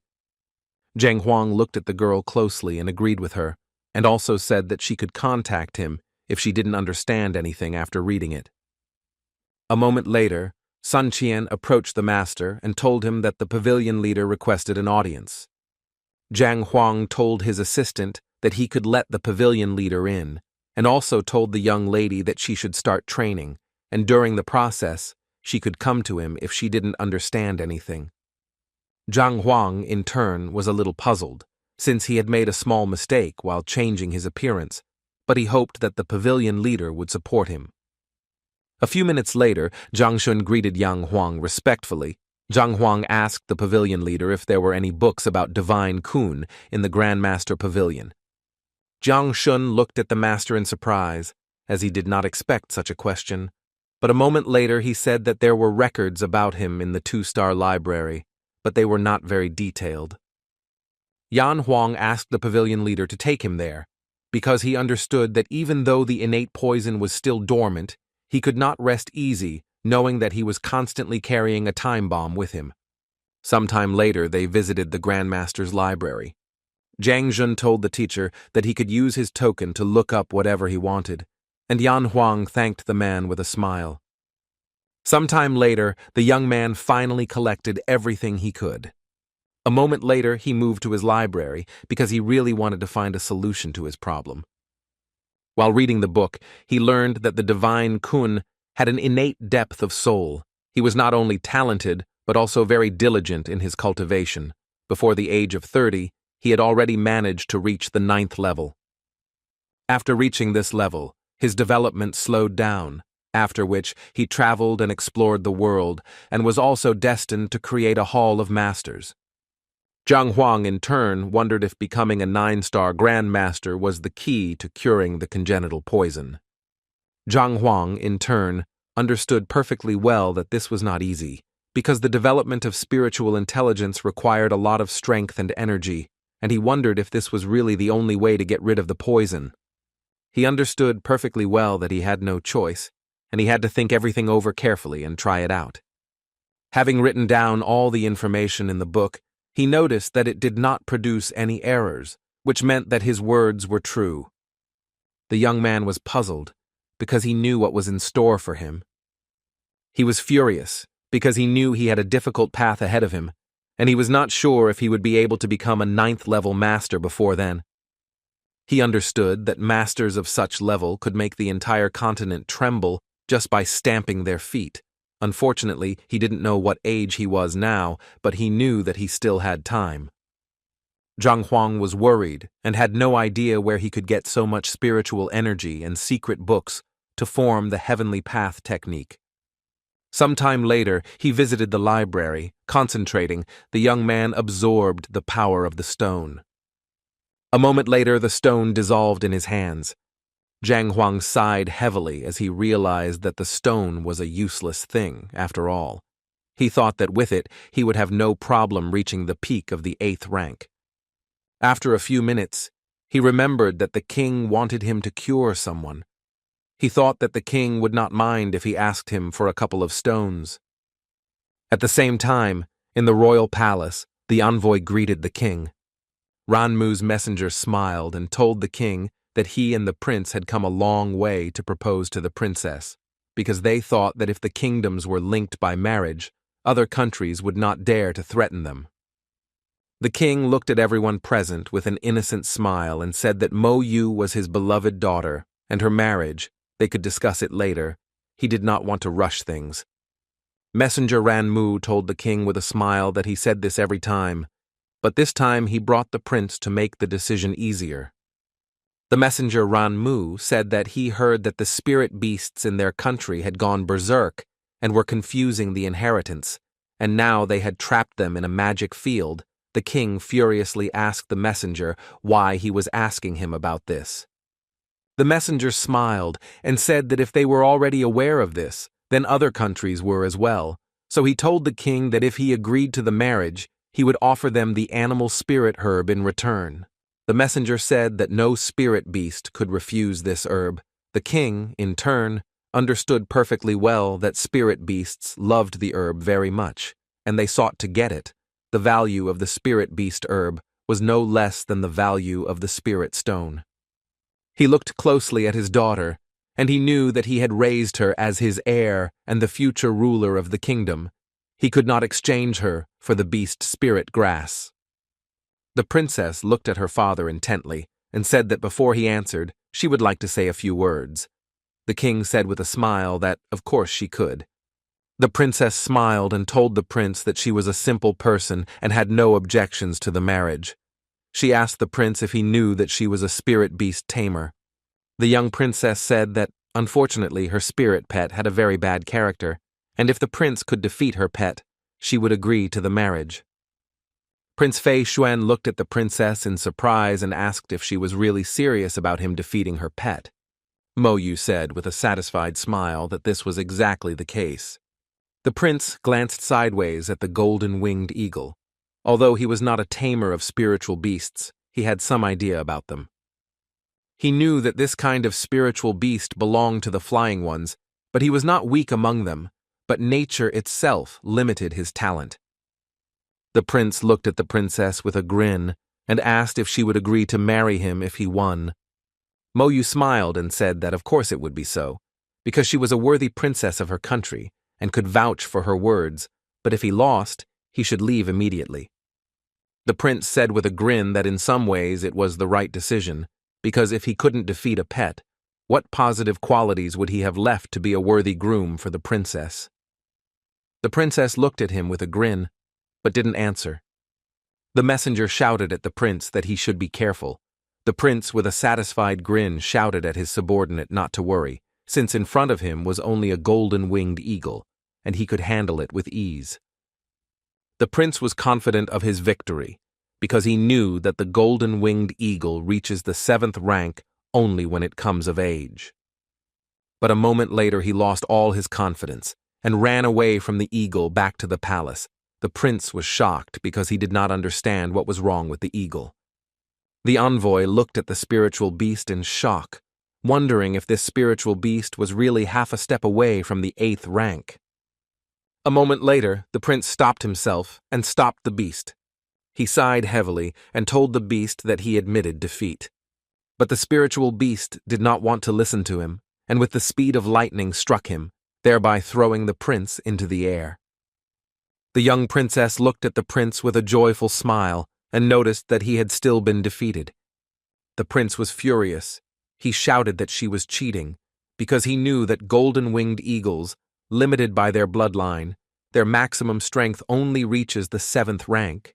He was furious and did not understand how the eagle could be half a step away from the 8th rank. The princess asked the prince with her smile to admit his defeat, and she also asked if he did not want to keep the promise he had given. The prince was furious and did not know what to answer, because he had promised that if he lost, he would refuse the marriage, and now he had nothing to say to her. A moment later, a servant informed the king that a teacher from the academy had come to him and asked for a meeting. The king happily told his subordinate to quickly bring the teacher. The king looked at his daughter closely and asked her not to give in to her temper, for he wanted to get along with Lord Liu, on whom he had high hopes as a candidate. Hearing his words, the messenger and the prince began to whisper among themselves, for they now understood why the king always postponed the question of marriage. The servant slowly pointed out to the teacher where he needed to go. The prince looked at the man in surprise, because he did not understand what the king saw in a man who had only reached the 7th rank. Ranmu's messenger told the prince that in such a kingdom he was considered the strongest, but if he entered a first-class kingdom, he would be considered a very ordinary warrior. A moment later, the teacher greeted the king without any honors. The prince looked at his assistant in surprise, because he knew that an ordinary person should not greet the king like that. He was surprised because the man's manners left much to be desired. The assistant looked at the young man intently, as he had never heard of a person with the surname Liu before. The king looked at the teacher with a smile and told him that he had taken him by surprise, because he thought that the teacher would come yesterday. Zhang Huang asked the king for forgiveness, and told him that something had happened and he could not come. A moment later, he looked at the king with a smile and said that today he would do his best to cope with his illness. Zhang Huan glanced sideways at the men standing not far from them. He didn't understand who they were or why they were here. With lightning speed, the prince introduced himself and told the teacher that he had come to propose to the princess, and since he was also a candidate for her hand, they should compete and decide everything in duels. Zhang Huang looked at the prince in surprise. He did not understand at all what was being discussed, because he came to the palace simply to cure a person. Zhang Huan thought for a moment and wondered if the king had invited him so that he could examine the prince, but the thought still made him wary. Moments later, Zhang Huang's expression changed, and he told the king that it seemed that this patient was in a very bad condition, as the disease of the central nervous system was a big problem that was more troublesome than physical illness. The prince angrily shouted at the teacher that he was crazy. The messenger was puzzled and did not understand why the teacher insulted him. Zhang Huang looked at them in surprise and asked if he was the one who was sick. Then, the man was angry. He shouted at the teacher that he himself was sick. Messenger Ranmu angrily shouted at the king that even though he hadn't brought it, he was still a high-ranking person, and now he had been insulted by some teacher. The king looked at the messenger with a smile and told him to calm down a little, as he had invited the teacher to cure his illness, but unfortunately, they had a small misunderstanding. The king looked at the teacher with a smile and said that the two masters, whose masters he could now see before him, were guests of their kingdom and not his patients. Zhang Huang looked at the prince intently. He didn't understand why he was talking nonsense back then if he wasn't his patient. The prince looked at the teacher with anger, as he was confused, because the teacher looked at him as if he was mentally ill. The young princess looked at the teacher with admiration, as she noticed that with just a couple of phrases, he made the calm prince blush with anger. The prince angrily asked the teacher if he would compete with him. Zhang Huang looked at the young man with a puzzled expression, as he didn't understand why he would compete with him. The prince said that everything was very simple here, because the princess had just said herself that she was ready to accept a marriage proposal from the one who could defeat her spiritual pet. The prince told the teacher that if he defeated him too, he would admit his defeat. Prince Fei Xuan looked at the teacher with a grin and asked if he dared to agree to the conditions. Zhang Huang ignored the prince and wondered whether he should do this. Zhang Huang looked at the prince closely as he guessed that he must have spiritual stones. A moment later, he said with a grin that it wouldn't be difficult for him to defeat the beast, but since they had something like a bet, they might as well place a bet first. The prince looked at the man in surprise, as he did not expect to hear something like that. Zhang Huang said with a smile that, for them, cultivators, spiritual stones are very valuable things, and if he can defeat the spiritual pet, then the prince must give him one spiritual stone, and if he loses, then the spiritual stone will go to the prince. The prince was surprised, because he knew that even though he was a prince, he could only control one stone which his father had given him. Zhang Huang looked at the prince, who was doubtful about this bet, and asked with a grin if he really didn't want to compete. The prince shouted angrily to the teacher that he agreed. Messenger Ron Mu looked at the prince with concern and said that the bet was too high and there was a great risk of losing, but the prince assured his assistant that everything would be fine. The prince looked at his teacher with a grin, as he knew very well that if he fought a low-level spirit pet, he would be torn to pieces in a matter of seconds. Turning around, the prince asked the princess not to force her pet to give in or show mercy, but the princess told the prince that he had broken his promise earlier, so now, no, he should blame her for doing as she saw fit. The princess looked at the teacher intently and asked if he had thought it through well, since her golden-winged eagle had reached the stage of half a step from the 8th rank. Prince Fei Xuan told the teacher that when he had offered him a fight with the golden-winged eagle, he had even put forward the conditions of the bet and had willingly agreed, but now the prince did not understand why he was thinking like that. Prince Fei Xuan looked at the princess and said that she did not want her esteemed Liu to be defeated before the start of their bet. Zhang Huan thanked the princess for her understanding, but he also told the prince that he would fight the eagle, but beforehand he would like to ask what exactly he needed to do so that the prince would understand that he had won. The prince shouted that he must put the eagle on his back and render it completely powerless so that it would be unable to fight. Zhang Huang said with a smile that he understood everything. He also said that it seemed like he just needed to beat him up so much that he would no longer be able to fight. The prince looked at the man with a grin, as he was clearly looking for death. He saw that the man was provoking the eagle, and the eagle, in turn, was puffing and showing character. In turn, the eagle rushed towards the teacher with lightning speed. Zhang Huang stood still for a moment and wondered if Eagle really wanted to fight him. But a moment later, everyone froze in shock, as they were amazed by this picture. Zhang Huang looked at the eagle in shock and wondered if it recognized him, since the eagle was acting like an obedient pet. Zhang Huang was surprised and puzzled, and in turn, he wondered if the eagle had really reached the half-step stage of the 8th rank. Zhang Huang looked at the prince with a puzzled smile and said that it seemed like the bird didn't want to fight him. Smiling, he asked the prince if this could be considered a victory. In turn, the prince was furious, because he did not understand what had happened. He shouted at everyone present and said that they were all in cahoots, because it was clear to him that the eagle had been friends with him for a long time and did not want to fight. The young princess, in turn, looked at the men in surprise. She knew that her pet was not familiar with the teacher, but she did not understand why he behaved in this way. The princess thought for a moment, as she understood that talking to the teacher would drive every person crazy, and he had excellent talent, excellent medical skills. The princess looked closely at the man, and putting all the facts together, realized that two great geniuses had appeared in their kingdom at once, but there were not two of them at all, but only one. Zhang Huang looked at the prince intently and said that he himself insisted on the bet, and now he must answer for his words. The prince was furious because he knew that he was a worthy prince, and now he was being called a beggar to his face. A moment later, the prince said that he had lost and would not deny it, but if he had won once and dared to make another bet with him, the stake would be another stone. Zhang Huang, looking at the prince, asked what he should do. The prince seriously told the teacher that everything was very simple and also asked whether he would dare to compete honestly. Zhang Huang smiled and told the prince that it was okay to compete fairly, and he was not a cheat at all, but if he didn't have another stone, they could forget about the bet.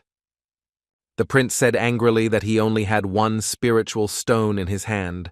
Zhang Huang, with a grain of salt, told the prince that he was lying and that he did not have any stone.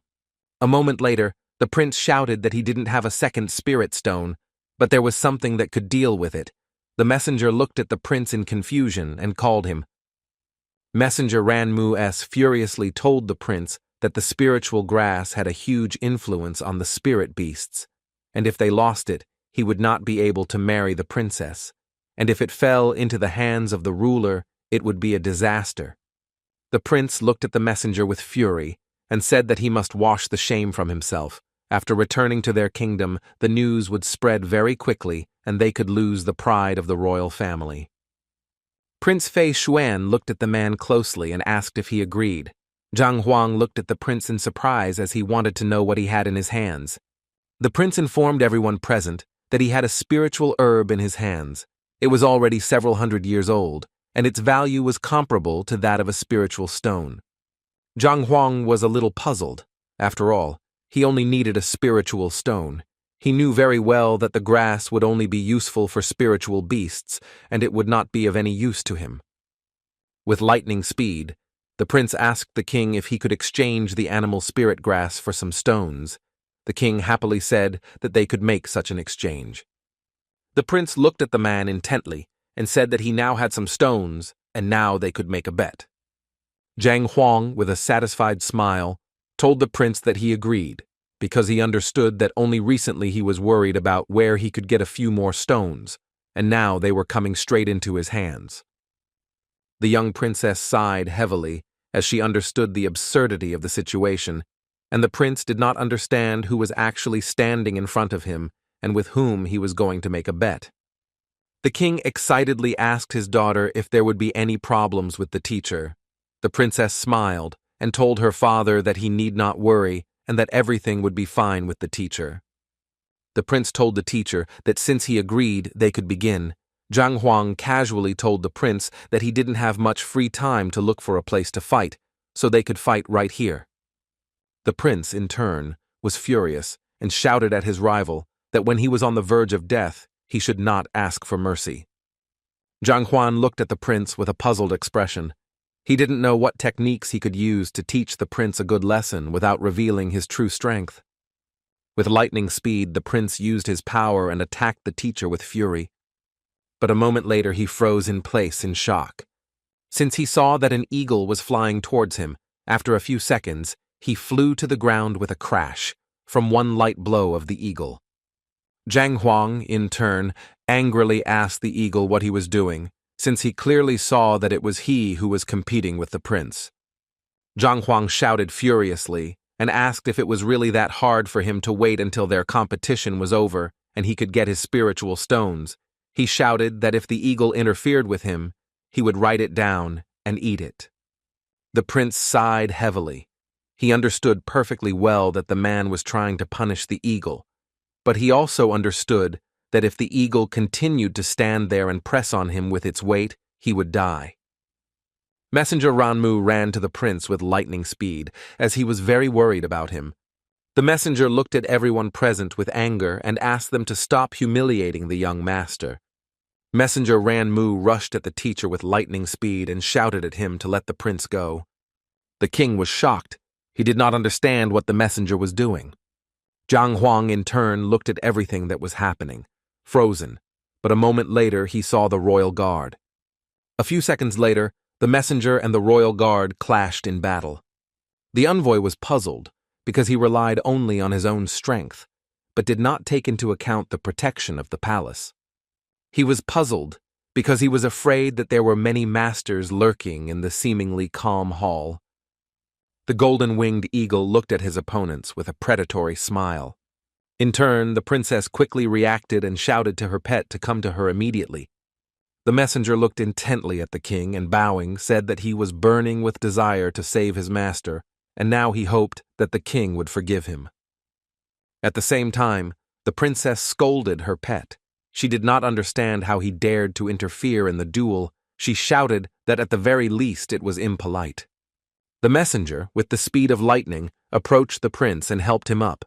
The prince was furious because he knew that everything was ruined, but they had agreed in advance that the duel would be fair, but the beast still attacked him. Zhang Huang, in turn, looked at the prince with a puzzled expression and said that in fact he could not influence the eagle's behavior in any way. He said that they could lock him up somewhere and fight fairly. The prince sighed heavily and said that they could not fight any further, as he was very badly injured.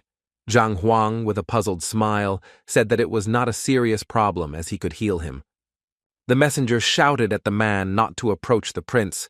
Zhang Huang looked at them in surprise and said that he would just treat the wound and it would soon heal on its own.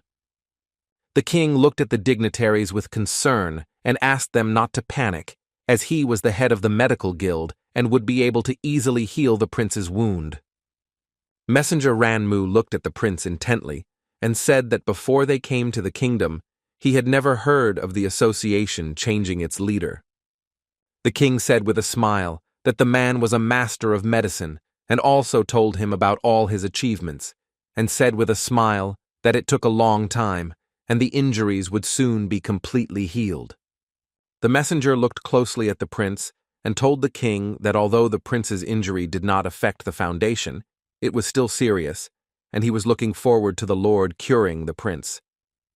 A moment later they froze in shock as they saw the guild leader strike the prince. The messenger was furious, because he did not expect such a thing. He asked the king with cold anger if this was what they called brilliant medical skills. The king was taken aback. He did not know what to answer. The princess looked at the messenger with a smile and said that he should not panic at all and they could discuss everything later. The man looked at the princess with fury but did not answer. A moment later, Zhang Huang took out a predatory healing tool and looked at the prince with a predatory smile. The prince, taken aback, opened his eyes and saw Liu, who was pressing down on him with a fierce grin. But with the speed of lightning, the prince jumped to his feet and excitedly asked the man what he was doing. He shouted that he must fight fairly and not attack from behind. The messenger looked at the prince in surprise, since he could no longer see his wounds. With lightning speed, the prince came to his senses and looked at his hands in surprise. He was stunned, because the serious injury at first glance had completely recovered, and he was as good as new. Zhang Huang happily told the prince that he had just scratches, but if his injuries were all pinched, then they could continue the duel. The prince was dumbfounded by his incredible medical skills. Now he realized that the man was very handsome and selenium. Based on this situation, he thought that it was better for him not to fight him.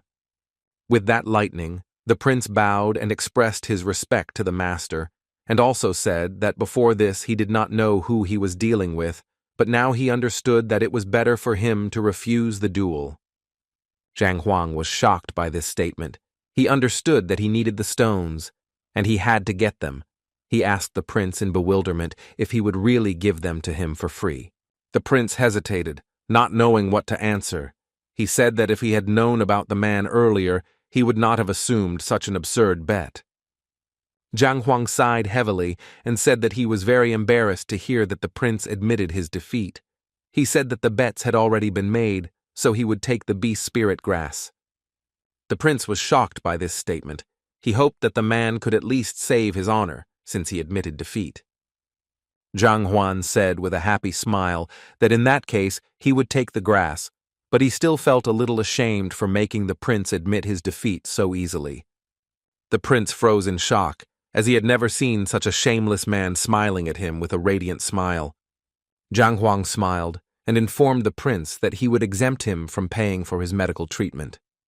A moment later, he informed the prince that while he was treating his injury, he noticed that his body was in a depressed state. The prince was taken aback as the man described his condition. Zhang Huang said that while he treated him early, he had time to check his entire body and now knew what was wrong. Zhang Huang informed the prince that at such a young age he had reached the peak of the 7th rank, but to improve his strength, he used a special method of increasing ki, which was the one that had hidden dangers, which caused some bad consequences. Zhang Huang told the prince that he would now give him a prescription, and if he followed it, he would be able to get rid of all the hindrances and easily advance to another rank. The prince happily thanked the teacher.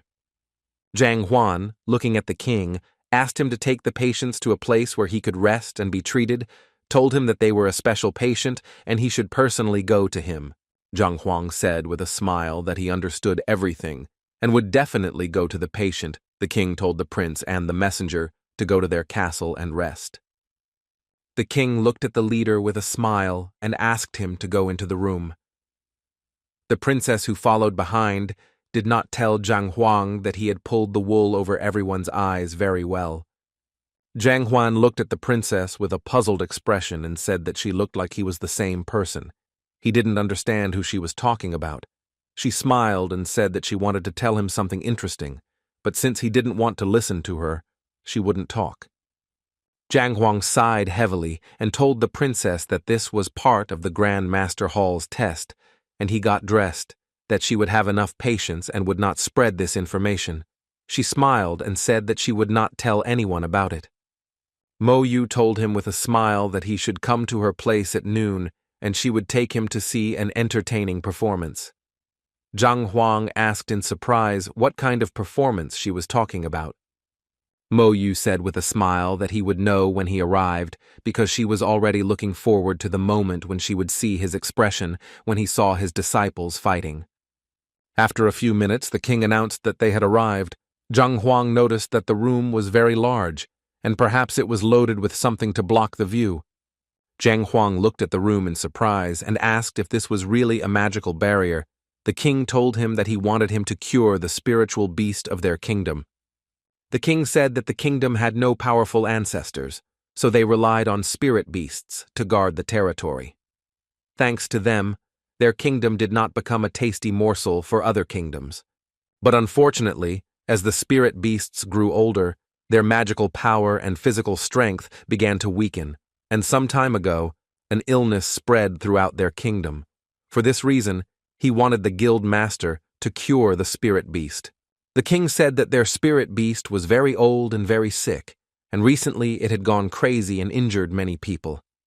The king told the chief that he should not worry, as he had invited the masters from the magicians' guild and they should come soon, because he understood that it was too dangerous to enter the barrier alone, and one could easily get lost. Zhang Huang, in turn, thought for a moment, wondering if the library of the heavenly path could see the beast. A moment later, he was transported to the library, slowly approaching the book. He touched it with a smile, as he wanted to take a look. Zhang Huang was a little puzzled, as he could sense the terrifying waves that were coming from the third-rank magic field. A moment later, the king greeted Master Lin Tao. The king introduced Liu, the vice-guildmaster of the Mage Guild, to Lin Tao with a smile. Lin Tao, looking at everyone present, said that the barrier was personally set up by him, and they had no problem keeping the lion in it. He didn't understand what happened and why they came here. Zhang Huan glanced sideways at the princess, as he knew that the person who was in front of them now was not at all simple, even for a master. The princess looked at the teacher intently and informed him that the man was the head of the Mages Guild and was half a step away from reaching the 9th rank. Zhang Huang was momentarily stunned, as he knew that the outstanding beast was also at the same level, and its strength frightened him greatly. The princess said that the guild leader had only broken through to this level this year thanks to his daughter. She said that his daughter was very talented. She was sent to study at an academy at an early age, and there she met the prince of the Zhuanyuan kingdom, so she became the crown princess, and she was given access to the royal vault, and from there she took the pills that I gave to my father, and thanks to them, he successfully reached this level. A moment later, the king said that he had invited the head of the medical association to cure the lion. He asked the head of the magicians to let the doctor's head pass to the lion. Lin Tao was puzzled, and so he shouted that the lion was not just sick, but had reached the end of his life, because if they removed the magical field holding him, he would die. Zhang Huang looked at the people present and said that since it was a matter of the magic barrier, they needed to find a way to remove it. He said that he would just inspect the lion and go back out. Lin Tao looked at Liu skeptically because he had heard about his abilities and did not think that he would be able to cure the lion. Sometime later, all sorts of insults were thrown at Zhang Huang. He was puzzled because he had only proposed an alternative, and he was insulted. The king looked at the man with a puzzled expression and asked him to calm down a little, and to give the man a chance to examine the lion, and if they realized that they were not able to heal him, they would leave immediately. Lin Tao was furious and shouted that the magic barrier was no joke, and even the strongest masters could be trapped. He shouted that he could easily enter it alone, but a 7th rank bearer would not be able to do so. The king looked at Liu intently and asked for forgiveness, saying that he was very sorry. Zhang Huang thought for a moment that they could stop the barrier so that he could enter safely. Lin Tao, in turn, became furious. After the man's words, he shouted that in order to stop the barrier, perfect knowledge of it was needed, and this would take many years. But a moment later, everyone was taken aback and froze in shock as they saw the head of the Doctors' Guild simply enter the room and pass through the barrier. The princess froze in shock, not knowing what to say to Liu's actions. Lin Tao was shocked. He shouted that in the course of a person with an initial 7th rank, the magical barriers that Liu was in were the same as jumping off a cliff. Zhang Huang, in turn, looked closely at the room because he was looking for a point in the circle, by pressing which he could get rid of the barrier. A moment later, he found what he had been searching for so hard, and with lightning speed he removed the barrier. Turning around, he smiled and informed everyone present that the barrier had been removed, and they could go inside. Lin Tao, in turn, was surprised that the magical barrier was stopped by just one kick. He was shocked and did not understand how a man could destroy the barrier with one kick. The young princess, in turn, was amazed by the man's skill because she understood that he had the most prestigious professions on his resume. Lin Tao, in turn, understood perfectly well that he did not care at all whether the lion would escape or be cured. He wanted to find out as soon as possible how the leader managed to remove the barrier of the highest level. Zhang Huang said with a smile that they could go inside. Lin Tao was shocked by the man's skills because he did not expect him to be so powerful and knew that only the famous Zhang Huang could compare to him. Lin Tao was shocked and knew that he needed to report him to the head as soon as possible. The king looked at the lion with a smile and said that it seemed he was sleeping. The king told the man that their lion had recently gone crazy and fallen asleep. Zhang Huang was surprised by such a statement. He also asked the king if the lion had any accompanying diseases. The king reported that the lion had originally been very quiet, but about a month ago he had suddenly gone mad, his eyes had become bloodshot, and he had attacked everyone he saw. Zhang Huang understood very well that such a powerful spiritual beast, even if it was already in its old age and had an emaciated body, would not suddenly suffer from a mental disorder. The king told the man that they had recently called in a doctor who said that this behavior was due to his long life. The king excitedly told the guild leader that they had invited many doctors to examine him, but they all said that there was a minor illness and that all they had to do was wait for a speedy recovery. Zhang Huang was a little puzzled because he knew that his knowledge was not enough, and he would need to collect all the books of the medical association and review them. Looking at the guild leader, the king said that if he needed the diagnostic results of other doctors, he could get them. Zhang Huang sighed heavily and said that first he needed to examine Liu and understand what condition he was in. Zhang Huang slowly walked up to the lion and gently touched him. In turn, he hoped that he would not wake up. Everyone present looked at the man in surprise because they did not understand why he was returning. Lin Tao looked at the man in surprise and said that being examined by a doctor was not some kind of child's play. He did not understand what the guild leader was doing. The king excitedly asked Chief Liu if his lion could be saved. Zhang Huang looked at the king and told him that the lion could be saved, but he needed to prepare something. A moment later, Zhang Huang informed everyone present what exactly he needed. The king looked at him in surprise, as he was surprised after hearing the list of ingredients he needed, but the princess told her father that he should do everything as Liu said.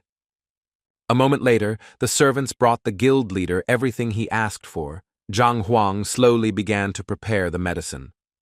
Lin Tao froze in shock as he saw that the man was using the poison master's method to create medicine. The king was amazed, as he could now see how professional the poison masters were.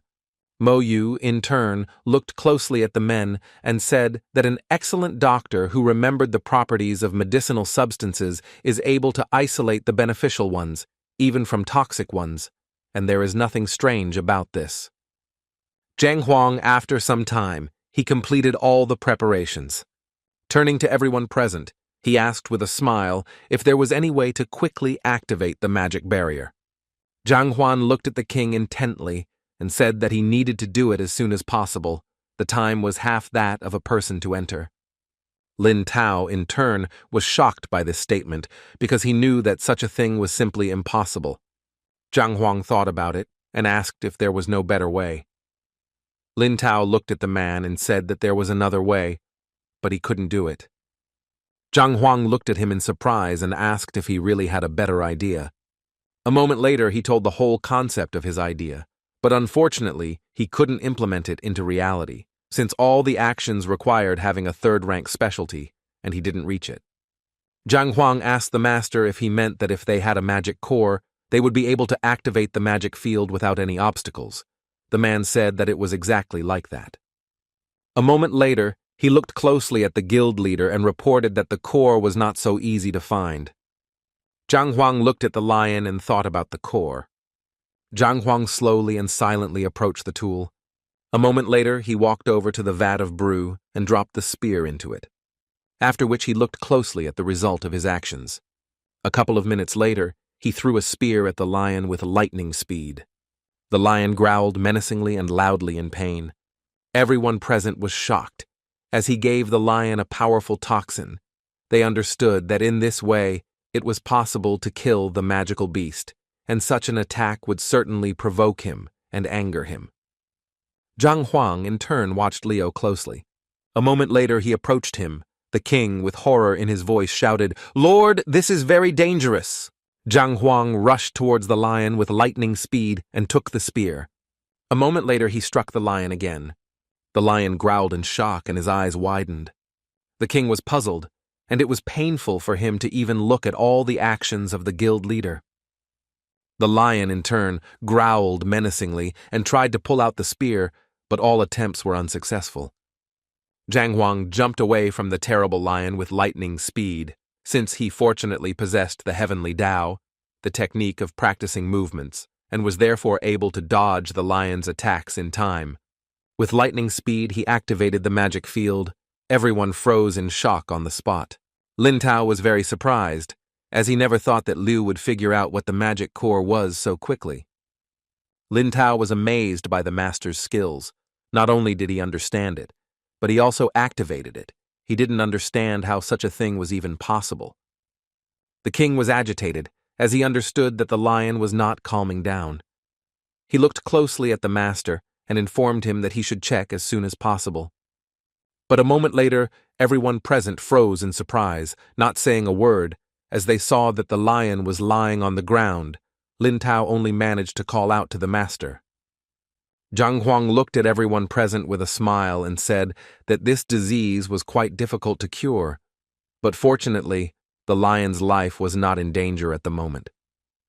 Lin Tao, in turn, was shocked by this sight, as he understood that the king had brought the master to save the lion. The young princess looked at the master in shock and asked if the lion was dead. The king was shocked and had no idea what the master had done. Zhang Huang looked at them in surprise, as he did not understand what they meant. He sighed heavily and said that he had cured the lion and it was completely healthy. The king, in turn, was very strong and excited, because he saw that the lion was not breathing.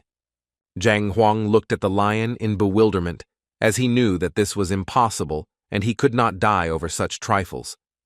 A moment later, he struck the lion with fury and told him to stop pretending and get up immediately, and with lightning speed the lion came to his senses.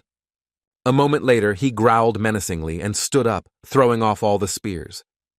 Zhang Huang looked at the lion closely and said that since he was already able to stand up, he should go and drink the liquid. The king was shocked because he saw that the lion remained alive and became more energetic.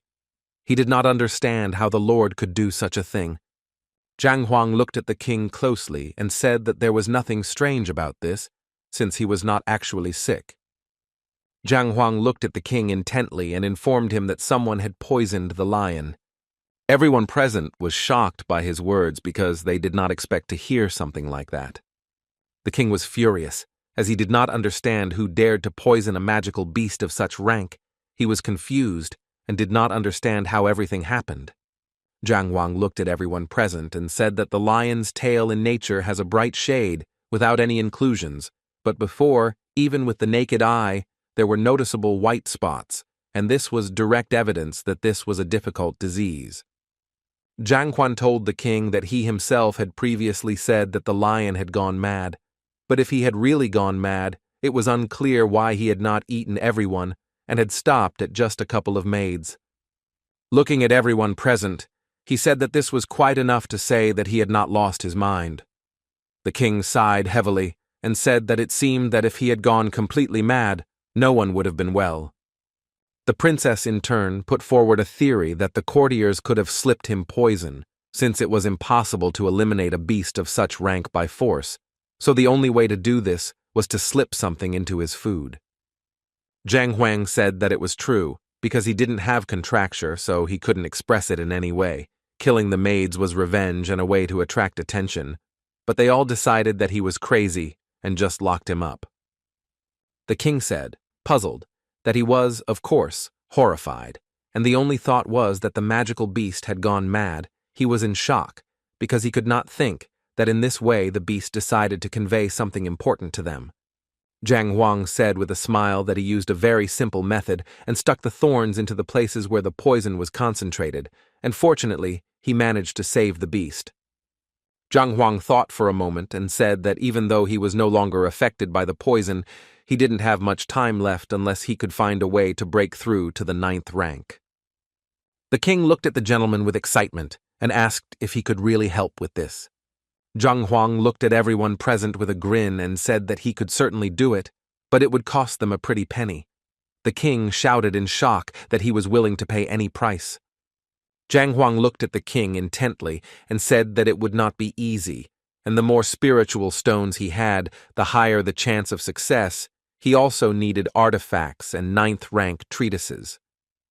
Zhang Huang, in turn, understood perfectly well that all this was not necessary for the sake of Elive, having made a breakthrough, because he knew that he had already done them a favor by curing him, and if they wanted him to help him make a breakthrough, then a separate payment was required. A moment later, the king informed the master that there were only 5 spiritual stones in the kingdom, and unfortunately, they did not have any treatises. The young princess informed the lord that only the titled kingdoms possessed spiritual stones and used them as a means of exchange. They did not have many of them, and in recent years they had been exchanged, so there were few left.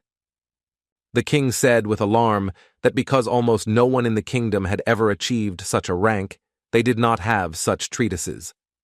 Zhang Huang sighed heavily and said that he understood everything and asked them to bring what they had and leave him alone. A moment later he looked at the lion with a grin, knowing that they were about to begin the transition. A moment later the master said goodbye to the king and princess.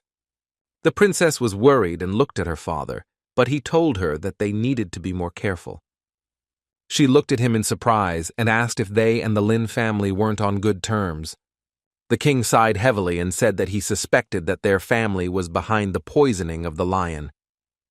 The king excitedly told his daughter that the lion was the guardian of their kingdom. He did not know who exactly benefited from his death. She sighed heavily and said that the royal family had existed for over 1,000 years and had undeniable influence. Looking at her father, the princess said that even if they did not have a lion on their side, they could easily assert their influence despite the fact that some family was out of control. The king said that it was true, and with a 9th rank ancestor with multiple formations, as well as the support of the kingdom, their chances of success were quite high. Moreover, ordinary clans were unable to obtain poison that could poison a magical beast of that rank.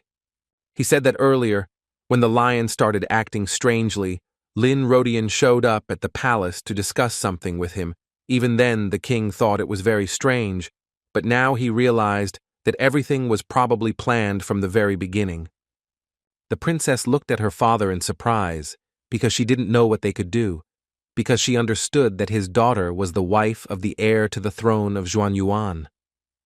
The king sighed heavily and said that, oh, he really hoped that the Lord could help the lion make a breakthrough. The princess smiled and said that everything would be fine and he would do everything. The king looked closely at his daughter and said that it would be a good idea for her to take on Teacher Liu or Zhang Huang, since there were connections that would only benefit them. Sometime later, Zhang Huang concentrated his power on the spiritual stones. He sighed heavily as he saw the stones crumbling in his hands, and unfortunately, their number was limited. He sighed heavily as he knew that previously, only one spiritual stone was enough for Togo to make a breakthrough, but now 6 were only enough to reach the border. Previously, he thought that gold was something different in this world, but now he realized that the spiritual stones were really worth his attention. He knew that he must now help the lion. A moment later, he came out and froze for a moment as he saw the lion who was lying meekly on the ground, wrapped in a chain. At the same time, the king and princess clearly heard a rumble and noise while standing behind the door.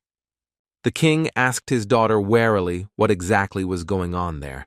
The princess told her father that he didn't need to worry at all, because everything would work out. A moment later, they still held the fields and looked around the door. They were shocked because they saw Guildmaster Liu kicking the lion, and the lion was enjoying the process. The king was surprised because he saw that with each blow Qi passed through him. The king was puzzled and wondered if the master was not just beating him, but helping the lion clear his spiritual channels, which would make him stronger. The king froze in shock when he saw that the lion had actually made a breakthrough, as he had previously heard about a similar method from great experts. He understood that the guild leader had cleared the spiritual channels, which greatly increased his strength. He understood that since everything happened exactly like this, the magical beast was able to make its breakthrough, but he was interested in whether this could be applied to a person. Zhang Huang looked at the lion with a smile and said that they were done, and the lion purred contentedly in response. The king looked at the lord intently and thanked him. Zhang Huang smiled and told the king that he did not need to be thanked at all. The king looked at the lord and said that he had a small request, and also asked if the lord could help him with this. He said that he had been around for many years but had not been able to break through to the 9th rank. He thought that perhaps the lord could solve this problem. Zhang Huan looked at the king and asked in surprise if he really needed help in making a breakthrough. The king said that it was exactly like that, but a moment later he told the lord that he didn't have to worry because he knew what to do. Zhang Huang looked at the king with a smirk and wondered if it was possible that he knew that spiritual stones would be needed in the process and had hidden a couple for himself. A moment later, the king wrapped himself in a chain and, looking at the head of the guild, said that he was ready, and he could quickly begin the beating. The young men froze in surprise. The young princess looked at her father in confusion and said that this method only works on magical beasts, but she did not understand why he humiliated himself like that. The king sighed heavily and agreed with her. After a while, Zhang Huang left them, but the princess caught up with him and said with a sweet smile that she had said earlier that she wanted to invite him to a certain place. Zhang Huang looked at her with bewilderment. Mo Yu said with a smile that he would understand when he saw it. Zhang Huang was surprised, but still agreed with her. Sometime in the Tianwu Academy, Zheng Yang told Yuan Tao that Zhao Yao had learned the art of swordsmanship, and therefore her opponent had no chance of winning. Yuan Tao, in turn, completely agreed with his friend because the girl insulted the master and did not even apologize, and they were obliged to teach her good manners. Wang Yin, in turn, did not understand how one could compare masters. A moment later, they turned around and saw a young girl. Mu Xueqing looked at them with a fierce grin because she knew that she would win after all. She was taught a new technique.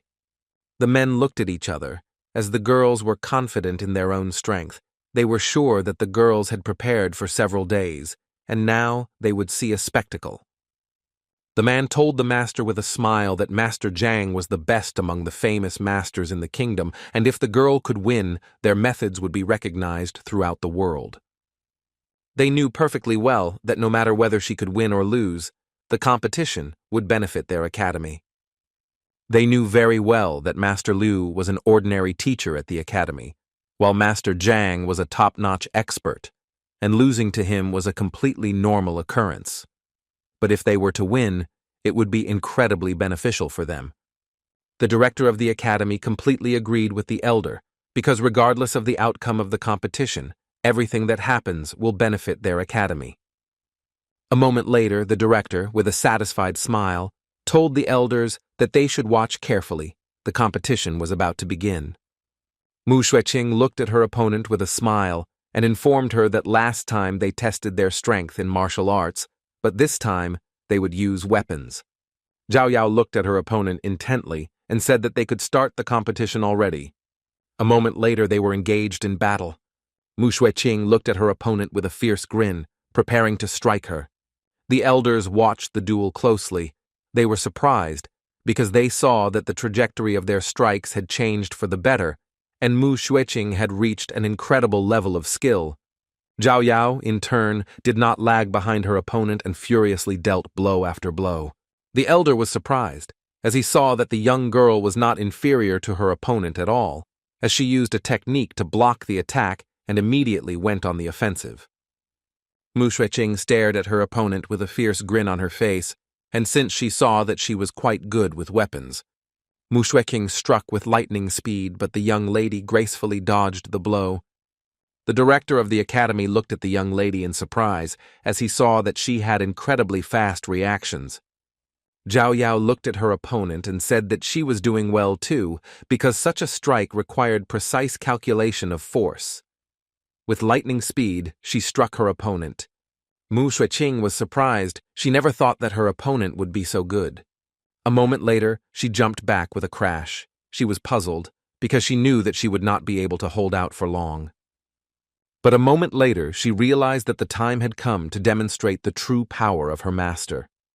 The master looked at the young ladies in surprise. He was surprised because the girl's skills had grown very quickly. He compared her skills with Elder Bai. The director looked at him in surprise and told him not to make him laugh. The director told the master that he had been honing his skills for at least 30 years. He was the best specialist in this field in their academy. He said that even if the girl's skills were superior to those of her peers, she was far from a deep understanding of the essence of the mystery of wielding a blade. The man smiled and said that only he who lowers and bends the true essence can achieve perfection. The director sighed heavily and said that although the girl's skills were impressive, she would need much more time to fully master them. But a moment later, everyone looked at the young ladies in shock because they did not know how such a thing was possible. The director was surprised, as he saw that the blade seemed to be guided by the energy of the heavens themselves, and the sight was like an electric charge. Now he understood that before him was the essence of the mystery of wielding the blade.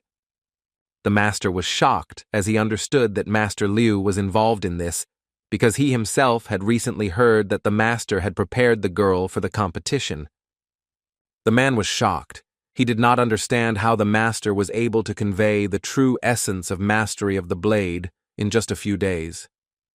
The director sighed heavily and said with a smile that it was completely unimportant, because now he understood that no one would dare to deny that the master had achieved great success in teaching. A moment later they froze in shock as they saw that this was not the end. They noticed that the young lady, having focused, also used the sword's true essence. The director was dumbfounded. He understood that the girls were still young, but they already possessed the true essence of the one-handed blade and the true essence of the sword. He was puzzled, because he did not know how this was possible. A moment later, the young lady struck her opponent with lightning speed. But the girl did not lag behind her rival and easily fought back. Mu Xueqing, on the other hand, was extremely angry, as she thought that today's battle would be over in a matter of minutes after she mastered the true essence. She was surprised as she could not even imagine that her rival would be able to master this direction in such a short period of time. Moreover, the young lady felt the aura of cold that was wrapping her blade. Mu Xueqing knew that even if she used defensive spells, it would be hard for her to last long. She was furious and knew perfectly well that she had to protect her master's reputation. Zhao Yao looked at her opponent closely. She understood very well that the master had trained her, and she had to take care of his reputation and defeat her. Zhang Huang looked at the princess in surprise and asked where she was taking him. He had a lot of things to do, and he didn't have time for any nonsense. The princess smiled and said that he shouldn't jump to conclusions because he would find out about everything very soon. A moment later, they entered the academy. Zhang Huang was a little surprised as he didn't understand why there wasn't a single soul around. The princess looked at him intently, and with a joyful smile said that the fight had already begun. Zhang Huang looked into the distance in surprise and wondered if one of the teachers was starting a duel. He didn't understand why there were so many spectators at the duel. At the same time, the young people were talking very loudly and arguing about who would win. Zhang Huang looked at everyone present in confusion as he heard the names of the masters and the names of the girls in their conversation. He was shocked because he only realized that the girls were fighting each other. The princess froze in shock on the spot because she saw that the master moved at the speed of sound. Zhao Yaoshi looked at her opponent. She understood that it didn't matter how strong she was, because she understood that her opponent's physical fitness was inferior to hers. Zhao Yao knew full well that it would soon be over, and with lightning speed, she dealt a furious blow to her opponent. But a moment later, she froze in place in shock. Mu Xueqing also froze in surprise on the spot as she saw her master. Zhang Huang stopped their fight with lightning speed. Zhao Yao was furious because she knew that just a little more and she would have won, but she was also surprised that the master was able to stop their fight with just one touch, and he did not receive any damage. She looked intently at the master and asked why he stopped them. Zhang Huang looked at the girls intently and said that this was just stupidity on their part. He was furious because he knew that both of his students were starting a fight. He was shocked because he understood that he had trained them himself, but under different pseudonyms, and he could not even imagine that they would fight for his honor. Now he understood why the princess smirked and asked him to look at something interesting. Zhao Yao looked at the master intently and said that the girl had insulted her teacher, and it would be shameful for her as a disciple if she did not protect the honor and reputation of the master. For this reason, she did not think that this was just stupidity. Zhang Huang sighed heavily as he knew that he had said his words unconsciously, because he knew that both of them were protecting him, but from their side, it looked different. He sighed heavily and asked them to stop for today. Zhang Huang was puzzled, because he could not have imagined that a harmless change of personalities would come back to haunt him. The young people were very surprised and puzzled that he asked to stop the fight.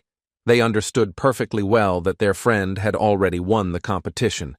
The young man said that if they did not finish the fight now, they would take the matter to the Teachers' Association.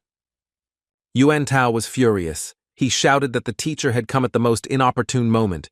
He shouted that the teacher was simply a shameless person and thought that defending honor was just stupidity.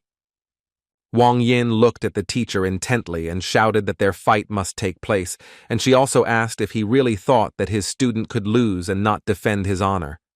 Mu Xueqing in turn shouted that she lost, but it was only her fault, and the teacher had nothing to do with it. She was very worried because they attacked her teacher who helped her.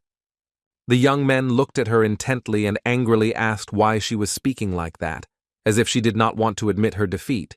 They said that she must apologize to their master, otherwise they would not let her go. The lady was burning with anger. She did not know what to answer. But a moment later, the teacher said that today's duel would be a draw, and they should all disperse.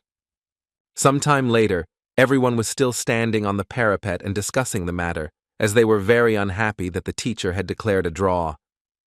The masters looked at the teacher in surprise, because they understood that he had not acted very well on his part. They understood that he should not have interfered at all.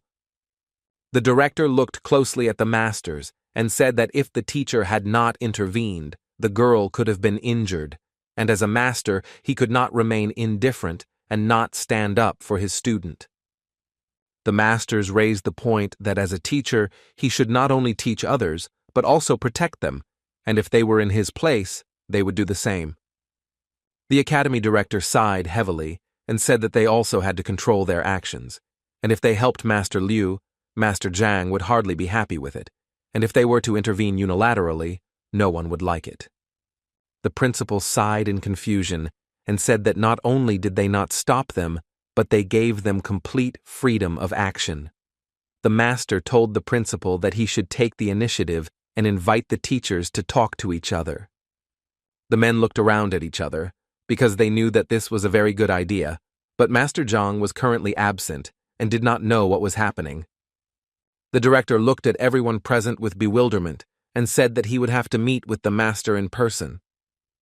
The young princess, in turn, looked at everyone present in surprise, as she had previously thought that this battle would be a truly incredible spectacle.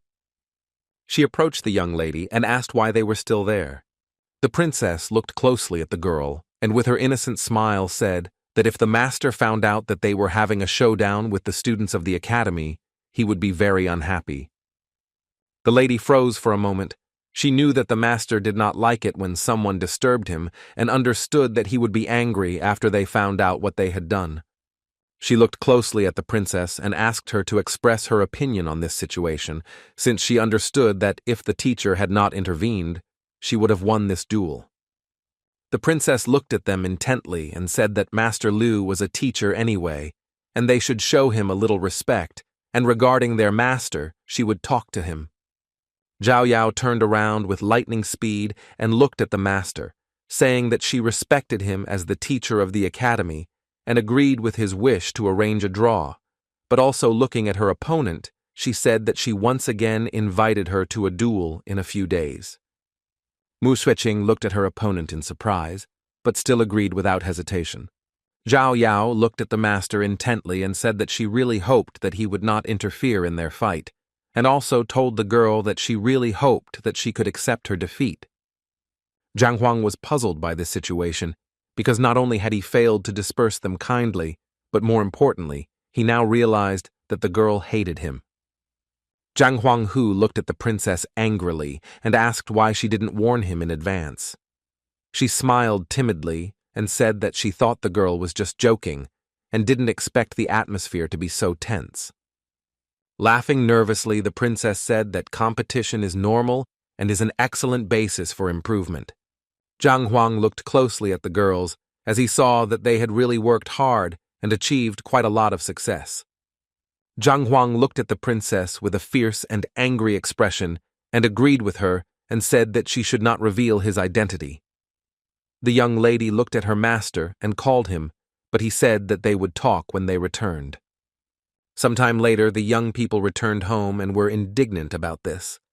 The lady looked at her friends and said that the master had managed to calculate the right moment with precision and completely dispel her technique, and this already showed that he was not inferior in strength to their master. Zheng Yang knew very well that the master was very strong, but he knew that this did not give him the right to treat others in this way. He knew that if the master had not interfered in their fight, then their friend would have won. Yuan Tao said with cold fury that once he became stronger, he would definitely teach the teacher a good lesson. Zhao Yao looked at everyone present and said that she needed to find a way to become even stronger now because she needed to win the next match. The young people thought for a moment because they knew that this was very difficult to do.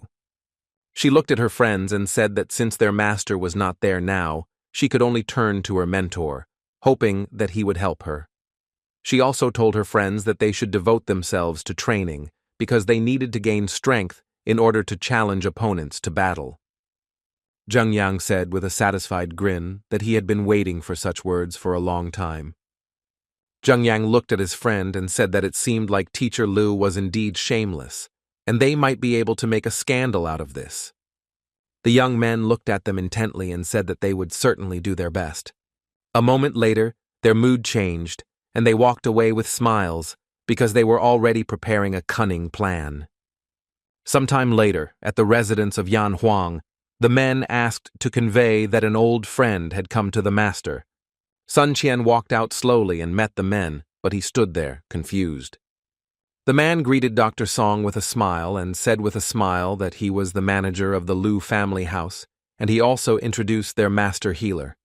Sun Qian was taken aback for a moment, and remembered that Zhang Huang had once told him that he had taken his form and gone to the Song family's house, after which he went to the poison hall. Sun Qian looked at the men with a puzzled expression and said that it was actually not him who cured them, but Master Zhang. Sometime later he told the men everything. The man looked closely at the young man and asked if he could find out where the master was now, as he wanted to meet him. Sun Qian was taken aback and said that he was currently busy with the exam, so he was not here now. A moment later, he saw the master's disciples and informed the men that if they wanted to convey anything to the master, it could be done through them. Sun Qian looked at Zhao Yao and said, "The master healer wants to see their master." Zhao Yao looked at the master healer intently, as she had heard of his skills before. Zhao Yao said that their teacher was currently very busy with an exam and would not be back for another week, but if they wanted to convey anything to their master, they could do so through them. The healer said with a smile that they had nothing serious. They just wanted to pay him a visit before leaving. A moment later, he sighed heavily and said that since the master was not here, they should leave. Yuan Tao asked the men to wait a little. Yen Tao he looked at them closely and said that he heard that they were on good terms with the poison hall. He asked if it was possible that they had anything with them. The healer looked at the young man with a smile and said that, of course, they had something with them.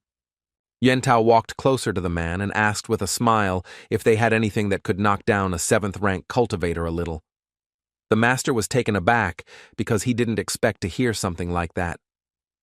The gentleman sighed heavily and said that if they really needed it, he had something, but they should be extremely careful with the drug. After some time, the young man got what he wanted. Zheng Yang looked at his friend in surprise and asked why he needed such a thing. Yuan Tao looked at his friend with fury and said that although the girls would fight again, the master's behavior had made him incredibly angry and he was not going to let the master get away with it. The young man looked at his friend in surprise and asked with a grin if he really wanted to use poison to make him suffer. Yuan Tao said with a smile that it was true, because he wanted to make him suffer. The young men looked forward with a sly grin to the moment when the teacher would suffer. Sometime later, Zhang Huang thought hard about this situation, because he knew that there was nothing problematic in their duel, but he only knew that they were both his disciples and neither one wanted to give in. Mu Shuiqing pulled the master out of the depths of his thoughts, and the kneeling one said that she sincerely hoped that the master would point out her mistakes and help her become stronger. He looked at her in surprise and said that she had mastered the true essence of blade control in terms of martial arts. He had nothing to teach her. He said that if she wanted to become stronger as soon as possible, then the only way was to improve the cultivation realm. She looked at the teacher in surprise because she understood perfectly well that in order to step up to the next rank, she needed to follow a precise sequence of certain actions, and this required months of hard work. Zhang Huang said to the student that she shouldn't worry about the fact that she only had a few days left. No one could have done it in such a short period of time, but she was special. Zhang Huang sighed heavily and said that she had been taking pills since she was a child.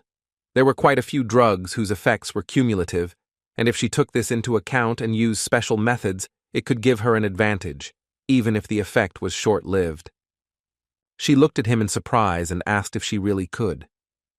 Zhang Huang looked at the student and said that, of course, she could do everything, but first they needed to prepare something. He looked at her intently and said that she should stay in the hall, and he needed to look into the alchemists' guild.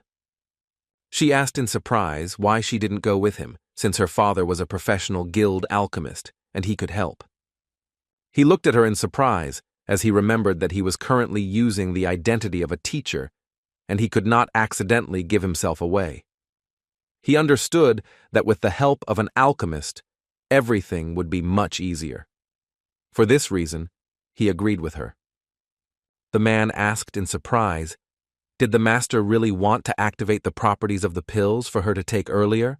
He told the master that he would do his best. Zhang Huang said that he needed liquid essence key. After all, the higher the rank, the better. Zhang Huang looked at the man and said that he would also like to visit their book depositories. The man was taken aback for a moment.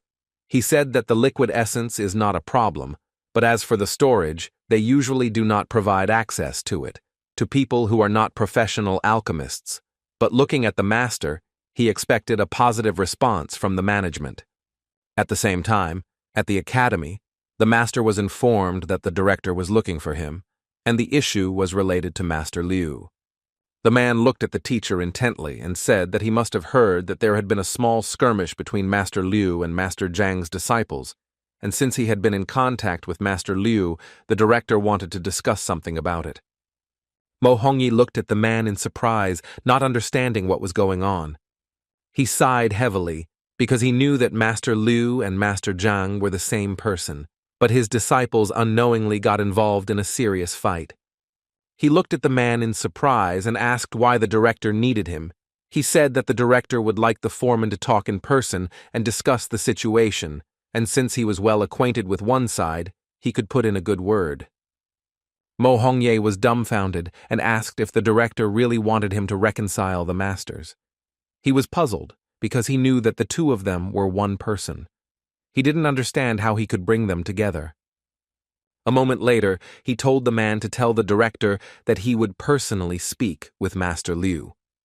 Mo Hongyi thought for a moment as he was really curious about how the master was going to clean everything up. Zheng Yang looked closely at his friend, who was quietly closing the door, and asked why he didn't call him. Zheng Yang, looking at his friend, said that he knew that he wanted to spite the master, but he still suggested acting together.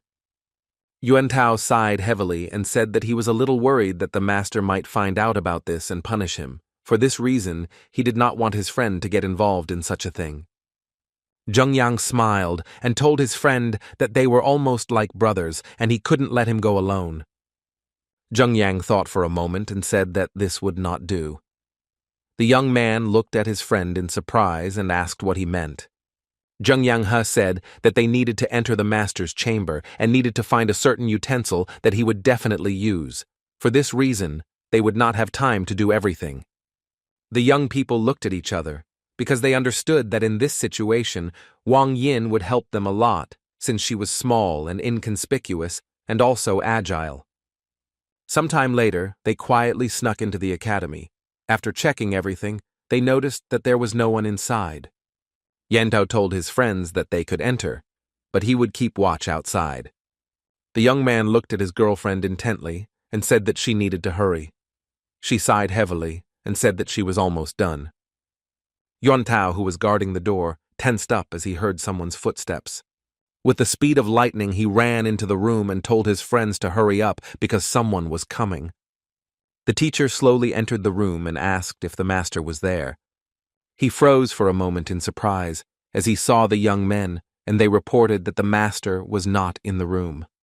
He looked at them in surprise, but said that they should tell the teacher that Master Sun Cheng had come by. The young man, trembling, said that he would tell everything.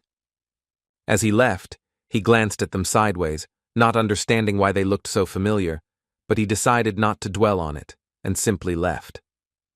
Yang Feng and his teacher slowly approached the man, as they wanted to ask for a meeting with the guild masters. The man sighed heavily and said in a puzzled tone that the masters were currently with important guests, so they would not be able to receive them now. Yang Feng said excitedly that he had a very serious matter that could not be delayed. For this reason, he asked for his message to be conveyed. The man looked at them in surprise and said that he would now hand everything over and that they should wait a little. Yang Feng looked at the teacher intently and informed him that the chairman was already very old and did not take much part in the guild's life, and he had to put in a lot of effort for Togo to get permission to visit the book depository. He said that now everything is basically led by the alchemist, and therefore everyone obeys him, and his status is somewhat higher than theirs. Yang Feng looked at the master intently and said that once they entered, he should not rush, since the guild was quite sensitive to its masters, especially when it came to the fact that they were needed by people from the outside, so he did not want the master to attract much attention. A moment later, they still managed to get through to the audience. The man looked at the gentleman in surprise and asked what kind of urgent matter he had that could not be delayed. Yang Feng bowed and said that he wanted to ask Alchemist Hong to help him apply for fourth-rank pills, so he would bear all the expenses. The man looked at him in surprise as he knew that he was a second-rank alchemist. He didn't understand why he needed something like that.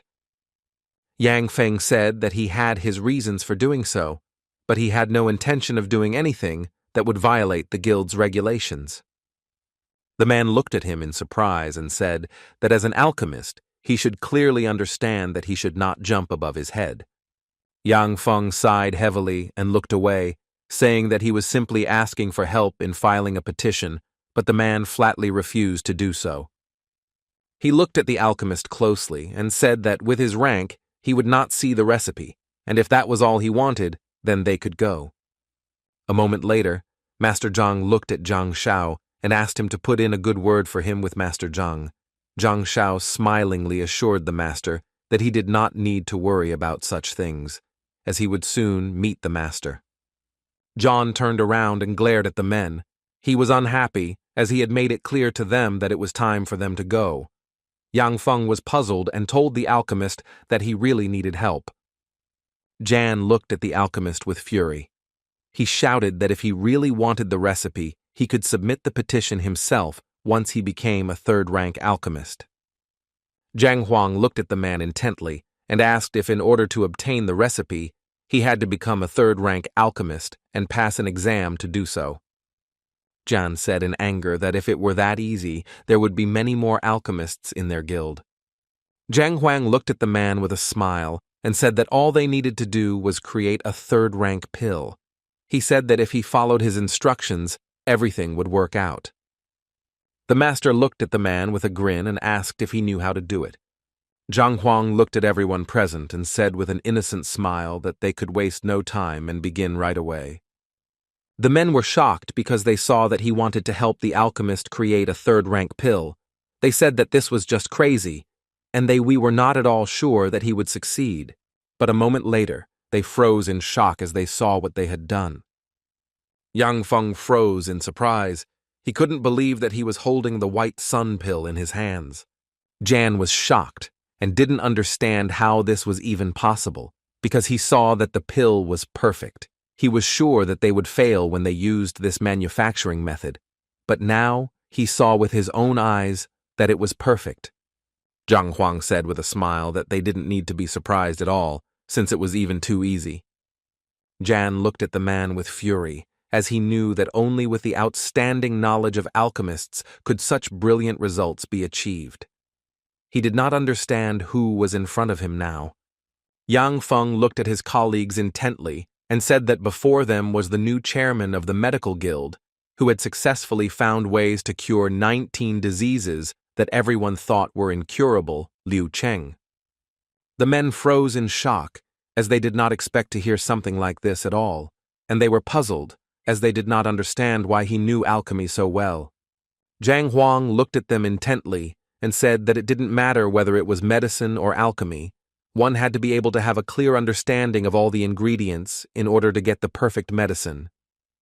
He looked at them closely and said that although he was not an alchemist, he knew about all the properties of the ingredients, as well as what properties they would acquire after a certain processing.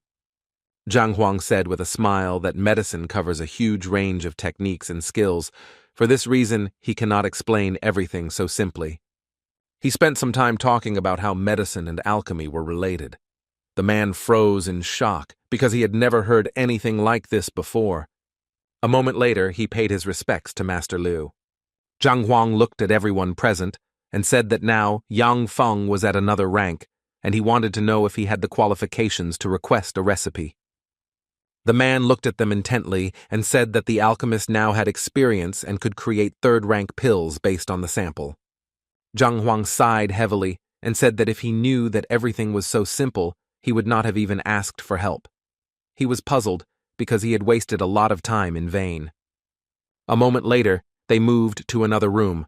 Zhang Huangqi looked at the alchemist intently and said that he could now request the pill recipe. The men, in turn, watched them closely, because they knew that in order to submit a petition through the association, one had to pay, because there would be too many people wanting to do it if it were all free. He understood very well that in order to create high-ranking pills, one spiritual stone was required, or even a light bamboo stalk. He told the master that the bamboo stalk was a rare medicine. It was incredibly expensive, and some masters were not able to afford it. Yang Feng looked at the guild leader with a puzzled expression and asked for forgiveness. Yang Feng looked at him intently and said that he needed to prepare everything. Then within a few weeks people would come and accept the payment. After everything was checked, they would send them the prescription. Zhang Huang was a little puzzled after all. It was a very long time. He asked the alchemist what the difference was between this and buying the pills directly. Yang Feng said that they could have it right now, but they had to leave their satisfaction as collateral, thereby supposedly giving a guarantee that they would definitely pay later. He said that they would send the prescription, but in any case it would take several weeks to arrive for payment. He sighed heavily and said that, unfortunately, he did not have such funds now.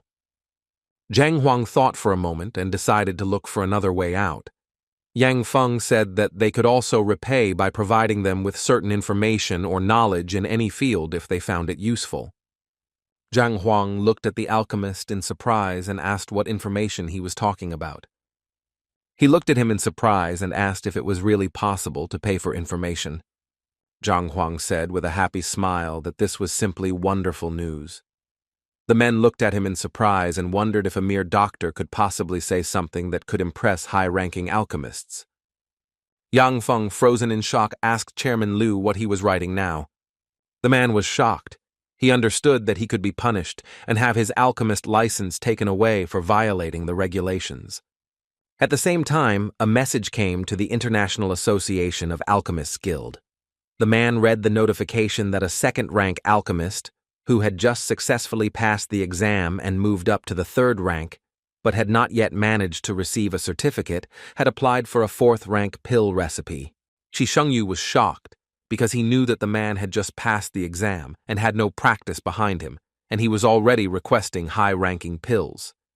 He asked with fury, were all alchemists so impatient?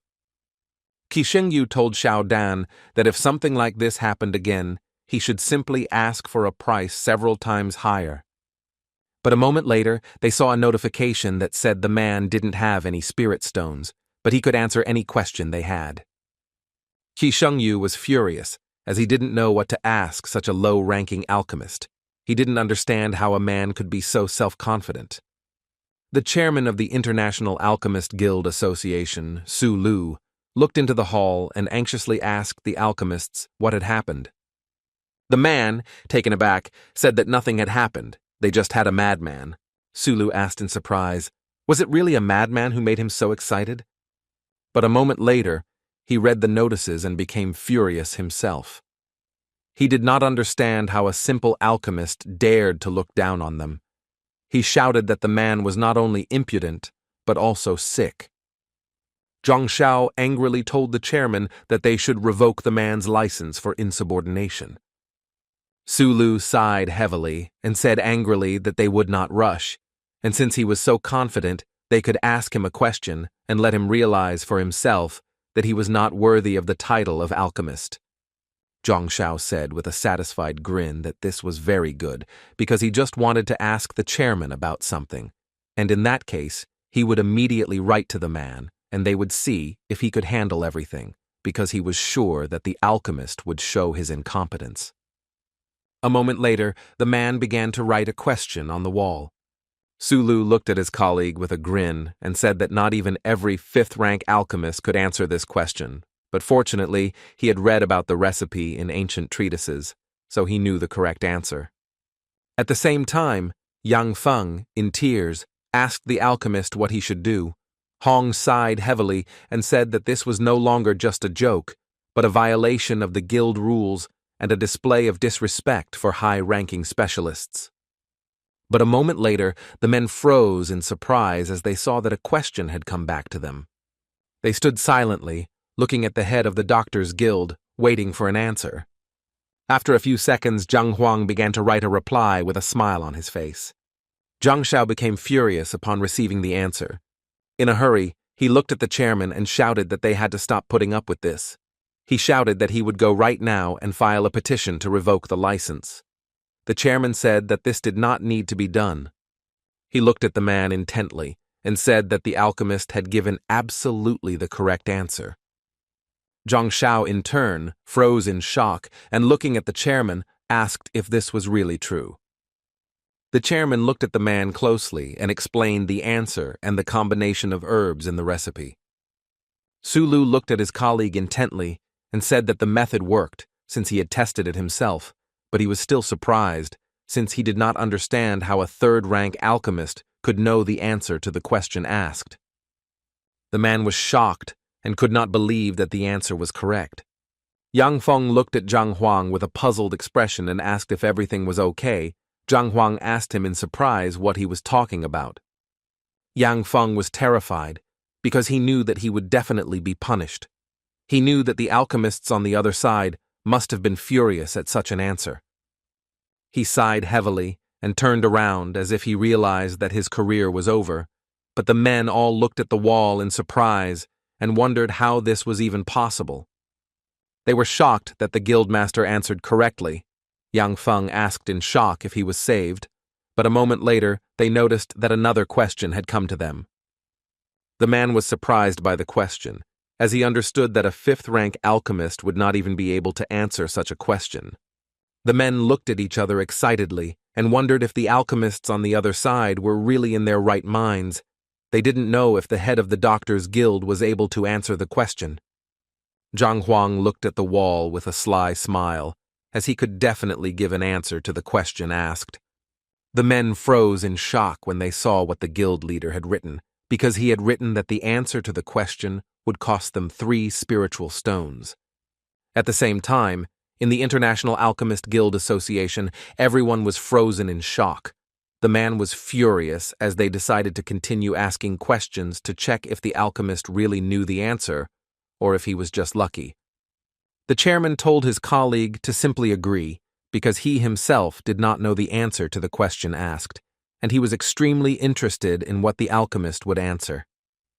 Zhang Xiao was shocked because he knew that the chairman was the most knowledgeable alchemist in the association. He was astonished and wondered how come he didn't know the answer to the question. A moment later, they wrote that they agreed. With lightning speed, Zhang Huang sent over the prescription for the pills. The chairman sighed heavily and said that they should wait since they needed to check the prescription. Sometime later, according to the brew, then they created a pill, was shocked. He shouted that the other side could not be standing alchemist Mu. He shouted that they must immediately go and check who actually gave the correct answer. Zhang Xiao said in a puzzled tone that he would head to the kingdom right away. The man looked at him intently and told him to wait a little, as they needed to call all the alchemists first. But at the same time, Zhang Huang was happy that he could now make a frost pill for his disciple, and he was also happy that he didn't spend a single cent and got the spiritual stones. Zhang Huang turned around. He looked at the alchemists with a smile and asked when he would get the spiritual stones. They said that he needed to wait a few weeks.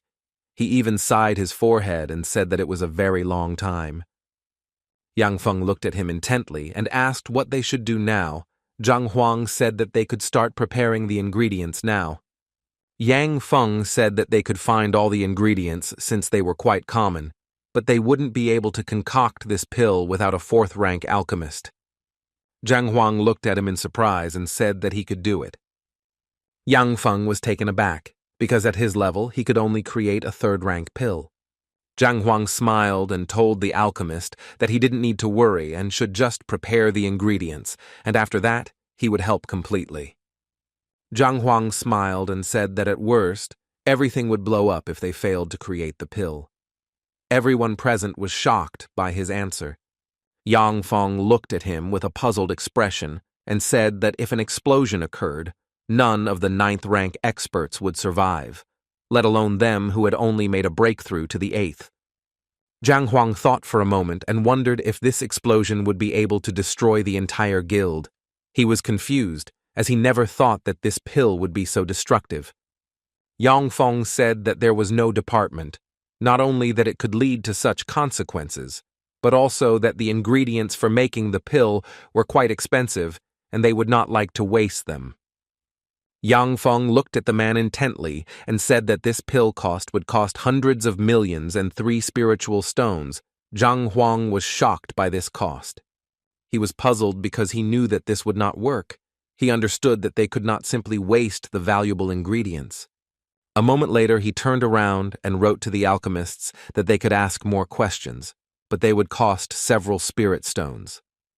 10 minutes later, no one answered him. Zhang Huang was surprised and wondered if alchemists were really that poor. The men sighed heavily and thought that this was not so, and assumed that, most likely, the alchemists behind the wall simply had no questions. Yang Feng looked at the guild leader and said that they could use those spiritual stones to acquire the necessary materials. Zhang Huang looked at the men leaving with burning eyes and said that the alchemists did not want to ask questions because they did not want to pay him. He asked if they had any questions because he could easily give an answer for a separate fee. They looked at him puzzled and said that they had no questions. Zhang Huang said that he could cure any of their illnesses. The men were taken aback and said that they were all healthy and their families too. Sometime later, Zhang Huang moved to the laboratory in the Alchemist Guild. While minding his own business, he told the alchemist that he must follow his instructions exactly, as a mistake would cost too much. Yang Feng, in turn, was a little excited, but he also knew that if everything went well, it would be a breakthrough. Zhang Huang looked at the alchemist with a cheerful smile and said that they could begin. Sometime later, the men stood on the street and discussed the head of the doctor's guild. They were surprised that he could solve questions that even the highest alchemists could not solve before. The man was from the Zhang Yi family, and he thought he was a genius in his own right. I guess he just needed to put in a little effort and he could become great, but right now he knew he still had a lot to learn. The man sighed heavily and said that it seemed like Mr. Mu's skills would progress at an incredible speed, so he would soon be able to become a 4th-rank alchemist. He was surprised that a doctor of such rank would send an alchemist, and if he had not seen this picture with his own eyes, he would never have believed it. At the same time, at the academy, the young man was training tirelessly. He knew that if his strength reached its limit after several training sessions, then the medicine would stop working. He was excited because with every training he felt a dramatic change in his body, because he really hoped that after the 5th peak he would reach the 7th rank. He understood perfectly well that he had to take revenge, because he had a long way to go. He remembered how the master told him to use half of the powder after the 5th training. He wondered if the training did not have a colossal effect, could he increase the dose. He knew that if it didn't work, he would have to use all the powder, because he had to take revenge. A moment later, he hastily poured all the powder on himself. After Lu Chun poured the powder on himself, he felt sick. He was furious and knew that he couldn't just die like that, because for the past few years he had devoted himself entirely to revenge. Lu Chun, writhing in pain, told himself that he had to endure everything because he had to take revenge. Lu Chun knew that the master believed in him, and he had to endure everything and not let him down. He was furious and knew that until he fulfilled his duty, he could not simply die. After all the agony, he sighed heavily and froze in place. At the same time, the men looked at the open door in surprise. They looked at the men in surprise and asked how it all went. Yang Feng, sighing with his last strength, said that everything went well. The men were surprised because they did not expect to hear anything like this at all. They could not understand how the head of the doctor's guild managed to do something like this with his knowledge. Yang Feng glanced sideways at Mr. Liu. After working side by side with him, he could tell for sure that he had a deep understanding of alchemy. Zhang Huangyu, in turn, was very happy, because he understood that now that he had the frost pill, he could go further. He understood that he needed to go back and resolve this conflict. Zhang Huang met with the young lady and reported with a smile that the healing power in her body had come into effect again. She was happy with them and thanked the teacher. He also met with Zhao Yao and gave her the frost pill and told her that she should use it for training. Zhao Yao thanked him with joy and surprise. The next day at the academy, the young man told Master Liu that Master Sun had come to see him in the morning and had been waiting for him for several hours. Zhang Huang, in turn, was surprised, as he did not understand why the young man needed him. A moment later, he met the master and asked why he was looking for him. Zhang Huang asked in surprise if he really had that much free time. Mo Hongyi was a little taken aback by this question. After all, he practically spent the night in the classroom in order to pass the exam, and now he thought that his opponent had more free time. After all, he showed up at the academy once every few days. Mo Hongyi sighed heavily and said that he had several reasons for the meeting. He said that the director of the academy wanted him to be the one to arrange a meeting with Master Zhang so that they could sit at the same table and talk about everything and separate their students. Zhang Huang froze in place in surprise. Zhang Huang looked at the young man in surprise and asked how he could meet himself. Mo Hongyi told Zhang Huang that he, in turn, said that he would only be an ordinary teacher, but became the chairman of the medicine guild, and now his students are sorting things out among themselves. Mo Hongyi told his colleague that he himself drove himself into this situation. Mo Hongyi sighed heavily and said that the director was quite serious, and if he came to him with unsatisfactory news, he would definitely come to him himself. Mo Hongyi said that over the past few days, the student's trust level had reached 40%, and he should now return to the guild in order to pass the exam quickly. Mo Hongyi told Zhang Huang that his disciples loved him incredibly, and he thought that their level of trust in him had long since exceeded the limit. He suggested that he return to the academy, and also said that if everyone knew that Master Liu and Zhang were the same person, then this situation could be resolved faster. Zhang Huang thought for a moment as he knew that his colleague was right. As he was leaving, Mo Hongyi told the man that they could go to the guild in the morning, and Zhang Huang agreed with him. Zhang Huang, slowly pouring himself some tea, remembered his student, because he understood that he needed to visit him. He slowly brought the cup to himself and froze for a moment as he smelled the earthen powder of the second-rank poison. He froze in surprise as he did not understand who could have added such poison to his tea. He understood that the poison was not fatal, but he did not understand who needed it. A moment later, a student flew into the master's room and told him to follow him quickly. The master asked the young man in surprise what had happened. He was taken aback and frightened, and asked if something had happened to Lu Chun. Zhang Huang was worried and wondered if the young man had not followed his instructions. He sighed heavily as he knew that his spiritual energy that was circulating in the young man's body was performing a protective function, and he had also managed to pass the most difficult tests, so nothing serious should have happened. The young man shouted that it had nothing to do with the young man, but that the problem was that Master Sun Cheng had fallen into a cesspool. Zhang Huang was frozen in shock on the spot, because he knew that Mo Hongyi, a high-ranking master, was also admired by all the women. He did not understand how something like this could even happen. Zhang Huang slowly followed the disciple, and a moment later he entered the master's room. Zhang Huang mockingly asked the master if his life was so unlovable to him that he decided to end it all in a cesspool. Mo Hongyi looked at his opponent with fury, because he knew that if he wanted to kill himself, he would rather throw himself into the water or jump off the diving board. Zhang Huang said with a smile that he was joking. He said that he would examine him now and find out what the problem was. A moment later, Zhang Huang discovered poison in his colleague's body. He looked at him in surprise and asked if he had really drunk from the teapot that was in his room.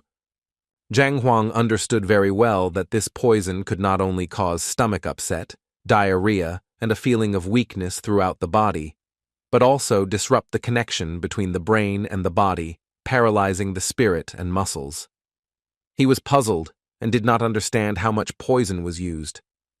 Zhang Huang said with a satisfied smile that, fortunately, he did not drink from the teapot, otherwise he would also be in a similar state. Zhang Huang smiled and told the man that he was a fool who managed to poison himself with a poison that was not meant for him. Mo Hongyi, in turn, was furious. He did not answer.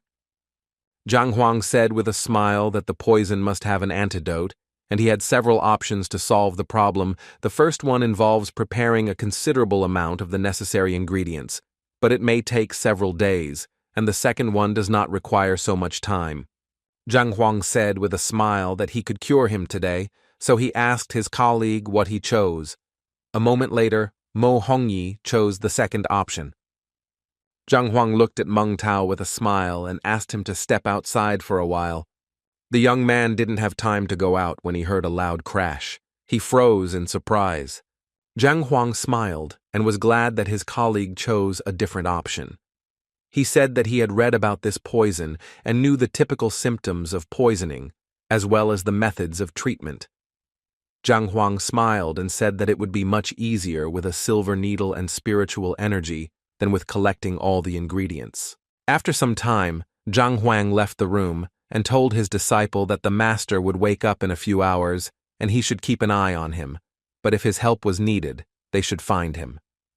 Zhang Huang thought for a moment, as he knew that this poison was definitely for him. Walking through the back streets of the academy, he wondered who could have done something like this. Sometime later, he finally went to his student, but noticed that he was not in the dormitory.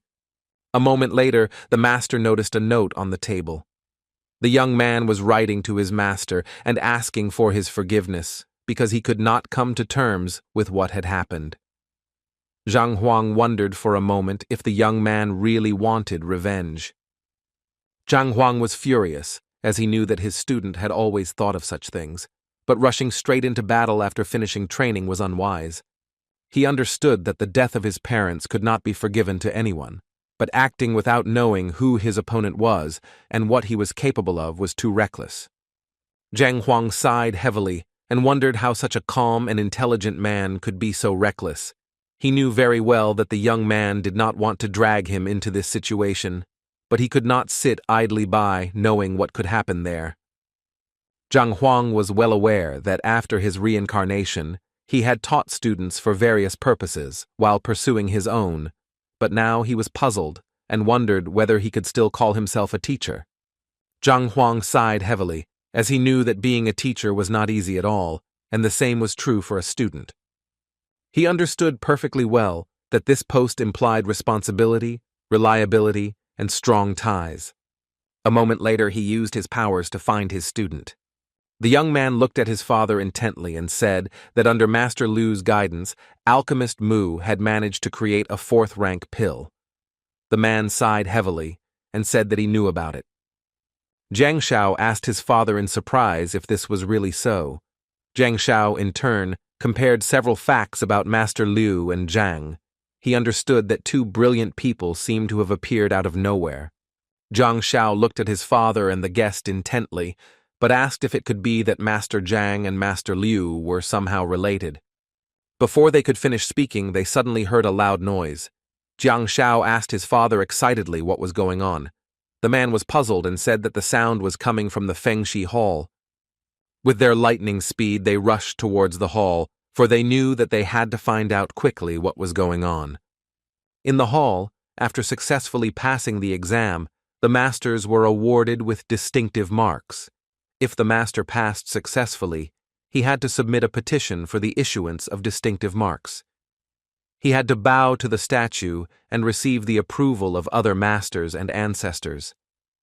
Everyone present was agitated and did not understand what was happening.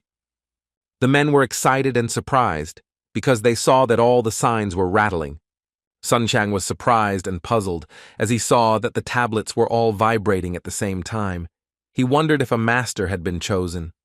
A moment later, the man turned around and called the chairman, saying that he should look back. Everyone was shocked because they saw that even the statue of the master began to move and it did not stop. Sun Chang was shocked because he knew that the master had recognized the chosen one. Sun Chang shouted in surprise that because the master was too strong, using their usual methods, it would be impossible to determine how strong he was. Sun Chang understood very well that Master Confucius had founded the Hall of Grandmasters. He wondered who could be strong enough to pass the test at his level. He understood that a person who had received the recognition of the heavens must have the highest understanding of the essence of things, and he would automatically be granted the status of Grandmaster. Sun Chang knew that the Chosen One did not need to have any experience to gain recognition from other masters and be head and shoulders above them. Sun Chang was delighted because he had only heard legends, but had never witnessed anything like this. He knew that recognition was something that many could not even dream of. Sun Chang said with a smile that there are records in the books that the master left behind an intangible legacy of exceptional value, and when a person worthy of becoming his disciple appears, the statue will be nominated. This had not happened for hundreds of years, which meant that no one had ever received the master's recognition and become his disciple before. Sun Chang knew that the master chose his disciples, and they had the abilities of 9th rank grandmasters. Sun Chang wondered with delight whether there was such a powerful person among them. He smiled and shouted that this event would shake the world. Sun Chang was excited and wondered who it could be, but he still thought that no matter who the chosen master was, he knew that the master had already received the approval of the heavens and would soon be known to everyone. Zhang Huang, in turn, wondered in surprise whether he had really achieved an understanding of the true essence, since what he had felt was neither supernatural power nor spiritual energy. Zhang Huang was surprised because he felt that his spiritual component had become stronger. A moment later, he sighed heavily as he wanted to know and test how much his strength had increased.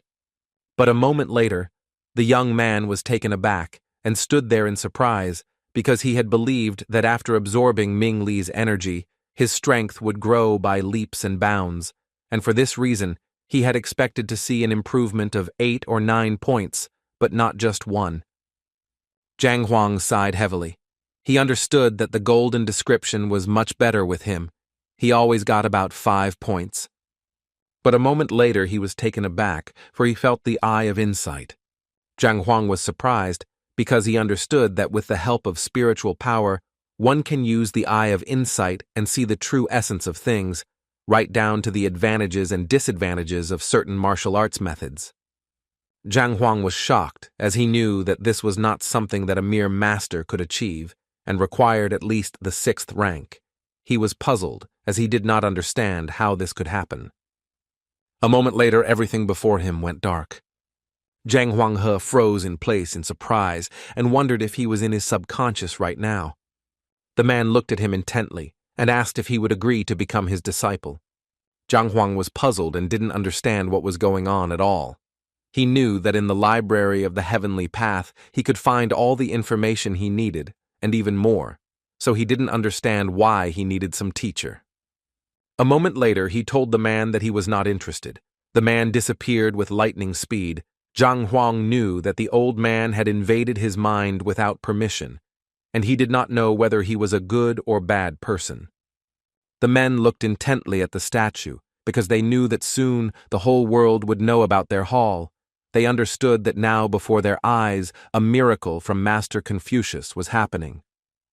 A moment later everyone froze in shock as they saw that the master's statue was breaking. The men were shocked, because they did not expect to see anything like this. The young man looked at his father in surprise and asked what was going on. Sun Chang, in turn, frozen in shock, said that it seemed that the master's disciple had refused. The young man was surprised and shocked, because he understood that the master refused such an offer. He was furious, because he understood that the master simply showed terrible disrespect.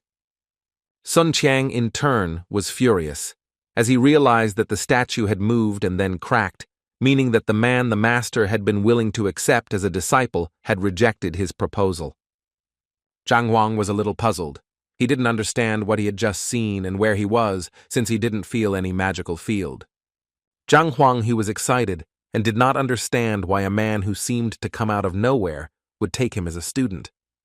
Sun Chang was furious, because he understood that not everyone could get such an opportunity. He did not understand what kind of master would reject the offers without the slightest hesitation. The men whispered among themselves, not understanding what was happening. The man was surprised, because he understood that the master had been refused, and now not only the kingdom but also the association would be horrified. He knew that even a 9th-rank grandmaster would not dare to reject the offer given to her. Zhang Shao looked at his father in surprise and said that to be a chosen master meant that the person had not yet been officially recognized by the master hall and was not a grandmaster, or he was currently taking the exam. Zhang Shao knew that Zhang Huang and Mo Hongyi were currently taking the exam, but they were excited and did not know where the young people were. Sun Qiang sighed heavily and said that the young people were currently in their territory, but they were hiding their identities, which was a necessary condition for the exam. Zhang Shao was taken aback and asked if it was possible that Chairman Liu Cheng was actually Zhang. The man sighed heavily and said that it was indeed so. Zhang Shao was shocked because he now realized that with such knowledge of alchemy, one could guide an alchemist and produce medicine. Now he could see the difference more than ever. The man was furious. He shouted that since the young people were still in the country, it meant that one of them could be the chosen one, and for this reason, they should immediately find them and find out who was the chosen one.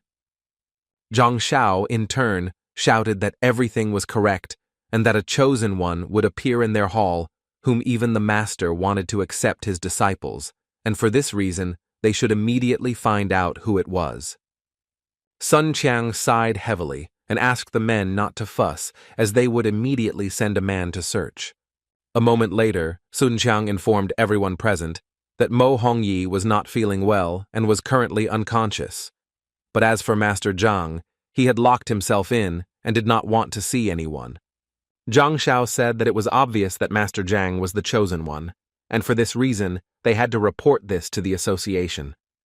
Sun Qiang said that they couldn't do that, because if it was only about the chosen one, they could report it. But he had rejected the master's proposal, and if the association found out about this incident, everyone would be shocked. Sun Qiang said that they couldn't do anything about it, and he would send a message to the association a little later, but for now, it was better to keep their mouths shut. Zhang Huang, in turn, was a little puzzled, because even though his spiritual component had strengthened and an epiphany had opened up, his rank had not moved a bit. As he was leaving the room, he met his student. He looked at her intently and, breathing heavily, said that this night had not passed without a trace for her. Mu Xueqing said with a smile that it was true and it was all thanks to his help, because she had managed to eliminate the side effects of all the pills she had taken at an early age, so her strength had increased significantly. The teacher looked at her closely and said that her base had strengthened considerably, and for this reason he wanted to take her somewhere today. The young man looked at his brother in surprise and asked what had made him so sad these past few days. Fei Xuan sighed heavily and said that his marriage proposal had been rejected again. Fei Xuan slowly sat down on the sofa and sighed heavily as he said that a mysterious and outstanding person had appeared in the Tian state. Lin Lang asked with a smirk, did he mean Master Zhang Huang? Fei Xuan sighed heavily and said that he heard that he had incredible talent and enormous potential, and he even surpassed Mo Hongyi in this regard. Lin Lang asked with a smirk what was so unusual about him, knowing that he was only at the initial stage of the 8th rank. Meanwhile, he told his brother to sit quietly and not stick his head out. Fei Xuan said that he recently met a man named Liu, who was the new chairman of the head of medicine, and he also taught at the academy, and he also cured 19 diseases that no one could cure before. Lin Lang said with a grin that this was all certainly impressive, but he was personally at the initial stage of the 7th rank, and it was not worth paying attention to. The young man, in turn, looked at the house with anger, because he knew that from the outside, the Emerald Pavilion looked ordinary, but inside there were quite a lot of craftsmen. He understood that if he really wanted to do this, then no, he must hesitate, because he might not have another chance. Lin Lang shouted to his brother that he would step aside and that he could continue. Lin Lang leisurely went about his business, chatting with the locals along the way. Lin Lang glanced sideways at the young man as he noticed that he was being followed. The young man was furious. He understood that he would not have another chance, and he had to kill him today. With his eyes full of fury, he attacked Lin Lang. He shouted furiously that he should be sent to hell right now. Lin Lang was a little surprised and wondered if he couldn't find a better time. With the speed of lightning, the young man began to destroy everything around him. Lin Lang pulled up his pants and ran wherever his eyes looked. Lin Lang was a little puzzled, as he saw that he was being attacked by a person who was at the middle stage of the 8th rank. Lin Lang was furious. He didn't understand how the young man dared to attack him. Lin Lang, gathering all his strength, rushed towards the young man with fury because he knew that he would provide him with utter hell. The young man looked at him with cold fury and said that they would still see which of them would go to hell. Moments later they clashed in battle. Lin Lang was surprised and at the same time puzzled. He felt a power that was much more powerful than the middle stage of the 8th rank. A moment later, Lin Lang recoiled from the powerful blow. The young man rushed towards him with fury because he knew that only one of them would leave the room alive.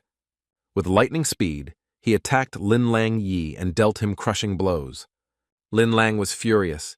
He knew very well that he was the young master of the great family, and there was no way he could let some weirdo who had fought with him in the restroom win. Lin Lang Shi shouted furiously at the young man that he would definitely kill him. But a moment later, Lin Lang was taken aback and froze in place as the young man grabbed him by the hair. The youth, with the speed of lightning, pulled Lin Lang's hair and threw him aside. Lin Lang slowly stood up after falling to the ground with a thud. He was furious and knew that the young man had engaged in an unfair fight. But after a few minutes, he saw where he had fallen and was sickened by what he saw. A moment later, he looked at the young man with cold fury, for he had been humiliated. But the young man had no intention of stopping. He quickly walked up to Lin Lang and kicked him into the impurity. The young man shouted furiously at Lin Lang, "He can't wait like this," as he has been waiting for this moment for almost several years. Lin Lang was also puzzled, as he simply wanted to ask if they could fight in another place. Fei Xuan slowly walked into the room and said to the master with a smile that his meal was quite worthy. But a moment later he froze in place, as he saw a very unpleasant picture. Fei Xuan rushed towards the young man with lightning speed and shouted for him to let go of the master immediately. The young man was puzzled. He understood that things were very bad since no one should see him. But he still knew that he needed to deal with Fei Xuan as soon as possible, so he launched a crushing blow with lightning speed and fury. The young man glanced sideways at Fei Xuan, who was already lying on the ground, and informed him that he was here now to kill Lin Lang, and he should not interfere if he wanted to live. Lin Lang, in turn, slowly rose up, and with the last of his strength, he mockingly asked the young man who he was to think that he could do this so easily. Lin Lang looked at the young man with anger and mockery and said that he didn't want to use it at all, but he was forced to, and now he was definitely finished. The young man froze in shock when he saw the magic field box. Lin Lang laughed with a fierce mockery and shouted at the young man that he was about to die. Lin Lang slammed the box onto the ground with lightning speed. Lu Chun was puzzled because he knew that his entire family had been destroyed by this magical field. Lu Chun, in turn, was very nervous, as he understood that he needed to leave as soon as possible. Lu Chun hurriedly broke down the wall and climbed out. The men were puzzled and did not understand what was going on, because they noticed that someone had activated a 3rd rank formation. The man knew that the formation was with the young master. With lightning speed, he shouted to his subordinates to quickly tell the master about everything. The men were puzzled and did not understand why the young master activated the magic field. The man looked at everyone present with anger and said that they should pray that the young master's son would be okay, otherwise he would send them all to the next world. With lightning speed, the man activated the box and transferred it to Lin Lang. But a moment later, he froze in shock on the spot when he saw Lin Lang. In such a form, the man was furious. He shouted that they must immediately find the one who did this to Lin Lang. At the same time, Zhang Huang was calmly giving a lecture at the academy. Zhang Huang thought for a moment, because he knew that with the eye of insight, his understanding of cultivation had changed, because before giving advice, he had to consult the library of the heavenly path. He understood that now, with just a little effort, he could see what a particular person was lacking and give the most accurate recommendations for further improvement. He now understood what the true strength of a grandmaster looked like. A moment later, the master was informed that the princess wanted to see him. Zhang Huang looked at the princess in surprise and asked what brought her to him. The princess smiled and said that he had mentioned earlier that he wished to visit the royal library. She quietly said that they should express the royal family's favor and also apologize for keeping the duel a secret. Zhang Huang, in turn, thought for a moment and realized that today he was free and could go to the royal library. Sometime later, the princess brought the teacher to the royal library and told him that it contained thousands of books that had been collected from all over Tianwu. At the same time, the young men were hastily looking for the young man who had harmed their master. Lu Chun, in turn, was puzzled because he had been incredibly careful not to let anyone see his face. He had disappeared quite quickly and was now confused because he could not understand how they were able to track him down. The young man was furious because he understood that he could not return to the academy since his actions could endanger the teachers and students, and he also could not go outside the city since he would be quickly discovered. He was furious and didn't know where to go or what to do. Lu Chun knew that his family had been wiped out, and it was quite a high-profile matter, but no one in the master's hall had heard anything about it. He simply didn't believe that the royal family was not involved in this. He understood that since they were in cahoots, he had no better option. The king asked his daughter with an admiring smile if Grandmaster Liu had visited their palace. The princess smiled and said that it was true and he was now in the library. The king sighed heavily and said that he wouldn't make any predictions, since everything was the will of fate. The princess looked at him in surprise, but did not answer. A moment later, the princess asked her father if there was any information about their lion and whether the Lin family had done it. The king thought for a moment and said that there were 7 servants involved in this department, but as soon as he decided to take this matter under his wing, they all committed suicide. The king, of course, understood that they would not learn anything because their enemy was very powerful, so he understood that they needed to prepare well, but this would take time, otherwise they could simply run into false information. In short, he said that for this reason they should make a choice in favor of quality and they should try to find out about something else. She looked at him in surprise and asked what. The king sighed heavily and said that they needed to find out more about the poison used. The king knew that in order to poison the lion, it would have required at least a poison of the 2nd or 3rd rank. Mo Yu said anxiously, only the poison hall could have such substances, and the Lin family had been in contact with Red Lotus City, and Master Healer had been in the city a few days ago. The king said with alarm that this could not be a simple coincidence, and he had already sent his men to find out about it, and very soon they would get answers. The king sighed and said that even though their lion had made a breakthrough, the Lin family still had the support of Zhuan Yuan. Mo Yu sighed heavily and said anxiously that just like the Q family, they couldn't do anything about it. The king said with fury that the family was of noble birth and also respected by others, and they were all killed in just one night. He said that he would never forget this. Mo Yu told her father that he shouldn't blame himself after all. They had the Zhuan Yuan token, and then they said that it was the order of the first prince. For this reason, they might lose the 1st rank kingdom. The king said angrily that he knew about everything, and the circumstances were such that they could not do anything about it. For this reason, he wanted her to get close to Chairman Liu of Grandmaster Zhang, and if even one of them was on their side, they would not dare to oppose them. A moment later, a servant entered the hall and told the king that something terrible had happened. The king looked at him in surprise and asked what happened. The man said that the 3rd elder of the Lin family and many other people were in the palace, and they said that they wanted an explanation. The king stood frozen in surprise, not understanding what was being discussed. The man was excited. He said he didn't know what they were talking about at all, but they were right at the gate now, and he was afraid that soon they wouldn't be able to hold them back. The men looked at the king and said that he needed to give them the man as soon as possible because they had no need to spoil the relationship. The king looked at them in surprise and asked who they were talking about and what they meant. The man looked at the king with anger and told him to stop fooling around because he was the one who sent his men to kill the young master, and now he was in a very serious condition. He asked the king with anger if he really didn't understand what was being discussed. The king, taken aback, said that some mistake had occurred. A moment later, the young man told the king that, according to the latest news, the young master had indeed been attacked. The king was furious and wanted to know who had done this. The man told the king that someone had recently broken into the palace.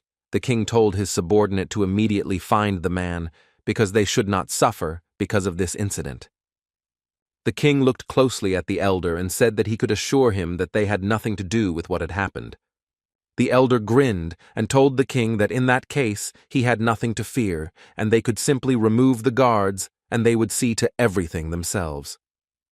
The young princess looked at the elder in surprise and asked if they had any evidence that the killer had entered their palace. The elder looked at them closely and said that they certainly had evidence, and he also asked the king if he knew what kind of beast was now near him. The king clearly saw the search rat. It was a special animal with incredible charm because it could track down a target even if they were separated by hundreds of kilometers. The king was furious because he knew that the beast that was given away was even rarer than the spiritual stones. He didn't expect that the Lynn family would have one. The elder furiously told everyone present what he thought. There was no point in even explaining what kind of beast he had in his hands, and he also said that the beast had brought them here. The king was shocked because he understood that if the beast brought them to the palace, then he could not refuse them. The oldest nose grinned and told the king that since he had already said that he had not sent anyone, they simply wanted to catch the culprit. The man looked at the king with fury as he knew that if the lion died, they could easily overthrow the royal family. But unfortunately, their plan was not successful. He knew that it was better to wait now and strike later. The king looked at the elder and said that their family had nothing to do with what happened, but they would find out the truth together when the rat tracked down the criminal. The elder looked at everyone present and said that the king had given permission and they must act. At the same time, the young man was carefully looking for a shelter. A moment later he noticed that he was near the library and, fortunately, he did not feel the magical field. He was taken aback because he heard screams. The young man was puzzled because he understood that they were already following his trail. He was furious because he knew he needed to move on and not stand still. With the speed of lightning, he ran into my library and closed the door. He turned around and froze in place as he felt someone's presence. Lu Chun was excited because he saw a man running from side to side. A moment later he shouted with fury. Zhang Huang froze in shock when he saw the young man. The young man was taken aback as he did not expect to see the master at all. Zhang Huang looked at the young man in surprise and asked why he was dressed like that, and he also asked if his enemy was the royal family. The young man didn't have time to answer when suddenly they heard screams. Lu Chun was furious as he didn't want to involve the teacher in his revenge. Lu Chun fell to his knees with lightning speed and asked for forgiveness from the teacher, shouting for his disobedience that he was no longer worthy of being his disciple. Lu Chun, shedding tears, asked the teacher for forgiveness because he had disappointed him. He knew that if he had the opportunity to meet the teacher in the next life, he would like to become his student again. At the same time, the elder slowly approached the library. He shouted at the young man to come out since he had nowhere to go. A moment later, the door opened. Lu Chun knew that he would not give in to them so easily. With lightning speed and fury, he pounced on them.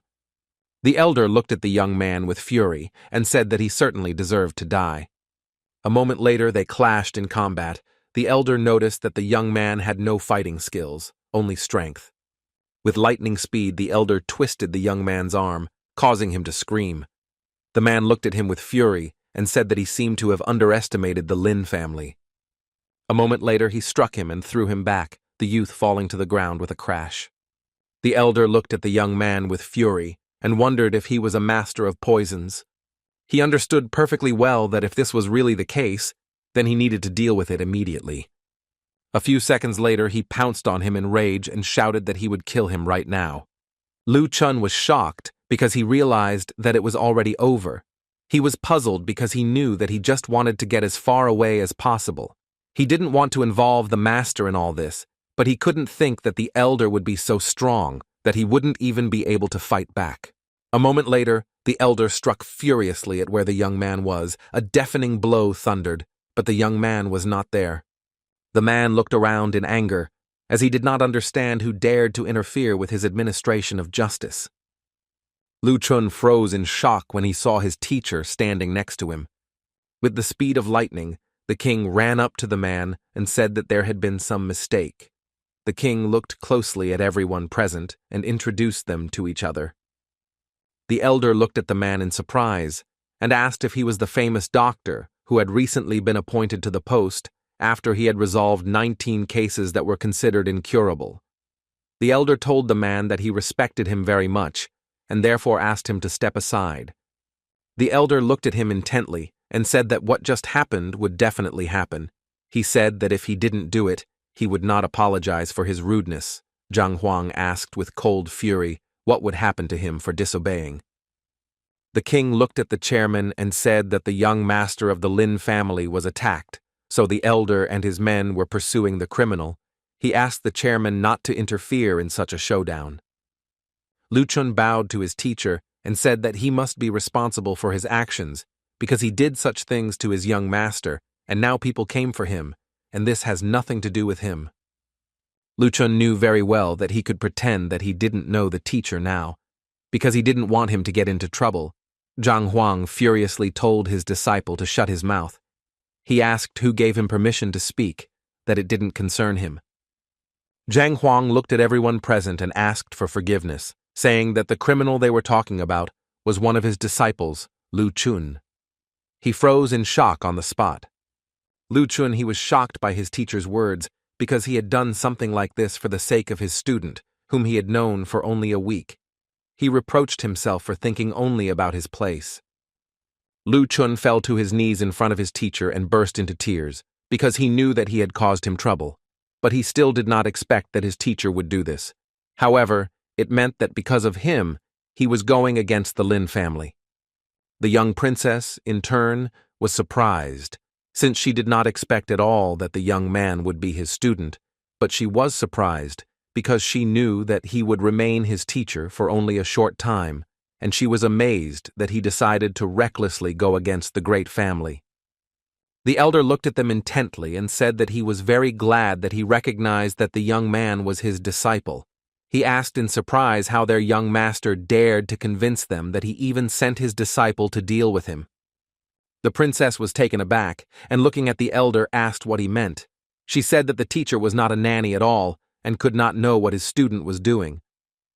The man looked closely at the princess and said that the showdown was only between them, and it would be better for her not to interfere in such matters. The elder looked at the chief and said that he respected him as an expert in his field.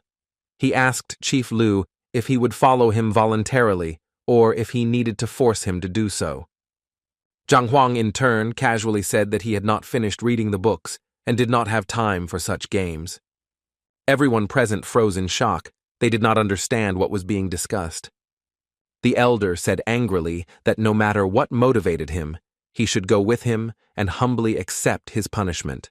After all, they dared, and to wound the young master so he would be deprived of his powers or killed on the spot. He looked at him closely and said that even though he was an outstanding medic, he could still be easily killed. The young man looked at his master with alarm and said that the elder's strength was truly terrifying. The young woman looked closely at the young man. She knew that he was not weak, but still would not be able to defeat the elder. Zhang Huang moved his disciples side aside and, looking at the elder, said that he could use force on him. The man looked at him angrily and said that in that case they should not blame him for being rude. A moment later, the elder was already rushing towards the teacher, preparing to strike him. Zhang Huang stood there calmly, not moving, but a moment later, Everyone heard a familiar sound. Lu Chun froze in shock, and the elder in turn froze in place from intense pain. The king and princess froze in place in surprise. Zhang Huang looked at his disciple intently and said that a worthy battle is not a confrontation of forces, but the ability to find the opponent's weakest point and use it to one's advantage. Zhang Huang looked at his student and asked if he understood everything. The young man said that he understood everything. Zhang Huang looked at him intently and said that this was very good, and in that case he could try it himself. Lu Chun asked the teacher in surprise what he was talking about. The master told the student that he must improve himself as well as grow his fighting skills, otherwise he would not be able to be a worthy opponent to the strongest. A moment later, the young man said that he understood everything and slowly walked towards the elder. A moment later, he struck the elder with fury and he cried out. Zhang Huang was taken aback and asked his student why he kicked him. The young man was shocked, since the teacher himself told him to try. Zhang Huang shouted that he meant that the student should try on the guards, since the elder was already half dead, and he decided to finish him off completely. Sometime later, the young man, kneeling, thanked his teacher. Zhang Huang froze in place for a moment, because he only wanted to save his disciple, and he never thought that he would receive gratitude from him and a golden page would be formed. He thought, with a happy grin, that this wasn't a bad thing at all, since with her he would be able to use all the knowledge he had gained in the library. He knew that he had to see this through to the end. Zhang Huang looked at his disciple intently and told him to get up. He also said that he was his teacher and could not watch him being humiliated and remain indifferent. The young princess, in turn, froze in shock, as she did not expect such a thing from the young man. The king, in turn, now understood how in just a couple of days the man had managed to win the favor of a large number of students at the academy, but he realized that the teacher had first opened his heart to them, and then began to win their hearts. The king smiled and asked for forgiveness for disturbing their idol, but still told Chief Liu that he had acted extremely recklessly this time. Zhang Huang asked the king in surprise if he really thought that if he had done nothing, he and the Lin family would have been on good terms. The king looked at Liu closely, as he had recently saved their lion and now ruined the Lin family's plans to capture the young man. He knew very well that Liu was a thorn in their side. Zhang Huang looked at the young man intently and said that as long as he was his teacher, he would never stand aside. A moment later, he still asked the king to sort out the rest, because he needed to return to my library and continue reading. Looking at the young man, he asked him to wait. The king was surprised that the teacher was in the mood to read. The young man was amazed by the teacher, because he remained calm and unwavering, even in such a situation. The man looked at Mr. Lin with excitement, because he didn't understand what had happened and wanted to know what had become of his young master after he had visited the Emerald Pavilion. Lord Lin told the envoy Zhan Mu not to worry, as the elder had already gone after the criminal and everything would be settled soon. Ranmu was also worried because the young master was covered in wounds. Master Lin knew very well that the wounds were quite serious and quite unusual, so it would be somewhat difficult for an ordinary doctor to treat him, and for this reason he had already invited a doctor from the medical guild. Sometime later the man came out of the room. Everyone looked at him intently as they wanted to know how everything went. Mu Hong thought for a moment and said that the wounds were very serious, and the one who inflicted them was strong and did not spare his opponent. However, the young master was not only wounded, but also poisoned. Mr. Lin was excited. He asked in surprise, could it be that the one who attacked his son was a poison master, and for this reason ordinary poisons did not work on 8th rank masters? Mu Hong sighed heavily and said that it was exactly like that. This poison was incredibly strange, and he was unable to recognize it, but he tried to push it out with his aura, but this poison would contain its own spiritual energy, capable of mixing with any other. He sighed heavily and about the task, but said that for this reason he was also poisoned. A moment later the doctor himself fell to the ground, his son with a crash. The men were puzzled and did not know what to do now. Mr. Lin looked at Ranmu closely and informed him that Mr. Red Lotus Physician was currently in the kingdom, and the head of the poison temple had also arrived yesterday, and for this reason he must contact them immediately. Janmu said excitedly that he was not very good at communicating with the poison temple, but he knew several good experts from there. Unfortunately, he did not know the name of their leader, but he was sure that his surname was not Liao. The man sighed heavily and said that unfortunately he also didn't know the details, but it seemed that the previous head had passed away, so his disciple had taken his place, and this time he was here to send away someone quite influential. Mr. Lin looked at the man intently and said that this information should not reach other people's ears, and he was only saying this because their families had long cooperated and trusted each other. Janmu looked at the gentleman intently and told him not to worry because he would keep his mouth shut. He knew very well that he had to keep quiet because the Lin family was very powerful, and if he did something wrong, there would be no tomorrow for him. The man looked at everyone present in surprise and asked why the head of the Lin family was so eager to meet him. Mr. Lin bowed low and said that there were good reasons for that, because his son was poisoned with poison. Even Dr. Mu couldn't handle it. The man looked at Mr. Lin in surprise and asked with a grin why he should help him. The man looked at him with fury. Lin knew that Liao Shun was the head of the poison temple. He had also reached the peak of the 8th rank.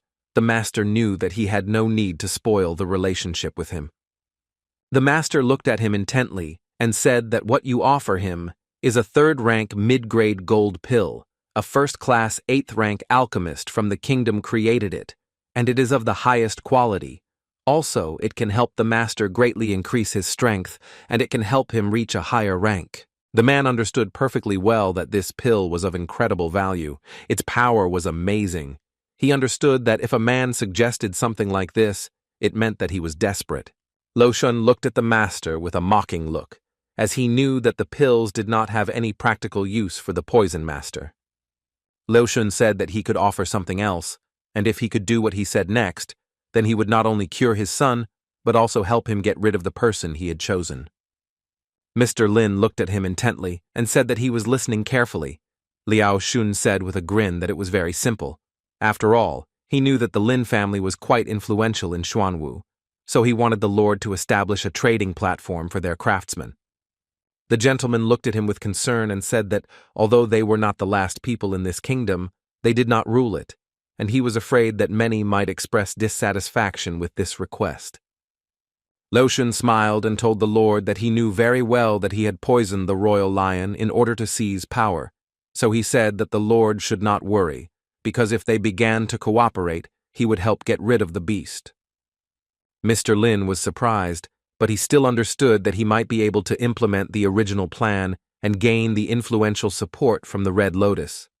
A moment later, he looked at everyone present and said that he agreed to their terms, but at the same time, a young man ran up to the gentleman and shouted that something terrible had happened. The young man told his master that not only had the elder been brought back, but he was found to be seriously injured and unconscious. The man looked at the gentleman with bewilderment and said that someone had been particularly cruel to his lower body, and now the organ was completely non-functional. The man looked at the young man in surprise and asked who dared to do such a thing. He was shocked, because he understood that initially his son was beaten and poisoned, and now the elder was beaten. He understood that their family had experienced great humiliation. The young man said that the elder was brought from the royal palace. It was said that the criminal tried to hide in the palace, but was tracked down by a search rat. Then there was a skirmish, during which the elder was injured. The culprit was Liu Cheng and his disciple. Mr. Lin was furious. He knew he could never forgive the man for his actions. A moment later, a young man rushed into the hall and said that the chairman and his student said that they had come to them in order to finally sort everything out, achieve justice, and force them to apologize. The gentleman, in turn, was burning with rage because the chairman had beaten his people, and now he wanted them to apologize. He was angry because he understood that the chairman was really not putting his family in danger. Zhang Huang, in turn, standing at the entrance to the palace, shouted at the head of the family to come out and apologize, otherwise he would be in trouble. The men looked at them in surprise, as they did not understand what was happening. A moment later, everyone present went outside, not understanding what was going on and what kind of loud words the man had said. The head of the family looked at the young man with fury, as he wanted to kill him for such words. Chief Lin looked at Master Liao and said that he would need his help. The gentleman looked at the master intently and said that his son had been injured and poisoned by Liu Cheng's disciple. For this reason, he suspected that the young man might be a poison master. He said that although he was not a great ranked master, it was difficult for him to resist a poison master, and he really hoped that the man would help him deal with him. Liu said with a grin that if he were a master of poisons, he would know about this and that most likely it was just some impostor. He told the master that as long as he kept to their agreement, he could leave such insects to him. Mr. Lin, in turn, thanked the man for his help, because he understood perfectly well that, unfortunately, he knew nothing about poisons, so this could have become a big problem for him, but now he understood that he had nothing to worry about. A moment later they came out to meet. Zhang Huang was a little puzzled because he still hadn't finished reading the books on medicine and alchemy. He knew that he needed a little more time, and then he would be able to use the golden page. He understood that he had to help his disciple for now. A moment later, he came out into the street where he met his student and said that he was now listening to him attentively. The young man sighed heavily and said that his name was not actually Lu Chun, but Ku Chun, and he was the young master of the Ku family of Tianwu. The king and princess looked at the young man in surprise because they did not expect that anyone had survived. The young man sighed heavily and said that everything was exactly like that, and he survived. Zhang Huang looked at them in surprise and asked if they really knew about this. The king sighed heavily and said that unfortunately they knew about it, but they couldn't do anything about it. It was the personal order of Lin Lan's elder sister Lin Long, and so one 9th rank person and the entire family were wiped out overnight. The king was alarmed because he knew that all the children and old people died instantly and no one survived. Unfortunately, he himself witnessed the consequences. Zhang Huang was shocked that a young man in his young years could see such a terrible picture. He was amazed that the young man lived with such pain in his heart all his life. Zhang Huang asked the king why this happened. Mo Yu looked at everyone present and said that Lin Lang had his eye on Miss Q Ling, but she was not even willing to obey, which made the young man angry, and she did what she did. Zhang Huang said angrily that it was their fault, but they still dared to blame it on others, no matter how many innocent people they killed. A moment later, the young man fell to his knees and told the master that he very much hoped that he could help him.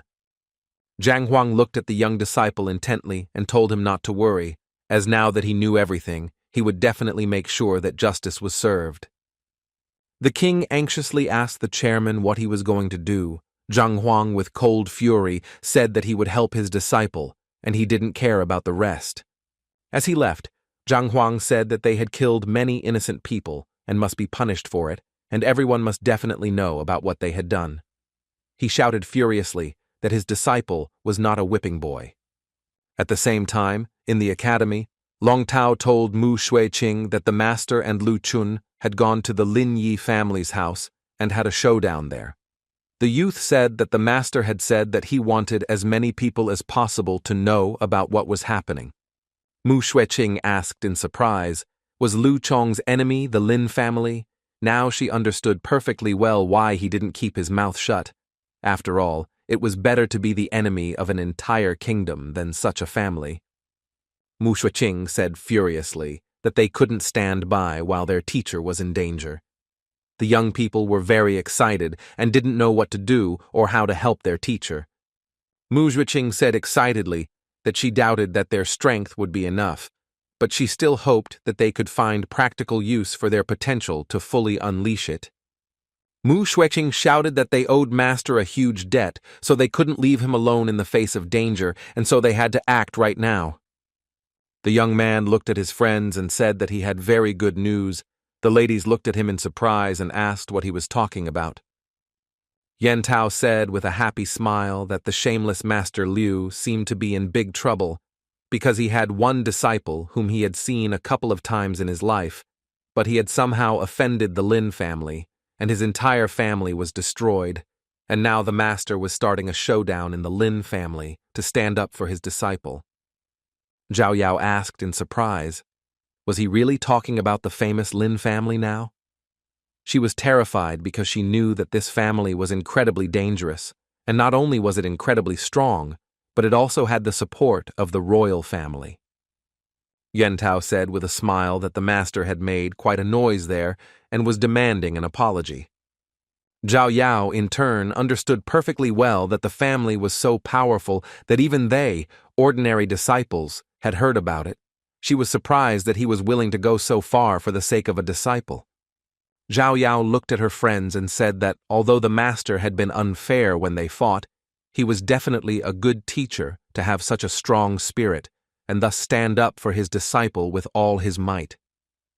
Zheng Yang shouted that they should see it with their own eyes, because a person who is not afraid to go against his family for the sake of his student is not an ordinary teacher. The young lady looked at her friends and said that he was a good teacher, and they couldn't just stand by, but they had to go and find out what was going on. The king was furious and shouted at his subordinate that he should gather all the soldiers and wait for his orders. The king looked at his daughter closely and said that she would definitely go with him, because if the Lin family really decided to attack the master, they had to stop them. Sometime later, they arrived at the Lin family palace, and the young princess froze for a moment, asking her father if the person in front of them was really the greatest demonic hand, Chen Jianzhe. In front of them was also a peak rank 8 master. The princess knew that he usually didn't care about what was around. They also noticed the head of the bank, Tanyawa. In the courtyard, there was also the association head calligrapher Meng Yuan, the alchemist guild leader, 3rd rank alchemist Hong Yun, and alchemist Mu. The king was taken aback and asked his daughter in surprise if the Lin family had really gathered them all to confront Chairman Liu. The young princess said that it seemed that was not the case, and wondered if they needed so many people for that. A moment later, a young man approached the king and said that all the people had been gathered there to help the chairman. The king was shocked and could not believe what was happening. He understood that even if the royal family had a showdown with the Lin family, they would never have been able to acquire so many assistants. The princess thought for a moment and said that it seemed to be some unique charm in his approach to students. A moment later, the men noticed that the family had come out in full force, for they understood that a whole delegation was taking unction at their door, and they could not tolerate such a thing. The men looked at the chairman with anger, as they thought that the person in front of them was an incredibly powerful person, but this was only a 7th rank initial stage master. They did not understand how he dared to make accusations against them. Zhang Huang looked at everyone present and asked angrily who among them was the head of the family. The young man told his master that the head of the family was Lin Rotian, and he was standing in the center. Zhang Huang looked at the man intently and said that his disciple was standing next to him, and 2 years ago, their family had wiped out his family in just one night. He angrily asked the man if he remembered this incident. Lin Ruotian asked angrily, could it be Ku Chong, the kid who escaped? In turn, he remembered very well that the boy miraculously escaped, but his spiritual energy was negligible, and for this reason, he thought that he could not survive. And now, after several years, he has already become an 8th rank master. Lin Ruotian looked at them with a grin and said that it was very good that he was still alive, but today he would arrange for him to meet his family. Everyone present was shocked, as they had previously heard that the family had moved, but now they heard that the Q family had been wiped out by the Lin family. Everyone present shouted that murder was forbidden in their kingdom, let alone such mass murders, and everyone was furious and demanded an explanation. The man shouted furiously that they were the Lin family, and they didn't owe anyone anything. Lin Rodian said that the Q family had colluded with the criminals who intended to kill the princess, but if no one believed him, then they could go directly to Xuanyuan. The young man shouted angrily that this was a blatant lie. Zhang Huang stopped his student and said that they could approach it differently. Zhang Huang looked at the head of the family and said that he admitted that he was involved in this. He said that he was now giving them several options to choose from. Zhang Huang said that the culprit would commit suicide, or the entire family would be destroyed. The men laughed after hearing this, because they knew that no one could destroy them. Zhang Huang looked at them with fury and said that he understood that they were not satisfied with any of the options. Lin Rotian looked at the man with cold fury and said that if he was so eager to die, then he would fulfill his wishes right now. The man shouted at his master not to waste time talking to him. The princess was surprised and looked at the elder of the Lin family, Lin Hu. The king said excitedly that the man was quite hot-tempered, and his fists were notorious, and he was also a master of the last stage of the 8th rank. The young people were excited. They didn't know if everything would be okay if their master, Yang Feng, said that they didn't have to worry, since the chairman was much more powerful. Yang Feng knew very well that although he had not seen Master in action, they were working on creating a pill, and he was facing the consequences of a possible explosion. He did not hesitate at all. Yang Feng knew very well that it was simply impossible for such a person to be a 7th rank master. A moment later, someone from the crowd said that the battle was about to begin. The elder threw a scowl at the man with fury. The young man rushed into battle, defending his master, but he caught him and told him to rest now. A moment later, Zhang Huang Sam rushed into battle. The youth froze in shock. Zhang Huang, in turn, delivered a crushing blow to the elder with ease and grace. With lightning speed, the man flew into the wall. Everyone present was shot on the spot from shock. The men froze in place in surprise as they couldn't believe how it was possible that a late-stage 8th rank master was sent flying with just one blow. The young princess froze in shock when she saw the master's true strength. She knew that he had only made a breakthrough to the initial stage of the 7th rank a couple of days ago, and now he was able to knock out an opponent at the last stage of the 8th rank. The young man, in turn, froze in place in surprise, since only today the master had told him that he should find the enemy's weak spot and not rush at the embrasure.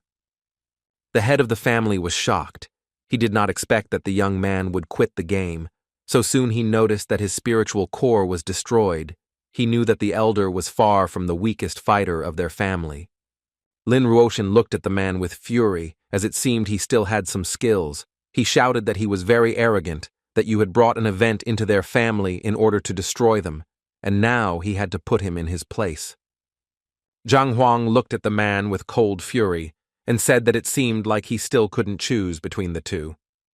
Zhang Huang, enveloping himself with power, said that in that case he would beat the answer out of him. Everyone present froze in shock as they saw that the man was at the peak of the 8th rank. Now everyone understood that with such strength he could easily challenge them. The young princess was in turn shocked by everything that was happening, because she did not understand how in a few days he was able to make a breakthrough, because she knew very well that it takes a long time to develop to the 8th rank, and even if a person is a genius, it will take him several years to reach the peak. But he did everything in a few days. The young people froze in shock as they realized that the master was much stronger than their teacher. The man looked at the master with anger and said that he was not weak at all. However, it was still not enough for Togo to be so arrogant. A moment later, he struck his opponent. Zhang Huang, in turn, was prepared for the blow and easily jumped back. A few seconds later, he struck with fury, right where it hurt most. The young lady froze in place as she noticed the technique of the heavenly Tao. She realized that this technique was taught to her by Master Zhang. She did not understand how Master Liu knew about this technique. Zhao Yao looked at her friend in surprise and asked if she really wanted to say something. Wang Yin was taken aback and said that she didn't want to say anything. She saw that the master was moving too fast, and perhaps it was just a similar technique. The man shouted angrily that this was not a fair fight and that he was shameless. He shouted at the master not to be arrogant and also ordered everyone else to attack him. Zhang Huang looked at all of us present and said that since the head of the family had made a decision, he could now act. Zhang Huang, with lightning speed and ease, scattered all his opponents and dealt them crushing blows. The young lady froze in shock on the spot as she saw the heavenly strike. She couldn't tell for sure before, but now she was absolutely sure. She was puzzled and didn't understand how the master could know about the technique that her teacher created. She thought for a moment, as she understood that as soon as her teacher left to train, Master Lu appeared, and from then on, whenever Master Zhang appeared, there would be no trace of Master Lu left. She knew that it was said earlier that he would have to undergo a test from the Grandmaster Hall. She was shocked and wondered if his assignment was to create another personality and go teach. The man looked at the teacher with fury and shouted that his end would soon come. The king was shocked as he saw his life force move and his spiritual energy being released. He could see the breakthrough to the 9th rank with his own eyes. The king was shocked by the video, thinking that the man mainly relied on his connection to be able to make a breakthrough. He knew that his sulfur was unstable, and he believed that the man would not be a problem. However, his strength was superior to that of other cultivators. The king was furious as he now understood everything. He understood that the family head simply wanted to confuse them. He understood that his true goal was to ensure his dominance by reaching the 9th rank. The king was furious, as he knew that if it weren't for this conflict, he would never have known about such a thing, since he had previously thought that they would not act while the divine beast was alive. Zhang Huang, in turn, was a little worried, as he knew that he had still managed to make a breakthrough, but the difference in their strength was still astonishing. He understood that even though he had the eye of insight, he could see his opponent's weak points, but right now his opponent was still stronger than him. Zhang Huang understood that the man was able to make a breakthrough so quickly only because he had accepted the blood of a divine beast.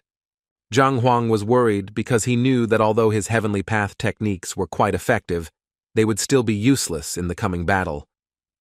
The man looked at him with fury and shouted that he must die immediately. Zhang Huang easily dodged the attack. He knew that the man's body had the blood of a divine beast flowing through it, and his defense would be just as strong. Zhang Huang sighed heavily and thought that he should just wear his opponent down. He easily dodged his opponent's attacks. Lin Ruodian looked at his opponent with fury, as he believed that he would not be able to withstand his fierce attacks for long, but he never thought that the man would choose such a technique, because he saw right through him and predicted his every move, blocking his attacks at the last moment. The young princess looked at them in surprise. She wondered if this could be called a battle. The director looked closely at their fight and said that the master reads every move the man makes and doesn't even let him finish them. The king and the princess were surprised because they didn't expect to see the director of the academy himself. The director looked at the young man intently. He did not understand how he managed to do something like this. He knew that not even every 3rd rank master was capable of something like this. Lin Ruodian looked at his opponent with fury and asked whether he would fight or not. Zhang Huang looked at him in surprise and asked what they were doing now. He told his opponent that he was attacking and he was dodging. For this reason, they were constantly on the move, and this is called fighting.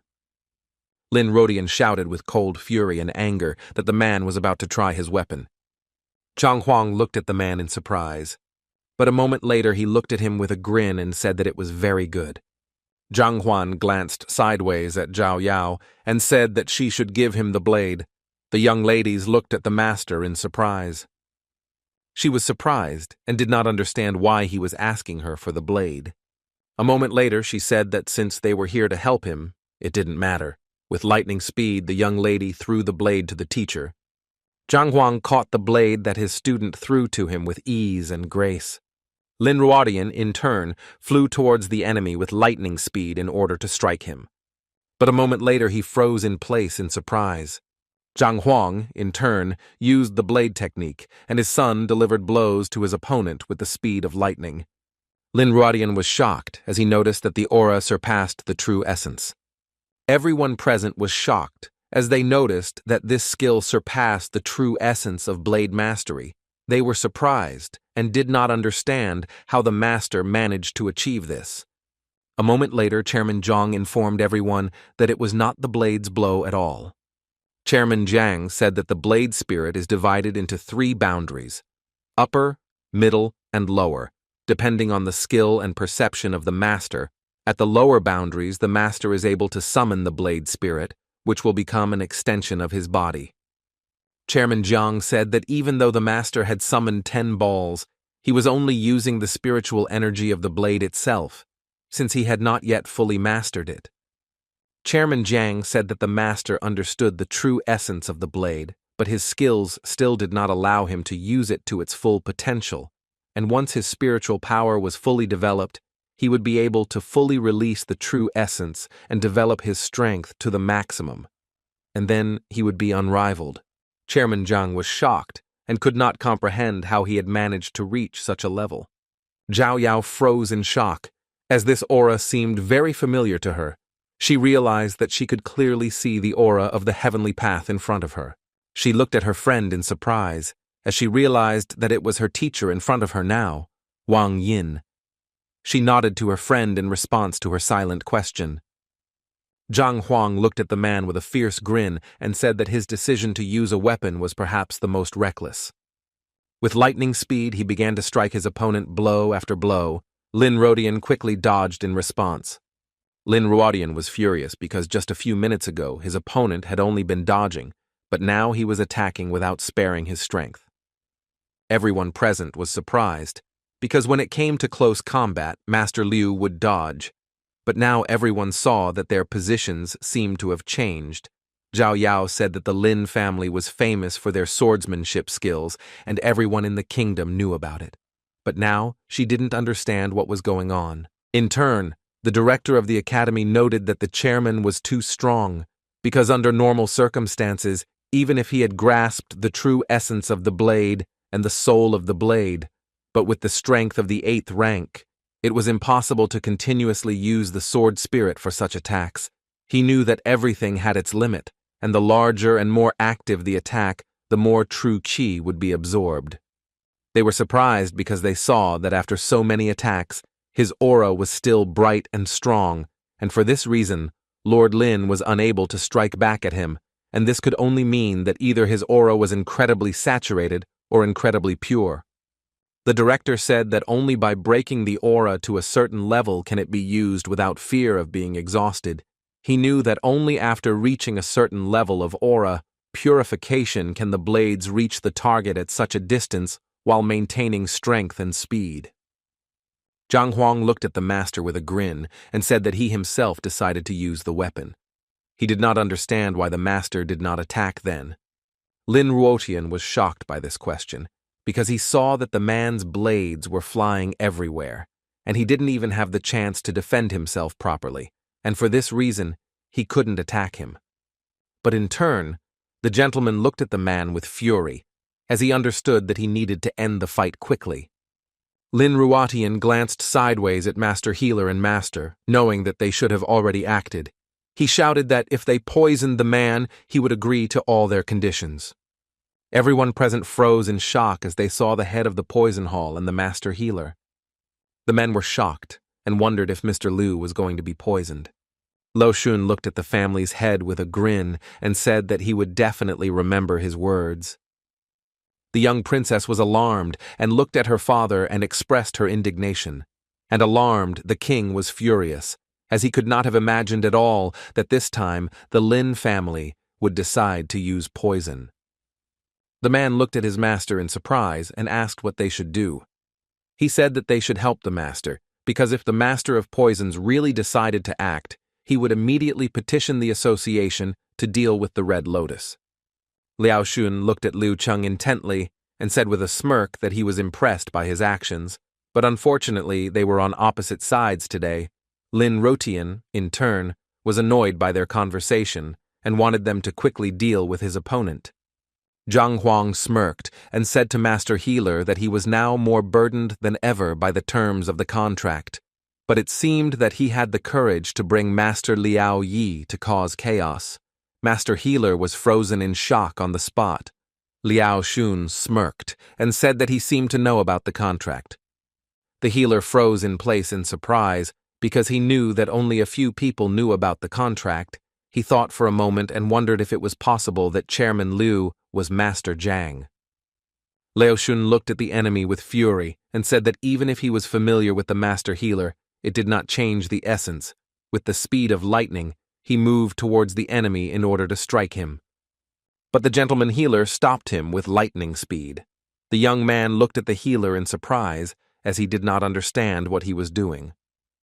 The healer, in turn, was puzzled and said that Master Zhang was in front of him now. Liao Shun looked at him in surprise and asked if he was sure that his words were true. The master healer sighed heavily and said that he was completely sure of it. Zhang Huang looked at them with a smirk and asked if the beast had been tamed. Lin Rotian was furious, shouting that they shouldn't listen to such nonsense and should just finish it off. Lo Shun directed his power at Lin Ruotian with fury and told him to shut his mouth. Lin Ruotian froze in shock as he didn't expect this. A moment later, Lin Ruotian was enveloped in explosions. Before he could even move away from the explosions, he froze in place as he saw the master rushing towards him with fury in his eyes, ready to strike. Lin Ruotian, in turn, called out to his master in surprise, while Liao Shun angrily shouted at the man to stop calling him by name. Liao Shun was completely consumed by his anger, and he knew that if he went against the grandmaster, he would not only lose his job but also his life. He shouted that he would be doing everyone a favor if he destroyed him. Everyone present froze in place from shock, because they did not understand what was happening at all. They did not understand why the master suddenly changed sides and was hitting the family with his head. Zhang Huang looked at them intently, as he knew that Liao Shun was very cruel. Zhang Huang looked at the man intently and told him to stop. Liao Shun in turn obeyed the master with lightning speed and asked for forgiveness for being so rude to him, because he did not know the whole story. Zhang Huang sighed heavily and said, "The man should stop saying such things, and he should move away." Liao Shun bowed obediently and moved away. The young princess, in turn, was puzzled by everything she saw because she thought that the master would be defeated. She was perplexed because she did not understand why the master of poisons so quickly changed his mind and became humble. In turn, Lin Rotian quietly cursed and told the master that he had forced him to take other actions. Lin Rotian said angrily that he didn't want to use it because it would cost him a lot, but he had no choice now. With lightning speed, he used his power and struck the ground with fury. With a wicked grin, he looked at the master and shouted that he must die here and now. A moment later, the death formation enveloped the entire area. The men froze in shock and surprise on the spot, because this formation was of the 3rd rank, and it was left behind by Princess Lin Long. The king was shocked as he realized that this deadly information was ordered by the princess from the cultivator Zhuan Yuan in order to prevent the destruction of the Lin family.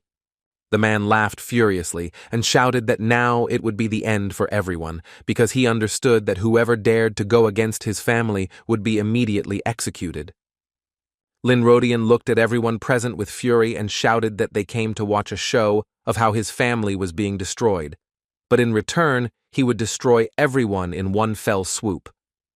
Yang Feng was shocked, as he knew that the family had some aces up their sleeves, and now it was no wonder that the royal family never dared to go against them. The men looked askance at the chairman and said that he was very familiar with the formations and could help everyone get out of it. The chairman said, puzzled, that unfortunately he had no options, since a magical field of such a level was beyond his competence. The men sighed heavily and realized that they were facing death. Lin Ruotian looked at everyone present with a fierce grin and said that they could not even think that they would get out of such a place, because only a 3rd rank cultivator could do it. Zhang Huang sighed heavily and said that he didn't think so. A moment later, Zhang Huang lightly kicked the ground, causing the ground around him to crack with a roar. A moment later, everyone clearly saw that the deadly formation was collapsing with lightning speed. And a few seconds later, it collapsed with a crash. The man froze in shock on the spot. He didn't understand what was going on at all. He knew perfectly well that even a 4th rank magic caster wouldn't be able to destroy it so easily. A moment later, he remembered that Elder Lin had mentioned that Chairman Liu was able to destroy formations, but he was still puzzled because he couldn't believe such a thing. Everyone present froze in shock as the formation was destroyed with just one step. The chairman was surprised because he understood that even ninth-rank practitioners were not capable of destroying such a formation in such a short period of time with just one move. He was surprised and did not understand how a man was capable of such a thing. The king was shocked because the man was able to destroy such information with just one move. Lin Ruotian, in turn, understood perfectly well that he had to inform Xuanyuan about this. Otherwise, his family could be destroyed. He looked sideways at the territory, looking for an escape. A moment later, he shouted that it was now time for him to leave. Zhang Huang looked at the mighty man with fury and asked if he was really going to run away without apologizing. Zhang Huang shouted after Lin Ruotian that he would not leave him alone until he apologized to his disciple. The healer looked at everyone present and said that it seemed that they were not particularly welcome here. He was puzzled and did not know what to do now. With the speed of lightning, the master ran, and to the side, the Lord Healer was excited and shouted to the master that he should wait for him. The king sighed heavily and said in surprise that it seemed like today was the end for the Lin family. The men looked at everyone present and said that when they heard from the children that Master Liu had decided to fight with his Lin family, they came here to talk some sense into him because it wasn't a good idea, but now they even realized that it was funny. Mu Xueqing froze in shock as she couldn't imagine that her teacher was so strong. Mu Siqing looked at her opponent intently as she knew that her teacher might be strong, but Master Liu was much more capable than him. Zhao Yao glanced sideways at her opponent with a smirk on her face. A moment later, she showed her strength, and everyone noticed that she had reached the middle stage of the 8th rank. Mu Xueqing was frozen in shock on the spot, as she knew that her opponent was only at rank 6 a couple of days ago. She didn't understand how she managed to jump up several ranks so quickly. Mu Xueqing, in turn, sighed heavily because she was dissatisfied with their second duel and thought that she could easily defeat her, having barely reached the 7th rank. She understood that her opponent was now much stronger. The men whispered among themselves in surprise and said that Master Zhang was simply a great teacher and that he was very quickly raising the ranks of his students. Lin Ruotian, in turn, rushed with lightning speed wherever his eyes looked, but he still felt that he was being caught up with. He ran into the room with lightning speed because he knew that he needed long air. A moment later, he activated the panel. The man was furious, as he knew that the entire royal family and everyone present would pay for such a humiliation of his family. A moment later, he wrote the message, but suddenly froze for a moment as he heard some kind of rumble. He was excited and did not understand why none of the formations worked. A few seconds later, the master entered the room. Zhang Huang looked at the man intently and said that they were not finished yet. Lin Ruotian looked at the master with a smirk and laughed because he dared to kill him. He said that he had already informed the princess and her people would be here any minute, so everyone present would pay for such an insult. Zhang Huang looked at the man and asked if he really meant to say that as long as they didn't touch his princess, he wouldn't do anything to them. Zhang Huang looked at his disciple intently and said that there was poison circulating in the man's body right now, and it had blocked his powers for a while, and now he had to decide what to do with the master. Zhang Huang told the disciple that once he finished, he could find him at the academy. As Zhang Huang left, he told Liao Shun to stay with Lu Chun and help him. The man bowed and said that he would certainly do everything. Lin Ruotian was furious. Zhang Huang slowly walked outside and thanked everyone present for coming to his rescue. Zhang Huang looked at everyone present and said that he was very grateful to them, and for this reason, in the future, he would personally give them some guidance as a thank you. Everyone present froze for a moment in surprise. Sometime later, the young man bowed and thanked his master because he understood perfectly well that he was able to take revenge only thanks to his teacher, and now he finally found a reason to live on. For a long time he asked his master to accept his gratitude. The master sighed heavily and asked his disciple to stand up. Zhang Huang looked at his disciple intently and said that he could now tell him why the Lin family had destroyed his family.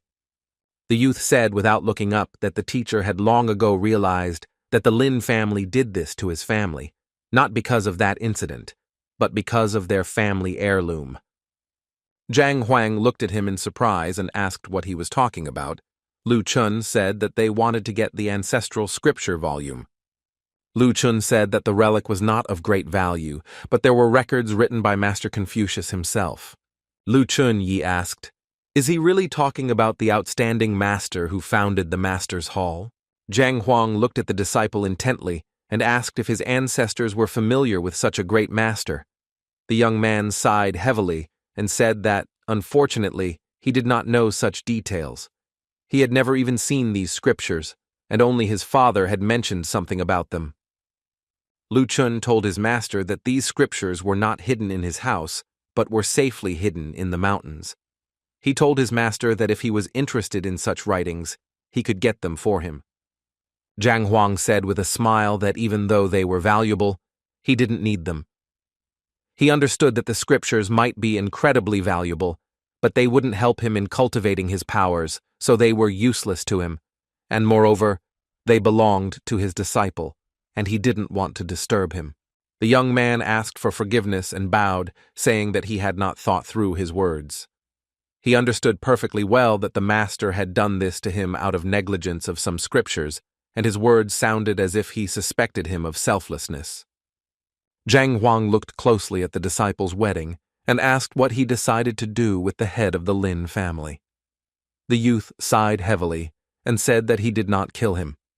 Lu Chun said that Master Liao had helped him seal his powers completely, and now he had to take his revenge, but he clearly understood that death would be too easy an outcome for him. Zhang Huang looked closely at his disciple, noticing that he had grown incredibly during this incident. Lu Chun looked at his mentor and said that he took something from the Lin family. Zhang Huang froze in place for a moment as he saw the spatial ring. Zhang Huang, looking at his student, he asked to put it on the table because today was an incredibly busy day and he needed to rest a little. The young man obediently did everything as his teacher said. Zhang Huang, in turn, waited a few minutes until his disciple closed the door of his other side behind him. A moment later, he rushed towards the ring with a grin, wanting to see what was there. He didn't like taking other people's things at all, but when it came to the Lin family, he didn't feel guilty. A moment later, he was transported to their storage and stood in surprise for a moment as he noticed that there was a lot of stuff in their storage. But after a few minutes, he noticed a whole handful of spiritual stones and realized that with such a quantity, he would be able to reach the 9th rank faster than he expected. After a while, he noticed a book, Spiritual Blood Nourishment. He also noticed that there were rare books on the guide to reaching the 9th rank. But after a few minutes, he took a liking to a jug that was made of spiritual jade. Zhang Huang knew that the spiritual jade jug prevented the corruption of blood and the weathering of divine aura. In the jug, there were 2 drops of blood from a 1st-rank divine beast, the armored dragon. Zhang Huang froze for a moment and remembered the book on spiritual blood nourishment methods. He wanted to see if he could combine it with the cultivation methods from the royal family's book depository. A moment later, he noticed that he had succeeded and opened the book. He read that physical cultivation and spiritual practices could help a person develop their abilities to the 3rd level or slightly higher, but breaking through to higher ranks would be problematic. But spiritual blood could make a person's body as strong as a divine beast. He looked closely at the book, as he understood that it was about hardening the body, so he decided to give it an appropriate title. A moment later, he decided to try it out on himself. Slowly, Zhang Huang applied some spiritual blood to the acupuncture points, absorbing the strengthening power contained in his body. A moment later, he successfully strengthened his entire body and completed the practice. Zhang Huang looked at his body with a happy smile, as he realized that everything had gone just fine. Sometime later, he came to a small stone, as he understood that now was the best time to test the power he had received. Zhang Huang struck the large rock with lightning speed and froze in place for a moment, as he realized that its strength was almost 10,000. He sighed heavily as he knew that there were only a few drops of spiritual blood, but if there were more, he would be able to break through to the next rank. He thought with a smile that his other students might have some enemies, so he could carry out a massacre and get more spiritual stones. Mo Hongyi slowly walked up to the teacher and called him. Zhang Huang looked at the master intently and asked if he was feeling better yet. Mo Hongyi said that he was better now and also thanked him for his help. However, he was worried and told the teacher that he should have known that his tea was poisoned. Zhang Huang said in a puzzled tone that he actually didn't even know about it and could also be considered a victim. He could confidently say that the poison was meant for him and the master just happened to be in the wrong place at the wrong time, and that was the reason he drank the tea. Mo Hongyi was puzzled because he knew that the only one who suffered was him. Mo Hongyi sighed heavily and said that he didn't need to find out anything since he was poisoned by his own beloved disciples. Zhang Huang asked in confusion what he was talking about. Mo Hongyi looked at his colleague and told him how everything actually happened. He also listed everyone who was in cahoots. Zhang Huang, in turn, was burning with anger because he understood that he would certainly give them a good thrashing. The young people walked slowly and discussed everything they had recently seen. The young man told his friend that she could challenge the girl and teach her a good lesson in front of everyone. The young lady in turn sighed heavily and said that she thought they would do well to think about what punishment they would suffer. The young man asked in surprise what she was talking about.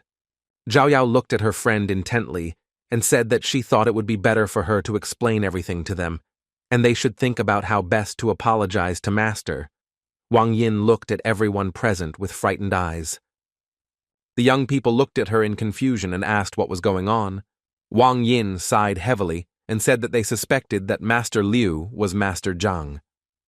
The young people were taken aback and asked if it was really the same person. The young lady sighed heavily and said that it was exactly like that. The examples he showed in the battle with the Lin family were exactly the examples he taught her, and she was confident in this. And when he received the blade from Zhao Yao, he used the heavenly path technique. The young men looked at each other as they realized that they had tried to poison their own teacher. They thought for a moment and decided that it would be better for them to just pretend that they didn't know anything and apologize to the teacher. But a moment later, the young ladies were taken aback as they heard the ringing of a bell. Zhao Yao anxiously said that it was from the master's hall. The ringing was an alert for all the masters, and they needed to come to the hall. Zhao Yao anxiously told everyone present that they needed to go to the master's hall, as their teacher should be there. The king said worriedly that the call was coming from the master's hall. The princess, looking at her father, said that they needed to go there and find out what was going on. Mo Hongyi looked at his colleague closely and said, "It seems like they are being called, and for this reason, they need to quickly go and capture their disciples." The man asked the deputy with concern what had happened, because he did not understand why the association had sent 4-star masters to them. The men were alarmed because they did not know what was happening. Master Fan sighed heavily and said that they already knew about it. Master Ling asked if Master Yang was still in Wangcheng. He knew that they might have come to visit him. Zhang Shu said that he was in the city, but he was not always at home, and if they wanted to visit him, he should let him know in advance. A moment later, the man informed the masters that Master Zhang and Mo Hongyi were currently waiting in the examination room to finish the assessment in advance. Zhang Shu was momentarily stunned, knowing that only a few days had passed. He asked everyone present in surprise if they had already reached the student's disposition in a certain mark. The men looked at each other, as they wanted to see what progress the masters had made. Master Ling Yuheng said that it was a very good idea. However, if they knew that they were 4-star masters, it might affect the outcome due to such news, so he asked Zhang Shu not to tell anyone about it. A moment later, the masters entered the hall. Everyone was discussing them very loudly. The men were delighted and surprised by the skills of the masters, because in a short time they were able to give their students useful advice, and they, accordingly, made great progress. But everyone present was surprised, because they did not understand why the teachers brought their students. Zhongshu looked at the masters intently and asked who wanted to go first. Zhang Huang smiled and told the master to let him go first. Mo Hongyi looked at his disciples and told them to go out and show what they were capable of. The princess looked at the masters intently, as she understood that Zhang Huang and Mo Hongyi were in front of her now. Everyone present whispered and wondered if the test was not to measure the level of disposition. They noticed that none of them had yet reached the state of mind, and for this reason everyone wanted to see what would come of it. Mo Hongyi breathed a sigh of relief as he realized that he had passed this level. He knew very well that he would become a master. Master Lin Yuheng said with a smile that the young master definitely had potential. He could be called a kind of genius. Even in the kingdom, he was able to stand on par with the famous masters. Zhongshu looked at the master intently and said that it was his turn now. Zhang Huang asked with a smile if it was necessary for the loyalty of at least one disciple to reach 40%. Zhang Huang looked at the young man closely and said that he could go. He knew that sometimes it was better to start with something small. Master Fan looked at the master intently, as he saw that he looked quite confident, but he still knew that they were about to see what his disciples thought of him. Master Lin Yuheng said that a few years ago there was a similar method of testing the qualifications of masters, and the most talented master achieved the highest mark of 65%. Master Fan said with a smile that this was the level of loyalty that people showed to their relatives. He understood that if a person could achieve such results in a short period of time, then he could be considered a genius. Master Fan said with a smile that those who could break the record would have the right to stand in the same ranks as the great masters. A moment later, the men looked at the board in surprise as they saw another 62%. Zhang Huang looked at the man intently and asked if he had passed. Zhongshu in turn said that it was true, and he had passed, but also asked if his best students weren't Mu Shuqing and Lu Chun. A moment later, the young man told his teacher that he wanted to try. Zhang Huang sighed heavily, as he wanted to just pass the exam without revealing his main trump cards, but he still allowed the student to take the test. A moment later, a young man slowly entered the room. Master Fan looked at the chairman in surprise and asked why he decided to call this disciple. The chairman said with a smile that they should just watch the spectacle.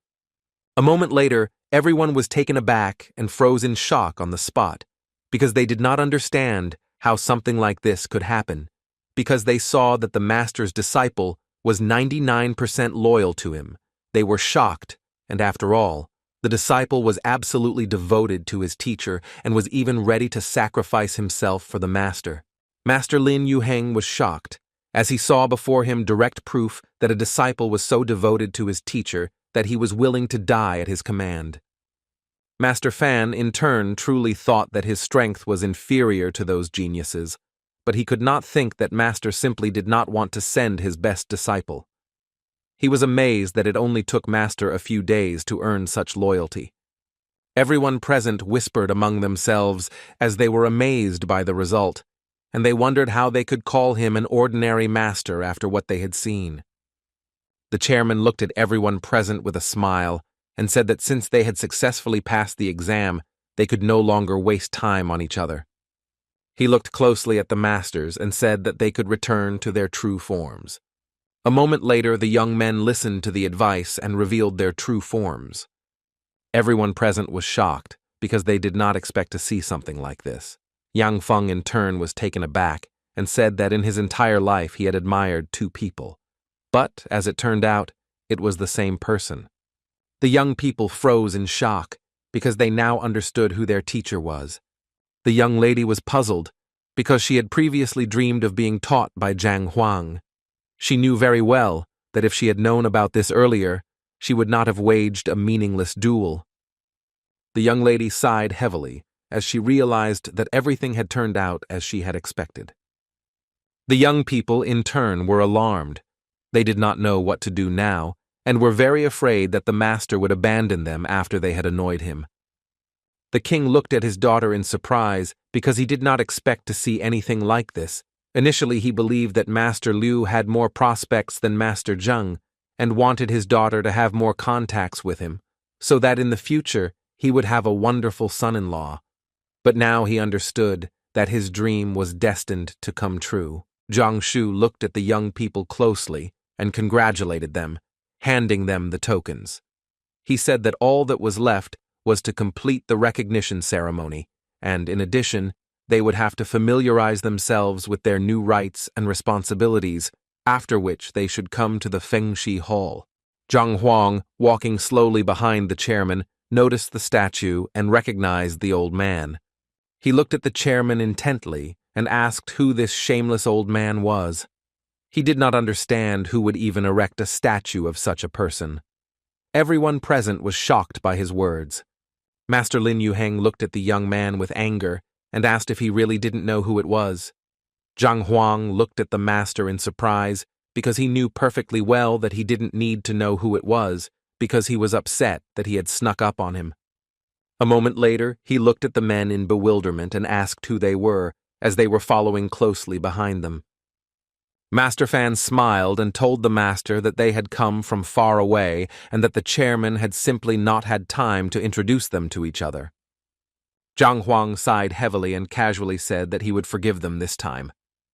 Master Lin Yuheng said that he understood that there were several groups, but now he would introduce him. He said that now they are in the Fengshi Hall, and the masters can receive distinctive marks, but only the memory of the 9-star instructors remains here forever, and this person has been erected an entire statue. Zhang Huang was taken aback for a moment as he realized who they were talking about. The man smiled and said that everything was correct, and this was a statue of Master Confucius. Zhang Huang froze in shock, because he had turned to his works to find a way to cure an incurable disease, and recently he had simply told him to his face that he refused to be his student. A moment later, he fell to his knees with a crash and shouted to the master that he agreed and that he should accept him quickly, you students.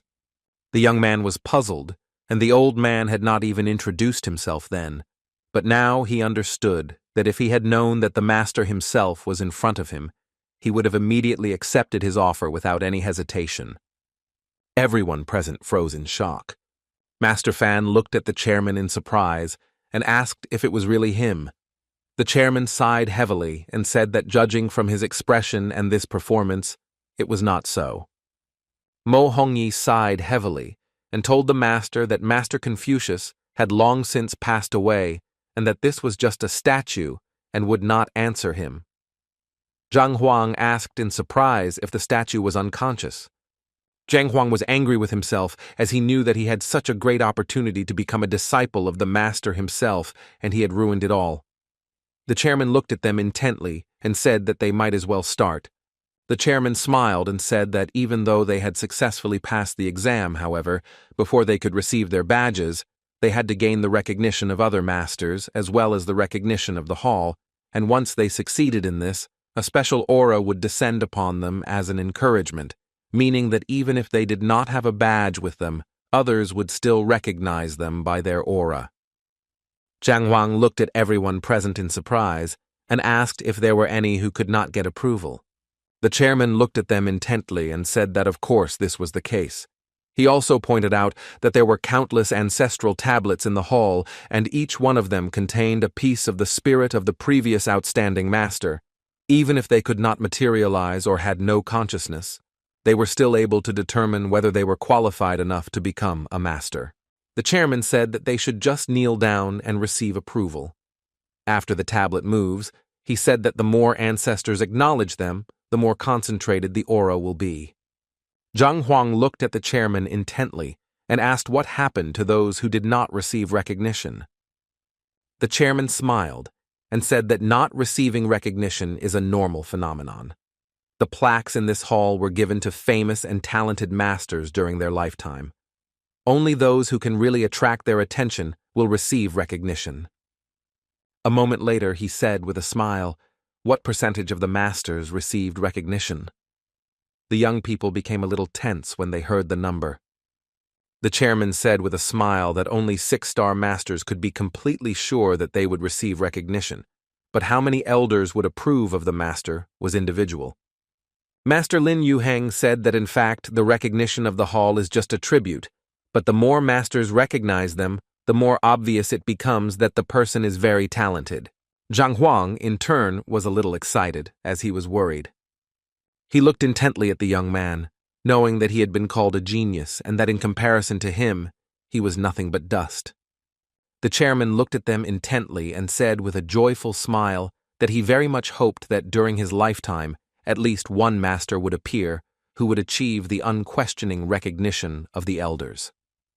Zhang Huang sighed heavily because he thought that they would definitely receive recognition, but it turns out that it doesn't really matter because all masters have their own tastes and preferences. Besides, they have long since passed away, so if he doesn't receive recognition, nothing terrible will happen. The chairman looked hard at the young man and said that they could start with him. Mo Hongyi, in turn, with the speed of lightning, knelt down and paid his respects to his ancestors. A moment later, the young man was enveloped in an aura and one of the tablets fell. Zhang Huang watched the process in surprise, but he noticed that the aura was very weak. The young man, in turn, understood perfectly well that even if only one tablet fell, it still meant that he had received recognition, and in any case, he had already become the one who, for the first time in several hundred years, received recognition in the hall. The chairman looked at the young master with a smile as he received recognition. The masters looked at the young man intently, as this was impressive. The chairman looked intently at the master and said that it was now his turn. The young man, in turn, understood perfectly well that he had already been chosen as a master, and now it did not matter to him whether he would receive their recognition, but he understood that, since there was in the hall, it would be worth it for him to try. A moment later, he knelt down and introduced himself, saying that he wanted to pay them his respects and receive their recognition. All the masters froze for a moment because they knew that he had demonstrated amazing results before. But, unfortunately, in response to his respect, he received only silence. The masters were surprised, as they did not expect this at all. They understood that if he did not receive any recognition, then he would fail the tests. Master Fan looked at the master intently and said that the master's recognition was not based on his strength or capabilities, but rather simply on how suitable he was to be their disciple. The chairman looked at the master intently and said that it simply couldn't be that he hadn't received recognition, but a moment later he froze in shock and cried out. The chairman was surprised and stunned because he saw that it was not the signs but the entire statue that was shaking. Everyone present was surprised as they saw that the statue began to move. The chairman had only seen moving signs before, and he could not even imagine that the statue was capable of such a thing. He was stunned because he saw that she had not simply started moving. A moment later, they froze in shock as they saw the statue fall to the ground with a loud thud. Zhang Huang sighed heavily because he knew very well that he had come here from another world, and even if he disgraced himself, nothing terrible would happen. The chairman anxiously shouted to the master to be careful. Zhang Huang looked at the chairman in surprise and turned around, horrified by what he saw. But a moment later, he quickly got his bearings and struck the statue with fury, causing it to shatter into pieces. Everyone present froze in shock as they watched the statue of the great master being destroyed before their eyes. Zhang Shu was alarmed as he saw that the hall was in motion. He cried out that the hall was about to completely collapse. The young people left the hall with lightning speed. Everyone froze in shock because they didn't understand what had happened. The chairman looked at the master with tears in his eyes, for he knew that others had received approval or not, but now the statue had been destroyed, and the whole hall had collapsed before their eyes. The men looked at the master intently. They were puzzled and did not know how to react to this. Zhang Huang looked at the chairman intently and asked if he had received the confession. The man was taken aback, not knowing what to answer. The man was furious because he knew that the master had destroyed part of the statue, after which the entire hall was in ruins. He sighed heavily and said that he did not know if this could be considered a confession. Zhang Huang sighed heavily. He was of course not upset about not being acknowledged, but he still wondered what the statue's fall meant. He thought for a moment, as he thought that the master was taking revenge on him for refusing to become his disciple. The chairman looked closely at everyone present and said that they should not tell anyone what had happened. The chairman looked at the master intently and said that it would be fine even if he did not receive recognition, since he had become a second-rank master. Jiangshu looked at them intently and said that teaching means guiding them to the path of truth and dispelling all doubts, and now they, as masters, bear responsibility for this, and they must make people better. Jiangshu looked at them and said that they thought they were living in a peaceful time where every profession was respected and needed. But in fact, it was not always like that. In the times when the great master lived, humans were not the only creatures on the continent, because there was another powerful alien race. These were creatures of incredible power. Each of them was born with a power higher than the 9th rank, and as soon as humans caught their eye, they immediately became their slaves. Eventually, the great master led humanity, and together they managed to destroy those creatures. In order to develop the powers of people, he founded the Hall of Masters and trained absolutely everyone who wanted to. And all this was done so that people would become stronger and be able to protect themselves. The young man froze for a moment, as he had read many books, but none of them had the slightest mention of this. He was surprised because he could not think that such races could ever exist that were already born with such power. Jiangshu looked at them intently and said that the reason why the master did not acknowledge the poison mastery was because they were on the side of those creatures back then. Jiang Huang sighed heavily, as he knew that it was no wonder, after all, poison masters were indeed terrifying, but he knew that they were not reckless, so there was no need to constantly avoid them. The chairman looked at the masters intently and said that they were now second-rank grandmasters, and that this matter was already in the past. After all, those creatures had long been dealt with, so they did not need to worry about such things. He looked at them intently and said that it was because of the knowledge they imparted to the people that the masters had a high and respected position in society. He said that if he found out that any of them had broken the rules or were behaving inappropriately, he would need to take appropriate action. He looked at them intently and said that that was all he wanted to tell them, and that they could now move into the living room so that he could introduce them to the grandmasters. Grandmaster Kang Gantang looked at everyone present and said that it seemed like everyone was aware of this incident. He hoped that they would make every effort to resolve it. The man, in turn, assured the head that they would do everything possible to find worthy ones, and they would not tarnish the reputation of the International Alliance Masters Hall. He also said that they learned that some genius master had appeared in the kingdom, and therefore they had already sent people there. Grandmaster Kang Gantang looked at everyone present and said that they needed to prepare and monitor the situation, because they were going through a difficult time right now, but now was the time to show everyone what they were capable of. Grandmaster Kang Gantang, in turn, stood up with lightning speed. As he heard some noise, the master informed him that the noise was coming from the hall. He was alarmed and said that they needed to quickly check everything. Grandmaster Kang Gantang asked anxiously if this was a sign that they had been rejected. The masters looked at him in surprise and asked what he was talking about. Grandmaster Kang Gantang said that after successfully passing the exam, masters try to gain recognition from the ancestors, because this is a great honor, and therefore they all know that every teacher can choose a student, and every student can choose a teacher. Grandmaster Kang Gantang said that since a master can recognize a disciple, he can also be rejected. The man said anxiously that this is not only a great honor, but also an opportunity to obtain an incredible aura that can further develop your abilities. He did not understand who in their right mind could refuse such a thing. Grandmaster Kang Gantang said angrily that absorbing this aura actually meant inheriting the elders' ideas and ideals. He didn't understand what kind of genius would simply refuse to accept the elders' offer of friendship and cooperation. The men said they could only dream of such an opportunity. They were perplexed and did not understand who could refuse and how such a thing could happen at all. Grandmaster Kang Gantang said that all the tablets were now grieving, which meant that all the elders had recognized the same person. But in the end, they were all rejected. Everyone present was alarmed.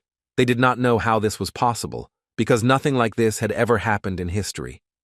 Grandmaster Kang Gantang looked at the master intently and said that he must know about this incident. It definitely happened within the alliance, otherwise nothing like this would have happened.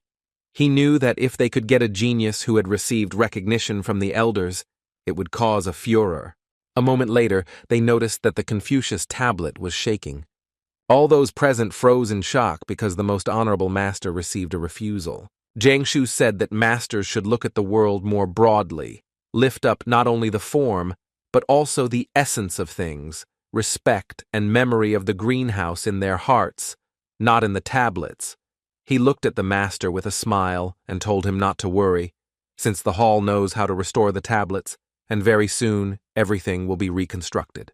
Jiang Huang understood very well that all the masters he knew did not care about themselves and behaved like ordinary people. Jiang Huang thought for a moment and remembered how he expressed himself in his other personality. He thought that he should choose something less flashy. A moment later, the chairman introduced the fourth-rank grandmasters to the young people. The young masters were taken aback as they did not expect to hear such a thing. Master Fan said with a smile that they were very talented and would soon achieve success, so they did not need any formalities. Master Fan looked at the master intently and said that he had a small request for him, so he asked if he could listen to it now.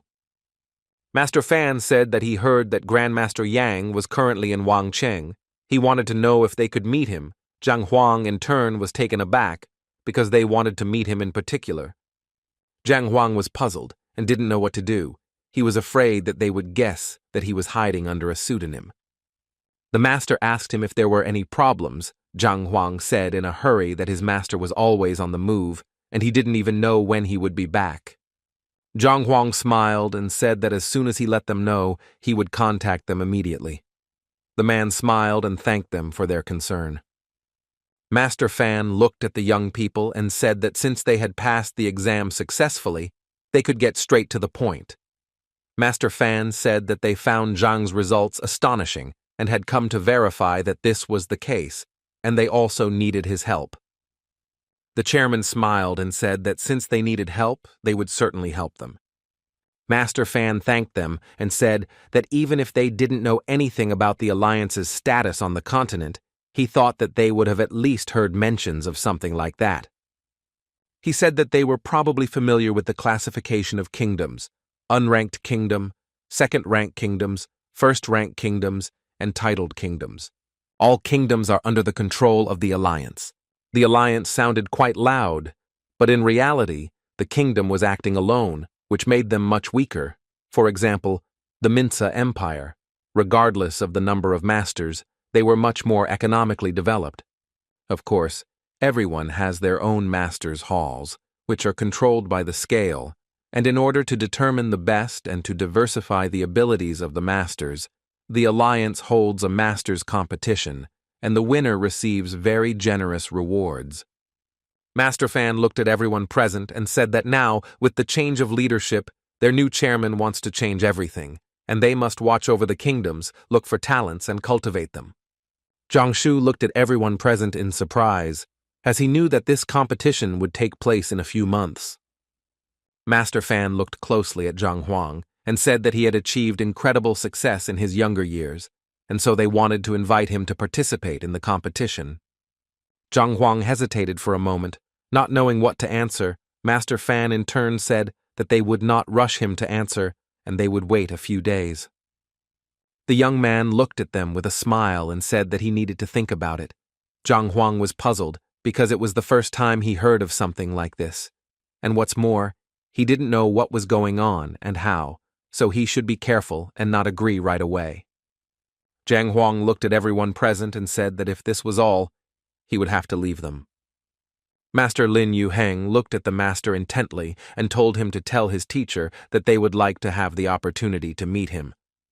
The youth was taken aback and said that as soon as the master returned, he would immediately inform them. Jiang Huang sighed heavily as he saw that they were very serious.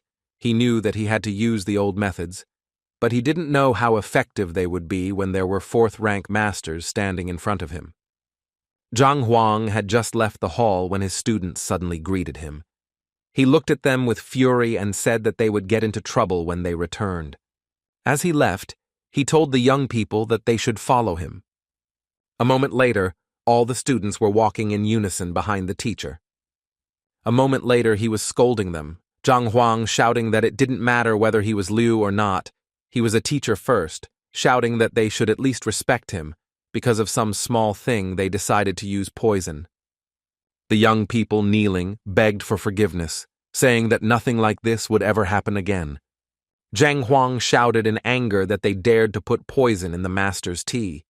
He did not know what to expect from them in the future, and therefore confidently said that he would never have such disciples.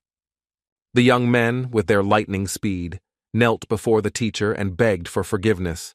They begged him to give them another chance. Zhang Huang looked at the students with cold fury and said that they should remain in their seats, and when they realized what they had done, then they would speak for themselves.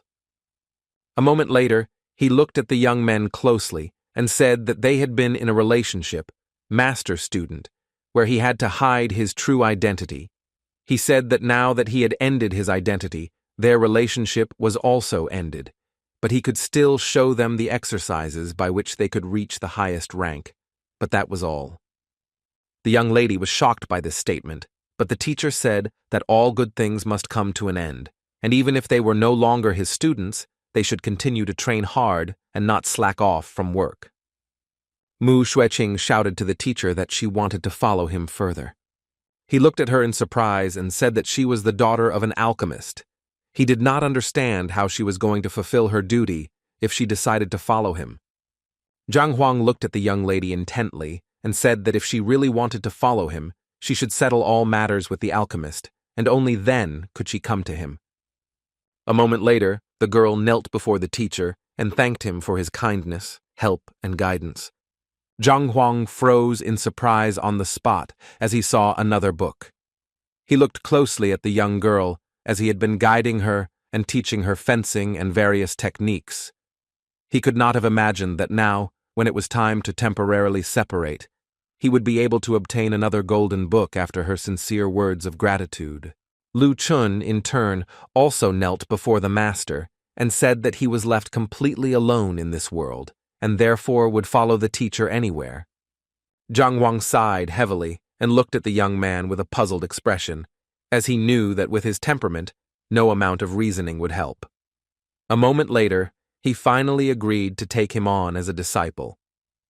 Zhang Huang looked at the master intently and said that the strength of the young people had grown significantly in a relatively short period of time, and therefore they were all acting too impulsively, and a small punishment would serve as a good lesson to them. The man looked at them intently, as he understood that as teachers, they should not only help their students become stronger, but also improve morally. He saw that the master was punishing his students, but at the same time, this was a great opportunity to teach them a great lesson. Zhang Huang the next day, he began the plan to fool the two fourth-rank masters. In turn, he was well aware that he would need a lot of knowledge. He slowly absorbed the knowledge from the golden book, but unfortunately, this knowledge weighed heavily on his head. The man looked at his colleague closely and said that he had done everything he could, but unfortunately the poison was too strong, and there was nothing he could do about it. He said that they should call Master Zhang. After all, he managed to cure many diseases that were previously thought to be incurable, and his skills were really amazing. Perhaps he would be able to do something about a case like this. The man was furious. He shouted that their doctor was poisoned by one of Zhang's disciples, and he must be in cahoots with the master of the poison hall. The healer was furious because he knew that the master was famous and also the greatest healer in the guild, and he did not understand at all why he would do something like this. The man shouted that this was nonsense because he had seen everything with his own eyes, and there could be no mistake. He could not understand how a person who was in collusion with the poison hall could even become chairman. He shouted that he was sure that he knew nothing about medicine, and that the young master had planned everything, since otherwise it would have been impossible to resolve such a number of cases that everyone considered hopeless. A moment later, a man burst into the room and informed the doctors that there were new messages on the wall. The men looked at him in surprise and asked if the last answer was wrong. The man was taken aback and said that, unfortunately, there was no mention of it there. They were inviting the master to the post of chairman of the Alliance Medic Guild, and they also intended to conduct separate testing in order to determine his level. Physician Feng was shocked by this statement and asked if the master had really invited him to become the chairman of the Alliance's medical guild. The man was shocked. He didn't know what was going on. Sometime later, a man entered the hall and informed everyone present that the Fengshi Hall had been completely restored. Master Fan thought about it, because he knew that the statue had started to move, and all the tablets had also started to shake. He was excited, because nothing like this had ever happened before.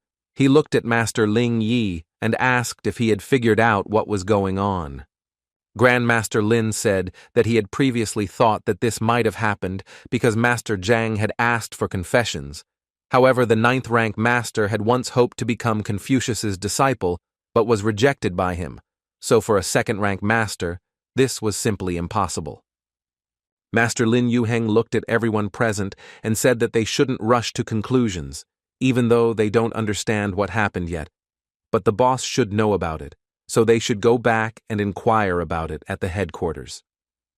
Master Fan looked at the message that came from the headquarters in surprise, because the headquarters had already learned about the situation that had happened in the hall, and they wanted to talk to the witnesses.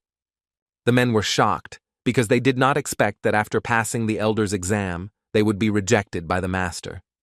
Master Lin Yuheng said in a puzzled tone that this couldn't be happening, but a moment later he was taken aback and saw that it said that it was necessary to report if the hall collapsed. He knew that the hall had collapsed right before their eyes. Master Lin Yuheng said that the message came a few days ago. On that day, when the young master was worshipping the ancestors, the man was taken aback as he realized that something terrible had happened to the statue and the hall, as someone had rejected the elders. The masters looked at each other as they realized that the person who had rejected the elders was Grandmaster Zhang. They were shocked and did not understand how this was possible. Zhang Shu in turn said that it must be so. Zhang Shu said that a few days ago the tablets fell and the statue moved, which meant that the chosen one was a young man. But in turn, everyone present was excited, since the most important thing they were leaving out was that the young man had rejected the offer. Master Fan said with absolute certainty that Zhang Huang was the person the Alliance was looking for. Master Lin Yuheng said that he had hoped that they would be able to find someone capable here, but he never would have thought that they would come across such a strong person whose abilities were beyond their comprehension. A moment later, he said that they needed to report this to the chairman immediately. Since he had to personally meet the young master, Zhang Shu told the master that they shouldn't be in such a hurry. Zhang Shu said that the appearance of the chosen master was a shock to them, and if this news leaked out, he was afraid that a lot of trouble would arise. And what's more, the young man had refused the master himself, and this could not be called a reason for pride. Master Fan looked at everyone present and said that Chairman Jiang was right, and they should report this to the chairman personally, because the fewer people knew, the better. They discussed the matter for some time and decided what to do. Some time later, the young man was walking about his business. He hoped that Master Ling or Master Su would accept him as a disciple. He understood that in that case, he could catch up with Zhang in strength or even surpass him. Some time later, he came to the hall where he wanted to meet the masters, but unfortunately, he was told that they were not there. Some time later, the young man sat and filtered all the knowledge in his head, as he knew that the Book of the Heavenly Path was really impressive, and it helped him a lot. For a moment, he thought that it wouldn't hurt to take on more students because that way he could get more books. Sun Chen entered the young master's room and said that they wanted to meet him, and the men had been waiting for him since the morning. He looked at the master intently and said, "The men came from the Grandmaster Hall, Su Fang and Ling Yuheng." Zhang Huang, in turn, was taken aback by the shock. He was puzzled and did not understand why they came to him, because he said that he would inform them when the master was there. Zhang Huang was excited, as he knew he was not at all prepared for such a visit. He looked closely at his assistant and asked where the men were now. Sun Qian said that they came to meet the master, but they came completely empty-handed, and so he simply told such impolite people to wait outside. Sun Qian said that if they were not masters, he would have driven them away long ago. Zhang Huang was simply stunned by this news. He did not understand how he managed to hire such a terrible manager. At the same time, Mo Hongyi was closely watching the masters and was surprised because they had spent the entire morning outside and still hadn't come inside. He understood perfectly well that the men were highly respected masters, who were famous within their alliance, and even the king himself treated them with respect. Sun Qian slowly opened the door and asked the men to come inside, and also apologized for waiting so long, but he managed to tell them that his master did not like noise, so they should be quiet. The masters, in turn, said that they would be very quiet. Mo Hongyi was shocked by what he heard. He understood that the high-status people had been waiting outside all morning and were now being told how to behave. A moment later, the young man escorted the craftsman to his master. Master Fan stared at the master opposite him and noticed that his body structure was unnatural, so it was obvious to him that someone ordinary was pretending to be him. Master Lin Yuheng looked at the master closely, as he saw that he looked very young. However, he could not recognize his true strength. Zhang Huang sighed heavily and asked the masters if they had finished examining him. He was worried because he felt like they had seen through his disguise. Master Fan looked at the master intently and said that they had heard a lot about his achievements, and he had also managed to raise a disciple like Grandmaster Zhang, so they were simply curious. Zhang Huang looked at them intently and said that he understood everything. The masters froze in shock on the spot as they saw the eye of insight. They were surprised because they knew that this was an incredible ability that only rank 6 grandmasters could obtain. Master Fan told his friend that a master could be of the 6th rank or higher. Master Lin Yuheng knew that if this was the case, then this kind of treatment towards them was justified. Zhang Huang looked at the masters intently and asked why they were so eager to meet him. Zhang Huang, in turn, understood perfectly well that demonstrating the eye of insight to them was the right decision. The men looked at the master intently and said that the thing was that they had a proposal for his student, but first they would like to discuss it with him because the master was not yet 20, but he definitely already had talent, and therefore he could accept the offer of a competition. Zhang Huang sighed heavily because he thought that they insisted on meeting for something more important. He looked at them intently and asked if this was the only way his student could make a name for himself.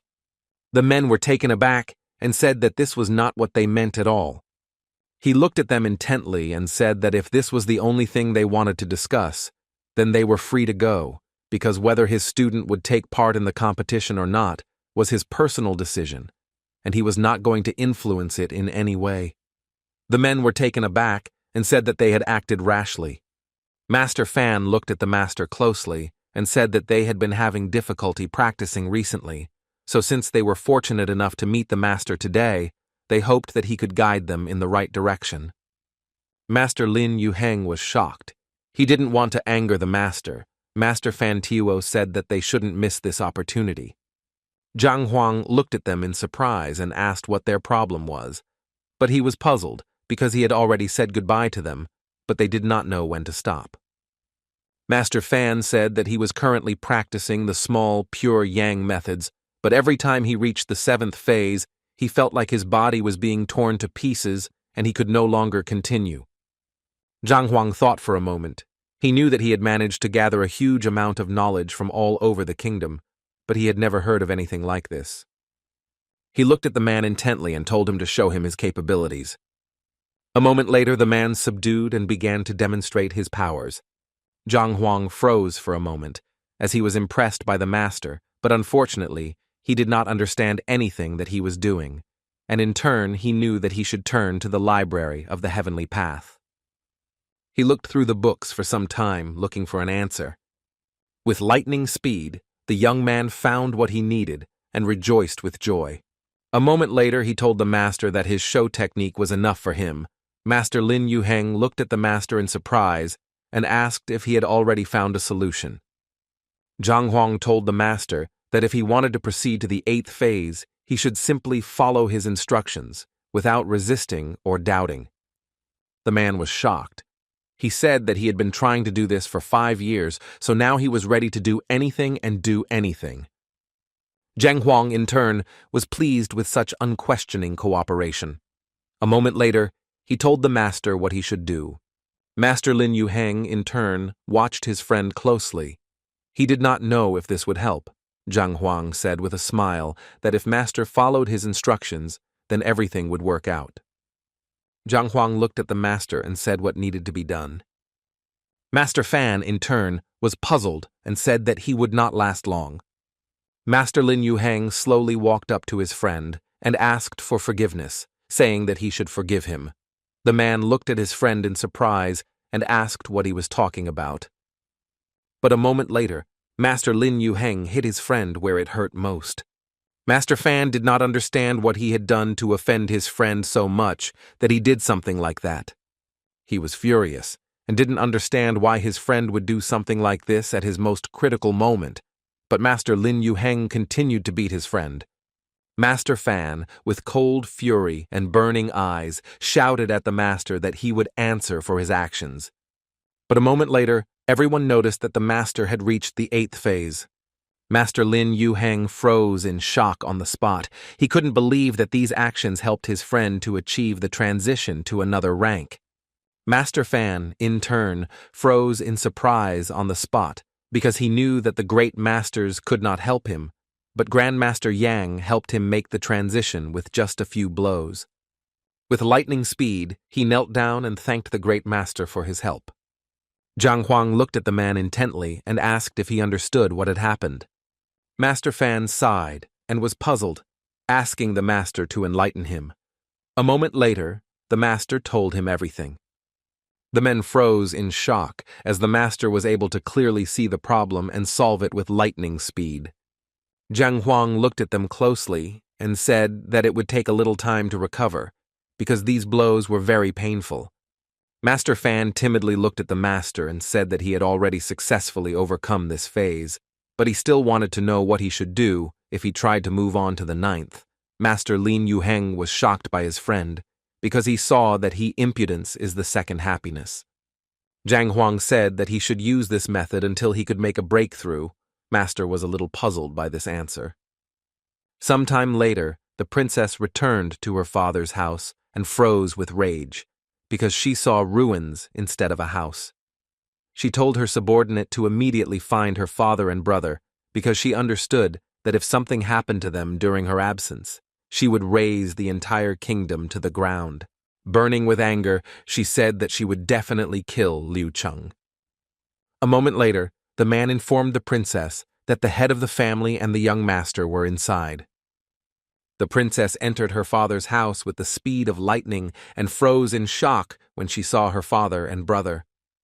Lin Ruotian trembled as he told his daughter that she must avenge them. The princess was shocked and did not understand what had happened. Lin Ruotian rushed to his daughter and tremblingly told her everything. The princess furiously told the commander to go to the master's hall and detain the young teacher, because she wanted to use him as an example to demonstrate to the whole world what happens to those who dare to go against her family. The man looked at the princess intently and asked her to think carefully, because the man was a second-rank master, which meant he was under the patronage of the grandmaster hall.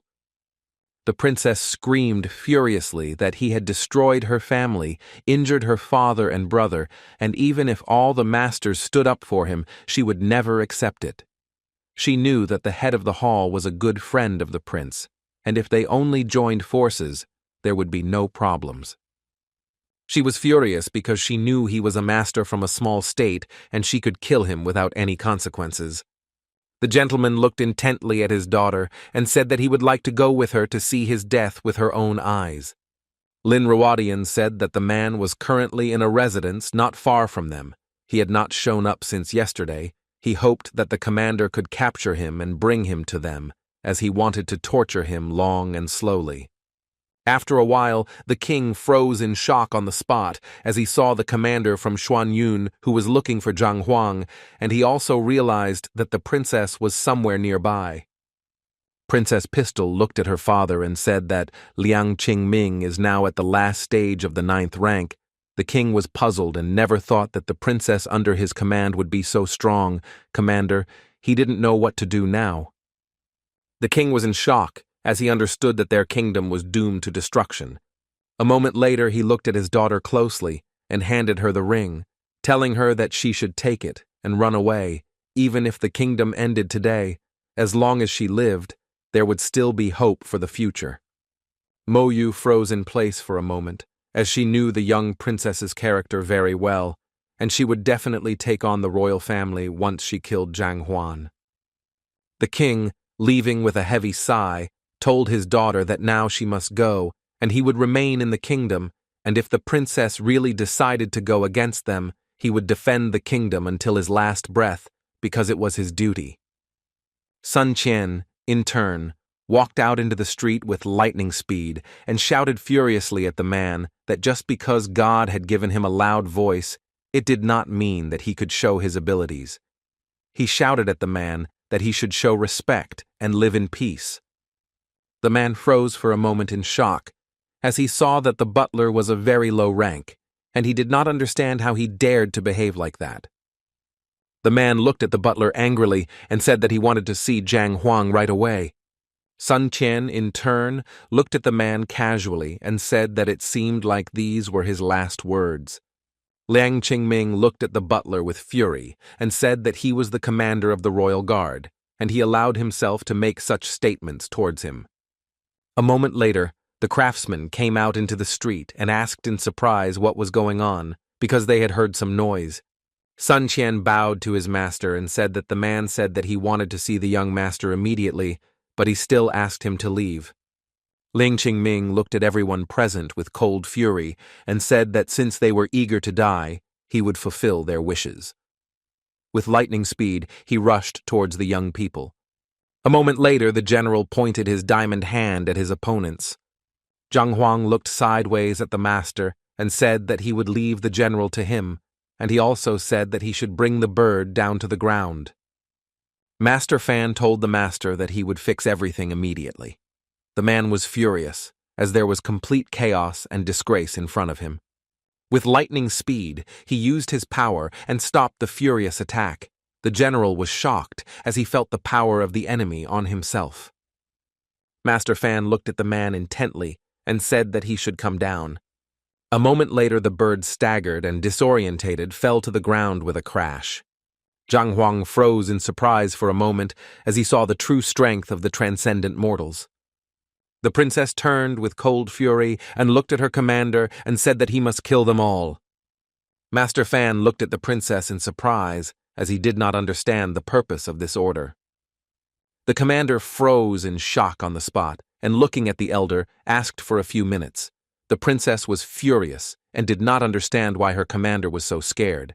She shouted that in front of him was only a first-rank kingdom master, and he could not do anything to them. Master Fan looked at them with fury, as he did not understand how she dared to insult the masters of their kingdom. Looking at them with burning eyes, he said that he would make her shut up.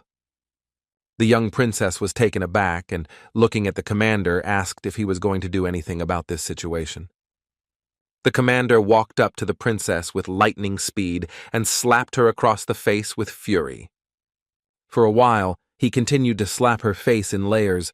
Lin Rodian froze in shock because he saw what the commander was doing to his daughter. The princess was furious, as she knew that he would pay with his life for such humiliation, but unfortunately, she could do nothing about it. Zhang Huang looked at the commander and said that he could stop the beating. The masters looked at Master Yang intently because they saw that he was magnanimous and fair. After all, if someone else dared to insult the master, he would not get away with it so easily. Zhang Huang looked at Sun Qiang intently and said that he should immediately call Lu Chun, since he knew what to do with the princess. The masters froze in bewilderment.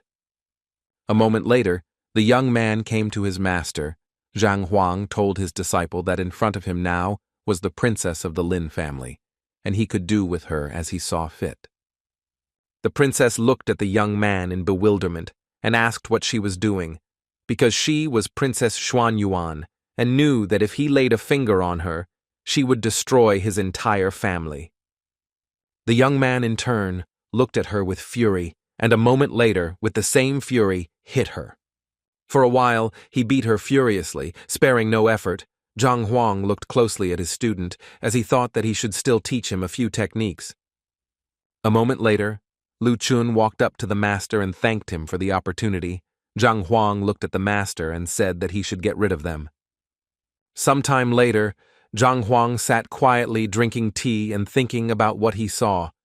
He was astonished, as with just one hand, the master had nullified the attack of a late-stage 9th-rank master. Master Fan looked at Master Yang and asked where Grandmaster Zhang was now, as he wanted to talk to him about the competition.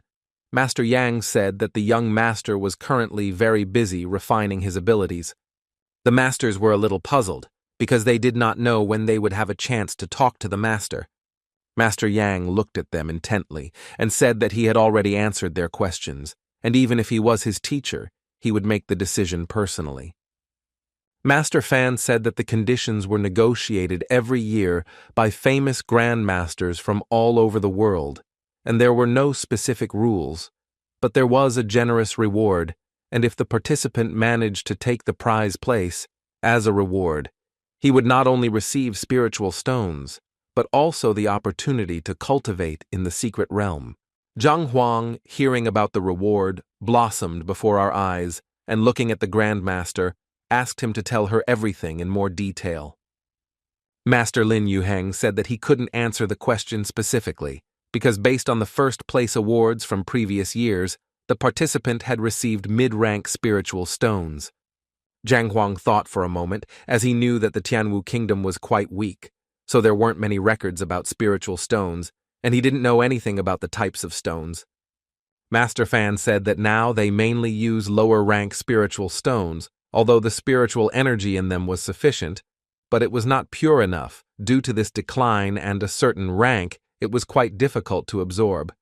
The mid-rank spiritual stones contained an order of magnitude more spiritual energy, and had far fewer impurities, and they were suitable for high-ranking masters. One mid-rank spiritual stone could be exchanged for 10,000 low-rank spiritual stones. Zhang Huang froze in shock when he heard this. Master Fan looked at the master in surprise and asked if he really didn't know about this. Zhang Huang, taken aback, said that of course he knew about it. He just remembered something and was suddenly overcome with emotion. Master Fan looked at the master intently and asked about participating in the competition. Zhang Huang said with a smile that it was a great opportunity for the younger generation to gain experience, so he didn't mind. Zhang Huang told the men not to worry, as the young man would definitely agree. Zhang Huang, in turn, understood perfectly well that no one in their right mind would miss this opportunity. The men looked at the master in surprise. They did not understand what was going through his head, since he had previously been against the competition, but for some reason, he quickly changed. The men looked at Yan intently and thanked him for everything, and also informed him that Zhang must report to the alliance within 3 months. The man looked at the master intently and asked him to pass the participant token to Zhang Huang. Sometime later, Zhang Shu heard about the meeting of Grandmasters Yang, Fan, Ling Yuheng. He was astonished that Grandmaster Yang called the masters by name, and therefore assumed that he was of the supreme rank. Master said that they had already left the residence and went to the alliance on flying beasts. Zhang Shu said that he understood them perfectly well, since they had many important things to do, and they could not stay with them for long.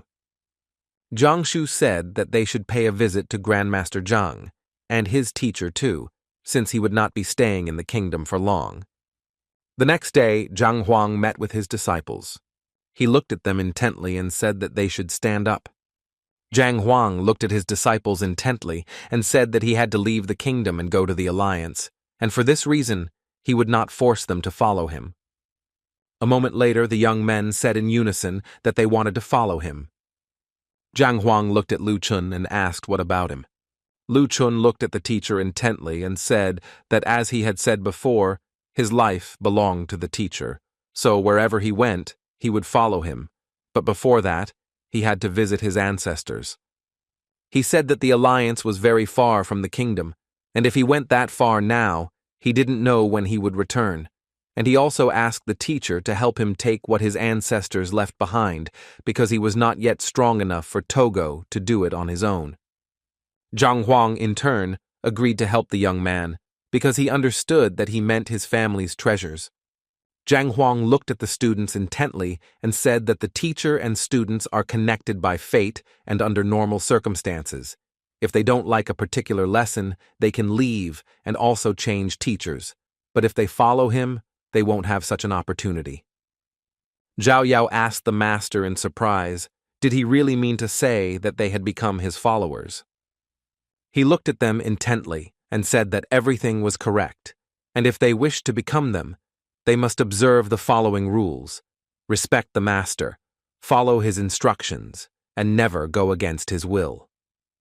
Zhang Huang said that what he teaches them cannot be passed on to third parties without his permission. Also, they must be patient and not run away from the weak, must be honest with everyone, and stick together. Zhang Huang said that if they could abide by these rules, then he could accept them as followers. But if they were unable to do so, or if they violated any rule in the future, he would never tolerate such a thing and would personally deal with the violator. The young people said in unison that they wished to follow the master. Zhang Huang with high said that this was very good, and also said that from today on, Zhao Yao would be the elder sister mentor, and after her, Wang Yin. Next, Liu Yang, Zheng Yang, Wen Tao, Lu Chun, he said that the six of them should respect each other, and there should never be any quarrels between them. The young people agreed with the master. At the same time, the princess, alarmed, shouted to the prince that he must help her, because she must take revenge on the man for having treated her in such a way. The prince angrily slapped her in the face, and the princess fell to the ground with a crash. He angrily asked her if she knew who she had crossed, because she was up against a genius master who had set many records, and he was the great master of the alliance. He shouted furiously that her family was hell-bent on making everyone else uncomfortable, and the prince furiously asked what place he was talking about. The prince angrily asked if she really wanted him to sign the death warrant for the entire kingdom because of her revenge. She shouted that he was only a second-rank grandmaster, and the one who was helping him was fourth rank. The prince shouted furiously that she did not understand what she was saying, because the master was respected by the entire alliance, not to mention their kingdom, and he was not the kind of person they could go against. A moment later, the prince shouted angrily that he had said everything, and she should not bring up the subject again. The princess sighed heavily and said that he should wait a little with his decision. The princess slowly stood up and asked if he knew why the Q family was destroyed by them. She looked at him furiously and said that she remembered it very well. She said that the prince wanted to join the Liu Yun sect, and if he really wanted to, then Ku Chong could be extremely useful. The princess said that there was nothing left of the Q family, but it used to be incredibly powerful, especially the family's ancestors who had saved Saint Ming's life by a lucky chance. The prince looked at her in surprise and asked if she really meant one of Confucius's closest followers. The princess said that everything was correct, and then they received a letter from the master himself, and since then they have passed it down from generation to generation as a family treasure. She said with a grin that what the master had written was of great value, and he should understand it himself. For this reason, if he presented the sect leader with such value, he would not only be able to become a disciple, but he might also become an elder. The prince froze in shock. He understood that such a treasure could not be found in a day or two. He looked at her with fury and asked why she hadn't killed everyone years ago. He didn't understand why she had left that child alive. The princess said furiously that those people were quite determined and did not want to reveal the location of the treasure until the very end, so they deliberately left the boy alive so that he would lead them there. She said furiously that no one could have known that the young man would be so patient, because several years had already passed, and he had not made any attempts to find the treasure. She wanted to catch him and interrogate him, but she could not have thought at all that he would find a good teacher who would stand up for him. The man looked at them intently and said that he must have already known about the writings, otherwise he would not have dared to go against the Lynn family. The princess screamed that most likely this was exactly how it was, and even with the patronage of Grandmaster Yan, he would not have simply insulted them and neglected the power of the kingdom. The prince sighed heavily and said that now was not the time to discuss the master's motives. The prince was furious, because he knew that the writings of Confucius himself were worth going against the entire alliance, not to mention the genius teacher. The princess said that they should act immediately, because she had already sent people to find out what was going on, and found out that Zhang Huan had left Tianwu and gone to the mountains.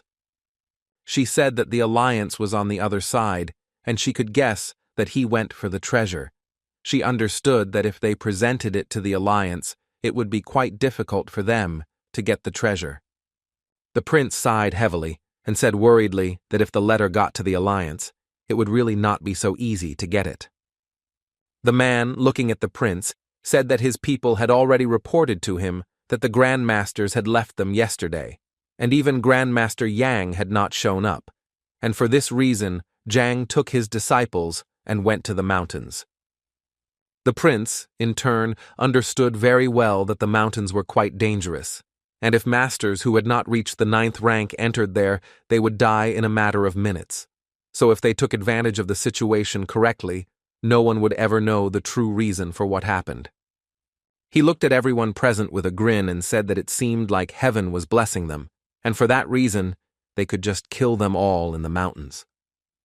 Zhang Huang looked at the princess in surprise and asked why she was here. The princess looked at him indignantly and said that she also wanted to see the grandmaster competition. She looked at him in surprise and asked why she couldn't go with them. The princess said that even if they couldn't be more than each other, they were still friends. He was surprised that she didn't warn him that she was going to the alliance, but still agreed to take her with him. Lu Chun looked at his teacher intently and said that in order to prevent this letter from falling into the wrong hands, his ancestors hid it in the family residence in the mountain range, and he had only heard its approximate location from his father, so he could not be sure. Zhang Huang said with a smile that there was nothing wrong with it, and they would find everything.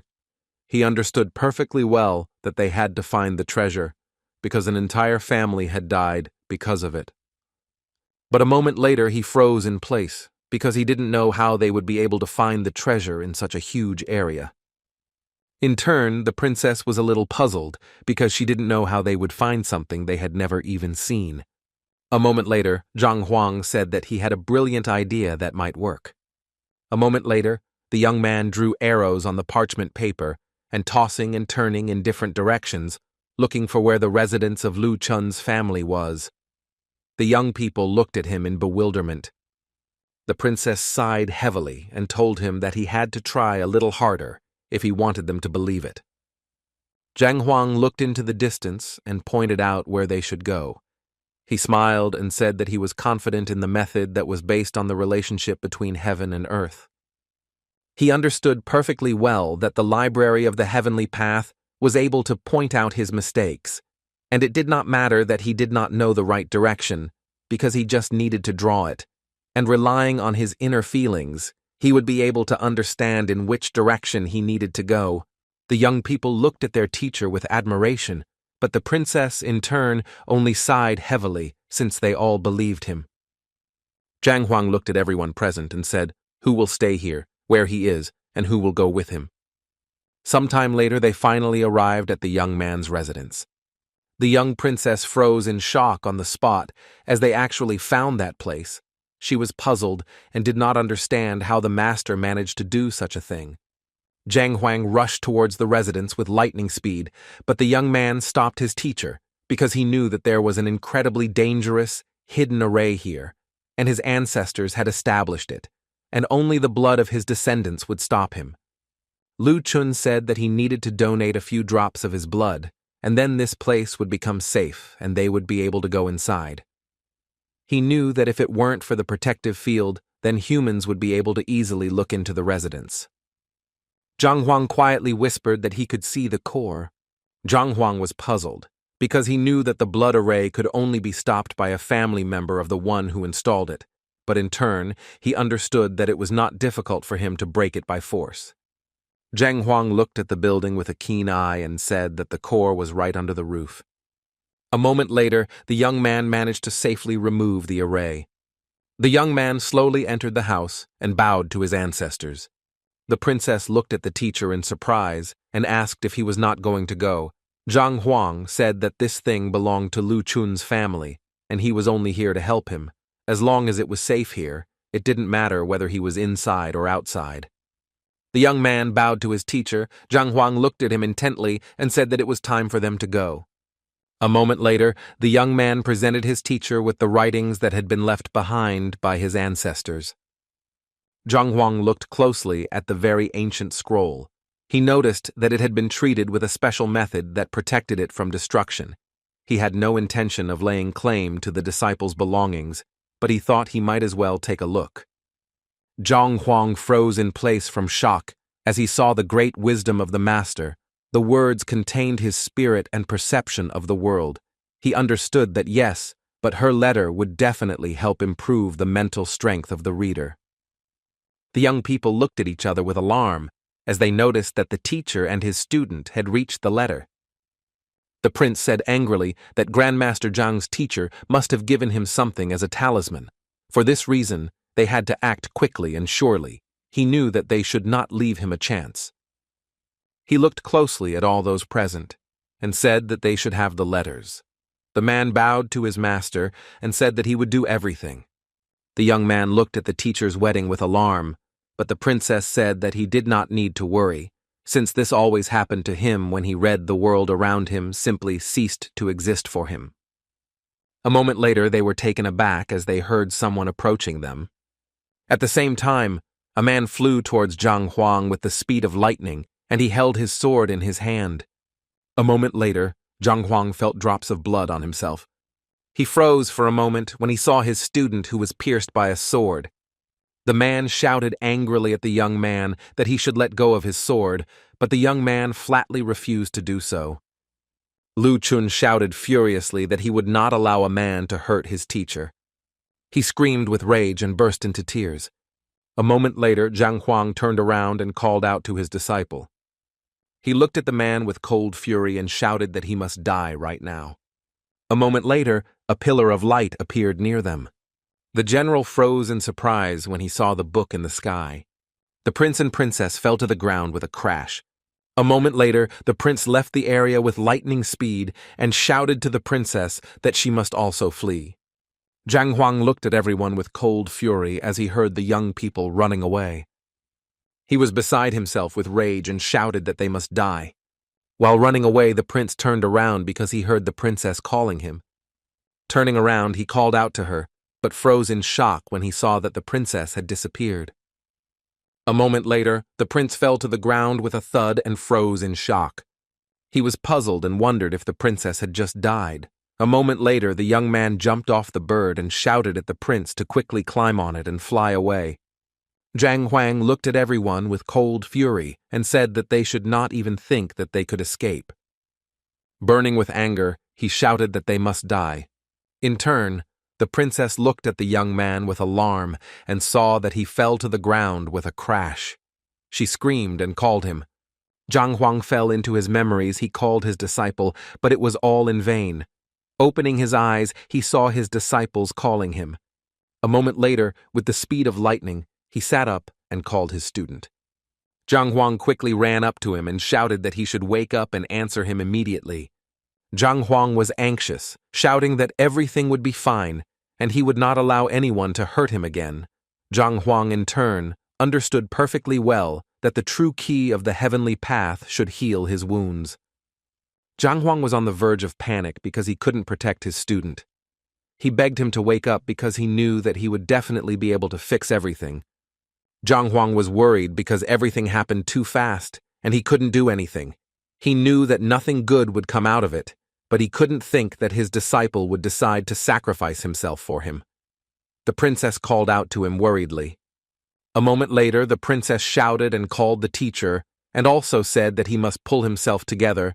She shouted that he must calm down immediately, because he has no equal when it comes to medicine, and he must think everything over carefully and correct it.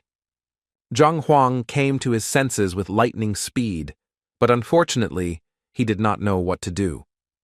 He understood that he had some knowledge in the field of medicine. He knew that he needed to act in accordance with the laws of heaven and earth before he died. Zhang Huang took a deep breath and calmed down. A moment later, he quietly whispered that the young man could be saved. With his power, he slowly healed the young disciple. The young princess froze in surprise on the spot as she saw that her friend only relied on the true target when extracting. She wondered if she was seeing third-rank true qi right now. Mo Yu knew that the third-order true qi was incredibly pure, and it could heal wounds and clear meridians. She had heard legends about something like this before, but she never thought that she would witness it. She was shocked and wondered how strong the teacher was to be able to learn such a technique of acceleration. Zhang Huang, in turn, breathed a sigh of relief as he saw that all the meridians had been cleared.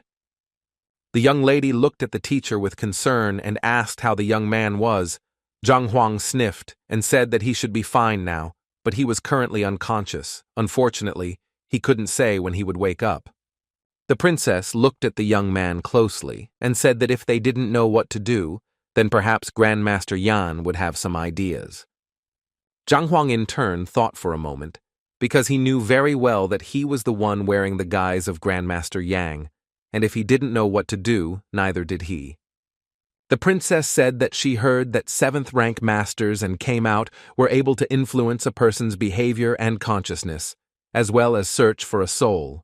She said that the young man had simply fallen into a deep sleep, and if they had someone of the same rank, they would be able to invade his consciousness and make him wake up. Zhang Huang, in turn, understood perfectly well that the young man's consciousness was currently asleep, but if there was someone who could reach him, then perhaps it would work.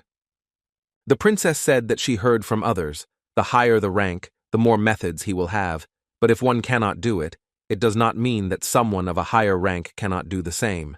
Zhang Huang sighed heavily and said that he would find a high-ranking master, but before that he would avenge the young man. The young princess was surprised, looked at him, and said that of course they should do it, but he himself knows about Zhuan Yuan. She said that the one he wants to take revenge on is the crown prince of the kingdom. Since the king is old and sick, the young man can take the throne at any time. This means that he can use all the royal forces, not to mention what forces the kingdom has. She said that he cannot cope with the prince alone. She looked at him intently and said that even with such power, he would have to face numerous obstacles if he wanted to kill several powerful figures like the prince. Mo Yu said that if he really wanted to challenge, he had to be at least a 9th-rank mid-stage master. She said that if he participated in the competition, he would be able to build up an excellent reputation, and then he could ask for help from the Master Hall. Zhang Huang said with cold fury that he couldn't wait for that long, and his disciple wouldn't let him wait for that long either. Mo Yu was surprised because she knew that he was not capable of taking revenge on his own.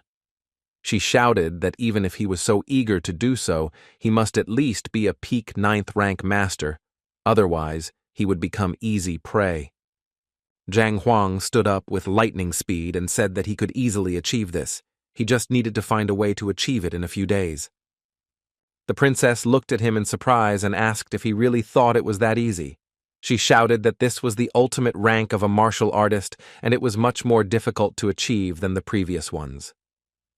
The princess looked at the young lady intently and asked if she could reason with her teacher. The young lady was shocked and did not understand why she should do that. The princess was shocked and screamed that it was simply impossible to do this in a couple of days. Zhao Yao said that it took about a month for the teacher to develop to the current level. She told the princess not to worry about such things. The princess was shocked and did not understand what they were even thinking. She did not understand how they could think of making a breakthrough in a few days. Mo Yu excitedly told the teacher that even if he succeeded in doing so, his opponent was the crown prince, who was loved and respected, and if he went against the prince, he would be challenging the entire kingdom, and for this reason, the Hall of Masters would stop him. Zhang Huang asked angrily, "Shouldn't the audience be on the master's side?" She sighed heavily and said that this was true, but if someone high-ranking was involved in this matter, then everything would be different, because if a person of such status was killed, it could lead to unrest, and in the worst case, a war would break out. She looked at him closely and said that he did not have a big title, and did not have much importance to the masters. She said that the Masters' Hall in the kingdom had maintained a good relationship with the royal family for many years, so they would definitely stand up for the crown prince. Zhang Huang asked the princess in surprise if there was no other way out. She sighed heavily and said that there was. The princess looked at him intently and said that if he wanted the Hall of Masters not only not to interfere, but to take his side, he had to make them listen to him. Zhang Huang asked in surprise, did she mean that he should take over the hall? The princess said that this is what she meant. Since the head of the Zhuanyuan Hall of Masters has already reached the 3rd rank, he is already a 1.5% mortal, so it will be quite difficult to pull off if he does not have the strength of a 4th rank grandmaster. Zhang Huang said that it would be fine if he just didn't interfere, but if they really wanted to help him, he wouldn't mind trying to do so. Zhang Huang, in turn, was burning with rage. He understood that his disciple was ready to give his life for him, and for this reason, he must pay him back in the same coin. The young people looked at the teacher and asked what they would do. Zhang Huang said that they would first go to the kingdom. Sometime later, they visited the Beast Hall. The princess originally thought that it would take a week to deal with the 8th rank roaring beast, but he forced it to break through to the 9th rank with such a brutal method, and even the students made a breakthrough in just a few days. She looked intently at the young man, as she understood that he seemed to be not of this world. She looked at the young man in surprise and asked why they stayed in the Beast Hall. Zhang Huang, in turn, said that, of course, they were doing this in order to become stronger. She looked at him in surprise, but did not answer. The princess was amazed, because she thought that only animals could become stronger than his Beast Hall, and she had never heard before that people could become stronger in the same way.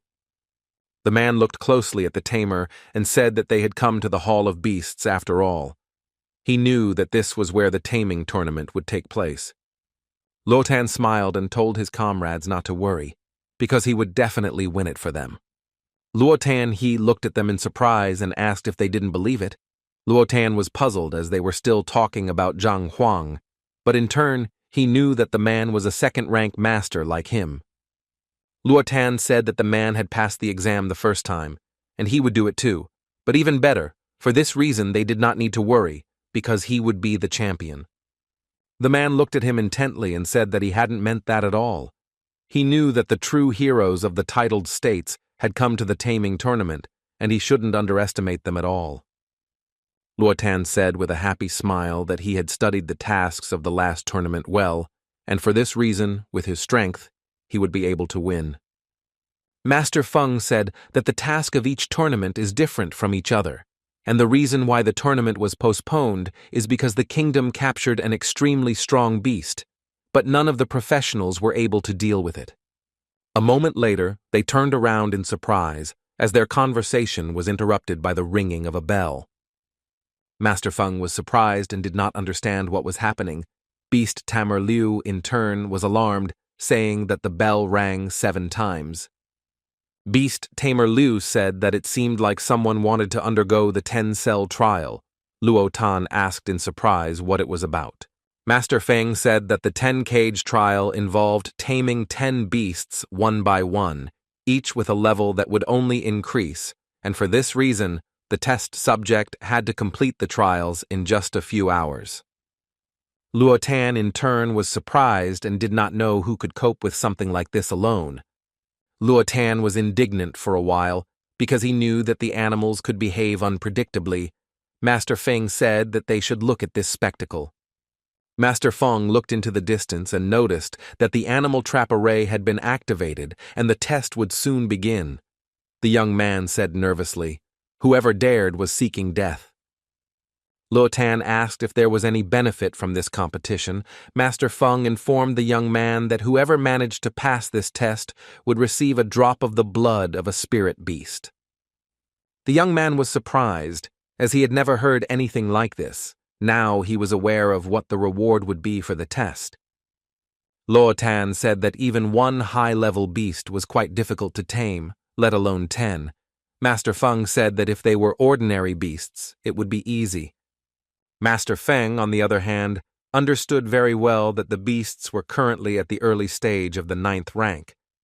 Luo Tan knew very well that if a mid-stage 9th rank profound practitioner were to challenge a profound beast of that level, it would be difficult for him. He was astonished that the profound practitioner was willing to put his life on the line for a drop of a profound beast's blood. A moment later, they noticed a young man who was very young. They could not believe that at such an age he had already managed to achieve such a great rank. Master Feng froze in shock as he clearly saw the young master they had spoken about earlier standing in front of him. Luo Tan looked at his companion with a smile and said, the one he had previously praised was now in the arena, but he had imagined him to be more powerful and older.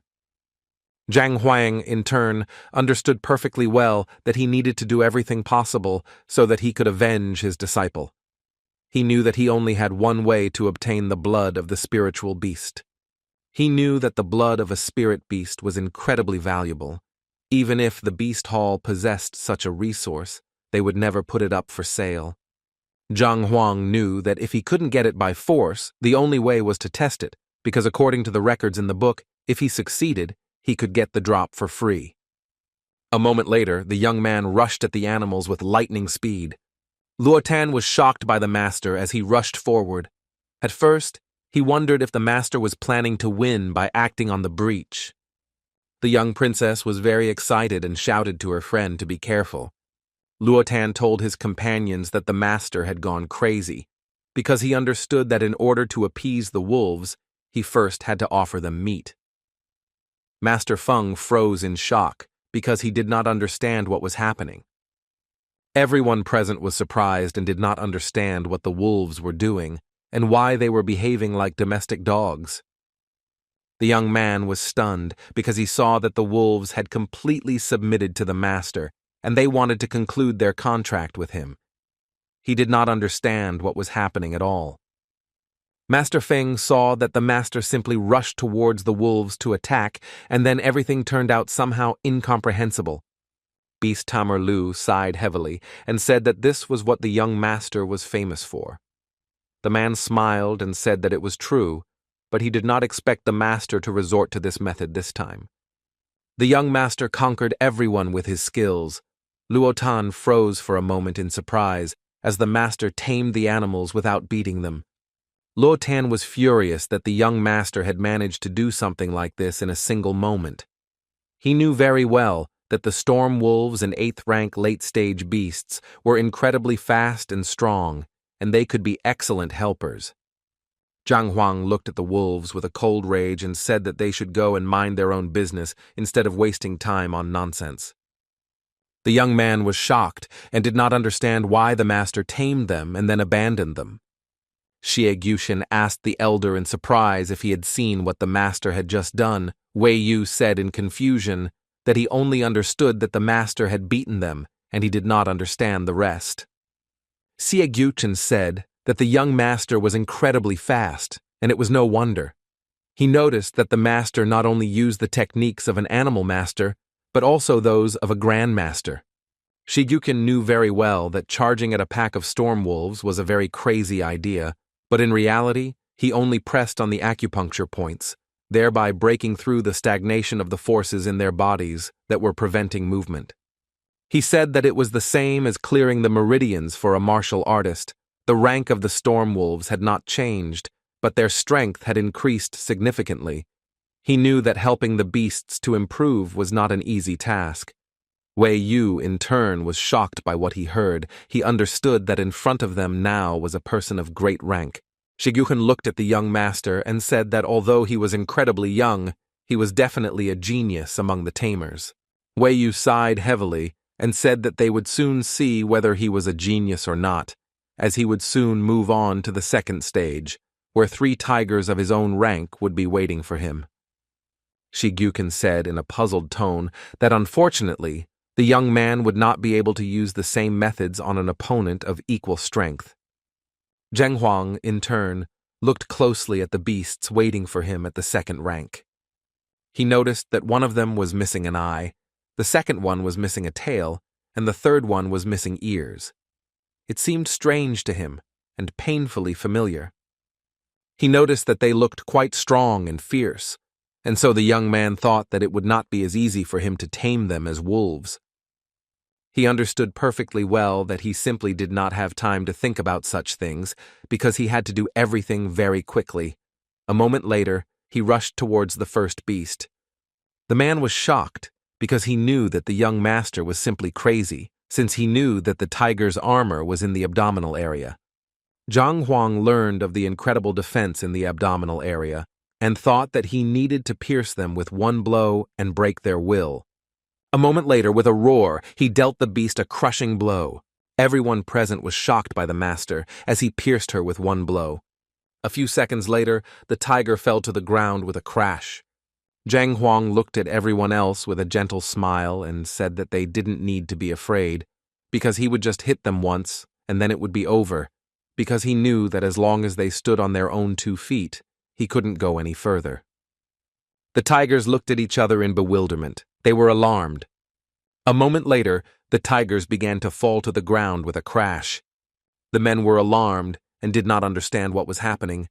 Master Feng looked into the distance at the master, quoted his words, and said that after his words they simply staggered and, frightened, fell down. The young man was taken aback by this statement and wondered if it was possible for tigers to give up out of fear. Wei Yu was frozen in place in surprise, as he didn't understand why the tigers just fell to the ground. Shiguchen said in a puzzled tone. The notorious armor of the tigers had been pierced, which meant that it could cost them their lives. So no matter how reckless they were, the choice was obvious. Wei Yu looked at his colleague in surprise and asked if the master was really going to go through all the stages using only this technique. Shiguchen sighed heavily and said that they couldn't be sure about this, because in the third stage, things might go differently. Shiguchen said with a smile that the third stage was waiting for him, a brown bear, which is quite rare and almost impossible to tame, and with some knowledge, he thought that the master would not be able to pass such a test just like that. A moment later, brown bears from 7 meridians came out to meet the young master. Zhang Huang looked closely at the bears as they reminded him of someone. But a moment later, he noticed that the bears were already rushing towards him with the fury of a lever in the air. Zhang Huang sighed heavily and thought that he had thought too much about them. A moment later, the bears struck with fury, but the young man easily jumped away from their menacing fists. He looked at them with a grin and said that no matter how strong and wild they were still animals, and he intended to deal with them according to the rules of the jungle. With lightning speed, he grabbed them by their powerful paws and began to spin them in a circle, using his tenacious grip and incredible strength. But a moment later, with the speed of lightning, he threw one of the beasts aside. A few seconds later, he did the same with the second beast. Throwing the beast away, he said with a grin that now was the time for home run. Everyone froze in surprise as they saw the beasts collide with each other. A moment later, the young master saw a pillar of smoke and an incredible roar. Zhang Huang sighed heavily and realized that he was still very strong. The man was stunned. He understood that this was not a trick at all because the young master was simply mocking the animals. He told the head that they should contact the Animal Protection Association. The men froze in shock. They had never seen such equipment before. Everyone present saw that the bears broke the wall of the hall with a roar. Shiguchen was shocked by the master. He wondered if the master had sent the beast hall of the neighboring kingdom to destroy them. Shiguchen, in turn, understood perfectly well that the young master had still managed to go through several stages, and he could become the first tamer who had managed to go so far. In the final stage, he had to fight the golden goblin with the steel fists. Luotan was surprised because he did not expect to see such a powerful beast, because he knew that in terms of strength and agility, it was no different from a human, and even a 9th-rank late-stage martial artist would find it incredibly difficult to deal with it. Master Feng sighed heavily and said that it was too early for them to judge the fight, as the young master's strength was beyond their comprehension and he could indeed win. In turn, the man understood that the young master was increasing his power very quickly, and for this reason, he thought that he would easily defeat all opponents. But he also saw that his opponent was incredibly strong right now, and even if he had some hidden methods, they couldn't know about them and had to just watch the spectacle. At the same time, the mighty beast looked at all the beasts that had previously participated in the battle and looked closely at the master. A moment later, he easily pushed off the ground and rushed towards his opponent with incredible speed. Zhang Huang looked at his opponent with a smirk as he saw that the beast was even more impatient than him, but he knew that it was even better this way, as he wanted to see what the beast of the last stage of the test was capable of. A moment later, they clashed in battle. The men were shocked as they saw that both of them had gone on the offensive. Everyone was puzzled and did not know how physically strong the master was, that he was able to block the attack of a powerful beast. Zhang Huang was impressed by the beast's strength, as he never thought that it would be able to fight back with its current physical cultivation. The beast looked at the young master with a grin. But a moment later, he gathered all his strength and furiously attacked the master. Zhang Huang was a little puzzled, as he saw that the beast was incredibly strong and did not have a single gap in its defense. Zhang Huang knew very well that it would not be difficult for him to defeat him, but he understood that it would be quite difficult. He noticed that the eye of insight did not work on an opponent whose strength differed from his by several ranks. Zhang Huang knew that he could only rely on the library of the heavenly path. He thought about everything while the beast attacked him with fury. Wei Yu noticed that the young master was incredibly strong, but he knew that it was incredibly difficult to face such an opponent. Xie Jukin sighed heavily, as he knew that he would lose after the furor caused in the previous stages.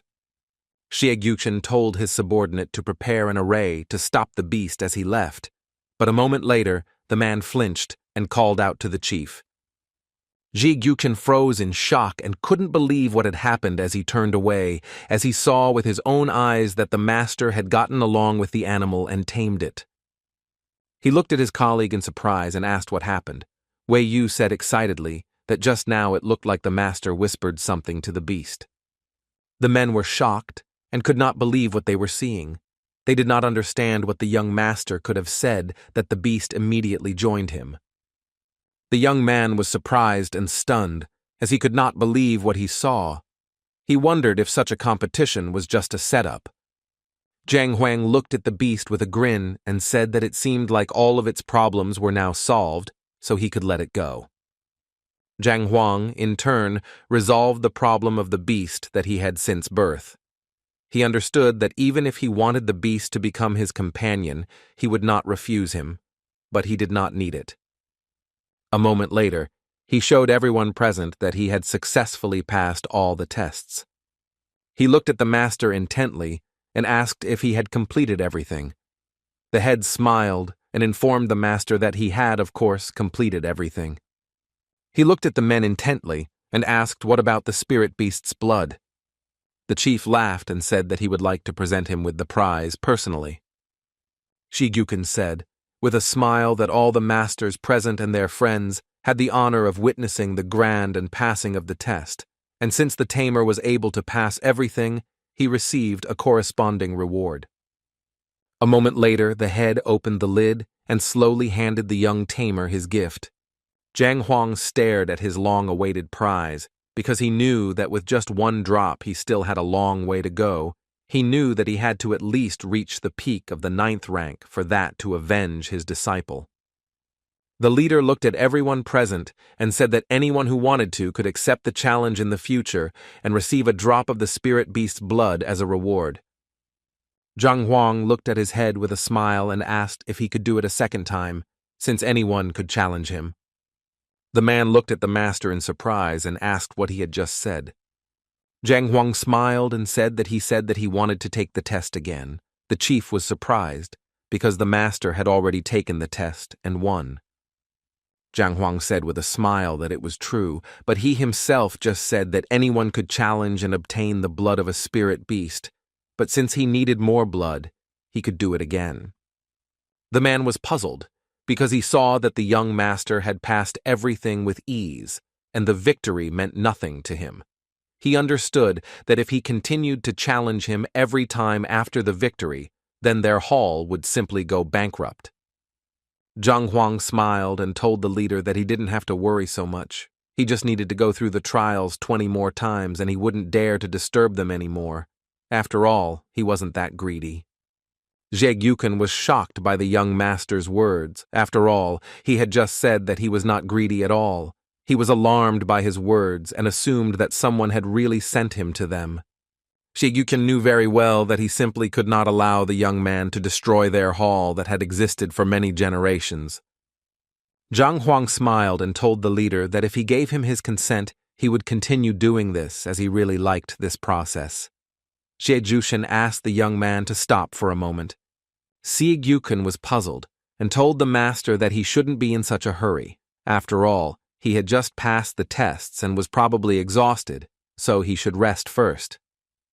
Zhang Huang said with a happy smile that it was not so because he was not the least bit tired, and this test was just like a simple training for him. Zhe Yuchen, in turn, was furious and worried that the young man would be able to destroy their beast hall. Zhe Yuchen sighed and said with his last strength that they had already confirmed that he was very talented and therefore he could continue, but if he was not tired with the animal, he still needed to rest a little and come to his senses. Zhang Huang looked at the animals closely and asked if they had stopped, but the animals responded by waving at him with a playful smile. Zhang Huang said with a happy smile that the animals were fine and did not need rest at all.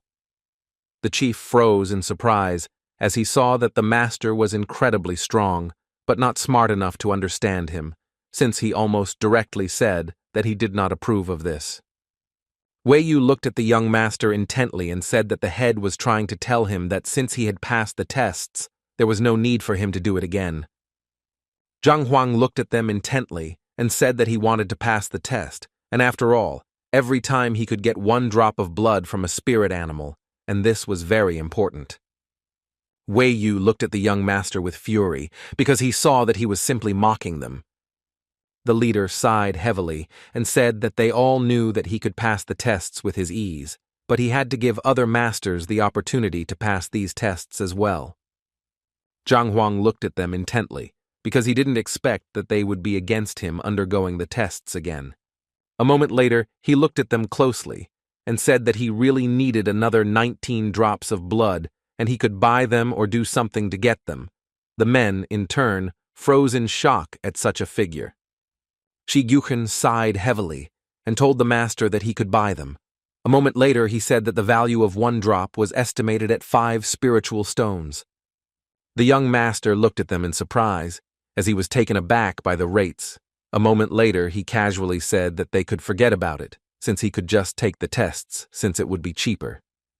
Zhang Huang thought for a while and began to think of a brilliant business plan, as he could defeat the beasts and then sell the blood. The men were shocked by his words and thought that he was definitely sent by some other hall of beasts. They did not understand who had offended him so much that he became so ruthless. A moment later, Zhe Yuken told the master that he would give him 20 drops, but on one condition. He said that they had recently managed to capture 1 beast, but it was incredibly difficult to tame. He said that if the master could find a way to make the beast obey them, he would give him a total of 30 drops of blood. Zhang Huang, hearing about the additional drops, agreed without hesitation. The chief was shocked by his quick agreement. Zhang Huang said with a smile that of course he would do it. In one fell swoop, he could earn 40 spirit stones, and for this reason, he didn't see why he would refuse something like that. The head was shocked and puzzled, because the young master agreed to such an adventure without even knowing what kind of animal was being discussed. Some time later, the chief was talking to his subordinate. They discussed what had happened. And they also talked about what they needed to do in the future. Sometime later, the young master looked into the Beast Hall library. He noticed that there were books on linguistics there, and thought that most likely there was something about the beast language in the scrolls. He noticed that they looked quite ancient. He wanted to use the library of the heavenly path to find out what was in front of him. A moment later, he looked into the book and read that the people who knew the animal language were largely self-taught and did not talk much about it, and that this knowledge mainly belonged to the tamers. Zhang Huang noticed that there were many mistakes in the recorded sounds, and only a few tones were correct. A moment later, Zhang Huang was breathing heavily, barely standing on his feet. He was impressed because he only uttered an aljin, a character, but he had exhausted all his qi. If it weren't for the qi of the heavenly path, he wouldn't have been able to make a single sound despite doing everything correctly. He knew that he had no records of what this hieroglyph meant, and if he really wanted to know, he would have to collect similar books that were scattered throughout the halls of the beasts. He knew that if he couldn't fool the beast, the couple, and the sounds, he would have to engage in battle. Sometime later, he met the men and said that he had finished everything and they could set off on their journey. After some time, they arrived at the appointed hall. Zhejukan looked at the master intently and said that the beast was inside, but he wanted to warn the young master once again before it was too late. Zhejukan said that he, the young master, would see the beast of nightmares because their hall had to sacrifice a lot to catch it, and the blood of a dragon flowed in his veins. He was willful and could not be trained. Zhejukan said that the beast was incredibly aggressive and cruel. It was not easy to get close to it. Looking at the master, he said that if he decided that he could not cope with something like this, then I should also take the risk. Zhejukan told the young master that if he refused, he would no longer be able to participate in the 10 cells test. Zhang Huang said with a smile that he had no intention of refusing and would like to take a look at the beast. A moment later, they entered the hall where the nightmare beast was, sleeping quietly. Zhang Huang asked the men in surprise if the beast was really wounded. Zhejukan sighed heavily and said that the beast was indeed injured, but it was not done by humans. It was injured while trying to make a breakthrough. Zhang Huang knew very well that the beast knew a method that should help him. Zhejukan said that if they could find a beastmaster who knew the ancient beast language, that beast would have to show respect and perhaps help tame him. Zhang Huang. After a few minutes, he made a long sound in the language of beasts. The leader froze in place from shock. A moment later, the beast woke up and looked at everyone present in surprise. But after a few seconds, he simply yawned and went back to sleep. They were taken aback and wondered if the young master had really gone to the library specifically to study the ancient language. Zhang Huang thought about it because he knew that the ancient language consisted of 8 basic characters. There were problems with their pronunciation, but unfortunately, he did not know the meaning of each one, and he thought that he should try another character. A moment later, he spoke another hieroglyph out loud, but in turn, the beast only made a long, drawn-out sound. The men whispered among themselves. They did not know whether this method worked, but they still understood that before the beast did not even twitch, but now he opened his eyes and was already sleeping in a different position. Zhang Huang sighed heavily. He knew that the ancient animal language was not a lullaby at all, and he needed to move on to the next character. A moment later, he made another long sound. The men were shocked, as just a few sounds and they could see that the beast had completely fallen asleep. The men looked askance at the master, as they expected him to demonstrate some incredible abilities. They thought that they were here to tame the beast, but they did not understand why he put it to sleep. Zhang Huang, in turn, looked at the beast with a grin, since he understood that if it fell asleep, he would not have to beat it. A moment later, he recited the hieroglyphs again, because he wanted to force the beast into a very deep sleep. But after his words, the beast suddenly opened its eyes and looked at them with fury. A few seconds later, he jumped up and began pounding the cage with fury. Zhejukan was extremely scared because he thought that he was seriously injured and unable to move normally, but he never thought that in just a couple of days he would recover and be so strong. Sigyukin shouted in shock that if the beast went berserk, there would be nothing left of the hall, and for this reason, they needed to activate the restraining array as soon as possible. A moment later, they scattered across the hall and began to activate the protective array. A few seconds later, the containment array enveloped the beast's cage. The beast roared at them with fury. At the same time, Zhang Huang looked at the beast and voiced some hieroglyphs. The chief was furious and shouted at the master that his antics had made the beast angry. He shouted at the master to immediately stop his attempts to tame it. But a moment later, the leader froze in place in shock, because he did not understand what had happened, and wondered why the fierce beast was willingly wagging its tail in front of the master. The man was shocked as he understood that just one sound and the beast became completely obedient. He saw that the master had managed to tame the nature of the predatory beast, and for this reason, he wondered if this was the eye of a true dragon. He understood that only those from the ancient dragon clan knew this language, and until the blood flowing in the veins of the dragon clan reached the level of a true dragon, one word was enough for the beast to be oppressed and thus tied down. He was shocked because he knew that the nightmare beast was enraged just a few moments ago, but now he was caressing the master like his pet dog. He was shocked because he could not imagine any way that would make him change like this other than the legendary ancient language. He was furious and wondered if the language hadn't disappeared along with the true dragon clan. He understood that it wasn't that easy for a common person to master the language, and it was not at all a matter of a person's talent, but of the fact that a person physically cannot withstand such a loud ditch. Even a person who has a true goal of the highest ranks is not capable of such a thing, because the sound must pass through all the meridians of the body and resonate with all the acupuncture points. He looked closely at the young master and thought that he was most likely the reincarnation of a true dragon, because legend said that the clan of true dragons constantly travel. They constantly change their form, becoming a human, a spirit, a monster, and no one can know who they really are. He looked at the young master intently, as he had no idea who was in front of him or what he was capable of. He understood perfectly well that if he dared to express his assumption, he could destroy them all.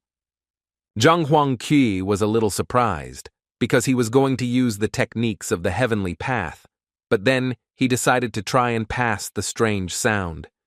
He could not have imagined that his behavior would change so much, and if he knew that this particular sound would affect him, he would not have even tried all the others. Zhang Huang looked at the beast closely and asked if it had really obeyed. The beast, smiling, growled in a very friendly manner. Zhang Huang was surprised that everything went so easily. A moment later, he walked up to the beast and said with a smile that in that case they could make a contract. The man froze in place in shock as he saw that the young master had finally tamed the beast.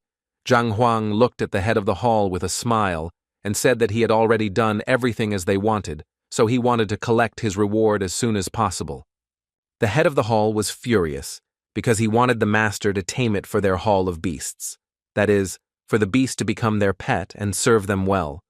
But in the end, it turned out that this beast was now his personal beast, and he also wanted a reward for this. Wei Yu told the young master that he had already tamed the nightmare beast and made a contract with it, and on top of that, he was asking for a reward, and this was inappropriate of him. The young master looked at them in surprise and said that he had completed their tasks and tamed the beast. He looked at them intently and said that they themselves said that he needed to tame it in order to obtain the blood of the spirit beast. The men nodded in agreement in response. Siegyukin was puzzled, because he originally thought that no matter how talented the master was, he was just a master and would not be able to tame such a beast. He was surprised and could not even imagine that things would turn out differently. Zhang Huang looked at the head of the hall and said that they had an agreement and he was waiting for his reward. Otherwise, he would continue to undergo trials until he achieved his goal. The man was taken aback and told the young master that he shouldn't do such a thing at all, because he had the reward with him. Zhang Huang looked at his main reason for coming to the Beast Hall with joy and delight. Zhang Huang looked at the dragon and said that he didn't need to follow him, and he could just stay in the Beast Hall and listen to the men. If he agreed, he would help him get rid of all his ailments and make a breakthrough on the path to becoming a spiritual beast. The head of the hall looked at the master in surprise and asked if he really wasn't going to blackmail them anymore, and he still wanted the beasts to remain to serve them. Zhang Huang looked at them in surprise, as he did not understand who they took him for, since they had previously agreed that he would tame the beast and it would serve them. The men were shocked, because they understood that no one in their right mind would leave an animal of such rank after he had already been trained. The head of the hall looked at the master in surprise and said with a smile that they simply misunderstood him, because he was a real genius, and he would never do something like that for the sake of a small profit. Zhang Huang looked at them intently and said that he ordered the beast to obey them, and they must do something in return. He said that he would like to obtain spiritual stones, elixir for enhancing true ki, medicinal material, or something similar. The men were puzzled and began to whisper among themselves because they were furious. But a moment later, the head of the hall told the master that he was probably joking, and even if they wanted to offer him something, they simply did not have such supplies. The next day the men came to the kingdom's hall. The man looked at the strangers with anger and asked who dared to invade the Hall of Poisons. Wei Yu introduced himself with lightning speed and said that he had come to visit a friend. The man looked at us through the crack with bewilderment and asked who he was looking for from the Hall of Poisons. A moment later the young man said that they had come to see Gu Mu. He asked them to call the man. The man looked at them puzzled and asked if they really needed the head of the hall. They froze in place in surprise as they did not know what was happening at all. Wei Yu was a little puzzled because the head of the Beast Hall asked him to follow him to find Master Zhang's comrade. He thought that it was just one of the many masters in poisons, but he could not have imagined at all that it would be about the head of the poison hall. A moment later, a young man came down to them and asked if he could find out the reason for such an unexpected visit. Sun Qian had served his master for a long time and had seen a lot of things. He knew very well that the poison chief would be fine, and he needed to see him as soon as possible. He smiled and told the man to tell him that Sun Qian's uncle wanted to see him and he should come out quickly. Zhang Huang looked at his manager and told him to go to the poison hall and meet Gu Mu, who was a follower of his teacher and was like a nephew to him. Sun Qian said with a smile that he had served his master for a long time, although he could not be his equal, and if a man was a follower of the master's disciple, Tong was his senior. Sun Qian knew very well that as an elder he had to take care of him and go to help him. Zhang Huang looked at his secretary with a smile and said that the poison hall was a very unsafe place, so he would give him some true qi to prevent anything terrible from happening to him and to protect him from being poisoned. Zhang Huang understood perfectly well that a young man with his character would definitely find himself in trouble, so his body must have at least a small concentration of true qi of the heavenly path, which would help dissolve the poison. The young man thanked the master with a smile. Xie Juchen looked at everyone present and said that the poison hall was very dangerous, and he thought it would be better if the master went there accompanied by an elder. Zhang Huang said that in that case, he would ask them to contact him on his behalf. The poison masters were furious and did not understand what the young man was talking about, because they understood that with his words, he had already signed his own death warrant. Sun Qian said with a smirk that they should quickly call the hall master and not do anything stupid, unless they wanted the hall master to deal with them personally. Wei Yu, in turn, froze in shock when he heard the young man's words. A moment later, a man came out to them and asked what was going on. The young man told the master of Ayat that he had come out just in time, and after all, some guy had appeared in front of them, and he was now claiming that he was the uncle of the leader. Wu Shi looked at everyone present in surprise, because he knew that the head had never spread that he had relatives. Wu Shi looked at everyone present and said that the head of poisons was his teacher, so he could pass on the information they wanted to tell the teacher. Sun Qian looked at the man with a fierce grin and said that he was his teacher's uncle, and therefore he should also call him uncle. Wu Shi sighed heavily. He knew he needed to calm his ardor. He looked closely at the young man and asked if he had any confirmation that he was his teacher's uncle. A moment later, the young man handed him the token. Wu Shi looked closely at his teacher's token. After all, he had only seen it once, but he was still puzzled and did not understand why the token was in the hands of some guy. He wondered if this was all true and he was his uncle. A moment later, the man bowed and asked for a little time, as he had to report their visit. The man looked intently at his teacher and told him about all the properties of the red flame lotus seeds. He looked at him in surprise and asked if he had really come here just for this. He looked at his teacher intently and said that he had always been incredibly kind to him, and he just wanted to repay him in kind. A moment later, the men looked at each other and said that they had received everything and could go about their business. The man told his teacher that if he could help him in any way, he would do everything he could. The man looked at him intently and said that the master wished to go to one of the vassal kingdoms, and they could handle such things on their own. A moment later, Wu Shi entered the hall to see his teacher and said that a man who called himself his uncle had arrived. The man looked at everyone present in surprise and said that his father was the only child in the family, so he was confused and did not understand what was being discussed. Wu Shi told the teacher that the man had his token. The master thought for a moment and wondered if it was his uncle, the mentor, who had sent him. He said that he had given his token to only one person, that same mysterious uncle mentor. Turning to the men, he said he would like to talk to them about it. He sighed heavily and said that he did not know if his teacher had a young uncle, a mentor. The men thought for a moment and looked at each other because they did not know. He said that perhaps Sun Qian was such, but perhaps it was just a pseudonym, since he had inquired about it, but no family with such a surname was found in the kingdom, so he thought that the man simply wanted to hide his true identity and used a pseudonym. He sighed heavily and said that after their parting ways at the Red Lotus Mountain, he had never seen him again, but before that, he had given him a token, so it must be his nephew or disciple who had come to him now.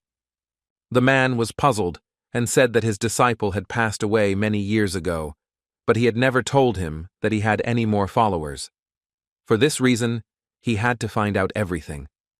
The man looked at him intently and said that he was going to the kingdom just to have fun, so they could postpone the trip for a couple of days since it concerned his teacher. The man thanked his master. He looked at everyone present and said that they must find out about everything. Sun Qian walked into the hall with lightning speed and, looking at everyone present, casually asked which of them was Gumu. Gumu looked at him intently and said that it was him, but for a moment the man was taken aback, wondering why the teacher did not recognize him. Sun Qian looked at the man closely and said that it seemed like he had already seen the token, and he said that they came to him because the master wanted to see him in the kingdom. Gumu looked at him in confusion, as he saw that his temperament was exactly the same as it was back then. He looked at the young man in surprise and asked why he would go there, as he did not understand what he should do. The young man looked at him intently and said that they must do the will of the teacher and not question his intentions, and therefore he would know everything when they were there. Wei Yu, shocked on the spot, he saw that the master and his secretary were simply not of this world. After all, the young man not only was not afraid of the head of the Hall of Poison, which was stronger than him, but even allowed himself to behave so disrespectfully. Wei Yu was puzzled and did not understand where the young man got so much confidence from. The man looked at the young man with cold fury and anger and asked if he could know the name of his master. Sun Qian looked at the man in surprise and said that he was actually talking to the head of the Poison Hall, and he sincerely did not understand why some outside man dared to interfere in their conversation. Wei Yu was shocked by the young man's behavior because he understood that these were not ordinary mortals, but highly respected masters who were very strong. The young man froze in place from shock because he thought that the young man was simply impudent and crazy, since he dared to communicate with the masters in such a way. Jin Konghai looked at the young man with suppressed anger and said that he was the teacher of the Poison Hall head. Sun Qian looked at the man in surprise because he understood that in front of him was just some poison master, and no matter how powerful he was, he could not compare to his master. Sun Qian understood that he had to stand firm to the end and not disgrace his mentor. Sun Qian looked at him with a trembling face and said that even the 4-star masters Shisu Fan and Lin Yuheng treated his master with due respect, and when he lectured them, they did not even dare to open their mouths. The man looked at him in surprise and asked if he was really referring to the elders from the Alliance Master Hall. He was taken aback because he knew that not only were they incredibly strong, but as elders of the Alliance Master Hall, their status was not inferior even to members of the royal family. Jin Konghai was shocked and wondered if the guy was really saying that such great masters were treating his master with respect. He knew that if it was really like this, then his master was very powerful. Sun Qian looked at the man with a puzzled expression and asked timidly if he knew the masters. Jin Konghai looked at the young man with cold fury and said that they had met before. Sun Qian said that his master was Yang Xuan, a renowned master, but however he never mentioned his rank, but it was obvious that his strength was at the 6th rank and above. The men froze in place in shock, as they knew that the Alliance's strongest master was a peak rank 4 master. Wei Yu was shocked by what he heard, because he thought that Master Zhang was trained by some outstanding beast master. He did not expect to hear anything like this at all, but now he understood why he was so strong. Sun Qian said that his master was always unpredictable, and this time, young Master Zhang demanded the arrival of the head of the Poison Hall, and for this reason, he must hurry so that they could leave sooner. Sun Qian knew very well that he had shocked everyone with his words, but as the manager of an incredible master, he had to show them his character. The men whispered among themselves, because they did not know whether the young man was telling the truth or lying to them. The man said that they could easily find out whether the young man was telling the truth or not, as they could meet him in the kingdom and find out. At the same time, Zhang Huang continuously trained with the blood of the spirit beast. He noticed that it was incredibly effective, but unfortunately, he did not increase his strength by much, and so he thought that he needed to obtain more blood. A moment later, Shijukan Yi entered his room, smiling and thanking him for waiting, and also said that he had collected all the books he asked for, and they were in the spatial ring. Zhang Huang said with a smile that this was just what he needed, and also asked how the nightmare beast Taming was going. Xie Yuchen said that his wounds were slowly healing. He was no longer as rebellious as before. Xie Yuchen thanked the young master with a smile and also said that he could continue practicing since he didn't dare to detain him any longer. Zhang Huang, in turn, was very glad that he would soon be able to look through all the books and move forward. Sometime later, the princess came into his room and asked if he was still training. Zhang Huang said that it was indeed so, and also asked if she had managed to find out anything. She sighed heavily and said that it was true, and also said that Ding Mu had returned to the kingdom and was hiding in the master's hall. Zhang Huang sighed heavily and said that this was what was bothering him. He knew that if he went against the titular kingdom, the biggest obstacle would not be the kingdom itself, but the master's hall. The princess said that recently the head of the master's hall has become incredibly close to the royal family, and is also a close friend of the family, so he is going to act as a mediator. Zhang Huang said angrily that if they left it like this, he would not be able to look his disciple in the eye. A moment later, he said with cold fury that he would definitely beat the middleman.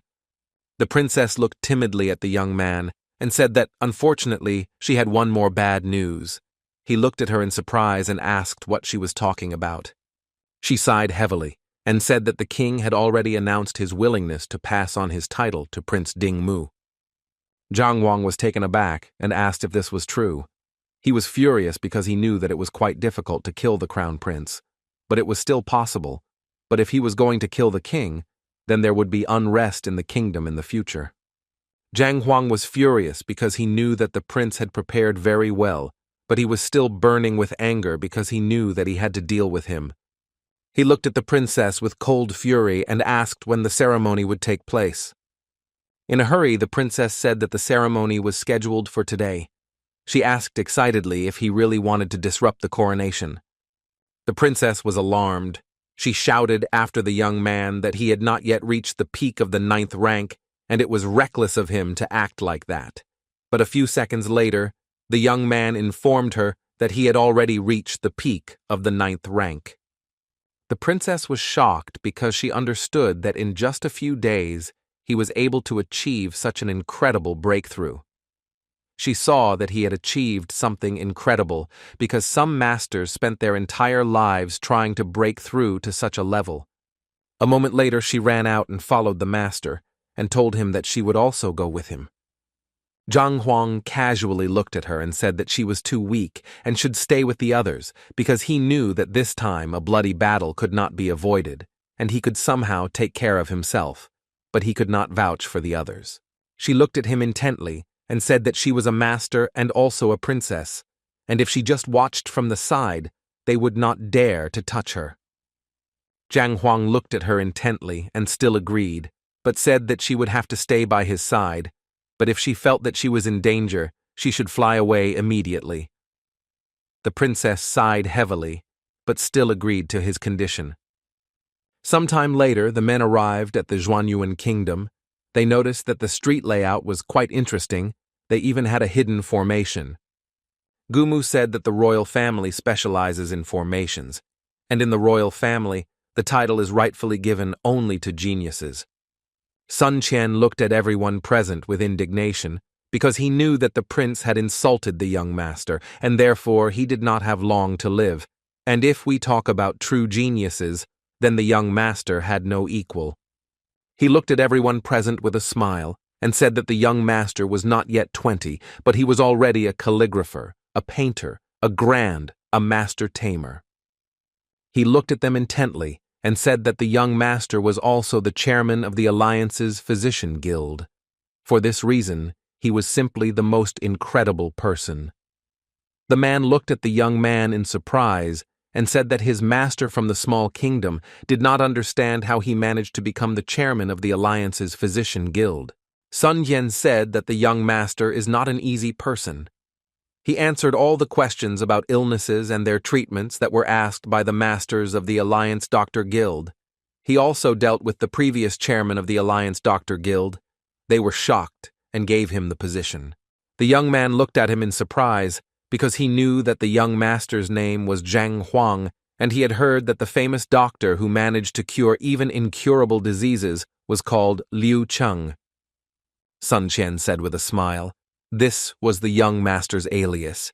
He used it when he was undergoing the tests for second-rank grandmasters. The young man was surprised and did not understand why the young master decided to work with poisons, because doctors saved others, and poison masters were cold-blooded and made poisons that killed people. Sun Qian said that the young master was incredibly talented, so there was nothing wrong with him deciding to master the opposite profession for himself. He was very friendly and good-natured, and would never be the first to start a fight. Sun Qian continued to praise the young master for some time and talk about his advantages. A moment later, they were taken aback and stood there in shock as they heard Zhang Huang challenging the prince to a fight. Everyone present was taken aback, as the young man had recently told them about the young master's fine points, and how he always remained on the side of reason and treated others with due respect, but it seemed like he was now about to kill a member of the royal family. All the men present were puzzled and did not know what was going on or why the master wanted to kill the prince. Sun Qian looked into the distance as he realized that the young master was no longer willing to wait. Master Luo looked at the prince intently and asked if this was the same master who wanted to kill him. The prince was taken aback and said that it was exactly like that, but there was some misunderstanding, and he hoped that he would be helped out of this situation. The head of the Grandmaster Hall, Luo Ganhong, looked sideways at Bai Cheng and said that he should go to the master and tell him that he should not interfere in such a thing, but if he continued to insist, then he could use brute force against him. Luo Ganhong asked the prince if a person like the little master had scared him so much that he had been hiding all this time. The prince was taken aback and said with a nervous smile that it was entirely his fault. But in turn, the prince was very angry and alarmed, all knowing that with just one move he had killed many on the spot. For this reason, he ran away and hid. He thought that the master would call his teacher and mentor, but he saw that he came alone. Luo Ganhong said that the master went to them instead to seek support from the Hall of Masters, and it was unreasonable and disrespectful of him to oppose those who were stronger than him. Baiseng looked at the master intently and said that the prince's coronation ceremony was about to take place, and he should not interfere. He told the master that he should leave immediately, and he would be able to go unpunished. Zhang Huang looked at the man with fury and said that he would leave after he killed the prince. Baiseng looked at him with fury and said that he was a third-rank master, and therefore he had to follow the rules and respect his teacher and obey the higher-rank masters. Zhang Huang, in turn, without listening to the man, jumped off the beast with lightning speed and furiously told him to get out of his way. Baiseng was surprised by such impudence, but at the same time he was burning with anger. Baiseng angrily told the young man that he was only a second-rank master, but he already dared to be rude to a higher-ranking one. Luo Ganhong looked at them in surprise as he saw that the young man had angered the master. He was afraid that they would not even have to strip the young man of his title, as he would soon bid farewell to his life. A moment later, a fight broke out between them and a loud roar filled the entire area. Zhang Huang grabbed the man's clothes with cold fury. A moment later, he looked at everyone present with eyes burning with anger and said that everyone who had nothing to do with what was happening should stand aside. Luo Ganhong was frozen in shock as he saw that the master had defeated Bai Cheng in a matter of minutes. He couldn't believe what was happening. He turned to the prince with lightning speed and furiously asked what he was hiding. Luo Ganhong wanted to know if the young man was really a second-rank master. The prince, in turn, was taken aback, not knowing what to answer. A moment later, the prince, trembling with fear, said that, unfortunately, he knew almost nothing about the master, but he had recently received his second-rank grandmaster token. Luo Ganhong, in turn, was alarmed by his words and did not understand how a master who had only recently reached the second rank could be so strong. A moment later, the guard shouted to his subordinates to protect the prince. Zhang Huang looked at all the knights present who surrounded him. The prince furiously shouted at his subordinates to get rid of the master. Luo Ganhong sighed heavily and said that they should not rush into this, because he could talk to the master and perhaps resolve things peacefully. Luo Ganhong, as he left, told the prince to continue the ceremony, and he must finish everything as soon as possible. Only then will he have the title of king. The prince looked closely at everyone present and told them to quickly prepare everything for the ceremony. Luo Ganhong slowly walked outside and told the guards to get out of the way. Luo Ganhong looked at the master and introduced himself, but he didn't respond. Luo Ganhong said that he didn't know what happened between him and the prince, but it was better to resolve things peacefully since they both held the title of master. He told the master that he could just say what he wanted as compensation, and they would prepare everything.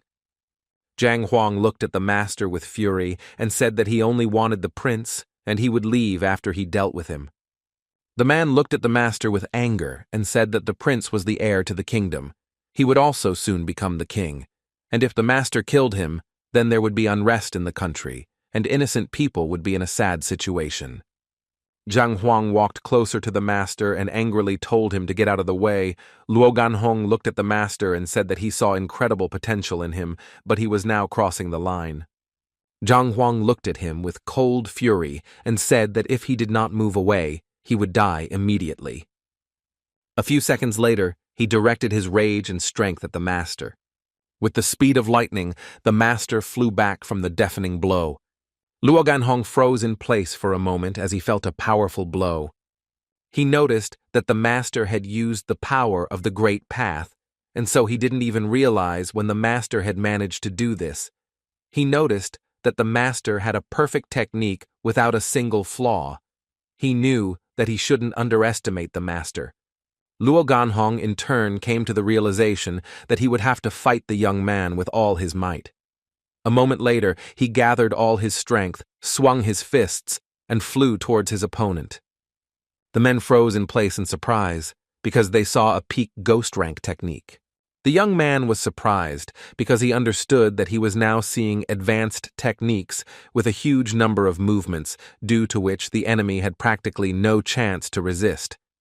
They were excited and didn't know what they should do in this situation.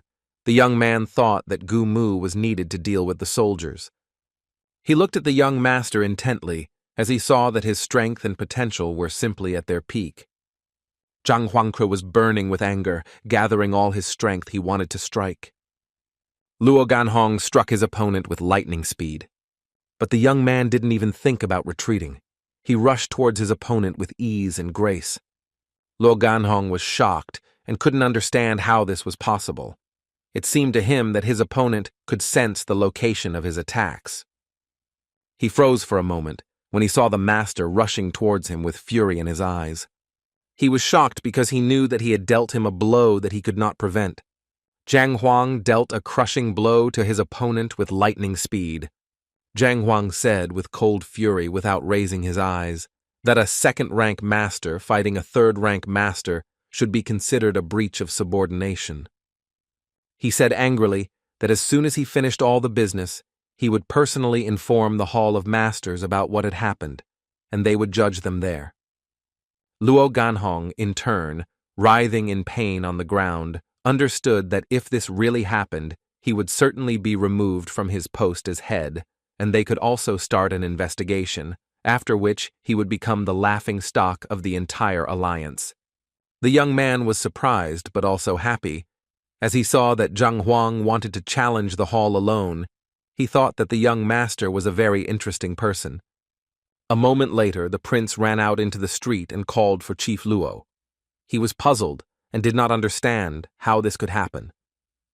Trembling with fear, the young prince shouted to the guards to stop the master immediately. A moment later, all the peaks were pointed towards the young master. Jin Konghai understood very well that no matter how strong the master was, it would not be easy for him to stand against a large, well-trained army. He looked closely at the young master, as he knew that he would soon need their help. But a moment later, he said that everyone should look carefully at the master. Zhang Huang looked at everyone present with fury and said that in order to achieve perfection and achieve one's goals, one must be persistent and constantly improve. A moment later, everyone froze in surprise as the young man gave a lecture. The man was shocked, as he realized that the master was holding back 100 soldiers just by talking. He looked closely at the master, as he realized that he was simply a gift from above. The men whispered among themselves, because they knew whether it would be effective in this situation. They knew that the teaching itself is not a strong instrument of influence, but if the speaker has reached a certain high level, the effect can be impressive. He said that upon reaching the highest mastery of the speaker, he is able to convey the great truth to all listeners, even if the listener is an enemy and he cannot recognize the master. Gumu sighed heavily and said that no matter who his opponent was, once he spoke, everyone would kneel, and this meant that everyone who heard him once would become his disciples. Wei Yu was amazed by what he heard, because he understood that only Master Confucius was capable of such a thing. They knew that all people who had ever heard his teachings unconditionally recognized him as a teacher, even if it was a sworn enemy. He instantly lost all possibility of resistance. Gu Mu looked at the young man in surprise and asked if he really meant to say that the master was currently giving a lecture in order to restrain them. The young man sighed heavily and said that it was exactly like that, and they should look at him closely. He said that most of the knights had already taken a practice posture and were doing everything the master told them to do, and the murderous aura in the air had completely disappeared. Wei Yu was shocked in turn. He glanced sideways at the young man who stood next to him, as he saw that he was also listening to the lecture. The men were surprised, because they realized that the young man was able to break through to a higher rank only by listening to the master's teaching.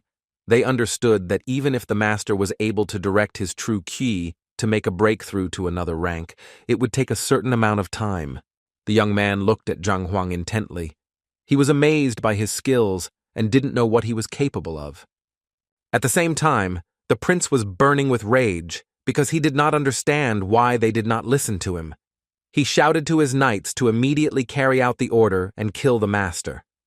At that very moment, the knights turned to the prince with lightning speed and furiously told him to shut his mouth immediately. The prince fell to the ground with a crash from shock. He did not understand why this was happening, because he knew that they were his soldiers and the royal family took good care of them. But now, for some reason, they turned to the other side.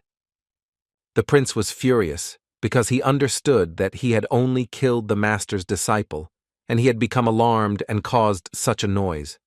Zhang Huang looked at the knights intently and ordered them to greet him. With lightning speed, the knights nailed their knees to the teacher and saluted him. The young princess froze in shock on the spot. She was amazed as many people sincerely greeted the master. She understood that such a bond was not as strong as that of a teacher and student, but this definitely went beyond friendship. Mo Yu looked at her friend in surprise.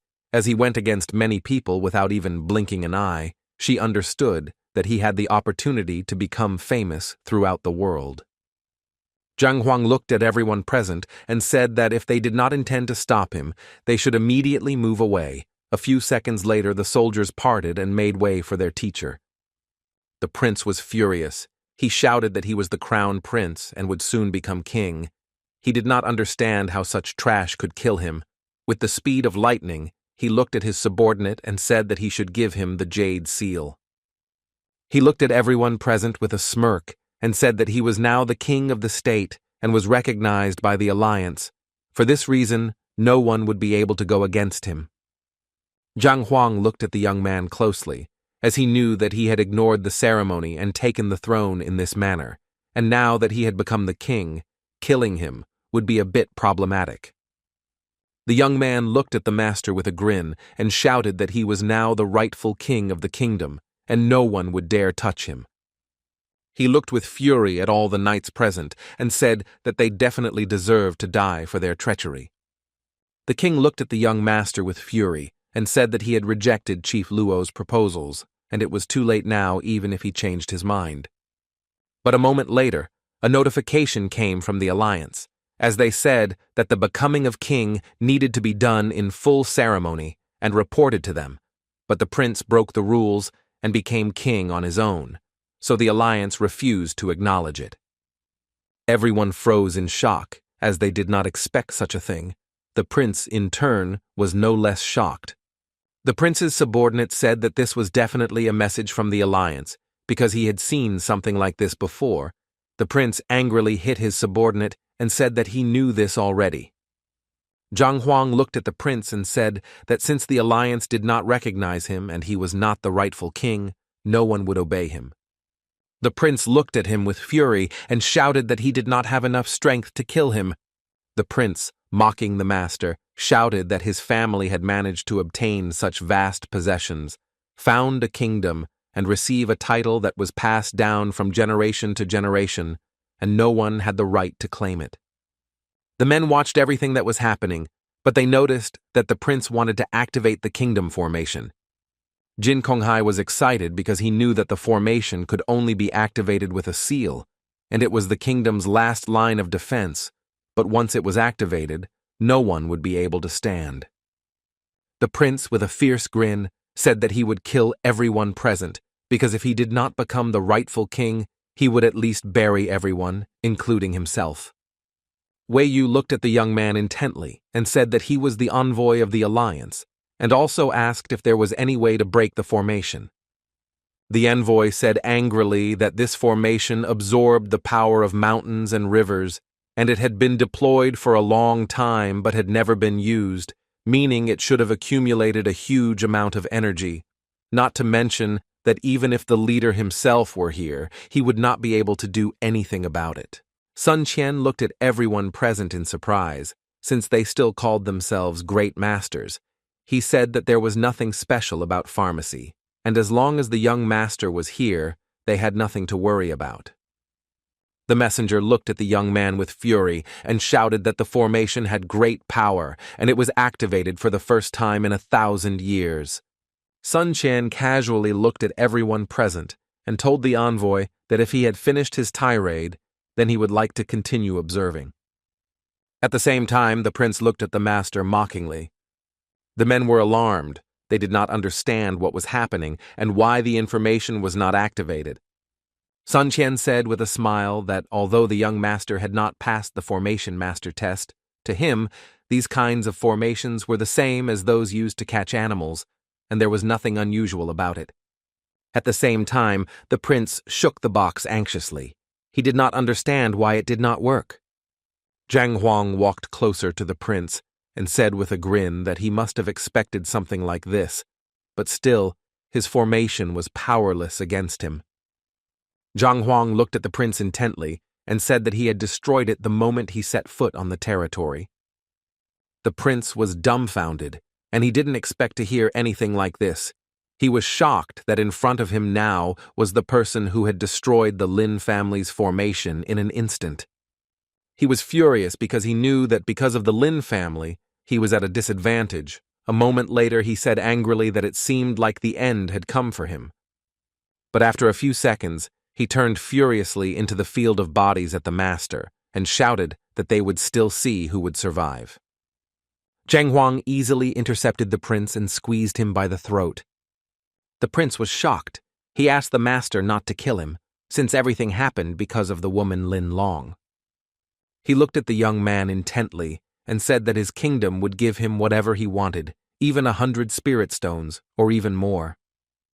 Zhang Huang looked at the prince with fury, as he didn't need the spiritual stones at all. After all, he said that he would kill him. The prince screamed in shock and begged for help. He called on his great-grandfather to help him. A moment later, the man shouted angrily at them to stop. Zhang Huang froze in place for a moment, as he knew that with the Eye of Insight and the Library of Heavenly Path, he was able to defeat the semi-transcendent mortal, but he knew that the owner of this aura was much stronger. Wei Yu was taken aback and asked if the man was still alive. Wei Yu said that in the kingdom there is an emerald leaf where the strongest masters are recorded. Luo Jianghong is a semi-transcendent mortal, a third-rank grandmaster, and he is only third on the list. The second on the list is not a human, but the one who is the most important pillar of the kingdom, the half-blood ironback pterosaur, in which the blood of the dragon clan flows. Gumu asked in surprise who was first on the list. Wei Yu said it was the prince's great-grandfather. The men looked at each other in surprise because they thought that he had died. Jin Konghai looked at everyone present in confusion and said that it seemed that he had managed to reach the rank of immortal. A moment later, everyone was staring at former King Ding Hong. Jin Konghai glanced sideways at the alliance envoy and said that the man was very strong and it seemed like they should intervene. The envoy said that they didn't need to intervene for now, since they could come between them at any time, and for now, they could only watch. He looked at everyone present with admiration and a grin, as he was curious about what the young master was capable of. Ding Hong looked at the young master intently and asked if he could let the prince go, and as a sign of respect, he would give him 200 spiritual stones. Ding Hong told the young man that if he really wanted to kill the prince, nothing good would come of it, and instead, he would have to deal with him. Zhang Huang looked at the old man intently and said that he did indeed need the spiritual stones, but he was not going to trade his honor and morality for something like that. Zhang Huang lowered his eyes to the floor with cold fury and said that if he agreed to the proposal given to her, he would not be able to look his disciple in the eyes. With the speed of lightning, he used his strength, and the prince's neck snapped. A moment later, he casually threw the prince to the ground. The young princess froze in shock as she saw her friend about to fight the great warrior, and it was all because of her. Ding Hong looked at his opponent with cold fury and shouted that he had given him a choice, but he seemed to have chosen death. Zhang Huang looked at his opponent intently and said that if he had to make the choice again, he would kill the prince again. A moment later, he looked closely at the predatory beast and noticed a flaw. With lightning speed, the young man applied the techniques of the heavenly path movement. The men looked closely at the master's fight, because they knew that it would not be easy for him to win, and if he simply dodged the blows, then nothing good would come of it. Ding Hong looked at Zhang Huang with a grin and said that he seemed to be very fast, but they would still see how long he could dodge. Zhang Huang, for his part, understood perfectly well that this would not last forever, and he should stop evading. The man looked at him intently and said that if he was done dodging, then he should just die. The beast directed all its power at the enemy with fury, but a moment later, the young master began to repel the beast's attacks. With lightning speed, the master responded to the great and formidable beast. A few seconds later, he fell to the ground with a crash in front of his master. The men were surprised, as they saw that the master simply made a strange sound, and the beast fell to the ground with a crash. They noticed that its sound was like a bolt from the blue, but they did not know what it was and why the bird was so scared. A moment later, Wei Yu said that it seemed to be the voice of a true dragon. Ding Hong looked at his opponent with cold fury and said that he seemed to be able to defeat the great and fierce beast, and this was very impressive. However, he knew that he still had to deal with the master himself.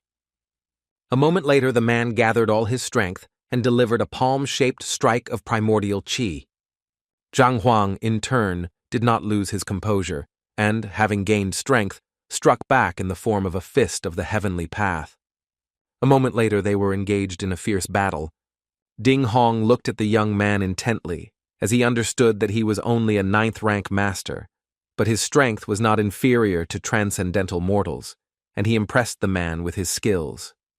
Ding Hong said with fury that it was not even surprising that he was able to defeat the head of the master's hall, because he possessed incredible strength, but still, the man was incredibly curious about how many blows the young man could withstand. A moment later, the man delivered another blow to his opponent. Zhang Huang looked at his opponent because he understood that he had only mastered this technique at an experienced level, but he was not able to use it without restrictions. In turn, he understood perfectly well what he should do next. Zhang Huang was confident that he should only use brute force. Gathering all his strength together, he rushed towards his opponent with lightning speed, using the spear of the heavenly path. Ding Hong looked at the young man with a sharp and angry expression and said that he was very surprised when the young master was able to see the weak points of his technique, but he still noticed that he had excellent eyesight. Ding Hong looked at the young master with a smirk and said that he had unfortunately underestimated him. Zhang Huang froze in place for a moment and was taken aback by the shock as he saw that the man had simply broken his spear. Ding Hong threw the remains of his spear and offering towards the young master with lightning speed, as he wanted to deal him a terrible blow. Ding Hong still managed to land a very powerful blow on his opponent. The men whispered among themselves as they watched the battle, for they understood that the master had seen the very essence of all things, but still his attacks were too weak, and even with a spear it was useless.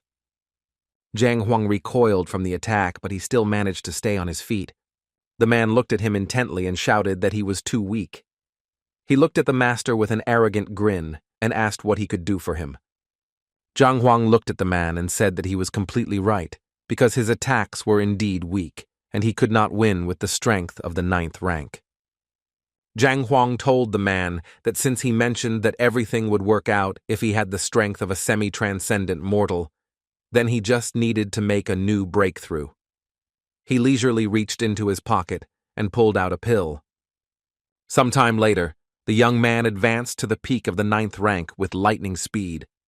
The Alliance envoy froze in shock on the spot, and because he knew that the peak of the 9th rank masters had been cultivating for more than 10 years, and they were not always able to advance beyond the 9th rank, but he had reached the peak in just an instant. Gumu stared at everyone present and said that Master had absorbed the flame lotus seeds. It did indeed contain energy, and people used the seeds to quickly make a breakthrough, but he didn't know that the effect was so impressive. Wei Yu was also worried, because he knew that the energy was uncontrollable and dangerous. He did not understand how much time it took to practice in order to have the courage to challenge the heavens. Ding Hong looked at the young man with cold fury and asked if he had decided to ignore him. A moment later, the man rushed towards his opponent. At the same time, the men were burning with rage as he pounced on the master who was making a breakthrough. Jin Konghai told the envoy that this was already a matter of life and death, and if the master was allowed to make a breakthrough, it would not be easy for his opponent.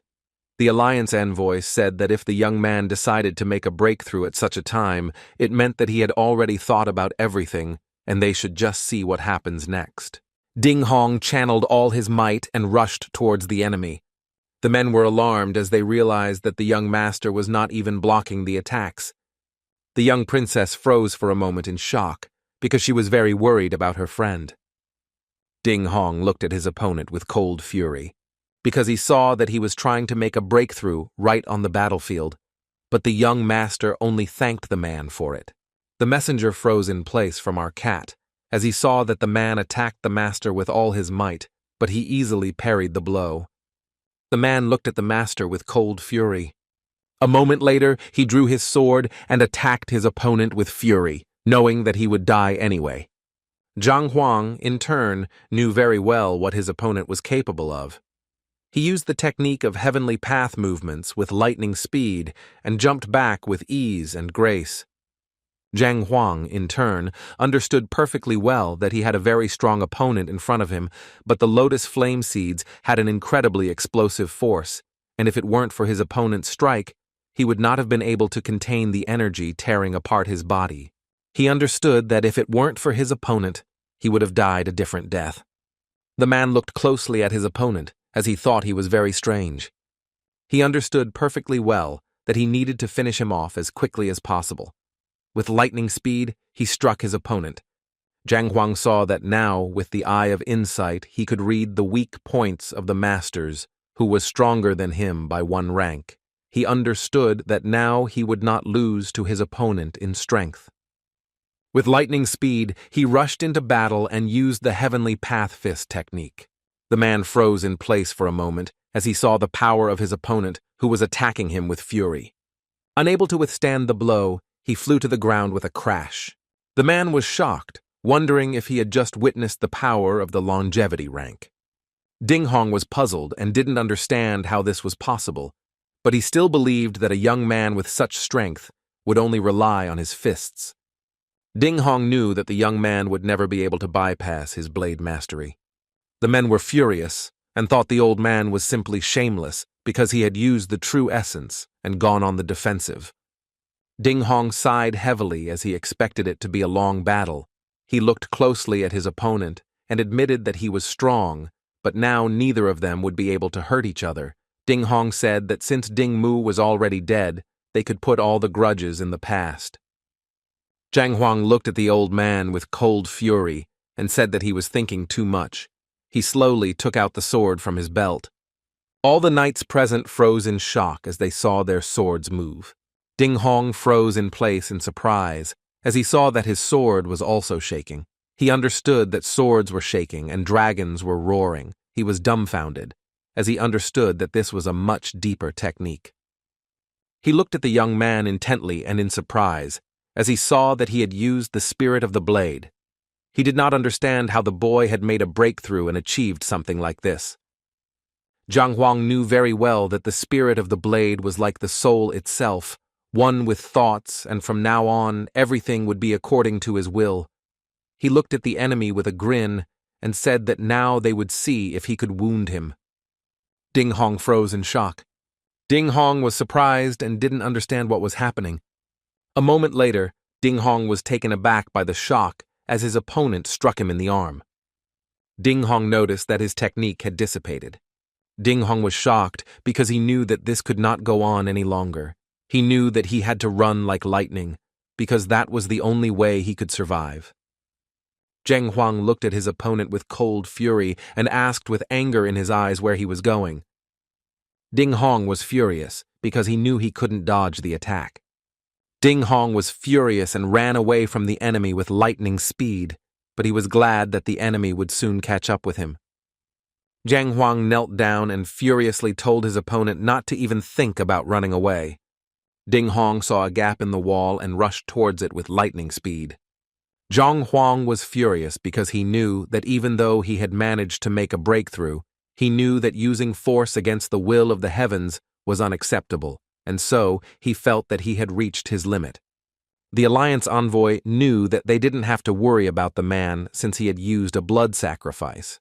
And besides, he was left without his right arm, and even if he didn't die, he was still significantly battered, and his cultivation base had suffered significant losses. The messenger looked at the master intently and said that the man would not be able to maintain his strength, and he was no longer a threat. Zhang Huang was momentarily frozen in shock as he saw that the woman in front of him was using disguise, since with the eye of insight, he could see the person's true face. Zhao Feiwu looked at the master and said with a smile that he was from the Alliance. Zhang Huang thanked him for his help. Zhao Feiwu said that the kingdom decided to elect a king without notifying the Alliance, and he was just doing his job, and for this reason, he should thank the master. Zhao Feiwu looked at the young master and said that his medicine had saved him, and if it weren't for the medicine, he would still be spending his days waiting for his inevitable death. Zhao Feiwu said with a smile that this was the last riddle he had once solved in the form of Liu, and he was the one who suffered from illness, and for this reason he was very grateful to the master that with his help he was able to live again. Zhang Huang looked at the young man in surprise and asked if he had congenital muscle weakness. Zhao Feiwu, nodding, replied that it was true.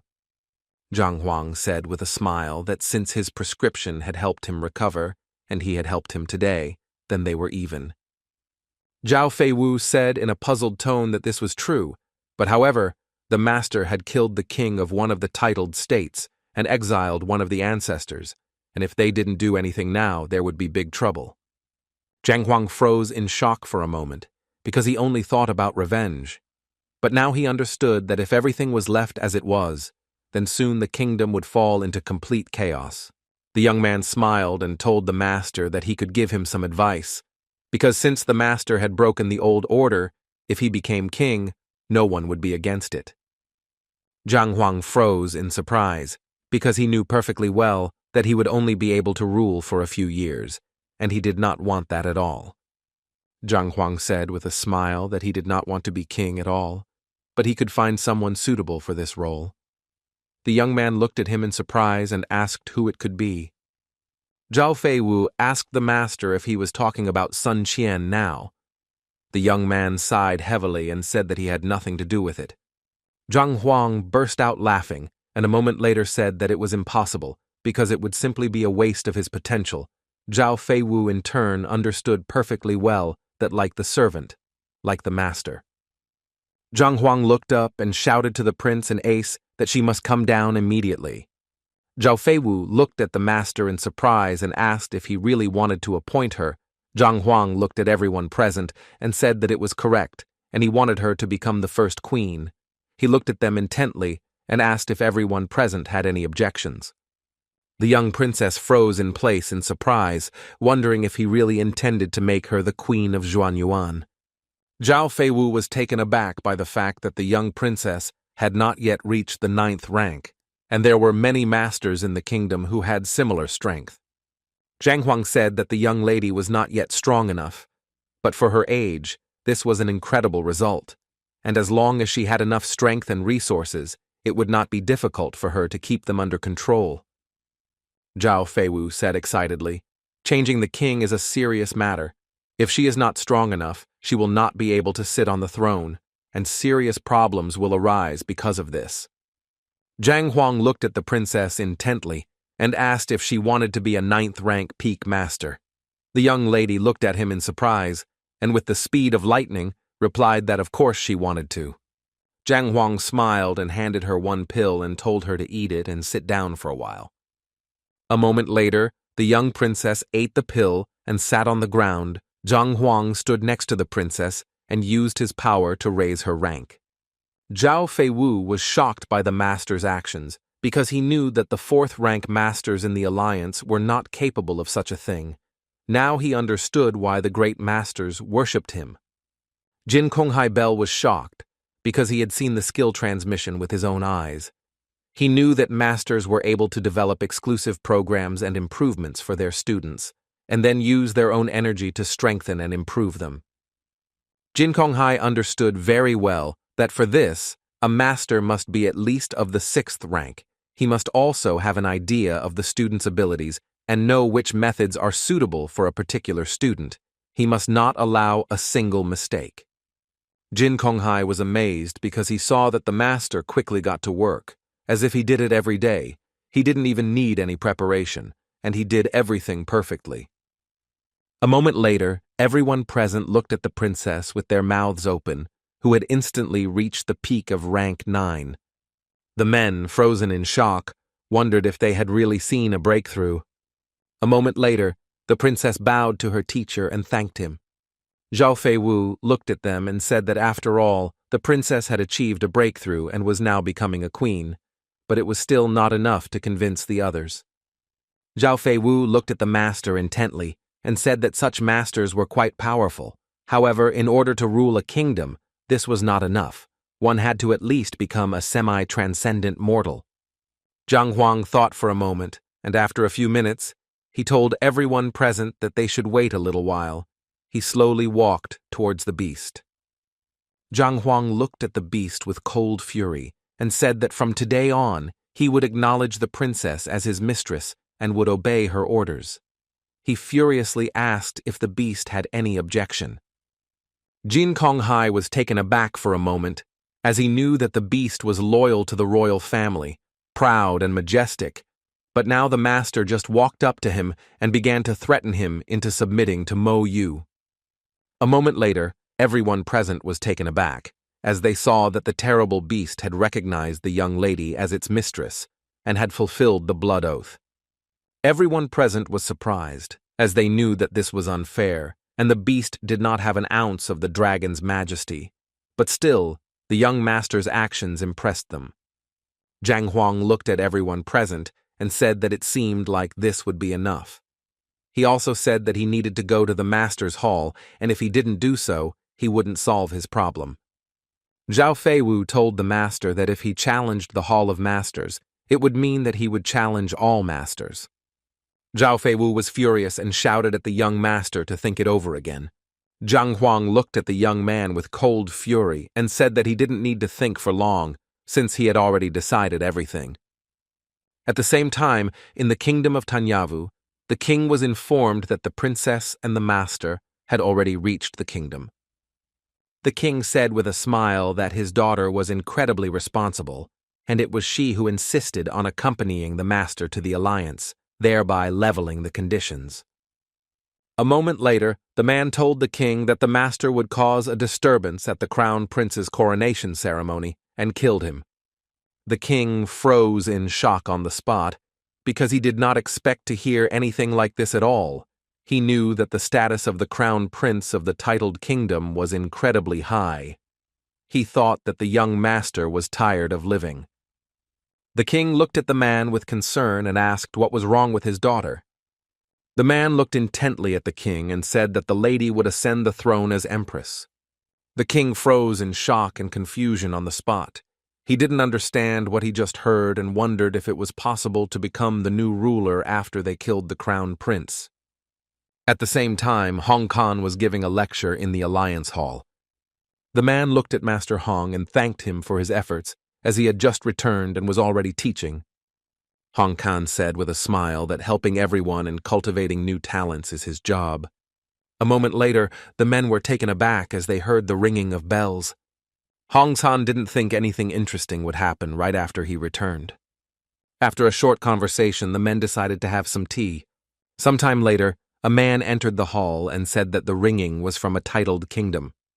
Hong Kan said that he had spent a lot of time in the kingdom, and that it was there that he received his title of master, but he did not understand who dared to invade the hall of the kingdom's masters, and that person would suffer losses.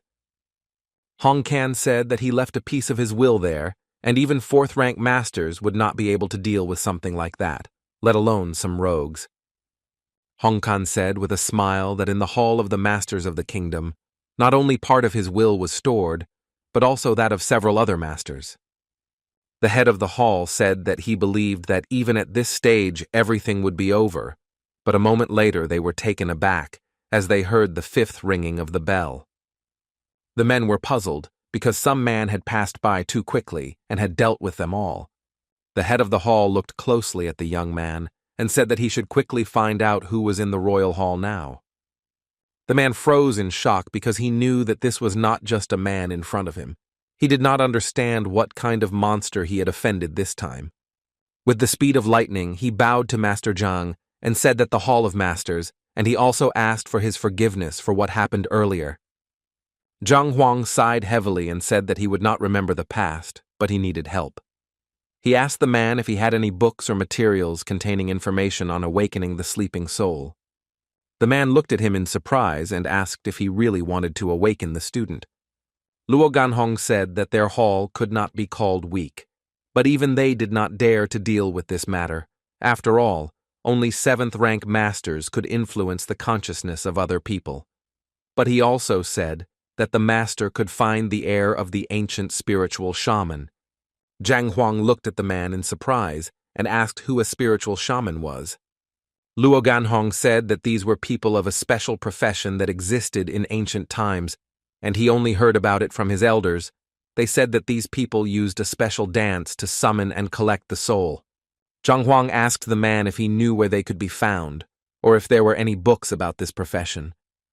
Luo Ganhong sighed heavily and said that, unfortunately, he knew nothing about the shaman's legacy, although he heard that the Alliance once dug up a dead puppet, returned to life, and such can be found at the auction, and if the legacy really exists, then one should look in that direction.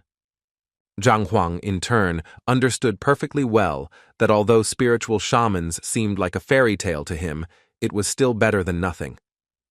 He knew he needed to look into the matter, and as he left he told the man he had other things to attend to, and he could go to the princess and help her. Sometime later, the young man finally looked into the Hunhai City Alliance. My lady told everyone present that the alliance was not small, and they should be more careful in the city. A moment later, the young lady began to talk about power and its levels. Looking at everyone present, she talked about the levels of power and the lifespans at these levels. She said that at some levels, life force and energy increases, and it can be used to control the elements, and by moving to another level, you can destroy an entire mountain with your own strength. The young people, in turn, were amazed by what they heard. They wanted to learn as much as possible about the force. The girl also talked about the level of harmony, because diligent practice could help find the right path. Looking at the young master, she told him everything she knew. Zhang Huang, in turn, knew that the 9 levels, like the 9 steps, perfection in martial arts, are related to the heavens, so it is not very easy to improve. Sun Qian looked at everyone present in surprise and asked why he did not see the envoy. He wanted to know who was in front of him now, since he had not seen the girl before. Zhang Huang said that the girl was the envoy. Zhao Feiyu looked at everyone present with a smile and apologized for not introducing herself, since she had been hiding behind a mask earlier due to her mission. Zhang Huang looked at the young man closely and said that he should go to the auction and help him learn everything about the puppets. The young man agreed and said that he would do everything. Zhao Feiyu said with a smile that they didn't need to bother going anywhere, since valuable things like puppets were being auctioned off in the pavilion. Zhang Huang asked if this was a place where antiques were collected.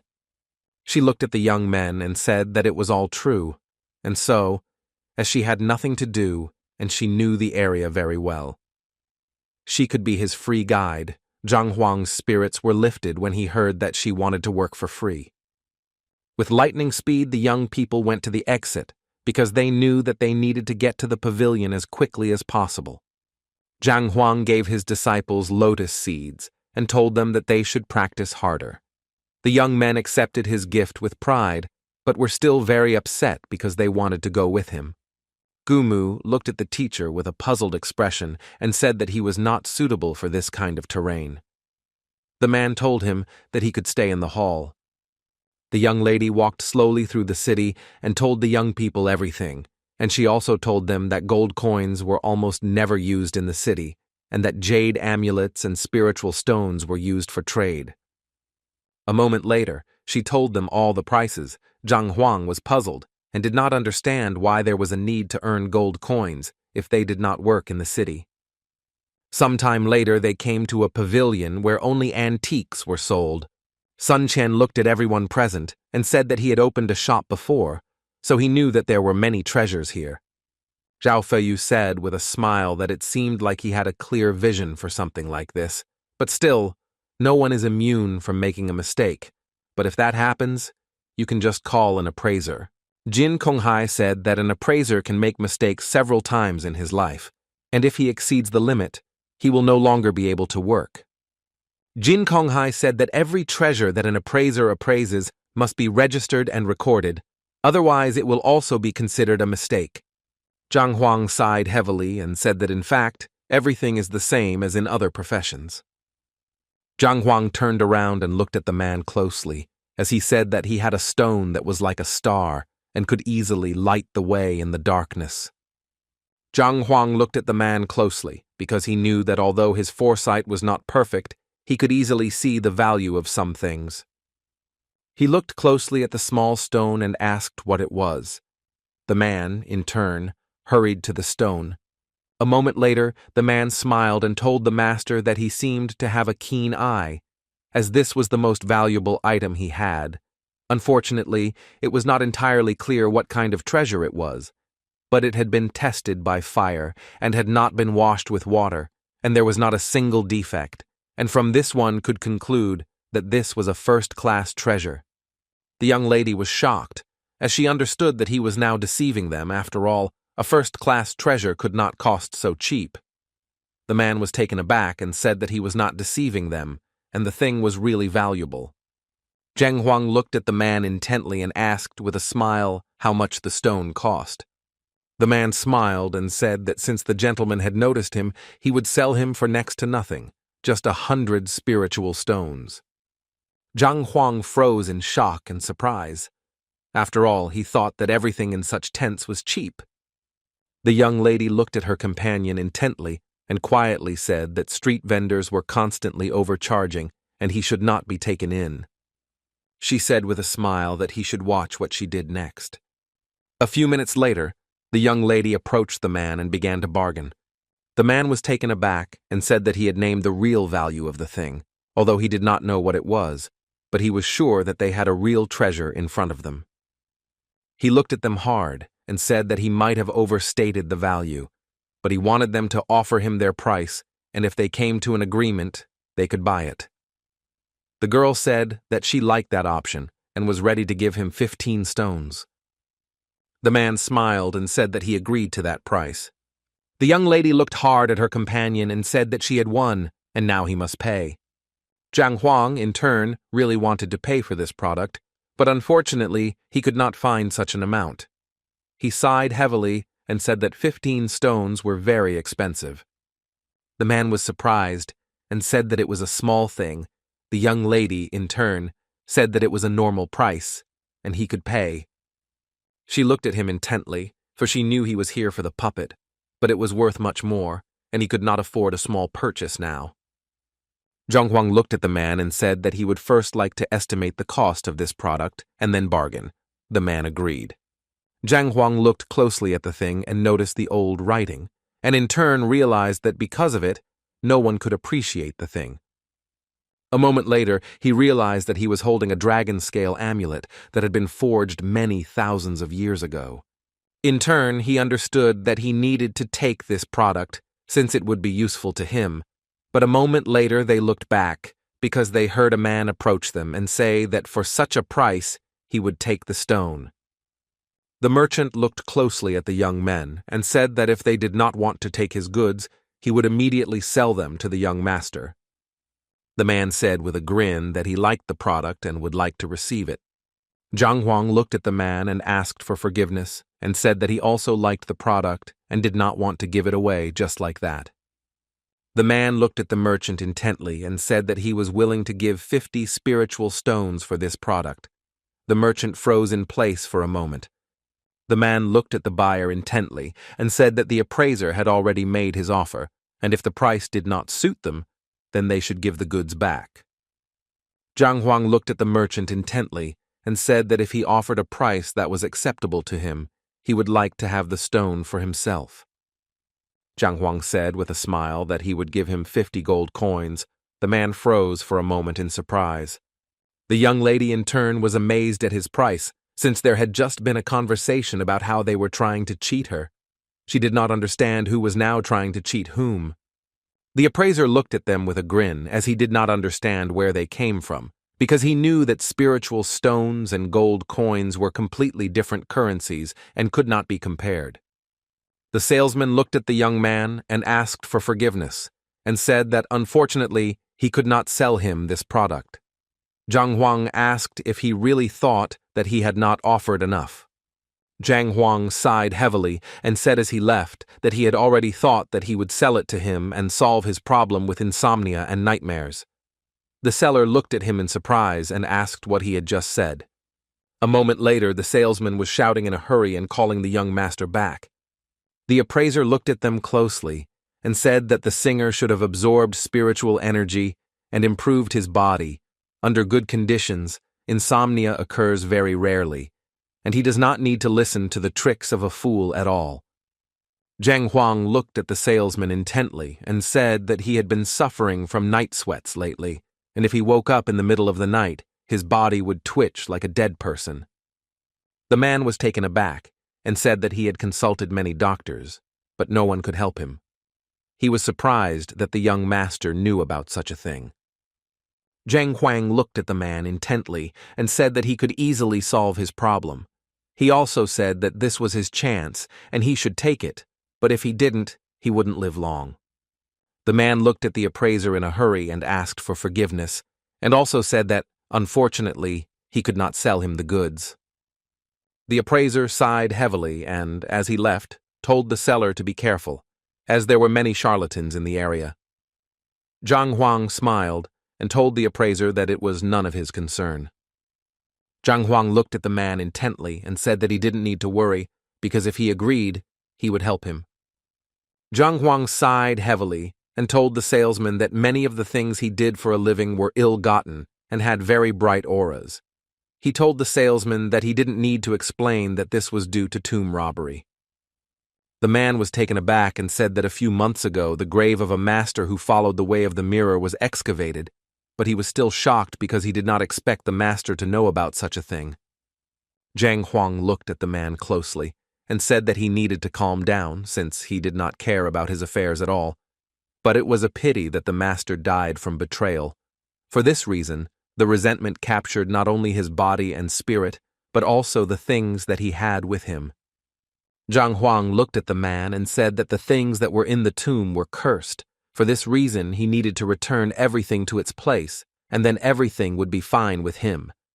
A moment later, the man thanked the master for his advice and also hurried to give him his reward.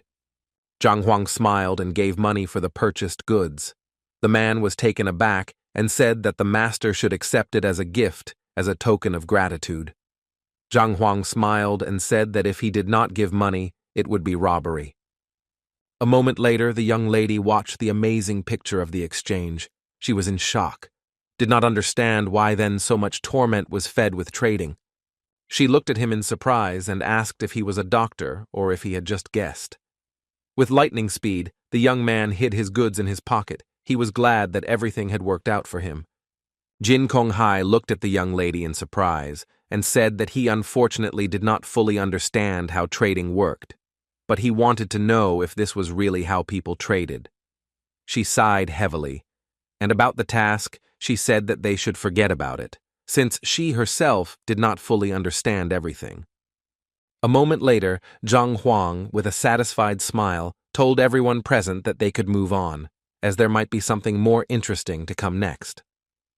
Sometime later, they passed by various shops with goods. The young lady told them all about the local area with a smile.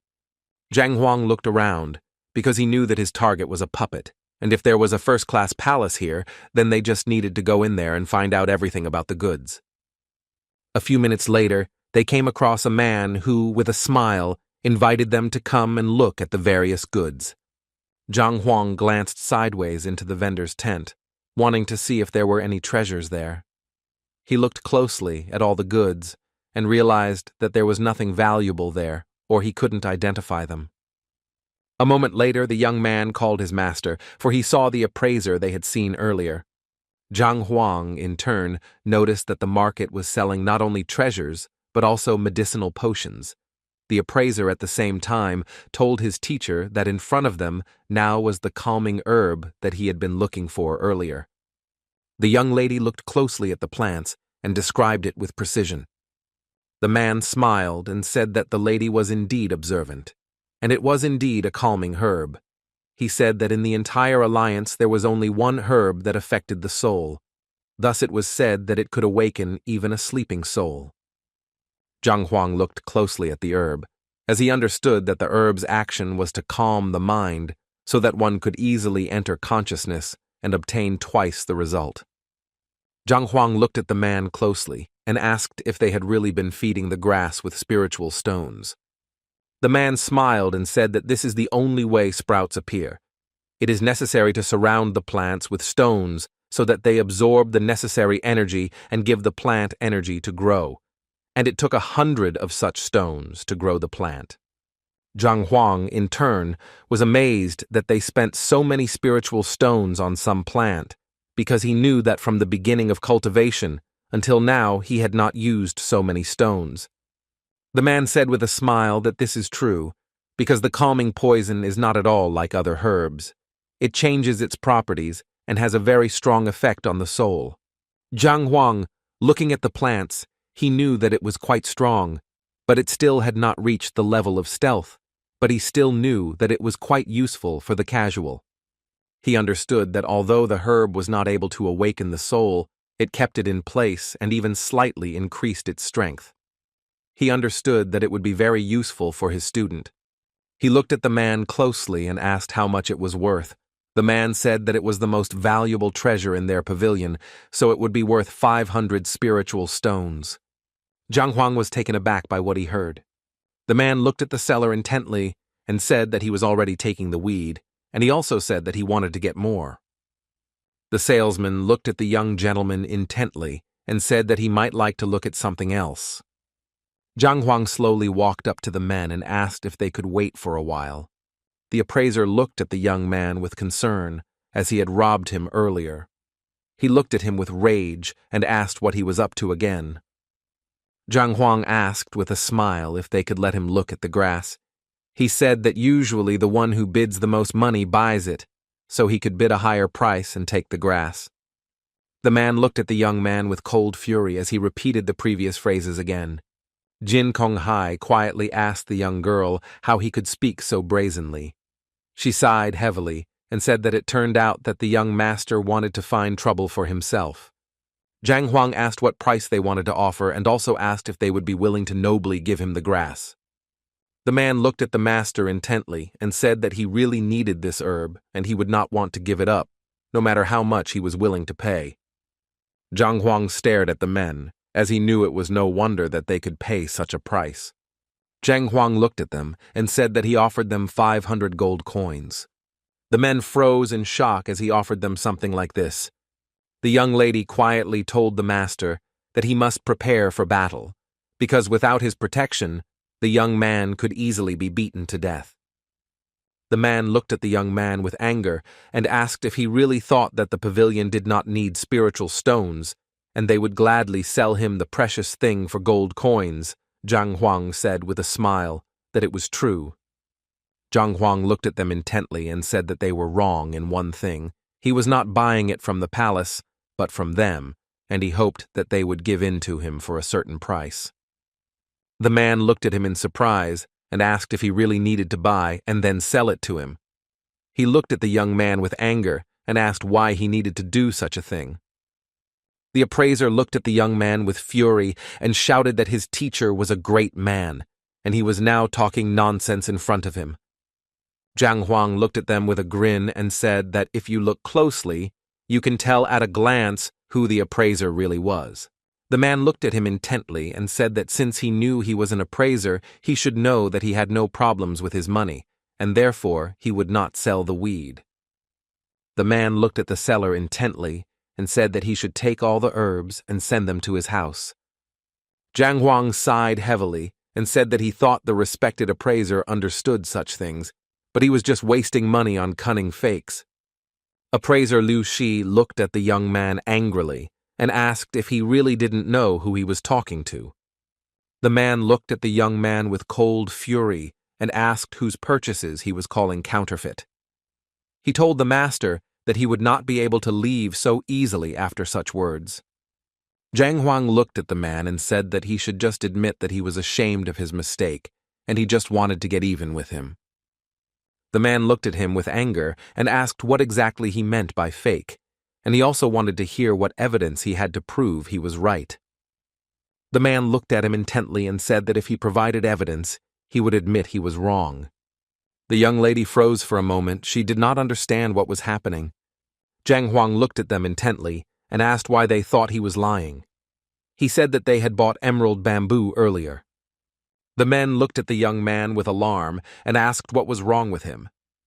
Zhang Huang said that emerald bamboo, especially plant leaves, can be used as medicine for hard stems, can be used to create warriors of the dead.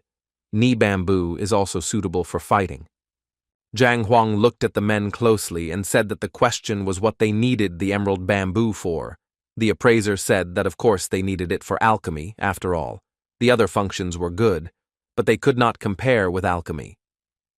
Zhang Huang said with a smile that it seemed like their plan was to make pills out of it. But then he could confidently say that they had made a grave mistake. The man was furious. He asked the young man if he really thought the emerald bamboo was fake. Zhang Huang looked at them intently and said that the bamboo was real.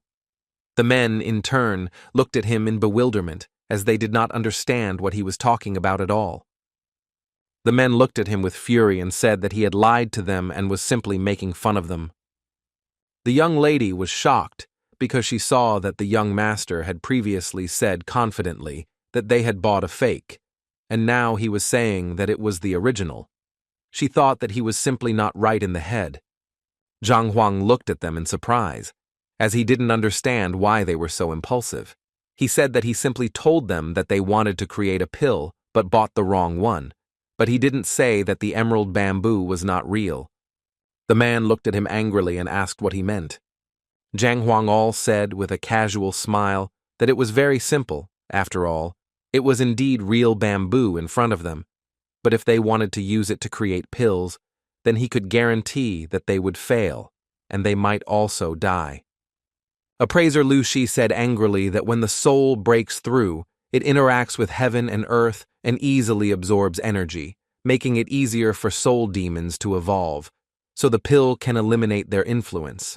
He knew that it was only beneficial, and he couldn't figure out who it could kill. The appraiser looked at the young man closely and asked if he had any evidence. Zhang Huang said, with a smile, that if it were someone else, he would have no choice but to make a pill and force someone to take it. He said with a smile that he knew another way, and in doing so, he tore off one leaf from the bamboo. Appraiser Liu shuddered when he saw this and called out to his teacher, but he calmed him down. Appraiser Liu looked at the young man closely and said that this torn leaf was worth at least 10 spiritual stones, and if he continued to talk nonsense, he would have to pay for everything. Zhang Huang sighed heavily and told the men that they should calm down, because if there was something wrong with him, he would have no value. A moment later, he set fire to the leaf, and the smoke dispersed throughout the hall. The men froze in surprise, as they did not expect this. The young lady was shocked because she smelled poison. The man understood that this was a highly toxic poison. If it was made into a pill, not only would it not help, but it would also pollute the true qi, heart, and lungs, which would lead to instant death. The appraiser looked at the seller with fury and asked how this could happen. The man fell to his knees with lightning speed and began to beg for mercy. He said that he did not know how this happened because even they did not notice anything. Zhang Huang looked at the men with a smile and said that they should stop torturing the seller because he really didn't know. Since the poison is hidden in the emerald bamboo leaves, it is very difficult to notice. It is incredibly strong. The men were surprised because they did not know who could have added it.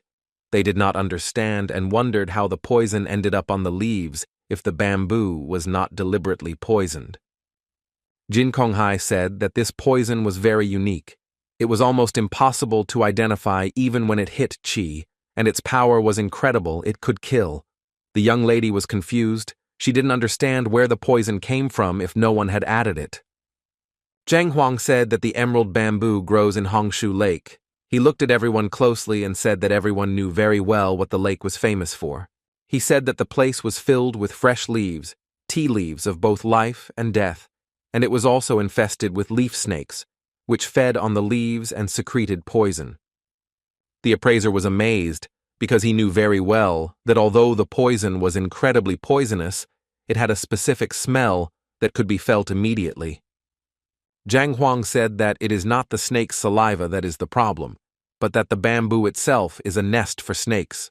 So, roughly speaking, that is why a snake crawls on the incredibly smooth trunk every day. Zhang Huang said that emerald bamboo may be suitable for other purposes, but definitely not for making the elixir of immortality. The man was surprised, because he knew that in order to discern the poison in this plant, it was necessary to know the properties of bamboo, its habitat and origin, so he was ashamed of his level of introduction. A moment later, he bowed to the young master, as he was amazed by his talent, so he said that since he liked the herb so much, he would give it as a gift, as a token of gratitude.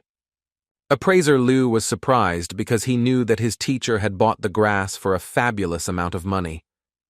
The man told his student that he should keep quiet and agree with his decision. He understood that an appraiser could make a mistake only a few times in his life, and if his teacher had accepted such a mistake today, he would have found himself in an unpleasant situation. He understood that the master in front of him saved the teacher's life, thereby preventing him from making a mistake.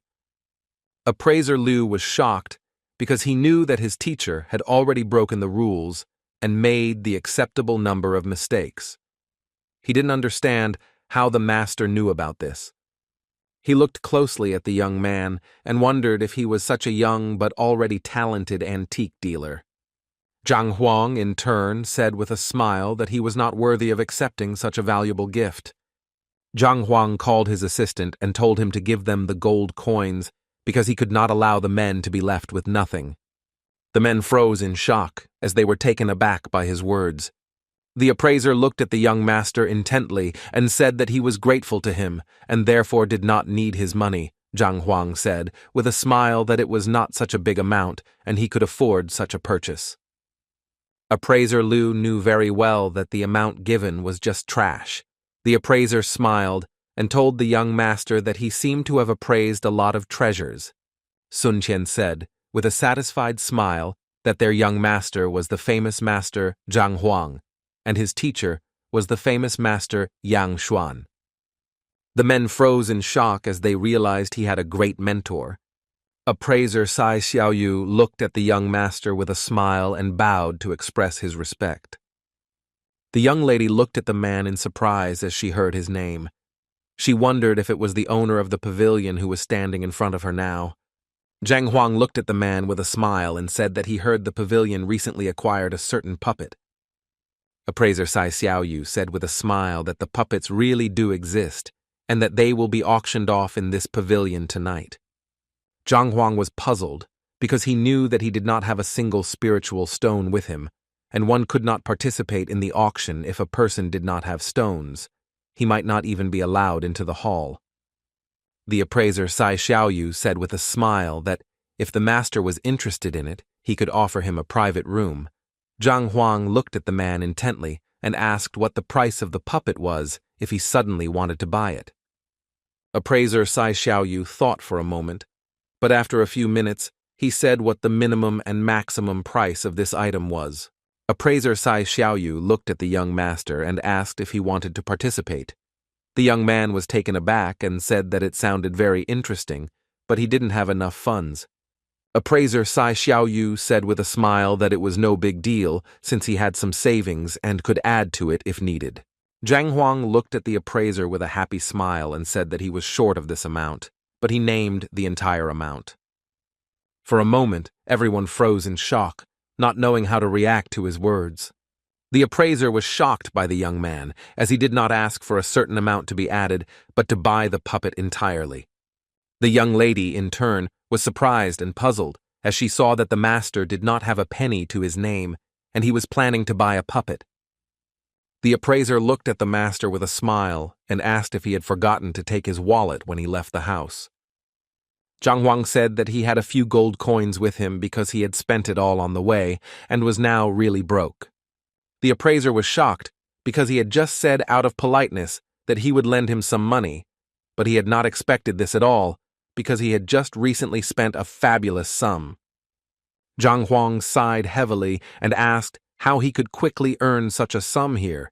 The appraiser looked at him in surprise, as he did not know how he could quickly earn money, since the auction was starting in a few hours. Zhang Huang said that in that case he needed to earn that amount as quickly as possible.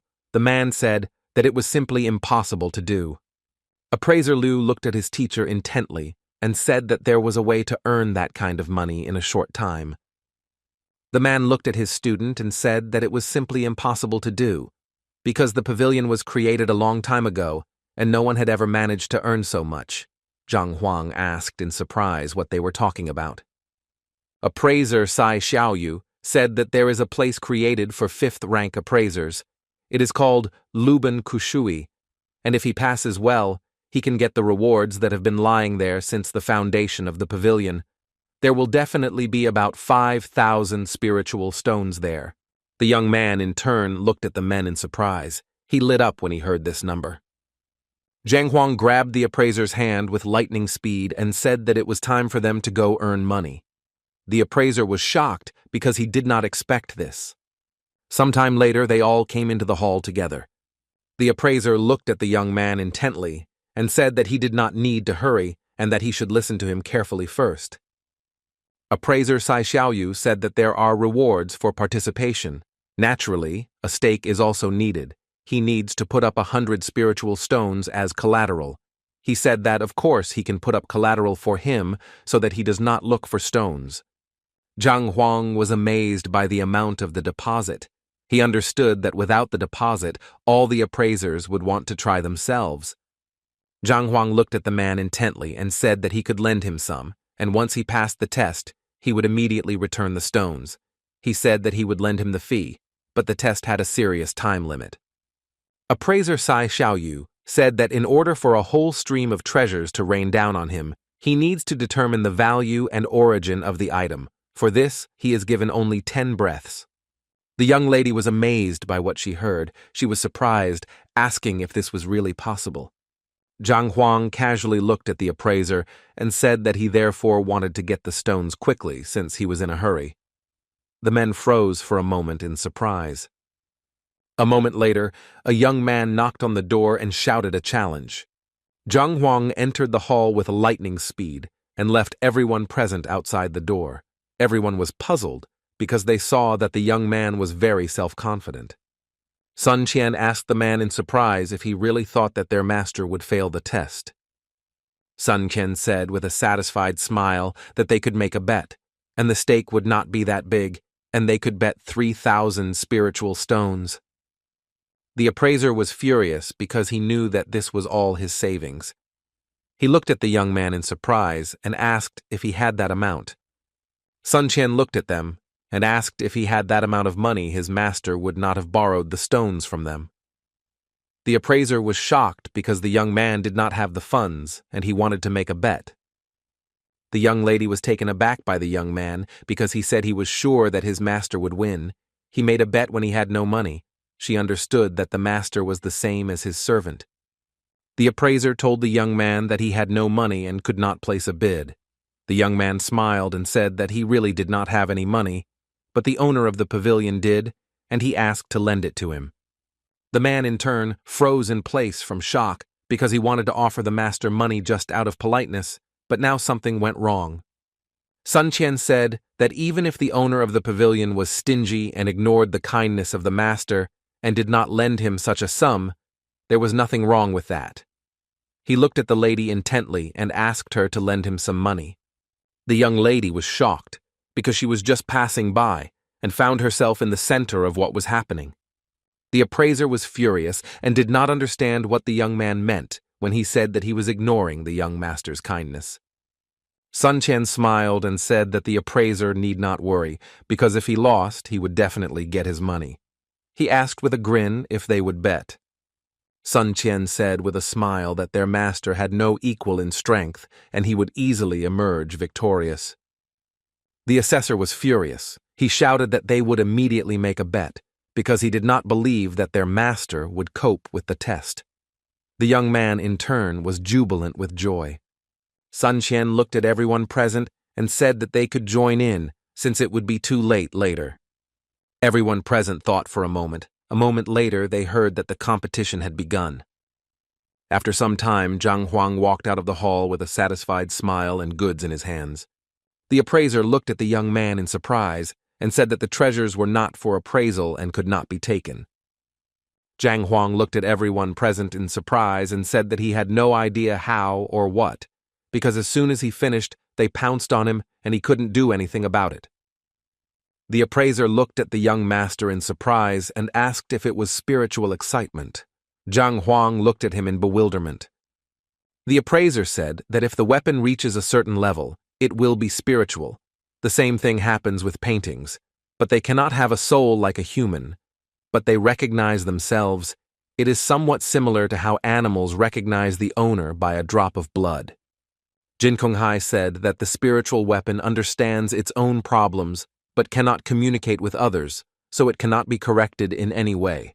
Some practitioners can understand the problems of the weapon on their own and correct it, but not everyone can do this. The appraiser looked at the young man in surprise and said that it seemed that all the things recognized him as their owner. Appraiser Sai Xiaoyu, in turn, was stunned by everything that was happening, as he understood that he was now bankrupt. But a moment later, he was taken aback, as he realized that there were only 10 treasures, but he did not understand why 11 signals sounded. He looked at the young man in surprise and cried out. He understood that a person could go bankrupt, fame could disappear, but Liu Zhan Qiushui could not be lost.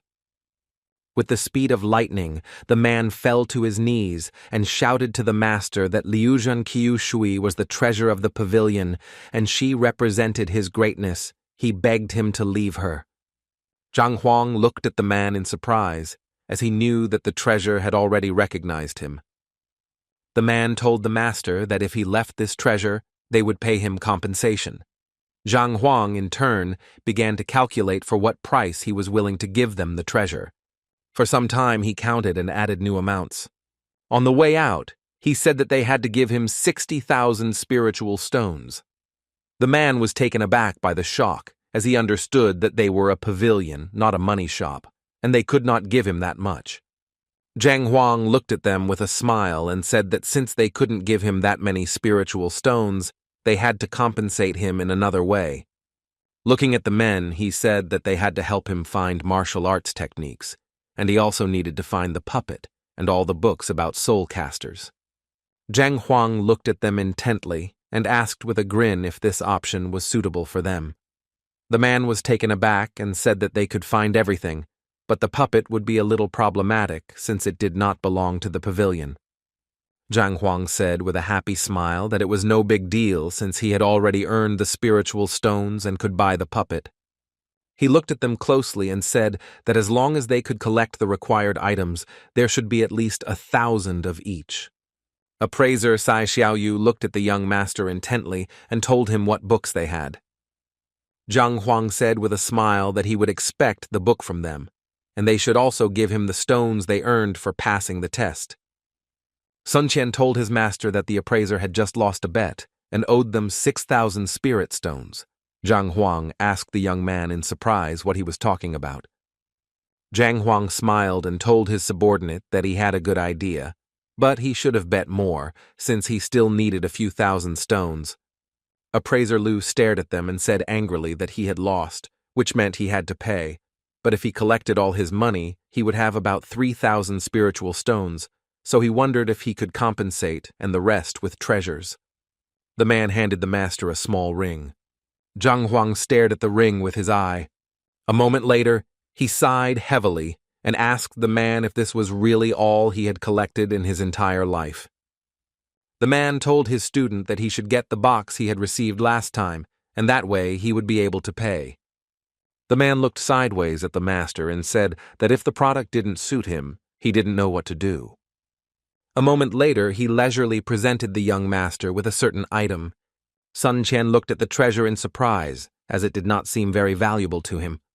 Appraiser Sai Xiaoyu said with a smile that this item was dug up in an ancient place many years ago, but unfortunately, they still couldn't figure out what it was. He slowly handed over the product with a smile, since, unfortunately, he had little information about it. Zhang Huang took the treasures with lightning speed and said that he would look at everything now and appreciate it. Zhang Huang was momentarily stunned as he saw that in front of him was a box.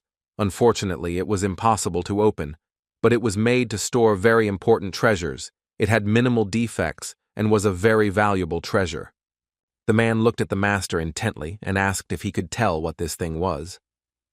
Zhang Huang said with a smile that he didn't understand what it was exactly, and it might take him some time to study, but in response, he said that he was willing to accept it as payment for the debt. The man sighed heavily because he did not expect that such an unknown box would cost so much. The appraiser looked at the young gentleman intently and said that the auction was about to begin and they should go there. Zhang Huang slowly followed the man, but he also managed to see all the items that were put up for auction. He looked closely at all those gathered, for he saw that there were worthy people there. Zhang Huang asked the appraiser if this auction was not held by their pavilion. The man said that it was not, and they were holding it in cooperation with the Yipin Pavilion, and this was their job. Appraiser Sai Xiaoyu said that they are engaged in the identification of objects, and they are looking for goods and gathering guests. If they were to do all this, they would not have enough strength for everything else. Zhang Huang looked at the appraiser and asked if he recognized the puppet, as he wanted to know how it came to be. The man said that a month ago an old man came to the pavilion and asked him to evaluate the item. He said that it was made of gold and iron. It looked like a golden statue. After a long study, he came to the conclusion that this puppet was one, and they decided to put it up for auction. He said that the golden man is incredibly hard. This can only be done by absorbing gold and iron during life, and then using a secret method, the whole body is flexible and hard. No slits, he breathes. He can be controlled through the third-level technique. Zhang Huang asked in surprise, could it be that golden people are not cast, but the souls of real people are placed there? The man said that this was not so, because man-made puppets, like certain treasures, would acquire spirituality over time. The human soul had no way of getting into the body of an already created puppet. He said that the ordinary puppets, the others, are made of real people. Their body is covered with iron and gold, and they are not only invincible in defense, but also extremely strong, but more importantly, soul casters, can perfectly fit the soul into the puppet and are able to follow it, but the body of the puppet will be very weak. Using spiritual energy, they eventually make them invincible. The soul caster, as well as the poison caster, causes fear in people. Gavrili, with the help of powerful control over the soul, can suck the soul out of a person and turn the body into a golden puppet.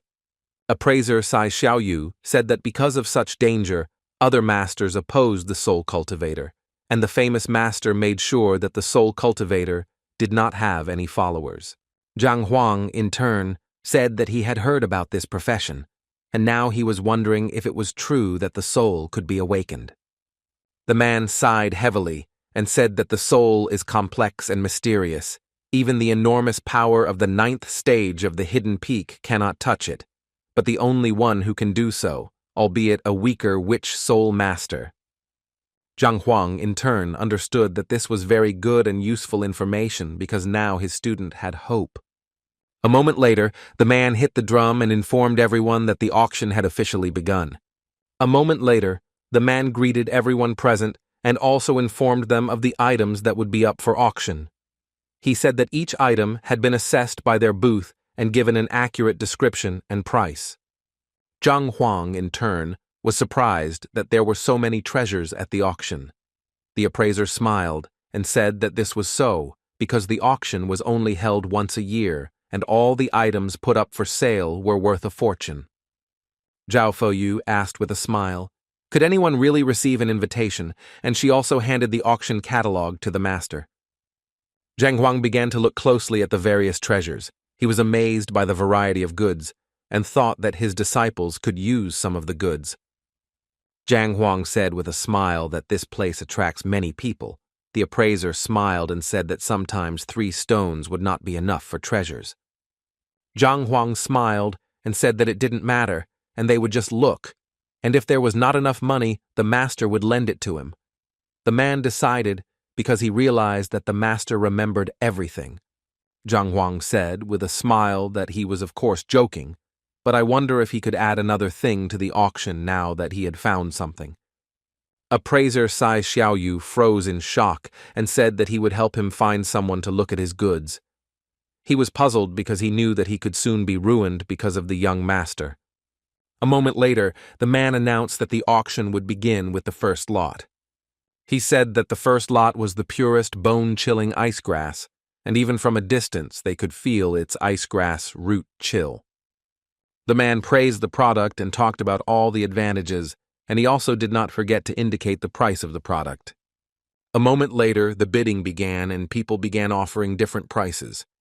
Zhang Huang was momentarily stunned as he realized that the auction was really hot, as this item had a market value and an auction value. A moment later, Mr. Lu Yi entered the room and greeted everyone present. Appraiser Sai Xiaoyu introduced the master to the young man with a smile and said that he could contact him with any questions. Zhang Huang said with a smile that he would like to add an auction item. The man was taken aback and said that the auction had already started and he would not be able to do this. Zhang Huang smiled and told the man that he shouldn't be so quick to give it up, but should take a look first, since he had a very rare treasure. Appraiser Sai Xiaoyu, in turn, knew that this was wrong, because if the young master had some kind of treasure, he would have asked about it in advance, but he did not want to interfere at all. Zhang Huang, with lightning speed, placed the treasure on the table and said that they should see if he could sell it. The appraiser was shocked. He shouted at the young man that it was an incredible thing and he would not advise selling it. Zhang Huang looked at the man with a smile and said that if he was so sorry to sell this product, then he could buy it back. A moment later, he named the price for which he was willing to sell. The man was shocked because he understood that someone would soon kill the master and he would dance on his grave. The man was taken aback and told the young master that he could continue the discussion, as he understood that he would not be able to find this amount. Zhang Huang looked at everyone present and said that this treasure was real and they could appreciate the goods. The man said that he did not need to appreciate it at all because the painting was genuine. Zhang Huang looked at the man with a smile and said that it was very good and they should take it to the auction and sell it for a certain amount. The man was taken aback and told the young master that the painting was of very high quality and full of energy, but he wanted to sell it for too much money, and it was simply impossible. Zhang Huang was momentarily stunned, as he didn't really know the cost of the item. He asked in surprise if it was really that much. The master looked at him intently and said that the painting was worth 500 spiritual stones at most. Zhang Huang was momentarily taken aback by the shock. Zhang Huang, in turn, knew very well the origin of this painting and what it was capable of. He did not understand why they wanted to pay such a small amount for it. Sun Qian looked at everyone present with anger and said that they should not deceive them, as a painting of such quality should be worth more. The master looked at everyone present and said that the master of the painting was very famous in the alliance, but unfortunately he did not stay there for long and did not leave so many works, and he could not be sure that the painting belonged to him. Zhang Huang knew very well that this work only came from the library, but he knew that he could not show it to others. The man looked at Zhang Huang intently and explained why they couldn't sell it for that much. Zhang Huang said that they could just say the name out loud, and that's it. Master Lu said that it is not so easy to give a name to a painting because each person thinks differently and perceives a painting by looking at it. So it is possible not only not to increase the cost, but also to damage the original style of painting, then the cost will drop sharply. Zhang Huang said with a smile that since the title would increase the value of the painting, he would do it himself. Everyone present was shocked. They wondered if he was really that obsessed with money. The men knew that giving a name was not that easy, and in recent years they had never heard of anyone succeeding in doing so. Appraiser Sai Xiaoyu looked at the teacher intently and told him to think several times, because in front of him now were the treasures that his ancestors left him, and if he made a mistake, not only would the painting lose value, but he would also destroy a valuable work of art. Zhang Huang asked with a grin why he shouldn't do it, because if he could complete the task, the painting would increase in value. The man was taken aback and said that he might not be able to do it. Sun Qian smiled and told the master that he should have faith in the young master. He smiled and asked about the bet, since he was confident that his master would be able to complete the task. The appraiser was in shock. He understood perfectly well that if he made a bid, he would be robbed blind. The man looked closely at the young man as he understood that he could possibly cope with this task. He was taken aback and said that he would not bet. Zhang Huang, in turn, wasted no time in starting to carry out a small task. The man froze in place from shock and surprise because he did not expect to see anything like this. Everyone present was shocked as they saw that the master had made the painting make a breakthrough, not only gave it a name, but also helped it rise to the 7th level. All those present froze in amazement as they saw a truly beautiful picture. The man looked at the painting intently, as he never thought he would be able to see something like this. Zhang Huang looked at the master with a smile and asked, "How about the 5,000 price policy?" The master was taken aback by what he heard. He did not know what to answer the young man. He understood perfectly well that this painting could cost that amount, and even more. Despite the price, many would want to buy it. He was surprised, since it was all in a couple of words. Master Lu asked the young man in confusion if the painting was really called Drunken Vision. Zhang Huang said with a smile that everything was exactly like that, because the master had written it during a drunken get-together. The appraiser looked at the young man in surprise and asked what kind of birds were depicted on the card, since he had never heard of them before. Zhang Huang said that they could see a phoenix. Appraiser Sai Xiaoyu was surprised, because he knew that a phoenix had fiery feathers, golden claws, a flaming head that was larger than usual, and the bird itself was longer and thinner. Zhang Huang said with a smile that the author drew it when he was not completely sober, so he drew it incorrectly. All those present looked at the master in surprise and asked if he really wanted to say that the great and famous master had drawn something incorrectly. Zhang Huang, with a radiant smile, said that everything was right. For this reason, he gave such a name to the painting because it would entail and a blow. But it would be wrong to give up such a charm, and all the indications of the name of the work were stewards from history, but he managed to see the details on the painting itself. Appraiser Sai Xiaoyu looked at the young master in surprise and asked how he was able to do this. Zhang Huang said with a smile that this was just an experience. In order to understand what was going on, sometimes one should only work on oneself and communicate with stronger masters. He said that they should take a closer look at the painting. Everything was clearly visible on it. Appraiser Sai Xiaoyu, in turn, froze in place in surprise as he understood that the person in front of him was truly a genius. He wanted to immediately return to the Alliance and tell about it, as he understood that the young man would receive rewards and honors for his work. Zhang Huang looked at everyone present and said that the auction was not over yet, and they should return to him. A moment later, they put up for sale a new miracle, painting and calligraphy. The man looked closely at everyone present and described the lot in detail. A moment later, the man said he wanted to buy it and set a price accordingly. Other buyers began to whisper, because they saw that this lot was very expensive and did not know whether it was worth it. But after a few minutes, the men began to quarrel among themselves, and each offered his own bet. The man looked at the young gentleman and asked if he was really interested in the painting. The young man said that it was indeed so, and the painting was indeed interesting to him, although it was a small thing, but putting stones into a painting was a divine blessing. He said they could wait a little and then offer their price. The man looked at his master with concern and said that he was very worried that they might not have enough for the golden puppet. The young man smiled and said that he had already inquired about this matter, and it seemed that the pavilion did not intend to sell it for spirit stones. The man was taken aback and asked the gentleman how they would buy this valuable item then. The young man smiled and said that he had heard that this guy's life would soon come to an end, and without cultivation, he would not be able to extend it, no matter who offered it or how much. He said that the stones were just a simple set of wealth numbers and were worth nothing because one day the world would collapse. The man sighed heavily and told the master that if they had managed to get the jade talisman, everything might have been different. He looked at him intently because he knew that his master had an incomparable talent for understanding. The young man said with a smile that he shouldn't say that at all because the top three were incomparable. A moment later, he said they needed to make their move.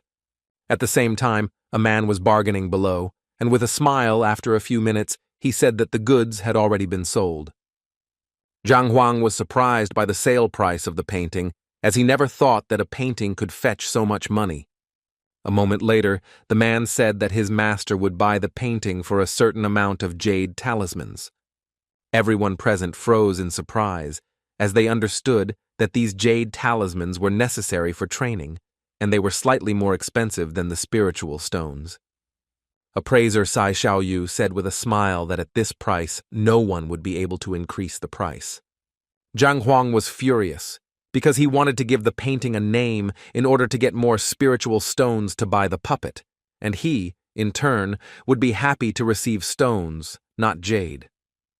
Zhang Huang was shaking with rage, because he knew that he didn't need the jade talisman at all, and he couldn't believe that the guy bought his painting with some nonsense. Zhang Huang looked at the appraiser and told him to send a message to the manager and say that he did not need jade talismans. He only needed spiritual stones. The man was surprised, because he knew that many could not even dream of talismans.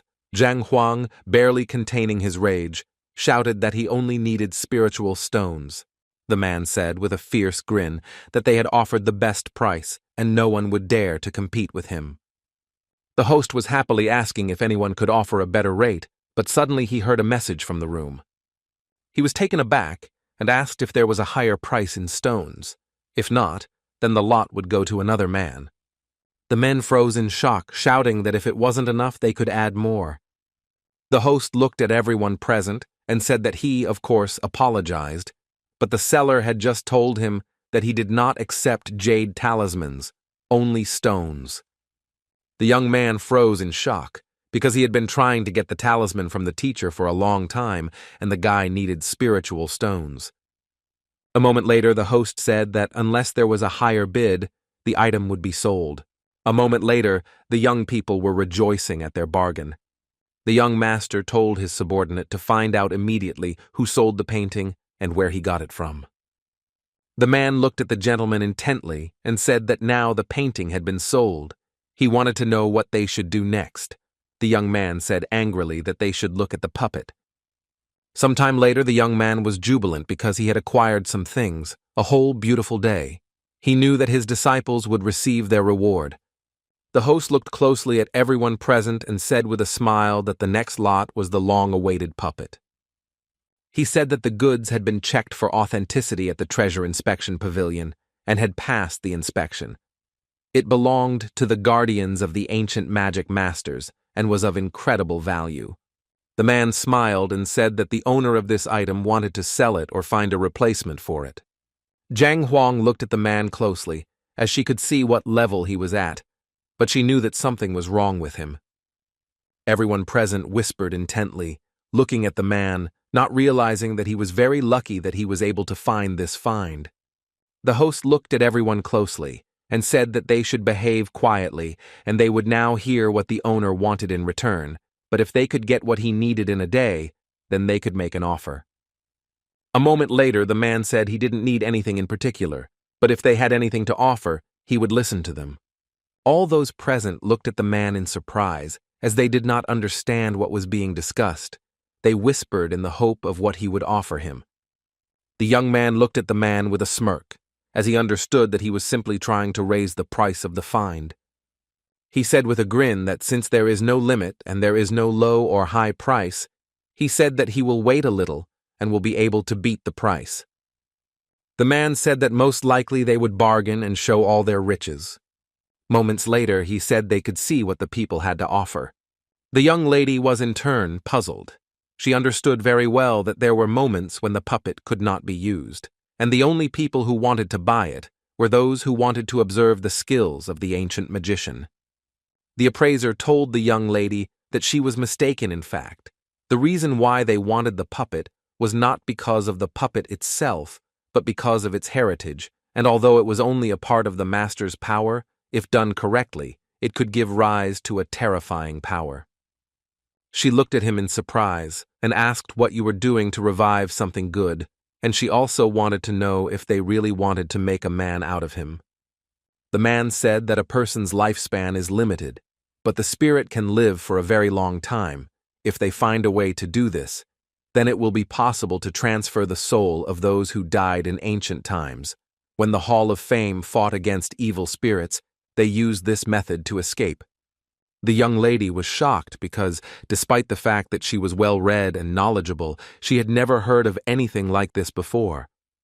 The man sighed heavily and said that this was exactly the case, and he only learned about it after studying countless books on the subject. Zhang Huang stood up with lightning speed and walked to the side, looking at everyone present. He said that he was completely confident that buying a puppet would be a bloody battle. Zhang Huang sighed heavily and said that dying old people, in particular, would be very happy to live a little longer. After some time, the man offered a mid-range weapon made from heavenly concentrate. The man sighed heavily and said that the probe into the celestial sphere was indeed unusual, but it was clearly not enough. And in order to be equal to the puppet, he will make another proposal. Namely, the master's breathing is weak, he must be not very healthy. Another man offered him 1,000-year-old blood ginseng. The men were shocked, as they understood that ginseng was very valuable and was only made by great alchemists. Whereafter me, the man said that he had a set of techniques of the spirit realm level that are suitable for any body type. For some time, everyone present bombarded the man with various proposals. After some time, the man looked closely at everyone present and informed them that their treasures were very valuable. But alas, this was not what he needed. Everyone present was taken aback, because they wanted to know what exactly he needed. The men were furious because they realized that the old man was just playing with them. Zhang Huang looked at everyone present, as he was just about to say something but suddenly fell silent. With lightning speed, the young man moved to the library to find the shortcomings. The man smiled and said that he knew for sure that they all wanted to buy the puppet, and if anyone could give him the treasure he wanted, he would not only get the goods, but also learn everything about the puppet's owner. In turn, all those present were surprised, because they understood perfectly well that the Hall of Masters had destroyed them all. But if someone can become a new master of the soul, then he will instantly become a new genius. Everyone present understood perfectly well that ancient masters who deal with souls are the most profitable profession. For some time, all the men discussed this topic. The man looked at everyone with a smile and said that if they had something that interested him, he would be happy to exchange the puppet. The buyers were furious because they thought the man was just making fun of them, and they didn't understand why they would take his goods if he refused to exchange them. The host said that there was no violation of order, because the man had already paid the given price for the auction, so no matter how the auction went, no matter what means were used, the auction house would not lose. The young man looked at everyone present and said that he did not want to make a fuss, but he did not even want the yarrow tree. The man looked at his master and said that the old man was not just looking for something better, but was trying to sell it at a high price. The man was alarmed and asked the gentleman if he was ready to sell this product. The young man said that he was ready to part with it. A moment later, the man offered the old man their price. Zhang Huang, in turn, asked his companions how expensive this rate was. The young lady said that for a long time, the master may have a problem that he is stuck at one level and cannot move to another, and therefore this product can help a person. She sighed heavily and said that now there was no point in even offering anything because they really had offered something very rare. A moment later, the man sighed heavily and said that he agreed to the exchange. Everyone present was surprised that he agreed. The young man looked at the man with a smirk, as he knew that he would not be able to refuse their offer. Zhang Huang, in turn, was surprised.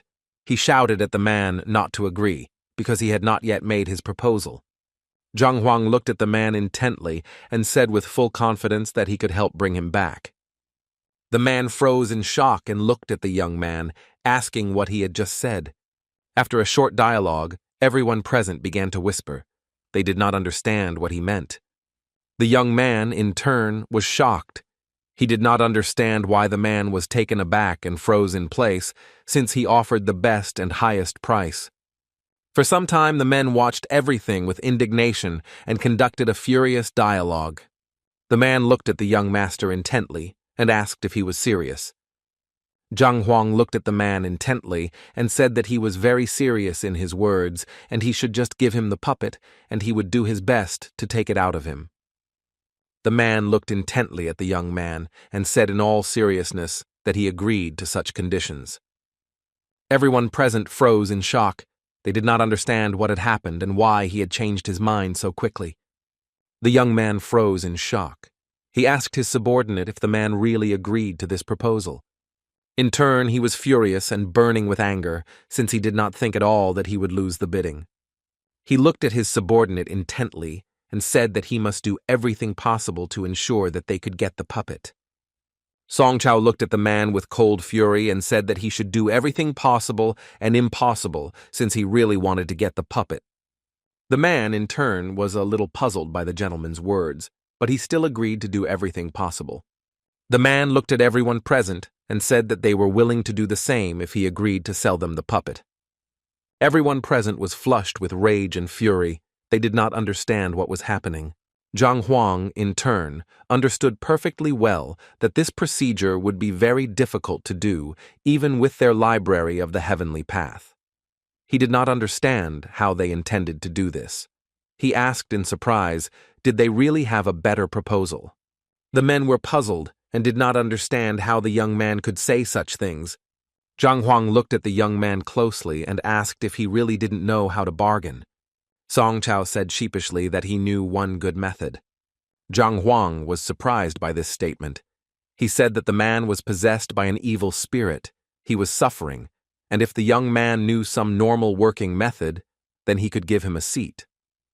Song Chao, in turn, was shocked, since he had abandoned morality, and now the master was saying that the man was possessed by an evil spirit. All those present were surprised, as they understood that he was looking for treasure in order to drive out the spirit. Appraiser Sai Xiaoyu was very alarmed by all the commotion. Song Chao looked at everyone present and said that he knew about the evil spirit that was holding the soul, destroying it and involving it in sins. He did not know how to deal with such a thing. Zheng Huang said that obsession is like a strong poison that merges with the soul, and since he sees the root of the problem, he can tell you in detail what can really help.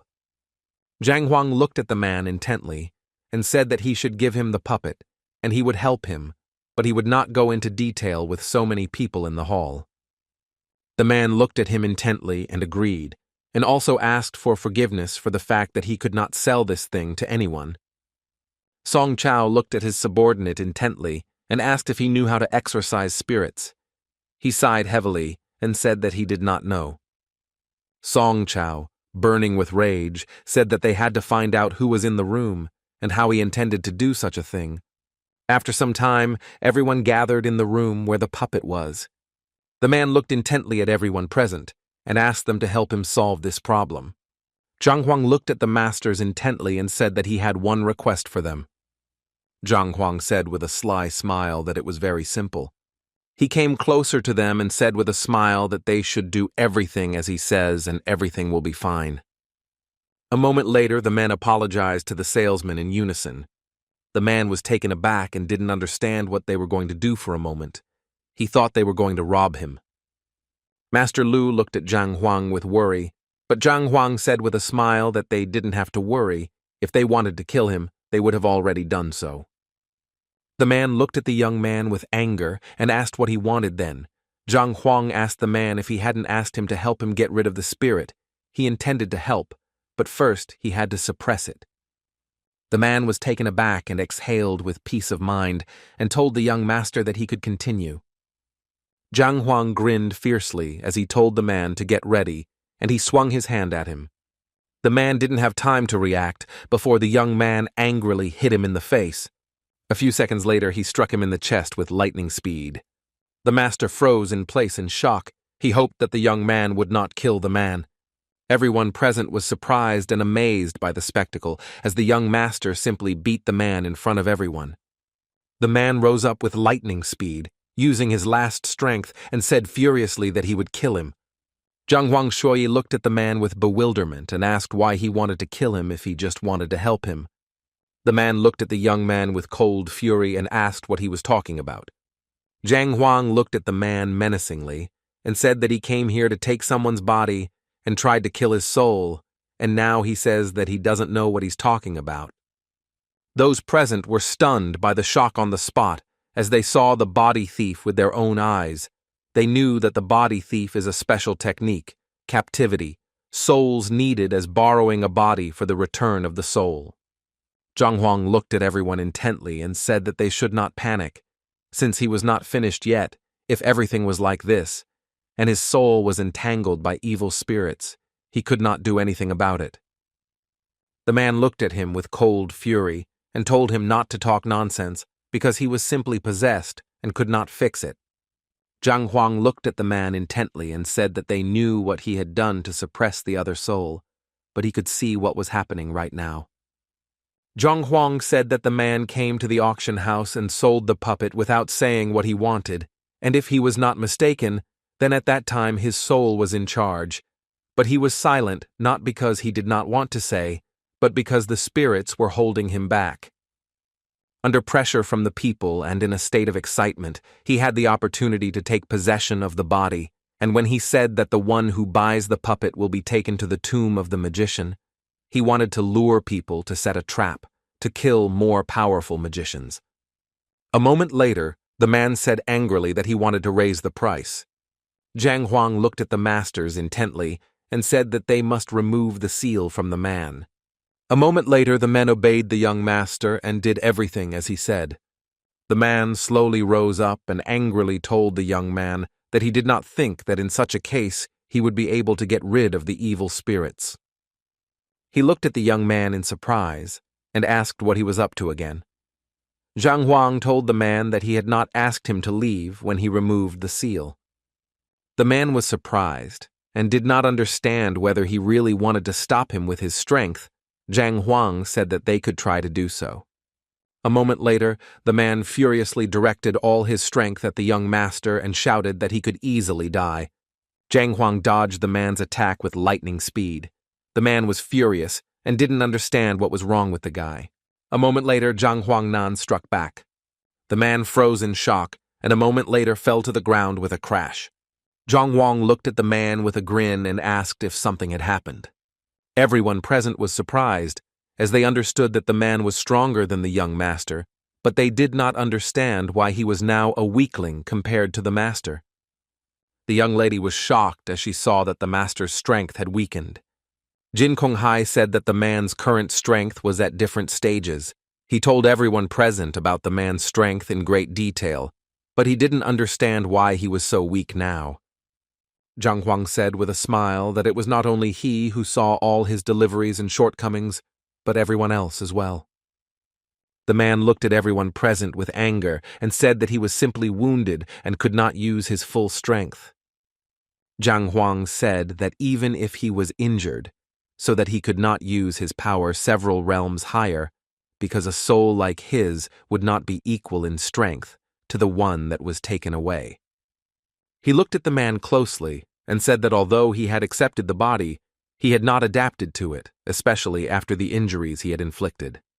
He sighed heavily and said that the body and soul were not compatible with each other. Zhang Huang told the man that even if he was not possessed, he specifically said so that they could help him get rid of the second soul. Zhang Huang understood perfectly well that they wanted to get rid of it with his hands. The man looked at the young man with anger and said that he had seen everything himself, and he could not pretend any longer, and would not. Zhang Huang said that what he just said was actually his guess. If he didn't admit it, he would continue to guess what the problem was. The man smiled and said that his soul was the master of the body, but even if he knew about it, there was no point in it unless he could kill him. The men began to tell the young master that the soul was so mysterious that even the souls themselves could not fully understand their nature, and he was now in charge if the other soul did not survive this murder. The man smiled and said that he could make a deal. Many people saw it with their own eyes. If something goes wrong, the treasure gallery or auction house will get a bad reputation. The man said he had one suggestion. He could take the puppet, but he had to help him destroy the soul of the original owner. Zhang Huang said that this was a very good idea. After all, his target was a puppet, and now that she had no need to figure things out and get into trouble, the man froze in shock and wondered if the master was playing some kind of double game right now. The young lady understood very well that a teacher who occupied a high position had to bear responsibility, even though they did not know the old man's name or his origin. She said that he was captured by the soul of a magician, and his life was in danger if he couldn't cope on his own. She wanted to see what the young master would do in such a situation. Zhang Huang said that he thought he had misunderstood the situation. He just wanted to get rid of him because the man's body did not belong to him and he had no right to it. The man said that the silver needle could not do anything to the soul. Zhang Huang threw the needle at the man. Moments later, the man was already kneeling. Within seconds, the man was screaming in rage as power enveloped him. A moment later, he fell to the ground with a crash. Zhang Huang sighed heavily and said that it seemed like he had left. A few minutes later, the man stood up and was taken aback. He wondered if his body had returned. Zhang Huang looked at him intently and asked how it felt when he regained full control of his body. Luoja said that although he was depressed in his soul, he knew what was happening here. With sincere relief, he thanked the master for saving him. A moment later, a young man sneezed in the distance. The man was taken aback and shouted that the soul was stealing the body. After all, when everything happened to him, he felt a cool breeze and sneezed too. Sun Qian looked at everyone present in surprise and asked if it had really been stolen. Luoja said excitedly, "The guy is as cunning as a fox. He must have known that if he stole the body by force, the master would take it out. For this reason, he found a new body and hid." The man looked at everyone present and said that based on the description he had read, they would be able to detect a soul if he took over someone's body. Zhang Huang was furious, because if he knew that something like this would happen, he would have injected more power and killed him on the spot. Zhang Huang looked at everyone present and asked them to move aside. Looking at his manager, he asked him to use some techniques. A moment later, the young man did everything as his master asked. Unfortunately, nothing happened.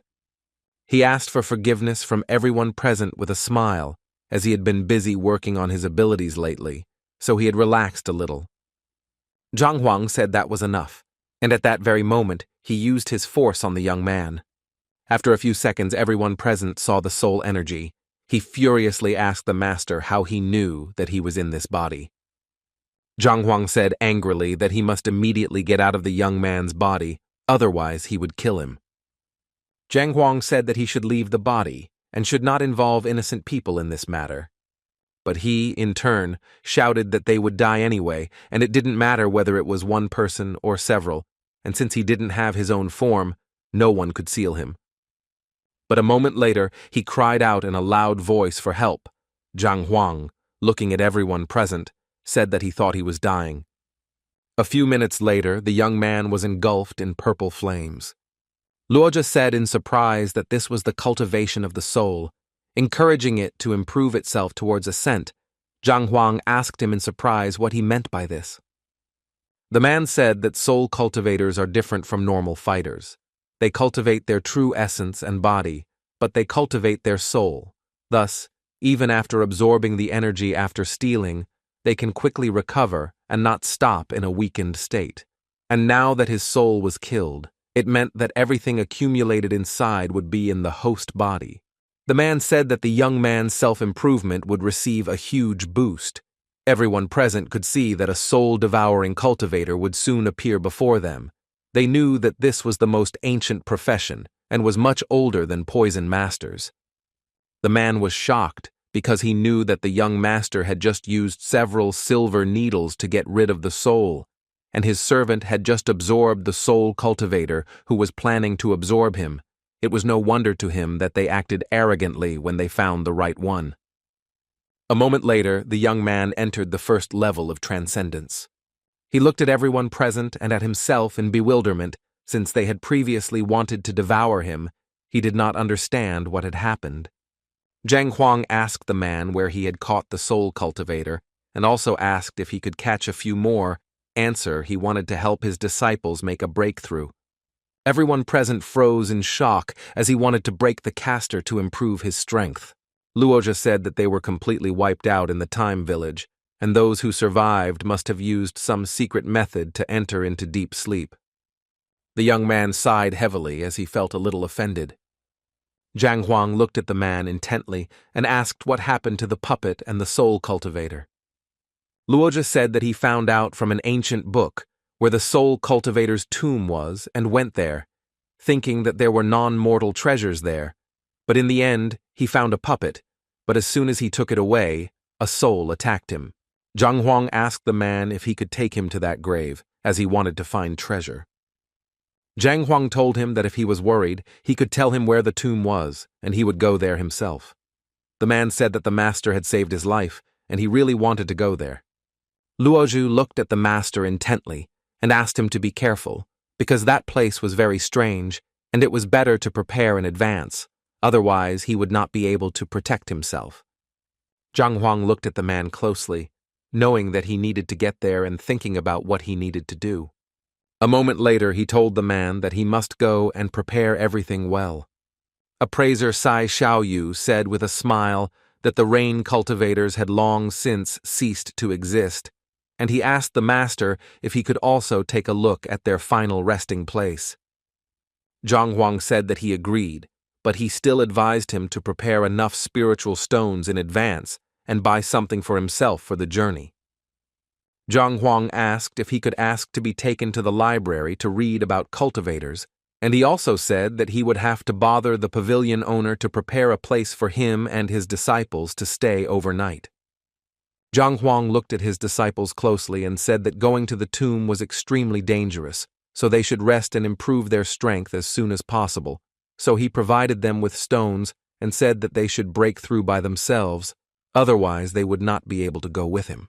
Sometime later, the appraiser brought the master to the library so that he could study everything better.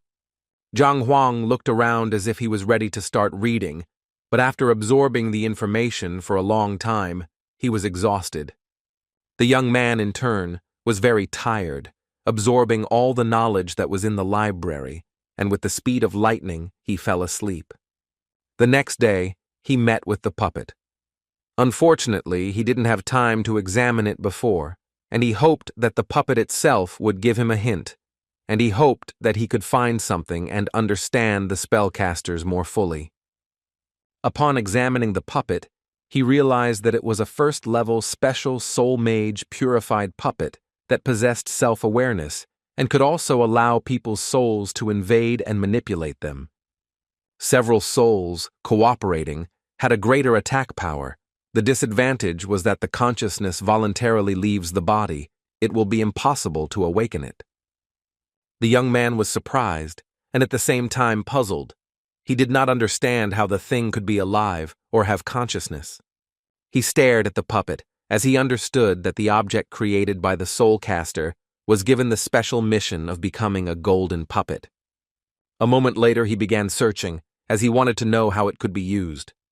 Zhang Huang sighed heavily because he knew that it was sold at a very high price at the auction house, but in the end he was able to buy it, and he can only use it as a shield. A moment later, he took the recently purchased box out of his pocket, as he wanted to know what it was for. A moment later, he was taken aback as the box in his hands became hot. He was surprised because he noticed a complex mechanical structure with controls. After a few seconds, he froze in surprise as he saw that there was something inside. He slowly unfolded the parchment and began to read. Zhang Huang was surprised because he saw the art of movement in front of him. He looked closely at the parchment as he wanted to see the flaws, but after a few seconds he froze in surprise, as the flaws were through the roof. He would never have thought that things created by such a great master could be so incompetent. He froze in place for a moment, as he remembered that the movements of the heavenly path were also an art of movement, so he could combine them. A moment later he made the combination. A few minutes later he noticed only a few days left until the Chets. Zhang Huang studied the new information closely. He understood that although there were shortcomings, as expected from the master, what he now had in front of him was an excellent piece of work. The young man, Yu, in turn, was delighted. He realized that he was holding only the first part, and he was impatient to find out what was in the rest. Sometime after absorbing all the knowledge, he was floating in the sky. But after a while, he fell to the ground with a crash. He understood that the force was very powerful. The flight also impressed him very much, but the consumption of true energy was too great. In turn, the young man was a little puzzled, as he had learned an amazing martial art, but could not perform it and pass it on to others. He thought about everything that was happening for a while, but after a couple of minutes, someone called him. The young man looked at the young gentleman intently and said that there was a guy who would like to meet. Sun Qian said that he didn't know who that person was, but he had already asked about the master several times but didn't say his name, and he was very arrogant, so he made him angry. Zhang Huang, in turn, wondered if there was anyone in the world more arrogant than him. After a moment of pressure, he told his manager to take him to the man. At the same time, the men were sitting in the waiting room, waiting for Zhang Huang. Song Chao said that he was of course a 4-star master, and it was easy for him to see the problems in his training. He would give him some advice, then he would give him everything himself. Sometime later, some young men entered the room and asked if they were the ones who wanted an audience. Song Chao introduced himself and greeted the young master with lightning speed. Zhang Huang greeted the man in return. Appraiser Sai Xiaoyu ran into the hall and told the master that he had collected everything he wanted. Zhang Huang was surprised that the man did everything quickly. Zhang Huang, on the other hand, didn't expect to collect so much information, but he knew that they would be able to extract a life-enhancing technique. Appraiser Sai Xiaoyu smiled and said that he tried to do everything as quickly as possible, and also said that he reported to headquarters that the master had passed the treasure stream, so he wanted to hand over the badge to him. Zhang Huang was surprised, because he didn't expect to receive the 5-star appraiser badge, because he knew that it was too easy to obtain such a status. For some time they entered into a casual dialogue with each other, while the master stood at a distance. Song Chao, in turn, was burning with rage, since he was a great master and he was simply ignored, and this was done right in front of him. Song Chao sighed heavily and, holding back his anger, told the masters that they should not allow themselves to behave like this. But at the same time, the man told his master that the masters had already left. Song Chao, in turn, was taken aback, because he did not expect such an attitude towards himself. Song Chao was angry because they ignored his words and simply turned around and left. With lightning speed, he rushed towards them and told them that they should stop. Song Chao glared at the master with anger and asked what was wrong with his cultivation, since he was not aware of the danger.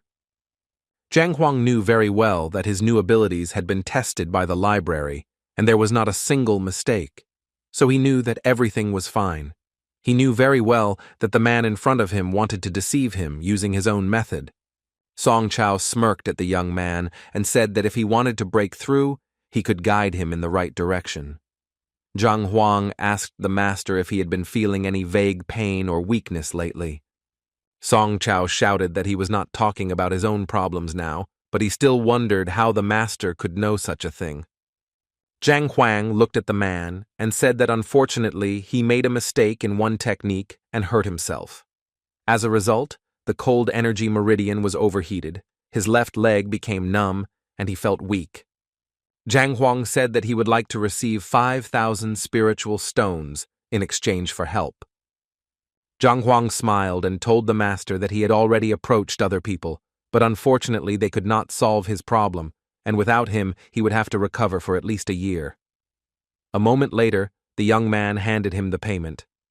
Zhang Huang said with a smile that the method was very simple, and he needed to direct the true Qi along the meridians. Everyone present froze in shock on the spot, because they did not expect this. A moment later, Zhang Huang wished the master a good day and went about his business.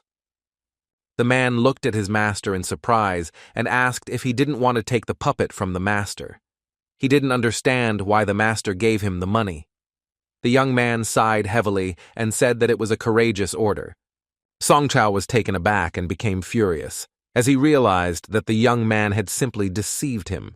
Song Chao understood very well that someone who was recognized by the Hall of Masters automatically had the ability to persuade people. He wondered if a master had been recognized by a large number of masters. Song Chao was furious. He did not understand where the master came from and how he could become more powerful than him. The man, looking at the gentleman, asked if he had asked about the puppet. The young man consoled him and said that he had forgotten to do so, but he told the man to go and ask about everything carefully. The man rushed to the master with lightning speed and asked him to wait a little. The man said that they wanted to buy the puppet and offered him the disciples' talismans. Zhang Huang said that he needed 40,000 stones. The man looked at the master in surprise and asked if he was really selling such a relic for spiritual stones.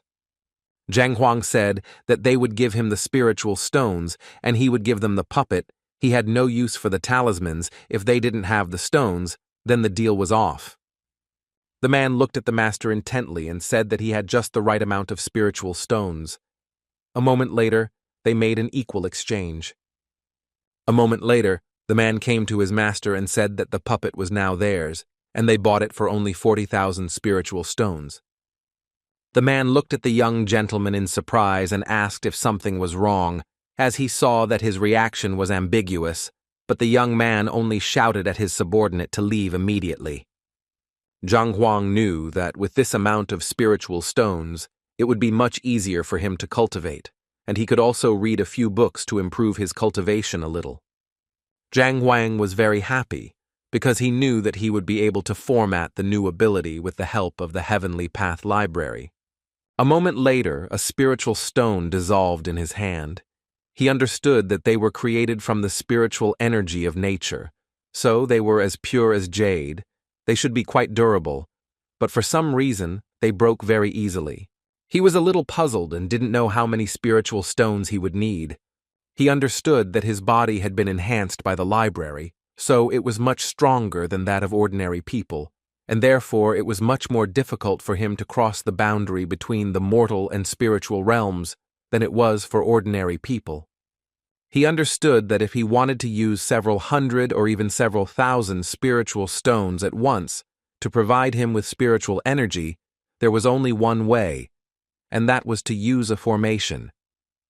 Zhang Huang asked the master if there was a formation master guild in the city. The man said that they indeed had such a guild. He asked me if the master was already planning to buy some formations. Zhang Huang said with a happy smile that it was correct, and he wanted to look for something useful. A moment later, they were happily walking into the guild. Appraiser Sai Xiaoyu about the guild leader, who was his old friend. Some time later, they came to the Formation Masters Guild. Zhang Huang understood perfectly well that it was almost the end of autumn. It was already cooler outside. He did not understand why this place was warm, like spring. The man said that the guild had placed a formation in a place like this, and for this reason it was always warm here. Zhang Huang Bell was surprised that they placed a pharmacy for the sake of people's comfort. A moment later, they met my man, who informed them that the master was currently cutting out the formation layers, but he would take them away. Sometime later, the man entered the workshop and told the master that someone had come to see him. The master was surprised because he did not expect to see his friend. With lightning speed, he rushed to his friend and said with a smile that he was usually the one who went on the search. Appraiser Sai Xiaoyu introduced the young master with a smile and said that he would like to purchase some plates. The man looked at the master intently as he saw that he was very young and there was nothing special about him. He did not understand how he had earned such respect for himself. He looked at the young man closely and asked what kind of layers he was looking for, since he had a lot of interesting things in his collection. Zhang Huang said with a smile that he wanted the formation of the spiritual assembly. The man said that the spiritual gathering is used for cultivation. The large factions usually set them up in a certain place to gather spiritual energy and cultivate talents, but the strata are usually used for defense. He sighed heavily and said that he had never done anything like this before. Appraiser Sai Xiaoyu looked at the young man in surprise because he thought that he was going to buy a few plates to prepare for the trip. The man sighed heavily and said that he had never done anything like this before, but if he really needed it, he could express it to him, but it would take a long time to get it done. Zheng Jingfeng thought for a moment. After calculating all the costs, he said that it would take him at least half a month to do everything. Zhang Huang was surprised by this statement. Zheng Jingfeng angrily asked if the master did not trust his skills. Zhang Huang was taken aback and said that it was not that at all. Zhang Huang was puzzled and said that half a month was too much time and he needed to get it right now and he wouldn't even mind waiting for a few hours. Zheng Jingfeng turned around with lightning speed and told his friend that he should take his master and leave. Appraiser Sai Xiaoyu asked his friend to calm down a bit because the young master was simply not very familiar with formations, but he was very good at appraising various treasures. Zheng Jingfeng's expression changed in lightning speed when he heard the young man's status, and he immediately apologized for his rudeness. Zhang Huang said that everything was fine, and he did not need to ask for forgiveness. He said that if a man could not quickly fulfill his request, then he would like to ask if he had any moisture blueprints or spiritual assembly formation foundations. He looked at the young man closely and said that he had all of these, but they were useless if he didn't have a skilled master who could activate them. Zhang Huang said that he just needed to sell them, and he would figure out how to set them up.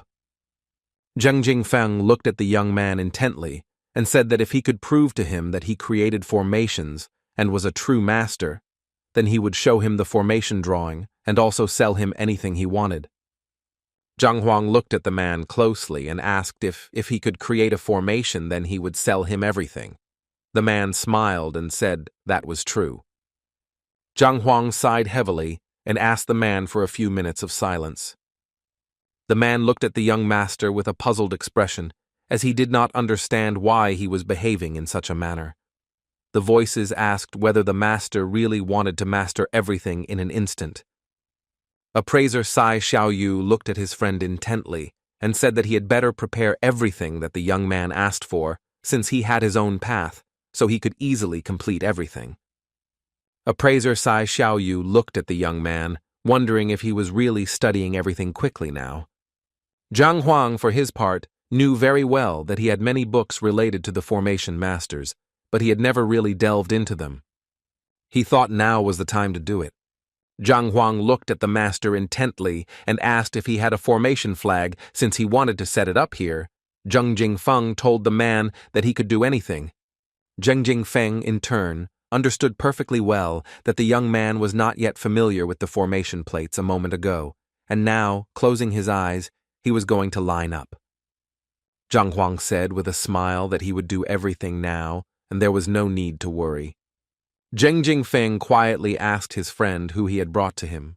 The man sighed heavily and said that the young master was indeed an impressive person. A moment later, Zhang Huang said with a satisfied smile that he was satisfied. Zhang Huang asked with a smile, didn't he have to show them his skills? For this reason, he created a formation for them. The appraiser Sai Xiaoyu looked at his friend in surprise and asked if the master had made a mistake. Zheng Jingfeng told his disciple to explain everything. The young man started talking about building a formation, but the young man also said that this meant that he only set everything up correctly, but in reality, it was not a formation. Zheng Jingfeng told the young master that since he was with Master Sai, he would not make a fuss because he was just fooling around, and for this reason, they should leave him immediately. Zheng Jingfeng told the young man that his formation did not activate spiritual essence, meaning that it was completely useless. Zhang Huang looked at everyone present and said that he was afraid that they would not be able to see clearly, so he stopped the formation. A moment later, the master stamped his foot and the formation began to work. A bright glow enveloped him. Everyone present froze in shock because they did not expect to see something like this. The man was surprised because he saw that the master had activated the formation in 1 second, and it was a perfect formation. Zheng Jingfeng said that creating a formation is like painting or healing. It is divided into the level of the power of the single formation, depends on compatibility with the environment, depends on whether it is able to use the energy of the environment. This kind of formation will be able to use the power of nature just like a spiritual weapon with intelligence, making it difficult for those trapped inside to escape from it. Zheng Jingfeng said that if there is 100% synchronization, it will be a perfect formation. Zheng Jingfeng said that they could introduce cultivation in the spiritual energy gathering formation. He understood very well that this kind of formation could be created using flags, but it could also only be created by a 7-star master. Zhang Huang looked at everyone present and asked with a smile if they could now sell him the flags and drawings for the information of the spiritual assembly.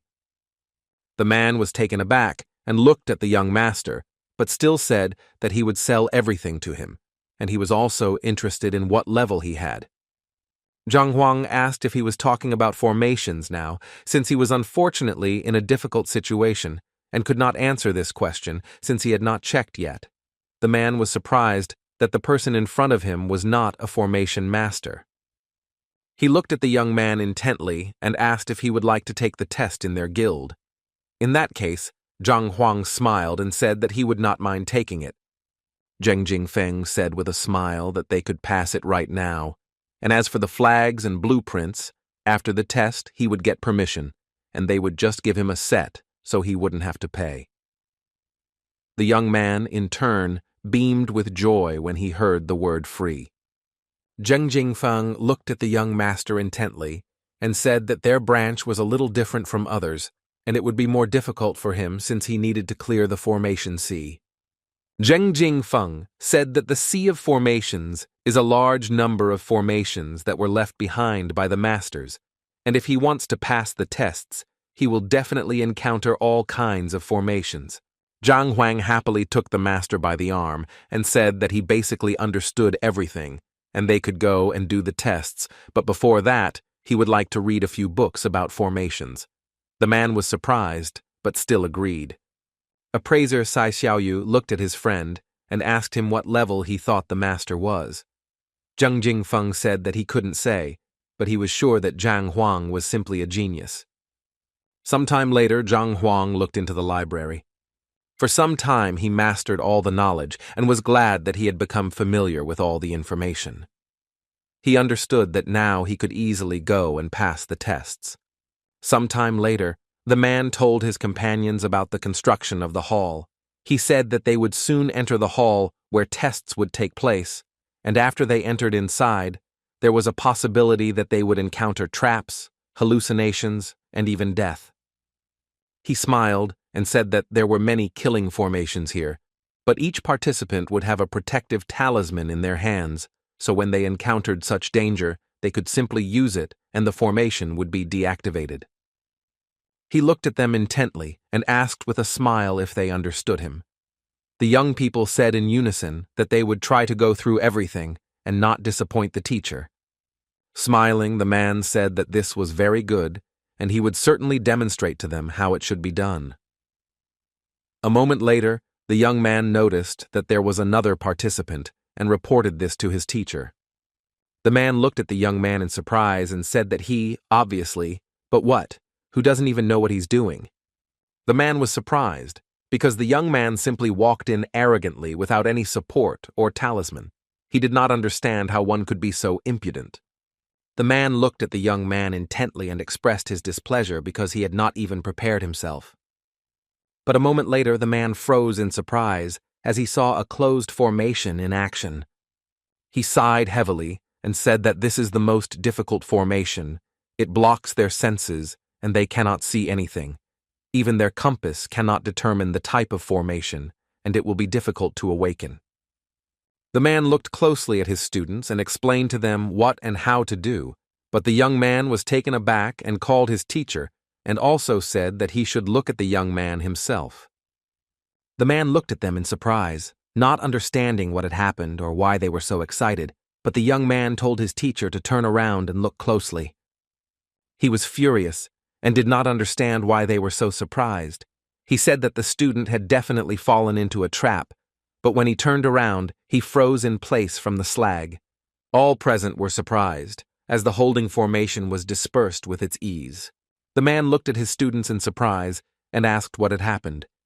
The young man was taken aback and said that he himself did not understand anything. He only saw how the young man stepped on the ground with one side, and that was it. The man was surprised and did not understand what his student was talking about, because he knew that with just one step, everything could not be destroyed.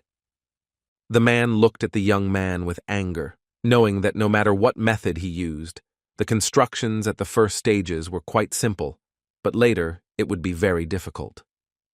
Moments later, Zhang Huang looked around carefully and felt a kind of haze around him.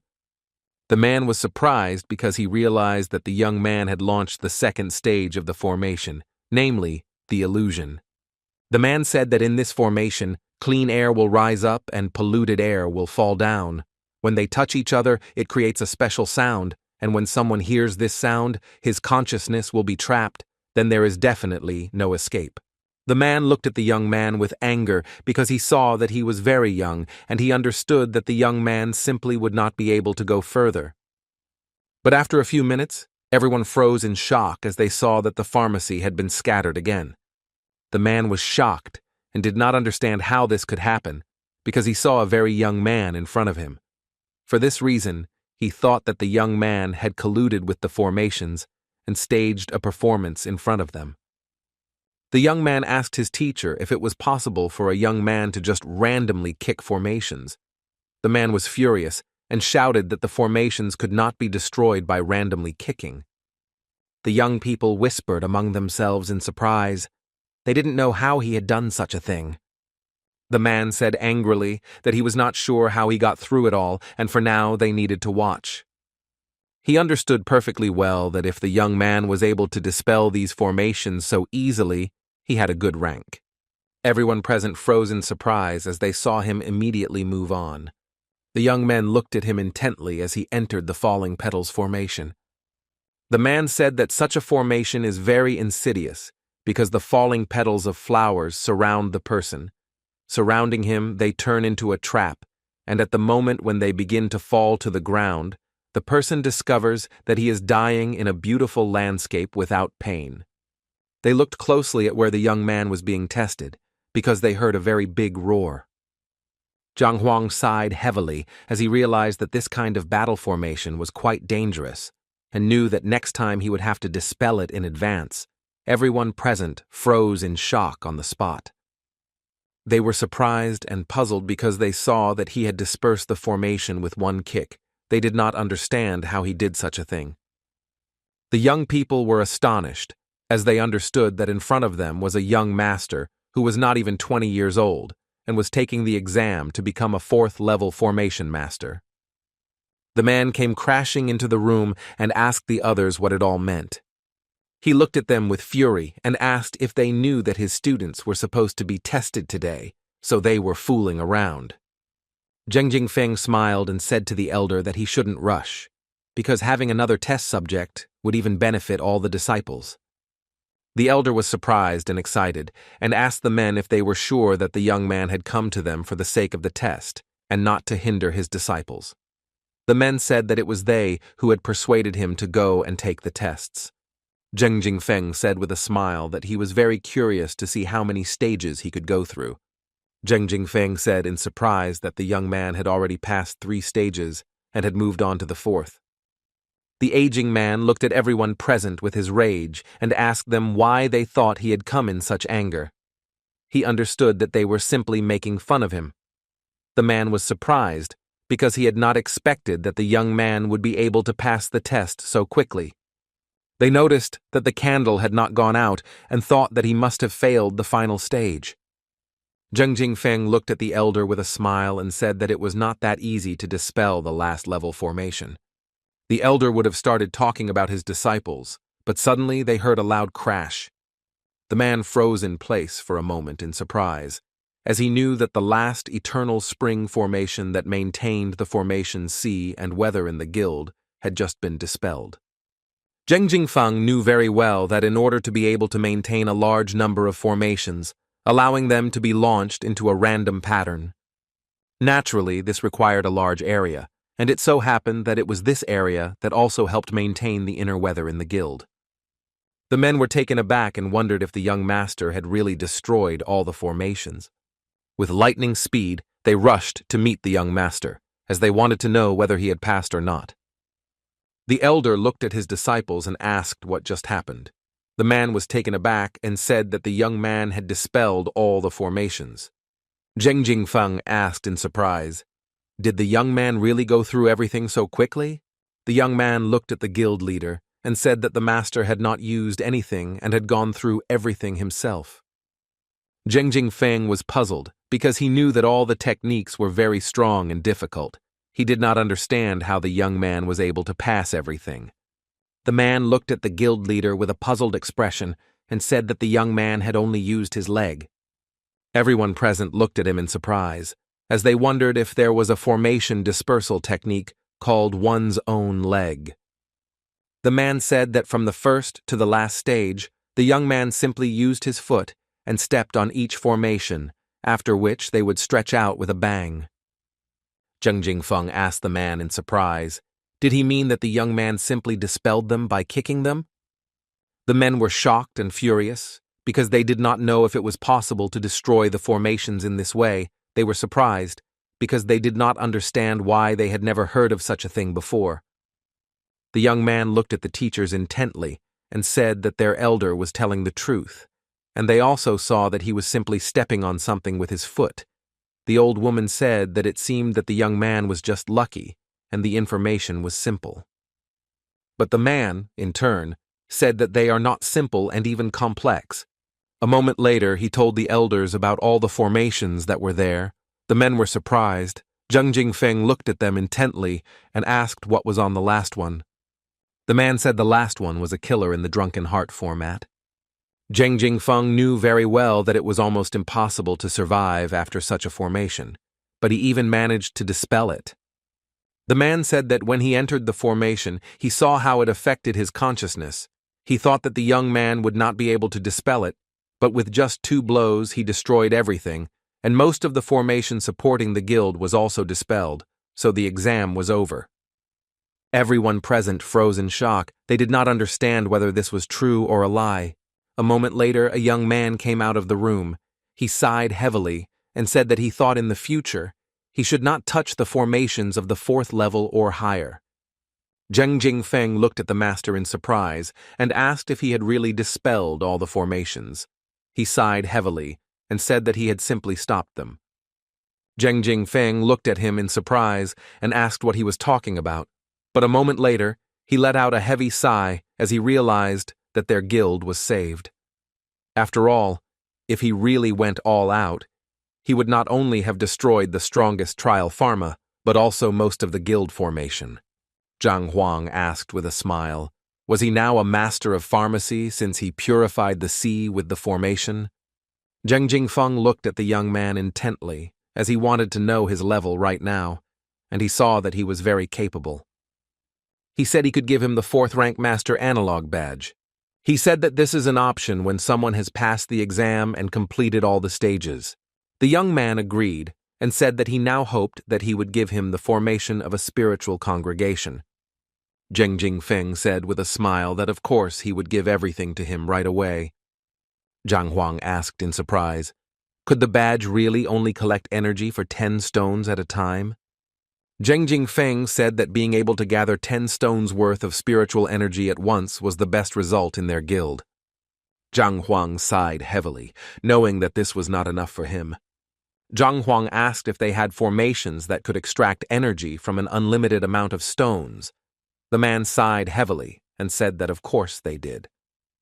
The young man was puzzled, because he understood that after spending half a day on passing the exam and other little things, in the end, he had achieved nothing. Zheng Jingfeng said that they would have to send a request to the Pavilion Guild, but it would not be approved.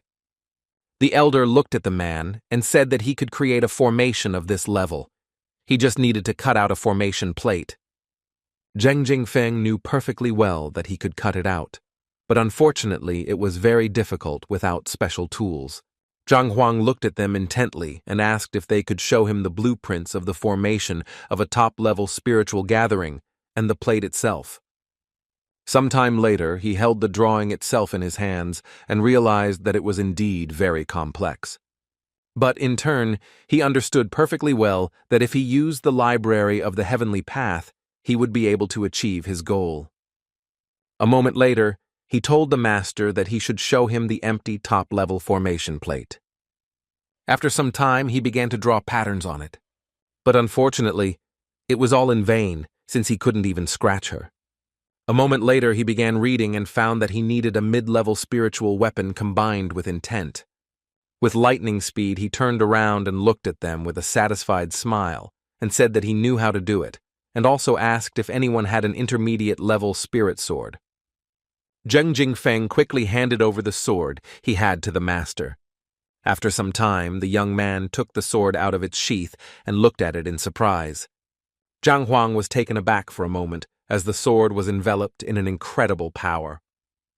Zheng Jingfeng excitedly apologized and said that he had had the sword for quite some time, so he was a little strange with strangers, so he asked permission to talk to him alone. Zhang Huang looked at the sword with a smirk and asked if he was really that wary of strangers.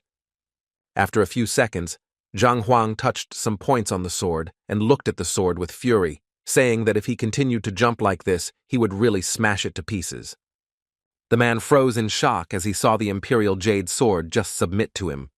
He was puzzled because he understood that he devoted a lot of time to the sword, even more than to his wife, and the young man simply touched him, and he already submitted to the master.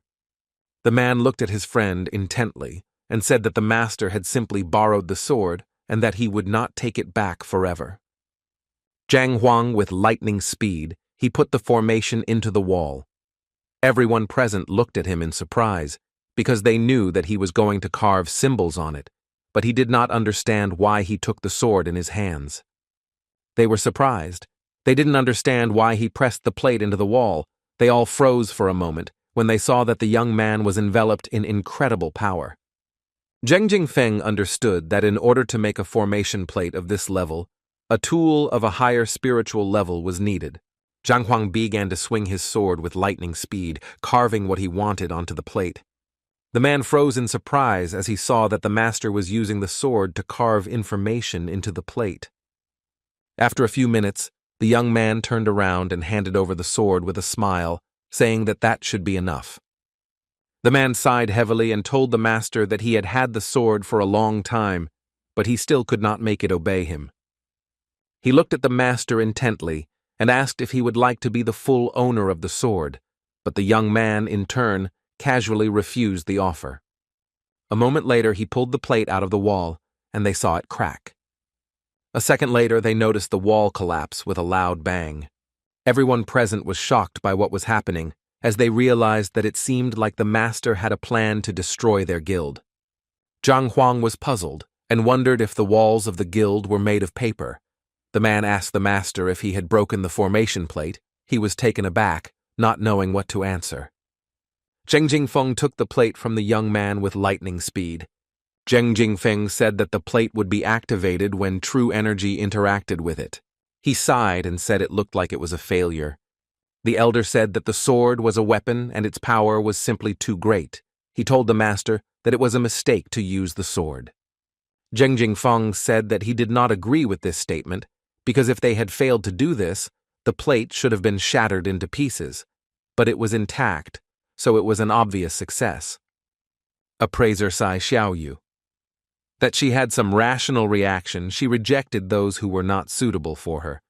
Zheng Jingfeng looked at the master and said that he did not need to give her his energy. She would activate herself. He said that if they activate it in advance so that they can contact it mentally, then they can easily activate it without energy. A moment later, he made a small cut on his finger and tried to activate it. After a few seconds, they saw a reaction as the great power enveloped them. Everyone present was surprised, as they did not expect to see Salt's powerful force. Zhang Huang looked at the guildmaster and asked how much he needed to pay for the blank plate. Zheng Jingfeng said with a smile that she was useless to him and he would just give her away. Zhang Huang said that they could accept such a thing for free and he could help make the Imperial Jade Sword recognize him. Zheng Jingfeng was very surprised by his lightning speed and agreed to the conditions.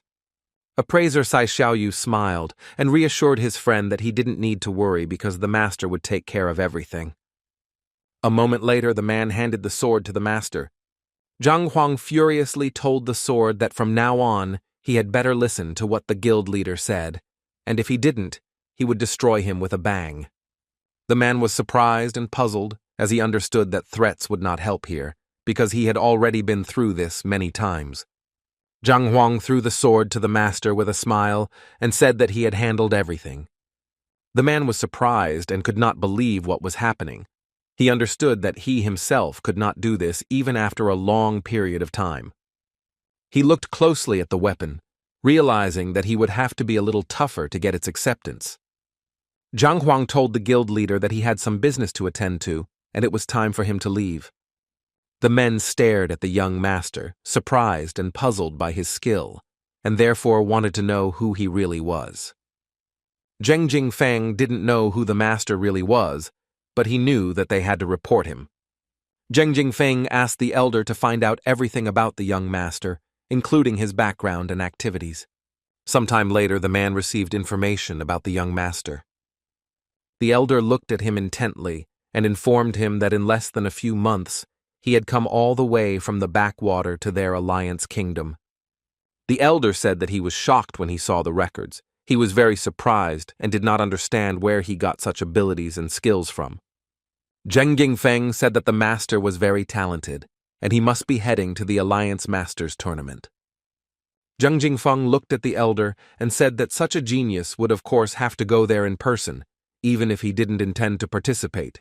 He would still go there to take a look. Zhang Huang looked at the pharmacy closely, as he knew that with the spiritual stones, he would be able to break through. A moment later, he began to break through. After some time, he made a breakthrough with a bang. He was surprised, as his vision, hearing, and charm had all risen to the highest level, and he understood that it was no wonder that people continued to mock the low-level ones like that.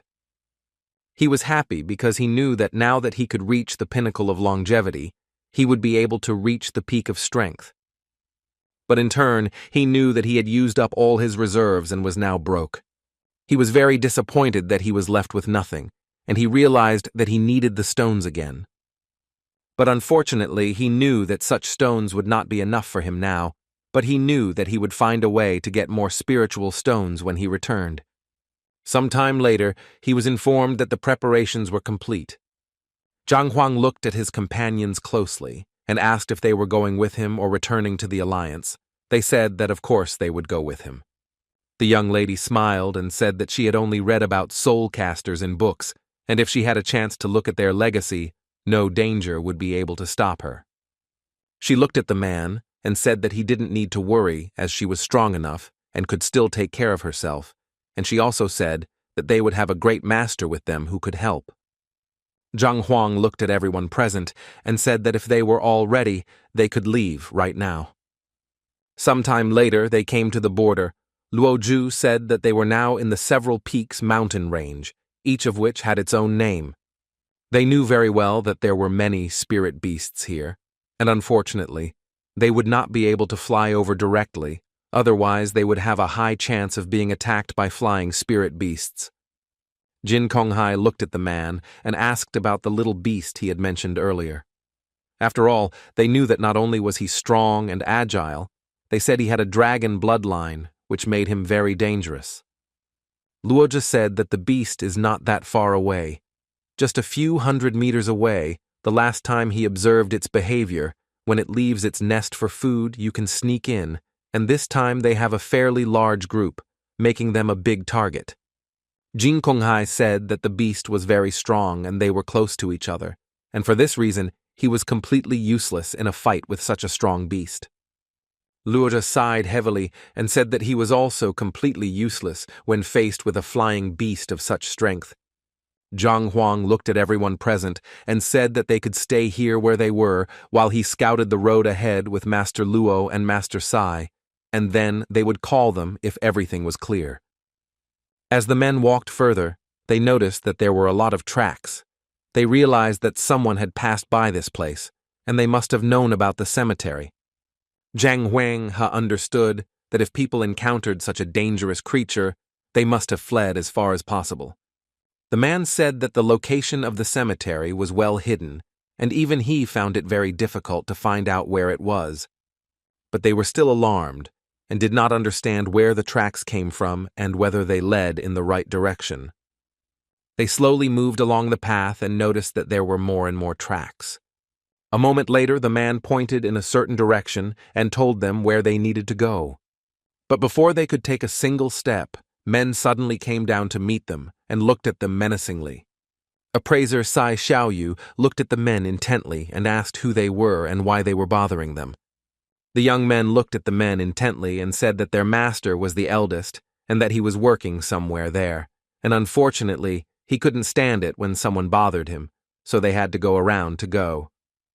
Appraiser Sai Xiaoyu looked at them with fury, since they also had business there, so he said that they should get out of the way. The young men drew their blades with lightning speed, for they knew that the men were looking for a fight. The young people understood that they had to do everything they could, even if things were not easy. Luoja looked at the master with fury and said that he would do everything. Zhang Huang looked at everyone present and said that they should stop, since he was one of them. A moment later, he showed the men the badge of Togo that he was a tamer. He asked if they were from the Hall of Beasts. The young men confirmed his guess. Appraiser Sai Xiaoyu introduced himself with a smile and also asked who their hallmaster was. The man asked the masters for forgiveness and said that their master was Han Chong. Appraiser Sai Xiaoyu said with a smile that he was an old friend of their master, and he knew that their branch was in the alliance. The young man said that their master was trying to tame a demonic beast. He said that their master had tried before, but it was all in vain, and now he decided to try again. Appraiser Sai Xiaoyu said that they could go and take a look, and also help if there was any trouble. The young man said that he agreed with them and they should be careful because the demonic beasts were very fierce and cruel. A moment later, the young men pointed them in the right direction. After some time, they came and saw a man meditating right in front of the cave. Appraiser Sai Xiaoyu looked at his friend with a smile and said that he was passing through this place and was stopped by his own disciples. They said that he was taming a demonic beast, so he came to take a look. The man smiled and said that he was between two halls of the Alliance, and if he didn't tame the beast today, he wouldn't be able to improve his skills. A moment later, the old friends began to have a casual conversation with each other. The man looked at them closely and said that they should stay further away from the cave, as the beast was inside the cave and it usually came out to hunt at midday. Zhang Huang looked at the man intently and introduced himself. The man looked closely at the young master and said that he was very interested in what he was doing. A moment later, the young man told his master that the man was a beast tamer. The man smiled and told the young master that he seemed to be one of them. He said that he had achieved a lot at such a young age, and that he seemed to have great potential. Zhang Huang. After a few minutes of their dialogue, he heard a roar and rumble coming from the cave. The man was surprised and shouted angrily that the beast had woken up. A moment later, he shouted to his subordinates that they were starting the hunt. Everyone looked intently towards where the animal's corpse lay. The men were amazed that they had managed to kill one of such large beasts. Zhang Huang asked if this was food for the beast. Appraiser Sai Xiaoyu sighed heavily and said that it was true. Of course the beast was not that strong, but its extremely agile meat made it a favorite prey among all the spirit beasts and cultivators, and it was also extremely rare. They might not be able to find one in the area. He was well aware that they had spent a lot of resources to kill him, and the master noticed that they were trying to use the carcass to please the demonic beast. Moments later, the man shouted to the beast that he had prepared what he asked for. A few seconds later, the beast came out, growling with anger. The man looked intently at the beast and said that he had done everything and that he could come out. He said that over the past long years, they had spent most of their time together, so he thought the beast was already familiar with his personality. He reassured the beast, because he knew that they could come to an agreement before doing anything together in the future. The man looked at the beast and said that he had given it spiritual stones. He looked at the beast closely and said that if spiritual stones were not to his taste, then this thing would definitely arouse his interest. The dragon was momentarily taken aback as he saw the intermediate spiritual stone. The young master was also taken aback in surprise. Appraiser Sai Xiaoyu, on the other hand, knew very well that the intermediate spiritual stone was very expensive. The man smiled and told the dragon that if he agreed to become his partner, all the valuables would be his. But a moment later, the opium man walked away as the dragon roared. The man was surprised because he saw that the dragon wanted to take all the spoils by force. A moment later, he shouted for his partners to activate the formation. A few seconds later, the dragon was already trapped. Everyone present looked at the dragon intently as it was in a holding formation. The appraiser said that everything was exactly like that, and she was very strong. It seemed that the master of the hall had put in a lot of effort just to catch the beast. In turn, the dragon wriggled and growled with anger as he wanted to get out as quickly as possible. The man smirked and told him that all his efforts were useless since this formation was very strong. He smirked and looked at the beast and asked how about continuing their negotiations. The man looked at the master in surprise and asked what they would do next. He sighed heavily and said that all they could do was wait. He looked at the elder with a smile and said that he should cook the deer. They should give it a sweet aroma, as he believed that such a big eater like him would not be able to bear the smell. A moment later, the man turned around and froze in shock on the spot. He did not understand where the deer was and where it had disappeared to and why only bones remained. Zhang Wang looked at the skeleton in surprise as he saw that there was something else there. Looking closely, he saw ants that were devouring souls. Luoja said that he heard that they were the sworn enemies of the soul cultivators, who were known to devour souls and spiritual essence. But he was surprised and did not understand where they came from. Zhang Huang said that the soul cultivator's tomb he mentioned earlier was located under the swamp. Luoja was surprised that the young man knew such a thing. Since ants would devour souls, this made them the sworn enemies of soul cultivators. But they were afraid of water, so they would choose to avoid it. In order to ensure that the souls could be preserved forever, they chose a grave under the swamps. Zhang Huang said that cultivators can always be reborn by stealing the vessel with their souls, so death for them is like a short sleep, and being in water or anywhere else is the same for them. The man said angrily that there was something wrong here, because the last time he was here, there was not a single ant, despite the fact that the tomb was hidden under a swamp. In fact, this was an underground palace, not a pool of water. Even if the soul-devouring ants could not pass through the water, they could still enter the palace. Zhang Huang said that it seemed like they brought them themselves, because the tomb had been sealed tightly for thousands of years. The essence inside had never come out, but when he entered the cave, a gap appeared. Zhang Huang sighed and told the man that this was how he had attracted the creatures that were interested in devouring souls. Zhang Huang, in turn, understood perfectly well that they needed to use spiritual energy to maintain the formation's activity. A moment later, the man shouted at his subordinates to increase the power and strengthen the formation. But unfortunately, it was already too late, and the beast furiously broke out of the formation. The man was surprised and puzzled, and also burned with anger, as he did not expect such a thing. He looked at the beast with cold fury and said that since he did not care about their relationship, which they had built up over many years, he would not care about them from now on either. A moment later, the man attacked the beast with fury. He struck him, but the beast stood motionless in place. The young man was surprised because he saw that the beast had very strong protection. In turn, the beast only snorted, and a few minutes later, he struck back at the man. The man was shocked because he realized that he couldn't leave even a scratch on him. The man looked at the beast with rage, as it definitely had no intention of harming him, but now he changed his mind. A few minutes later, the beast struck again with rage.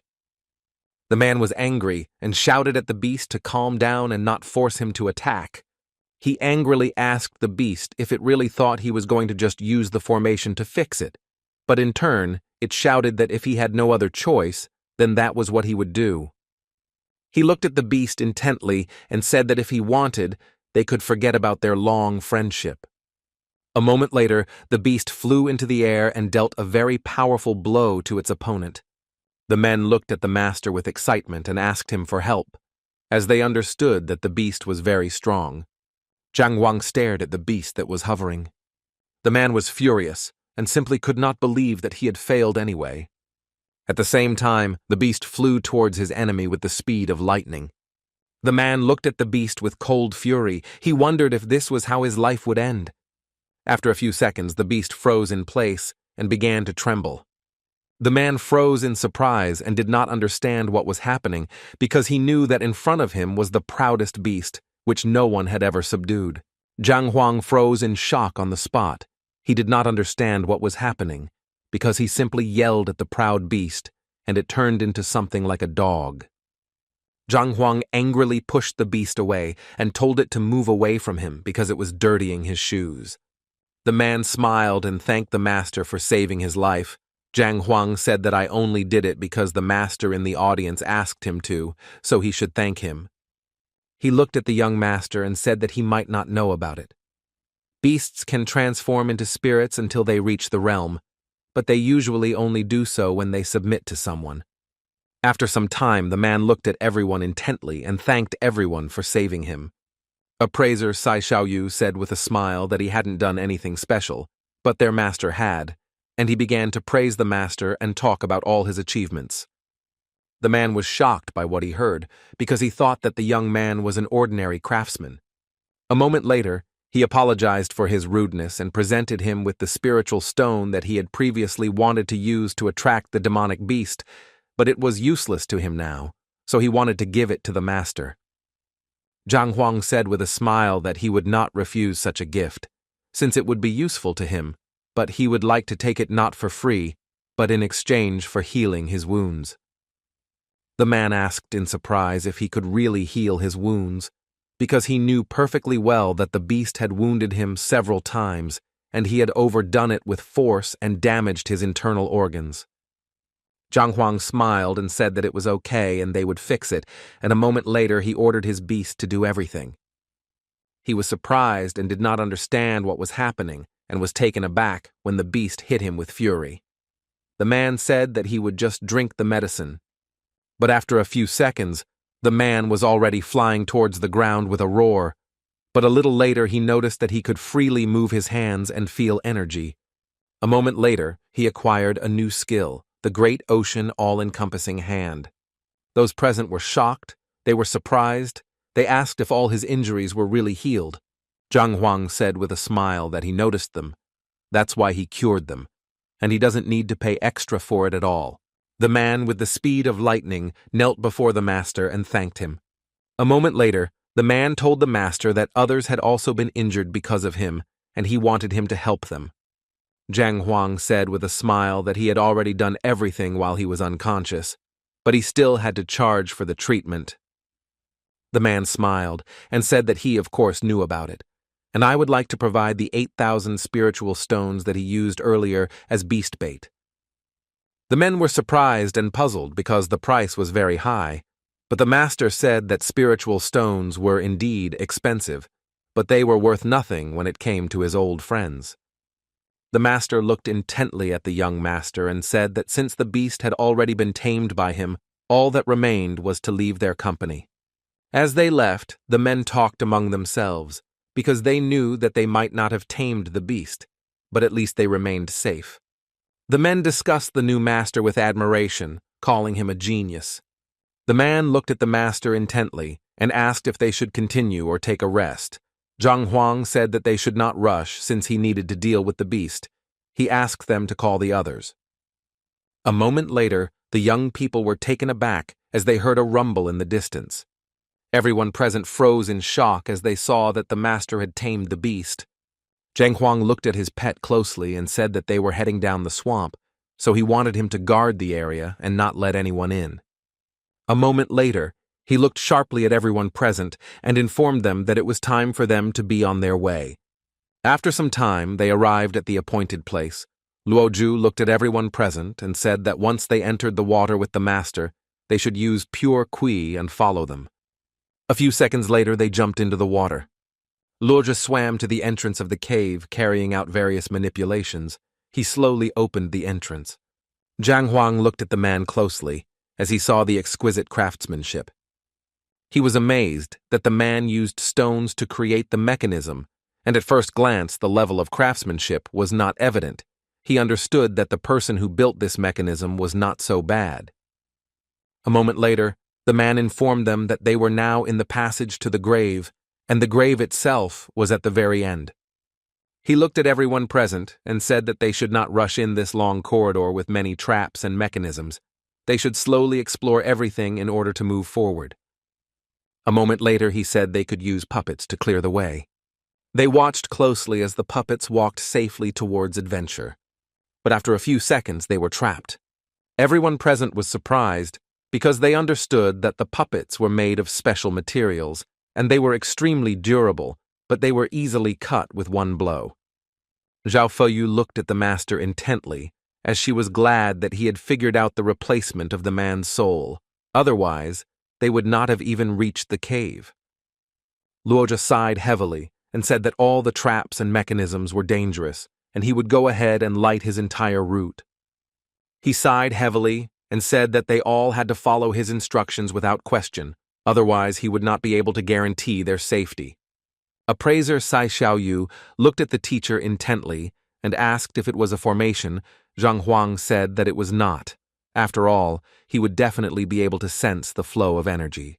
Zhang Huang said that the protection of the grave was not to hinder people, but to keep out the soul-devouring ants, and formations were useless for this, so it was likely that there were no formations here at all.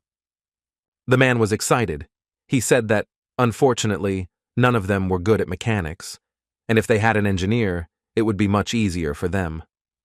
Zhao Feiyu said that engineers specialize in creating sophisticated mechanisms of items that look completely normal, but they are capable of creating such traps that the lethality would be extremely high. Appraiser Sai Xiaoyu said that they have their own guild that specializes in crafting hidden weapons and traps, but he only read about it in books, and they don't have it. Zhang Huang understood perfectly well that he had long known the complexity of such products, and if the Library of the Heavenly Path did not help here, then they were powerless. He understood that that small box was very difficult for him. He did not know what was waiting for them in the corridor. A moment later, the inevitable happened and the man was trapped, but with lightning speed he warned everyone of the danger. The next ones looked at the man worriedly and asked if he was okay. He said that he was fine, but there were traps in the passage and it was much more difficult than before.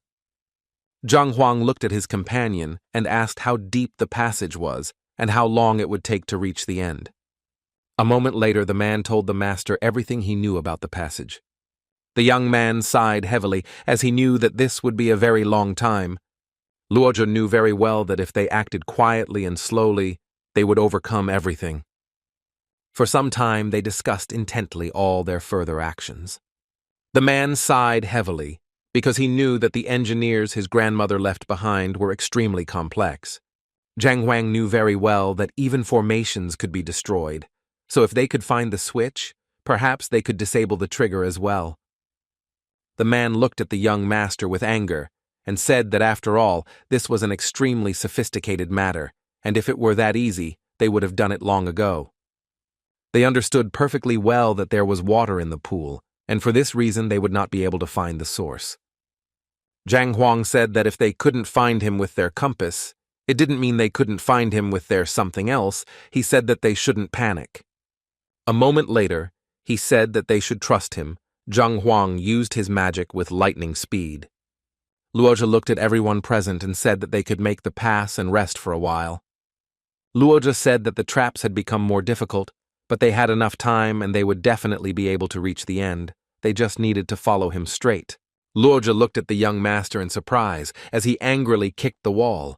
Everyone froze in shock as rocks rained down on them from above.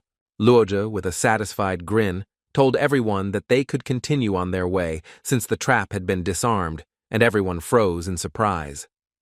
Luoja was shocked and did not understand how it happened that the young master had disabled everything with one movement of his foot. Jin Konghai asked the man, weren't they just talking about how impressive and terrifying this thing was?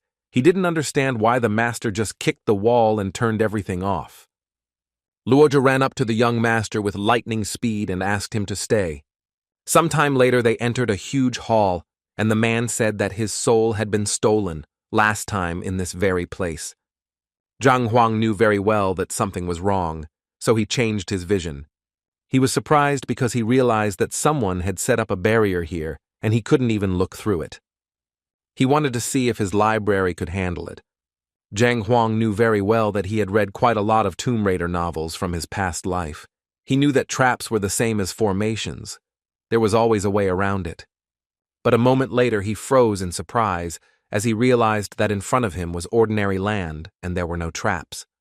A moment later, the man said they could just come in. Loju looked at the master and said that the coffins contained soulless dolls, and the one he brought was one of them. Zhang Huang began to look around with lightning speed. He noticed a metal coffin, which could not be used to store cloud corpses. Loju looked at the master and asked if they should open the coffins, but he categorically said that they did not need to do that at all. He said they could put them in a vault and open them once they left the tomb. Sun Qian shouted furiously at everyone that everything in the tomb belonged to the young master, and he didn't care who they were, because they couldn't even try to take anything for themselves. Zhang Huang sighed and told everyone present that they should wait for him because he wanted to take a look around. He was surprised and didn't understand why his secretary was so greedy. Sometime later, the young people were walking along a long corridor. Zhang Huang, in turn, wanted to see if there were any traps in the corridor. He noticed that it was ordinary and there were no obstacles. He looked at everyone present and said that it was safe there and they could move on. Jin Konghai told the master that from what he knew, the first section of the tomb contained the puppet's guardian, and the second should be where the cultivator himself rested. Zhang Huang looked at the man and asked if he meant that the cultivator's soul was located here. The man said that since this was the main compartment, it should be so. A moment later, they froze in place in surprise, because they came out into some kind of jungle. They did not understand what was happening, and thought, most likely, that in front of them was the formation of illusions. Zhang Huang said excitedly, "This is not a formation. If this is a formation, then there is definitely a way to determine it accurately. There is not the slightest spiritual excitement. Everything looked so real, as if they had entered a completely new dimension." The man was excited and shouted that they were trapped, but he did not understand how this was possible, and first he wanted to release his puppets. A moment later, he used his power and sent the puppets forward. They noticed that the puppet was trapped. Everyone present was surprised and did not understand what was going on. The evaluator suggested that it might be a teleporting formation. Zhang Huang was puzzled after all. They had fallen into a trap that changed space. He saw that the doll simply disappeared before their eyes, but he still wondered if there really was a formation in front of them. He understood that if it was truly the highest level, then it was normal that he didn't even notice the formation's action. But he was puzzled because he didn't understand what level a person had to be to create something like that. Zhang Huang understood perfectly well that if someone of such a level created this information, then he was a very strong master of this place. The man looked intently at the master and said that it was time for them to go. Zhang Huang knew full well that if his suspicions were true, they would be trapped, and even their library was no guarantee. He was furious and knew they had to go ahead, because if they didn't get inside, there was no telling how much longer it would take his student to recover. The man looked at the master intently and said that they should all wait here and he would go first. Zhang Huang in turn got ahead of everyone and said that if he did not return in a few hours, then they should leave. The young lady shouted angrily to her teacher that she was not going to return and was going with him. The young people looked intently at their teacher and shouted that they too would not go anywhere without a teacher. She looked at him intently and said that without a teacher, they were just nameless students in the kingdom, and they owed all their achievements to him, and if he was willing to risk his life for a student, they should do the same. Zhang Huang looked at the young people. He was puzzled and couldn't answer. They looked at him intently and anxiously asked him not to drive them away, because they wanted to go with him to the end. He sighed heavily and said that if they really wanted to, they could go together. Zhao Feyu looked at the master and his disciples as if she was mesmerized, as she could now understand what the relationship between a master and disciples should really be like. Zhao Feyu understood that the teacher was willing to put himself in danger for the sake of his students, and the students did not even flinch for the sake of their teacher. A moment later, the dragon saw his mentor in power on the surface. All those present froze for a moment in surprise as they saw the teacher of heaven in front of them. They were surprised because they understood that he was recognized by heaven, and he no longer needed any exams. The appraiser was surprised because he understood that no matter how many stars a master has, recognition from the heavens is already an incredible event. Zhang Huangnam was amazed because he agreed to teach them for his own selfish reasons, but he never thought that he would be blessed by heaven for his efforts.